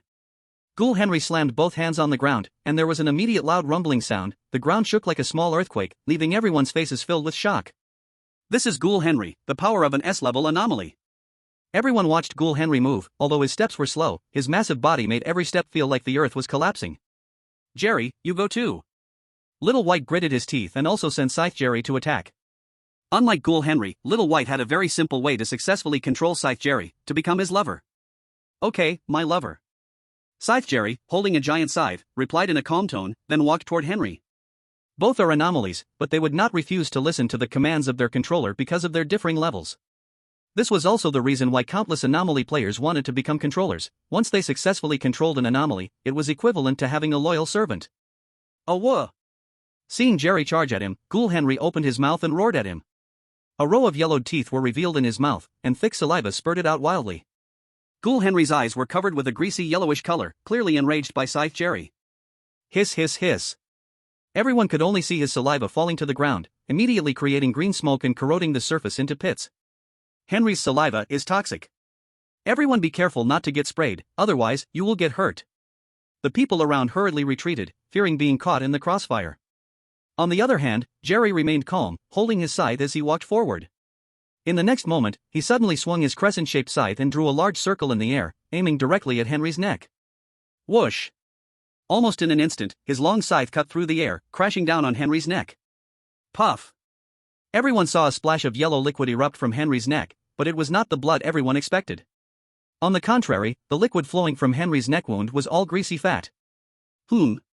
Even Scythe Jerry felt something strange. He tried to pull back his long scythe but unexpectedly found his weapon could not move. Oh whoa! Ghoul Henry roared again, grabbing the long scythe stuck in his neck and yanking it out, causing even more yellow liquid to spray from the wound. However, Henry didn't care. Instead, he held onto the scythe firmly, yanking Jerry closer. No matter how hard Jerry struggled, he could not retrieve his scythe from Ghoul Henry's hands. Smack! In the next moment, Scythe Jerry was grabbed by Henry in one hand, lifting him up entirely. Henry's hands were covered in fat, but he was immensely strong. Despite Jerry's struggles, he could not escape. He couldn't escape from Henry's grasp. Make your move. Suddenly, Xiao Bujian let out a cold laugh. The ghoul Henry gripped the scythe Jerry tightly, choking his own hand. Ugh! A painful groan escaped Jerry's mouth, blood and chunks of his insides spewing out. His entire body was crushed, bones shattered, with no ability to fight back. If it weren't for him being a bizarre entity, he would have already died. Come back, Jerry. Not daring to delay for even a second, the pale-faced Xiao quickly retracted his A-class bizarre entity. If a captured bizarre entity died completely, it would return to the dungeon, waiting for someone else to control it. But as long as the bizarre entity did not die, it could recover and be released for battle again. Seeing his bizarre entity was about to be crushed into mud, Xiao did not dare to linger even for a moment, fearing his bizarre entity would be killed. Ha ha, that's all there is to it. Xiao Bujian and the others laughed loudly, their eyes filled with reckless abandon. You guys, I will fight you to the death. Beside him, Mo Fuxing gritted his teeth in anger, pulling out an S-class bizarre tool and charging at the members of the three major guilds. Chapter 128, Thunder Gun. S-class bizarre tool? Dark red blade? The members of the three major guilds' eyes lit up, all recognizing the bizarre tool in Mo Fuxing's hand. So that's it, Su Jiang gave his bizarre tool to you, right? No wonder he was unwilling to sell it, turns out you took it. The president of the Thunder Guild, Don Lei, snorted coldly, suddenly his hand transformed into a bizarre tool as well. This bizarre tool was a black long spear, with black patterns all over its shaft, the sharp tip occasionally sparking with hot lightning. Since Su Jiang refuses to sell us the bizarre tool, don't blame me for taking it by force. Saying this, Don Lei's figure flashed and charged directly at Mo Fuxing. The spear strikes like thunder. He shouted, thrusting the spear forward. The crowd immediately saw a bolt of lightning quickly striking toward Mo Fuxing. Bang! A deafening thunderclap rang out in midair. In an instant, Mo Fuxing saw the bizarre tool in Don Lei's hand and her eyes flashed with shock. S-class bizarre tool, Thunder Gun. This Thunder Gun, like her dark red blade, also belonged to the S-class bizarre tools. But from Don Lei's movements during the attack, it was clear he was already skilled at wielding this long spear. Not good. Just when Mo Fuxing was shocked, the Thunder Gun was already right in front of her. In a panic, she could only raise her dark red blade to block. The current from the Thunder Gun surged through its tip to her dark red blade. Instantly, Mo Fuxing felt a scorching current surge into her body, electrifying her and making her tremble uncontrollably. Ah! A scream escaped her lips. Everyone saw Mo Fuxing fall to the ground, her dark red blade tossed aside. The currents ripped several holes in her dress, exposing her before the crowd. My proficiency is still not enough. Tears welled up in Mo Fuxing's beautiful eyes. Though she possessed an S-class bizarre tool, she couldn't handle Don Lei due to lack of skill. Ha ha ha, your Fuxing guild is doomed. Don Lei stepped forward, using his Thunder Gun to lift the dark red blade from the ground, stowing it away. Without an S-class bizarre tool, it would be hard for Mo Fuxing to stand up to him. President, you are amazing. With our president in action, all will be ours. The players of the three major guilds looked at the fallen Mo Fuxing, each wearing a sinister smile. In terms of bizarre entities, they had the S-class ghoul Henry. In terms of bizarre tools, they had Don Lei's S-class Thunder Gun. For the Fuxing Guild to compete with them, it was a dead end. The only chairman among the three who hadn't acted, Chen Tianlong, looked at Mo Fuxing with a cold grin, his icy gaze shifting to the Fuxing Guild building behind her. All members of the Fuxing Guild, listen up and get out here now. The Fuxing Guild now belongs to our three major guilds. If you don't want to die, get lost now. Inside the floating Life Guild building, everyone's faces turned pale as ghosts. If the three great guilds really attacked, they would definitely not be a match. Do you dare? Secretary Xiaobai hurried over and stood in front of Mo Fuxing. Her pretty face was filled with anger. If you dare to make a move, just wait for our floating Life Guild's revenge. Revenge? Chen Tianlong narrowed his eyes and sneered. The floating Life Guild is gone, what revenge is left? Otherwise, I'll deal with both of you right now and show you what revenge really is. As he spoke, Chen Tianlong suddenly took big steps towards them, a lewd smile hanging on his lips. Is there still any justice? Is there still any law? Hurry up and save us. Seeing Chen Tianlong approaching, Xiaobai's tears fell. Now that Mo Fuxing had been electrocuted and lost consciousness, they were not a match for the three great guilds in terms of strength. She turned her head, looking for help from the floating Life Guild members, but found everyone huddled inside, not a single person came out. I'm just a D-ranked player, how can I deal with an S-ranked anomaly? They have S-ranked artifacts, we can't handle them at all. Many members of the floating Life Guild looked grim, their steps hesitant. Some had even started to think about switching sides to the three great guilds, becoming one of them. Xiao Bai, you should leave quickly. In a weak breath, Mo Fusheng reached out a hand and grabbed Xiao Bai's arm. At this moment, she was still emitting wisps of blue smoke. If she hadn't become an SS-ranked player and strengthened her physique, she would have probably died from that lightning strike. Mo Fusheng forced a smile, despairingly saying, "Leave this matter to me, it has nothing to do with you." President. Tears welled up in Xiao Bai's eyes. Having been by Mo Fusheng's side for so many years, they were like sisters. Now asking her to escape alone, she couldn't do such a thing. In the next moment, she summoned the A-ranked anomaly, Scythe Jerry, from another dimension again. "Jerry, block them for me." Xiao Bai cried out, her face covered in tears. "Okay, my love." At this moment, Scythe Jerry, still recovering from Henry's attack, lay paralyzed on the ground, with no combat power at all. But hearing Xiao Bai's command, he still tremblingly extended his arm, trying to block Chen Tianlong and the others. "TCH, what use is a crippled anomaly?" Chen Tianlong snorted coldly, disdainfully lifting his leg, about to step over Jerry's body. But just then, a dark cloud suddenly rushed over from the sky not far away. "Ha!" Everyone around the building quickly noticed something was off.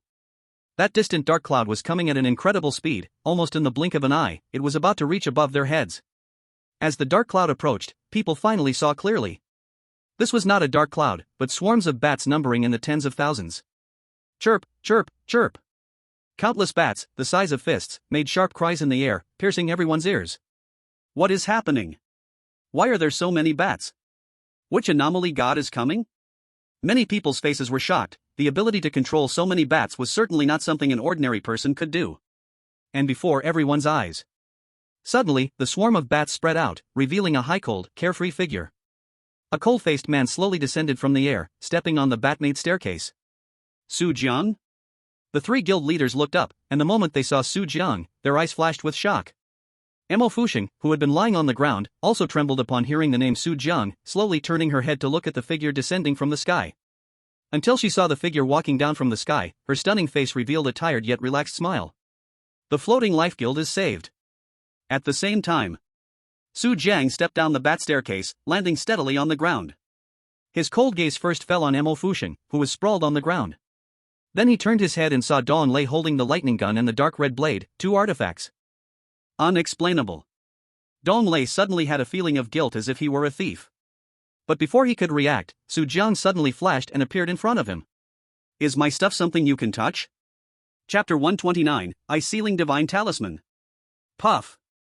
Dong Lei had no time to react before he suddenly felt a sharp pain in his stomach. He looked down and discovered Su Jiang holding the dark bat nightblade, stabbing it into his belly, from which a swarm of blood-sucking bats surged out, tearing at his gut. Ah! The intense pain caused Dong Lei to scream. These blood-sucking bats were not only biting his flesh but also sucking his blood. S-grade exclusive cursed tool, Old Charlie's dark bat nightblade. Someone at the scene recognized the cursed tool in Su Jiang's hand, and their face instantly turned pale. The S-grade dark bat nightblade is a special cursed tool that can rival SS-grade cursed tools. Neither the dark red blade nor the thunder gun can compare to the dark bat nightblade. Bastard, let me go. Dong Lei's face was as pale as wax paper. If this continued, he would be drained dry by the blood-sucking bats. Little brat, get lost. Suddenly, a flash of electricity appeared, and Dong Lei grabbed the thunder gun and stabbed it toward Su Jiang. The scorching electric current instantly burnt more than a dozen blood-sucking bats, filling the air with a charred smell, and Su Jiang was forced to withdraw the dark bat nightblade. Seizing this opportunity, Dong Lei finally managed to retreat, shaking off the blood-sucking bats clinging to him. However, the hard-earned dark red blade was snatched back by Su Jiang. "Su Jiang, you finally came." Mo Fusheng struggled to get up, her eyes sparkling with joy as she looked at Su Jiang. But Su Jiang glanced at her revealing form and silently took off his coat to cover her alluring body. Then, he took out a talisman and pressed it against Mo Fusheng's chest. "You rest for a bit, just leave this to me." In an instant, Mo Fusheng only felt a cool sensation spread from her chest, as if a refreshing current flowed into her body, easing the numb pain she felt all over.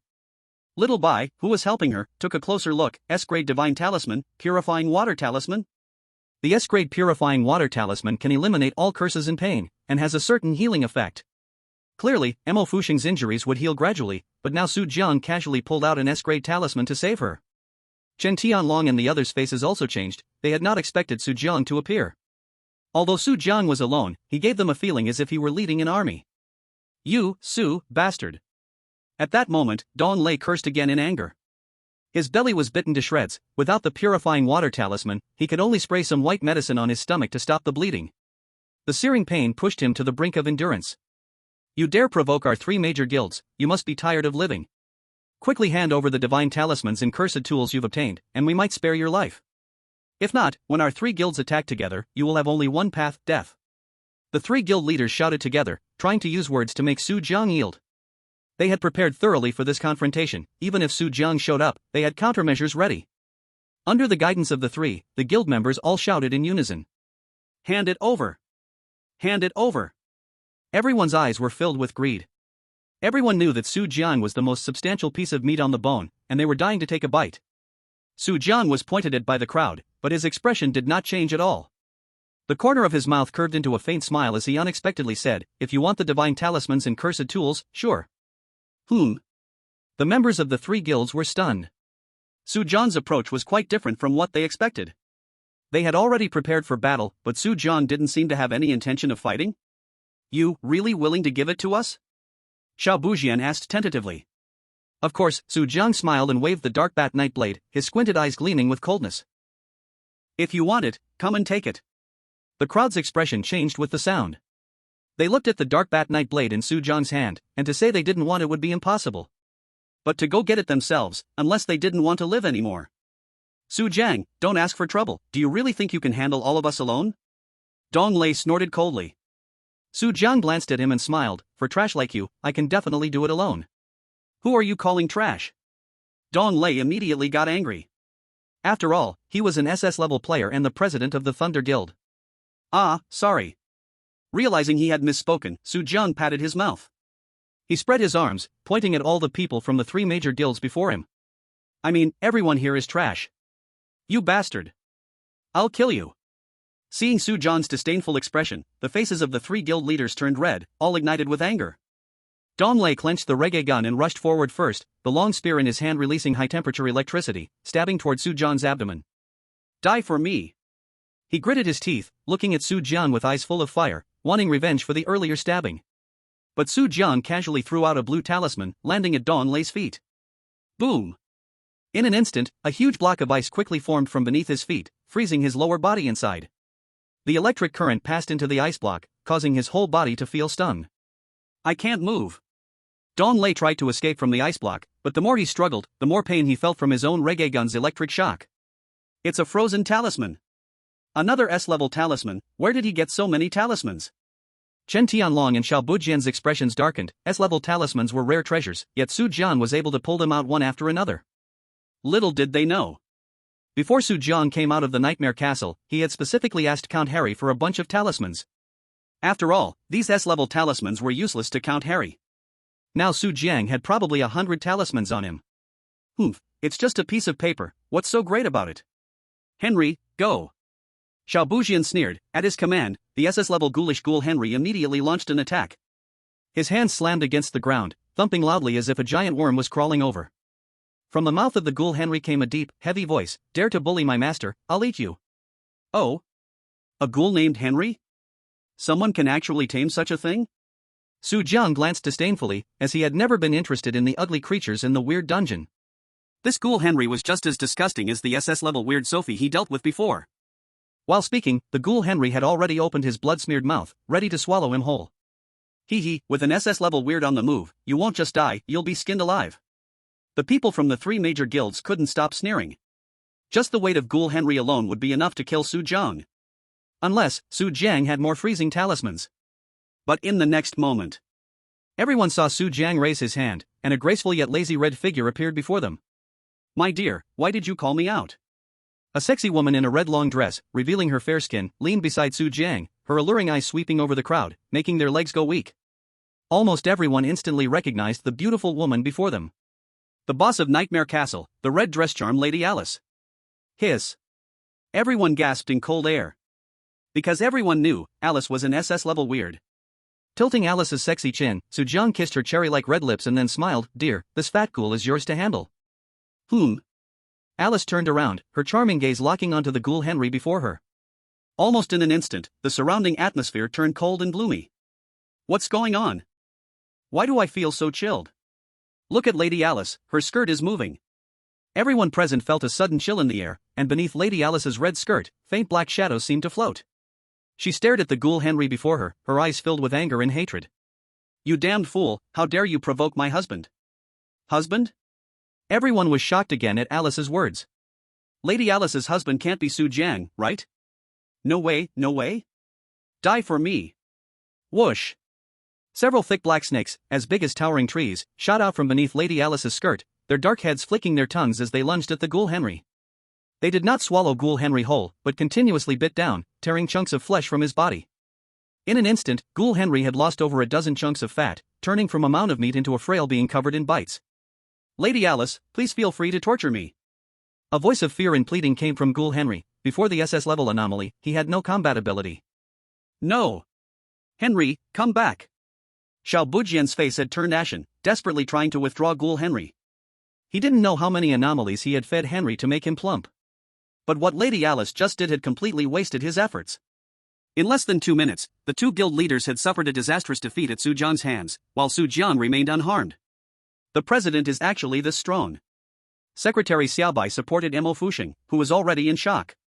Clearly, Su Jiang was all alone, yet he gave her the feeling of single-handedly holding back thousands. Otherwise, why would I give the Fuxing guild to him? On the other side, Mo Fuxing's eyes were filled with affection. Having Su Jiang in charge of the Fuxing guild was much better than her management. "Everyone, charge together, take down the Fuxing guild." Watching the other two guild leaders retreat, Chen Tianlong's face shifted between emotions. With a command, all players from the three major guilds surged forward. From level D to level S, thousands of players charged together, their force even overshadowing Alice's side. Taking this opportunity, Chen Tianlong quietly slipped into the crowd. This is the end. Everyone in the Fuxing guild turned pale, looking at the massive figures ahead. If a fight broke out, Su Jiang would likely be overwhelmed. But the next moment, Su Jiang waved his hand. Several portals to different dimensions opened beside him, and several dazzling, seductive anomalies appeared before everyone. SS level anomaly Lin Ma Xue. SS level anomaly Aileen. S level anomaly Luo Bingyue. S level anomaly Ning Hongye. S level anomaly Lin Qingyan. Adding to that, the SS level anomaly Alice he had just released, he had summoned a total of 6 anomalies above S level. The thousands who were initially rushing forward immediately halted when they saw those anomalies in front of Su Jiang. Each of those anomalies was stunningly beautiful, with tall, hot bodies. Moreover, each of them had different personalities: gentle, fiery, intellectual. Almost everyone was the dream lover of many men. But what made them stop was not their beauty. They stopped because there were actually 6 S-level anomalies in front of them, 3 of which were even SS level. How is that possible? Why can someone contract so many anomalies? Lady Alice, Miss Aileen, Principal Luo Bingyue, these are all top-notch anomalies. God, how do we deal with this? The players initially intending to deal with Su Jiang were now stunned. Despite having over 1,000 people, if they faced SS-level anomalies, it wouldn't take an hour before they would all be eliminated. On the other side, several beautiful anomalies acted as if nothing was wrong. The moment they appeared, their first task was to find out where Su Jiang was. "Darling, why did you call us out? It's so hot outside, let's go back and cool down." Several female phantoms were both affectionate and embracing Su Jiang, making the onlookers feel both angry and hateful. Especially Mo Fuxing and Xiaobai, who stood behind Su Jiang, were left dry-mouthed by the scene before them. Cough cough, everyone calm down, there are still important matters to attend to. Su Jiang, with a face full of lipstick marks, shifted his gaze towards the people from the 3 major guilds. "First, take care of these people, and I will come back to accompany you later." "Oh, do we still have to deal with these weak bugs? Alright then, later, we must have a good time." The 6 female phantoms turned around, looking at the people from the 3 major guilds with a half-smile. Everyone retreated, feeling an inexplicable sense of unease in their hearts. In the next moment, the sky suddenly shifted from clear to overcast, dark clouds quickly enveloping everyone overhead. A howling cold wind swept through, slicing through them with excruciating pain. Each of the 6 female phantoms started to swell, surrounded by gusts of sinister wind, their beauty quickly turning grotesque under the dark sky. "You dare bully our husband, all of you shall die. Obediently enter my school and accept my training. The mental hospital needs fresh guests, so it can always stay fresh. Daby Mountain. Nightmare Castle."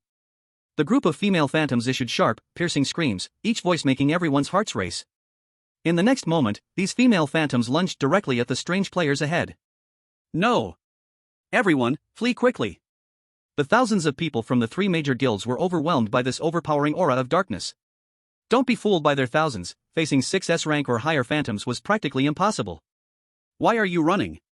Quickly come back to deal with them. Don't run, hurry back. Xiao Bujian and Dong Lei had ashen faces, with one unable to release an S-rank phantom and the other frozen in a block of ice, making it nearly impossible to withstand the attacks of the 6 female phantoms. What shocked them even more was when they turned around to look, the Dragon God Guild president Chen Tianlong had vanished without a trace. Chapter 131: A Crushing Defeat. Ha! Xiao Bujian and Dong Lei looked around in surprise, their eyes suddenly fixed on Su Jiang ahead. By Su Jiang's side, a shadow quietly emerged. It was Chen Tianlong, who had just been missing. He held a glimmering strange weapon in his hand and, taking advantage of no one paying attention, suddenly stabbed towards Su Jiang's neck. Die! Chen Tianlong gritted his teeth, his eyes filled with rage. As long as he could eliminate Su Jiang, all the other phantoms under his command would instantly disappear. Su Jiang, be careful! Mo Fuxing and Xiao Bai, who were previously watching the show, screamed in fright. They clearly hadn't seen Chen Tianlong's figure just moments ago, yet he appeared before them so easily now. Ha! A sinister wind swept past Su Jiang's ear, and he sensed that something was wrong. Suddenly, a thought struck his mind, and he activated an A-rank skill he hadn't used in a long time: mental shock. Ah! Chen Tianlong felt as if a needle had pierced into his brain, suddenly halting his steps, clutching his head in agony. Although it was only an A-rank skill, it still had a certain effect on him. Seizing this moment, Su Jiang quickly jumped aside, pulling out the Dark Bat Night Blade and the SS rank weapon Blood Night Butcher. Damn it, you bastard! An enraged Chen Tianlong, recovering from his pain, angrily charged at Su Jiang again with a dagger-like strange weapon. Whoosh! Everyone's eyes flashed, and Chen Tianlong vanished once more. What's going on? Does Chen Tianlong also have a special strange weapon? Mo Fuxing and Xiao Bai were completely shocked. Apart from Su Jiang's Dark Bat Night Blade, they hadn't expected anyone else to obtain a special strange weapon. No, it shouldn't be a special strange weapon. Su Jiang silently thought. A weapon that allows its user to be invisible must be at least an SS rank special strange weapon. Right now, on Water Blue Star. People with SS level exclusive weird tools, I'm afraid there aren't any. It should be some divine symbols. Su Jiang quickly guessed the rough idea in just a few words, and he swiftly raised 2 weird tools. From the Dark Bat Night Blade, a large number of blood-sucking bats rushed out, surrounding him. Not only that, but some of the blood-sucking bats flew around in circles. These blood-sucking bats were not blindly flapping about, on the contrary, they split into several teams moving in different directions, trying to find out where Chen Tianlong was hiding. Get lost! Suddenly, Chen Tianlong's voice came from behind Su Jiang. He was hit by a blood-sucking bat, and angrily grabbed the weird tool, splitting the bat in 2. But at the moment he struck, his figure reappeared again. Is it an invisibility divine symbol? Su Jiang narrowed his eyes, finally understanding why Chen Tianlong could become invisible. The weird tool in Chen Tianlong's hand should only be an ordinary S-level or A-level weird tool. What truly made him invisible was the S-level divine invisibility symbol. The person using the invisibility symbol could maintain a transparent form for an hour without being discovered by others. However, the prerequisite was that the user must not attack others while in the invisible state, otherwise, the invisibility effect would fail. Just now, with those 2 strikes, Chen Tianlong had already lost 2 invisibility symbols. The next moment. With a thought, Su Jiang commanded countless bats to immediately rush towards Chen Tianlong's direction. Not good. Chen Tianlong saw the dark clouds of bats coming from the sky and felt a sudden sense of crisis. He tried to take out the invisibility symbol to become invisible again, but seeing the bats flying around him, he found almost no place to hide. No! After wasting another invisibility symbol, Chen Tianlong finally couldn't help but kneel down and wail. His body was bitten to shreds by countless blood-sucking bats. Although he had the invisibility symbol, now he was trapped in a cage formed by bats, and no matter how many divine symbols he had, he couldn't escape. Su Jiang, spare my life. I know I was wrong. Chen Tianlong's cries echoed continuously. He swung a handheld S-level weird tool called Crimson Blood Blade, continuously striking down blood-sucking bats, making them fall to the ground. A large number of blood-sucking bat corpses covered the ground, but no matter how much Chen Tianlong attacked, he couldn't clean them out completely. He was not a weirder, he didn't have any powerful weird abilities at his disposal, and relying solely on his own strength, he simply could not handle tens of thousands of blood-sucking bats. Watching him suffer from a distance, Xiao Bujian and the others also wore expressions of panic. Their strength was not much different from Chen Tianlong's, and if Chen Tianlong was taken down, they would not be well off either. Help! Behind them, the 6 weird entities released by Su Jiang were rampaging. Many players from the 3 major guilds were directly devoured by the 6 major weirds, leaving not even a hair behind. The 3S level weirds were already beyond their capacity to withstand, not to mention 3 SS level ones as well. We surrender! Su Jiang, we surrender. The two exchanged a glance, hurriedly pleading for mercy before the situation escalated. Su Jiang, it's not that we wanted to deal with you, someone made us do it. It was the weird official guild from Beautiful Country, they paid us to take action. Xiao Bujian and Dong Lei revealed the hidden mastermind. The two of them were just small fries released by Beautiful Country. Originally, they thought Su Jiang was powerful, but he couldn't possibly compete with their three major guilds. Who would have thought that Su Jiang actually controlled 6 weird entities above S level? So it's Beautiful Country's doing? Mo Fuxing's eyebrows shot up in anger as he realized why his Fuxing guild was set up.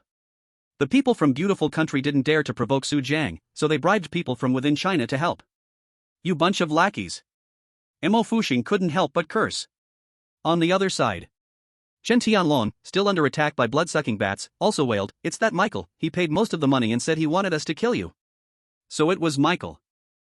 Su Jiang's lips curved slightly, it seemed Michael was not too happy about him taking his 6-ring tin staff. Alice, you all pause for a moment. Su Jiang walked in front of Chen Tianlong, holding the Blood Knight Butcher directly against his throat. Upon hearing his command, Alice and the others retracted their terrifying looks, returning to their sexy and fiery appearance. However, having just seen them devour live flesh, the other players had lost all interest in their beautiful looks, instead looking scared and unsettled. Su Jiang, I'll give you whatever you want, as long as you let me go. Chen Tianlong was covered in wounds from the blood-sucking bats, with the Blood Knight Butcher pressed against his throat, looking weak and in pain. Is that so? Then hand over your invisibility charm and all your deceptive items. Su Jiang said with a cold smile. Invisibility charm and deceptive items? Chen Tianlong's body trembled, his face pale with despair. These invisibility charms were all obtained from the Beautiful Country and were originally meant to deal with Su Jiang. But who could have imagined that the invisibility charms could not get too close to Su Jiang, let alone that Su Jiang had psychic skills? Chapter 132, let me show you a big treasure. I'll give them all. I promise. Chen Tianlong was secretly frustrated, but to save his life, he still handed over the red blood blade and the remaining 2 invisibility charms. This charm in your hands is truly a waste. Su Jiang smiled as he collected the deceptive items and charms. Things like the invisibility charm, while limited in use, are actually especially useful as long as they are not used for attacking. In the past, Su Jiang had used invisibility charms in the game to secretly watch an SSS-rated beautiful deceptive creature in the bathroom. And you all, each person hand over an S-ranked deceptive item, or you all will die. After dealing with Chen Tianlong, Su Jiang turned to Xiao Bujian and Dong Lei. The 6 beautiful deceptive creatures followed behind him, like a wave of evil energy approaching. Xiao Bujian and Dong Lei turned pale in an instant, almost struck with fear. Here, I'll give it to you. Without daring to hesitate, Xiao Bujian had no choice but to take out a treasured S-ranked deceptive item. On the other side, Dong Lei gripped his reggae gun, his eyes filled with reluctance. Brother Su Jiang, I only have this one S-ranked deceptive item, can you please not take it? This is my treasure. Treasure? Isn't it right for you to cherish it? Su Jiang shot him a glare and directly snatched the reggae gun from his hands. The members of the 3 major guilds watched as their president was humiliated, yet none dared to speak out. Even S-ranked players were no match for Su Jiang, so they certainly could not be. Great. On the other side, Mo Fuxing and the others felt a surge of excitement. The more deceptive items Su Jiang collected, the weaker the power of the 3 major guilds became. They were more than eager for Su Jiang to wipe them out, to prevent the 3 major guild members from causing trouble again. Alright, now that you've all surrendered your items, you can leave. Su Jiang waved to the members of the 3 major guilds after collecting a few deceptive items. He examined the deceptive items like a greedy treasure hunter. The people from the 3 major guilds felt aggrieved, yet there was nothing they could do. Leave. All Thunder Guild members, follow me out. The presidents of the 3 major guilds left in a sorry state, their faces bitter, taking their people away. They had gained nothing from this time at the Fuxing Guild. No way, we need to go back and find the Beautiful Country's official guild to ask for investment. To deal with Su Jiang, we need at least S-ranked deceptive items. A few looked at Su Jiang with eyes full of fear. As long as Su Jiang was around, it would be hard for the Fuxing Guild to perish. Phew. In no time, the 3 major guilds scattered like birds and beasts. Su Jiang. Mo Fuxing, dragging her heavy body, excitedly approached and opened her arms to throw herself into Su Jiang's embrace. Cough, cough, don't forget your clothes are torn. Su Jiang inexplicably felt a chill coming from behind, quickly pulling back the several beautiful deceptive creatures behind him. Originally, Mo Fuxing's clothes were already damaged, and now with her making big gestures to open her arms. Between the two, Su Jiang felt as if he had encountered 2 large white buns. Ah! Mo Fuxing also reacted and quickly wrapped the coat that Su Jiang had draped over her more tightly around herself. What's the matter? Let's talk inside. Su Jiang put away the strange items, his expression returning to calm. Okay. Looking at Su Jiang's tranquil face, Mo Fuxing suddenly felt that this man before her had become much more mature all of a sudden. Or perhaps Su Jiang had always been charming, she just hadn't noticed before. Under Mo Fuxing's lead, Su Jiang stepped into the Fuxing Guild for the first time. Look, this is our guild's president, Su Jiang. He is Su Jiang, the man who made Vice President Mo willingly give up her position? Did you see him in action earlier? He can suppress the 3 major guilds by himself. Such a powerful person is indeed different. Many people looked at Su Jiang with admiration in their eyes. As someone who could force back the 3 major guilds alone, Su Jiang was the first of his kind. Su Jiang's strength was likely considered top-tier worldwide.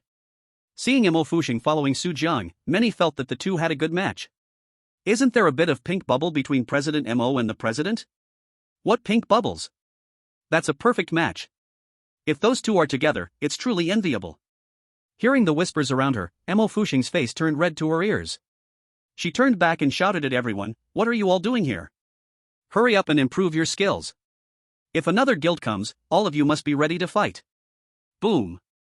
With one sentence from Mo Fuxing, everyone immediately scattered as if they were fleeing. To have them deal with people from other guilds was simply making things difficult for them. These guys, sigh.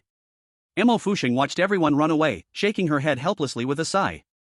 Although she had founded the Fuxing Guild, she hadn't been able to unite everyone inside. Otherwise, the situation wouldn't have occurred where only she and Xiaobai came out to stop the 3 major guilds. Su Jiang's eyes swept over Mo Fuxing, but he said nothing. "President, we've arrived at the office." Led by Secretary Xiaobai, Su Jiang stepped into Mo Fuxing's office. "All right, you can go out now." Su Jiang's simple words made Xiaobai close the door and leave. Okay. Secretary Xiaobai didn't know what was going on and could only follow Su Jiang's instructions, closing the door and walking out. "Su Jiang, what do you want to do?" Mo Fuxing looked back at the tightly closed door, her red lips pursing slightly, unsure of what to do. She looked down at her beautiful legs, noticing that her black stockings had been burned through by electricity while dealing with Dong Lei, exposing her fair skin underneath. "Come here, I want to show you a big treasure," Su Jiang said directly. "Ah?" Mo Fuxing raised her head, stunned for a moment. A big treasure, could it be Su Jiang's? With a nervous heart, Mo Fuxing slowly approached the desk in front of her. Just when she thought Su Jiang was about to pull out some incredible weapon, Su Jiang suddenly waved his hand, and with a clang, the desk was suddenly filled with a pile of strange items. "Ha! These are all strange items." Mo Fuxing's eyes widened, hardly believing it. There were several hundred strange items on the desk, ranging from the lowest level to SS level. As soon as these strange items appeared, the entire office was immediately filled with a sinister aura. "Su Jiang, where did you get so many strange items?" Mo Fuxing's mouth opened in disbelief, her face full of shock. Originally, she had ordered a batch of strange items from outside, but they were intercepted by the 3 major guilds halfway. But now, with Su Jiang bringing so many strange items, she didn't need to buy them anymore. "These are all from the Nightmare Castle, so how about it? Does it count as a big treasure?" Su Jiang smiled. It counts." Mo Fuxing's little face flushed, though it wasn't exactly the legendary weapon she had imagined, it truly was a powerful treasure. Especially when she saw there was also the SS level strange item, Blood Knight Butcher, among the strange items. "What are you doing with so many strange artifacts?" Mo Fuxing felt it was unbelievable that Su Jiang could bring out so many strange artifacts after just one trip to the Nightmare Castle. The Nightmare Castle is an SS level strange instance. For an ordinary person to complete the main quest is already a great luck, let alone complete side quests. However, she did not know that Su Jiang could easily finish these side quests, it was just that his waist felt a bit sore. Su Jiang's expression was calm. "Take these strange artifacts and give them to the other players of the Fuxing Guild." So many strange artifacts, all to be given to the players of the Fuxing Guild? Mo Fuxing's mouth gaped. If Su Jiang sold these strange artifacts, he would definitely make a fortune. "Su Jiang, you will suffer a loss doing this, just take them back," Mo Fuxing said with a pained heart. "I'm not giving these strange artifacts away for free, I'm letting you use them as rewards. Whoever contributes to the guild will get a reward." Su Jiang waved his hand. "Contribute to the guild?" Mo Fuxing was puzzled. Su Jiang picked up a strange artifact from the table and easily shredded a piece of draft paper placed nearby into bits. "The current state of the Fuxing Guild is like a scattered sand. To get everyone to come together, we must find a way to make them serve the guild. And to get them to serve the guild, it's simple, just be clear about the rewards. Su Jiang understood well the principles of team management. To improve the whole guild, first, there must be something they want. In short, just do as I say. Su Jiang whispered a few sentences in Mo Fuxing's ear, instructing her on how to proceed. Can this really work? After hearing Su Jiang's plan, Mo Fuxing's eyes widened even more. Su Jiang waved his hand, signaling Mo Fuxing to follow his instructions first. All right. Mo Fuxing glanced down at the strange artifacts on the table and then picked out an S-level scarlet blood blade, storing the rest in a different space. Xiao Bai, come over here. Mo Fuxing walked out of the office and called for her secretary Xiao Bai. President, what can I do for you? Xiao Bai, who had been sitting at her desk, paused and quickly stood up after regaining her thoughts. She had just been thinking about her severely injured A-level strange creature, which would need a week to fully recover. During this week, she could only pray that nothing else would happen to her. At this moment, Mo Fuxing stuffed a strange artifact into her hand. This scarlet blood blade is for you, it is yours from now on. An S-level scarlet blood blade? Xiao Bai's troubled face suddenly turned to shock as she stared unbelievingly at the strange artifact in her hand. President, why are you suddenly giving me such a valuable thing? This is an S-level artifact. While Xiao Bai was shocked, many others turned their gazes toward her. Oh my god, the president actually gave Xiao Bai an S-level artifact. This S-level artifact would cost at least over 100 million outside. Many people gathered around, their eyes filled with envy. Mo Fuxing's expression was calm. Xiao Bai just contributed to protecting the Fuxing Guild, so she naturally deserves a reward. As long as anyone serves the guild, everyone will receive strange artifacts. Clatter. A pile of strange artifacts fell in front of everyone, capturing their attention. Wow, so many strange artifacts. Look, the Thunder Gun of the Thunder Guild's president is also here. Many people saw the S-level artifacts, and their eyes lit up. This level of artifact was something they dared not even dream of, but now Mo Fuxing just casually took them out. In an instant, everyone's eyes sparkled with desire, hesitating whether to step forward and ask Mo Fuxing for an artifact. But Mo Fuxing's peripheral vision swept over everyone, suddenly retracting all the artifacts. She said coolly, I have said it before, only those who contribute to the guild qualify to take the artifacts. When have you all made contributions? This. Many people looked embarrassed. Just now, when the three major guilds attacked, they indeed did not fulfill their responsibilities as guild members, many even planned to betray during that time. Join the three major guilds. You want quirky items, then earn them through your own contributions. Recently, the guild plans to recruit more members, and when the time comes, these quirky items will be distributed based on contributions. Mo Fuxing said calmly. The guild is expanding? Then getting an S-level quirky item is going to be even harder. Almost all guild players focused on S-level quirky items, having one meant they could stand on equal footing with S-level anomalies. Now, Mo Fuxing casually throwing out these words immediately made everyone feel a sense of crisis. Of course. This is also what Su Jiang taught her. If you don't give these people a sense of crisis, they'll think joining the guild is free. In any case, let's all work hard together. Our guild stands for a symbiotic relationship. Only by working hard to strengthen the guild can each of us improve our own strength. Don't forget, there are anomaly dungeons, team dungeons, and guild dungeons. These all require players to work together, and only with improved strength can you pass these dungeons. After saying this, Mo Fuxing turned and walked back to her office. Everyone watched her leave, their faces troubled, wanting to say something but hesitating. Team dungeons and guild dungeons are tougher than solo dungeons. With their strength, they truly cannot break through. Damn it, if I had known earlier, I would have rushed out with the president to face the three major guilds. What a pity, I missed the chance to get an S-level quirky item for the guild.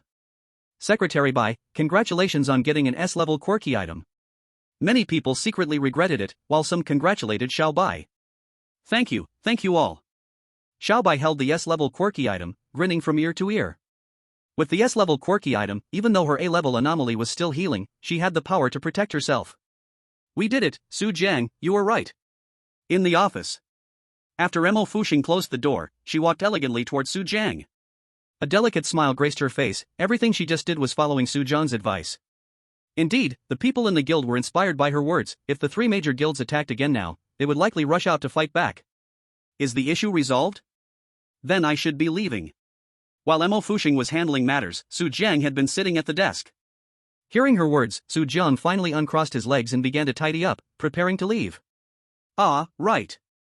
Suddenly, Su Jiang remembered something and turned to look at Mo Fuxing. In the future, if you want anything, don't use those toys, just come to me directly. After saying that, Su Jiang turned and left. Huh? What toys?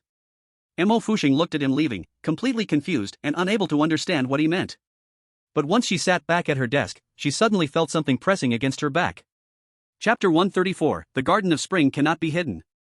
This is a massager. Taking out a long, rounded plastic massager from behind, Mo Fuxing's face instantly turned bright red. This massager was a gift from Xiaobai, said to be for relieving her sore back and waist. Just now, Su Jiang probably bumped into it and mistakenly thought it was another item. How embarrassing, he actually mistook such a thing. Mo Fuxing's face was now burning hot, quickly shoving the massager back into the drawer. But Su Jiang told me to find him. Her amber-like beautiful eyes flashed with a light, and Mo Fuxing's flushed cheeks showed a hint of shyness. Meanwhile, after Su Jiang left the Fuxing Guild, he went straight home. Regarding guild matters, Su Jiang did not want to get too involved, he preferred taking care of himself rather than managing others. Honey, you looking for me? Su Jiang summoned Miss Eileen from the extra space. A stunning figure in a pure white dress walked toward him, her face as lovely as a white rose. Eileen, I'm sorry, there were some things I didn't tell you earlier. Wrapping his arms around Eileen's petite waist, a hint of apology appeared on Su Jiang's face. I brought your mother out, but I didn't tell you in advance. Originally, Su Jiang planned to talk to Aaron about Alice as soon as he came out. But as soon as he came out, he spent a day with Alice and had to deal with guild matters, causing him to almost forget about it. Silly, are you only telling me this now? Aaron leaned against Su Jiang, lightly poking his nose with her fair, delicate hand. I saw it a long time ago, right when you were dealing with those people. Ah, right. Su Jiang paused for a moment, then self-deprecatingly smiled. Just now, he unleashed 6 mysterious beings to deal with the 3 guild members, so Aaron must have seen Alice. Don't worry, my dear, I promised you, I won't have any objections to my mother. Leaning on Su Jiang's broad shoulder, Aaron was obedient like a little kitten. She wore a sweet smile on her face, perhaps this outcome was better for both her and her mother. Good girl, Aaron. Let's go back to the room. Su Jiang wrapped his arms around the curvy Aaron and headed straight for the bedroom. The two kissed and flirted all the way, their clothes gradually falling off unknowingly. About half an hour later, the room was filled with a lingering atmosphere, and Aaron lay contentedly in Su Jiang's arms. Suddenly, Aaron's little face turned shy. She raised her head, her bright eyes glimmering with a hint of bashfulness. Dear, can you let my mom out too? Ha? Su Jiang turned his head, somewhat surprised. You don't mind your identities? Aaron blushed, lightly tapping his chest with her fist. Don't think I don't know, you must have thought about us too. Ahem, well. Aaron's directness made Su Jiang feel a bit embarrassed. Honestly, he really had thought about such things many times. Swish. The next moment, a red phantom appeared from another space. What are you two doing? Seeing Aaron and Su Jiang lying on the bed, Alice's eyes flashed with surprise. Alice. At this moment, Aaron didn't bring up Alice's identity, instead, she called her name directly. At this moment, their identities were equal. Aaron. Noticing Aaron's determined eyes, Alice's surprised expression gradually returned to calm. Dear, you're really bad. With a swoosh, the red phantom darted past the two of them, diving into the bedding on Su Jiang's other side. Alice, blushing, nestled next to Su Jiang, their skin touching. On the ground, a red dress lay scattered, and the room's spring mood became even more lush. In the next moment, the three of them moved simultaneously. About 3 hours later, Su Jiang finally settled down and fell into a deep sleep. Only after bringing Alice out did he truly understand her importance. With Alice's motherly love directly guiding Aaron, she became much more experienced than before. Holding the two girls, Su Jiang slept soundly. Until several hours later, Su Jiang suddenly felt a cool sensation by his feet. The next moment, warmth and satisfaction. Alice, you're back so soon? Su Jiang squinted and smiled. Ha? Dear, what do you mean by back? Leaning next to Su Jiang, Alice reached out her right hand to hug him. Ha? Is it not you? Could it be Aaron? Su Jiang turned to look at the other side, only to find Aaron also gazing at him with confusion. Then who's under there? Su Jiang lifted the blanket, and a graceful figure appeared before him. With a flushed face, Mo Fuxing said shyly, You said if I needed something, I could come find you. So I came to find you now. This. Su Jiang couldn't help but laugh. He had indeed told Mo Fuxing to find him, just didn't expect it to be so soon. Spring's charm cannot be contained, since you're here, let's all join in. Su Jiang pulled up the blanket and began another grand adventure. Another 3 hours later, the room finally quieted down. However, this time Su Jiang returned both female entities to the other space. Only Mo Fuxing was left alone. Su Jiang, are we confirming our relationship? Leaning beside Su Jiang, Mo Fuxing's face still bore a satisfied blush. Her visit to find Su Jiang was actually a carefully considered decision. At first, Mo Fuxing only wanted to use him to serve her guild. But after getting to know Su Jiang, or rather, after getting to know him deeply, she discovered that this man was not only exceptionally strong but also very skilled in other ways. A hint of bitterness flashed in Mo Fuxing's eyes. Her heart had already made a choice. If Su Jiang agreed to confirm the relationship, she could always be by his side. If he did not want to, then she would consider it a gift in return for the strange items he had given her. With the warmth close to her, Su Jiang could smell the fragrance in Mo Fuxing's hair. He took a deep breath and self-mockingly said, "This question shouldn't be asked by you, it should be me asking you." "Huh?" Mo Fuxing raised her head, looking at him with a confused face. Su Jiang smiled helplessly. "You know, I have many female anomalies around me, and in the future there might be even more." For those female anomalies, Su Jiang's feelings were the same as for Mo Fuxing. If it was in the past, he would only treat it as a game, but now that he could personally enter the quest and meet characters he had seen before, Su Jiang could not possibly let them all go. Even if he could, it was likely that the other anomalies couldn't either. Mo Fuxing blinked her beautiful eyes, feeling more at ease as she leaned against Su Jiang's chest. "Don't worry about this, I don't mind. No matter how many women you have, I can accept it." "You can actually accept this?" Now it was Su Jiang who was somewhat surprised. After all, Mo Fuxing was a woman, and she was willing to support other female anomalies. If it were him, he certainly wouldn't be willing. "You can actually accept this?" Su Jiang was somewhat surprised. Mo Fuxing instead looked up. "Of course I can accept it. Do you think what era it is now? Many anomaly controllers keep anomalies and also have their own lovers. After all, keeping these anomalies is also a reason for you to become stronger." Mo Fuxing stayed close to Su Jiang, her face not showing the slightest fluctuation. Hearing her words, Su Jiang suddenly realized he was no longer in the original world but was long ago transported here. "Alright, since that's the case, then I have no burden at all, as long as I can get the potion for eternal life." Su Jiang flipped over and picked up Mo Fuxing, his powerful arms surprising her. "Again? It seems you need to find a few more." A soft gasp escaped. Once again, the clouds rolled and rain fell. Half an hour later, this time Mo Fuxing finally fell into a deep, exhausted sleep. As for Su Jiang, he did not sleep but took out his computer to search online for information about anomaly quests. As soon as he opened the internet, he immediately saw explosive news about the Fuxing Guild defeating the siege from the three major guilds. In addition, the Fuxing Guild was recruiting powerful anomaly players and posted advertisements with benefits. When hearing that capable individuals could even obtain an S-level anomaly item, many anomaly players were excited and declared they wanted to join the Fuxing Guild.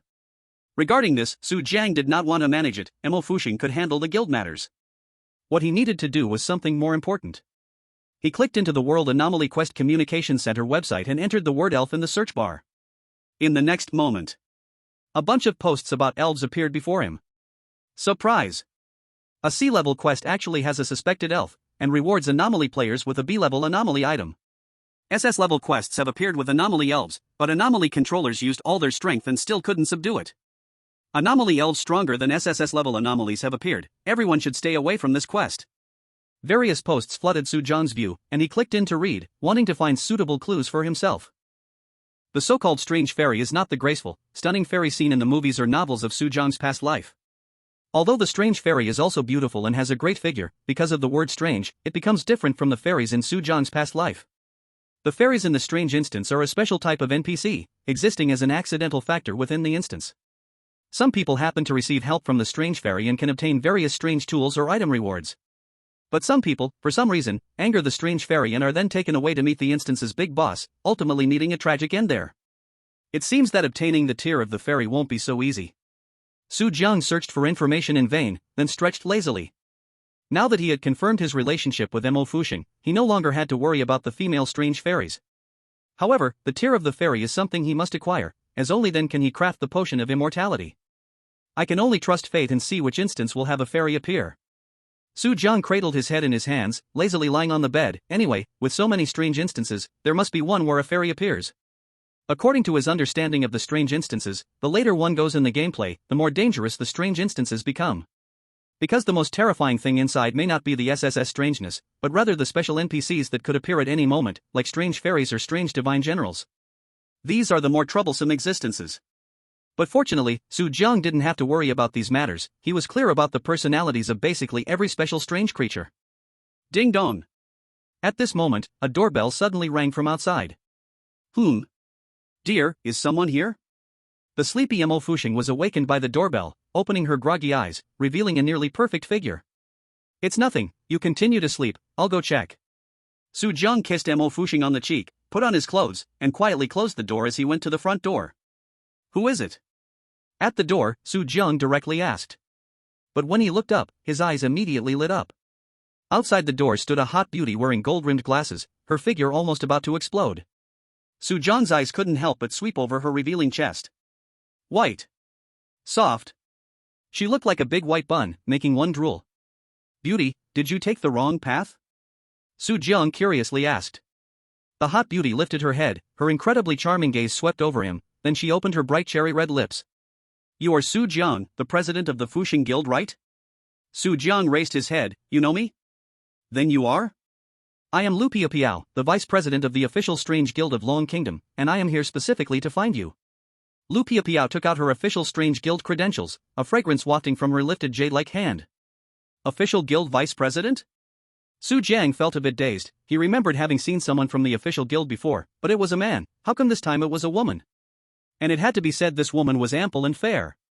Lu Piao revealed a cool yet inexplicably sexy smile. Surprised, aren't you? There's much more surprising news. Saying this, she casually walked into Su Jiang's house, taking off her red-painted high heels. Then she, like a member of the family, spread her arms and sat on the living room sofa, her long legs wrapped in black stockings propped up on the coffee table. Besides being the vice president of the official guild, I am also the sworn enemy of your Fuxing Guild's vice president, Mo Fuxing. Lu Piao? Accompanying Lu Piao's words, Mo Fuxing walked out of the room, wrapped in a blanket, looking surprised, with bare legs. The moment she saw Lu Piao, Mo Fuxing's eyes nearly sparkled. Mo Fuxing, you are also here? Lu Piao looked up, her gaze sweeping over Mo Fuxing, especially noticing her lack of clothing under the blanket, her eyes turning more provocative. You two know each other? The most unexpected at the scene was actually Su Jiang. Suddenly, a sexy beauty appeared and said she was Mo Fuxing's archenemy. He had never seen such a thing before. Strangely, Su Jiang envisioned a scene of two women fighting. If these two women were to clash, it would be so fiery. No, it should be more brutal. Lu Piao sneered and said, I was once friends with Mo Fuxing at the same strange school, but when she snatched my man, we parted ways. Nonsense, it was the man you liked who liked me. Mo Fuxing's heart raced, fearing Su Jiang would be angry, and hurriedly explained. I never got together with that guy. Lu Piao insisted I seduced him. Chapter 136, a target of public criticism. Hearing this, Su Jiang could only feel pity for the boy Lu Piao chased at that time. This guy must be so unlucky, such a beautiful beauty doesn't want him. Mo Fuxing raised her head and snorted. She wasn't that pretty back then, she was way too fat. You're the fat one, what I have is called plumpness. Lu Piao jumped up from the sofa in anger, weighing her hot figure with bare feet. What you have is called plump? What I have is truly plump. Mo Fuxing was even fiercer, directly throwing aside the bedsheet and showcasing her weapons at Lu Piao. Ahem, please stop fighting. Su Jiang watched, his face turning red, and quickly covered his nose. If they kept on fighting, while Mo Fuxing and the others didn't bleed, he would be the one spraying blood first. Let's have a good talk, everyone, sit down and discuss calmly. Fuxing, you go put on clothes first. Piao, you button up your shirt too. Hearing Su Jiang's words, the two women temporarily stopped their fights, turning to adjust their attire. Then they came to the living room and sat down, staring each other down, almost like needles pointing at each other. Su Jiang saw that the situation was not good and awkwardly smiled at Lu Piao. Miss Piao, your conflict with Fuxing is all in the past. Besides, Fuxing never got together with the man you liked before. Can't you just go back and pursue that guy? Why come here to make trouble for her? She can't catch up. Mo Fuxing coldly laughed. The guy is with a rich woman now, he's become someone else's loyal dog. After saying that, she added quietly, an unsellable product. You're the one who can't be sold. Lu Piao, with her fiery figure and temperament, immediately exploded upon hearing Mo Fuxing's words and almost started fighting again. But suddenly, two big hands reached out to them, pressing on their heads. Stop arguing. Su Jiang's roar instantly silenced the two girls. His face was extremely gloomy, his head buzzing. The sound of the two women's argument was no different from a loudspeaker. Mo Fuxing and Lu Piao were startled. Su Jiang's sudden outburst quickened their heartbeats. Sit down, no one should insult anyone. Su Jiang pulled the two girls down, holding their necks to prevent them from quarreling again. With Su Jiang's big hand around them, the two girls suddenly became obedient, their faces flushed and not daring to speak. The atmosphere in the room instantly became quiet, and Su Jiang finally released Lu Piao. Now, you, as the vice president of the official Strange Guild, came over this time not just to start trouble, right? Lu Piapiao felt her body relax and suddenly found herself a bit unaccustomed. She raised her head, seeing Su Jiang still pressing on Mo Fusheng, which made her feel uncomfortable again. You are right, I came over this time not just to find trouble. I am here on a mission assigned by the guild to find you. Slap. Lu Piapiao took out a document from her briefcase and slammed it on the table. You are now being targeted by the Global Strange Guild. People all over the world want to kill you. At this, Su Jiang and Mo Fusheng's eyes brightened. Lu Piapiao, what have you done again? Mo Fusheng straightened her plump figure, unconsciously thinking that Lu Piapiao had come to take revenge on him. However, Lu Piapiao sneered, glanced at her own upper body, and after confirming her more impressive appearance, she straightened her chest and raised her head. Don't misunderstand, it's not that I want to cause you trouble, it's others who are looking for trouble with you. Su Jiang frowned. Who is looking for trouble? What do you think? Lu Piapiao raised an eyebrow at him, then picked up the document on the table and read it carefully. According to the current data from the official guild tracking your live broadcast, every time you and other players enter a strange dungeon, almost no one survives except for you. Other players only have dead ends, and for the main story and various hidden quests, you are the only one who completes them. You alone take all the rewards from the entire dungeon. How can others survive? With one sentence, Lu Piapiao hit the nail on the head, and Su Jiang and the others fell silent immediately. To be honest with you, there are many people outside your room watching. Everyone is waiting for you to come out, then finding ways to kill you. Lu Piapiao sneered. To kill us, shouldn't they only target me? Su Jiang asked. That was the case, but not anymore. Lu Piapiao's gaze turned to Mo Fusheng beside her, her fiery red lips slowly opened. Now everyone knows that the Fusheng Guild is on your side, and they also know about you defeating the three major guilds, Shenlong, Leitang, and Taijin. Everyone is, how should I say it? Terrified? Su Jiang lowered his head in silence. Lu Piapiao's words were very clear. Standing with Mo Fusheng meant they had become targets. Now people outside not only regarded him as an assassination target, but probably the entire Fusheng Guild also wanted to eliminate them. After pondering for a moment, he suddenly raised his head. Then why did you come here to tell me all this? You and Fusheng are bitter enemies. If something happens to her, wouldn't that be what you want? Lu Piapiao crossed her beautiful black stockings and calmly smiled. You're not wrong, I would indeed be quite happy if she died. But I came here this time with a task from the official Strange Guild of Dragon Country, which means, the officials want to protect you. Why? Su Jiang asked his most curious question. He had previously rejected the official Strange Guild of Dragon Country, but now they put aside past grudges and actually wanted to protect him? It's simple, because you are beneficial to us. Lu Piapiao unfolded a document again. We have already found out that the previous attacks on your Fusheng Guild by the three major guilds were funded by foreign forces. Not only that, but those who want to take you down now are mostly connected to foreign forces. Protecting you is beneficial for us. I see, the enemy of my enemy is my friend. Su Jiang nodded. Lu Piapiao continued to smile. So this time I came to ask for your opinion. If you are willing to agree, the official Dragon Country will provide you with 24-hour protection, and neither you nor the Fusheng Guild will be harmed. As a condition for exchange, you just need to deal with those connected to foreign forces for us. So simple? Su Jiang was somewhat surprised. He originally had conflicts with those forces, and taking them down was his responsibility. Even without the official guild's help, he would do it. Then why do you want to enter the dungeon with me? Su Jiang asked. It's simple. Lu Piapiao blinked her beautiful eyes, looking at Mo Fusheng who was close to Su Jiang. I just want to deliberately annoy you. Chapter 137, a bit naive. Actually, Lu Piapiao was sent here because it was a requirement from her superiors. The way Su Jiang perfectly cleared the strange dungeon was not only of concern to other guilds but even to the personnel of the official Strange Guild of Dragon Country. After all, clearing the strange dungeon meant obtaining huge rewards. Since Su Jiang was unwilling to join the official guild, couldn't they send someone to learn from him? However, seeing Mo Fusheng and Su Jiang sitting intimately together made Lu Piapiao feel upset, and she wanted to find a way to annoy them a bit. I knew you had bad intentions. Mo Fusheng said, puffing up angrily. He. Lu Piapiao did not deny it. She took off her high heels again and placed her beautiful legs on the table.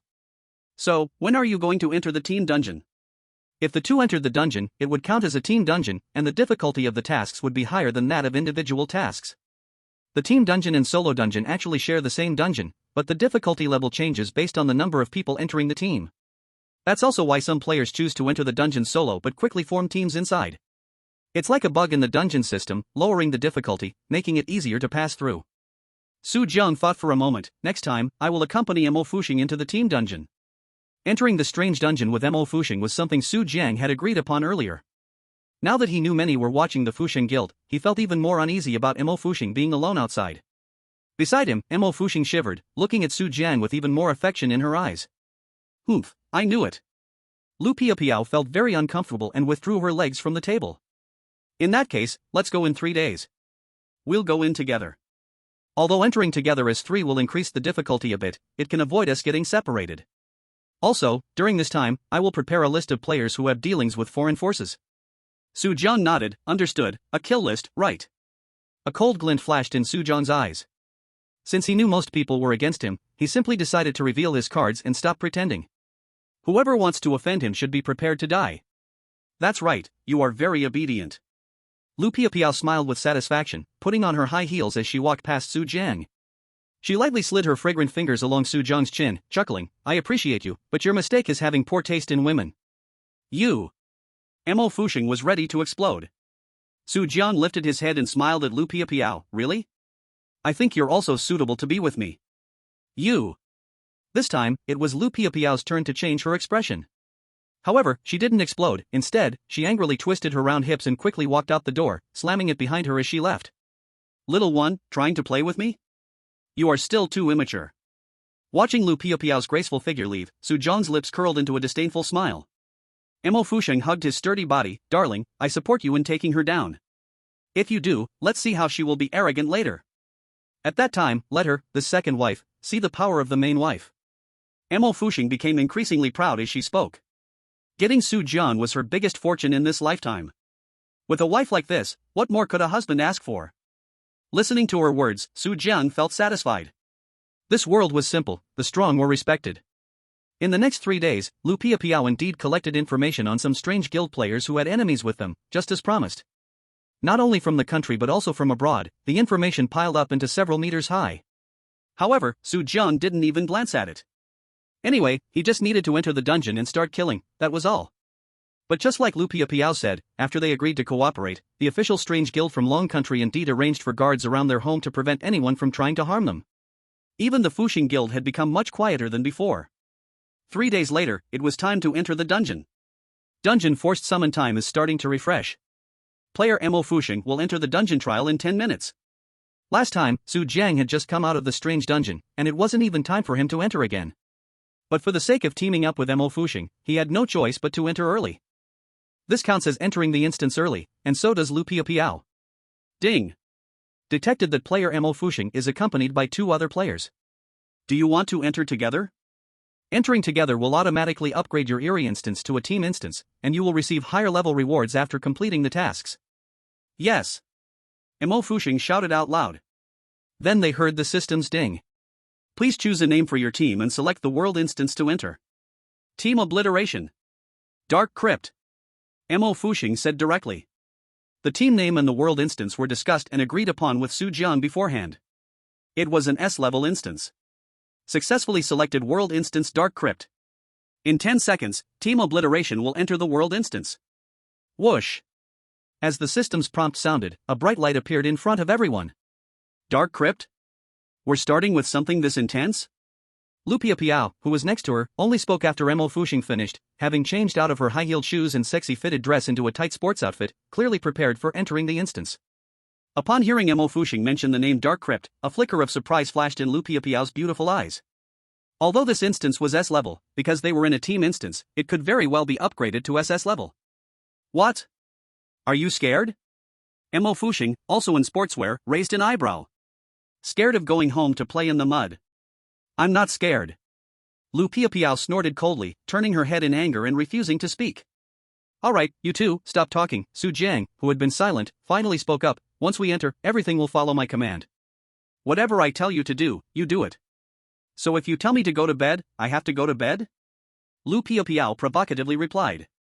Still brooding over the previous incident where she was provocatively challenged, she finally found a chance to get back at Su Jiang. But Su Jiang looked up at her and said, to be precise, yes, that is correct. You filthy rogue. Lu Piapiao's cheeks flushed, she was once again provoked by Su Jiang. Su Jiang's lips curled into a smirk as he looked at her playfully. Everything is for your life, so you better not provoke me, or you won't know how you'll die. Lu Piapiao felt a chill breeze suddenly sweep beside her, making her feel suddenly cold, a fear rising in her heart. Su Jiang's words didn't seem like a joke, perhaps he really would lay his hands on her. Chapter 138, this is. In an instant, Lu Piapiao learned her lesson and stopped provoking Su Jiang. However, seeing Su Jiang and Mo Fuxing hugging together made her feel quite uncomfortable. It felt like they were so warm over there. In the next moment, everyone felt darkness enveloping them. World Instance Dark Crypt loading successful. World Instance Introduction, you are Mike's relatives who came from a big city to visit Dark Crypt. Because the bus driver responsible for picking you up fell drunk off a cliff, you are forced to stay in Dark Crypt until you can contact the outside world and leave after 7 days. Main quest, survive in Dark Crypt for 7 days. Other tasks, please explore on your own. Note, Dark Crypt is located deep in the mountains in a desolate area, originally developed into a small town but later turned into a cemetery. Caution. This instance is full of dangers. Live broadcaster loading. Live room loading. Bullet screen loading successful. Instance level, SS level. Number of players in the instance, 386. A huge instance with 386 people. When Su Jiang heard the system prompt, he immediately saw Mo Fuxing and Lu Piapiao's eyes sweeping towards him. The two girls had shock written all over their faces. The number of people entering the instance far exceeded their expectations. Oh my god. Over 300 people entered the same instance. This game is in serious trouble now. Many people in the live room were also shocked. Having nearly 400 players entering the same instance was something most had never seen before. In the strange dungeon, it's not that more players make the dungeon safer. On the contrary, if too many players enter, the dungeon system is likely to force an increase in the dungeon level. Su Jiang, what should we do? Mo Fuxing's pretty face turned pale, and she hurriedly clung to Su Jiang's arm. With nearly 400 players, it would be fine if they were all low-level, but if they were all high-level players who had grudges against them. Su Jiang, please think of a way quickly. Beside her, Lu Piapiao also started to panic. Looking at Mo Fuxing clinging to Su Jiang, she gritted her teeth and moved closer to Su Jiang. 386 people, huh? Su Jiang paused for a moment, then suddenly sighed. Dear, don't be afraid, we can handle this. Seeing Su Jiang sigh, Mo Fuxing thought he was worried too. But the next moment, Su Jiang suddenly looked up. 300 people is too many, how about we start killing now? Huh? The two women were stunned. Su Jiang said it so casually, as if it were an easy thing. In reality, anyone who could enter the Dark Cemetery was at least an A-level player, and there might even be SS-level players who came as a team. Dear, are you joking? There are more than 300 people here. Exactly, there's a time and place for jokes. The two women said. I'm not joking, SS-level players are pretty much like A-level players, just a bit stronger physically, Su Jiang shrugged. Why not just act now, so these people won't annoy us later? No. Now it was Mo Fuxing and Lu Piapiao's turn to panic. They still didn't know what kind of dungeon the Dark Cemetery was, so how could they just start killing? Maybe keeping these players around would make it easier for them to survive. Let's let them live a little longer, there's no rush.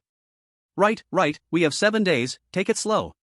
The two women comforted Su Jiang, and surprisingly they reached an agreement on this matter. At this moment, the white light around them began to dissipate, revealing a continuous dark mountain range before them, with grayish-white mist swirling and cold winds blowing everywhere. In front of them, they could see a simple burial ground enclosed with wooden fences, sprawling for several hectares, with numerous upright or leaning tombstones scattered throughout. This was the dark cemetery they were about to enter. More than 300 players of varying levels appeared in front of the cemetery, either alone or in groups. Many people were still in a daze because it was their first time entering such a large dungeon. Wow, a big dungeon with 386 people. Why are so many people entering this dungeon this time? The faces of the players present were filled with shock, and among them were many people from other countries with different skin colors. Wow, the SS-level player Su Jiang from Dragon Country is here too. Suddenly, someone turned around and noticed Su Jiang, and was immediately startled. News about Su Jiang had long since spread through countries around the world.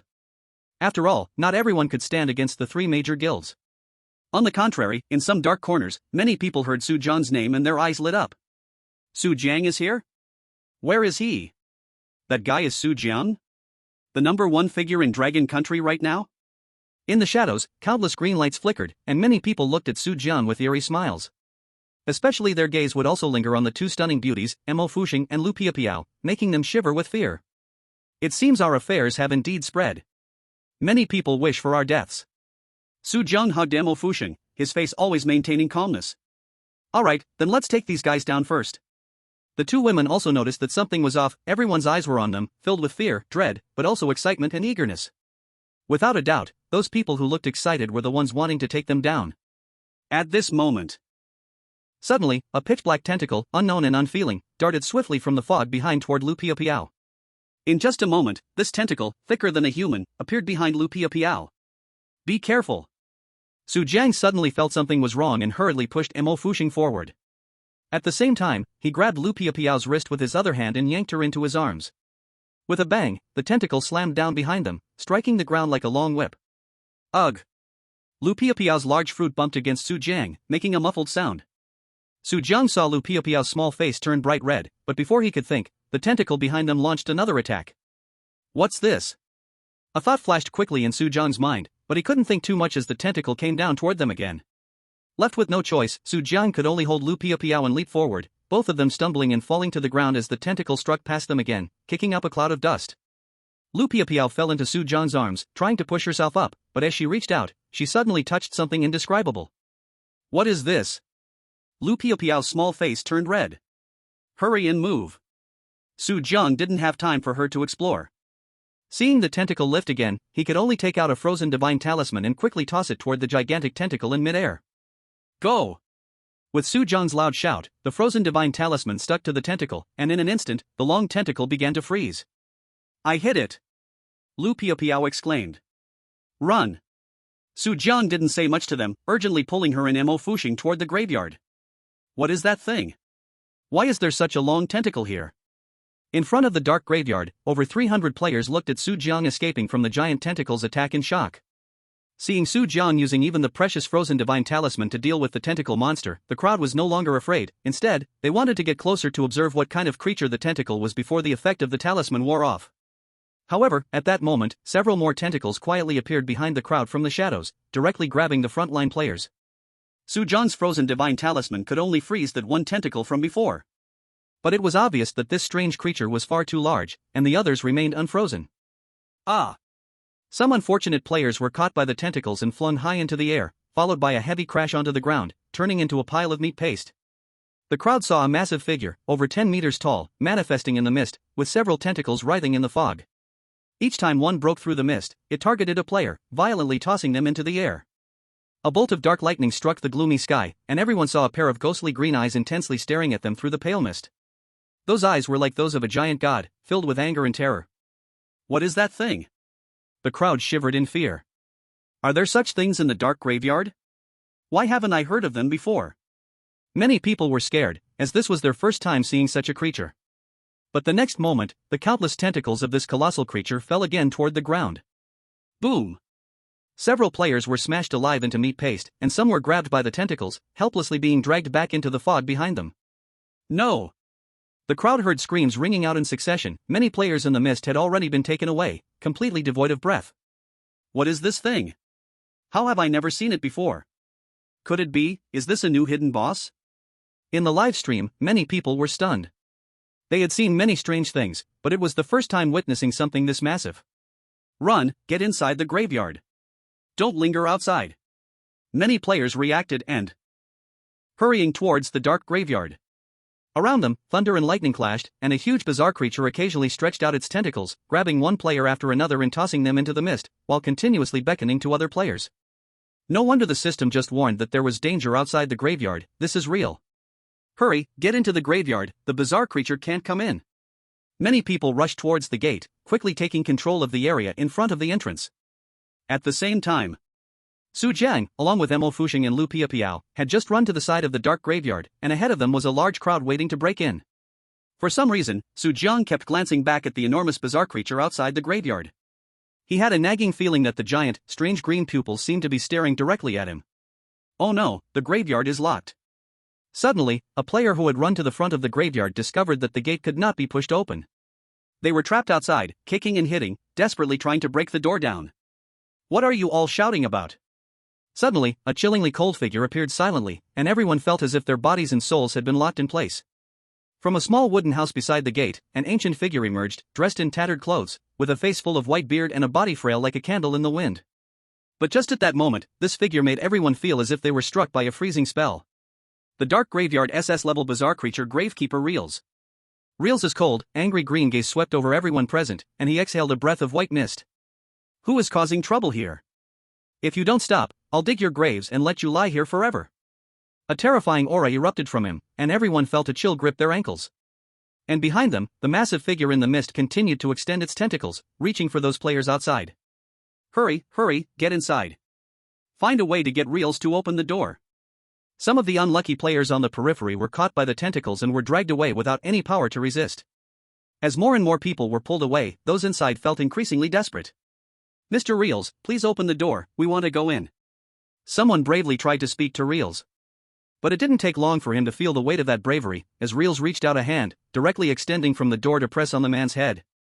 You think you can come in just by being you? Who are you? Crack.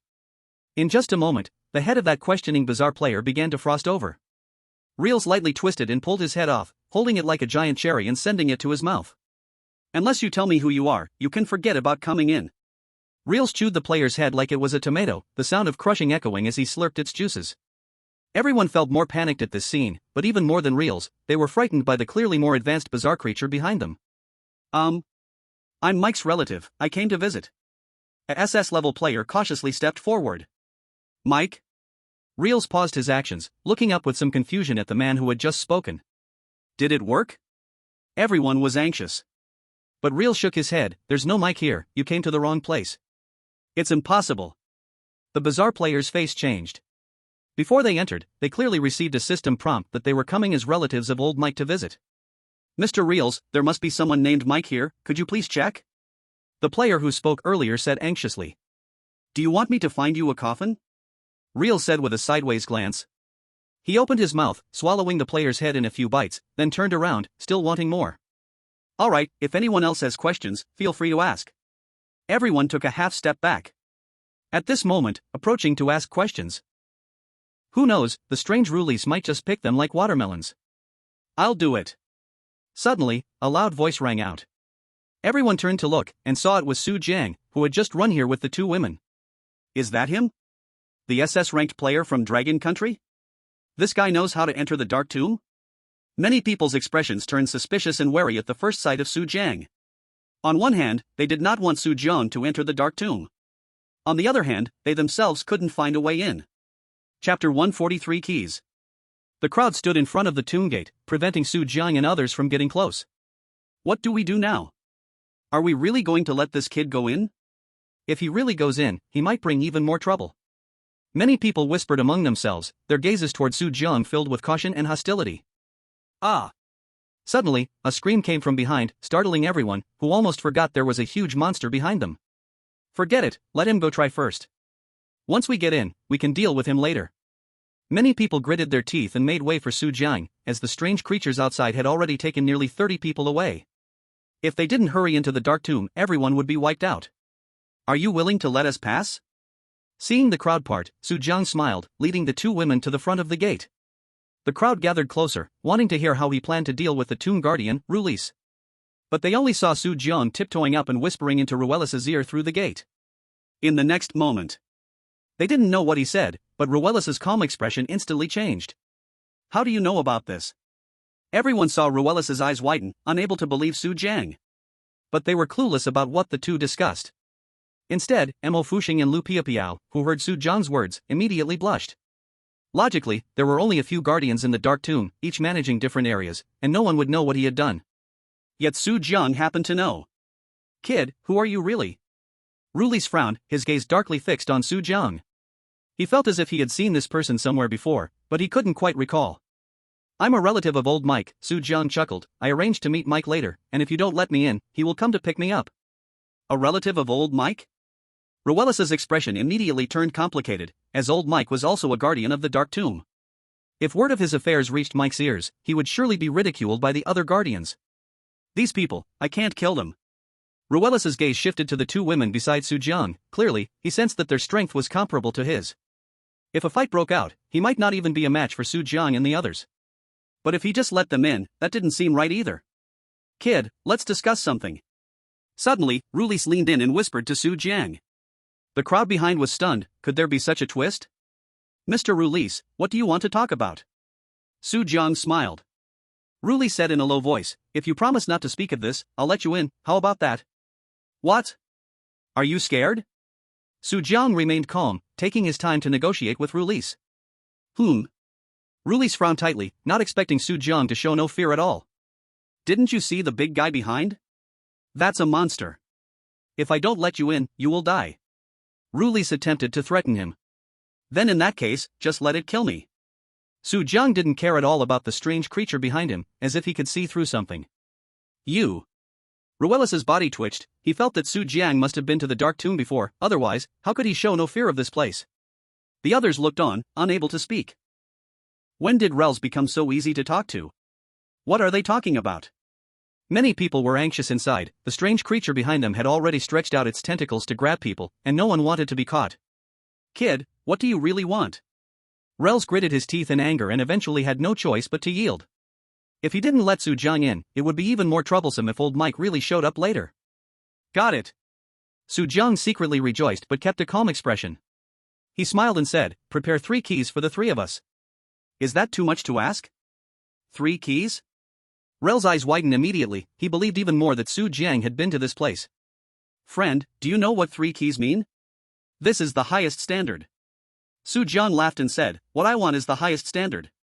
Rels fell silent, his thin body slightly heaved as if he was thinking about something. After a while, Su Jiang saw him look up. Fine, I'll give you 3 keys, but you promise not to tell anyone about this, or I'll come find you and kill you. I promise I won't. Su Jiang laughed. Clang. 3 keys flew through the door and landed in Su Jiang's hands, while Rels opened the door and let Su Jiang and the others in. Su Jiang and the others went in. The other players reacted and rushed toward the door like a swarm.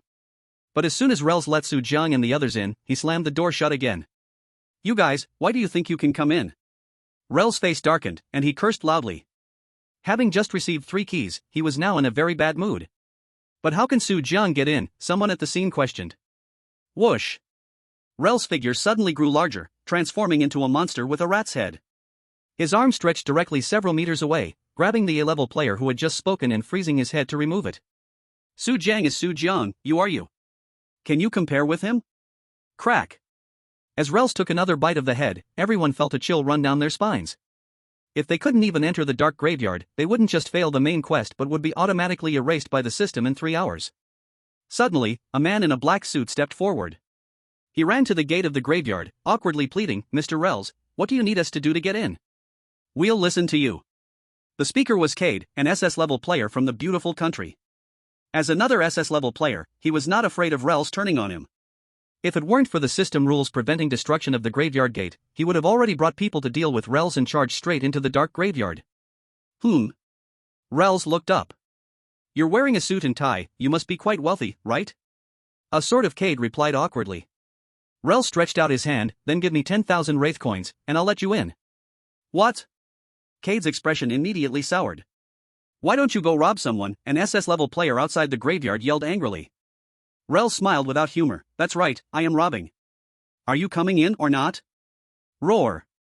At this moment, a roar came from behind the crowd, as if it came from the void, and the strange creature behind them suddenly went violent, wildly waving its huge tentacles toward the crowd. Okay, I'll get it right now.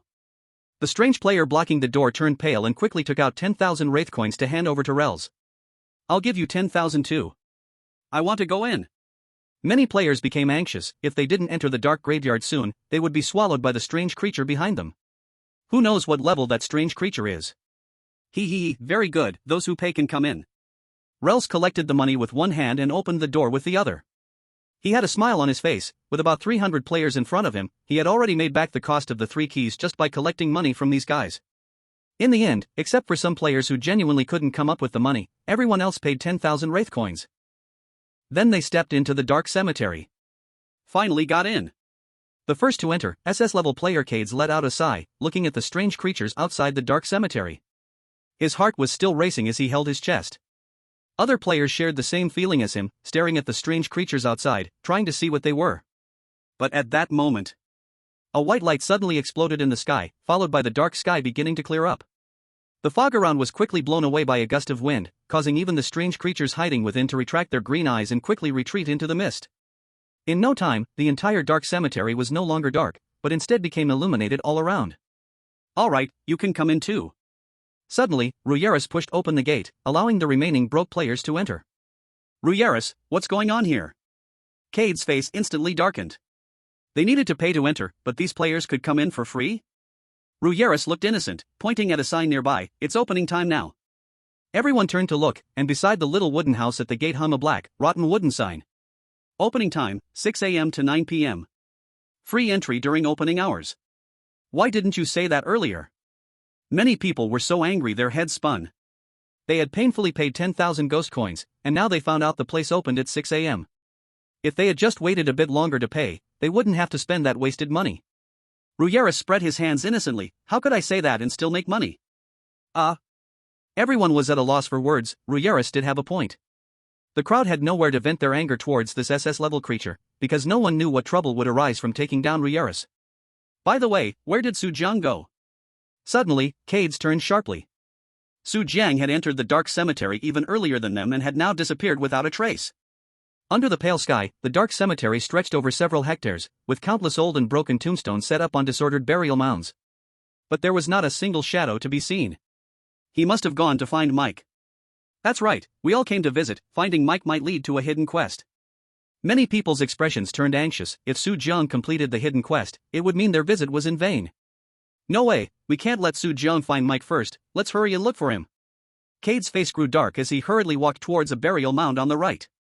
A group of players watched him leave, their expressions uncertain, but in the end, they still stepped forward to follow him. There were also others who chose to follow other SS-level players and leave. Only a small group that came in as a team dispersed to find Mike. Just you? Want to find old Mike without the key? Ruyeris sneered, you might as well wait to die in there. Current number of surviving players, 302. Meanwhile, deep within the dark cemetery, Su Jiang, accompanied by two girls as the first to enter the dark cemetery, wandered leisurely around the scattered burial mounds. Su Jiang, you were amazing just now, even Ruyeris listens to you. Emo Fuxing said while draping her arm around Su Jiang's shoulder, her eyes always surveying the surroundings. Looking at the various tombstones around, she felt a chilling sensation. It was early morning, yet the dark cemetery gave off an eerie vibe. The sky was pale in broad daylight, the sun hadn't risen in the east, and a chill wind blew, creeping into their collars. But now that we're in, what should we do? She asked. It's fine, no rush, let's take our time. Su Jiang maintained a smile on his face, his gaze sweeping across the scattered burial mounds. Why is this place an SS-level dungeon?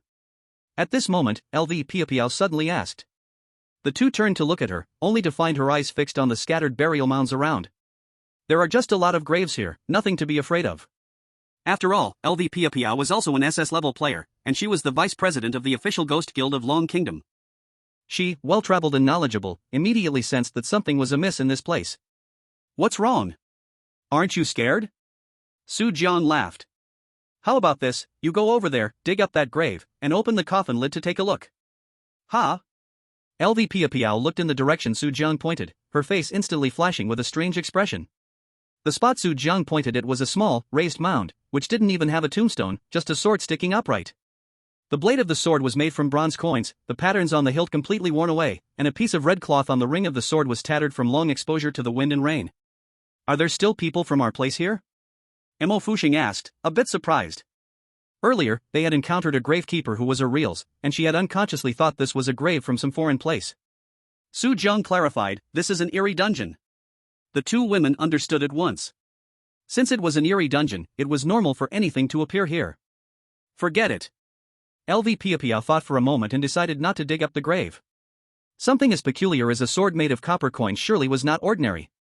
But soon, they saw many strange things in other mass graves. For example, dolls with bellies cut open showing a pile of cotton, wooden marionettes, and two-finger-thick fangs. The further they walked, the more Emo Fuxing and LV Piapiao felt a chill creeping up their bodies. What kind of things are buried down here? Could they all be eerie? The two women asked nervously. This is an eerie dungeon. Su Jiang repeated. Since it was an eerie dungeon, it was natural for whatever was buried in the mass graves to be anything. Chapter 142, Digging the Pit. LV Piapiao pouted. She always felt that Su Jiang seemed to know something but just didn't want to tell her. She rolled her eyes and suddenly looked up, saying, how did you know reals would do that just now? Do what? Su Jiang asked, confused. LV Piapiao's small face turned red, just, that thing. If you don't say what thing, how would I know what thing? Why are you playing tongue twisters with me? LV Piapiao's face flushed with anger, making Emo Fuxing beside her unable to hold back a chuckle. She clenched her little fists, gritting her teeth. It's what you said about reals desecrating the corpses in the ground. Oh, you mean that? Su Jiang smiled intentionally, I just guessed. He hadn't even said it yet, but once he did, LV became even angrier. Su Jiang clearly didn't want to tell her why, so he said it on purpose. Darling, what do you want these 3 keys for then? Mo Fuxing also raised her question. Just now, Mo Fuxing had seen with her own eyes that Reels had given Su Jiang 3 ancient copper-colored keys, all with a simple protrusion, seemingly the same. Are these for other gravekeepers? The dark cemetery had more than just one gravekeeper, there were several guarding the large area. Each gravekeeper was at least SS rank. No, these are for us. Su Jiang said calmly. For us? Mo Fuxing and LV looked at each other with puzzled faces. But Su Jiang said nothing more, instead, he quickly led them up to a mass grave about 5 meters high. The entire mass grave was covered in rich black soil, and the ground felt soft under their feet, almost like a buildup of wood chips and debris. Occasionally, as they walked up the several-meter-high slope, chunks of dirt would fall, revealing some pale limbs buried underground, twitching from time to time. Mo Fuxing and the other 2 felt a chill run down their spines. Without needing to think, those had to be some eerie things. Suddenly, Su Jiang stepped on a softer patch of ground midway up the slope. He stomped a few times, frowned while pacing around the soft earth, and made 2 L-shaped hand signs, as if surveying something. After a while, he confirmed. All right, let's start digging. Digging? Digging what? The 2 women were stunned again. Dig a hole, to bury ourselves. What did you say? Mo Fuxing's voice and the other person's sounded like thunder on a clear day, their faces changing instantly. Are you joking? Who digs a hole to bury themselves? If we really dig, what's the difference between us and fools? I won't dig. If anyone should dig, it should be you. LV angrily crossed her arms and stood to the side, still unaware of what Su Jiang was planning. Especially the things he asked her to do, one stranger than the last. Fine then, if you won't dig, I'll find someone else. Su Jiang shrugged, nonchalantly summoning Alice. Hubby, why did you call me?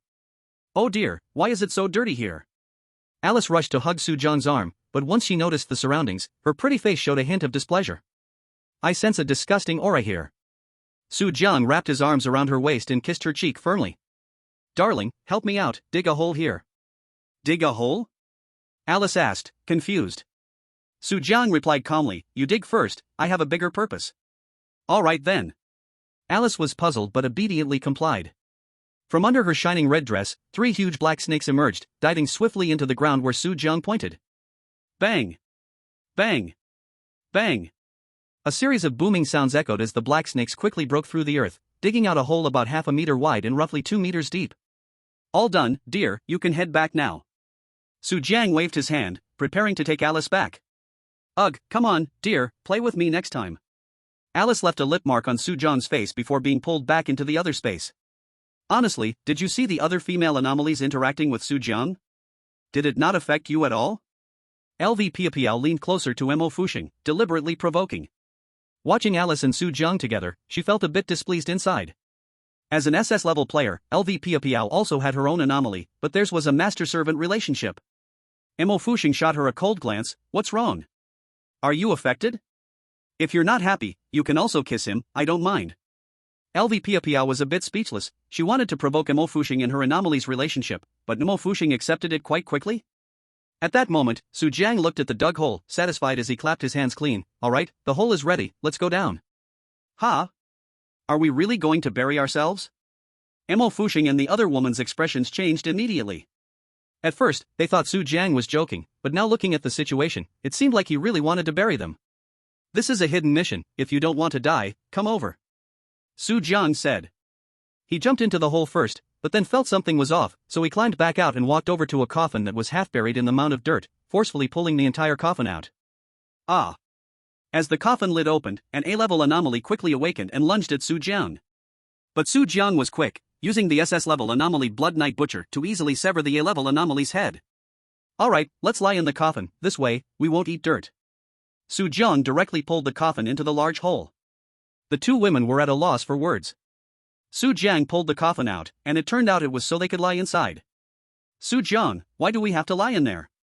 Can you explain? LV softened her tone. She realized that being tough with Su Jiang had no effect, so she would have to take a softer approach, at least to know he wouldn't harm them. Su Jiang glanced at her and pointed to the anomaly's corpse beside him. Did you see that A-level anomaly? I saw it. Then do you think with this dark cemetery being so large, how many anomalies haven't shown themselves? Hmm. Suddenly, LVPAPL's expression changed. Are you saying the anomalies will rise from the ground? But it's daytime now? Just because it's daytime, do you think there won't be any anomalies? This is a strange copy. Su Jiang has already said this for the third time. LVPAPL continued to ask, so you are doing this to save us, to help us avoid those powerful anomalies? No, Su Jiang shook his head, I want to take you to see these anomalies. After saying that, he took out 3 keys he had obtained earlier. And these are the tickets. Tickets? LVPAPL and Mo Fuxing both thought Su Jiang was crazy, they were not trying to enter, but to escape. At that moment, Su Jiang's eyes moved suddenly, looking towards a distance, quickly retracting the keys. Someone is coming. Su Jiang and the others are over there. Not far away. Keed led a group of people over. Most of them were high-level anomaly players, each one looking fierce and clearly wanting to devour Su Jiang. Oh no. LVPAPL shifted her gaze to Keed and immediately recognized his identity. Keed from the beautiful country, I heard he recently captured an SS-level anomaly and successfully controlled it, becoming an SS-level player. An SS-level anomaly controller? A hint of panic flashed in Mo Fuxing's eyes. Not only was there an SS-level player, but there was also a large group of people rushing behind Keed. Su Jiang, you bastard. As soon as Keed saw Su Jiang, he immediately exploded with rage. He pulled out an anomaly weapon, a shining long knife, the SS-level anomaly weapon Silver Lightblade. As he approached, he pointed the silver light blade at Su Jiang's nose. Is it you who stole Michael's anomaly? Don't you know how to die? Keed and Michael belonged to the same guild, and even before Keed came, he had received a reminder from Michael. If he saw Su Jiang, he must take revenge for him. Quickly hand over the 6-ring silver staff, that's my friend's property. Keed said coldly. If you don't hand it over, don't blame us for sending you down. Keed looked at the large pit in front of Su Jiang, just right where a coffin lay, just right for burying them. Mo Fuxing and LVPAPL were speechless. Not long ago, Su Jiang wanted to get into the coffin, and Keed's words seemed a bit excessive. You want to bury me? Su Jiang said in surprise. Since that's the case, let's do it now and see if I will listen to you. After saying that, he simply jumped into the coffin. The faces of Keed and the others changed. Su Jiang would rather die than hand over the anomaly weapon? Kid. We're giving you a chance, don't waste it. If you take out the 6-ring silver staff and other treasures on you, we can spare you. Keed's face was dark. In fact, he wasn't in such a hurry to kill Su Jiang. From the earlier chat between Su Jiang and the gravekeeper Ruilisai, he clearly knew about the dark cemetery. He wanted to find another gravekeeper, old Mike, perhaps he could help him. Yet Su Jiang just lay in the coffin, lazily crossing his legs. If you want to kill, then kill. If you want to bury, then bury. I have taken out all my anomaly weapons, I have nothing. You're so eager to die? Keed said angrily. Yeah, I really want to die, why don't you help me? Su Jiang lay leisurely in the coffin, showing no desire to die at all. Yet this only made the players around them even angrier. Let him die. Let him die. A group of people raised their arms, all wanting to bury Su Jiang immediately. In their eyes, Su Jiang was nothing special, but if they could send him to his end, their safety in this copy would increase greatly. This group of guys. Keed cursed inwardly in anger. As an SS-level anomaly player, Su Jiang's provocation was clearly suspicious to him. But in front of so many people, keeping Su Jiang alive would surely attract more trouble. In fact, some people had already drawn their anomaly weapons, eager to take action themselves. Since you want to die, I'll fulfill your wish. After weighing it several times, Keed had to make a decision. You two, hurry and jump in too, I'll bury you together. Let's see how long you can hold out in there. Keed pointed at Mo Fuxing and LVPAPL. The two women's expressions were extremely troubled, but in front of so many people, they couldn't refuse to jump in. Su Jiang shouldn't harm anyone. If I die, then so be it. The two women, holding onto a reckless idea, jumped into the coffin as well, and Su Jiang instantly felt as if he was suffocating under the weight of two soft scents. Mo Fuxing and Lu Piapiao leaned against him on either side, and no matter which way he turned, he felt quite uncomfortable. Can't you two just lean against each other? Su Jiang said helplessly. The faces of both women immediately turned bright red. Hee, you are dead, yet you have two beauties accompanying you, you could be considered lucky. Kaid sneered above the coffin.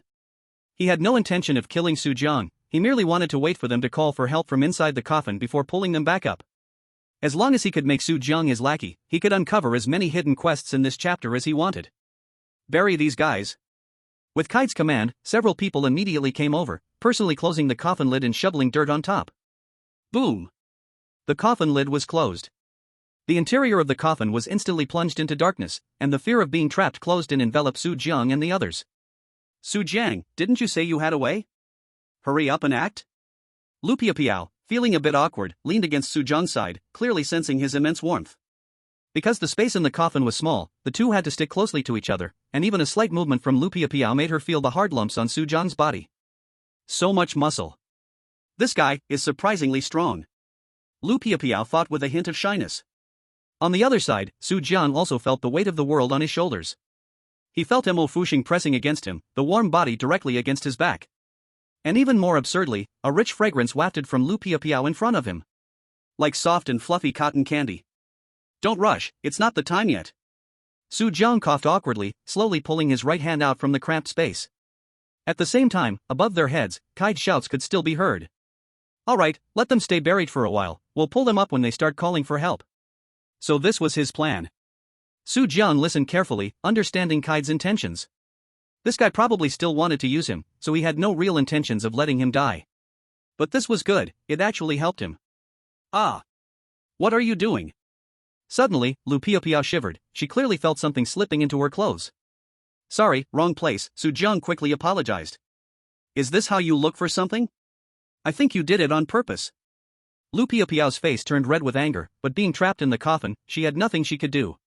Not only that, but she felt that something beside her was becoming increasingly warm. That subtle feeling made her face turn even more shy. Cough, cough.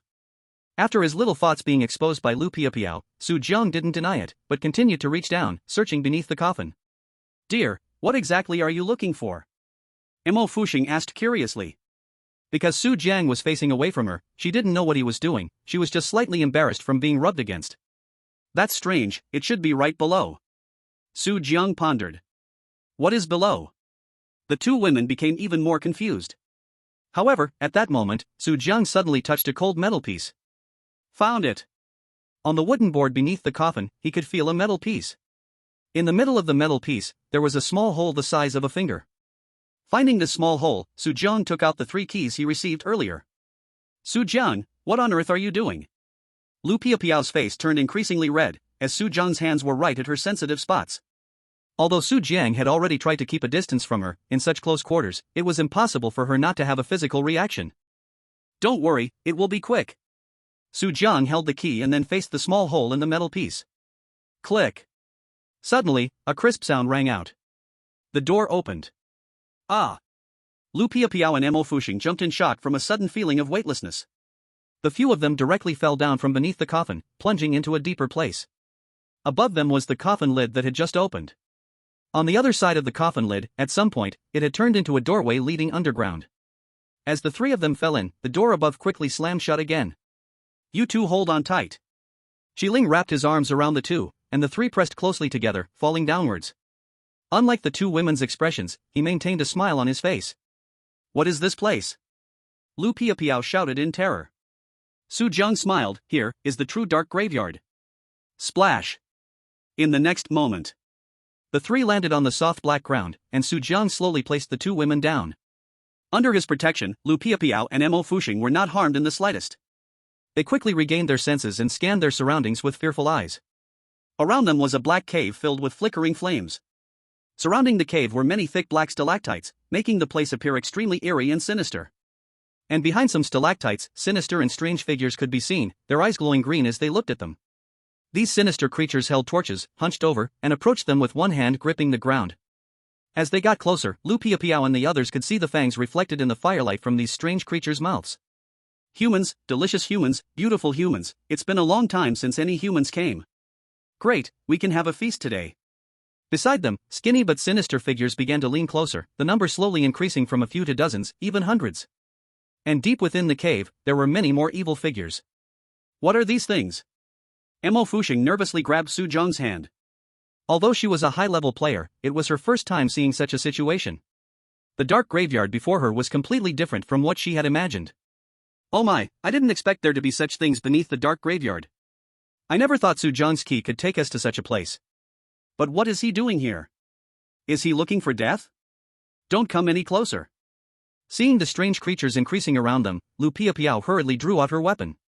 But her threat had no effect on the strange creatures around. On the contrary, they drew even closer, so close that Lu Piao could see their green skin. Humans, delicious humans.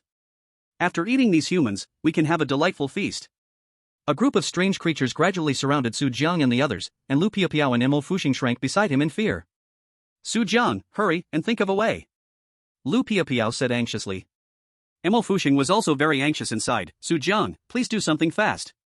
Okay, I'll take care of these guys. Su Jiang nonchalantly pouted his lips, casting a disdainful glance at the strange creatures around. Aren't they just a bunch of low-level goblins? Why be so scared? After saying that, he directly took out the 3 keys he had just acquired, waving them at the goblins. Clang! When the key made a piercing sound, the goblins, who were initially bloodthirsty and greedy, immediately changed their expressions. What is that? This human actually has a key? 1 key, 2 keys. He actually has 3 keys? Impossible, this is absolutely impossible. A group of goblins holding torches, frightened, began to retreat. They looked at the 3 keys in Su Jiang's hand. The eyes were filled with terror, as if they had seen something shocking. Are these goblins? What are goblins? LV Piao and Mo Fuxing felt confused hearing Su Jiang's words. Although they were in a strange world, it didn't mean they knew everything. On the contrary, many bizarre creatures in this world were completely unknown to them. In their view, since they entered an SS-level dungeon, the strange creatures they encountered were likely to be A-level or higher. But in reality, Su Jiang, who had cleared this dungeon game before, knew very well what level these goblins were. The level of these goblins was only the lowest, F level. Even if they all teamed up, they could not cause any harm to the 3 of them. Don't worry, these goblins aren't that strong, this is a low-level cave, and they can't hurt you. Su Jiang turned back and smiled at the 2. Are these all low-level bizarre creatures? Hearing Su Jiang's words, LV Piao and Mo Fuxing expressed doubt. From their perspective, they couldn't see the goblins' level clearly. Su Jiang rolled his eyes helplessly. In this world, there were countless bizarre creatures. Some were well-researched, and everyone recognized them. But from the looks on LV Piao's face, it was clear they had never seen a goblin. So this strange thing is called a goblin? Learn something new. What special abilities does a goblin have? Breathing fire? Or spitting water? In the live stream room, a group of people started researching. Not just LV Piao and Mo Fuxing, a large part of the world had never seen a goblin either. You 2 come here, we're leaving. Su Jiang waved to the 2 girls. Leave here? Then where to? Mo Fuxing blinked in confusion. Of course, to a higher-level place. Su Jiang put his arm around Mo Fuxing's shoulders. What fun could there be in such a low-level place? Su Jiang looked dismissively. In the low-level cave of the Dark Cemetery, only the lowest-level bizarre creatures lived, from low-level goblins to low-level werewolves, etc. The highest level here was probably just the Goblin King. We're going to a higher-level place to see stronger bizarre creatures, Su Jiang said calmly. At the same time, outside the coffin, Kaid and a group of players were still waiting for Su Jiang to call for help. Chapter 145, Missing. It's strange, why hasn't Su Jiang called for help yet? Kaid stood on the grave, his toes impatiently tapping on the ground. Almost half an hour had passed, yet there was still no sign from Su Jiang in the coffin. This shouldn't be. Kaid frowned. From what he knew about Su Jiang, whatever he did had a purpose, but he would never act out of fear of death. Originally, he planned to wait for Su Jiang to call for help before pulling him out, but things seemed to be going differently than he imagined. Mr. Kaid, let's go find the gravekeeper Mike. Waiting by the grave is pointless, said a sneaky-looking player from Sakura Country. This player from Sakura Country was named Kato Eiji, an S-level player. In other bizarre dungeons, he was a top-tier player, but compared to Kaid and Su Jiang, he was still lacking. You don't understand, that guy Su Jiang must have something strange going on. Kaid snorted coldly and glanced dismissively at Kato Eiji. Kato Eiji shrank his neck, somewhat awkwardly pointing behind him, but look, there's a bunch of people waiting for you. If you don't leave, they won't dare to move, Kato Eiji's eyes flashed coldly. If it weren't for Kaid being an SS-level player, he wouldn't bother with this guy. But in the bizarre dungeon, strength was greater than anything else. Hearing this, Kaid turned to look at the group of people behind him. A bunch of useless people, I have to lead them. He secretly cursed in his heart, but considering that these people might still be useful later, he could only listen to them for now. Since that's the case, let's dig up Su Jiang and the others first. We'll confirm they're dead, and then we can leave. All right. Kato Eiji couldn't wait any longer. With a shout, he quickly called a few people over and started digging up the graves of Su Jiang and the others. In my opinion, Su Jiang and the others must have suffocated down there. It's a pity about those 2 beauties, if they were in our country, they would be treasures. Kato Ag flattered as he stood next to Cade, his eyes sparkling with lewd excitement. Less nonsense, open the coffin. Cade ignored him and ordered his men to open the coffin. Let's see what's going on. Other players gathered around, eager to see what Soo-jung looked like in the coffin. Dead? Or not dead? Cade's heart was also filled with anticipation. To be honest, he preferred Soo-jung to be alive, that would be better for him to serve. But in the next moment. The moment the coffin was opened, everyone was dumbfounded. The entire coffin was empty, with no signs of damage, but Soo-jung and the three were no longer inside. Where are the people? Where did Soo-jung and the others go? A group of people stared wide-eyed, clearly having seen Soo-jung and the others being buried in the coffin earlier. But now, Soo-jung and the others had disappeared without a trace. Damn it, we've been tricked by Soo-jung again.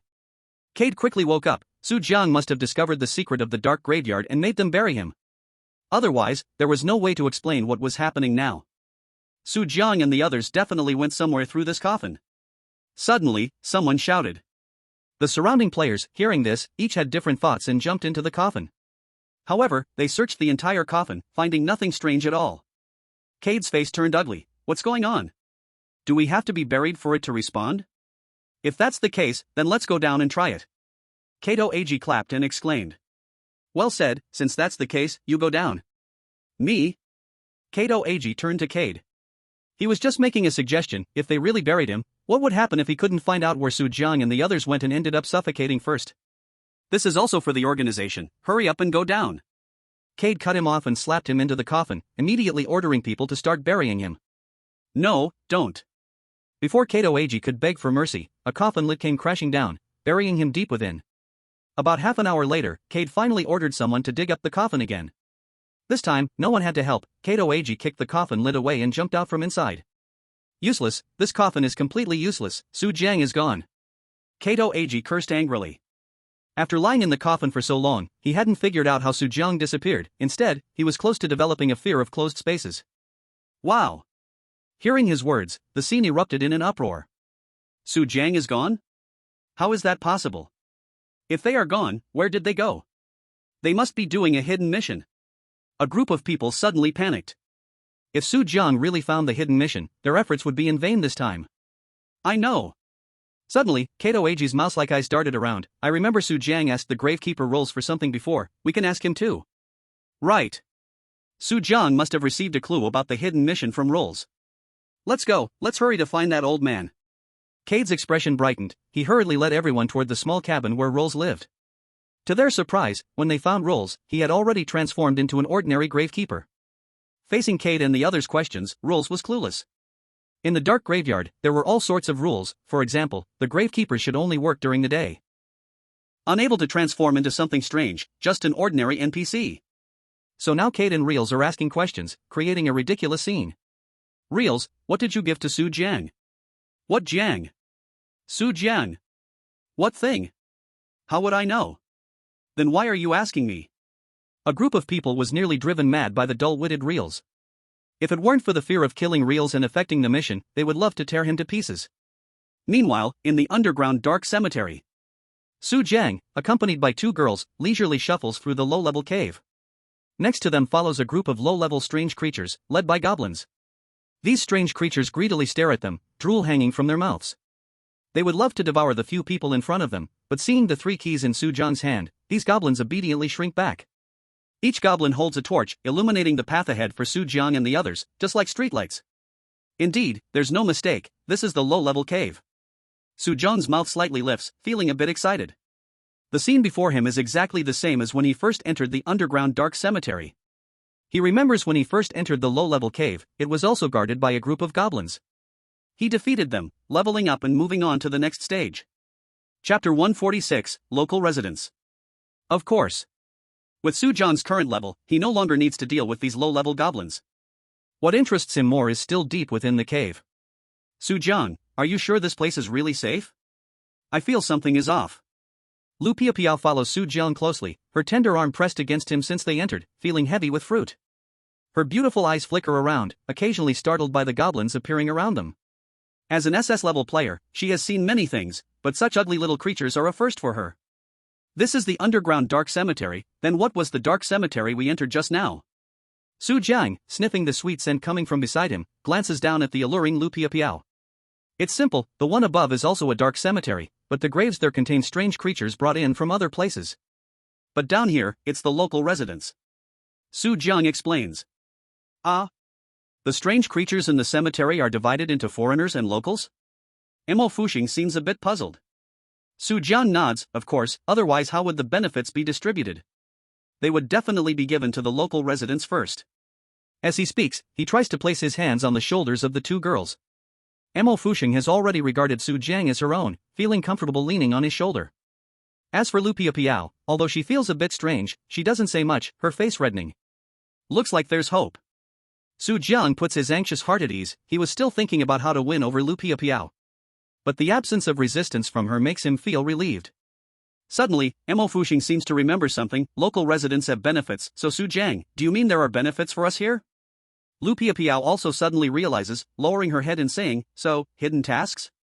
Exactly. Su Jiang snaps his fingers and points to the cave above their heads. To be honest, those people staying above, it's impossible for them to encounter any hidden tasks. Not only that, once night falls, the strange creatures outside will crawl out of the graves and wipe them all out. And staying here is definitely more comfortable than being up there. I see. The eyes of the two girls light up, looking at Su Jiang with admiration. Su Jiang had already thought of all this before bringing them down. Staying in the underground dark cemetery, although there will still be dangers, they can also obtain various hidden tasks. As long as they succeed. The benefits gained are definitely much better than staying up there. Dear, I didn't expect you to know so much, you are amazing. Mo Fuxing couldn't help but tiptoe and give Su Jiang a heavy kiss on the cheek. On the other side, Lu Piapiao watched them, a hint of blush appeared on her face, her mouth moved as if she wanted to say something but in the end, she turned her head away. So now if we eliminate these low-level strange beings, will it count as a hidden mission? Mo Fuxing suddenly remembered. That doesn't count, and it will draw out the Goblin King. In Su Jiang's mind, a giant goblin appeared, with pointed ears, a big head, and skin that was green and hairless, with only its lower body wrapped in a piece of beast skin. The Goblin King is only an A-level strange being, not much of a deal. Su Jiang murmured. What? A-level strange being? Lu Piapiao's body trembled, but then suddenly thought of something. What's wrong? The two turned their heads in curiosity. Lu Piapiao smiled shyly. If possible, can we draw out the Goblin King? I want to see if I can tame it. You want to tame the Goblin King? Mo Fuxing stepped forward, surprised and said, aren't you already an SS level player? Shouldn't you have a strange being you can control by now? Upon hearing this, Lu Piapiao's little face turned slightly red. She shyly said, actually, I only have a B-level strange being. The previous SS level strange being was killed and has reincarnated back into the strange world. On this planet, humans can tame strange beings, but only boss-level strange beings can be tamed. Moreover, if they are killed in real life, the tamed strange being will re-enter the strange dungeon, waiting for the next controller. Lu Piapiao's SS-level strange being was lost recently in a high-level dungeon when another player killed it. If it weren't for her good luck during that time, she might not have survived from the dungeon. Now, apart from a B-level strange being and an S-level strange tool, she has nothing extra. I see you only have a B-level strange being, so your current strength is not as good as mine. Mo Fuxing sneered from the side. Although Mo Fuxing has not awakened as a controller of strange beings, her physical condition is much better than Lu Piapiao's. Of course, this cannot be seen from their equally stunning figures, unless experienced firsthand. Mocked by Mo Fuxing, Lu Piapiao's face immediately turned red. Once I have an SS-level strange being, dealing with you will be a piece of cake. Besides, you only have the strange tool Su Jiang gave you, without it, you wouldn't be that strong. The two girls began to bicker again. Su Jiang reached out and simply hugged their heads. Alright, both of you stop arguing. Since you want to tame the Goblin King, let's give it a try. After all, the stronger you are, the safer we will be. Being hugged by Su Jiang, Lu Piapiao became even more bashful. She softly said, then, what should we do now? Su Jiang released his hands. It's simple, you just need to kill these goblins. Once you kill a certain number, the Goblin King will come out. So simple? Lu Piapiao took a few deep breaths, her chest rising and falling. Alright, then just watch me. After saying that, Lu Piapiao conjured an S-level strange tool and summoned a B-level strange being from another space. Howl. As soon as this strange being appeared, it immediately let out a fierce roar like a beast. This was a high mountain blood wolf, dressed in black and white, with red eyes, its sharp claws were as sharp as steel knives, and it was panting heavily. Little White, go take down these goblins. Lu Piapiao had never seen these goblins, but since Su Jiang said they were low-level strange beings, she felt secure letting her tamed strange being attack. Howl. The high mountain blood wolf couldn't speak, but it was very human-like. Receiving Lu Piapiao's command, this high mountain blood wolf immediately pounced on the surrounding low-level goblins. Swish. A goblin by the roadside was bitten on the head by a high mountain blood wolf, its green head torn off. Buzz, buzz, buzz. In an instant, the surrounding goblins seemed to receive some signal, all rushing out from all sides with torches, targeting the high mountain blood wolf. Eat this damn hungry wolf. Kill wolf meat, drink wolf blood. A large group of goblins surrounded the high mountain blood wolf, constantly chopping at it with their stone axes. But these goblins were the lowest level F-grade strange beings, unable to inflict any damage on the B-grade high mountain blood wolf. Ow. On the contrary, under the powerful bites of the high mountain blood wolf, goblins were torn in half one after another. The low-level cave was soon filled with piles of goblin corpses, blood and entrails scattered all over the ground. Boom! At that moment, suddenly, a huge roar came from the depths of the low-level cave. Something is coming. Lu Piapiao and others looked toward the cave's darkness, faintly seeing a massive shadow moving toward them. With each step the shadow took, the entire cave trembled immediately. Some tiny dust and stalactites fell from above, potentially piercing their heads if they weren't careful. Be careful, the Goblin King is coming. This was a warm reminder from Su Jiang. Upon hearing that the Goblin King was about to appear, Lu Piapiao's expression immediately turned tense. She gripped the S-grade strange weapon, a rose dagger, in her hand, her tight outfit making her resemble a sexy wildcat in the night. In the next moment, this Goblin King finally stepped out of the darkness and appeared before everyone. Behind it was a large group of low-level goblins holding torches, illuminating the Goblin King's body. This was a massive monster, with pointy ears and green skin like other goblins. But on the Goblin King's head was a worn-out crown, and its round belly could hold an elephant, shaking as it moved. Is this the Goblin King? Lu Piapiao frowned, looking at the Goblin King's green eyes, feeling uncomfortable inside. As a girl, everyone wants a beautiful and powerful strange being. But the Goblin King before her was obviously not a good choice. This is the highest grade strange being here, it's up to you if you want it. Su Jiang said lightly. Su Jiang was not interested in these ugly strange beings.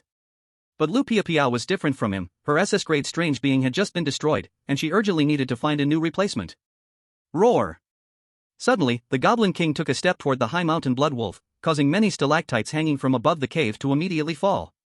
The ground trembled violently, and the high mountain blood wolf sensed something was wrong, holding a goblin's corpse in its mouth, baring its teeth, ready to challenge the Goblin King to a deathmatch. Xiao Bai, come back! But Lu Piapiao suddenly recalled the high mountain blood wolf and chose to step out herself to face the challenge. The high mountain blood wolf was only a B-grade strange being and could not handle the A-grade Goblin King.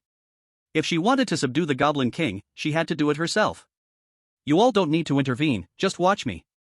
After saying that, Lu Piapiao grabbed the rose dagger and quickly charged toward the Goblin King ahead.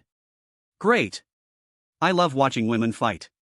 Wow, that graceful figure, that stylish back. In the livestream, a crowd watched Lu Piapiao in action. Lu Piapiao moved like she had practiced some martial arts, light and graceful. She gently jumped forward, her body flying into the air like a sparrow. In the next moment, she swung the rose dagger in her hand, leaving a bloody mark on the Goblin King's belly. Ow! The pain in its belly made the Goblin King howl, as a low-level cave boss strange being.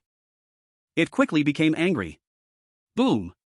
Everyone saw him holding a wolf-toothed club in his right hand, swinging his arm to smash at Lu Piapiao. But because the cave was not very high, before the wolf-toothed club could hit Lu Piapiao, it was already blocked by the stone wall above. Ow-whoa! The angry Goblin King let out a howl, his right hand exerted force, leaving a dent on the cave entrance. A large amount of debris and stalactites fell down, killing many goblins directly under the falling rocks. However, the Goblin King did not feel it was a problem, instead, it broke through the obstacles above and swung the wolf-toothed club down at Lu Piapiao. Though it was an A-grade anomaly, the Goblin King was only a little smarter than an ordinary goblin. Its two green eyes were fixed on Lu Piapiao, filled with only the impulse to eliminate her. But just as its wolf-toothed club came crashing down, Lu Piapiao flipped and leaped, landing right beside Su Jiang and the others. Cool. So awesome. Many people only saw Lu Piapiao's fiery figure shaking slightly under her uniform, extremely eye-catching under the glow of the fire. Boom! The wolf-toothed club smashed into the ground, causing another massive tremor. A large cloud of dust filled the entire cave, and everything around became blurry. This Goblin King is not as powerful as other A-grade anomalies, but better than nothing. Lu Piapiao's face was calm as she secretly sighed. Without a higher grade anomaly, she could only subdue even this anomaly. After saying so, Lu Piapiao's figure floated out again, charging into the dust ahead and launching an attack on the Goblin King once more. Piapiao's skills are quite good, Su Jiang murmured. He watched as Lu Piapiao single-handedly confronted the Goblin King, her figure, her achievements. She looked just like a nimble little wildcat. Mo Fuxing nodded beside him. Piapiao was first in the whole class back then, only I can compete with her in this regard. No wonder you have so many postures. Su Jiang said. Mo Fuxing's face immediately turned red. Ah! At this moment, Lu Piapiao suddenly let out a tragic scream from the front. Her whole body flew out from the dust, her tight uniform torn in many places. In the dust, faintly some small black shadows could be seen flying outwards. Be careful, it's a splinter attack. Su Jiang glanced, immediately recognizing what was happening. He gripped the dark bat night blade, summoning over 100 blood-sucking bats. These bats formed a wall in front of him and Mo Fuxing, blocking the incoming stones. In the dust, the Goblin King angrily swung the wolf-toothed club, trying to locate Lu Piapiao's figure. However, its attacks did not hit Lu Piapiao but instead smashed many goblins into meat patties. Damn it! Lu Piapiao held a rose dagger alone, trying to rush into the dust to deal with the Goblin King. But stones kept splashing around her, even blocking them was a difficulty. Su Jian looked over. Lu Piapiao's uniform was ripped with many cuts, exposing her fair skin underneath. Sweetheart, why don't you help her? Mo Fuxing felt a bit heartbroken. Although Lu Piapiao said not to help her, they were indeed a team that came together. All right. Su Jiang concentrated his thoughts, and more bats poured out from the dark bat nightblade, forming another wall in front of Lu Piapiao. Lu Piapiao raised her head, surprised to see the wall of bats in front of her, looking over towards Su Jiang. Quickly take action, subdue the Goblin King. Su Jiang said calmly. Under his command, many bats flapped their wings, blowing away the dust that had risen around. Before long, the entire lower-level cave became clear again. I got it. Lu Piapiao felt a warmth rising in her heart. Although Su Jiang said it was to avoid wasting time, he was clearly helping her. Swish! Seeing the large figure of the Goblin King ahead, Lu Piapiao charged forward again. At the same time, the Goblin King also noticed a shadow approaching, roaring as it raised its wolf-tooth club again. But in the next moment, its gaze flicked behind Liu Piapiao, and its massive body immediately trembled uncontrollably. Behind Liu Piapiao stood a figure it never expected to see. It was him. It had to be him. That same person who had beaten it over 100 times in the cave, leaving it so scared that it had to hide deep inside with a group of goblins, was back again. This person was Su Jiang, standing less than 5 meters away from it. Just a moment ago, the dust had obscured its vision, and the Goblin King couldn't see Su Jiang's face. Now that it could see clearly, its face turned from green to pale instantly. What does this great Buddha want to do here now? The Goblin King's eyes filled with terror as it hugged its head and let out a fearful wail. In its mind, memories of past torments flooded back, and its once fragile heart was wounded again. Liu Piapiao, who had just rushed out, immediately sensed something was off. The Goblin King, standing in front of her, suddenly dropped its wolf-tooth club and huddled against the cave wall. It looked at her with eyes full of fear, as if seeing some kind of monster. What's strange? What happened with this A-rank anomaly? Why did this Goblin King suddenly shrink back? In the live broadcast room, many people were equally puzzled. Little did they know, the Goblin King was not afraid of Liu Piapiao, but of Su Jiang behind her. He. Looks like this big guy remembers me. Su Jiang smiled and nodded at the Goblin King. Back then, to find a way to the second level of the underground dark cemetery, Su Jiang had beaten the Goblin King countless times. But until the end, every time the Goblin King saw him, it would run away, and he never got any hidden tasks from it, prompting him to give up. Just remember me, and hurry into this little girl's alternate space. Don't make me take action. Su Jiang signaled at the Goblin King. Aoo. The Goblin King fearfully shook its head, and in its green eyes, a hint of human pleading and bitterness emerged. It had been in the low-level cave for so many years and had never been tamed by anyone. Now it didn't want to be captured by Liu Piapiao. Stop wasting time, hurry up. Suddenly, Su Jiang stared at it, causing the Goblin King to tremble all over, fearing he would lose his temper. What's strange? Why do I feel something is not right? Liu Piapiao, standing in front of the Goblin King, felt a bit confused. Clearly, just a moment ago, the Goblin King was furious. Why had it suddenly changed its demeanor? And more importantly, it seemed the Goblin King was wary of Su Jiang behind her? Su Jiang, what did you do to it? Mo Fuxing tilted her head in confusion, feeling that Su Jiang seemed to be communicating with the Goblin King. In reality, just as she thought, Su Jiang was using his A-rank skill, Mental Shock, to communicate with the Goblin King mentally. Big guy, hurry and be captured by that girl. Don't waste my time. The Goblin King let out a wail. If you won't be captured by her, then you'll be captured by me. Su Jiang rolled up his sleeves and approached the Goblin King willingly. Ayo. Now the Goblin King was even more frightened, rapidly dropping its wolf tooth club and scrambling in front of Liu Piapiao. What's going on? Liu Piapiao saw the Goblin King kneeling before her, repeatedly bowing its head in worship. Was it treating her like a deity? God, please take me away. Just don't let me be with that demon. Anywhere is fine. The Goblin King continued to wail. Rather than follow Su Jiang, it would rather follow Liu Piapiao. At least this girl, with her hot figure and pure looks, didn't seem like a violent maniac. Alright. Since you sincerely worship me, I will allow you to be captured by me. Liu Piapiao began to draft a contract with the Goblin King, somewhat bewildered. In the next moment, she didn't even need to complete the identity card task. The Goblin King directly transformed into a green light, entering her strange alternate space. Ha! Is it just over like this?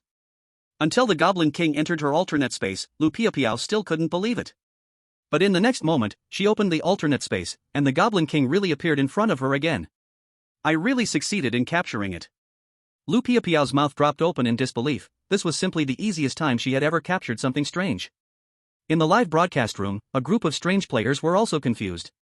But soon, everyone was in an uproar. What is going on?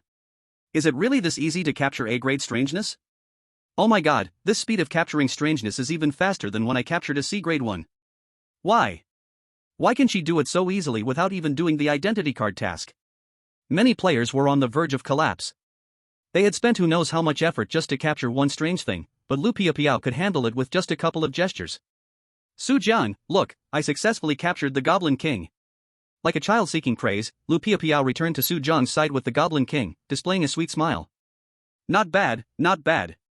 Su Jiang nodded with a smile, then secretly gave the Goblin King an order using mental shock. From now on, protect this girl well for me. If she gets even a little hurt, I'll hold you responsible. Ah whoa. The Goblin King let out a frustrated roar. Originally, as a boss of a low-level cave, he could have stayed here to enjoy a peaceful life. But now, everything had changed. Swish! A stream of light flashed by, and the Goblin King was pulled back into the alternate space by Liu Piapiao. Inside the cave, the group of goblins that had wanted to attack them now cowered away, hiding behind stalagmites, afraid to show their faces. Even their leader had been taken care of. If they moved again, it would only lead to death. Great! This time there shouldn't be any more strangeness blocking our way.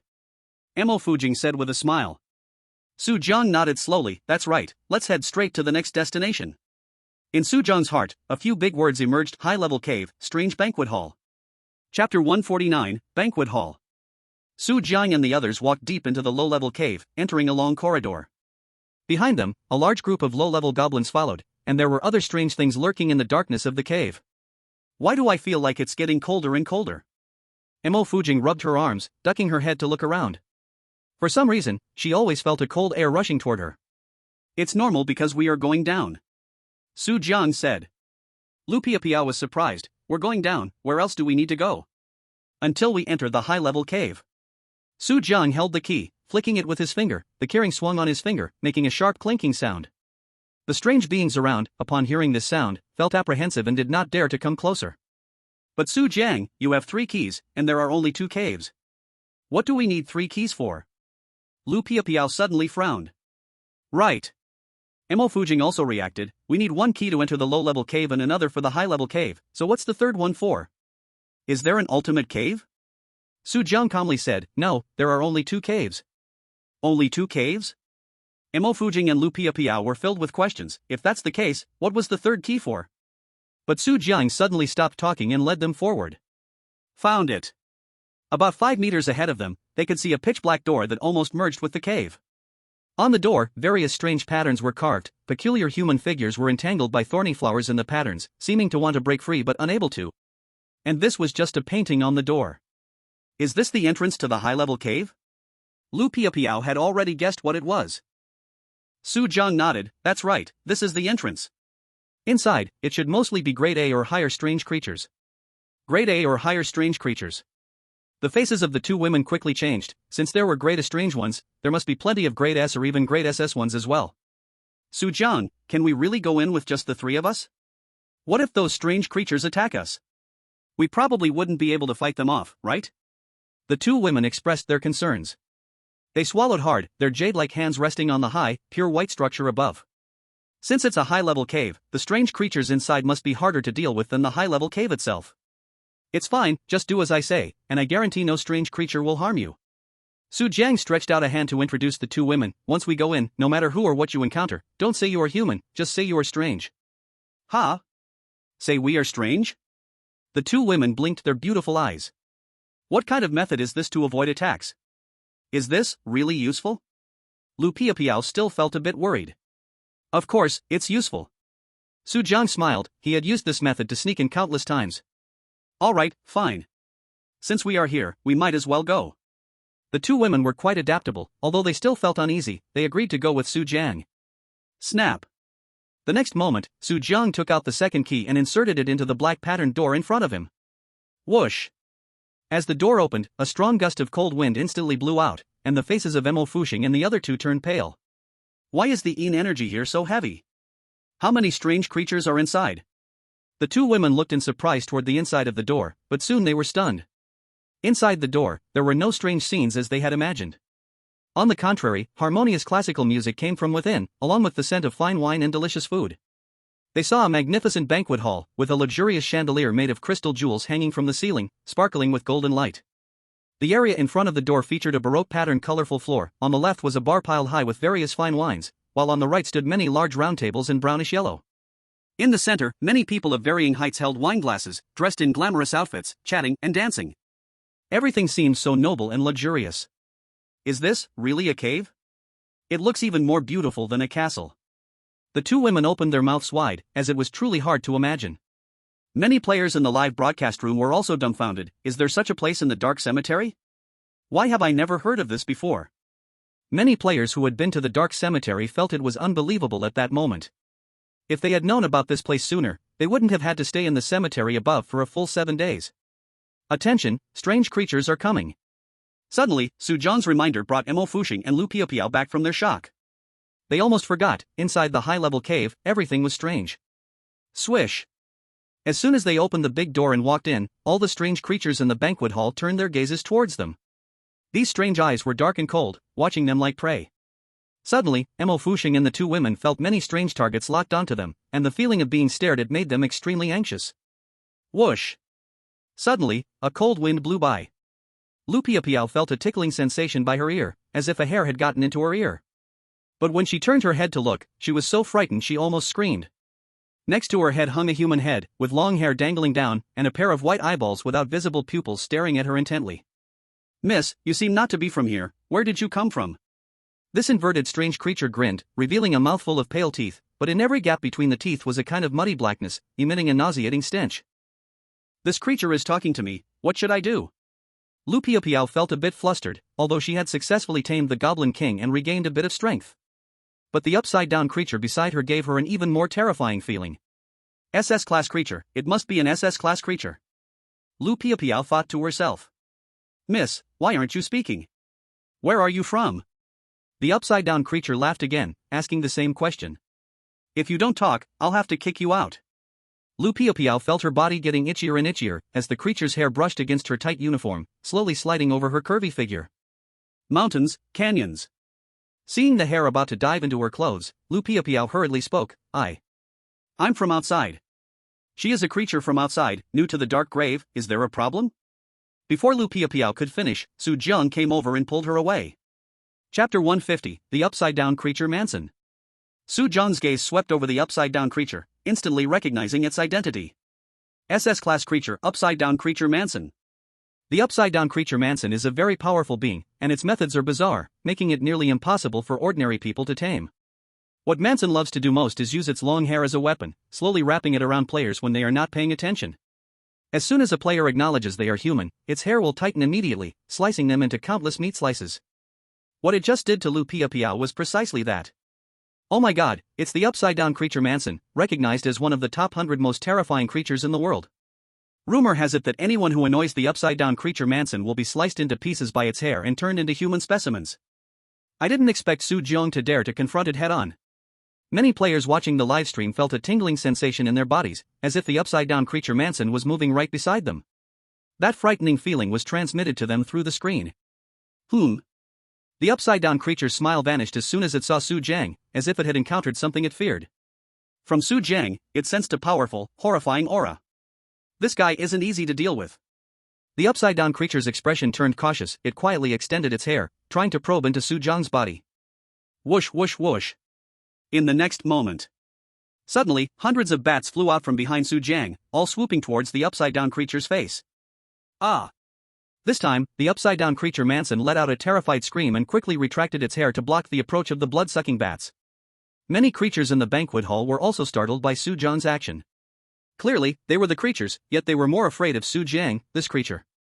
Sir, retract your tentacles, or don't blame me for being impolite, Su Jiang said coldly. His gaze was indifferent, as if he didn't take the upside-down creature Manson seriously at all. Other people were afraid of Manson, but that didn't mean he was afraid.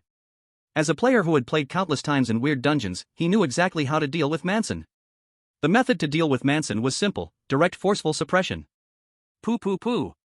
The upside-down creature Manson spat several times, its upside-down body stepping on the ceiling of the banquet hall. It retreated a few steps, retracting its long hair. Damn humans, how dare you use such things against me? Manson gritted its teeth, its eye sockets showing anger. Su Jiang and the others were clearly human, and it wished it could just eat them. But because of the rules in the high-level cave, it couldn't do so. In the dark grave, inside the high-level cave, there was an unwritten rule all creatures had to follow. Any creature is prohibited from killing each other here. If a creature causes trouble here and breaks this balance, even more terrifying creatures will emerge to punish them. But at this moment, Manson, however, could not lay a hand on Su Jiang and the others. Damn it, I really want to eat people. Manson cursed angrily, but could do nothing. If it couldn't find out that Su Jiang and the others were human, they could stay here forever, completing their hidden tasks.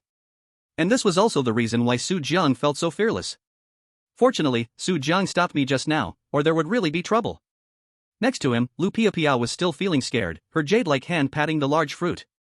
She had almost agreed to the upside-down Manson's words, just like the golden horn and silver horn from Journey to the West, agreeing would mean death. However, the upside-down Manson was not discouraged and continued trying to seduce them into revealing that they were human. Alright, Mr. Manson, you should go back to your territory now and stop disturbing other guests. Suddenly, a strange figure in a black suit vest, paired with a white shirt and black bow tie appeared. Manson turned around and was immediately startled. Behind him, a man wore a warm smile, had a Western square face, and exuded a masculine aura. Compared to Su Jiang and the others, this suited man looked more like a human. However, seeing him, the upside-down Manson shrank back a step.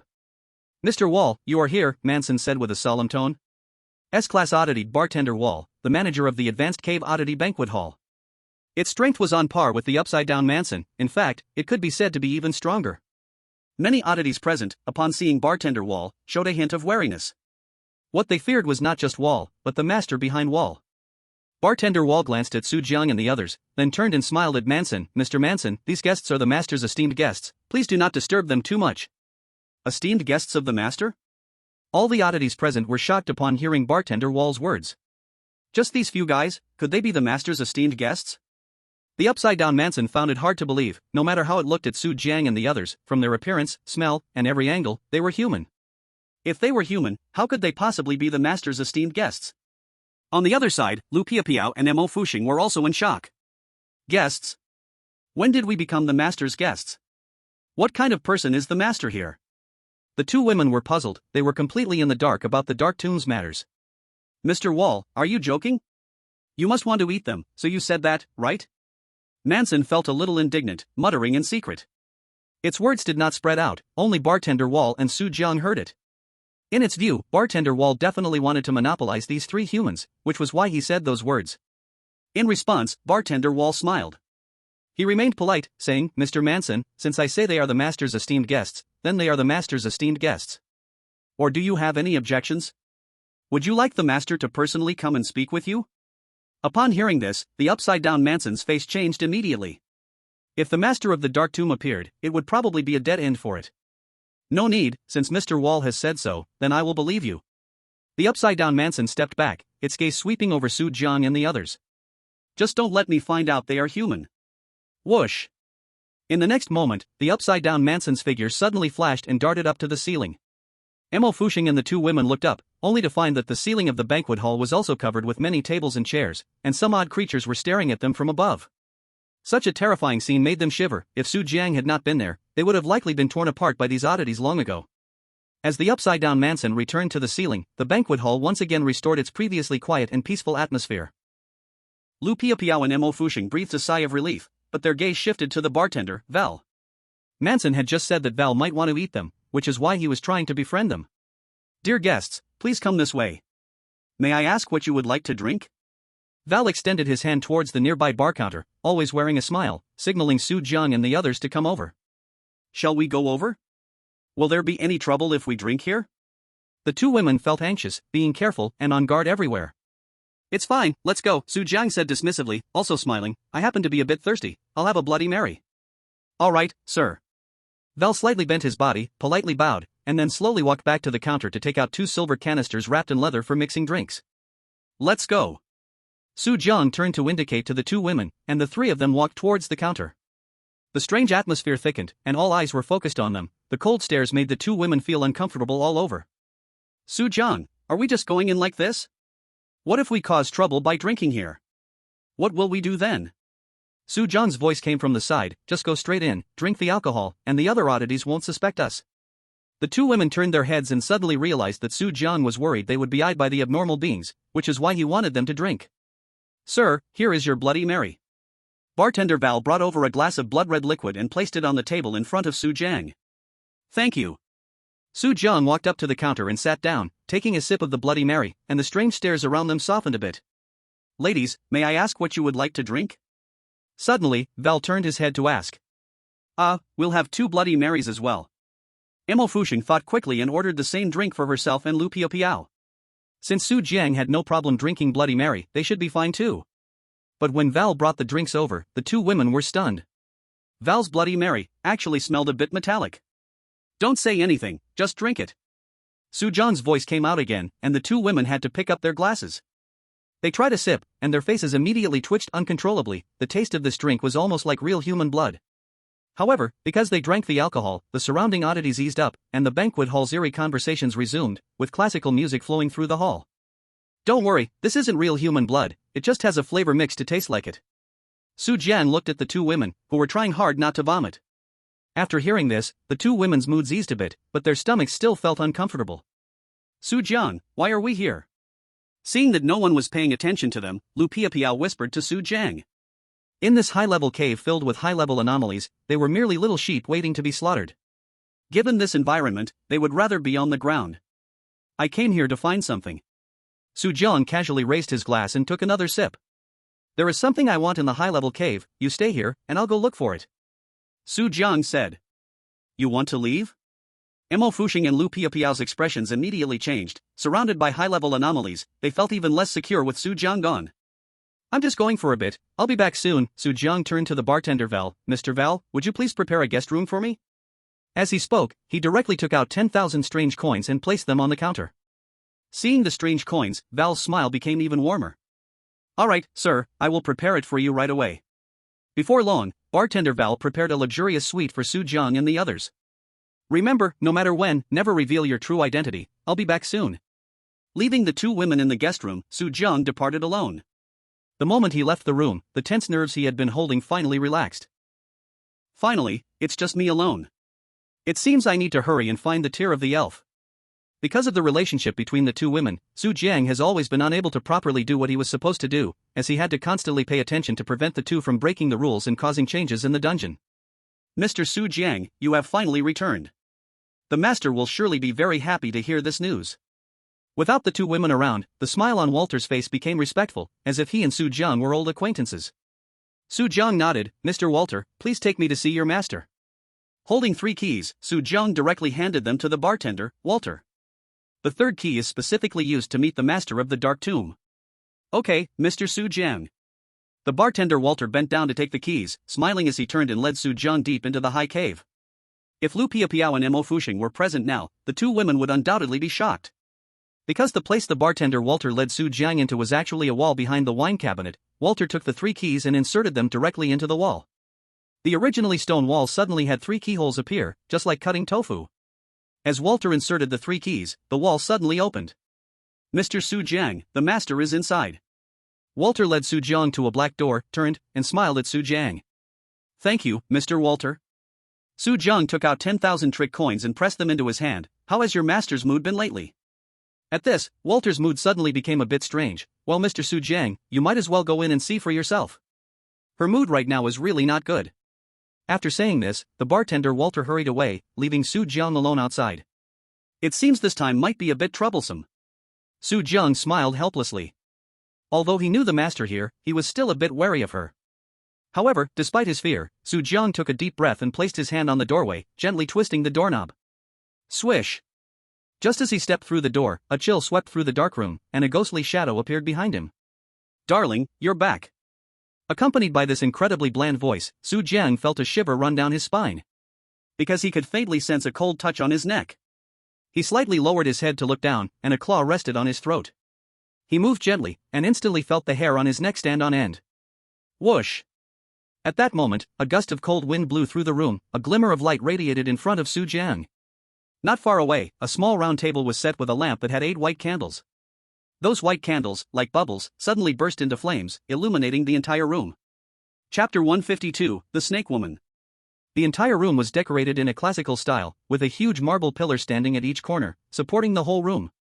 In the center of the room stood a large, soft bed, covered with a layer of lace-trimmed down blankets. Everything looked white, as if it were a white ocean. But at this moment, Su Jiang was not concerned with any of this, but rather with the ghostly figure standing behind him. Behind him, a stunning Western beauty in a white wedding dress wrapped her arms around his neck.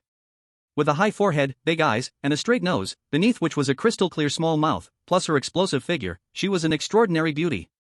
What made her different from other beauties was that this Western beauty looked like ancient Greek art. Her entire being seemed crafted in perfect golden ratio. God, is this beauty the master of the dark graveyard? She is just too beautiful. I have never seen such a beautiful and exquisite woman. In the live stream room, many players widened their mouths. This Western beauty brought them not desire but shock. Art, this is truly art. As they marveled at the beauty, Su Jiang froze in place. If there was anything wrong with this beauty, it was her hands, covered in a layer of scales like snakeskin, shimmering with a wicked light in the candlelight. On her 10 fingers were claws as sharp as knives, and it was these claws that trapped Su Jiang, leaving him speechless. S-Class Strange, Snake Woman Medusa. Others didn't know what kind of strange creature this was, but Su Jiang did. He not only knew but had a past relationship with Medusa. However, Medusa was a strange one with an odd personality, and later, he simply found an excuse to leave. Now that he dared to come back, of course, it was because he had found a way to subdue Medusa. I say, dear, could you let go of me first? Facing the threat of his former lover, Su Jiang remained calm. He placed his hand on Medusa's scaly hand and gently stroked it. Medusa only felt a gentle touch on her arm, making her face turn slightly red. However, she did not let go. On the contrary, she tightened her embrace around Su Jiang. No, I cannot let go of you. If I let you go, you will definitely leave. I want you to stay here forever, accompanying me for a lifetime.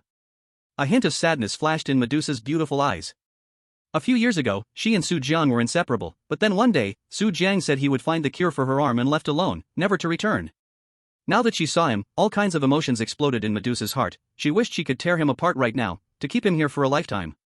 You lying man, you said you would find the remedy for my arm, but you actually tricked me to go out and have fun, didn't you? Don't think I don't know, you even brought 2 women back. Medusa said angrily. Su Jiang's face turned a little awkward. In fact, he really didn't know he could enter strange dungeons and even subdue the strange creatures. If he had known back then, he would never have left Medusa with that excuse. Medusa wasn't originally a snake woman, she had become this way due to modifications to her body.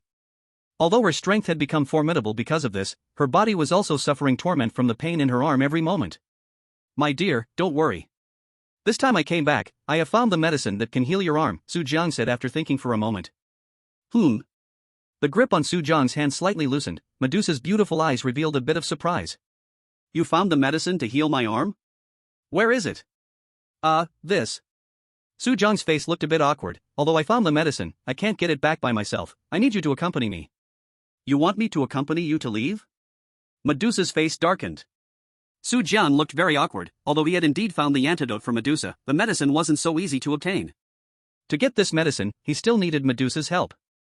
No way, I won't leave with you. You must be lying to trick me into leaving the dark cemetery. Medusa rejected Su Jiang's request. In her view, Su Jiang, the unfaithful man, must want to trick her into leaving the home she had lived in for many years.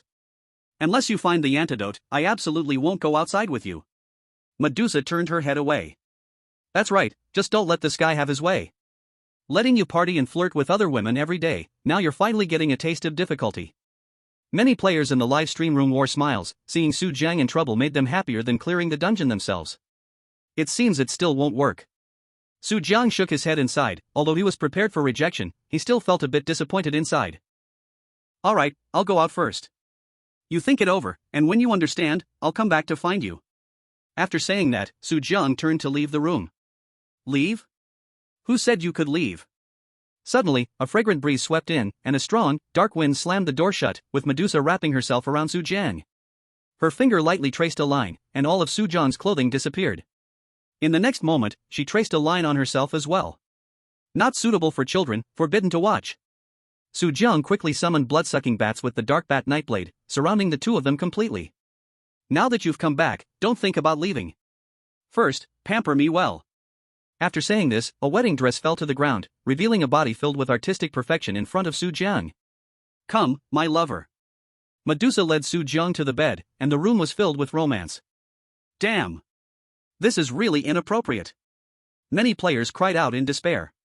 Originally thinking Medusa would reject Su Jiang, who knew in the end he still succeeded. More importantly, they actually couldn't watch.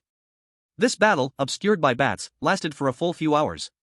Meanwhile, in the lower part of the dark cemetery, SS player Kaid and nearly 50 eerie players who followed him, after waiting eagerly, finally waited for night to fall. A round bright moon hung in the pitch-black sky, and the entire dark cemetery was covered in a layer of grayish-white eerie mist, making the surroundings look more sinister and terrifying. Bang! As the NPC Rails awoke in the small cabin, it transformed back into an SS-level eerie tombkeeper. You guys, it's closing time, why haven't you left yet?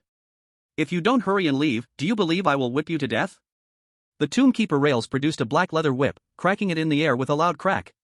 But the next moment, it saw a crowd of eerie players looking surprised and pleased. Chapter 153, The Old Man. Dear Rails, you've finally awakened. Do you know I've been waiting for you? Everyone laughed menacingly, more eerie than Rails itself. What do you want? Rails hugged itself tightly, feeling like these people had other motives. I'm just an old man, not interested in the same sex, don't have any ideas. You don't get to decide. Kai charged forward first, and a crowd of eerie players followed closely behind. No. Please don't stop. Rails, who had been struggling at first, suddenly relaxed afterward, closing its eyes to accept. Kaid slapped, to hell with it, who wants to do that with you? I just want to ask you what you gave Su Jiang. You dare hit me? Rails covered its face flushed and about to explode with anger. But the next moment Kaid took out an SS-level eerie item, and the eerie players behind him got ready in response. Rails visibly panicked, quickly suppressing its anger, its expression returning to calmness.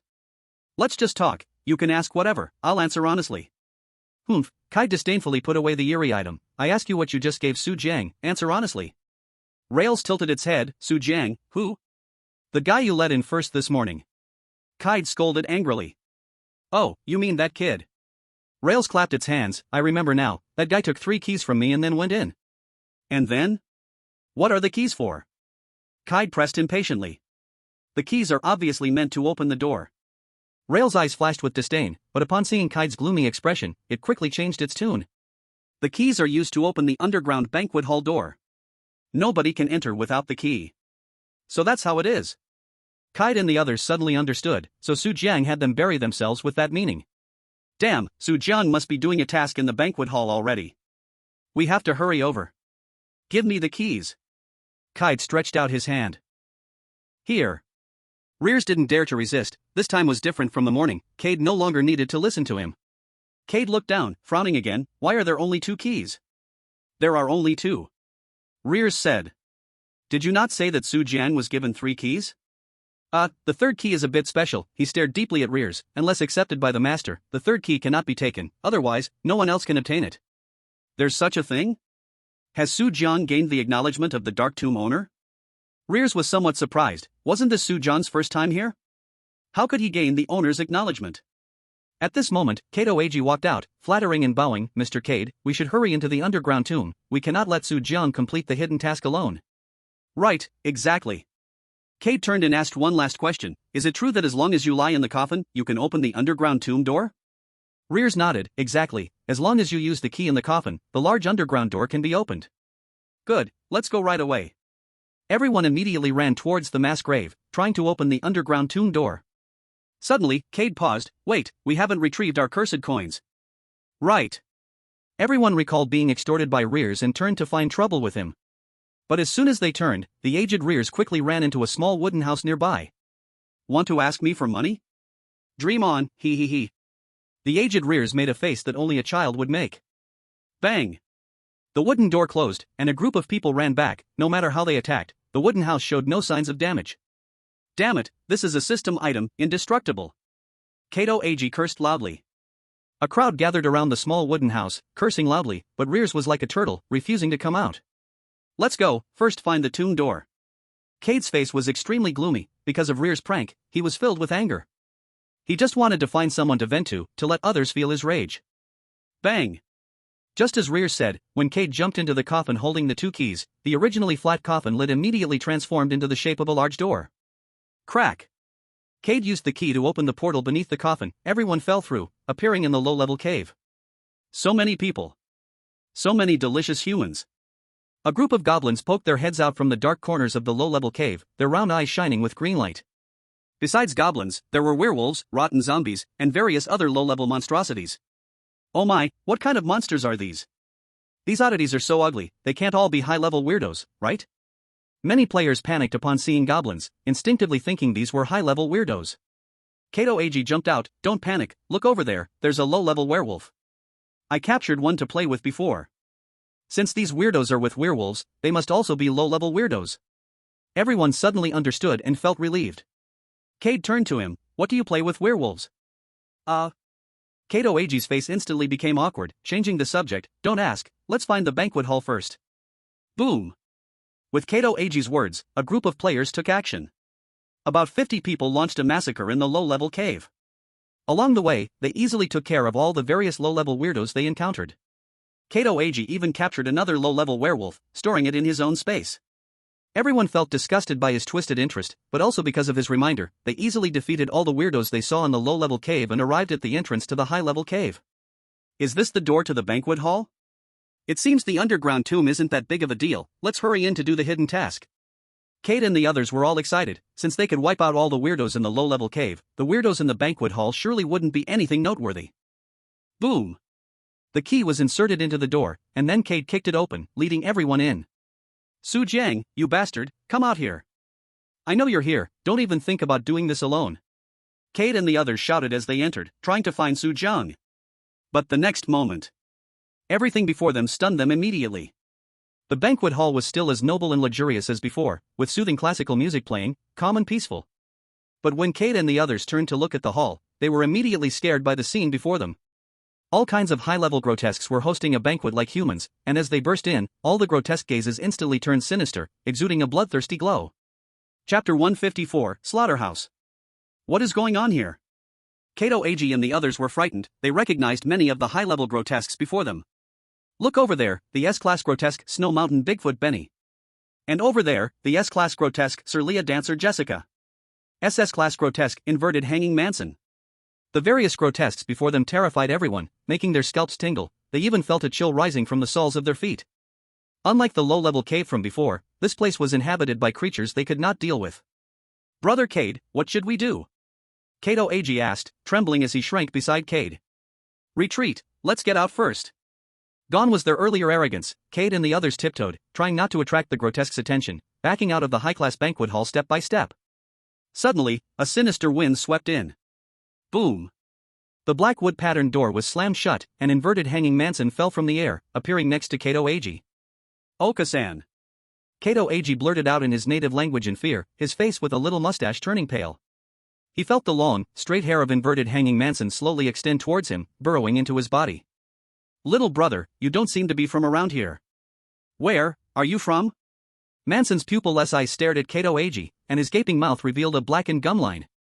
Suddenly, Kato Ag felt all the grotesques in the banquet hall turn their gaze towards him, the prickling sensation on his back almost suffocating him. What should I do? Should I answer? How should I answer? What would happen if I answered incorrectly? Kato Age's hands trembled uncontrollably, and his back was already soaked with cold sweat. In such high-level dungeons, every action or word from the grotesques could be a hidden task. Of course, it could also be a deadly threat.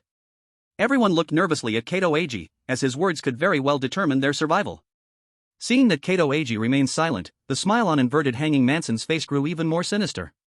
His hair entangled around Kato Age, and he continued to blow air towards Kato Age's ear. If you don't answer, I'll have to throw you all out. Kato Age felt a sharp pain on his body as inverted hanging Manson's hair bound him, slowly tightening. Blood oozed from the wounds made by the hair, seemingly attracting the grotesque senses in the room, and almost all the grotesques moved at that moment, their scarlet eyes fixated on everyone. Even though Cade was used to big scenes, he couldn't help but sweat in his palms at that moment. He secretly pushed Kato Age's hand. What are you waiting for? Hurry up and say something. But, what should I say? Kato Age was panicking and nearly crying, with inverted hanging Manson right beside him, feeling as if he was doomed no matter what. With countless thoughts racing in his mind, Kato Age raised his head and gritted his teeth, responding, We are relatives of old Mike, here to visit him. Buzz. Almost instantly, all the grotesques in the banquet hall changed their expressions. The atmosphere around them suddenly turned chilly, and the originally brightly lit banquet hall was covered in a layer of deep black. A chilling wind swept around, making it feel eerie. What happened? Everyone panicked, looking around. The banquet hall suddenly transformed into a scene of chaos. Kato Age felt the strange aura emanating from Manson beside him growing heavier. You just said you are old Mike's relative, right? Manson looked at him with a sinister smile. What did I say wrong? Kato Age was almost in despair, he still did not understand the rules here. Manson replied calmly with a smile, you did say it, you are a human. Suddenly, the faces of all the strange players turned pale, only then did they realize the rules here. Kato Age's body trembled violently, and he shouted, I'm not a human. I'm not a human.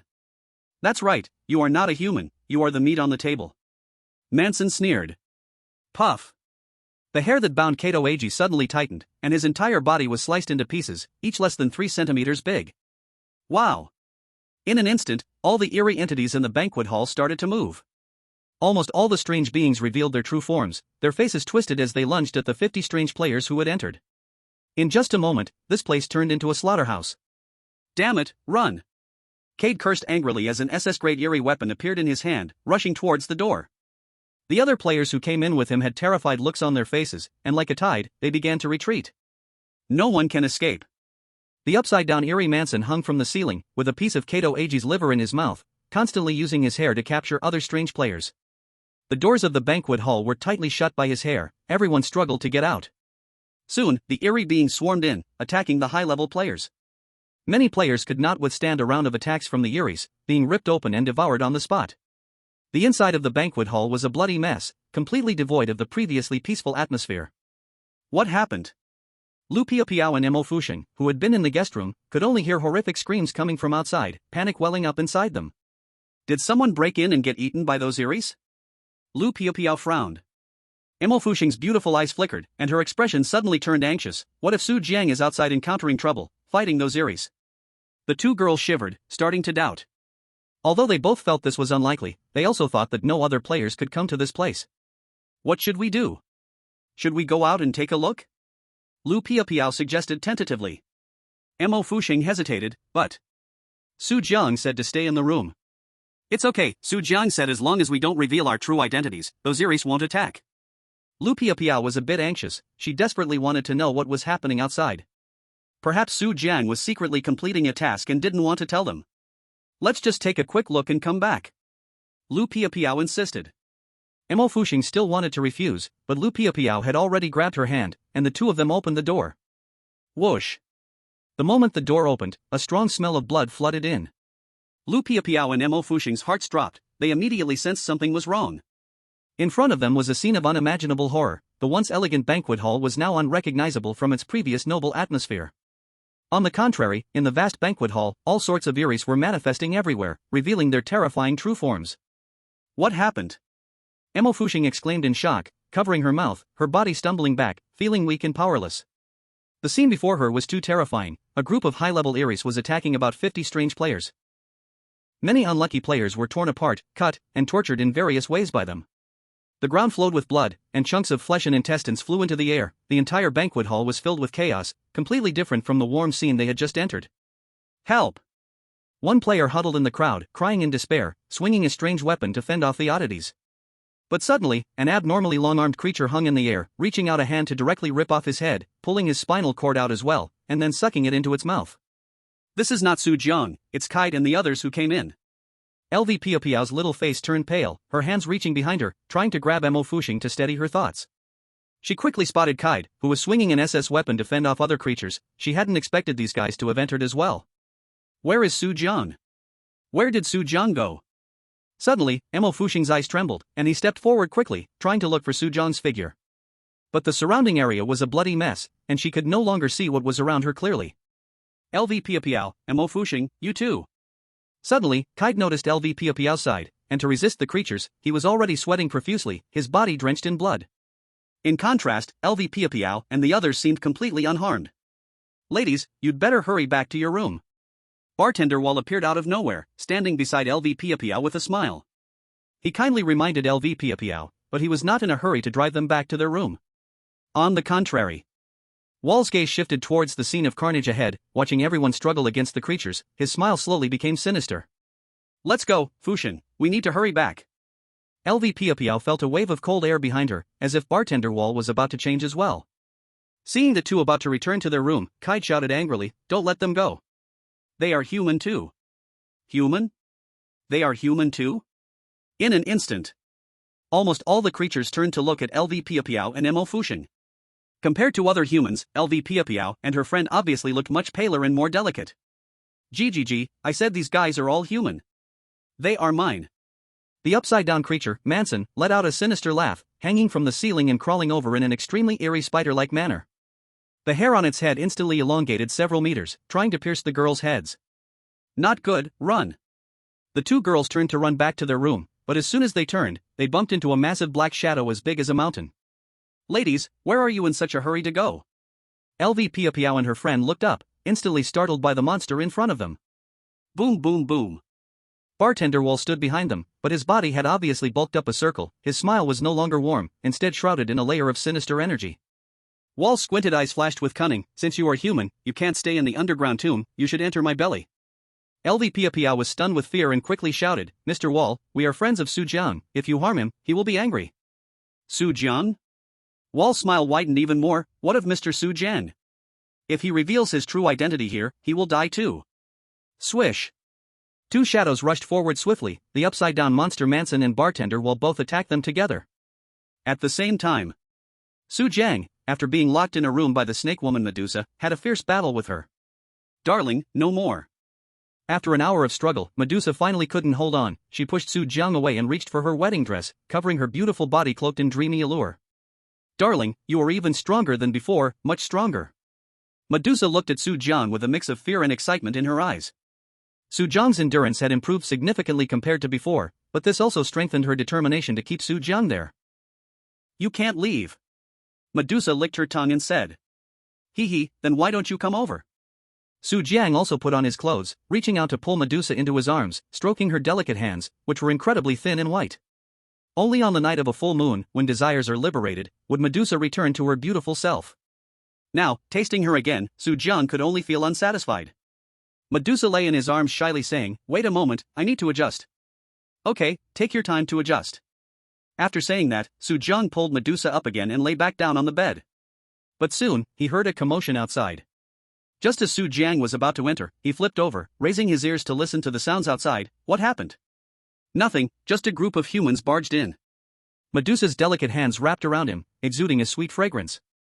Other people came in? I will go take a look. Su Jiang, worried about Mo Fuxing and the other's safety, immediately wanted to get up. But Medusa's delicate hands quickly covered in a layer of snake scales, her eyes turning red as she shouted at him, "I knew you wanted to rescue those two bitches. Darling, let them be eaten, you and I stay here." Medusa began to go wild, trying to forcibly keep Su Jiang. Let go, Medusa. I won't. Not only did Medusa not let go, but she also actively leaned closer. Su Jiang only felt extreme softness, as if he had fallen into milk. But he just took a deep breath of the milk fragrance and decisively pressed down Medusa's hand that was reaching out. This is forcing my hand, Medusa. In the next moment, Several figures flashed by Su Jiang's side, all the female spirits he had released from the other dimension pounced towards Medusa in front of them.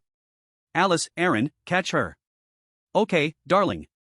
Su Jiang released all the female spirits he had captured, all of them lunging at Medusa. Caught off guard, Medusa's eyes widened in panic, unable to believe the group of equally beautiful female spirits before her. Darling, you actually have so many women. Ah. Medusa was overwhelmed by the many female spirits who pinned her hands and feet, not allowing her to move easily. Many viewers in the live broadcast were surprised. Madam Alice, Miss Aaron, Dean Ning Hongye. Why are all the beautiful female spirits here with Su Jiang? Woo, I'm so envious. Darling, let me go quickly, I want to kill them. You seductive bitches, how dare you compete with me for a man? Medusa's eyes turned red, struggling to resist. Chapter 156 Three-Legged Stand. But Alice directly slapped her, saying, Nonsense. You are the one trying to take our man, it should be us dealing with you. Right. The other stunning female spirits responded together.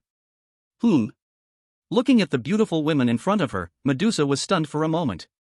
She could feel that these female spirits were not weaker than her, yet they were all willing to stay by Su Jiang's side. And for some reason, after being slapped by Alice, she actually felt a bit refreshed. Creak. The sound of the door opening at the entrance attracted her attention. Darling, you can't leave. Seeing Su Jiang about to walk out, tears filled Medusa's beautiful eyes, pitiful and heart-wrenching.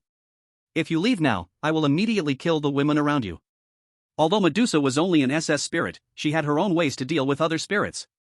Su Jiang frowned slightly, looking at her for a long time before finally sighing. He lowered his head and said, Medusa, you can't take them down. Unless you take me down first.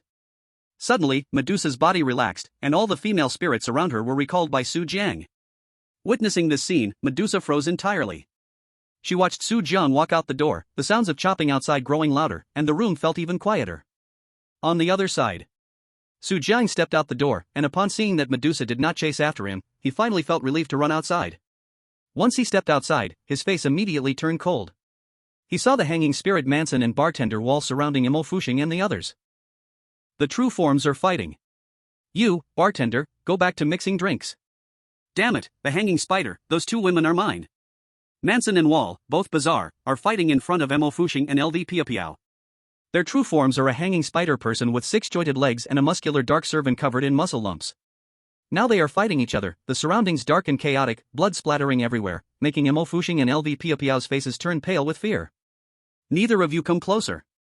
Imo Fuxing holds the SS-grade weapon Blood Knight Butcher, blocking in front of LV Piapiao, the blade tip aimed at the two bizarre beings. When Manson and Wall rushed over earlier, they were already so scared they could hardly get up. If those two bizarre beings hadn't suddenly started fighting, they might have been devoured whole by now. Ah! Damn it, muscular servant! Don't run, spider! The hanging spider Manson lashes out with sharp hair against Wall, but it's all blocked by Wall's black muscle armor. However, Wall, being too heavy, can't chase down the agile Manson. Instead, while they are fighting, other bizarre beings, greedy for Imo Fuxing and LV Piapiao, are sneaking closer. All of you get away. Manson and Wall have torn mouths, roaring at the bizarre beings that are trying to sneak a bite. The two SS-grade beings suddenly erupt in anger, immediately scaring off those bizarre beings, who can only turn around and go after Kate and the others. Kate and the others, trying to escape the banquet hall, are attacked by several bizarre beings again, resulting in more players dead or injured. The banquet hall no longer holds the beautiful scene from before, it is now filled with struggling players and bizarre beings eating human flesh. Damn it, Wall, if we keep fighting like this, those humans will be eaten clean by other guys. The hanging spider Manson is constantly watching Cade's side, noticing that many players have already fallen into the mouths of other bizarre beings, becoming their delicacies. It cannot indulge in the human feast for too long and is extremely anxious. Then what do you want to do? I will not give her to you. The servant Wall swings his fist, causing dust to fly as if striking the ground like a hammer. I have a good idea, Manson's sinister gaze fixates on Imo Fuxing and the others. Let's take one each, eat them up, and then we'll go eat others. Much better than watching others eat. This idea is good. Wall's fist stops, and he turns his head, pointing to LV Piapiao beside him, that I'll eat this one. Alright, the one outside is mine. Whoosh. The two suddenly stop their hands and charge at Imo Fuxing and the others together.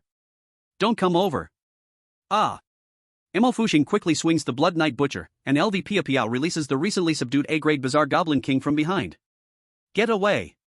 The hanging spider Manson swiftly lashes a strand of hair, snagging the Goblin King's limbs, pulling hard, and immediately tearing the Goblin King apart, exposing its white bones as it crashes to the ground. An A-grade Bizarre being is no match for SS-grade beings. On the other side, Emo Fushing is slapped and knocked off her weapon by Wall, standing in front of them ominously, the two SS-grade bizarre beings looming. It's over. Tears welling in LVP Piao's eyes, realizing she should have never interfered. If she hadn't come out of the room, she wouldn't have encountered such danger. Just as the two bizarre beings are about to strike them, suddenly a more terrifying aura rushes from behind them. Almost at the same time, the servant Wall and the hanging Spider Manson sense something wrong behind them. They turn their heads to see several SS-grade bizarre beings glaring ferociously at them. Get away from me! Alice and Aaron, the mother and daughter, let out a shriek that echoes throughout the banquet hall. As former boss-level bizarre beings of the Nightmare Castle, they fear neither Manson nor Wall. From under their skirts, 4 large snakes, 3 black and 1 white, roar and lunge at them. What's going on? Wall and Manson were startled and quickly jumped away from Emo Fushing and the two women. Suddenly, thousands of blood-sucking bats flew from the sky, engulfing Emo Fushing and the two women, carrying them to Su Jiang's side. With both hands wrapped around the two women's slender waists, Su Jiang's expression was cold. Is it you, Mr. Su Jiang? Upon seeing Su Jiang again, Wall's face immediately turned serious. Manson next to him bared his teeth, but seeing Alice and Eileen beside Su Jiang, he hesitated and didn't dare to act. In an instant, the banquet hall suddenly became quiet. All the strange beings sensed the abnormality, stopped attacking the players, and turned to look at Su Jiang. Another powerful force appeared in the banquet hall, which was Su Jiang and his group. If it was just Su Jiang and Emo Fushing as 3 strange players, the other high-level strangeness wouldn't take them seriously. But besides Su Jiang, there were 6 entities over S rank, which was why everyone was cautious. Although they were all strange beings, they clearly sensed a different aura from Alice and the others. While killing those strange players, some strange beings were also eliminated by the players. Now, the strange beings in the banquet hall and the other players had weakened a part of their power, while Su Jiang's new army hadn't taken any damage at all. Su Jiang, so you were here. Due to Su Jiang's sudden appearance, Kate felt relieved. A fortunate smile appeared on his face as he shouted towards Su Jiang. Come over quickly, let's eliminate these strange beings together and complete the hidden task. What do you think you are, to talk to me? Su Jiang raised an eyebrow. Ha! Cade's body stiffened, and his face quickly twisted in disgust. But Su Jiang turned his head again, speaking to the bartender Wall. Mr. Wall, I thought you wouldn't act. I didn't expect you to collaborate with these guys. Bartender Wall's face darkened, lowering his head with a serious look. The upside-down strange Manson grinned. Wall, ignore what this kid says, let's move together and deal with him first, eat his flesh, drink his blood, steal his women. You dare. Alice, Eileen, and the others took a step forward. The 6 female strange beings stood out together, revealing fierce looks, exuding a terrifying aura. In an instant, a chilling atmosphere enveloped the entire banquet hall, dark clouds gathered above Su Jiang's head, and cold winds howled. Manson's mouth twitched. With just Alice and Eileen as 2 SS-ranked strange beings, he could hardly handle it. No matter what, you won't be able to escape. The rule of the banquet hall is to devour every human that enters. Manson said excitedly. Are you teaching me what to do? Su Jiang turned around, coldly glancing at Manson. I don't need your guidance on what to do. Manson's eyeless gaze filled with malicious intent, baring his teeth, as if he wanted to swallow Su Jiang whole right then. Su Jiang is really brave, daring to talk like this to the upside-down strange. Don't sleep tonight, or your head will be cut off. The live-streaming audience was shocked. What are you doing here? A sharp, tearing scream erupted, as a suffocating evil energy surged from behind the bar counter. In almost an instant, this evil energy spread over the counter, reaching everyone's feet. All strange beings trembled, their eyes filled with terror, as if a great presence was about to appear. The next moment, a white figure in a wedding dress appeared, her hands covered in scales like snakeskin, causing countless people to feel hot due to her beautiful form. Master Medusa. Medusa has appeared. Many strange beings turned pale, they all knew what Medusa's appearance represented. Kate and the others were stunned, never expecting to attract the attention of the master of the graveyard. Medusa floated in gracefully, the evil aura pouring from her back, her hair whipped in the wind like writhing poisonous snakes. Master. When bartender Wall saw Medusa, he was even more shocked and stepped back, respectfully lowering his head. As a dark-scarred servant, he could only feel stifled in front of Medusa.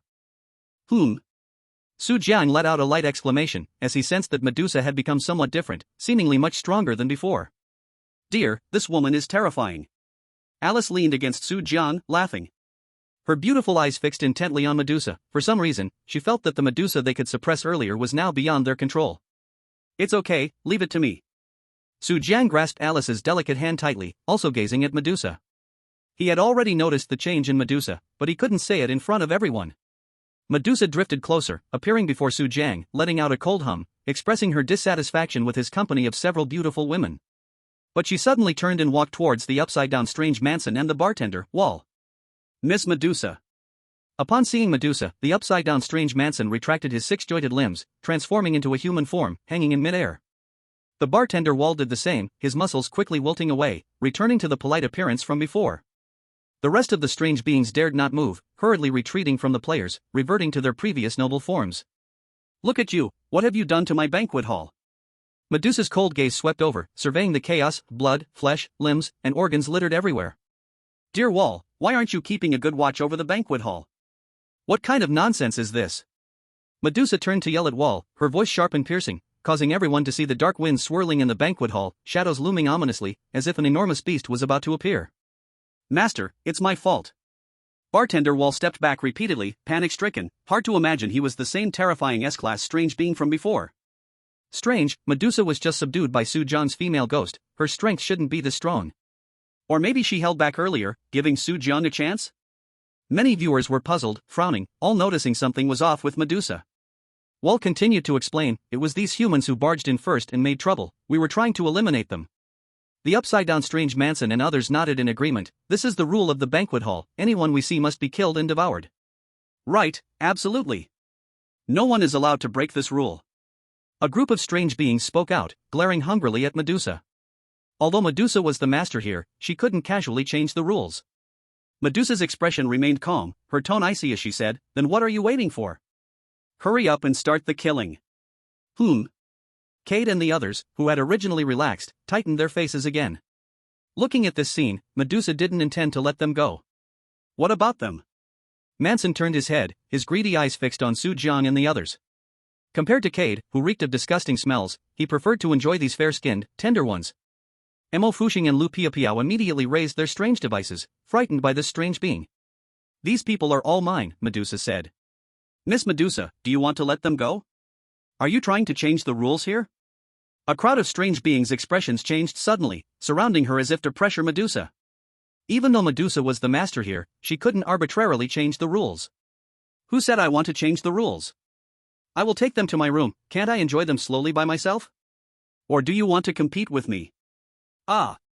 Suddenly, Medusa couldn't help but become furious, transforming into a massive strange being, her lower body morphed into an immensely thick snake, her wedding dress shredding into strips, barely covering her gigantic fruits. She hissed out a long serpent tongue, her hair transforming into countless venomous snakes. Rustle, rustle, rustle. In an instant.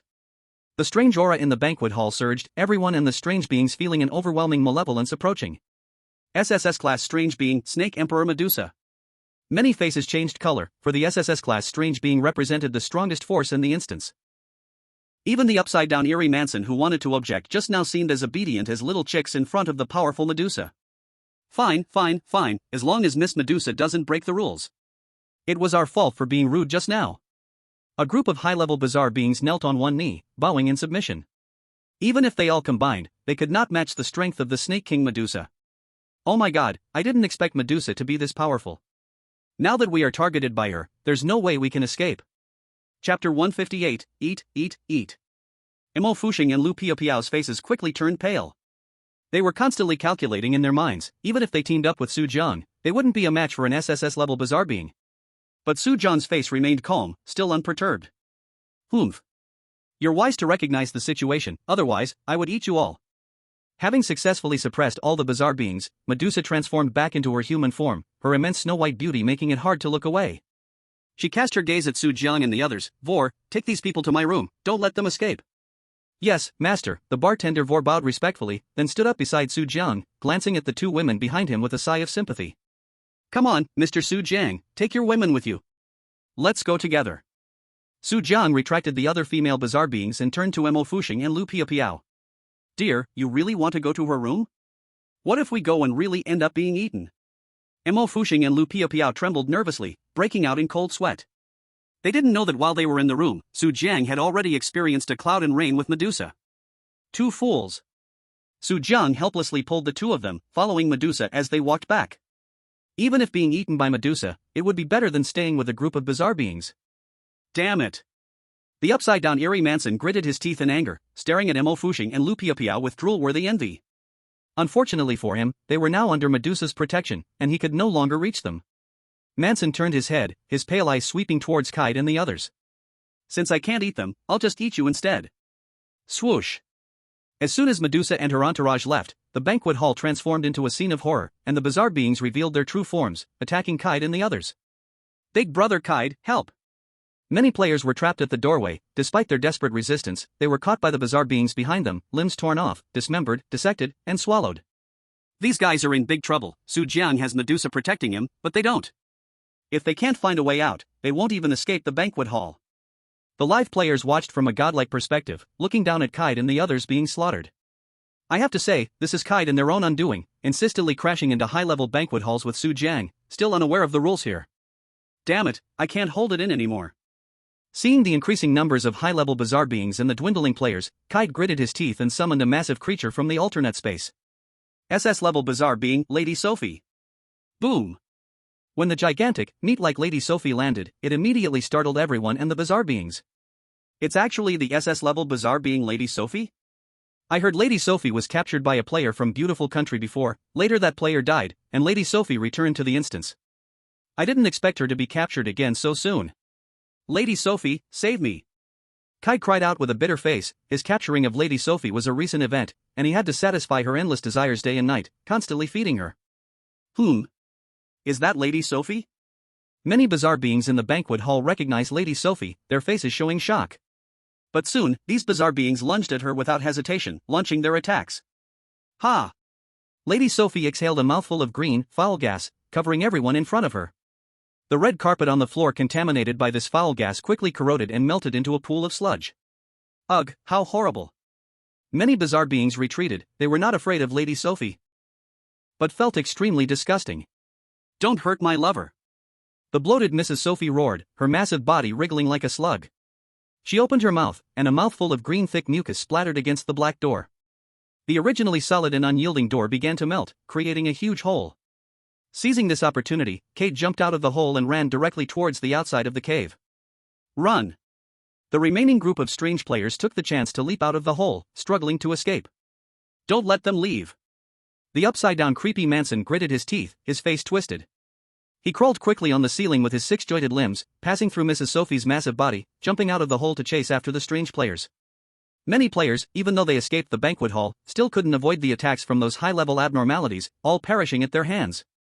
Current remaining number, 318. At the same time, the bartender, Wall, brought Su Jiang and a few others back to Medusa's room. Mr. Su Jiang, please go in. Wall said with a smile that didn't reach his eyes. Mr. Wall, I misjudged you. Su Jiang shook his head at him, leading the two women into the room. Mr. Su Jiang, have you forgotten something? Suddenly, Wall lowered his head, smiling in a fawning manner. What? Do you still want money? Su Jiang glanced over, pulling out his dark bat knight blade. Do you want me to stab you? Cough, cough, no, no. Seeing the sharp glint of the dark bat knight blade, the bartender Wall wisely stepped back. He couldn't handle Su Jiang, who controlled the 6 great female abnormalities. Bang, the door closed, trapping Su Jiang and his companions in Medusa's bedroom. Is this Medusa's room? So luxurious. The two women examined everything in the room. It was their first time entering an SSS-level abnormal room. Why is the bed wet? Lu Piapiao reached out to touch Medusa's large bed, which had a puddle of moisture on it. Cough, cough, you two, don't mess around. Su Jiang's face flushed, quickly pulling them away. Su Jiang, now that we are brought in here, will Medusa eat us? If she really wants to eat us, how should we resist? Unlike Lu Piapiao, Mo Fuxing's expression was full of worry. After all, it was an SSS-level abnormality, not so easy to deal with. Don't worry, she won't eat you. Su Jiang said with a smile, a hint of embarrassment in his smile. Su Jiang, could it be you and her? Mo Fuxing seemed to remember something and instinctively pointed at Su Jiang. She remembered, it seemed that Su Jiang had gotten all those female abnormalities this way before. What? What's wrong with Su Jiang and Medusa? Lu Piapiao hurriedly approached. Cough, cough, you both shut up, just watch me perform later. Su Jiang pressed down on both of them, a flicker of worry flashing in his eyes. In fact, he didn't know whether he could subdue Medusa. Things had changed a lot from what he had imagined. He originally thought that after conquering Medusa in his past life, she would obediently follow him, but given the current situation, it didn't look optimistic. Bang! Suddenly, the door was kicked open, and Medusa's long and slender beautiful legs stepped in, instantly enveloping the room in a cold atmosphere. As soon as Medusa entered, her crimson eyes fixed directly on Mo Fushing and the two women. Who says I won't eat? I'm going to eat, and feast. It's Medusa. Mo Fushing and Lu Piapiao shrank behind Su Jiang, their faces filled with panic. The way the two women cuddled next to Su Jiang only infuriated Medusa more. All of you get out, Su Jiang is mine. Medusa was furious, her eerie figure swirling over, her right hand sweeping out a strong wind, sweeping away Mo Fushing and the two women. She floated to Su Jiang's side, leaning against him without restraint. Su Jiang looked down, and the torn wedding dress on Medusa made her even more charming. Strange, why does Medusa feel different than just now? She seems not as powerful as before? The two women looked at Medusa, feeling that she was very different from her earlier ferocity, and her momentum had evidently weakened. Su Jiang also glanced at her full head of black hair. Where's Xiao Ba? Xiao Ba went out to play, Medusa said angrily. Gone out again? A trace of helplessness flashed in Su Jiang's eyes. He originally thought that if he couldn't take Medusa away, at least he could take Xiao Ba.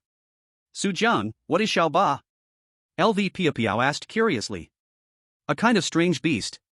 Strange beasts are creatures in the dungeon, similar to weird beings, except they can't speak human language. The SSS level Medusa they had just seen was because she had a strange beast beside her. Medusa's hair is actually a strange beast? So, it means that only when she is with the strange beast, she is an SSS level weird being, and at other times she is just an SS level weird being? Many players were puzzled. This was the first time they had heard about strange beasts. In fact, the weird dungeon doesn't only have weird beings, weird devices, and strange beasts. There are also many things inside that do not exist outside, which require players to explore on their own. Su Jiang knows about strange beasts because he had explored them in his previous life. No wonder, Su Jiang is not surprised at all to see Medusa. Mo Fushing suddenly understood. He probably knew many things about Medusa long ago, which is why he was always calm. So what kind of strange beast is Xiao Ba? LV Piapiao asked again. But suddenly, Medusa shot a vicious glare at her. Get lost to the side, don't disturb us from flirting. You. Boom. Before LV Piapiao could finish her sentence, Medusa raised her hand and whipped up a strong wind, and the two women were instantly lifted into the air, swirling around in the sinister wind. Help! The two women's faces turned pale. They didn't expect Medusa to have this trick. Stay put. Medusa disdainfully turned her head to look at the corner of the room on the right. Boom! A piece of flooring suddenly shot up into the sky, revealing a dark pit, and the two women were directly stuffed into it by the strong wind. Wait a minute. Su Jiang, help me. Clang. The two women didn't have time to shout, and they were already dragged below. The pit's floor closed up again, and the surroundings were quiet as if nothing had happened. Su Jiang looked at the entrance of the pit, frowning slightly. You won't kill them, will you? I'm going to kill them and then eat them. Medusa threw a tantrum, leaning on Su Jiang's shoulder, but suddenly she sensed a cold breath beside her, and turned to see Su Jiang staring at her with a gloomy face. Her body trembled slightly, and her tone immediately softened. Clearly, Su Jiang already had her, but he was still with so many other women outside. Medusa wrapped her arms around Su Jiang's arm and acted cute. Why can they be with you, and all those weird beings, while I can't? Aren't you the one who doesn't want to be with me? I said to find an antidote, but you refused. Su Jiang raised an eyebrow. Medusa's face puffed up in anger, unable to find a way to respond. She was afraid Su Jiang would deceive her, which is why she was unwilling to agree. I know you are afraid I will fool you, but you saw it just now. I have other female weird beings around me, and they are all willing to be with me, Su Jiang said helplessly. This time, Medusa knew Su Jiang was right, but her proud nature wouldn't allow her to back down. You bring out the girl who just slapped me. I want to talk to her. Su Jiang looked at her in surprise. What do you want? You don't mean to fight with her, do you? Just bring her out. Medusa said angrily. Swish. Alice stepped out of the different space, looking coldly at Medusa. It's you again? I ask you, you have the aura of a snake, are you also a snake woman? Medusa questioned. I am a vampire. Medusa was puzzled. Vampire snake woman? Vampire snake woman. Alice said coldly.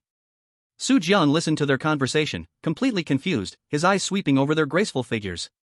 If Alice is a snake woman, then her daughter Erin must also be one? About the things in the weird dungeon world, Su Jiang had never really understood, but from the dialogue between Medusa and Alice, it seemed there was more than one snake woman. It seemed there were even more? Could it be that? Su Jiang thought of a possibility. Perhaps the weird dungeon was also an independent world. There are many things hidden here that he does not know. darling, you step outside for a moment. Suddenly, Medusa turned her head and said, why go outside? Soo-jong's face immediately turned cold. Do you want to take revenge for that slap just now? Who cares about that? Medusa's small face quickly turned bright red. Just go outside, okay? Soo-jong still wanted to stay, but Alice kissed him and said, it's fine, darling, you go out first, I'll come out to find you later. Alright then.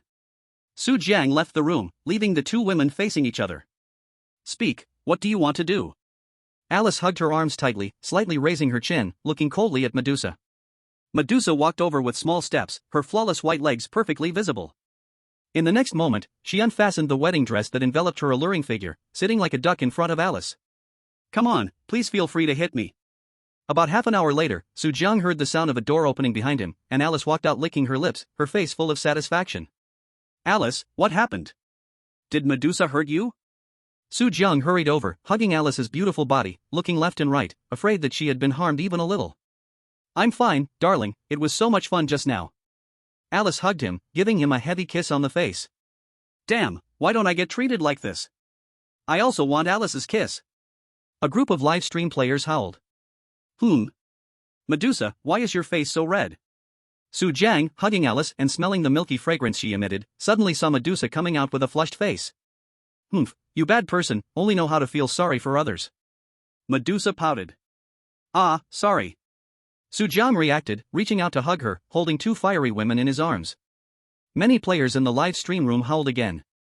But in Soo-jong's embrace, Medusa's charming face revealed a warm smile, and she also kissed him on the face. Chapter 160 Side Quest. Two stunning women left lip prints on Soo-jong's face, making everyone feel envious. Soo-jong looked down and felt something strange. Why did Medusa seem to have changed her personality? Alice, what were you two doing inside just now? Don't say it. Alice was about to answer but was immediately covered by Medusa's small hand over her mouth. This matter cannot be mentioned unless you take me out, otherwise, you'll have to keep it a secret for a lifetime. Medusa said with a red face. So, do you agree to go find the antidote with me? Soo-jong was delighted, focusing on the matter of the antidote. If he could take Medusa and Xiaoba out together, he would essentially possess an SSS level anomaly. Combining the two, they would be invincible. I'm not going out with you, Medusa glared at Soo-jong and turned her gaze directly toward Alice. You go find the antidote yourself, only if you find it can I go out with you. Of course, you two can stay here forever. Soo-jong always felt that the relationship between the two women had become somewhat ambiguous after staying in the room. He helplessly frowned. Then I can't take Xiaoba away? You can take Xiaoba away, if it is willing to listen to you. Medusa thought for a moment and said. Then what about you? What will happen to you? Soo-jong pinched Medusa's delicate, white face, tender and soft. If he took Xiaoba away, Medusa would only be an SS level anomaly and would not be able to control other anomalies in the banquet hall. It's okay, at worst, I'll drive all anomalies to the cemetery, and wait for you to find the antidote and come back. Anyway, I have waited so long. As Medusa spoke, her voice became somewhat sad. Ever since Soo-jong left, she had been lonely for many years and really did not want him to leave. Don't worry, Medusa, this time I will definitely come back quickly. Soo-jong took a deep breath and tightly embraced Medusa. Since he could control female anomalies, then he would gather everyone he could control. The two shared a passionate kiss, making Medusa's eyes filled with intoxication. Her hands, covered in snake scales, rested on Soo-jong's chest. With a gentle smile, all right, you all should hurry up and leave now. I need to start getting people out. The quicker you leave, the better. Wait a minute, what about the two women you threw into the hole? Soo-jong asked anxiously. If you go down the hole, you will see them and also find the way back to the surface cemetery, Medusa replied calmly. Alright, we'll be on our way then. Wait for me to come back and take you with me, Soo-jong said, giving Medusa another kiss. We are leaving now. Alice nodded and smiled, secretly reaching out to touch Medusa before returning to the alternate space. Soo-jong looked up, thinking it was his remarkable kissing skills that thrilled Medusa. Okay, you need to hurry and go. Medusa blushed, pushing Soo-jong into the hole. Whoosh. The next moment. Soo-jong only felt a rush of wind by his ear. Below the hole was an incredibly long slide. He slid in the darkness for an unknown time, suddenly seeing a glimmer of light as his body was thrown outside. Ding! A system notification rang in his ears. You have activated a side quest, find the antidote for Medusa. Complete the quest to receive generous rewards. Soo-jong. Darling. Soo-jong felt himself land on a soft patch of ground, and Mo Fuxing and Lu Piapiao rushed over. The two women supported him, their eyes filled with worry. Darling, are you okay? What happened down there? The two women were trapped in the hole earlier and didn't know what happened. However, the hole suddenly changed, and they were thrown off before Su Jiang. It's nothing, you don't need to worry. Su Jiang brushed the dust off his clothes and looked around. Before them was a chaotic graveyard, with the pale sky visible outside, clearly indicating they had returned to the surface cemetery. Let's go find a safer place. Su Jiang led the two women away, searching for a safe spot in the cemetery. On the other side. Not long after they left, the entire dark cemetery suddenly trembled, and many crows and bats shot up into the sky, circling above. What's happening? What's going on? Many players searching for hidden quests in the surface cemetery felt as if there was an earthquake. Then, at the center of the cemetery, a chaotic graveyard suddenly collapsed, and a large number of high and low-level monsters surged out. Boom! In an instant, the entire dark cemetery became a battlefield, with monsters immediately attacking any human they saw. Humans, I will kill every last one of you. All humans must die. The upside-down monster Manson and bartender Walter revealed their true forms, furiously slaughtering every player they encountered. Led by them, many monstrous players could only flee in panic. Time quickly passed to early morning. After several hours of fighting, many players were torn apart and devoured by the monsters, reducing their number from over 300 to around 200. Cade, who escaped from the lower cave thanks to his level SS female monster, Lady Sophie, managed to evade the monsters' pursuit several times and successfully joined other players.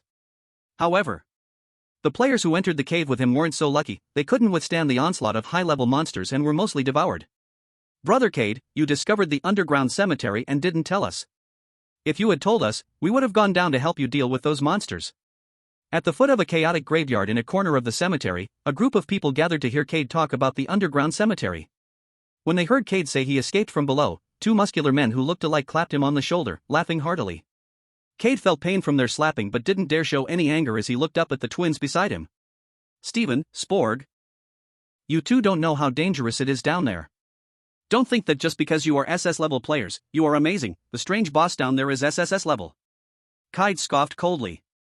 Steven and Sporg, both SS level players from the Beautiful Countries Guild, had less strength than Cade when separated. But when the two of them teamed up, their power could reach SS plus level, which was why Cade feared them. SSS level strange. Upon hearing this, Steven and Sporg's faces changed immediately, and a relieved smile crept onto their lips. Fortunately, we didn't go down, otherwise, we would have truly brought trouble upon ourselves. With an SSS level strange, I'm afraid none of us here could take it down, even if we all teamed up, right? Steven and his brother laughed, feeling relaxed. Ha! Whatever, as long as we can survive in the graveyard for 7 days, it'll be fine. At worst, we just won't do the hidden quest. Cade lounged lazily on the mass grave. What about Su Jian? What is that guy going to do? He's quite a big deal. Suddenly, Sporg reminded them. Chapter 161, Conspiracy. That guy? He's probably been eaten by Medusa already, huh? Cade grinned wickedly, his eyes filled with disdain. Who told them to offend Medusa? It would be hard for them to survive after being captured by the SSS level strange. Su Jiang was taken by the SSS level Medusa? The twin brothers were astonished. It's a pity we can't earn his bounty. If we took him down, we could at least earn hundreds of thousands of strange coins. Hundreds of thousands of strange coins equated to 10 billion currency in the outside world, a staggering sum that made many people envious. Cade sneered, it's better that Su Jiang got caught. He keeps 3 SSS level strange under him. Even if we team up, we might have trouble dealing with them. 3 SSS level strange. The two brothers shrank back, knowing as strange controllers how formidable the SSS level strange were. Let's not talk about this anymore. I saw a cave in the graveyard earlier, and there was a strange rampaging inside. I wonder what it's doing. Maybe it has a hidden quest. Cade suddenly said. Hidden quest. Steven and his brother's eyes immediately lit up. Then what are we waiting for? Let's head over now. Who knows, we may be able to complete the quest. A hidden quest in an SS level dungeon can at least yield an S level strange item. Let's go. A group of people quietly moved to the back of the graveyard before dawn, trying to find the raging strange from earlier. But they hadn't gone far when suddenly everyone's eyes brightened, staring intently ahead. 3 figures were strolling through the graveyard at dawn, 2 women and a man, searching the surroundings. Su Jian? When Cade recognized Su Jiang and the 2 women beside him, his mouth dropped open. What's going on?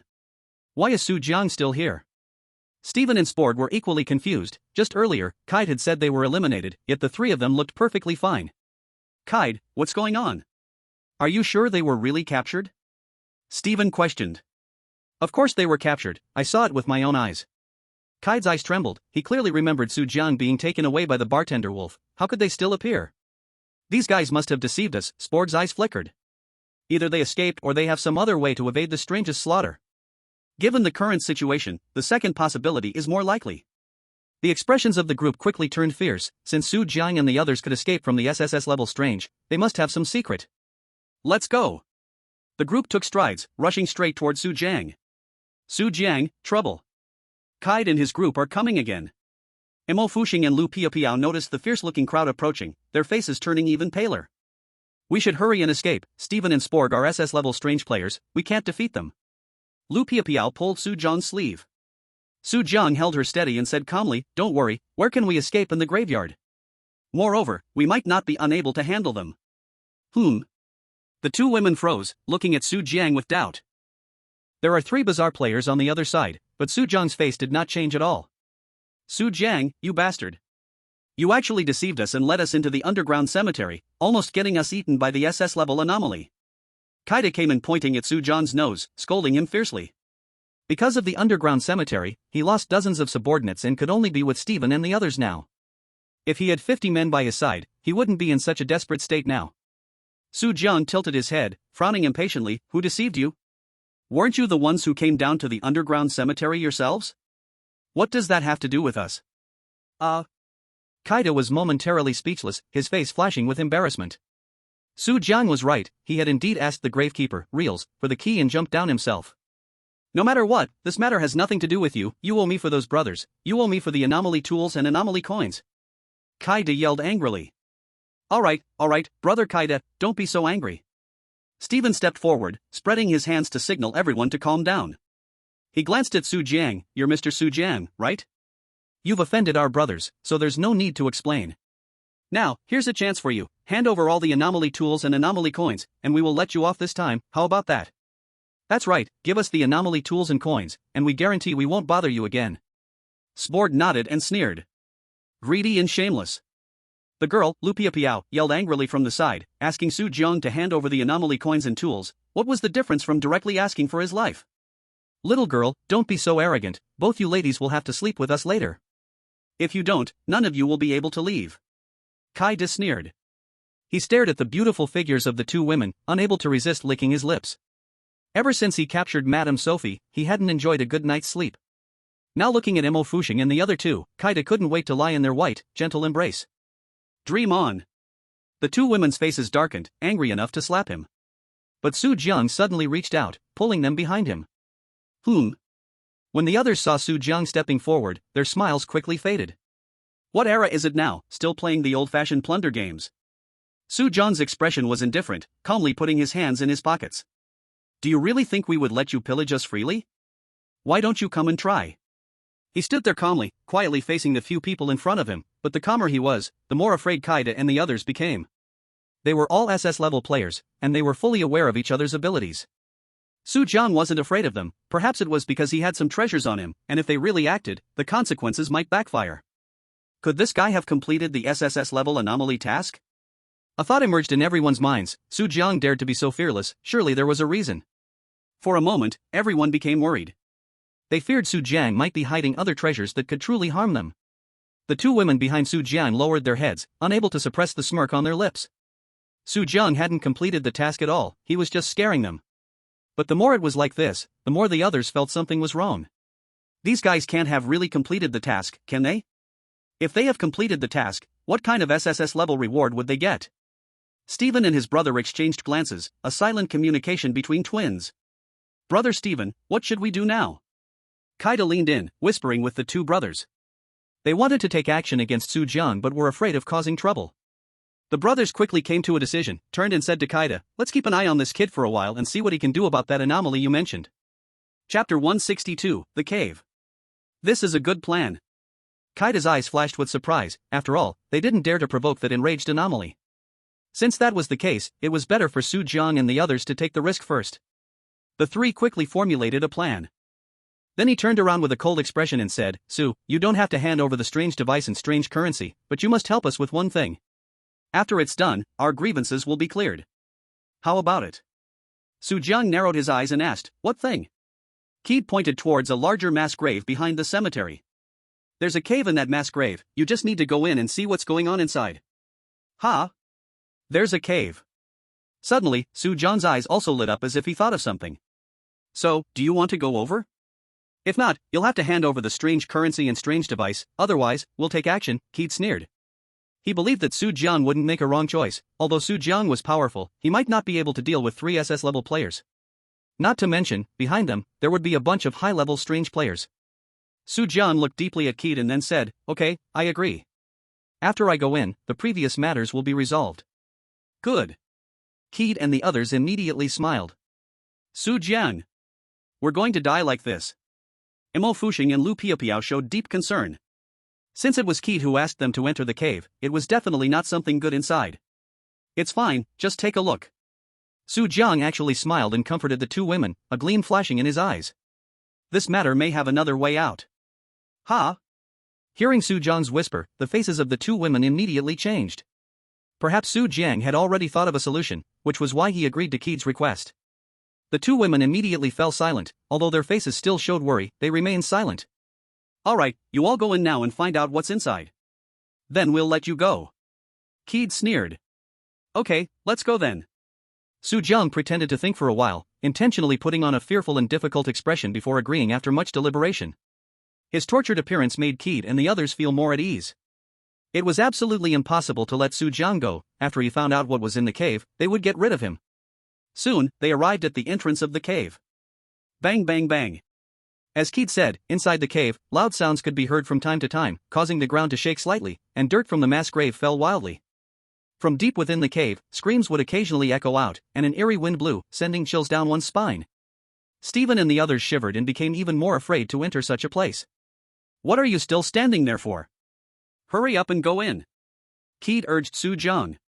Nearby, Stephen and his companion stood guard next to Mo Fuxing and the 2 women. These 2 will stay here, I will let them go once you come out, Sporg grinned sinisterly. Su Jiang. Mo Fuxing and the 2 women's faces quickly turned grim. Don't be afraid, take this. Su Jiang shoved a piece of talisman paper into the hands of the 2 women. This is a self-exploding charm, if they dare to lay hands on you, just crush it. Swish. Stephen and his companions immediately jumped away from Mo Fuxing and the 2 women, terrified of dying together.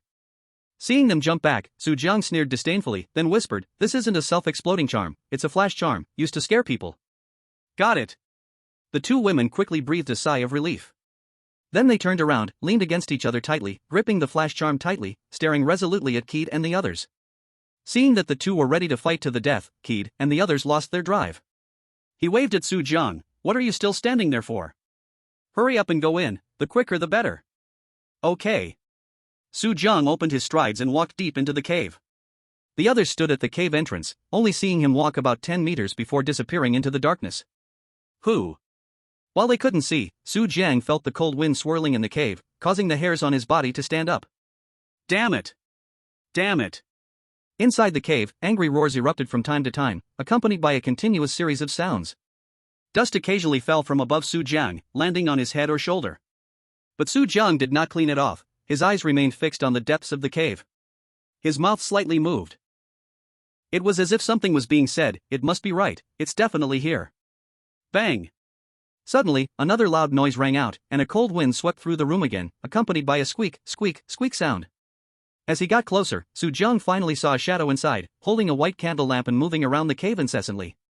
This shadow was slightly hunched over, with an aged face, and white hair all over, while his other hand gripped a massive wooden stick, constantly smashing everything in the cave. Damn it! As he drew nearer, Su Jiang saw the shadow suddenly roar at the sky, causing the entire graveyard to tremble immediately. Snap! Suddenly, Su Jiang stepped on a piece of broken earth, making a faint sound. The shadow inside quickly turned its head, its pair of crimson eyes fixed on him. Who dares to come to my place? The shadow opened its huge mouth and let out a roar filled with rage. Immediately after, it grabbed the candle lamp and charged straight at Su Jiang. A gust of wind howled out, even Kate and the others outside the cave felt the terror inside. What exactly is inside? It's so powerful? Could it be another SSS-level bizarre creature? We can't handle that. Kate and the others turned pale, but smiles danced on their lips. Fortunately, the one who went in was Su Jiang, not them. Meanwhile, Inside the cave, Su Jiang blinked, only to see the shadow had appeared right in front of him, grabbing his collar. You little brat, who are you and why have you come here?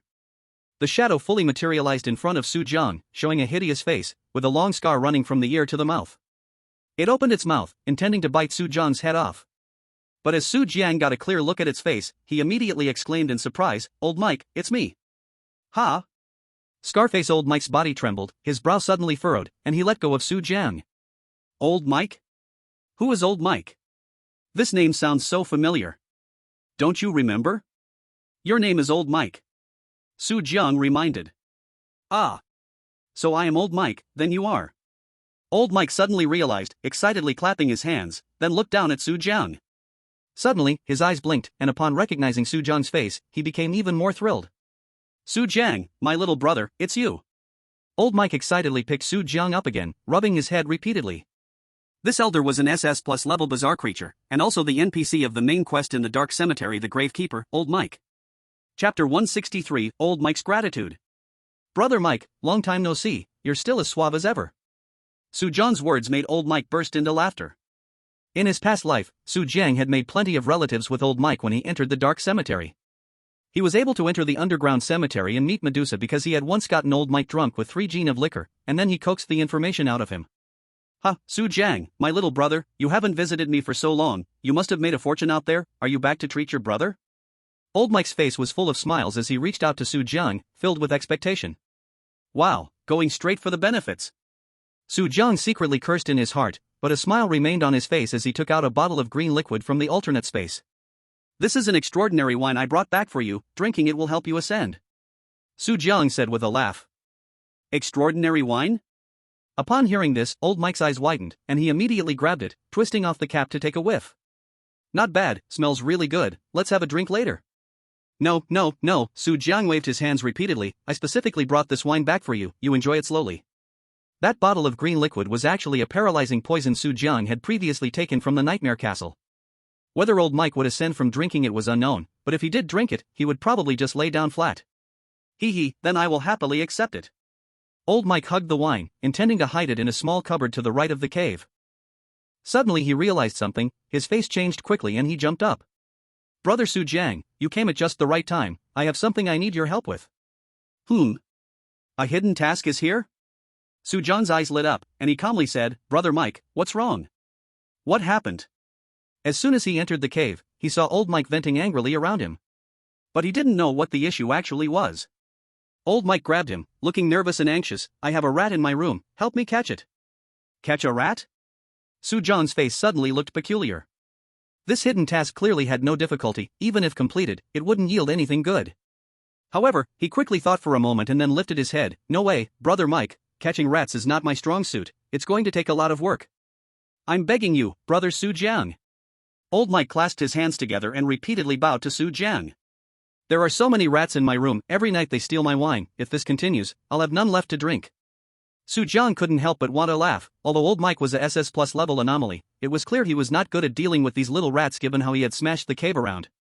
But Su Jiang still sighed, I can't, Brother Mike, it's too much hassle to clean up, I was planning to meet Lady Medusa, what if I'm late and she gets angry? Lady Medusa? Mentioning Medusa, Old Mike's face immediately changed again. He gritted his teeth and finally pleaded, just help your old brother this once, help me this time, I'll do whatever you want. I was waiting for you to say that. Su Jiang's eyes sparkled with a clever smile and pretended to look tortured for a long while before finally lifting his head. Alright, for Brother Mike's sake, I'll definitely help with this task. Great. Old Mike excitedly clapped his hands. Ding. You have accepted Old Mike's rat extermination task, upon completion you will receive a reward from Old Mike. I wonder what reward Old Mike will give. Su Jiang took out the Shadow Bat Nightblade with anticipation. In the next moment. With a thought, over 100 blood-sucking bats flew out and began searching for the trace of the rats throughout the room. Squeak squeak squeak. Before long, 2 or 3 dozen rats of all sizes were caught in the room, causing Su Jiang to feel a bit dizzy. Who knows how Old Mike was living in such an environment? Damn, these damned rats. An angry Old Mike grabbed a handful of rats, chewing them in his mouth, producing strange grinding sounds. While eating, he shouted to Su Jiang, Brother Su Jiang, you can't leave tonight, let's eat rat jerky and drink together. No. Su Jiang repeatedly waved his hands, wanting to quickly take his reward and leave this place. Thank you so much, Brother Su Jiang, from now on I'm your man. Old Mike walked over to shake hands with Su Jiang, expressing his immense gratitude. Ding! Congratulations, you received Old Mike's reward, Old Mike's gratitude. Is this it? Su Jiang was stunned, a black line appeared on his forehead. He thought he would at least get an S-level anomaly, but who knew it was just Old Mike's gratitude? Can gratitude be eaten? Damn it! Su Jiang couldn't help but want to curse, but he quickly held it back. Thinking of Kate and the others outside, he suddenly had a bright idea. Old Mike, let's go outside and roast these rats over a fire. Roasted rat jerky? That sounds good. Old Mike's eyes lit up, and he eagerly followed Su Jiang outside, carrying a pile of rats. Meanwhile, outside the cave, Kate and the others noticed it was quiet inside and their expressions turned to confusion. Strange, why is it silent? Could it be that Su Jiang died in there? Stephen and the Stowbird brothers mumbled. Why don't you guys go in and take a look? Cade suggested. No way are we going in. The two brothers quickly shook their heads, then turned their gaze towards Mo Fuxing and the two girls. If anyone should go, it should be them. After all, they couldn't go in. It was better to let them go in and keep Su Jiang company. Pia Piao, what should we do? Mo Fuxing whispered in inquiry. These people clearly wouldn't let them go, they couldn't wait for them to meet their end. Let's go inside and take a look, perhaps Su Jiang really is in trouble. LV Pia Piao frowned tightly, if Su Jiang got into trouble, they wouldn't survive the coming days either. But as the two were about to go in, suddenly footsteps echoed from the cave. Someone is coming out. From within the cave, two figures slowly emerged. Everyone saw Su Jiang in the front, followed by an old weird man with a scar running across his face.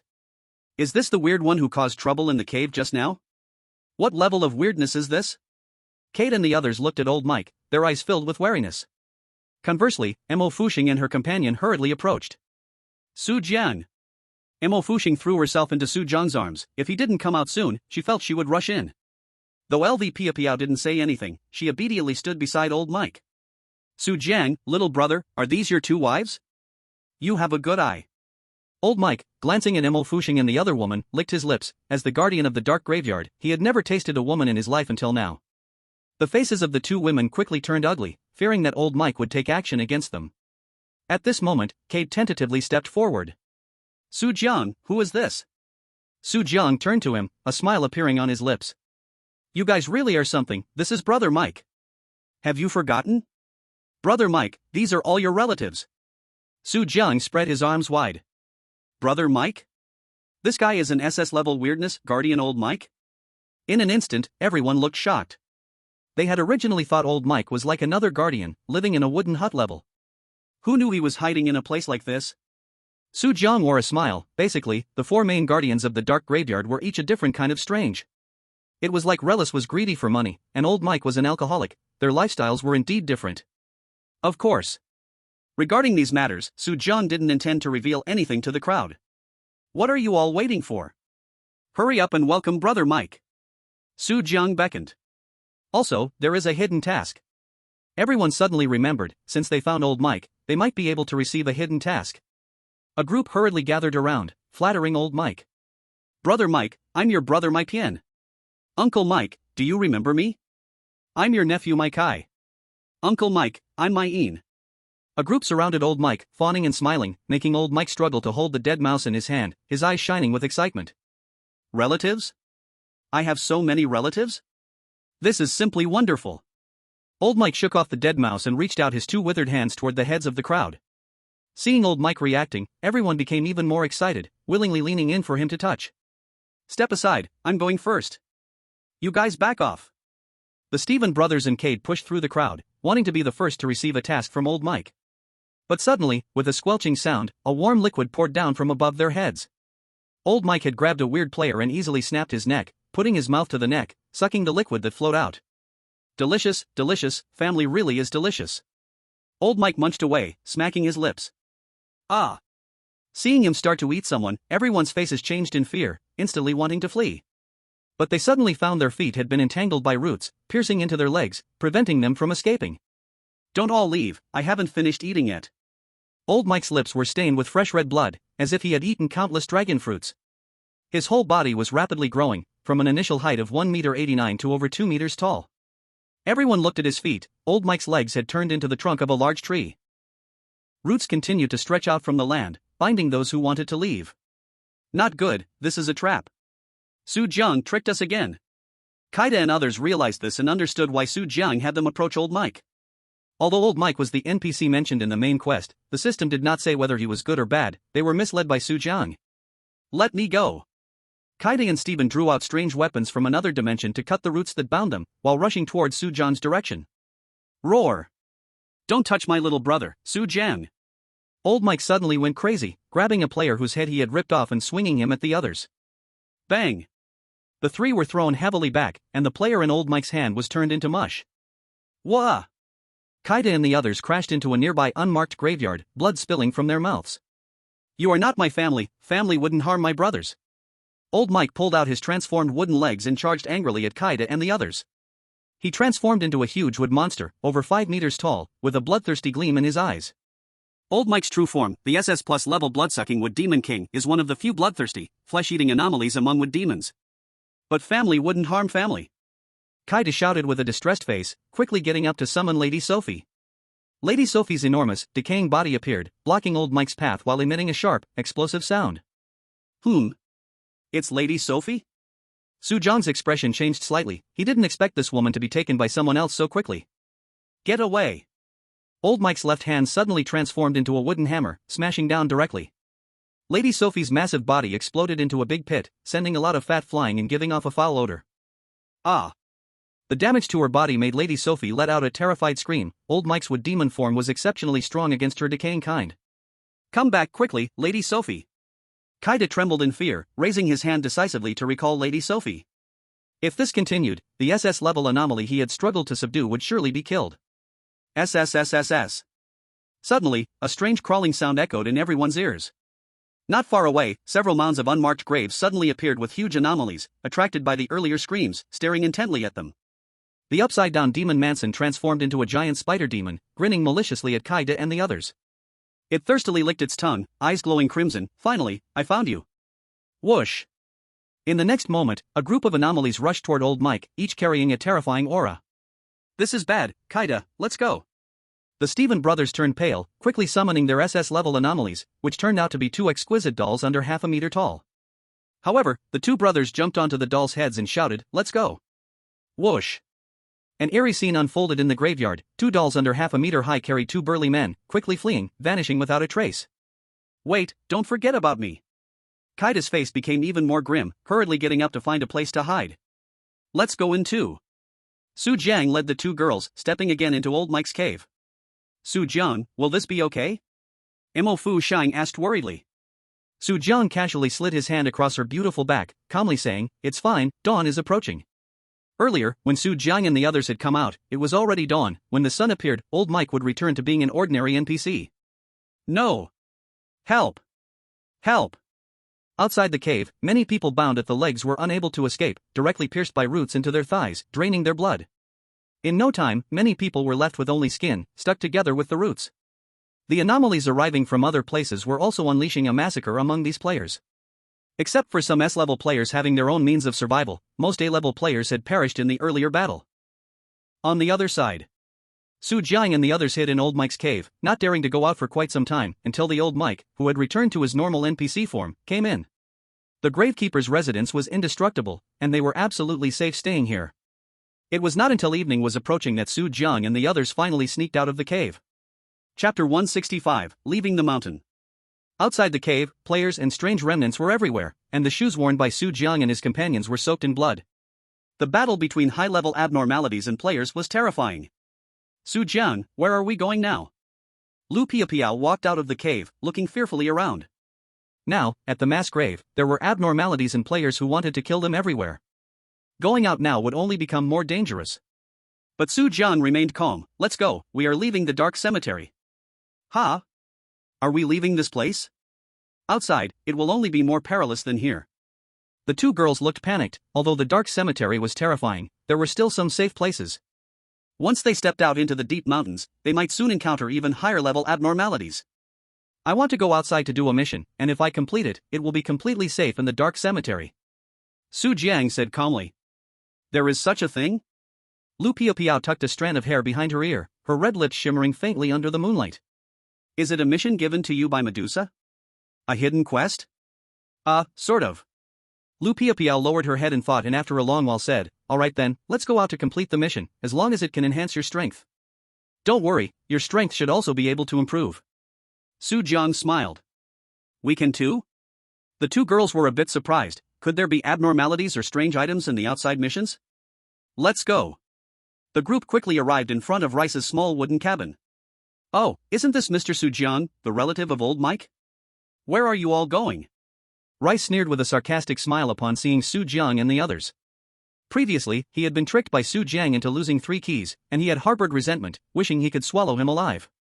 But considering Su Jiang's strength, he ultimately gave up that option. I've heard that old Mike's relatives are hunting you down, you're dead for sure. The relatives he referred to were Cade and his group, who were frantically searching for Su Jiang and the others' whereabouts. Suddenly, Su Jiang took out the 6-ring tin staff he had obtained earlier, rushed forward, and pressed it against Rice's head. If you meddle again, do you believe I will purify you right now? SSS level strange item. Rice's face turned pale, he hadn't expected Su Jiang to have this kind of treasure. Being the same SSS level abnormality, he was somewhat afraid.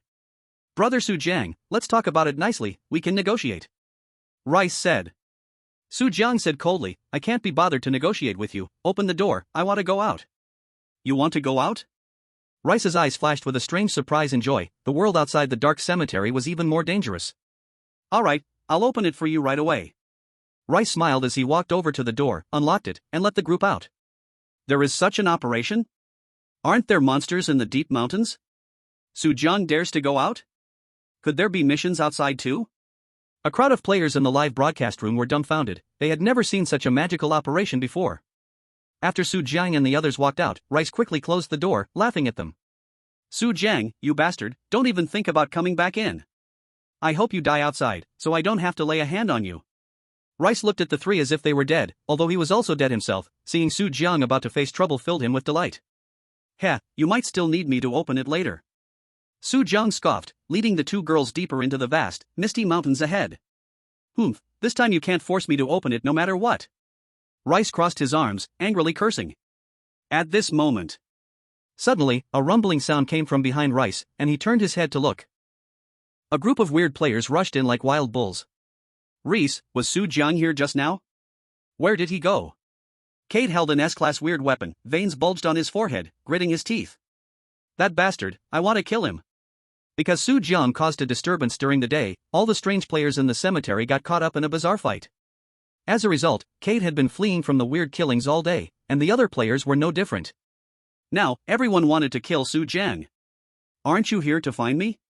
Reese pressed his right hand on his chest, relieved, and pointed outside the cemetery. That guy has already gone out, he said he was heading to the mountains. Su Jiang went out? The crowd's faces were filled with doubt. Isn't the cemetery safer? Why did he go out?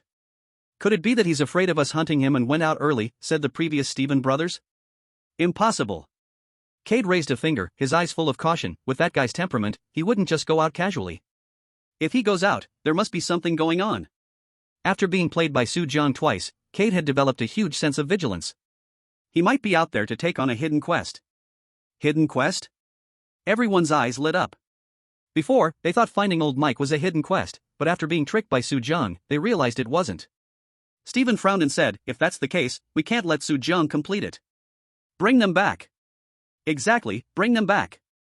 A group of people yelled out, all wanting to deal with Su Jiang. Suddenly, someone in the crowd splashed a bucket of cold water, so who's going out? In an instant, the surroundings fell silent. Everyone looked at each other, subconsciously stepping back half a step. I have an elderly at home and children to support. My son is about to take the college entrance exam, I can't afford to have an accident.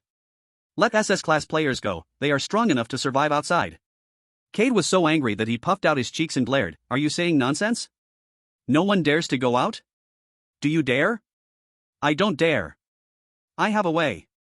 Sporg pushed through the crowd and walked to the front with a smile. I just got the news that if we help the Gravekeeper complete the task, we will earn their gratitude and can make them do one task within their capabilities. Let's simply have them go look for Su Jiang. Good idea. Everyone raised their hands and clapped, revealing smiles again. As long as they didn't have to go out themselves, they would do anything. Alright, let's go find the Gravekeeper. Everyone's gaze moved to Reese, this guy was the weakest and clearly wouldn't be of much help. As for SS plus level old Mike, his hidden task had already been done by Su Jiang. The only gravekeepers they could find left were the last two. Let's go, hurry and find someone. A group of people rushed back into the cemetery. At the same time, Su Jiang and his companions left the dark cemetery and entered the white fog. The surrounding fog was like smoke, sticky and clinging to them, while cold air drifted in from all directions, making Mo Fuxing and Lu Piao shiver. Here, you two put this on. Su Jiang took off his coat, letting the two girls huddle together. His loose coat just covered their bodies perfectly. Chapter 166 Dark Forest. What's wrong? Noticing Su Jiang staring at them, the two girls' beautiful eyes flashed with curiosity. Nothing, I just think it's beautiful to see the two of you hugging together. A smile appeared on Su Jiang's face. Originally, Mo Fuxing and Lu Piao were both gorgeous women, one pure and one sexy.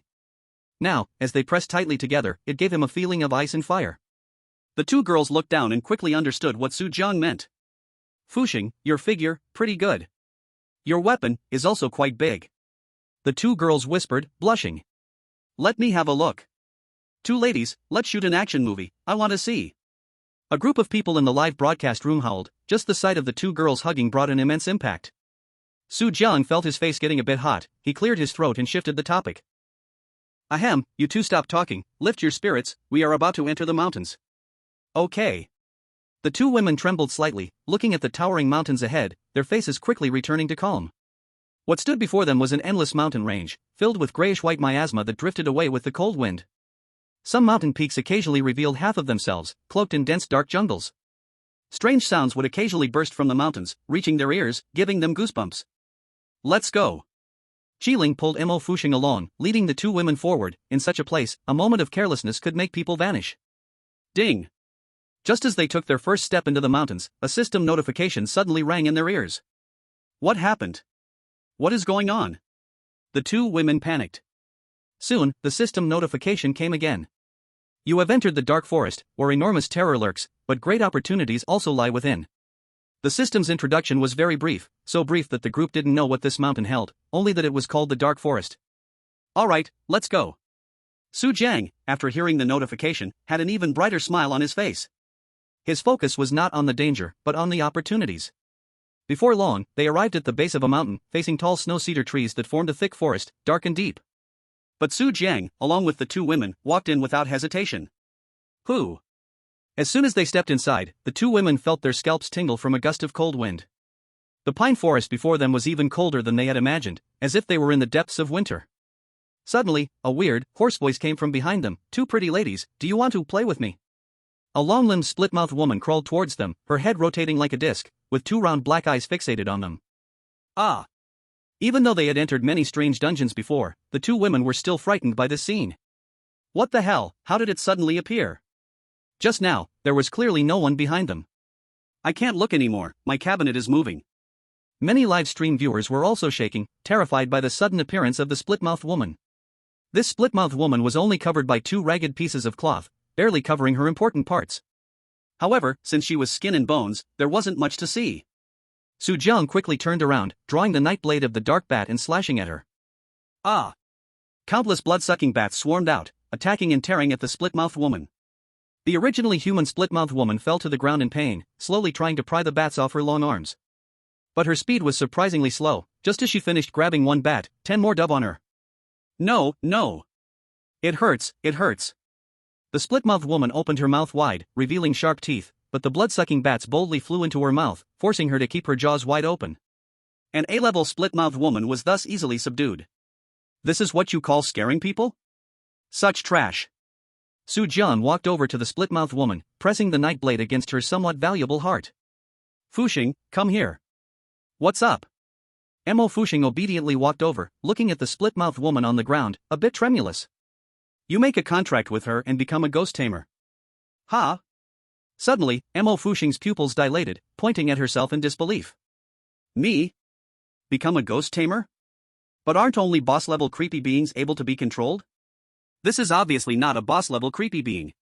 It is widely understood among players in the current strange dungeons that only boss-level creepy beings could be controlled.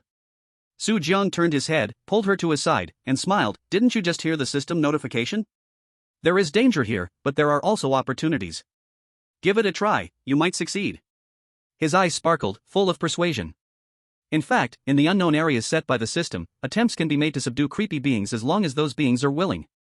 For those creepy beings that are unwilling, Su Jiang also had a way. He held the dark bat night blade and slowly slid it to the split-mouthed woman's throat. I ask you, do you want to become the bizarre creature she controls? The split-mouthed woman, with her mouth full of bats, shook her head, clearly indicating her unwillingness. Alright then, you can die. Su Jiang raised the dagger, ready to stab through the bizarre throat. This time, the split-mouthed woman screamed even louder, nodding her head vigorously like pounding garlic. Now, are you willing? Seeing the split-mouthed woman nod again, Su Jiang showed a smile. Devil, this guy is truly a devil. How can one force others like this? Threat, this is a naked threat. Many audience members covered their faces and laughed. But Su Jiang didn't care about that. Seeing the split-mouthed woman agree, he took Mo Fuxing's hand and brought her over. Dear, try to see if you can control it. I'll give it a try.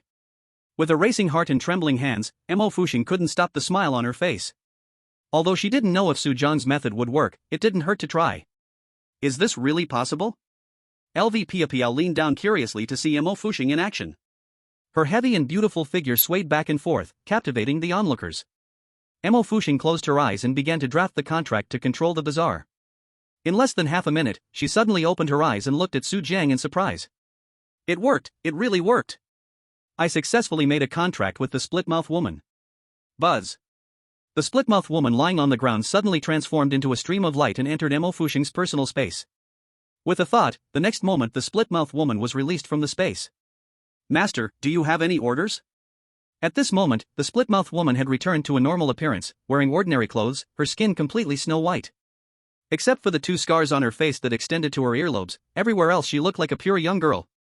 She bowed respectfully to Mo Fuxing, while glancing warily at Su Jiang beside her, her face showing panic. It was because of this guy that she was forced to be subdued. Chapter 167, Capture. How about you do a somersault? After being silent for a while, Mo Fuxing didn't know what to let the split-mouthed woman do, so she randomly said this, wanting to see if the split-mouthed woman would comply. To her surprise, the split-mouthed woman really stepped forward, clumsily jumped into the air, and then fell heavily to the ground, breaking her neck. Mo Fuxing was so scared that her little hand trembled, her face paling. The split-mouthed woman calmly said, "It's okay, master, I can just put my head back on and I'll be fine." After saying that, she stretched her remarkably long limbs on the ground, straightened her body, and her head dangled, swaying on her neck. I'm sorry. Mo Fuxing said a bit awkwardly. It's nothing. The split-mouthed woman's mouth moved slightly, but due to the scars on her face, it looked more like an evil grin. She pressed her hands on her head, inserting it back into her neck, with a bone spur piercing out from the back of her skull, but the split-mouthed woman seemed unfazed. Put the bazaar back into the space, they will self-repair. Su Jiang reminded. Right. Mo Fuxing felt a pang of guilt and hurriedly wanted to retrieve the split-mouthed woman, but suddenly raised her head and asked the split-mouthed woman. What's your name? Master, I am called Annie, the split-mouthed woman said respectfully. Okay, Annie, then I will call you Annie from now on. Mo Fuxing displayed a sweet smile and waved her hand to retrieve the split-mouthed woman into the space. Her smile made the split-mouthed woman feel like a gentle spring breeze, and a hint of joy appeared in her pale pupils. Perhaps this choice was also good for her. It really can be subdued. LV Piapiao raised her heavy treasures, shaking uncontrollably. With eyes full of surprise, since Mo Fuxing could subdue the bazaar, then she definitely could too. So the system just said, this place is very dangerous, but there are also great opportunities. Su Jiang smiled, although the Dark Mountain Forest was an unknown area, based on his experience of playing this quest several times. In the Dark Mountain Forest, among all unknown areas, the danger level is probably S level. This is also why he feels at ease to bring 2 girls over here. It turns out there are such good things in the unknown areas, next time I'll go explore too. Stop dreaming, if an S-level weird creature shows up, we'll be wiped out. Most of the audience in the live stream are filled with surprise. There are many unknown areas in the weird dungeons, all worth exploring. However, some players are worried, afraid they might encounter danger. Su Jiang, help me, find me a few high-level weird creatures. Lu Piapiao floats over, pulls Su Jiang's hand, swaying her body, acting cute like a little girl. Her slightly pouting red lips are as intoxicating as 100-year-old fine wine. The Goblin King she had just tamed has already been killed, and to obtain a more powerful weird creature, she does not mind using her charm. Let's see the situation, not all weird creatures can be tamed. Faced with the temptation of a beauty, Su Jiang finds it hard to resist, especially with Lu Piapiao swaying, feeling like 2 huge water balloons colliding. Okay, as long as it can be tamed it's fine. Lu Piapiao does not mind, retracting her hand and returning to Mo Fuxing's side. She is now desperately eager, wanting to tame every weird creature she sees. Mo Fuxing turns his head, squinting at her, a smile creeping at the corners of his mouth. Are you really selling your charm for an A-level weird creature? Instantly, Lu Piapiao's pretty face turns red, and she says shyly, how could that be? Am I that kind of person? She sticks out her proud figure and raises her eyebrows at Mo Fuxing. To conquer me, you have to at least have an SS level weird creature. You're asking for too much. Mo Fuxing rolls his eyes in annoyance. Even Su Jiang himself only has 3 SS level female weird creatures. How could it be that easy to tame an SS level weird creature? About this, Lu Piapiao also knows it's not that simple. Even if Su Jiang could really tame an SS level weird creature, it might only be given to Mo Fuxing. As for her, she thinks too much. Let's go inside and take a look. Su Jiang lifts his foot, leading the 2 girls deeper into the mountains. After the earlier commotion caused by the slit-mouthed woman, everyone's spirits are a little lifted. Deep in the mountains, it's still cold, with all sorts of weird creatures popping up from all around, attempting to attack them. But when the few of them see these weird creatures, their eyes light up. Like tree demons, werewolf kings, and other high-level weird creatures, originally lurking in the woods, attempting to ambush Su Jiang and the others. However, as Su Jiang releases the female weird creatures he has tamed, no high-level weird creature escapes capture. The entire dark forest echoes with terrified screams, but they are from the weird creatures. Su Jiang's method of dealing with these weird creatures is simple. He directly holds the dark bat nightblade to their necks. Be tamed or die, choose one. I choose to die, the captured weird creature screams. Then go die. Without saying a word, Su Jiang swiftly sends the weird creature into reincarnation with one slice. Be tamed or die, choose for yourself. I choose to be tamed. Basically, all high-level weird creatures that fall into Su Jiang's hands have only 2 outcomes. One, if they don't obey, they are sent away by him. The other is to be threatened and become the weird creatures of Mo Fuxing and Lu Piapiao. Before long, Mo Fuxing and the 2 girls have successfully tamed 7 or 8 weird creatures, all A-level weird creatures. Oh my god, I also really want to enter the dark forest with Su Jiang. All A-level weird creatures, they were easily conquered by them. If I had known, I should have joined the Fuxing Guild. Maybe Su Jiang could have taken me to tame weird creatures. Many people in the livestream are extremely envious, contemplating joining the Fuxing Guild. Su Jiang and the others are still unaware that their actions are boosting the reputation of the Fuxing Guild. They have cleaned out a nearby area of weird creatures. The entire dark forest begins to emit strange sounds, as if something is lurking in the woods. Su Jiang, I feel like something is not right here. Should we head out? Since we have already tamed so many weird creatures. That's enough. Mo Fuxing and the 2 others were full of excitement, but still looked around with worry. This time entering the dark forest, they had the biggest gains. Although they didn't capture an S-level anomaly, they had caught 8 A-level anomalies. Now, rather than continuing to explore, they were more worried about dangers arising and preferred to wait for the dark forest to calm down before entering again. No, we need to keep going inside, Su Jiang said in a domineering manner. His sharp gaze swept through the trees ahead, where he could see flickering lights not far away. If there were no anomalies, there must be NPCs inside. Maybe, with some luck, they might encounter a hidden quest. The rewards for hidden quests in unknown areas were also unknown. Let's go, we'll walk inside for a bit. Su Jiang had not completed his mission in the dark forest. Helping Mo Fuxing and the others catch anomalies was secondary. Finding Xiao Ba was the priority. Chapter 168, Tavern. Alright.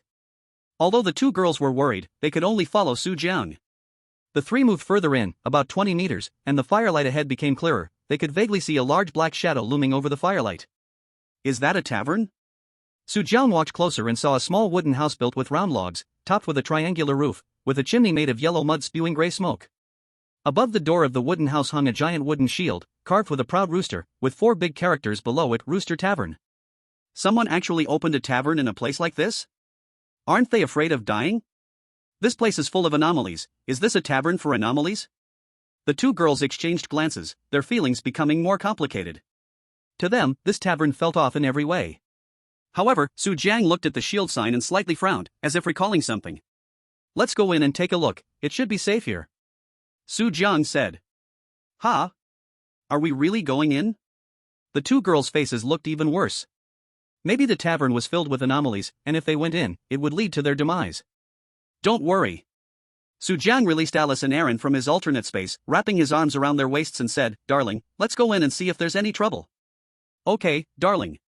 The 2 female anomalies leaned against Su Jiang, smiling brightly, each leaving a fresh red lip print on his face. Then, the 3 of them headed towards the tavern. Watching Su Jiang wrap his arms around two female anomalies, Mo Fuxing and the others unknowingly felt a spark of competition. They exchanged glances, understanding each other and nodded, then quickly followed behind Su Jiang. As Su Jiang approached the wooden house, a burst of laughter came from inside, happy country music played, and silhouettes reflected through the glass windows on the ground, each holding up their drinks and celebrating. Su Jiang turned to the two girls and exchanged a glance, then bang pushed the door open. Buzz. In an instant, the Rooster Tavern fell silent. Inside sat middle-aged men dressed in denim, wearing wide-brimmed hats, laughing and slapping each other's shoulders. Several middle-aged women in wine-red puff skirts, with blonde hair and blue eyes, carried trays serving drinks to other guests. The entire tavern was filled with the golden aroma of liquor, and everyone wore bright smiles. However, when Su Jiang and the others entered, the atmosphere instantly shifted. All eyes turned towards the door, scanning Su Jiang's direction, their eyes filled with caution. Especially upon seeing the two female anomalies beside Su Jiang, everyone's expression turned even darker. You see, the situation is indeed not right, LV Piapiao said worriedly. Mo Fuxing tugged at Su Jiang's clothes from behind. Darling, let's leave quickly, we can't deal with so many anomalies. Su Jiang glanced around at everyone present and calmly said, these aren't anomalies, they're just ordinary NPCs. After saying this, Su Jiang wrapped his arms around Alice and the two female anomalies, boldly stepping deeper into the tavern. These are just NPCs? Two women stood at the door, their expressions still a bit hesitant. But Su Jiang had already pulled Alice and the two of them to sit down on a small booth nearby. Boss, bring me 3 big cups of beer, the biggest ones. Su Jiang shouted directly. He's actually ordering the biggest cups of beer?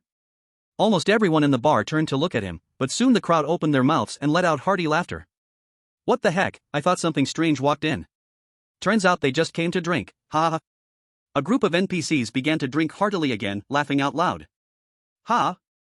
These NPCs are actually afraid that something strange will come to places like this? Then why don't they just go home and sleep? The audience in the livestream was speechless. In the strange dungeon, sometimes illogical things would happen like this. But the NPC's laughter finally reassured Mo Fuxing and Lu Piapiao. The two of them hurriedly entered the wooden house too. Dear? Suddenly Su Jiang shouted. Alice's smile flashed with a hint of cold light as she stared at the NPCs sitting at the bar and in other booths, opening her fiery red lips. There are 2 over here, 3 over there. There are still 2 over there. Aaron coldly looked towards a booth on the left. Got it.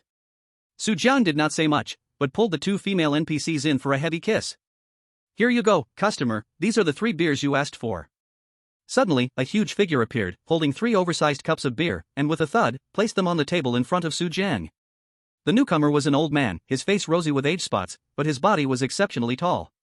He had 2 white mustaches and looked at Su Jiang, who was surrounded by 2 women, with envy in his eyes. One dragon with 4 phoenixes, little brother, you can do it. Too bad my old bones can hardly move, I have no blessing to enjoy it. The old man covered his waist, bitterly envious. Mo Fuxing and Lu Piapiao turned red with shyness at this. On the contrary, the 2 female NPCs sitting beside Su Jiang showed no shyness at all, their eyes filled with affection. Old sir, don't say that, you still look very young, no different from an 18-year-old boy. Su Jiang smiled and flattered. An 18-year-old boy? Su Jiang, do you have some misunderstanding about 18-year-olds? The audience in the livestream couldn't help but laugh and cry. It was truly because what Su Jiang said was too ridiculous. The old man looked at least 70 or 80 years old. Mo Fuxing and Lu Piapiao also felt Su Jiang's words were a bit strange, but they did not interrupt. Instead, the old man, hearing Su Jiang's words, laughed heartily, patting his belly. Ha, little brother, you really know how to flatter. Am I really no different from an 18-year-old boy? But I'm 80, the old man chuckled. Su Jiang smiled back, of course, there's no difference, in fact, you look even younger. Everyone quietly watched Su Jiang's absurdity, their heads filled with black lines. The old man, however, was amused and quickly struck up a conversation with Su Jiang. Young man, you really know how to talk, these 3 cups of beer are my treat. If anything happens in the future, just mention my name, Leighton, the owner of Rooster Tavern. Rooster Tavern, owner Leighton. A gleam flashed in Su Jiang's eyes, and he finally extracted this old man's information. Mo Fuxing and the other 2 were stunned. It turned out that Su Jiang's earlier big move was all to get this old man's words. Learn something new. Turns out you can also flirt with NPCs like this, I will try it too. Many in the livestream expressed their surprise. Su Jiang picked up his beer and took a sip, while Alice affectionately leaned over, using her soft tongue to lick away the foam at the edge of his mouth. After clearing the foam, Su Jiang looked up and asked old Leighton, Mr. Leighton, why did you open the bar in the dark forest? Aren't you worried about safety? Erin spun around, her eyes filled with envy almost spilling over. Young people, what good fortune! Old Leighton grinned widely, revealing his yellowed teeth, his tone carrying a hint of teasing from a man who has been there. Su Jiang picked up a cold beer, the aroma of malt wafting through the air. However, he didn't drink immediately. Instead, he looked curiously at Old Leighton. Sir, you opened this tavern in such a remote place, surrounded by dirty things, and your business is still good. Aren't you afraid of those guests causing trouble? Su Jiang asked casually, but his eyes were sharp as a knife. He scanned the tavern, those seemingly ordinary yet oddly suspicious guests. As soon as he finished speaking, the tavern, which had just regained some noise from his order of 3 large beers, fell into a brief silence once more. The cowboys wiping glasses by the bar froze mid-motion. The men in the corner, resembling miners, stopped their quiet conversation. Even the blonde women bustling about with trays slowed their steps. Everyone's gaze, intentional or not, refocused on Su Jiang once again. Mo Fuxing and Lu Piapiao had just sat down and hadn't even caught their breath. Their hearts rose to their throats, nervously watching Su Jiang, afraid he might say something wrong and anger these locals. Alice and Aaron still wore charming smiles. Leaning against Su Jiang, yet the cold glint in their squinting eyes was even sharper than before, clearly also watching the surrounding reactions cautiously. Suddenly, puff! A cowboy closest to the bar, with a full beard, couldn't hold back and almost sprayed his beer out. Then, ha ha ha ha ha ha. What did this kid ask? Afraid of guests causing trouble? Ha ha ha ha ha. Where did this guy crawl out from? He doesn't even know the rules of the Rooster Tavern? A newcomer, right? He looks like a naive little lamb who has never seen the world. The entire tavern erupted like a powder keg that had been lit, bursting into deafening laughter. The tense and cautious atmosphere from a moment ago vanished entirely. In its place was a mocking kind of joy. The cowboys pounded the tables, the miners thumped the bar. Even the middle-aged women covered their mouths, giggling, their gazes at Su Jiang filled with jest. Mo Fuxing and Lu Piapiao were taken aback by the sudden laughter, exchanging baffled glances, feeling at a loss. The bullet comments in the livestream also showed a flurry of question marks. What's going on? I just went to the bathroom, and why does the atmosphere turn into a comedy? What are they laughing at? Su Shen's question is quite normal. This place is indeed filled with oddities. Could it be that this tavern has something special? These NPC reactions are too strange. Waiting for Su Shen to reveal the truth. Su Jiang showed no embarrassment. Instead, he revealed a knowing smile, lifting his beer glass and taking a gentle sip. The cold liquid slid down his throat, carrying a hint of bitterness and malt sweetness. It seems I asked a foolish question? He put down the glass, looking at the elderly Leighton who was laughing the hardest. Old Leighton wiped away the tears of laughter with his rough hand and pointed to the giant rooster shield sign at the entrance. Kid, did you see that shield? The Rooster Tavern, in this damned place, is the rule. Old Leighton's voice suddenly became serious, with an authority that brooked no argument. This is a forbidden place. No matter if you are a human, a ghost, a god, or a devil, once you enter through this door, you must follow the rules here. Whoever dares to act out, whoever dares to cause trouble here. Old Leighton paused, his murky old eyes sweeping over the crowd, an invisible pressure spreading out. He slowly raised his sturdy left wrist, where an old, shabby watch that looked almost falling apart adorned it, the dial even somewhat unclear. That watch had an antique style, its strap worn in frayed leather. The watch case was also covered in scratches, utterly unremarkable.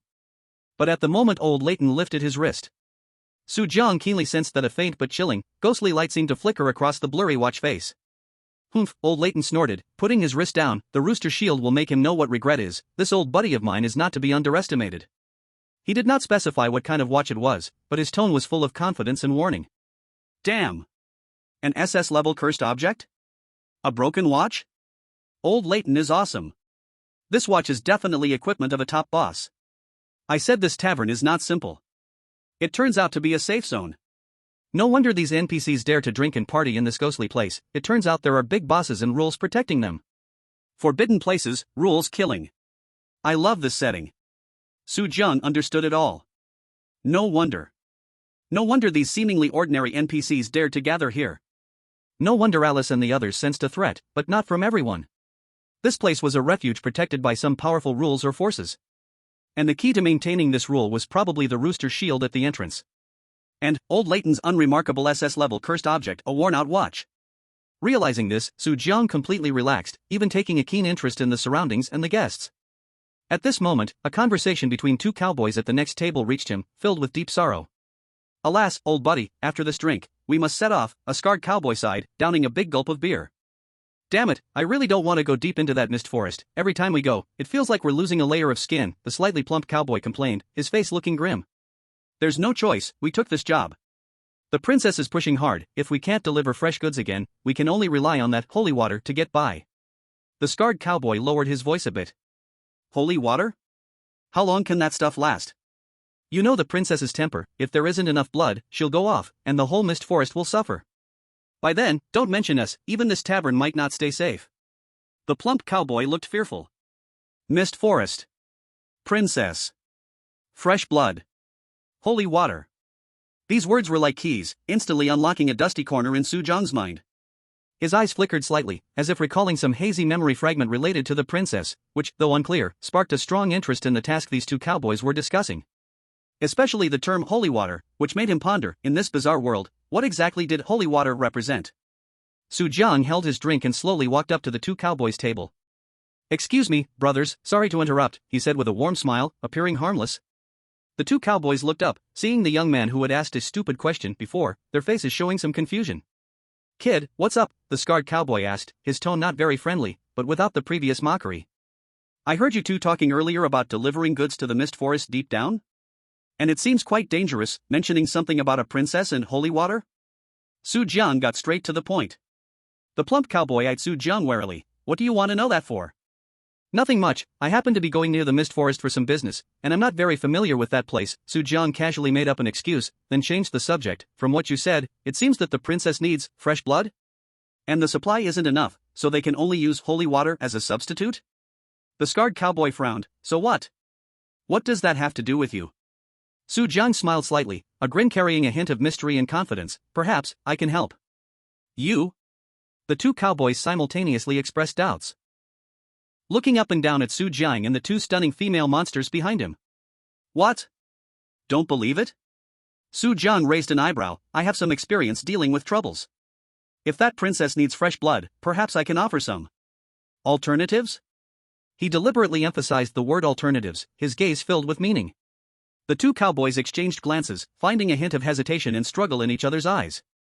They were indeed overwhelmed by this task. The dangers deep in the misty forest and that temperamental princess put immense pressure on them. If there really was a way to solve the blood problem. Chapter 170, Alternatives. The scarred cowboy pondered for a moment and asked, Kid, how do you plan to help? Just so you know, we can't afford to hire you. Su Jiang waved his hand. Money is not important. I am more interested in that princess and the holy water you mentioned. If you are willing to take me with you and tell me the detailed information about the princess and the holy water, I can help you solve the issue of sourcing fresh blood. At the same moment Su Jiang spoke those words, a cold system prompt echoed in his mind. Ding! Triggered S-level chain task, the princess's thirst first phase. Task name, supply of fresh blood. Task level, S. Task content, help cowboys Tom and Jerry provide enough fresh blood to the sleeping princess deep in the misty forest to calm her anger. Task reward, a large amount of experience points, eerie currency plus 50,000, a random high-level skill book x1, sleeping princess favorability plus 10, holy water recipe clue x1. Task failure penalty, lose 1 level, all attributes decrease by 10%, cowboys Tom and Jerry die, and the sleeping princess fully awakens and enters a berserk state. Do you accept? Accept. Su Jiang confirmed in his heart without hesitation. An S-level task. Rich rewards, and it also involves clues about the holy water and that mysterious princess. He was determined to dive into this murky water. The live chat room erupted once again. Damn!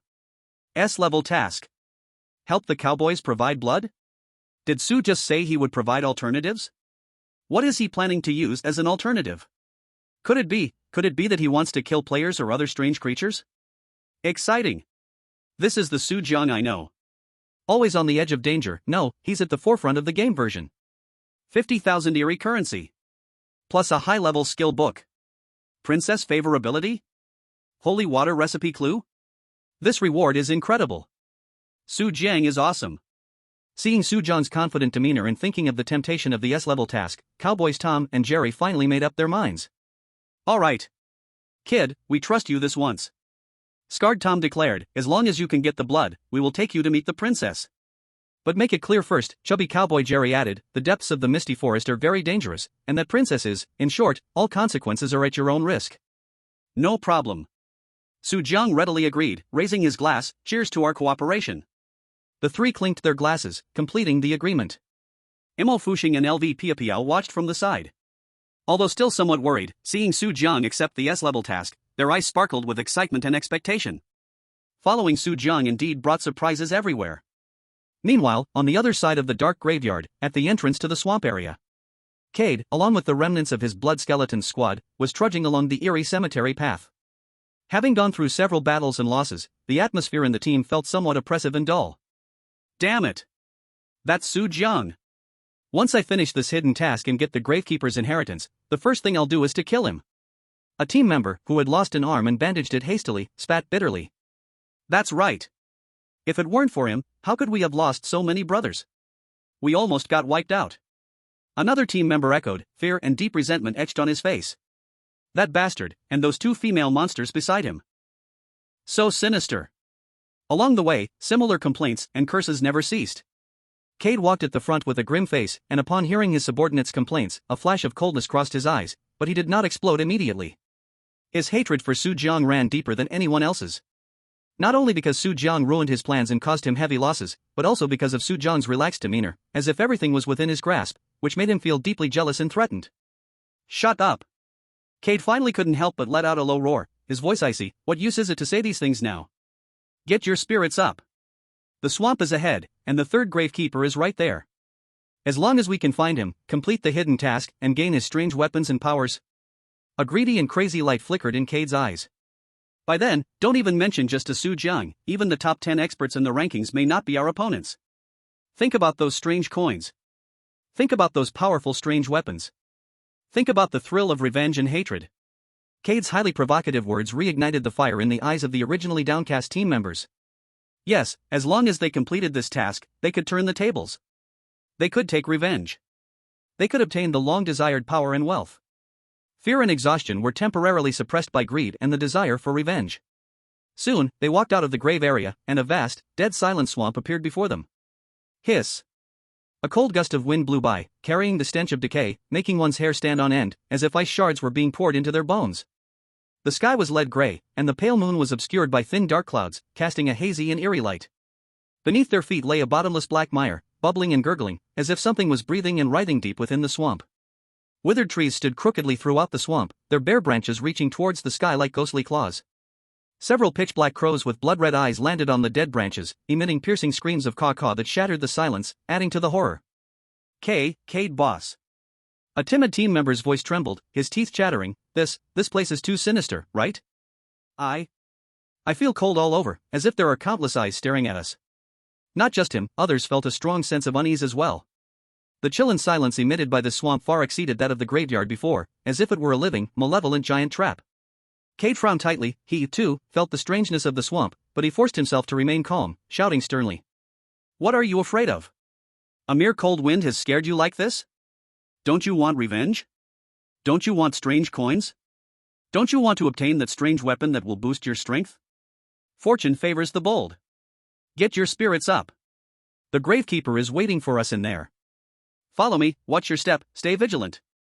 Scolded and inspired by Cade, everyone took a deep breath, suppressing their fears, exchanged glances, gripped their weapons tightly, and cautiously stepped into the swamp.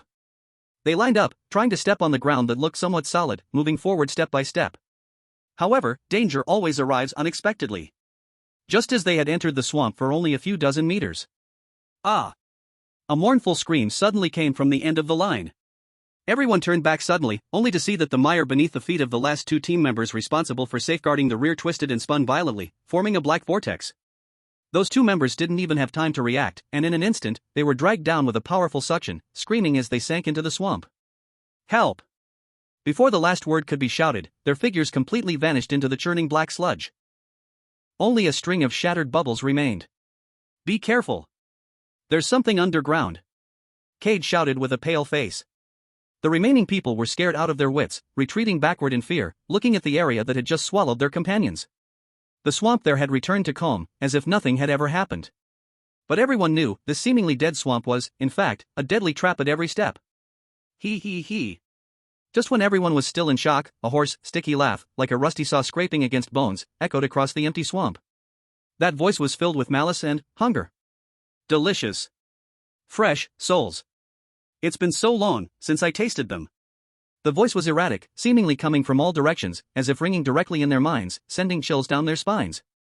Chapter 171, The Mud Monster. The hoarse laughter echoing above the swamp jabbed into the hearts of every surviving member of the Crimson Skull team like a poison ice spear.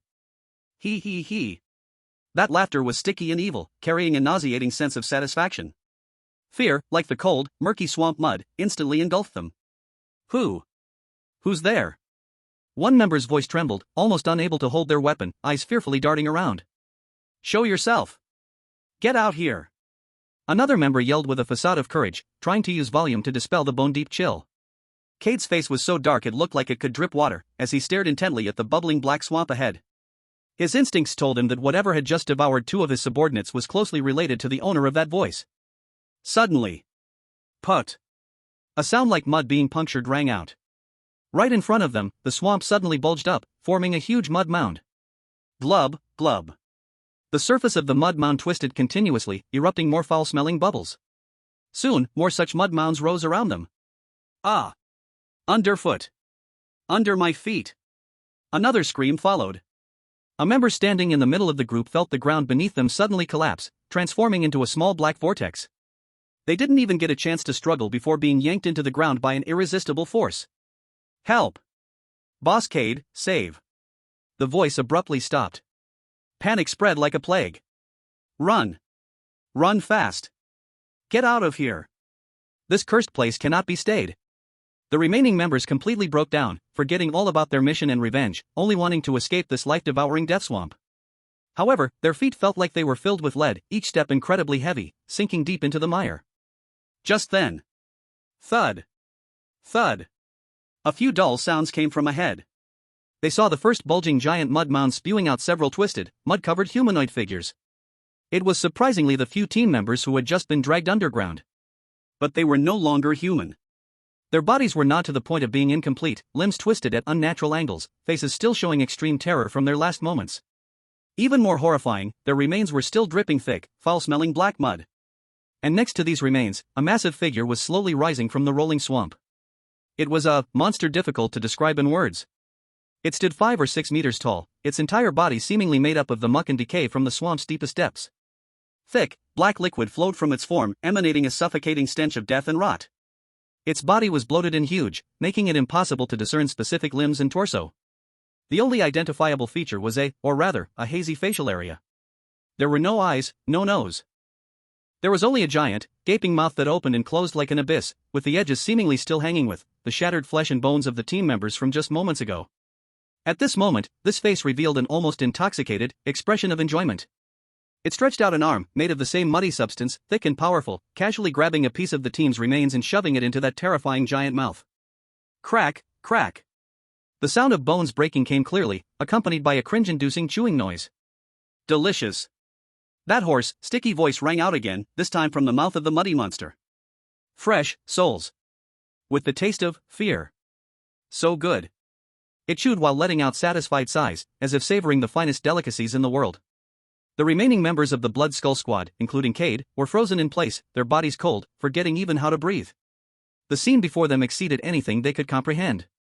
What is this thing? Suddenly, an older team member, who seemed to know some secrets, turned as pale as paper, his lips trembling, and uttered a few barely audible words. Zirdan.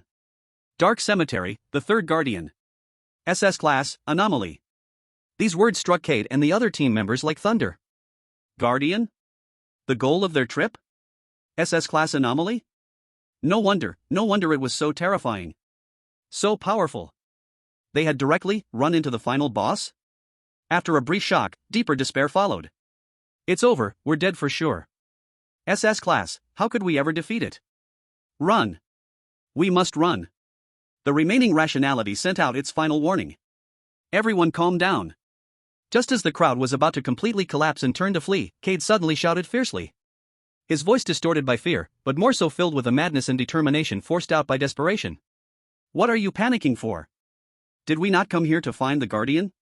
Cade forcibly pushed down his fear, staring intensely at the terrifying figure that was eating, his eyes flickering with a mix of greed and resolve. It's right in front of us. Our hidden mission target is right in front of us. As long as we complete the task, gain its inheritance and strange tools, we can. His words suddenly stopped, for Zirdan seemed to have finished its appetizer, and that vague face slowly turned toward them. Though it had no eyes, everyone felt a cold, sticky, prying gaze fall upon them. It felt like being targeted by a giant poisonous snake, hair standing on end, heart-stopping. Cade took a deep breath, forcing out an ugly smile that looked worse than crying, slightly bowing forward, and spoke in the most respectful tone he could muster. Respected Lord Zirdan. We are adventurers seeking your help. We don't know if there is anything we can do for you? He tried to follow the usual patterns found in game guides, attempting to trigger a hidden quest. Perhaps this powerful guardian had some unfulfilled wish? Or needed something? As long as they could trigger the task, they would have a chance to live, even gaining tremendous benefits. However, Zirdan gave no response. It simply tilted its huge, mud-formed head, as if thinking about what Cade's words meant. Then, it reached out that muddy arm, pointing to the remains nearby that were not yet finished, then pointed at its own constantly writhing giant mouth. The hoarse voice rang out again. Hungry. Need more. Cade. Team members. After all that, it just saw them as food delivered to its door? They hadn't triggered any damn quest. Cade, boss. A younger team member closest to Cade said, his voice choked with tears, it seems like it just wants to eat us. We should retreat. Find another opportunity. The gravekeeper in this state is too dangerous, another little brother hastily advised. Looking for the conditions to trigger the task? It now seems that the only condition to trigger it is to become its meal. Cade's face turned extremely ugly, filled with unwillingness and humiliation. Could it be that he painstakingly came here, sacrificing so many of his subordinates' lives, only to end up as this monster's food? He refused to accept it. Just as he hesitated and struggled in that moment, Zirdan seemed to lose its patience. Roar! A deep and furious roar erupted from its mouth. Immediately afterward, its muddy arm suddenly swelled and extended. Like a living python, accompanied by a whistling sound, it shot towards the nearest Cade and those two little brothers in a flash. So fast, so powerful, that they couldn't respond at all. The shadow of death instantly enveloped them. Boss! The two little brothers were terrified and instinctively tried to push Cade away. But it was too late. The muddy arm was already within inches, even carrying a strong stench of decay. Damn it! A hint of madness flashed in Cade's eyes. In this critical moment, he suddenly raised his right hand, and a scarlet skull mark in his palm abruptly lit up. Sophie! Come out! With his loud shout. Hum! A blinding blood-red light erupted from his palm. In the light, a graceful and enchanting figure, dressed provocatively and radiating an aura of allure and danger, instantly took shape. It was the powerful succubus Sophie, for whom Cade had paid a heavy price to contract. As soon as Sophie appeared, she seemed a bit dissatisfied, her red lips slightly parted, about to complain. But in the next second, she seemed to feel the deadly threat, her expression changing slightly as she looked at the incoming muddy arm. However, a strange thing happened. At the moment Sophie appeared, that originally ferocious muddy arm, which was determined to hit its target, actually came to a sudden stop less than half a meter from Cade. Not only that, the huge, bloated, and nauseating muddy monster, Zirdan, began to tremble and squirm violently. Ha, ha! It made unclear, hissing sounds, no longer filled with hunger and hoarseness, but instead with a strange urgency and excitement. In the astonished gazes of Cade and the remaining team members, Zirdan's massive muddy body began to rapidly shrink and reshape. The flowing mud seemed to come alive and recombine. In just a few seconds, the originally 5 or 6 meters tall muddy monster actually transformed into a bizarre human figure about 3 meters tall. Although still made of mud, it was now possible to clearly see the muscular limbs and torso outline, even the early form of facial features began to emerge. Most importantly, on its newly formed, still unclear face, there was now a clear expression of drooling. Yes, it was drooling. Moreover, its freshly formed eyes, like murky glass beads, stared unblinkingly at Sophie. That gaze was raw, filled with primitive, unabashed desire. As if a pervert who had gone hungry for 800 years had seen a stunning beauty. Cade? Team members? Sophie? The situation was incredibly awkward and strange. Cade looked at Zirdan's sudden change and then at Sophie next to him, who, although powerful, was also a bit bewildered. A thought that was absurd yet somehow seemed reasonable suddenly surged into his mind. He swallowed hard, tentatively spoke in a tone that mixed teasing and disbelief. Ahem. Lord Zirdan? You are. He carefully organized his words, his gaze darting between Zirdan and Sophie. You have been, in this dark swamp for thousands of years? Could it be that? Cade took a deep breath, steeled his heart, and boldly guessed. Could it be that he hasn't seen a woman for a long time? Especially a woman like Sophie, who is so well-built and charming. As soon as he said this, he thought it was absurd himself. Using a female ghost to look at an SS-class terrifying tombkeeper? What the hell is this plot? However, the reaction of Zirdan that followed confirmed his absurd guess. He saw the 3-meter-tall mud giant, upon hearing Kai's words, especially when Sophie was mentioned, actually nodded.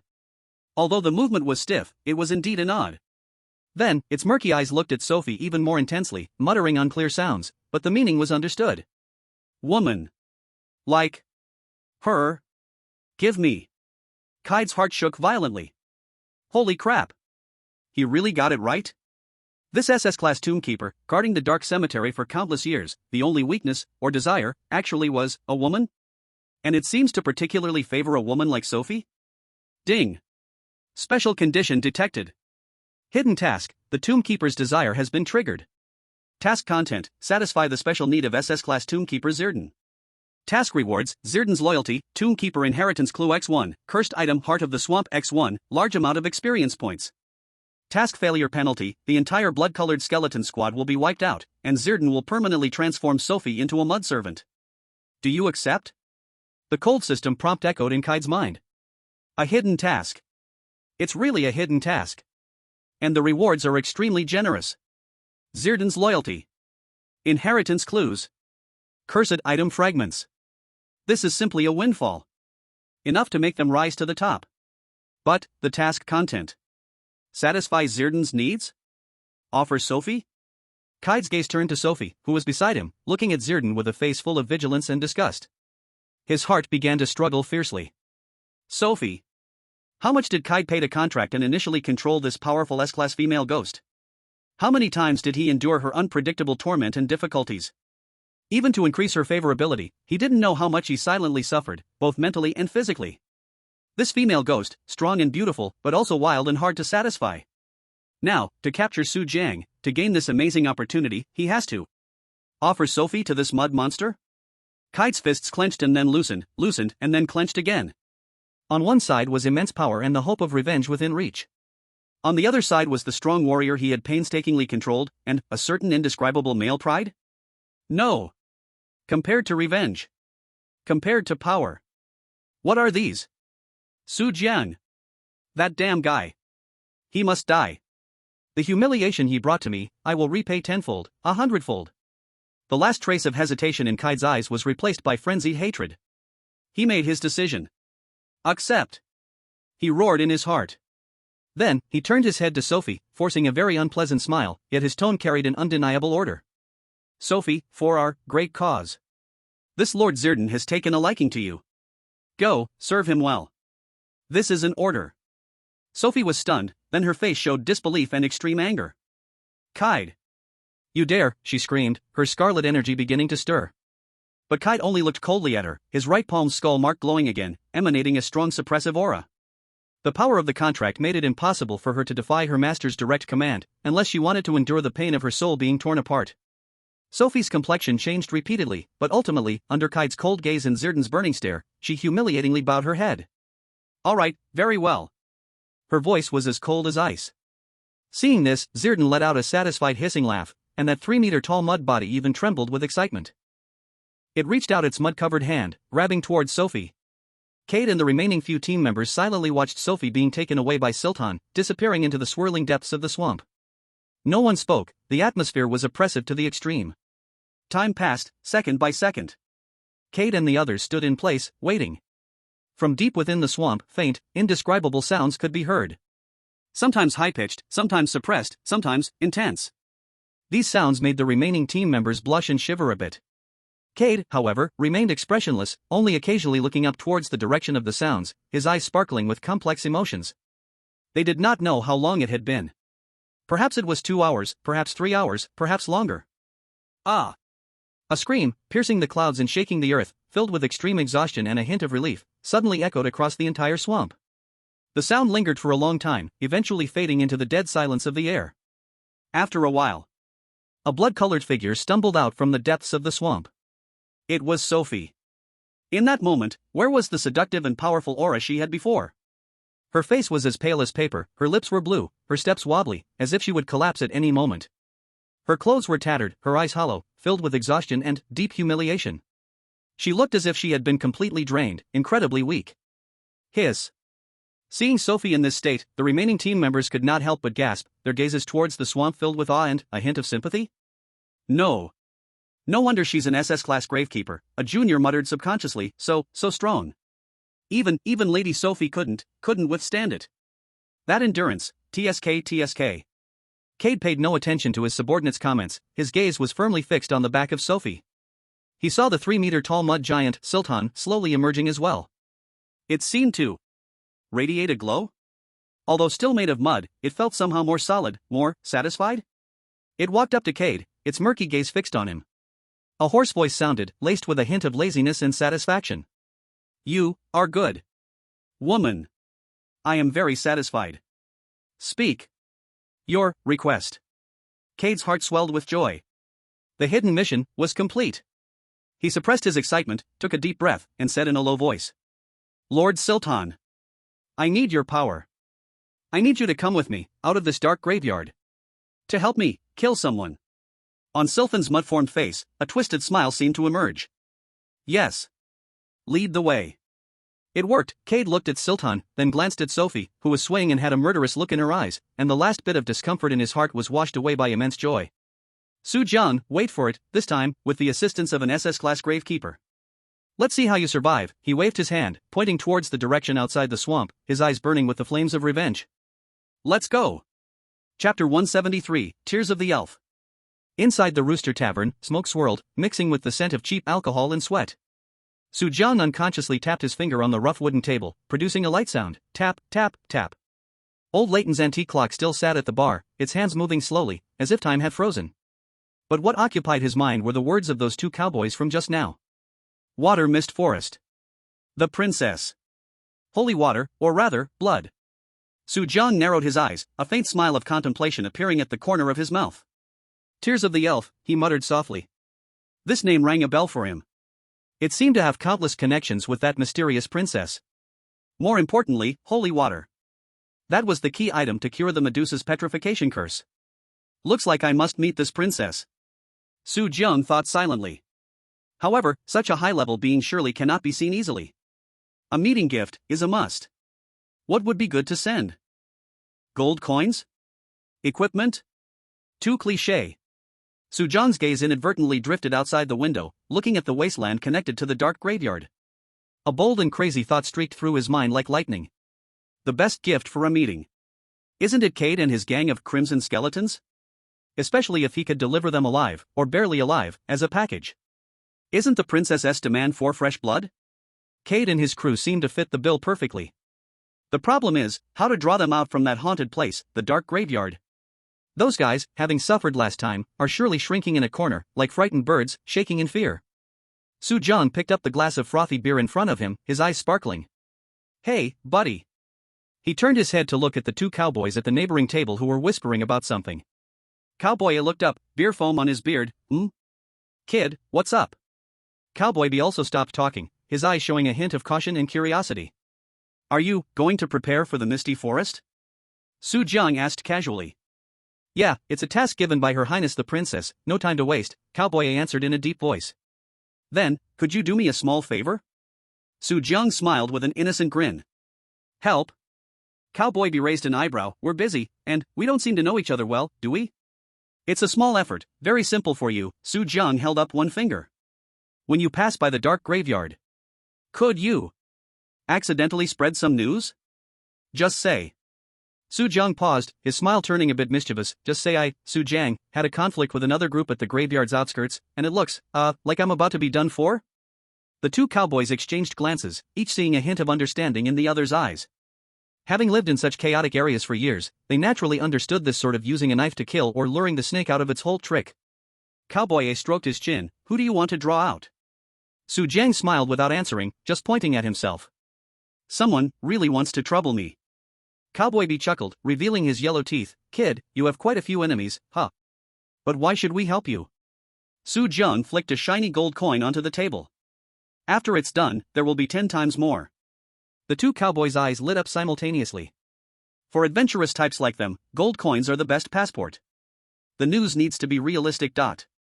Cowboy picked up the coin, waited, and satisfied, tucked it away. Just say you're almost dead, and the good stuff around you is about to burst out. That way, the flies will come buzzing. Smart. Su-jung snapped his fingers. Then I leave it to you two. Don't worry, wherever the gold is, the news will spread there. Cowboy grinned. We'll head out now and try to bring the good news to your friend soon.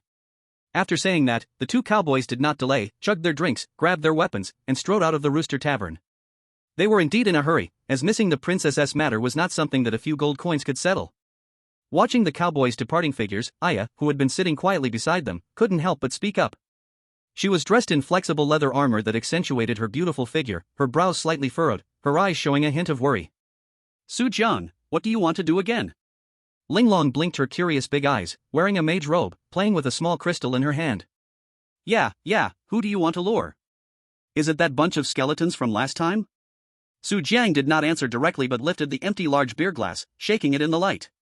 What do you think? Using this glass to hold holy water, wouldn't that be quite fitting? It has a large capacity and is quite sturdy. Linglong, hold holy water? The two girls exchanged glances, clearly unable to keep up with Su-jung's jumping thoughts. Isn't holy water just blood? Linglong reacted quickly, but still confused. Whose blood do you want? In a beer glass? How strange. Su-jung smiled mysteriously and heavily placed his beer glass on the table. Just wait for the show to begin. Soon, a mobile blood bank will come knocking on the door.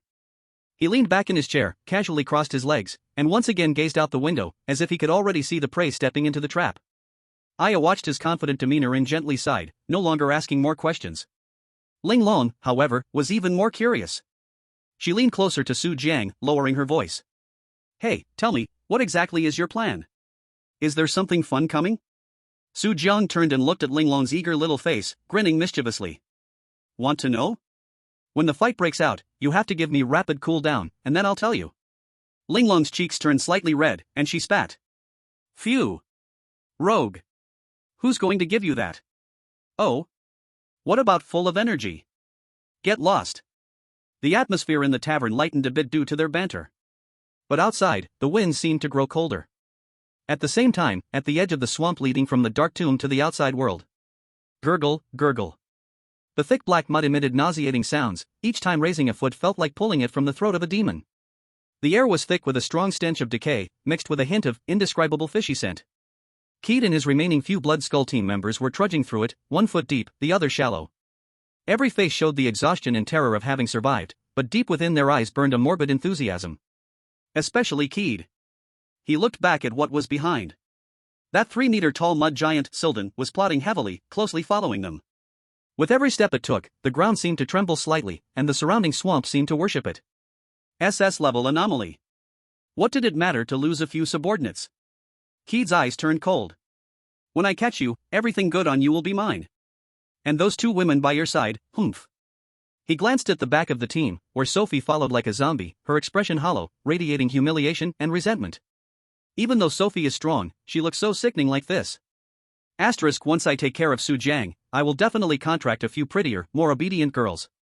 They will obey me completely. The desire for revenge and greedy fantasies for the future drove Keed to push forward in the despairing swamp. Finally, a relatively dry piece of land appeared ahead, sparse dead trees replaced the churning muck. They had exited the core area of the dark tomb and arrived near the entrance to the misty forest. Keed stopped and turned to Silden. He tried hard to make his tone sound enticing. Lord Silden.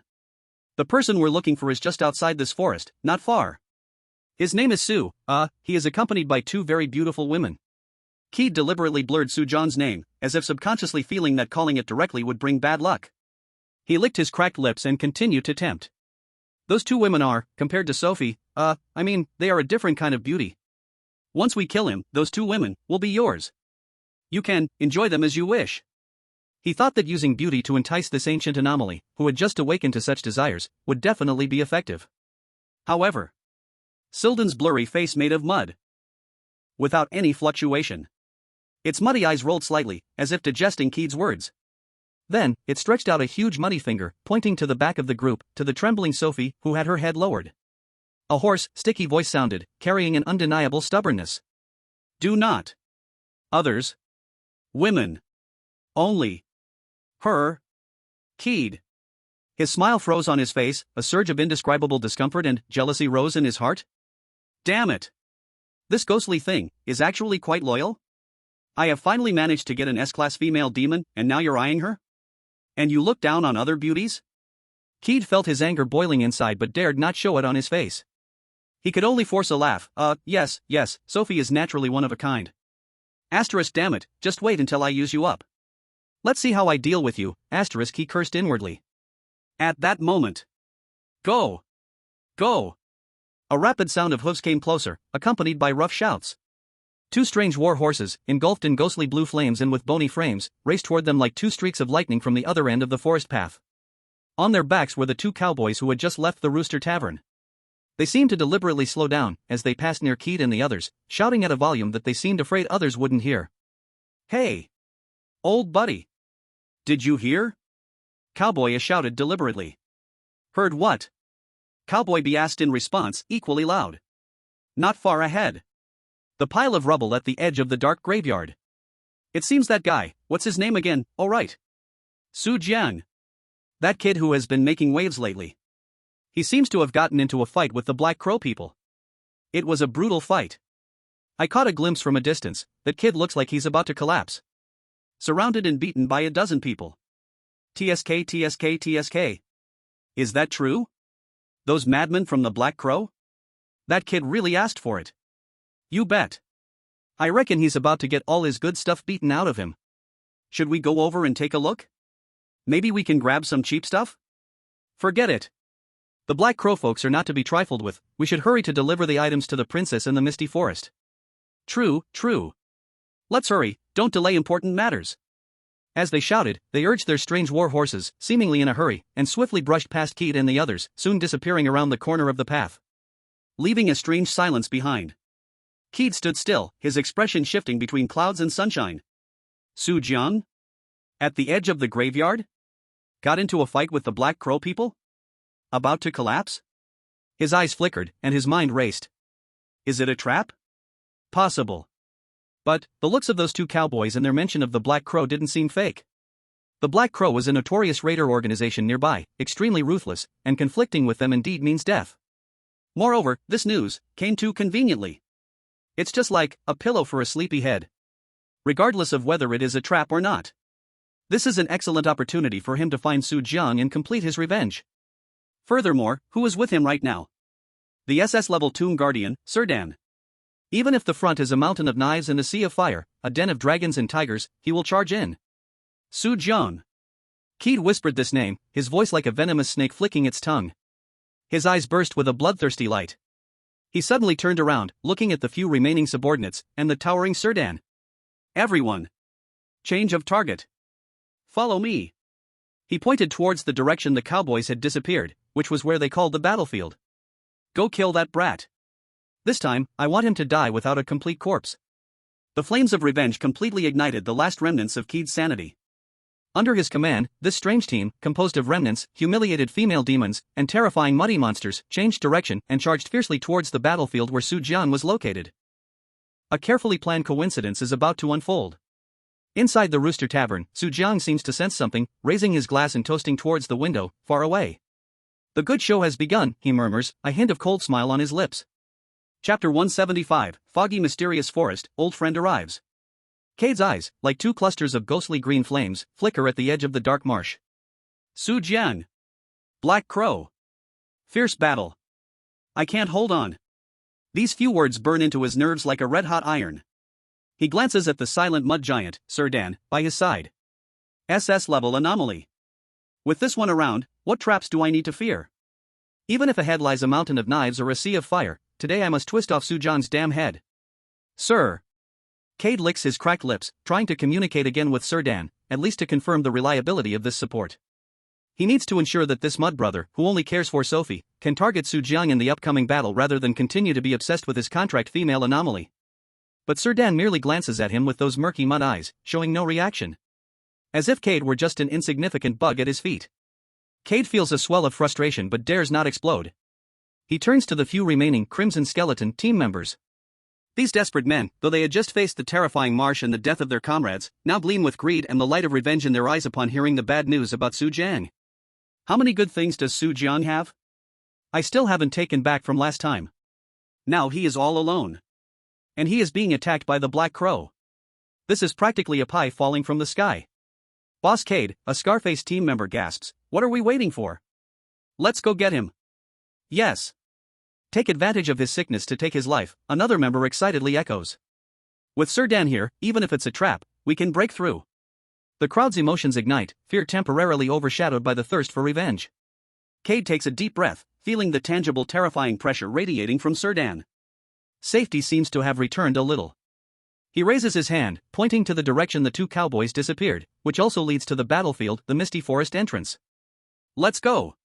Follow Sir Dan. Find Su Jiang. Kill him. A group of people, each carrying their own thoughts, revenge, greed, fear, follow Sir Dan and step into the range of the misty forest. Misty forest. True to its name. As soon as they step into the woods, a thick, almost solid white mist rushes towards them. Visibility instantly drops to less than 5 meters. The air is damp, sticky, carrying a mix of decaying plants and the sweet, rotten smell of unknown creatures. Giant, twisted ancient tree trunks appear and disappear in the dense fog like ghostly arms reaching out. The ground is soft, covered with thick moss, with each step oozing cold, murky water. Goo goo. Rustle. From the depths of the mist, strange sounds occasionally emerge, as if something is watching, whispering. The light is dim, making direction hard to discern. The blood-colored skeleton team members immediately become tense, gripping their weapons and forming a defensive formation back to back. Only Cade remains somewhat calm.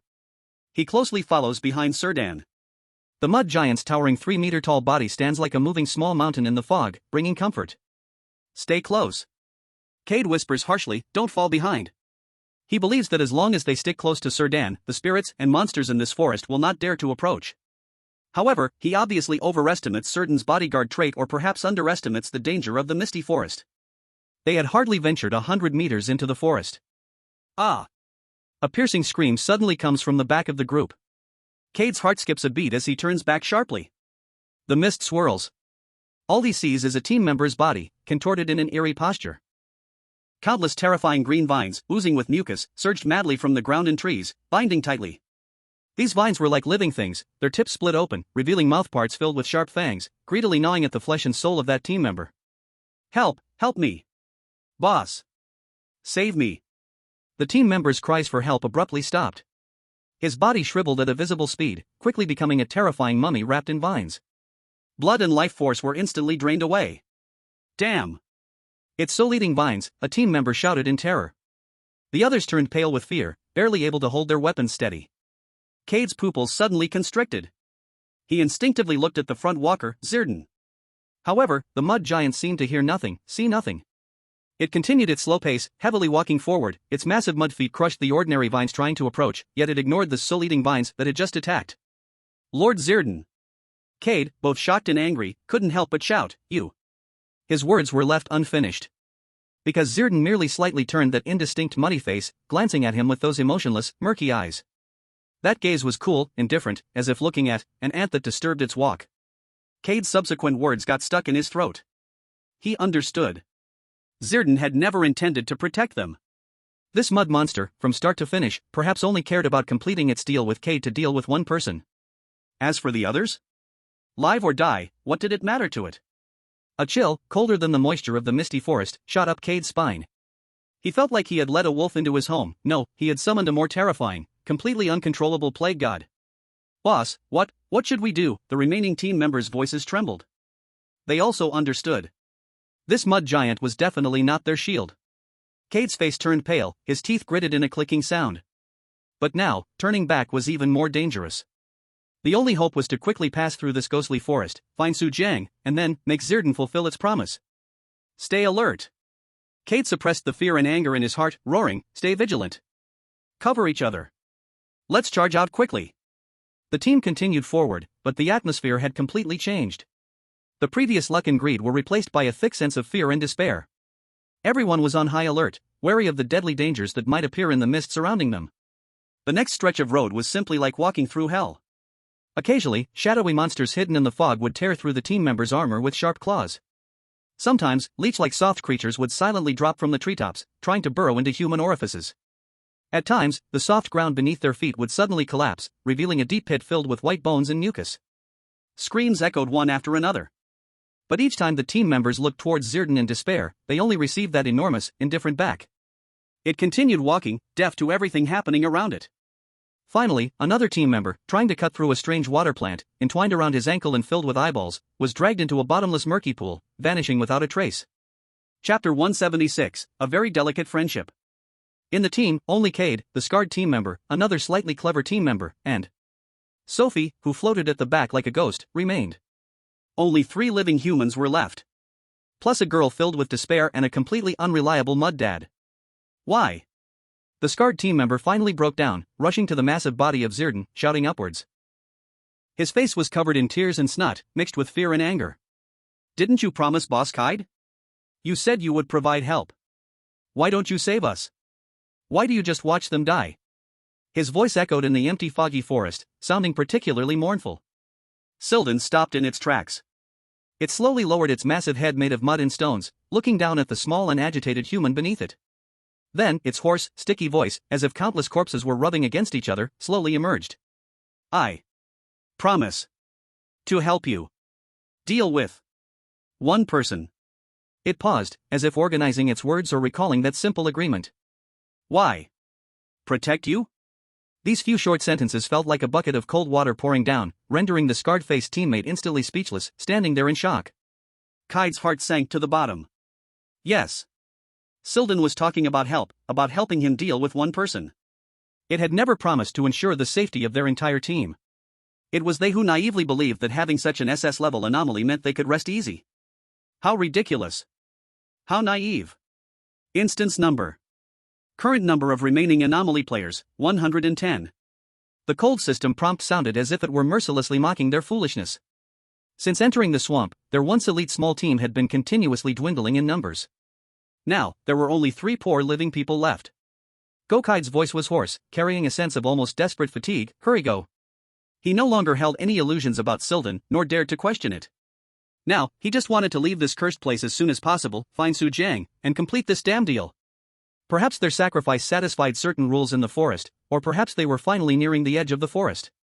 The fog ahead began to thin. Faintly, they could see outlines of broken fences and buildings.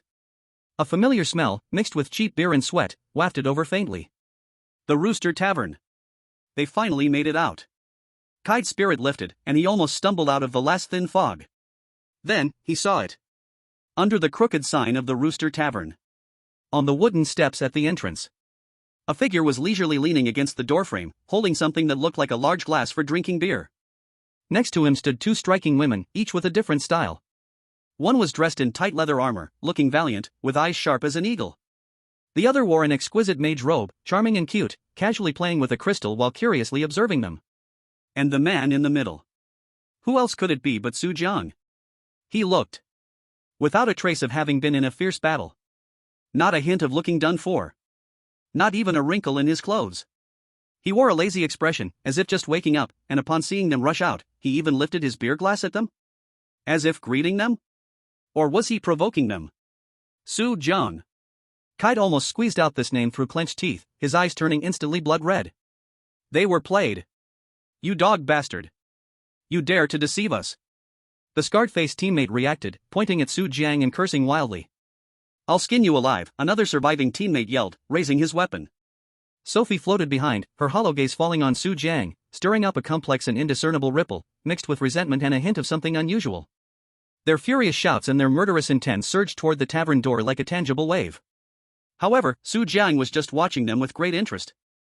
The corners of his mouth even curved slightly upwards. His gaze, crossing over the frantic Cade and his 3 companions, fell upon the enormous, silent figure of mud behind them. Zirdan. Su Jiang's smile became even more evident. So that's how it is. Before, he was puzzled, wondering how Cade's defeated subordinates, no matter how foolish, could be brave enough to return so quickly to seek death after suffering such a huge loss last time. Turns out they found external help. And it's such a heavyweight external assistance. However, Cade probably doesn't know that the external help he found is quite the familiar face to Su Jiang.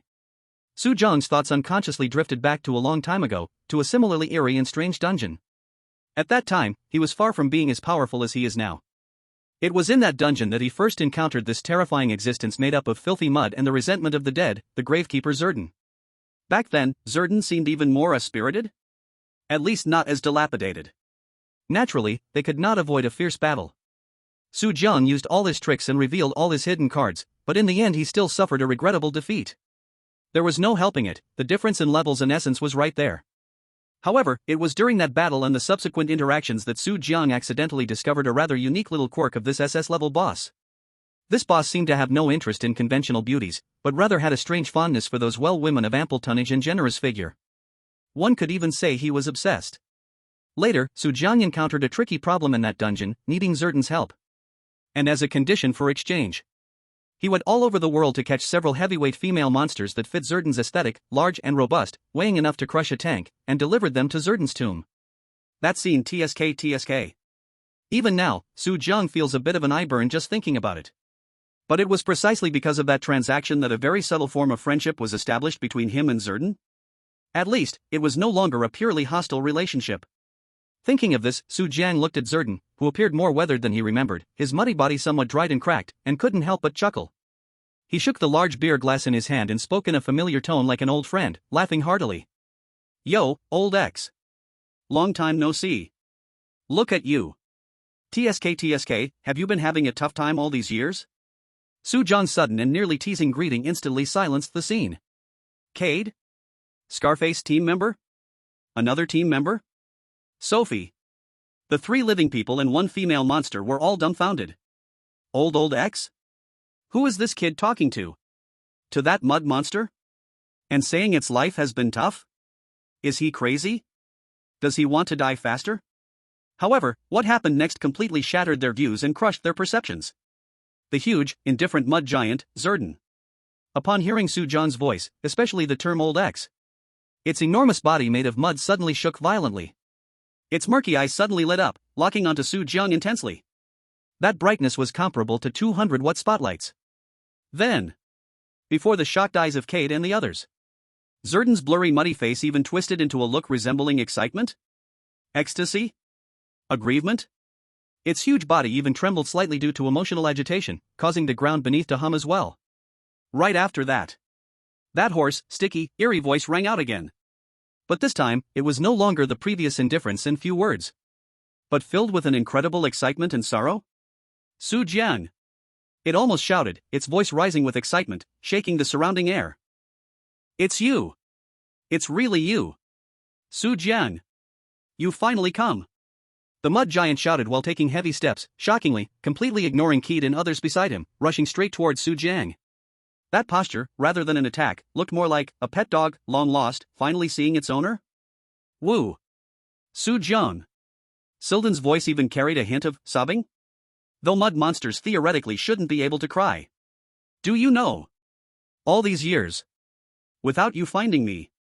It seemed to want to say something but forcibly held back. How have I survived? Silden's massive body stopped about 3 meters away from Su Jiang, the huge mud head slightly lowered, and in its murky eyes, there actually flowed 2 streams of even murkier mud, like tears. The scene fell into a dead silence. Cade was petrified. The 2 bloody skeleton crew members were petrified. Sophie, with her hollow eyes, was also filled with incredible confusion. Their brains completely crashed. What the hell is this situation? They had gone through so much, sacrificed teammates, even sacrificed the purity of the Lady of Deceit, just to bring in this SS-level terrifying external assistance. How upon seeing the enemy, did it feel like reuniting with a long-lost family member? And it was crying? Asking how the human had survived all these years? This script is wrong. And standing at the door, Su Jiang looked at this genuinely emotional mud giant with a twitch of his lips. He raised his beer mug, and the smile on his face carried a hint of helplessness and a sense of absurdity. All right, old she. What a big deceit, crying like a baby, is that appropriate? First, wipe away those tears, mud. Su Jiang's voice broke the eerie silence. And his words seemed to remind Cade and the others. Their enemy was having a casual chat with their trump card? Chapter 177, 1,000 miles to deliver ahead. Cade was dumbfounded. The 2 bloody skeleton crew members behind him were also dumbfounded. Even the floating Lady of Deceit, Sophie, seemed to freeze with an emotion called confusion in her hollow eye sockets. They knew each other? And looking at this situation, their relationship was far from ordinary? What kind of deal is this? 1,000 miles to deliver ahead, a small gift with deep feelings? An inexplicable sense of absurdity and humiliation instantly broke Keith's rational dam. He felt his cheeks burning, as if he had been slapped hundreds of times. Especially thinking about what price he paid to summon this great god. The sacrifice of teammates. And Sophie. That was Sophie. Though just a lady of deceit, she was someone Keith wants. Now, to deal with Su Jiang, he personally sent her to this mud monster's menu. And the result? The monster, upon meeting the main target, was almost hugging the person's leg, calling daddy? Keith's lungs were about to explode with anger. He suddenly stepped forward, almost pointing at Silden's huge body, his voice sharp and twisted with extreme anger. Lord Silden. You promised me. You said you would provide support. To deal with him. Keith's voice trembled, filled with both anger and a trace of unnoticeable fear. He was scared that Silden would turn his back on him. We have paid a price. Keith gritted his teeth, almost squeezing out the sentence through clenched teeth. He held back from saying you even booked Sophie because that would be too humiliating. It would be like peeling off his own skin, letting Su Jiang step on it. Upon hearing this, Silden slowly turned that enormous mud head, its murky eyes sweeping over Keith. That gaze still lacked warmth, but seemed to carry a hint of impatience. As if to say, got it, stop urging. Its hoarse and sticky voice resonated again, carrying a sense of indifference. I have already promised. Of course. I won't break my word. After saying that, it slowly turned back and looked at Su Jiang again. In that murky eye, emotions were complex, seemingly filled with the joy of old friends reuniting, the helplessness of being forced to perform, and a hint of eager desire to perform. Silden cleared, probably its throat? It made a rumbling sound like a mudslide. Then, in an exceptionally serious and earnest tone, it said to Su Jiang. Su Jiang. Although you and I have deep ties. You helped me greatly back in the day. It paused, as if recalling some beautiful memories, a hint of suspicious redness appeared on its muddy face? Although it was just the mud darkening a bit. Helped me a lot. But Silden's tone abruptly changed, becoming businesslike. Since I am entrusted, an obligation must be fulfilled. This time, I must take action against you. It spoke with such righteousness, as if it were some noble trickster upholding the spirit of a contract. Are you ready? Silden's massive muddy arm slowly raised, pointing at Su Jiang. That movement was as slow as a slow-motion scene in a movie. Filled with a sense of ritual? Su Jiang looked at it and nearly laughed out loud. This guy is craving the stage? However, he understood well. Su Jiang immediately put away his lazy smile, replacing it with a look of seriousness mixed with vigilance, and a hint of unexpected surprise at this kind of Western show. Old she. Su Jiang's voice also deepened, carrying just the right amount of grief and indignation. I didn't expect. Our many years of friendship ultimately couldn't withstand a commission? His words, along with his hurt gaze, were enough to make listeners heartbroken and bring tears to the eyes of onlookers. Beside them, the graceful woman and the charming sorceress were stunned. Are these two performing in a stage play? Cade and his two subordinates were completely confused. What is this? Many years of friendship? Can't withstand a commission? Are you two putting on Juliet and Romeo in a strange world? Only the drifting Sophie blinked with hollow eyes, as if catching some key information. Seeing Su Jiang so cooperative, Silden seemed to get even more into it. Its raised muddy arm swung down suddenly. Boom! The ground in front of the tavern trembled violently in an instant. As if a slumbering giant beast beneath was being awakened. The earth surged, and stones shattered. A strong, rotten scent of soil filled the air. Su Jiang! Silden roared with all its strength, the sound vibrating the air into a buzzing resonance. Watch out! This strike of mine contains 1% of my power. It seemed to think this proportion would be intimidating enough without actually harming anyone. Earth binding. As soon as its voice fell, the surging mud on the ground did not transform into spikes or giant fists attacking Su Jiang as imagined.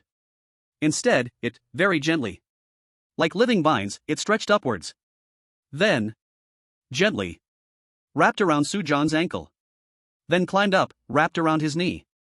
Further up, wrapped around his wrist.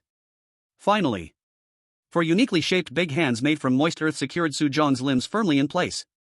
The strength. It felt about the same as being gently tied up with a wet towel? Ha ha ha ha ha. I'm dying of laughter. What the heck is this attack? A mud SPA? 1% of power? I think it's more like 0.01. Boss, you really went easy on him, like it's the Pacific Ocean. The acting is too exaggerated. Giving it a bad review. The script traces are too obvious. Don't black it out up front. Didn't you see Sue God so shocked? This is top-level pulling. Cade, I'm losing my mind. The chat in the live stream exploded instantly, filled with a lively atmosphere. Cade and his men were also dumbfounded. What, this is it? What happened to taking action? What happened to watch out? Is this it? Wrapping someone up with mud? What kind of attack is this? Is it just a tickle?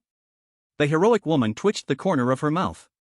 The charming mage girl couldn't help but let out a laugh, but when she saw Su Jiang's serious expression, she quickly held it back. As for Su Jiang, he displayed a very on-point reaction. Chapter 178, Chain dropping at a critical moment. He looked at the muddy big hands wrapped around his limbs, his face showing shock. Horror. Incredulity. Wow. Su Jiang exclaimed, his tone filled with fear. What a powerful binding. I can't move at all. Old Shi, you've become so much stronger? As he spoke, he struggled a few times with all his might. The four muddy big hands remained completely still. Of course, it wouldn't move with mud stuck to it. Zirdan seemed very pleased with Su Jiang's performance. On its blurred muddy face, a gratified expression appeared? As if to say, brother, you're doing great.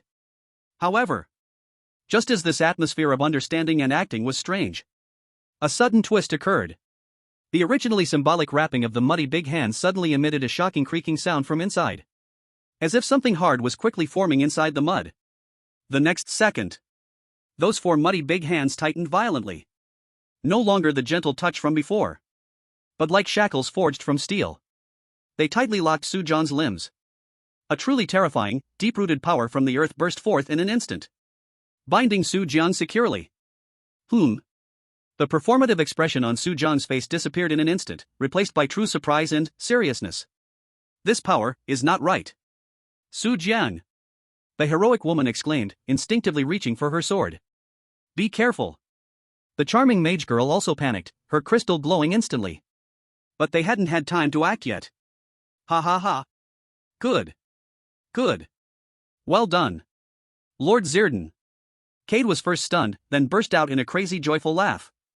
He didn't care about any tricks behind this. He didn't care if Zirdan was acting. Results are what matter. Now, Su Jiang was under control. This damn bastard finally fell into his hands. Lord Zirdan. Cade excitedly looked at the mud giant, a bloodthirsty grin on his face. Quick. Kill him. Kill him now. Zirdan, upon hearing this, its murky eyes flickered.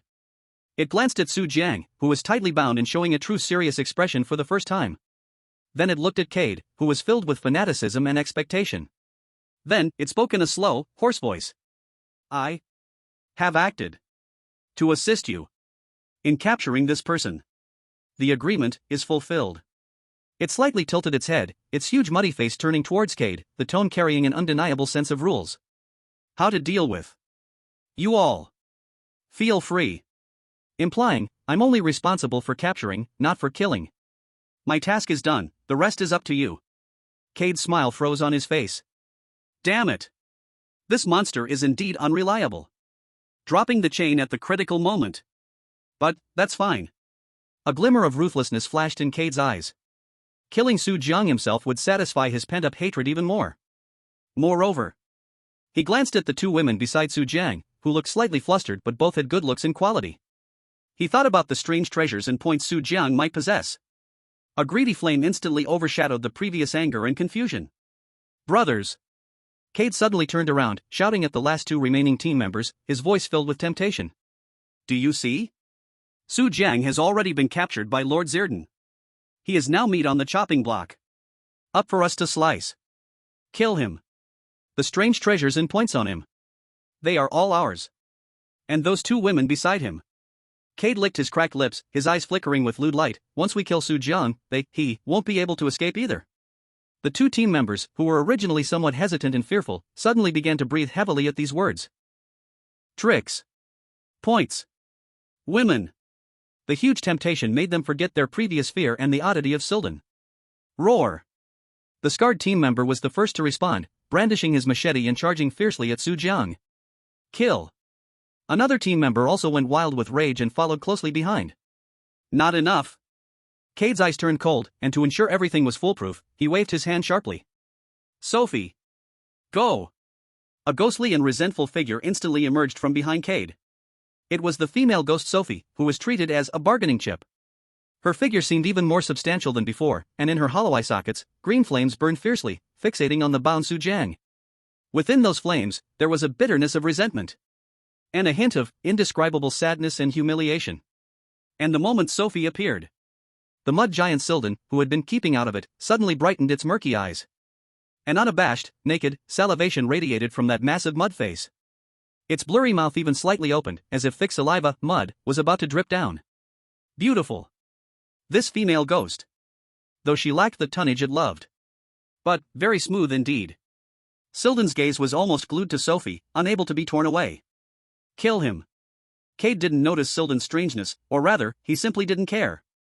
He too drew his weapon, rushing toward the firmly bound Su Jiang, following his two subordinates. 3 humans. 1 resentful female ghost. Carrying endless murderous intent and greed, they simultaneously attacked the helpless Su Jiang from 4 directions. Knife lights. Claw shadows. Energy impacts formed from resentment. And Sophie's silent yet soul-eroding ghostly hand. A deadly assault instantly enveloped Su Jiang. Su Jiang.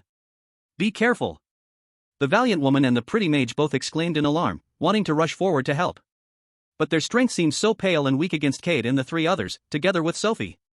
Their assistance might only be a drop in the ocean. It could even cost them their own lives.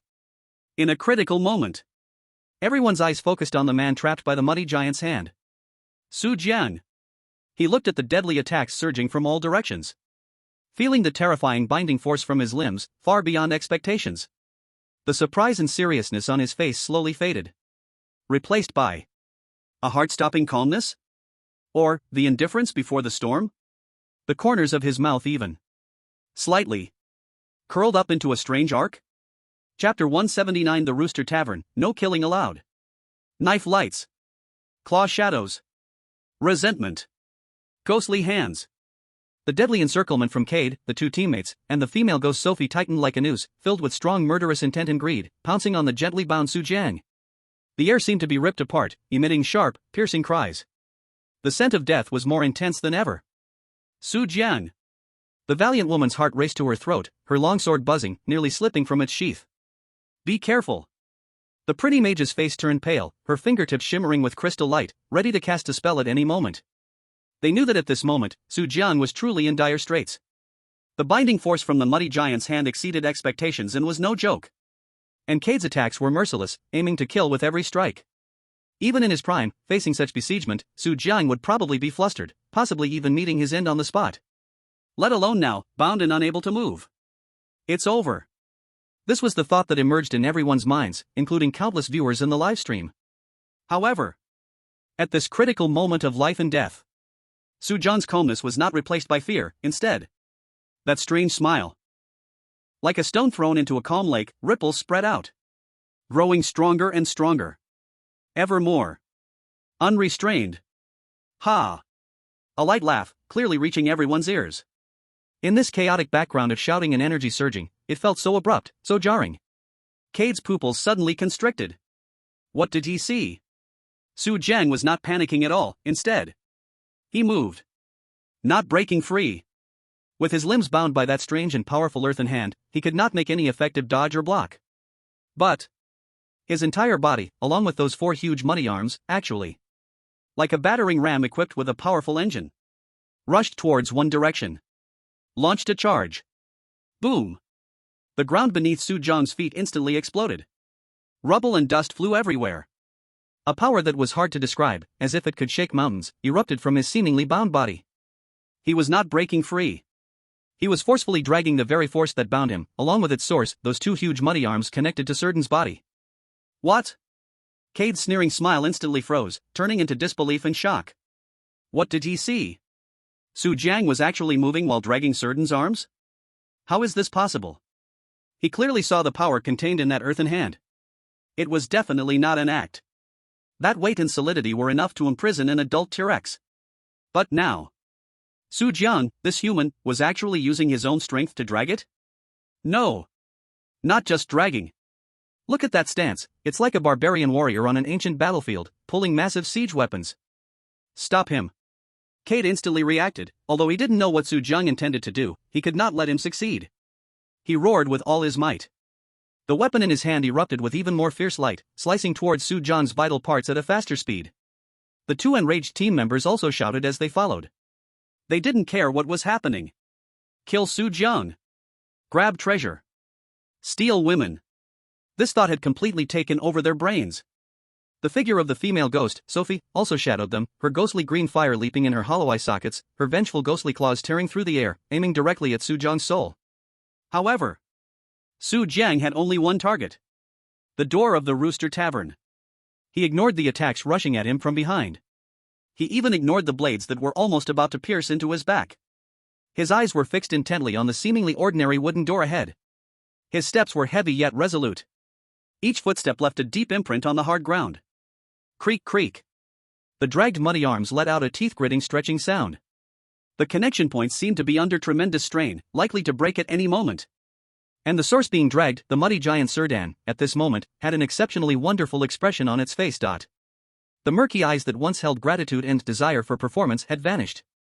Replaced by a kind of, with a hint of astonishment, a bit of helplessness, mixed with a trace of subtle cunning? Yes. Cunning. Like a child who has pulled off a prank, trying hard to hold back laughter. It seemed to not expect that Su Jiang would come up with this move. This kid. Still playing by his own set of rules. But this seems to be more interesting? Serdan's massive body was being dragged forward by Su Jiang, stumbling a few steps. It did not resist. In fact, in a corner unnoticed, it seemed to quietly relieved a bit of strength. What the hell? What's going on? Brother Su is dragging the boss to escape? This power is Su God still human? That's Serdan's bind. Something's off. Look at Serdan's expression. It seems to be holding back laughter? Keep acting. Just keep acting. I said the script's traces are too heavy. Now even the boss can't hold on any longer. What the hell does this mean? This is called tactical diversion. Sushin must have a backup plan. Cade, what the hell? Who wrote this script? The comments in the livestream flooded the screen again, the audience was completely confused by this miraculous development. Su Jiang.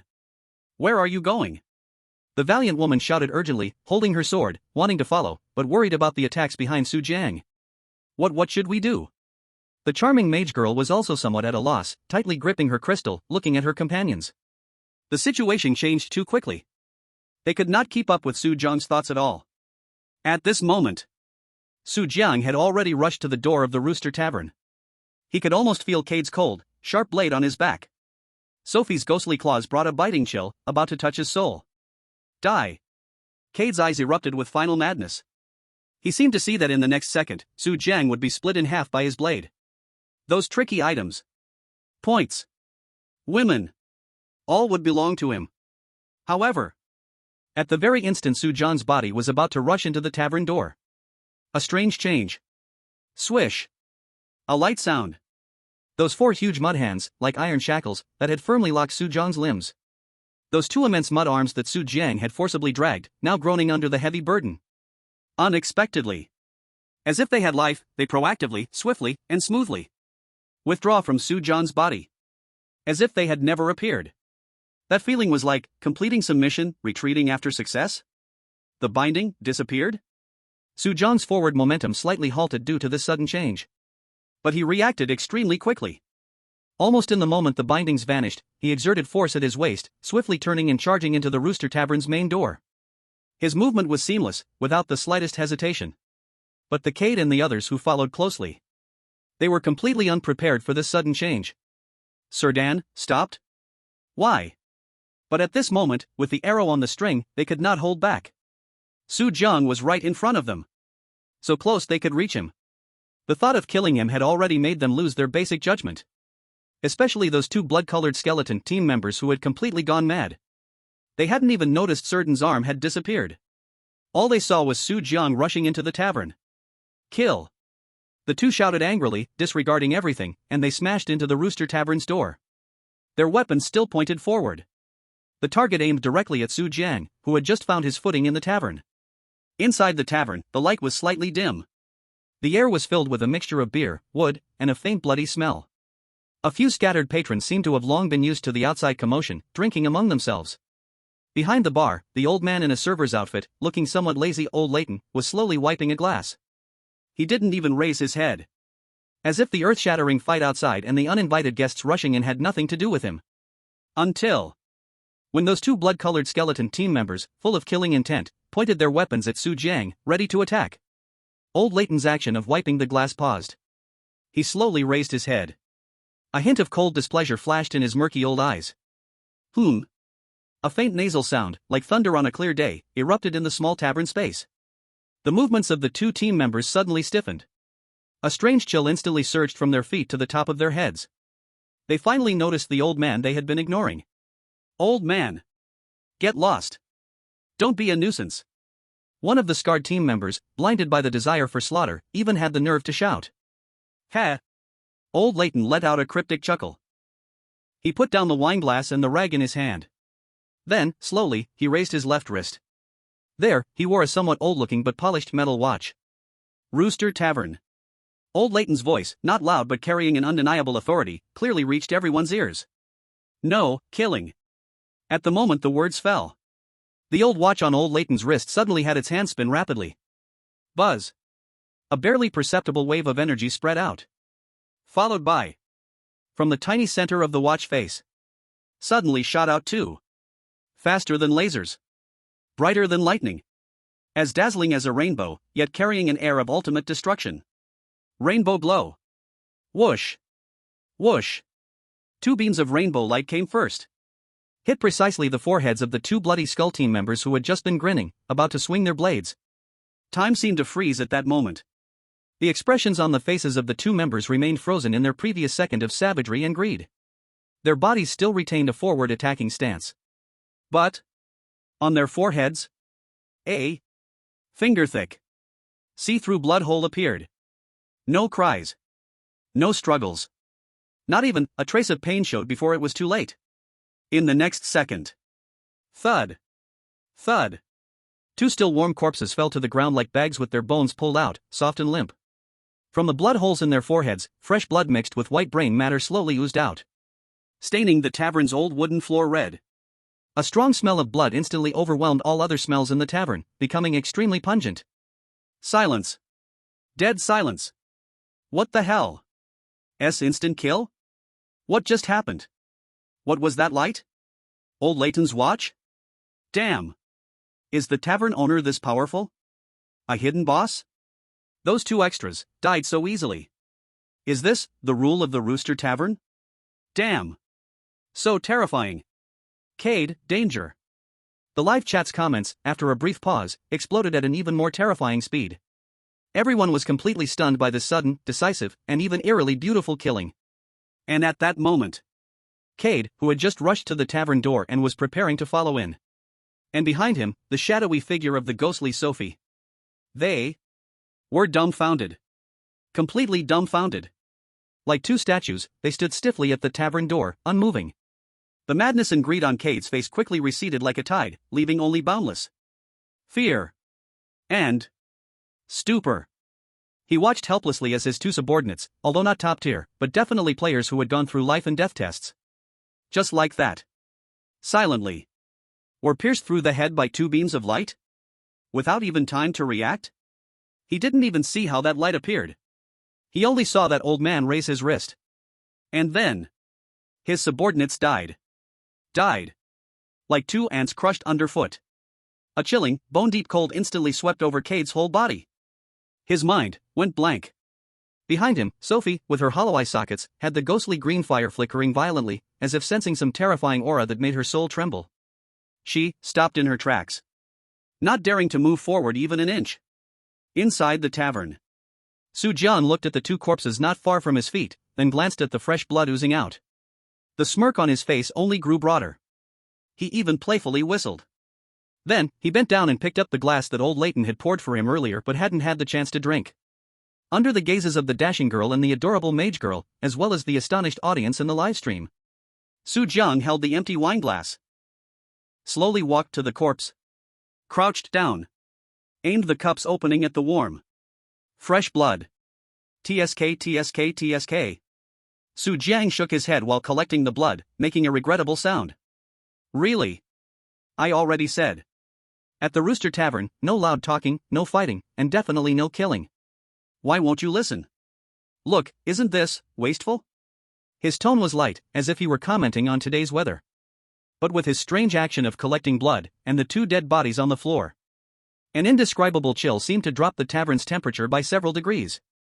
The heroic woman watched this scene, her mouth twitching involuntarily. The delicate sorceress instinctively took a half step back, her gaze toward Su Jiang filled with shock and sudden realization. They finally understood. They finally understood why Su Jiang had seemed so fearless from the start. Why he would show that strange smile in the face of Zirdan's betrayal. Why he would choose to rush into the tavern when faced with the siege of Kite and others. It turned out, all of this was within his calculations. He had long known the rules of the Rooster Tavern. He had long known old Leighton's terrifying strength. He even might have anticipated that Kite and his group, blinded by anger and greed, would recklessly chase into the safe zone. He was using the rules. He was borrowing a knife to kill. This man. His mind was so meticulous and ruthless to this extent? Ding. Instance notification, player Bloodred Crazy Blade has died. Ding. Instance notification, player Bloodred Bull has died. Current number of players remaining in the instance, 89. The cold system prompt echoed, resounding in the ears of every surviving player. It was like a heavy hammer, smashing forcefully against the heart of Kide, who stood frozen at the tavern's entrance. Chapter 180 Hidden Task? Ding. Instance notification, player Bloodred Crazy Blade has died. Ding. Instance notification, player Bloodred Bull has died. Current number of players remaining in the instance, 89. The cold system prompt sounded like 2 invisible slaps, hitting Kide's face heavily. The stinging pain. The chilling cold. He, Kide, the captain of the Bloodred Skeleton, came with vengeance and greed for treasure. With great momentum. Determined to win. And yet, before he could truly engage with Su Jiang, his side had already lost 2 people.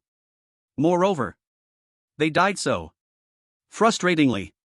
So unreasonably.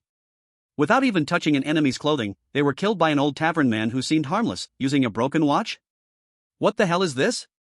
Kite stood at the entrance of the Rooster Tavern, like a statue struck by lightning, his body stiff, his face pale. The cold wind, wrapping with thick fog, blew around him, yet couldn't disperse the almost tangible fear in his heart. He looked inside the tavern. Looking at the 2 fallen bodies in a pool of blood, unblinking. Looking at the blood flowing, staining the floor. Looking at the man squatting beside the corpse, holding a glass cup, leisurely collecting the blood of his men, Su Jiang. The smile on Su Jiang's face was so relaxed, so dazzling. As if he were enjoying a spectacular drama. And they, the Bloodred Skeleton, were the clowns responsible for the laughs and deaths in this play. Anger. Like a volcano, building up and rolling in Kite's chest. Hatred. Like a venomous snake, gnawing at his reason. Kill Su Jiang. This thought was still crazily shouting in his mind. But he dared not move. The last Bloodred Skeleton member behind him was so frightened that his face turned white, his legs shaking like chaff, almost unable to stand. Even the vengeful female ghost Sophie at this moment withdrew all her ferocity, her ethereal form flickering uncertainly at the door. In the hollow eye sockets, the ghostly green fire swayed violently, revealing an unprecedented fear. They all stared fixedly at the back of the tavern bar. That old man, old Leighton, who had just taken out 2 of their companions in an instant, was now lazily wiping a glass. This old man. Is he a monster? That watch. What level of cursed artifact is it? My goodness. Captain Cade has turned to stone. Laughing to death. 2 charged in aggressively, poof poof, gone. This plot is amazing. Old Leighton, I said no noise, fighting, or killing, young people just don't listen. Cade, I'm freaking out. Thanks to Su Jiang's operation, I call it fishing law enforcement. Top notch. What do we do now? Do Cade and the others still dare to go in? Go in? Are we handing out our heads? Didn't you see old Leighton's eyes? It's like looking at dead people. The viewers in the live room discussed endlessly, sweating cold for Kate at the door, while also feeling incredibly thrilled by the plot twist. Captain. The last surviving Blood Skull team member spoke with a trembling voice, his teeth chattering. What do we do now? His eyes were filled with fear and confusion. Rush in?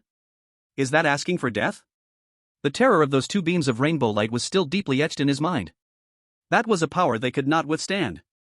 But to just retreat? Two brothers die for nothing? Where would Captain Cade put his face? Did they still care about their reputation as the Blood Skull? Moreover, Su Jiang is inside. The target they hated yet yearned for was right in front of them. Cade did not answer. His gaze was locked tightly on Su Jiang. Watching Su Jiang rise with the bloody wineglass, even shaking the red liquid inside as if admiring its color. What is this guy doing? Collecting blood? Is it for some kind of ritual? Or a hidden mission? Cade's pupils suddenly shrank. Yes. A hidden mission. They had previously speculated that there must be unknown secrets hidden in the dark crypt in Misty Forest. This guy Su Jiang, so fearless and even daring to risk bringing them here, must have crucial information. Collecting blood must be a key step to trigger or complete a hidden mission. Thinking of this, the greed in Cade's heart once again overshadowed his fear. But he still did not dare to act rashly. Old Layton's presence was like an insurmountable mountain, making it hard for him to breathe. At that moment, the surviving team member seemed to remember something and his eyes brightened, lowering his voice and speaking hurriedly. Captain. I remembered. The old man just now, he said. The Cock Tavern forbids killing. It's forbidding killing. Not forbidding entry. He tried hard to recall old Layton's previous words, seeking a glimmer of hope. What he means is, as long as we don't kill people inside, we will be fine? This speculation was like a faint light illuminating the darkness called fear in Cade and his team's hearts. Yes. No killing. Rules are dead, people are alive. As long as they do not attack first and do not trigger the terrifying watch's mechanism, they should be fine? Cade's eyes flickered, his mind beginning to wrestle violently. The risks are high. But the rewards could be even greater. Damn it. Another character, who had remained silent but was clearly terrified, just a temporary supporting player following Cade, couldn't help but speak now, his tone mixed with urgency and greed. Cade, look at that Su Jiang kid. He is still collecting blood. This is definitely a key item or step for a hidden mission. We can't just watch. If we wait any longer, all the benefits will go to him alone. This supporting character's words. Like a catalyst, it completely ignited the luck and greed in Cade's heart. He took a deep breath, a fierce glint flashing in his eyes. Fight. Wealth and honor are sought in danger. He suddenly turned his head, looking at the team member from Blood Skull who suggested the ban on killing, and ordered in an unquestionable tone. You. Go in. Test the way. The team member's face instantly turned whiter than a dead person. Captain. He wanted to refuse, but meeting Cade's cold, ruthless, threatening gaze, the remaining words got stuck in his throat. The consequences of betraying the captain might be worse than being killed by that old man. He gritted his teeth, steeled his heart, closed his eyes, and tremblingly stepped into the door of the Cock Tavern, as if heading to the execution ground. 1 second. 2 seconds. 3 seconds. Chapter 181. He survived. Time seemed to freeze. Inside and outside the tavern, everyone's gaze was focused on this team member. The expected rainbow blow did not appear. Old Layton continued to wipe glasses behind the bar, not even raising his eyelids. As if there really was nothing? Who? The team member let out a long sigh of relief, almost collapsing to the ground with exhaustion. He survived. Seeing this, Cade's eyes immediately brightened. Indeed. They found a loophole in the rules. Go! Cade no longer hesitated, giving a low shout. He was the first to step into the Cock Tavern. The female deceiver Sophie followed closely, drifting in. The supporting player hurriedly caught up. The space inside the tavern was not large. As soon as Cade and the others came in, they felt an invisible pressure. It was not only from the unfathomable old Layton behind the bar. There was also from Su Jiang, who had turned around, a playful smile on his face as he looked at them. And standing not far behind Su Jiang, also looking vigilant and surprised, were a heroic woman and a charming mage girl. Of course, the most uncomfortable thing was the strong, pungent smell of blood in the air, and the two bleeding bodies on the ground. Cade forced himself to look away, not glancing at Layton or the two corpses. His gaze fell on the blood cup in Su Jiang's hand. Then, he looked at the blood still flowing on the ground. "What are you frozen for?" Keed shouted at the last remaining subordinate and the supporting player. "Find something. Collect the blood on the ground." Although he didn't know what the blood was for, since Su Jiang was doing it, following suit could only be right. "Yes, boss." The two seemed to wake from a dream and quickly responded. But what containers were readily available in the tavern? The supporting player quickly thought of an idea and tore off a corner of his clothing, trying to dip it in the blood on the ground. The Blood Skull team member hesitated for a moment, glancing at the empty wineglasses on the bar. Just then, Su Jiang's voice, tinged with sarcasm, floated softly. "Oh, Keed Captain, you are doing well, right? Just now outside, shouting and killing, quite the momentum. So, now that you are inside, do you want to have a drink?" Su Jiang shook the blood cup in his hand, a playful smile on his face. Keed's face twitched violently. But he forcibly suppressed the anger in his heart and squeezed out a smile that was uglier than crying. "Brother Su Jiang, it's a misunderstanding, it's all a misunderstanding." Just now, everyone was a bit emotionally stirred. While speaking, he secretly signaled his subordinate to continue collecting the blood. The supporting player, who had torn his clothing, awkwardly began to soak up the blood on the ground. And the Blood Skull team member, gathering his courage, carefully walked toward the bar to get an empty cup. Old Leighton still showed no reaction, as if he had tacitly approved. Su Jiang watched Keed's face, which had such a stark contrast, and the smile on his lips widened even more. "Misunderstanding? I hardly think it's a misunderstanding. You guys from Blood Skull have chased me, not just once or twice, right?" Su Jiang's tone was calm, but it carried a mocking insight into everything. Cade's smile was a bit stiff. He took a deep breath, knowing now was not the time for a war of words. He decided to get straight to the point. "Brother Su Jiang, let's speak plainly. I know, you must have a handle on the hidden task clues related to this copy, or rather, the clues about this area, right? You see, you're collecting this blood for sure for some special purpose." Cade pointed to the cup in Su Jiang's hand and the blood being collected by his subordinates on the floor, his tone becoming sincere. "How about we cooperate?" "Cooperate?" Su Jiang raised an eyebrow, as if he had heard the biggest joke, scoffing. "Captain Cade, have you been hit too hard? What basis do we have for cooperation between us? Or rather..." Su Jiang's gaze was like a sharp knife, slicing through Cade and the two behind him. "Do you think that with your current ragtag team and this female ghost without an entity? What qualification do you have to talk to me about cooperation? What about the chips?" Su Jiang extended his empty hand, opening it, his tone filled with disdain. "Show me your chips, let me see." Cade's face shifted between blue and white. This was naked humiliation. But he endured. The situation was stronger than the person. He forced down the feeling of humiliation and said in a deep voice, "Brother Su Jiang, you can't say that. Although we blood-red skeletons lost 2 people, I am still here. Sophie is still here." He pointed at the team member beside him and the cameo. "We still have 2 hands. What's more important is that I still have a few good tricks. They can come in handy at a critical time." And Cade emphasized his words, trying to increase his persuasiveness. "The road ahead will definitely be more dangerous. Whether it's that strange foggy forest or possibly other enemies. One more person means one more strength. Can you handle it alone with 2 women? If we cooperate, gather everyone's strength, complete the hidden tasks together, and get the rewards, it's a win-win." Cade tried hard to appear incredibly sincere. He believed that as long as Su Jiang wasn't a fool, he should understand this logic. However, after hearing this, the smile on Su Jiang's face became even stranger. He tilted his head and looked Cade up and down, his eyes like those of a patient whose brain wasn't quite functioning properly. "Win-win?" Su Jiang playfully repeated. Then, he suddenly nodded. "Well, what you said seems to make some sense." Cade was stunned. He agreed? So easily? Could it be that this guy really got scared silly? Or overwhelmed by the benefits of the hidden tasks? Cade was filled with wild joy. As long as he could temporarily stabilize Su Jiang, once they left this damned tavern, out of this old man's sight. At that time, whether to kill or slice, wouldn't it be up to him to decide? Hidden task clues? Tricks? Women? All would be his. So does Brother Su Jiang mean? Cade barely restrained his excitement and tentatively asked. "Cooperation is fine, but I have a small condition." Su Jiang shrugged, his tone as casual as if discussing the weather. "However, we must leave the tavern before you.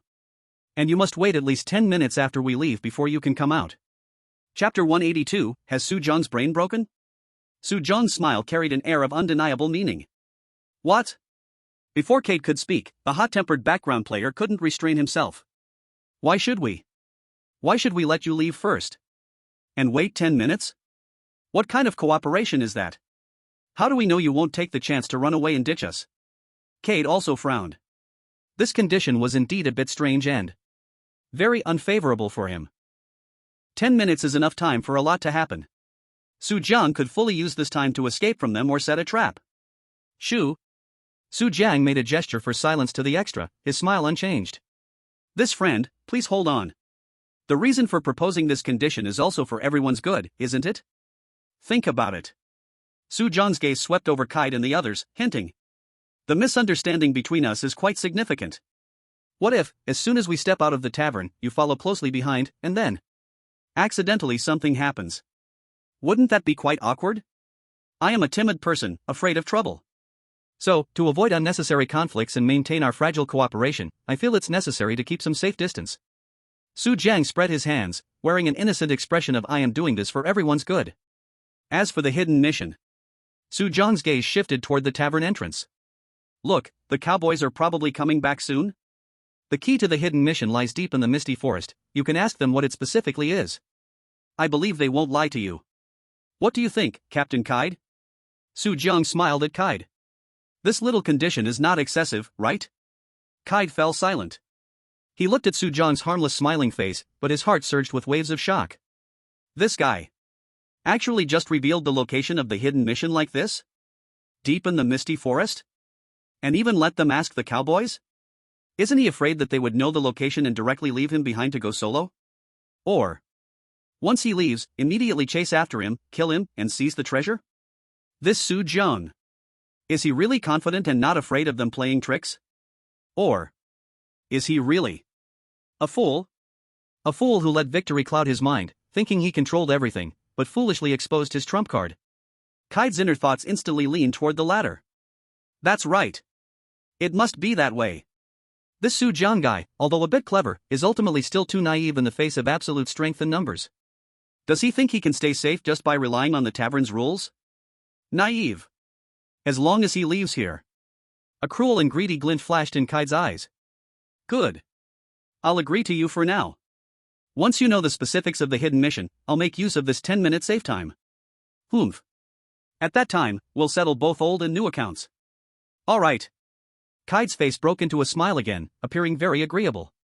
Brother Su Zhang is indeed a person who considers the bigger picture. Let's do it your way. We will cooperate happily. He reached out his hand, wanting to shake hands with Su Zhang. Su Zhang, however, just glanced at his extended hand, then at his bloodied cup, shrugged. There's no need for a handshake. I'm not very convenient. Kide's hand froze in the air, his face darkening again, awkwardly retracting it. At this moment. Creak. The door of the Rooster Tavern was pushed open again. Two figures dressed in cowboy attire, looking travel-worn, walked in. They were the two cowboys who had left earlier to deliver the substitute to the misty forest. Seeing the scene inside the tavern, they were slightly taken aback. Especially when they saw Kite and the others, as well as the two corpses on the ground, a glimmer of surprise and vigilance flashed in their eyes. What happened? One of the bearded cowboys asked in a deep voice, instinctively reaching for his gun holster. It's nothing, just a little misunderstanding, already resolved. Kite immediately replied, wearing a fake smile, while subtly signaling to the extra collecting the blood to stop. Then, Kite looked at the two cowboys and pretended to ask curiously. Brothers, you've had a tough time. We just heard Brother Su Zhang say that there seems to be something extraordinary deep in the misty forest. Does it relate to the princess? He intentionally pointed out the princess. Testing the cowboys' reactions, and also wanting to verify what Su Zhang had said. The two cowboys exchanged glances. The bearded cowboy frowned, glanced at Su Zhang, then at Cade, seemingly hesitant. However, another younger-looking cowboy nodded and said, That's right. The princess is in the depths of the forest at that ancient altar. It is very dangerous. His words confirmed the information Su Zhang had revealed earlier. The last trace of doubt in Cade's heart vanished. This fool Su Zhang. He really told them all the key information. Suppressing his internal ecstasy and murderous intent, he nodded to Su Zhang. All right. Since that's the case, let's act as agreed. Brother Su Jiang, please go ahead. He made a gesture inviting Su Jiang to leave. A barely noticeable smile crept onto Su Jiang's lips. Very good. He turned around and spoke to the still somewhat stunned brave woman and the delicate mage, saying, "Let's go, ladies. We are going into the forest to explore and search for treasure." After saying this, he glanced at the two cowboys. "Lead the way." The two cowboys nodded, gave a deep look at Kate and the others, then turned and walked outside the tavern with Su Jiang and the two women.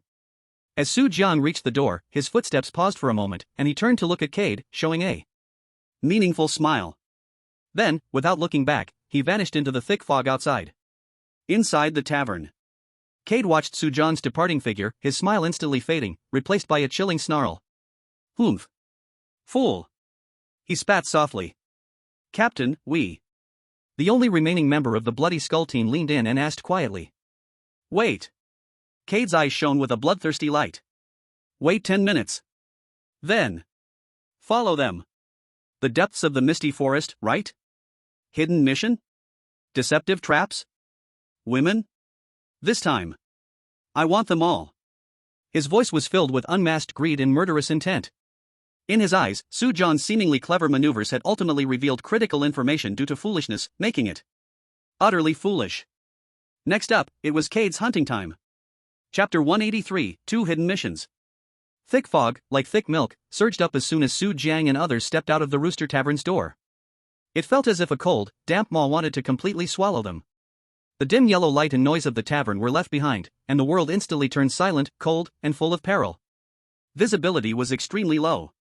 In just 3 to 5 meters, they could not see each other's faces, only vaguely making out blurred outlines. The air was filled with a decaying scent of grass and wood, mixed with a faint, unsettling smell of blood. It floated from the depths of the misty forest, almost imperceptible but felt like a cold snake, coiling around everyone's hearts. Ugh! The delicate mage, Mei Ling, couldn't help but shiver, instinctively hugging her own arms. Her big eyes were filled with fear and unease. This place is so scary."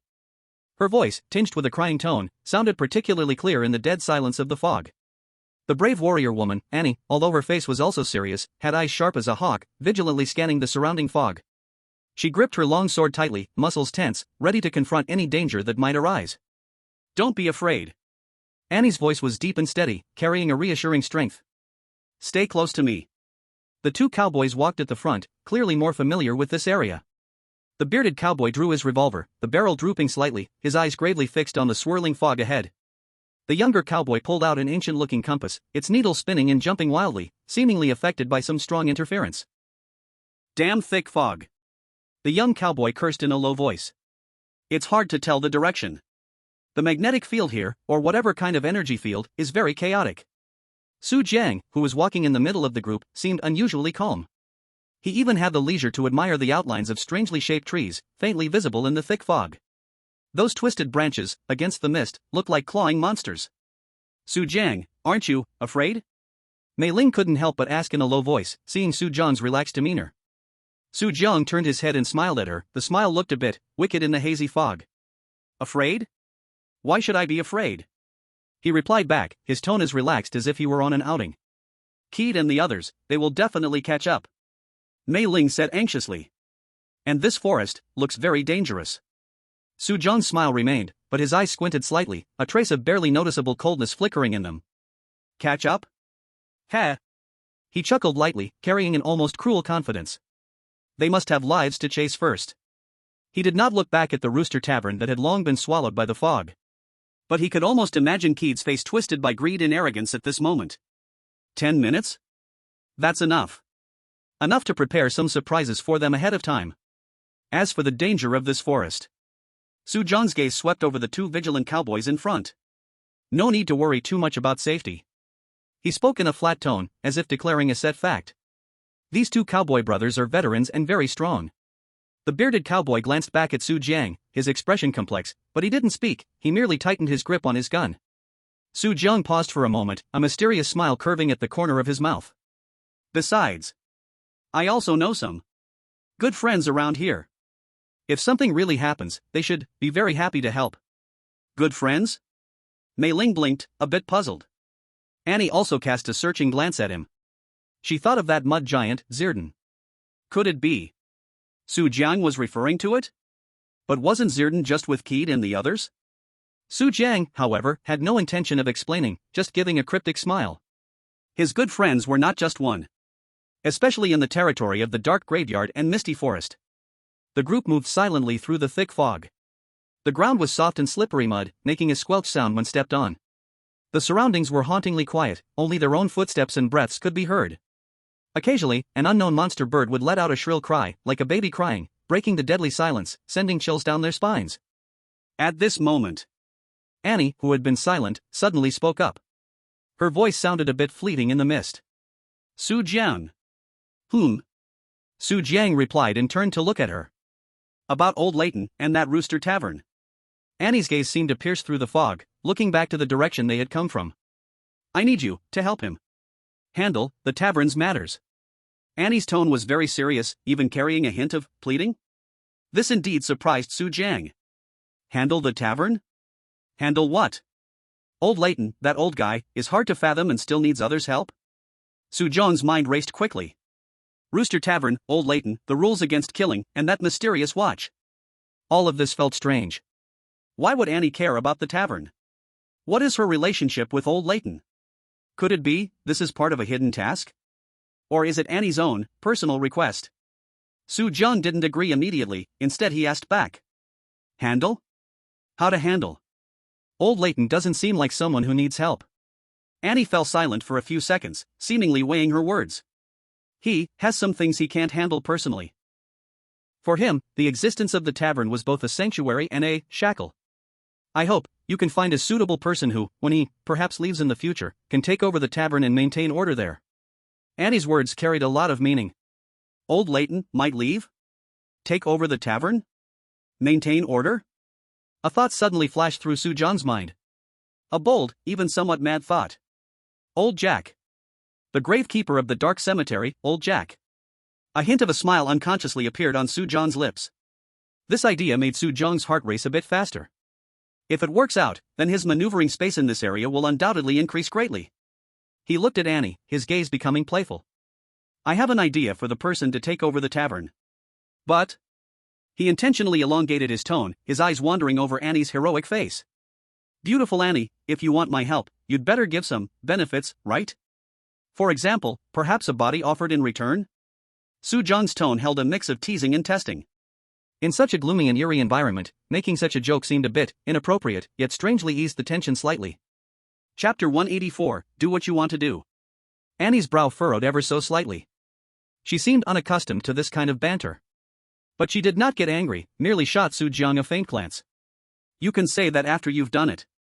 Her tone was flat, revealing no sign of emotion. But this reaction only made Su Jiang find it more interesting. This woman, with her heroic exterior, seemed very complex, very mysterious inside. Just then, another flash of inspiration struck Su Jiang's mind. He thought of something else. Something that might change many things, a key item. Holy water. As soon as this thought emerged, Su Jiang's heart began to race again. Medusa. If he could undo her petrification, that would definitely be a huge boost. And... He looked at the mysterious Annie beside him. His intuition told him that this mysterious woman might. Annie. Su Jiang's voice grew somewhat urgent. Do you know, or have holy water? He stared intently into Annie's eyes, trying to capture a hint of information. Upon hearing this, Annie obviously paused for a moment. A hint of surprise, a hint of vigilance, and a hint of complex emotions flashed through her eyes. She watched Su Jiang in silence, as if trying to gauge his intent for asking this question. The surrounding mist seemed to grow thicker. That faint smell of blood seemed to deepen as well. Time seemed to freeze at this moment. After a long while, Annie slowly nodded. Yes. Her voice was soft, but it sounded like a thunderclap in Su Jiang's ears. There really is. A wave of ecstatic joy surged in Su Jiang's heart. But he forcibly restrained his excitement and continued to ask. Then, before he could finish asking, Annie was already in motion. She reached out, searching in an inconspicuous leather pouch at her waist. Soon, a small, elegant crystal vial that radiated a soft, holy light appeared in her palm. The vial was only the size of a thumb, completely clear, containing a silver liquid that looked like melted moonlight. Just looking at it made one feel a warm, pure, and evil-dispelling power. This is holy water. Annie's tone was somewhat complex. I took it from a place I shouldn't have gone to many years ago. She used the word took, not stole. The quantity is not small. She shook the small vial in her hand, causing the liquid inside to ripple with sacred radiance. Su-jong's gaze, however, focused intently on that crystal vial. Not because of the holy water inside, but because of the shape of that vial. The material of that vial. On the vial's cork, an almost imperceptible emblem of a bat intertwined with a rose.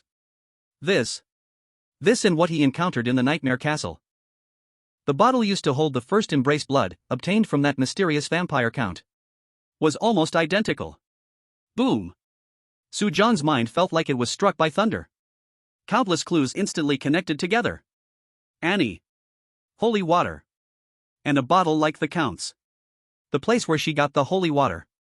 Could it be? An extremely bold, even somewhat shocking guess flashed through Su-jong's mind like lightning. Annie's identity. What is her relationship with that count of the nightmarish castle? Could she be a vampire too?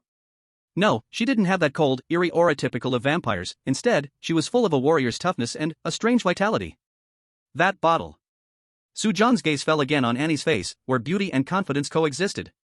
He noticed that Annie's ears were just a bit sharper than those of ordinary people, hidden among her hair, making them hard to notice on a usual day. And her extraordinary strength and recovery abilities. And her unusual concern for Old Leighton and the Rooster Tavern. Could it be? Annie seemed to sense Su-jong's shock and curiosity in his eyes. She tightened the holy water bottle in her hand, and her gaze deepened. It seems, you have thought of something.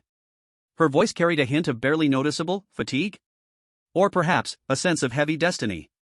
That's right. This holy water has some connection with that count from the nightmarish castle. She didn't directly admit it, but the meaning of her words was already clear. Su-jong took a deep breath, forcing himself to calm down. The information overload was staggering. This side quest was deeper than he had imagined. Do you want to use the holy water? Annie looked at Su-jong and suddenly changed the topic. I can give it to you. Even. I can give you a lot. Su-jong's heart tightened. Sure enough. There's no free lunch in this world. But. Annie's gaze became sharp, as if she could see through to one's heart. You need to help me with a favor. Another favor? Su-jong raised an eyebrow, pretending to be relaxed as he teased. Annie, the beauty, are you becoming addicted to making requests? Annie ignored his teasing, her tone unusually serious. This favor is very important to me. Even more important than the tavern matters. She paused, speaking every word slowly. I need you to go to the nightmarish castle. Find that count.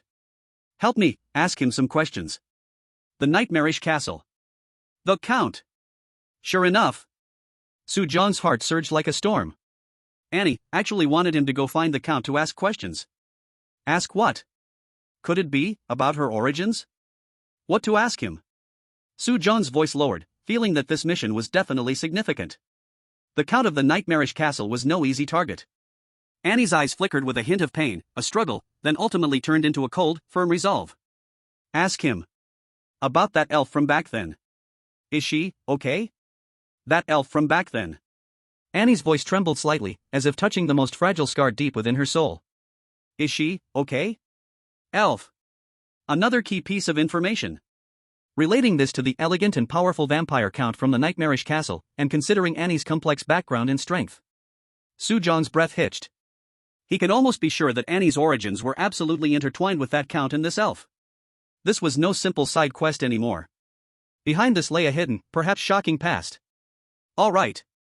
Su-jong did not hesitate for a moment, responding decisively. His gaze was sharp and firm, locking onto Annie's eyes, which held complex emotions. I will help with this favor. I will go to the nightmarish castle. I will ask that count for you. Not just for the holy water, but to unveil this dense fog and explore the deeper secrets of this world. Annie seemed not to expect Su-jong to agree so readily. She paused slightly. Suddenly, the icy determination in her eyes seemed to melt a little, revealing a hint of relief. Perhaps it was some kind of long-buried hope, finally finding a possible echo. She no longer said much, only gently placed the bottle of holy water, radiating a sacred glow, into Su-jong's hands. This bottle, you hold on to it for emergencies. When you come back from the ancient castle. Her voice paused, her gaze floating over Su-jong's face, carrying a hint of examination and a trace of indescribable meaning. If you accomplish what I entrusted to you, I have more. Enough for you to do what you want to do. Chapter 185, The Sealed Heart? Su Jiang felt the warm and sacred power from the crystal bottle in his hand, stirring his heart slightly. He knew that Annie was referring to the matter of lifting Medusa's petrification. This woman had astonishing observational skills, and her thoughts were incredibly meticulous. She had probably guessed 8 parts of it from the moment he asked about the holy water. No problem. Su Jiang carefully stored the holy water, a characteristic, somewhat roguish smile appearing on his face. I will definitely handle the task from the beautiful Annie perfectly. He changed the subject, gazing intensely at Annie, his tone laced with a mix of teasing and probing. But, Annie, since you have so many worries and troubles, have you thought about leaving here with me? Leave? Annie's body stiffened imperceptibly. Her eyes instantly became a bit hollow, as if the 2 words leave had touched upon some taboo. The surrounding fog seemed to sense the change in her emotions, swirling more thickly. That faint scent of blood also seemed to intensify for a moment. Leave? She repeated it softly, her voice carrying a deep sense of exhaustion and powerlessness. I cannot go. Her gaze instinctively drifted to the position of her heart. There, nothing was there. But Su Jiang seemed to feel that there was an invisible shackle, firmly binding something. Why? Su Jiang pressed on, keenly sensing that there had to be crucial information hidden behind this. Annie fell silent for a moment before slowly speaking, her voice drifting like a ghost in the fog. My heart is not here. It is sealed. I cannot leave this place of fate with a person who has no heart. A sealed heart? Su Jiang shook at the thought. What is going on? A metaphor? Or a literal meaning? Combining the elements of vampires, elves, and holy water. Could it be that Annie's heart was really taken and sealed? This is too unbelievable. Where is it sealed? Su Jiang instinctively asked. Annie shook her head, her eyes regaining their previous depth and complexity. Wait until you go to the Nightmare Castle. Ask that count. Perhaps you will understand. She did not answer directly, instead throwing the question back to that mysterious count. Clearly, her heart, her identity, her everything, were tightly connected to that count and the unknown elf. Su Jiang took a deep breath, suppressing the turbulent waves in his heart. The amount of information was too great, it needed to be digested slowly. But at least, the goal was clear: the Nightmare Castle, the vampire count. At that moment, Annie's gaze suddenly changed again. The heaviness and exhaustion from before seemed to be covered by a thin layer of frost. What replaced it was a sharpness that carried a hint of provocation and amusement. The corners of her mouth lifted into a captivating yet dangerous arc. Her eyes fell on Su Jiang, like a hunter examining its prey. Su Jiang. Her voice lowered a few notches, carrying a strange magnetism, making it particularly alluring in the silent fog. What were you saying just now? Offering me benefits? Offering yourself? She leaned slightly forward, a faint scent mixing with forest greenery and some strange allure wafting over like a whisper. Su Jiang's heart rang a warning bell. This woman, her emotions change too quickly, right? One moment she's immersed in sadness and fate, the next she's teasing? However, he likes it. Su Jiang raised an eyebrow, meeting Annie's aggressive gaze, his smile more wicked. That's right. The beautiful Annie is so powerful and stunning. To have a chance to kiss her is a blessing I, Su Jiang, have earned in several lifetimes. But I don't know. Beautiful Annie, would you be willing to give me this opportunity? He deliberately emphasized the word opportunity. Annie's smile deepened, but her eyes were like the deepest cold pool. Opportunity? Heh. She reached out her finger, gently brushing over her rosy lips, the movement holding a deadly temptation. Wait until you come back from the castle. Maybe we can have a good exchange. For example, a battle of 300 rounds? SSS. Su Jiang felt the hair on his back nearly stand up. This woman is definitely doing it on purpose. She knows what 300 rounds means. And looking at her stance, this battle of 300 rounds is probably going to be very intense. Just as Su Jiang was about to say something back, to tease her again, Annie's gaze suddenly turned cold. She instantly withdrew all flirtation and provocation, emanating a bone-chilling murderous intent. Humph. Annoying fly. You caught up so quickly. Her gaze pierced through the thick fog, looking toward the direction they came from, the corner of her mouth curling into a cruel smile. It seems the surprise at the Rooster Tavern was not enough to teach them a lesson. Su Jiang's heart stirred. Cade and the others? Sure enough, that little surprise couldn't stop the greedy hyenas. But Their current position. Xu Jiang looked around. Unknowingly, they had already walked out of the area where the fog was the thickest. In front, a huge, eerie, ancient castle loomed, exuding an ominous aura. The castle resembled a giant beast lying in the darkness, with sharp towers piercing the gray sky, and its walls were covered in withered vines, like dried-up veins. It was the Nightmare Castle. They had actually reached the outskirts of the castle. Annie. Xu Jiang was about to speak. Annie had already turned around, her movements brisk and clean. You go in first. She pointed to the nearby enormous arched door of the castle that seemed to swallow all light. Find a place to wait. I'll go clean up some trash. Her tone was flat, as if she was just going to swat a few mosquitoes. But the murderous intent in her eyes made the surrounding air feel like it had frozen. She paused, glanced back at Xu Jiang, a hint of mischievous smile flashing in her eyes. Don't worry. I'll be back soon. Our 300 rounds should not be interrupted. After saying that, she no longer lingered, her figure melding into the shadows like a ghost, swiftly darting toward the outer area of the castle, still shrouded in mist. Xu Jiang watched her disappearing back, stroking his chin. This woman is getting more and more interesting. He didn't hesitate, turning to walk toward the ominous Nightmare Castle. The castle's door was not locked, heavier than one could ever imagine. Xu Jiang pushed open a crack and slipped inside. Inside was a deeper darkness and cold. The air was filled with dust and a rusty smell.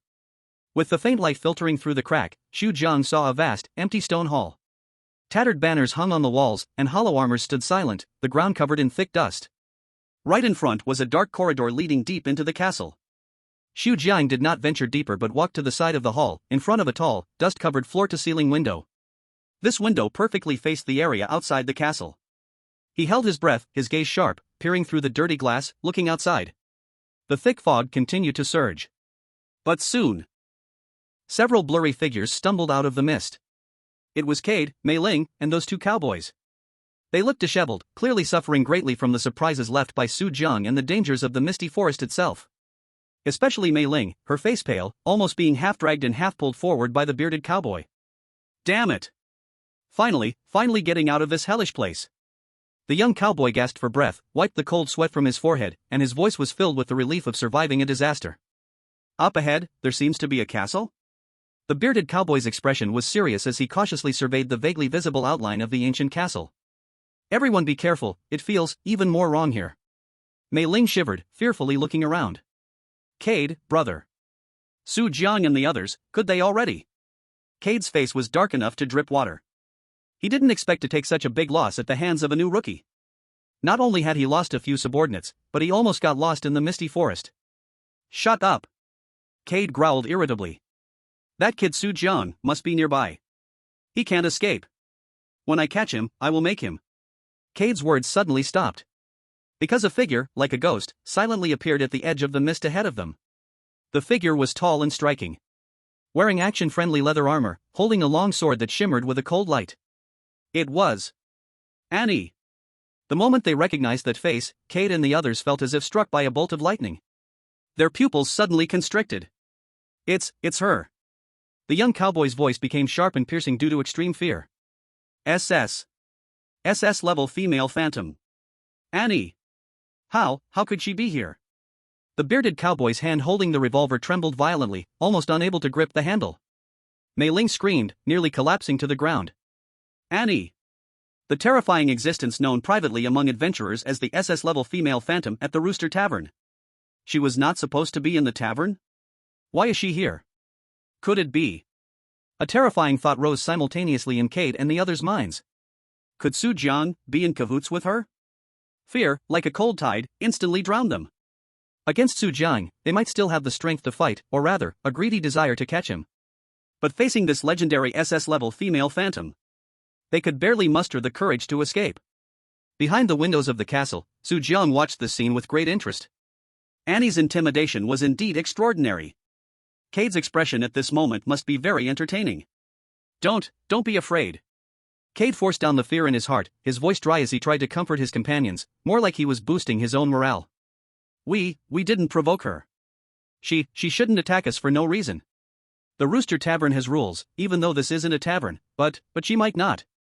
Cade's words became less and less convincing.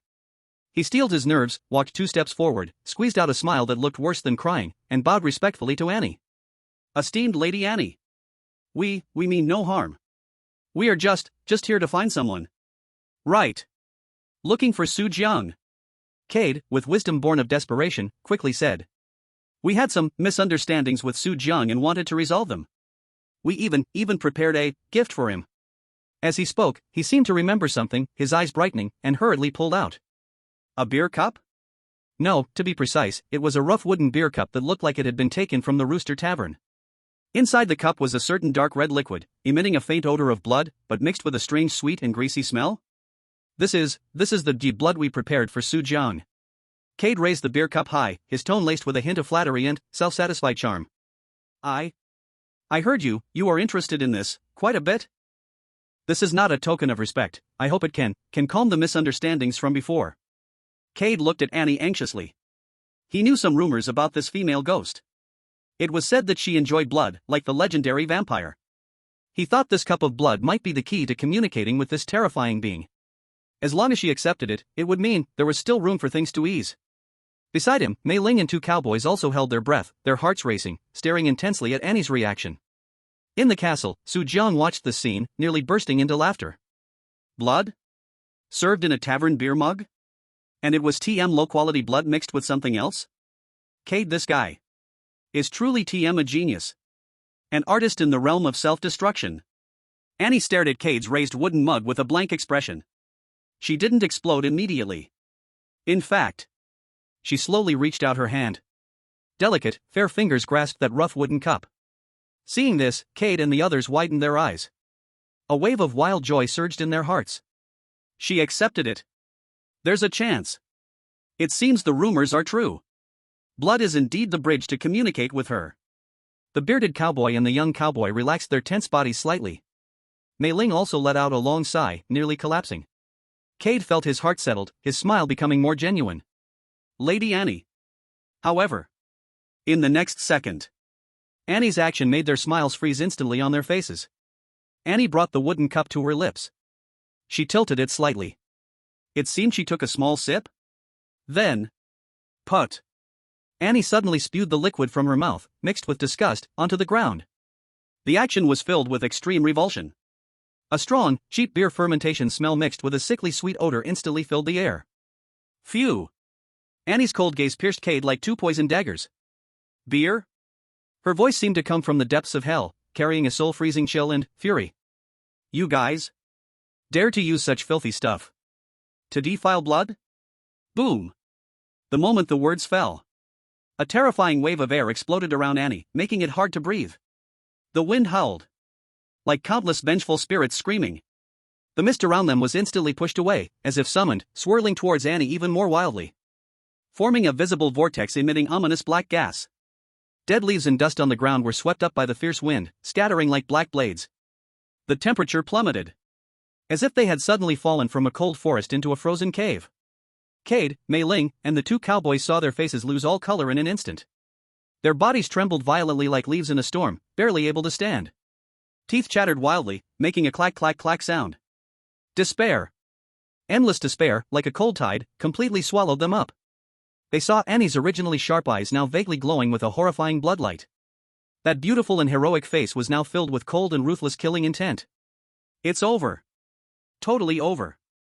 They not only failed to please this terrifying female ghost, but instead triggered her fury with a cup of mixed beer. In the castle, Su Jiang looked at the terrifying scene outside the window as if doomsday was arriving, a playful smile lifting the corner of his mouth. TSK, TSK, TSK. Now, it'll be a show to watch. Outside the castle, the storm suddenly rose. This was not a natural wind, but an embodiment of Annie's extreme anger and immense power. The air seemed to turn into sticky glue, then shattered into pieces by invisible blades in the next second. Cade, Mei Ling, and the two cowboys, under the impact of this terrifying airwave, were like small boats in a furious sea, helpless. Their protective spirit light suddenly dimmed. Their willpower? Like paper. Ah! The young cowboy let out a tragic scream, his body swept up by the wild wind, crashing hard into a patch of dry grass several meters away. The sound of bones breaking was clear and heartrending. The burly cowboy with a bushy beard firmly plunged his revolver into the muddy ground, trying to steady his stance. But his arm, gripping the gun, was bulging with muscles and veins, yet still shaking violently. The gun barrel emitted a painful creak sound, unable to withstand the immense force. Mei Ling had already collapsed on the ground, barely held in place by Cade's tight grip on her arm, preventing her from being blown away. Her face was as pale as paper, her eyes rolling back, almost fainting. Fear. Pure, untainted fear. Like a cold snake, it slithered into their bones, freezing their souls. Is this the true power of an SS-level female demon? Just the aftershock of her anger? Behind the windows in the castle hall, Su Jiang raised an eyebrow. Tisk. This power is even more exaggerated than I imagined. Cade, that idiot, used beer to trick a being suspected of being a vampire. I really don't know whether to call him foolish or creative. Su Jiang stroked his chin, watching the hellish scene outside with great interest. He wasn't worried about Annie. What he was worried about was, if Cade and the others died too quickly, it wouldn't be fun anymore. At that moment, in the center of the storm, Annie moved. Her movements were not fast. In fact, one could say very graceful. Like a noble strolling under the moonlight. But within that grace, there hid a heart-stopping aura of destruction. She slowly lifted one hand, palm facing up. A black lace parasol silently gathered and formed in her palm. The canopy was delicate, like the wings of a dark night fairy. The handle was long, shimmering with a cold metallic sheen. The tip of the umbrella was sharp enough to pierce a soul. The appearance of this umbrella caused the previously violent air currents around her to find a vent, crazily converging toward her. Cade and the others saw the umbrella, and their pupils shrank violently again. A weapon. She was going to use a weapon. It's over.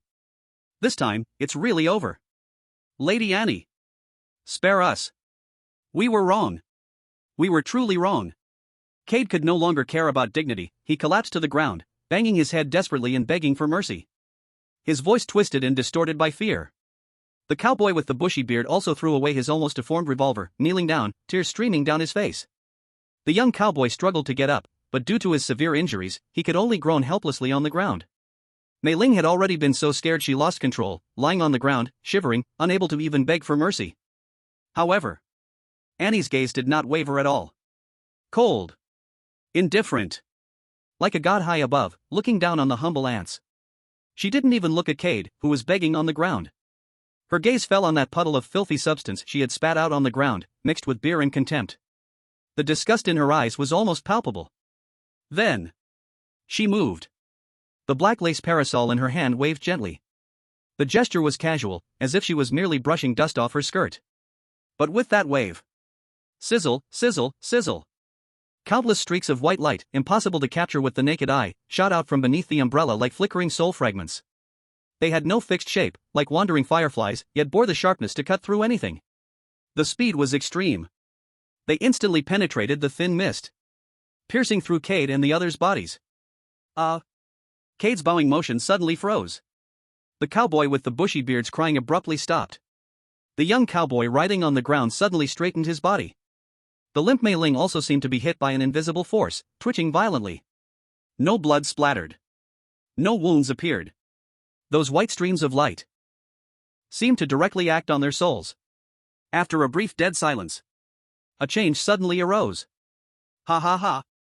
Cade, who was still bowing and begging for mercy, suddenly raised his head violently. His face no longer showed fear. Instead, there was a terribly twisted ecstasy. His eyes bulged wide with bloodshot veins, and his mouth curved into an exaggerated, eerie grin. Power. I can feel it. Endless power. I am the strongest. I am the chosen one. Su Jian. What are you even worth? Once I kill you, everything you have will be mine. He acted as if mad, waving his arms and dancing, as if he really had gained some divine enlightenment. On the other side, the scruffy-bearded cowboy had a completely different scene. He curled up on the ground, holding his head and letting out a heart-wrenching wail. Whoa, why is it me? I don't want to die here. Mommy, I want to go home. He cried like a helpless child, his face filled with extreme sadness and despair, as if he had instantaneously experienced all the suffering of the world. And that injured young cowboy. In his eyes, a type of almost mad resentment erupted. That resentment was not directed at Annie, but rather aimed at the scruffy-bearded cowboy closest to him. It's you. It's all your fault. You're the one who had to take this damned mission. You caused Johnny's death. You brought us to this point. He struggled with the last bit of strength, opened his mouth, and fiercely bit the scruffy-bearded cowboy's calf. Put. Blood finally splattered out.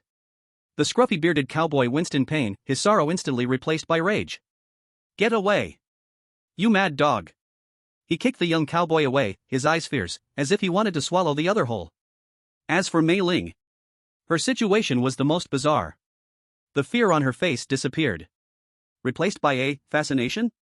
An almost pathological infatuation? Her gaze was fixated tightly on Cade. Brother Cade, you are so handsome. Brother Cade, did you gain power? Take me away, Brother Cade, I am willing to do anything for you. Her voice was so sweet it made one's scalp tingle, her eyes dazed, her hands uncontrollably reaching out to Cade, wanting to touch him. Chaos. Extreme chaos.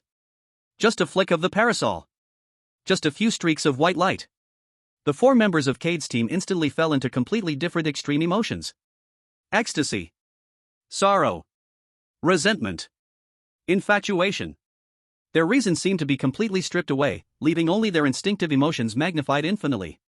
Inside the castle, Su Jiang watched the absurd and terrifying scene outside the window, his gaze slightly concentrated. Emotional control?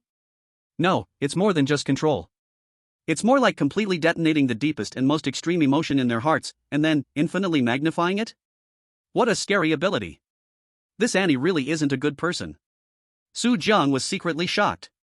This kind of attack, which directly affects the soul and emotion, was even more bizarre and unpredictable than simple physical or energy attacks. He instinctively touched the holy water that Annie had given him. I wonder if this thing would be useful against such attacks. Just then, a few lines of light blue bullet comments appeared at the edge of Su Jiang's vision. What the hell is this ability?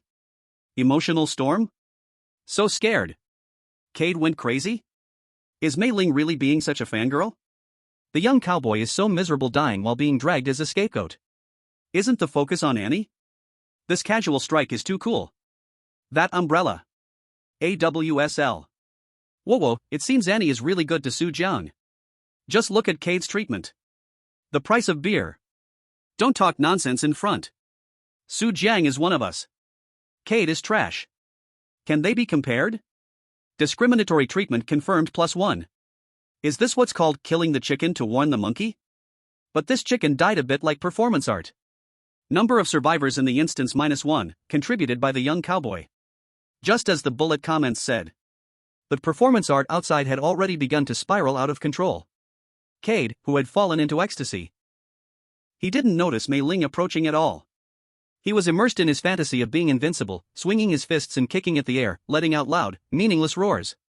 And the resentful young cowboy, though kicked away by the bearded cowboy, was sustained by a mad hatred. He spotted the revolver lying not far away. He used his last ounce of strength to crawl over like a worm. His fingers trembled as they gripped the cold gun handle. Meanwhile, the bearded cowboy, caught in sorrow, was temporarily freed from pure sadness by the agony of his wound and the young cowboy's attack. Rage and fear intertwined, making him immediately search for a weapon to defend himself. He saw the dagger at Cade's waist. Almost at the same time. Die! The young cowboy roared, aiming the gun at the bearded cowboy and pulling the trigger. Bang! The gunshot echoed sharply outside the silent castle. But he missed. Or rather, the bearded cowboy reacted faster. At the moment the gun fired, the bearded cowboy rolled like a lazy donkey, narrowly avoiding a fatal hit. The bullet grazed his scalp, leaving a streak of blood. The intense pain made him even more furious. Crazy! I'll kill you first. He shouted angrily, already drawing the dagger from Cade's waist, lunging at the fallen young cowboy. And just then, Cade, lost in ecstasy, seemed to have been startled by the gunshot. He turned his head in confusion. He happened to see Mei Ling's face, marked with sickly obsession, almost pressed against his own. The hands reaching out to him had nails that turned slightly white from pressure. Brother Cade, you are so strong. Ha! Cade frowned. Within his heightened ecstasy, there was a trace of annoyance at being disturbed. How could he, the chosen one, be disturbed by such a trifling person? Get lost. He instinctively slapped out. Smack! The crisp sound of the slap rang out. Mei Ling stumbled back, a trickle of blood spilling from the corner of her mouth. The obsession on her face instantly turned into grievance? Hatred? But before she could react further. Thud! The dagger in the bearded cowboy's hand had already plunged deep into the young cowboy's chest. The young cowboy's eyes bulged wide, the resentment in them quickly fading, replaced by relief? He took a last look at the bearded cowboy, and a strange smile seemed to creep onto his lips. Then, his head drooped, and he fell silent forever. The number of survivors in the instance once again decreased. Ah! The bearded cowboy stared at his blood-soaked hands, looking at the young cowboy's unblinking face, and sadness and fear surged back like a tide. He threw away the dagger, clutching his head, and fell into another breakdown. And amidst this chaos, Cade, who had been ignored all along. Suddenly, the ecstasy on his face froze. Disturbed by Mei Ling, startled by the gunshot, shaken by the mutual destruction of his companions. Most importantly, he suddenly realized. These uncontrollable extreme emotions were caused by Annie. That fleeting white light. Not good. It's emotional control.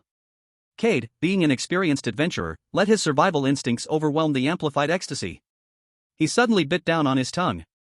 The sharp pain made him shudder. The madness in his eyes lessened, returning a hint of clarity.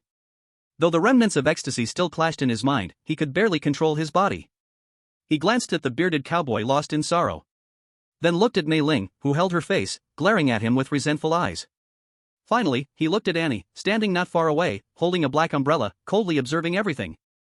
Fear. Late, but deeper fear suddenly seized his heart. Run. He must run. If he didn't run now, he would end up just like the three of them. Or even worse. Cade hesitated not a moment. He didn't even care to pick up the dropped weapons. He didn't even look back at the remaining two companions. He suddenly turned around, using all his strength, madly fleeing towards the direction of the misty forest he came from. His speed was at its peak. As if there were evil ghosts chasing behind him. Mei Ling saw Cade escape and paused for a moment. The hatred and obsession on her face intermingled, leaving her at a loss. But the instinct for survival still made her subconsciously follow and run out. Although her speed was far from Cade's. Only the bearded cowboy remained, still immersed in sadness and fear, kneeling on the ground like a puppet that had lost its soul. Annie just coldly watched Cade and Mei Ling's fleeing figures. She did not chase. Not even the slightest movement of her hand. As if she found no interest in hunting down those two escaped fish. Her attention returned to the scene. The young cowboy's corpse still oozed warm blood. The bearded cowboy's calves were also gushing blood. The bloodstains at the corner of Mei Ling's mouth. And a few drops of blood oozing from Cade's arm when he fled, cut by the dry branches due to fear and excessive force. A hint of greed flashed in Annie's eyes. The black lace umbrella in her hand gently twirled. The blood flowing on the ground seemed to be attracted by some unseen force. Transforming into thin bloodlines that floated up. Like living red ribbons, converging towards Annie. Towards the rotating black umbrella. The space beneath the umbrella seemed to turn into a small whirlpool. Devouring all those bloodlines.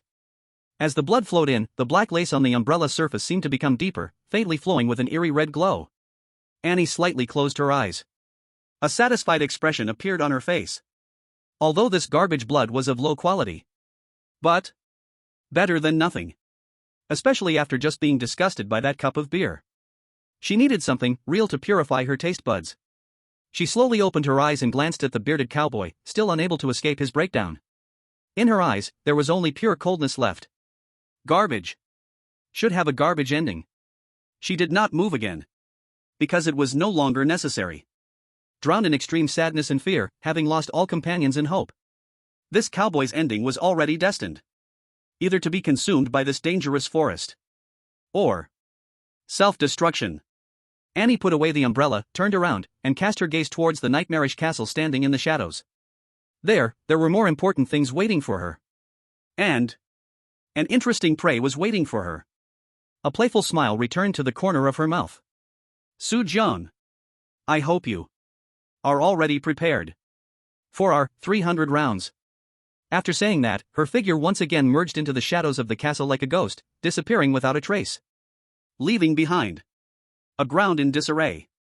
And the bearded cowboy still kneeling on the ground, uttering desperate whimpers. Inside the castle. Su Jiang put down his hands that were resting on the windowsill. Is it over? Tisk, Cade runs quite fast. But, to wake up from Annie's emotional attack, he is somewhat capable. Though I wonder if he and that Mei Ling can walk out of this misty forest alive. Su Jiang stroked his chin, his eyes flickering. This cleaning garbage show was even more exciting than he expected. Annie's strength was unfathomable. Moreover, her desire for blood seemed to be genuine. The scene of absorbing blood, though seen through the window, still sent a chill down his spine. The vampire count, elves, the sealed heart, absorbing blood. The connections among these are becoming clearer. Su Jiang took a deep breath. Now that the troubles outside were resolved. Next. It was time for him to explore this nightmarish castle. He turned around, casting his gaze towards the depths of the hall, to the dark corridor leading to the unknown. In the air, the iron-like bloody scent seemed stronger. Footsteps echoed in the empty hall. The shadow of the ancient castle seemed to come alive. Cold, thick, with a faint hint of rust. Su Jiang had just withdrawn his gaze when a barely noticeable chill crept up his back. Like a venomous snake slithering up his spine. He did not turn back. No need to turn back. Only one person could silently approach him in this eerie ancient castle. Have you watched enough of the show outside? Su Jiang's voice was laced with a deliberately suppressed hoarseness. As if the feast of emotions he had just witnessed had left traces of madness on his vocal cords. From the shadows, a figure gradually emerged. Annie.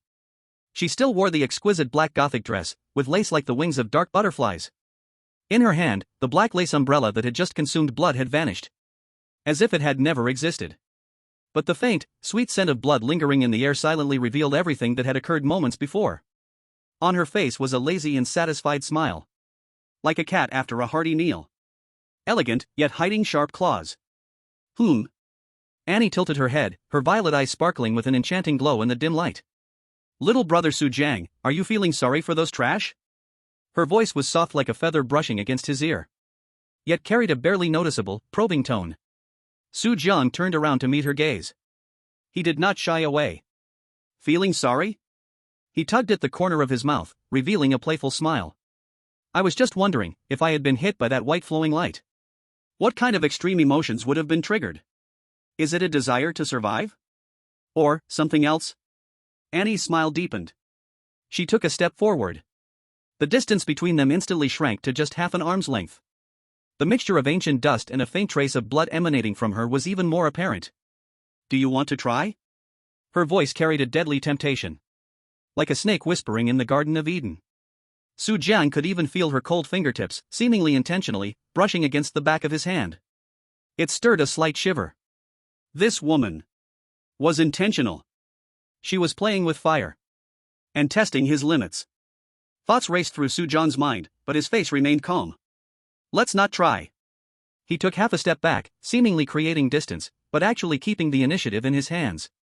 I'm not particularly interested in becoming a madman or a love-struck fool. But I am interested in Miss Annie. Su Jiang's gaze lingered for a moment at her delicate collarbone. After just absorbing blood. That umbrella, was it your utensil? Annie's eyes slightly narrowed.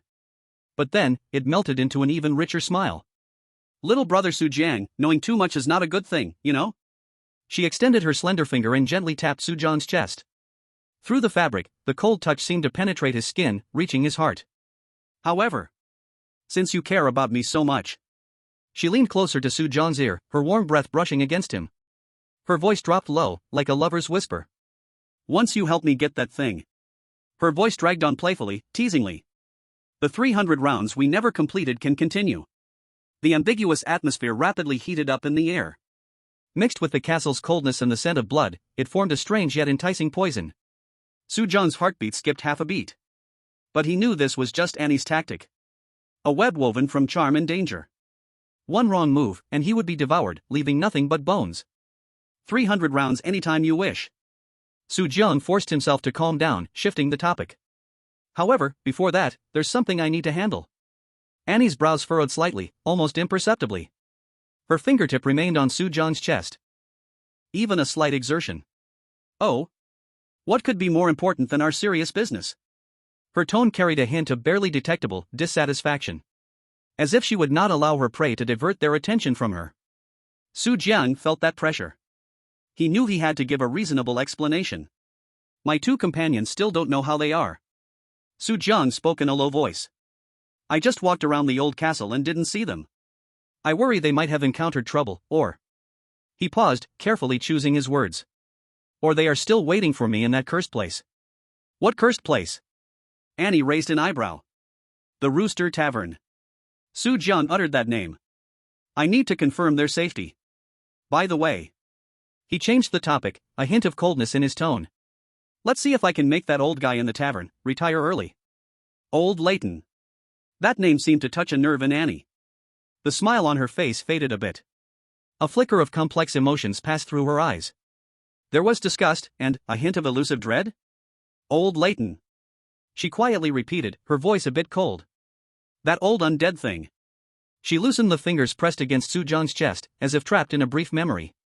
Su Jiang keenly captured the change in her emotions. It seemed that old Leighton had some unknown story with Annie. It might even relate to why Annie stayed here? Are you going to find him? Annie looked up, meeting Su Jiang's eyes again. Just going to take a look. Su Jiang replied ambiguously, and by the way, pick up my people. Annie fell silent for a moment. The light in the castle foyer cast shifting shadows on her face, making it unclear what her true thoughts were. They are very important to you? She suddenly asked. Her tone revealed no joy or anger. Sort of. Su Jiang shrugged, at least, I can't let them die in vain because of me. And? He met Annie's gaze, his tone carrying undeniable firmness. I promised I'd take them away from here. Annie stared at him. Her violet eyes seemed to see through him. After a long while, she slowly curved her lips into a smile. But this time, the smile had less seduction and more, an indefinable meaning. All right. She unexpectedly relented. You go. But? She stepped forward again, speaking in a voice only the two could hear. When you return. After you get what I want from that old vampire. Her eyes became hot and focused. You leave here with me. Forever. Su Jiang's heart skipped a beat. Leave here? With Annie? This suggestion was too sudden and too tempting. He looked at Annie's face so close, beneath her stunning beauty lay unfathomable strength and secrets. He knew Annie's strength was immense. Her ability to control emotions was simply beyond comprehension. If they could join forces. But what would be the cost? All right. Su Jiang did not hesitate too long. At least, not on the surface. He nodded, agreeing. As long as I can come back alive and get what you need, I will go with you. This was a promise. It was also a deal. Annie's face finally bloomed with a genuine smile, radiant like a night rose. Then, she stood on tiptoe, her cold lips lightly pressed against Su Jiang's cheek, leaving a cool but fleeting touch. Hurry and come back. My 300 rounds cannot wait too long. After speaking, she took a step back, her figure slowly fading into the shadows of the old castle like ink dissolving in water. Only that ambiguous tone lingered gently in the empty foyer. Su Jiang raised his hand, touching his cheek. There, it seemed there was still a trace of cool touch remaining. And a faint, almost non-existent, unique scent of bloody sweetness belonging to Annie. Fairy. He whispered to himself, but his gaze regained its previous calmness and sharpness. Annie's promise was both temptation and a shackle. But for now, he did need to handle matters at the Rooster Tavern first. Ensure the beauty and Lena's safety. And also, investigate the old Leighton a bit. Su Jiang no longer lingered, turned around, and strode out of the Nightmare Castle's hall. The castle behind him, like a dormant giant beast, quietly watched him leave from the shadows. Once outside the castle's range, the suffocating oppressive feeling lightened a little. The mist in the water mist forest seemed thicker than when he came. Visibility was very low. It was terrifyingly quiet, with only his own footsteps, crunching wet leaves, making a rustling sound. Su Jiang heightened his vigilance.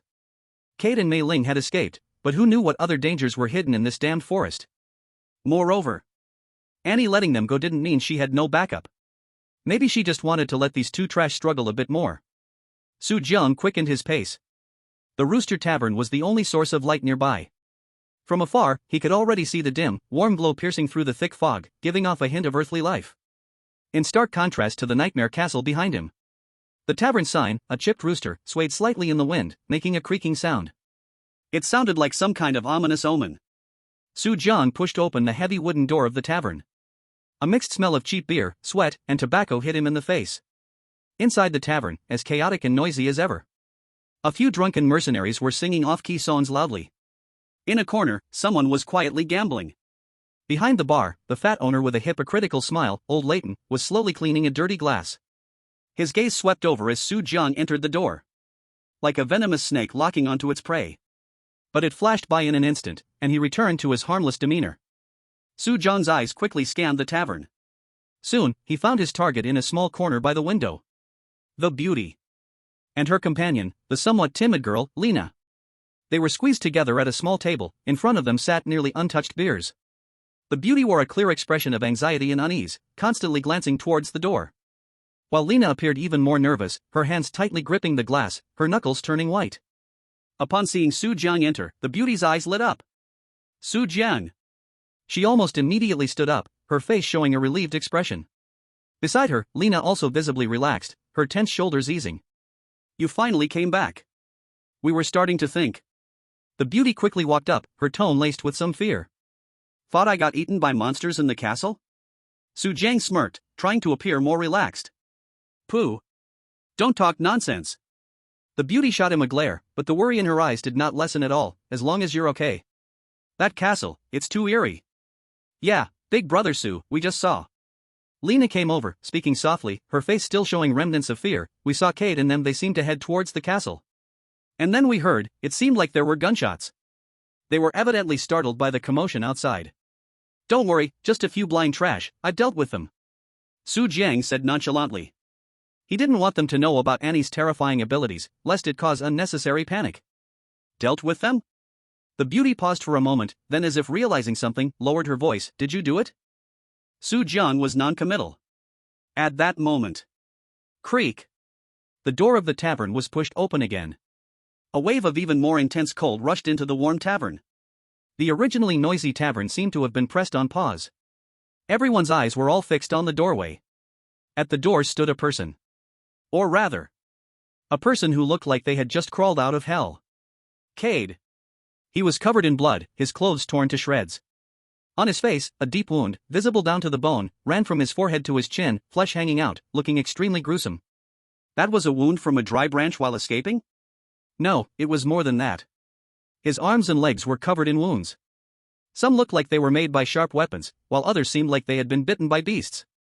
His eyes no longer held the earlier joy or fear, but rather a kind of a chilling mix of resentment, madness, and extreme exhaustion. He resembled a wounded lone wolf, staring fiercely at everyone in the tavern. Especially when his gaze fell on Su Jiang, as well as the beautiful woman and Lena beside him. That chill instantly transformed into undisguised murderous intent. Cade? The beautiful woman exclaimed, instinctively taking a step back and hiding behind Su Jiang. Lena turned pale with fear, nearly collapsing to the floor. The others in the tavern were also frightened by Cade's appearance. But this was, after all, the Rooster Tavern. It was Old Leighton's territory. In Watermist Town, no one dared to cause trouble here. How could he end up like this? The beautiful woman's voice trembled. It looks like he has been through a fierce battle. Su Jiang narrowed his eyes, a sense of ominous premonition rising in his heart. Although Annie had spared Cade and Mei Ling, she had absorbed that blood. Her thirst for blood. And her strange abilities. Cade's escape from Annie's emotional storm relied on willpower and experience. But that explosive joy, along with the ensuing fear and humiliation, had probably sown even more twisted seeds in his heart. Cade stepped inside, one shaky step after another. His walking posture was unsteady. Clearly, he was seriously injured. Yet the aura around him was more dangerous than ever before. He ignored the terrified gazes of others. He walked straight to the bar. Bang! He slapped the bar, causing the wine glasses to jingle. Wine! His voice was hoarse like a broken gong. Old Leighton lifted his eyelids, glanced at him, his face still wearing that hypocritical smile. Captain Cade, you seem to have had quite the harvest today? His tone carried a hint of mockery. Cade abruptly turned his head, staring fiercely at Old Leighton. That gaze seemed ready to swallow Old Leighton whole. But in the end, he suppressed his anger. He knew it was not yet time to turn against Old Leighton. Less talk. Bring me the wine. Old Leighton chuckled, picked up a bottle of wine, poured a glass of murky ale, and pushed it over. Cade grabbed the glass and downed it in one go. The spicy liquor slightly eased the pain in his body and the fury in his heart. He set down the glass, and his gaze returned to Su Jiang. That look was filled with unabashed resentment and a hint of a strange calculation. What was he thinking? Su Jiang's alarm bells rang in his mind. The current Cade was like a barrel of gunpowder that could explode at any moment. He had faced humiliation from Annie, companions dead or gone mad. He was also severely injured and in a wretched state. He would definitely attribute this grudge to Su Jiang's head. Because in his eyes, if it weren't for Su Jiang and Annie's interference, they might have succeeded. Su Jiang. Cade spoke, his voice hoarse and low. And to the two beautiful ladies. His gaze swept over the beautiful woman and Lena, filled with a disgusting greed. We really are fated to meet. The beautiful woman and Lena felt a chill run down their spines from his gaze. Kide. What do you want to do? The beautiful woman gathered her courage and shouted fiercely but weakly, "This is the Rooster Tavern. Do you dare to cause trouble?" Cause trouble? Kide suddenly laughed. The laughter was dry and unpleasant. How could I cause trouble?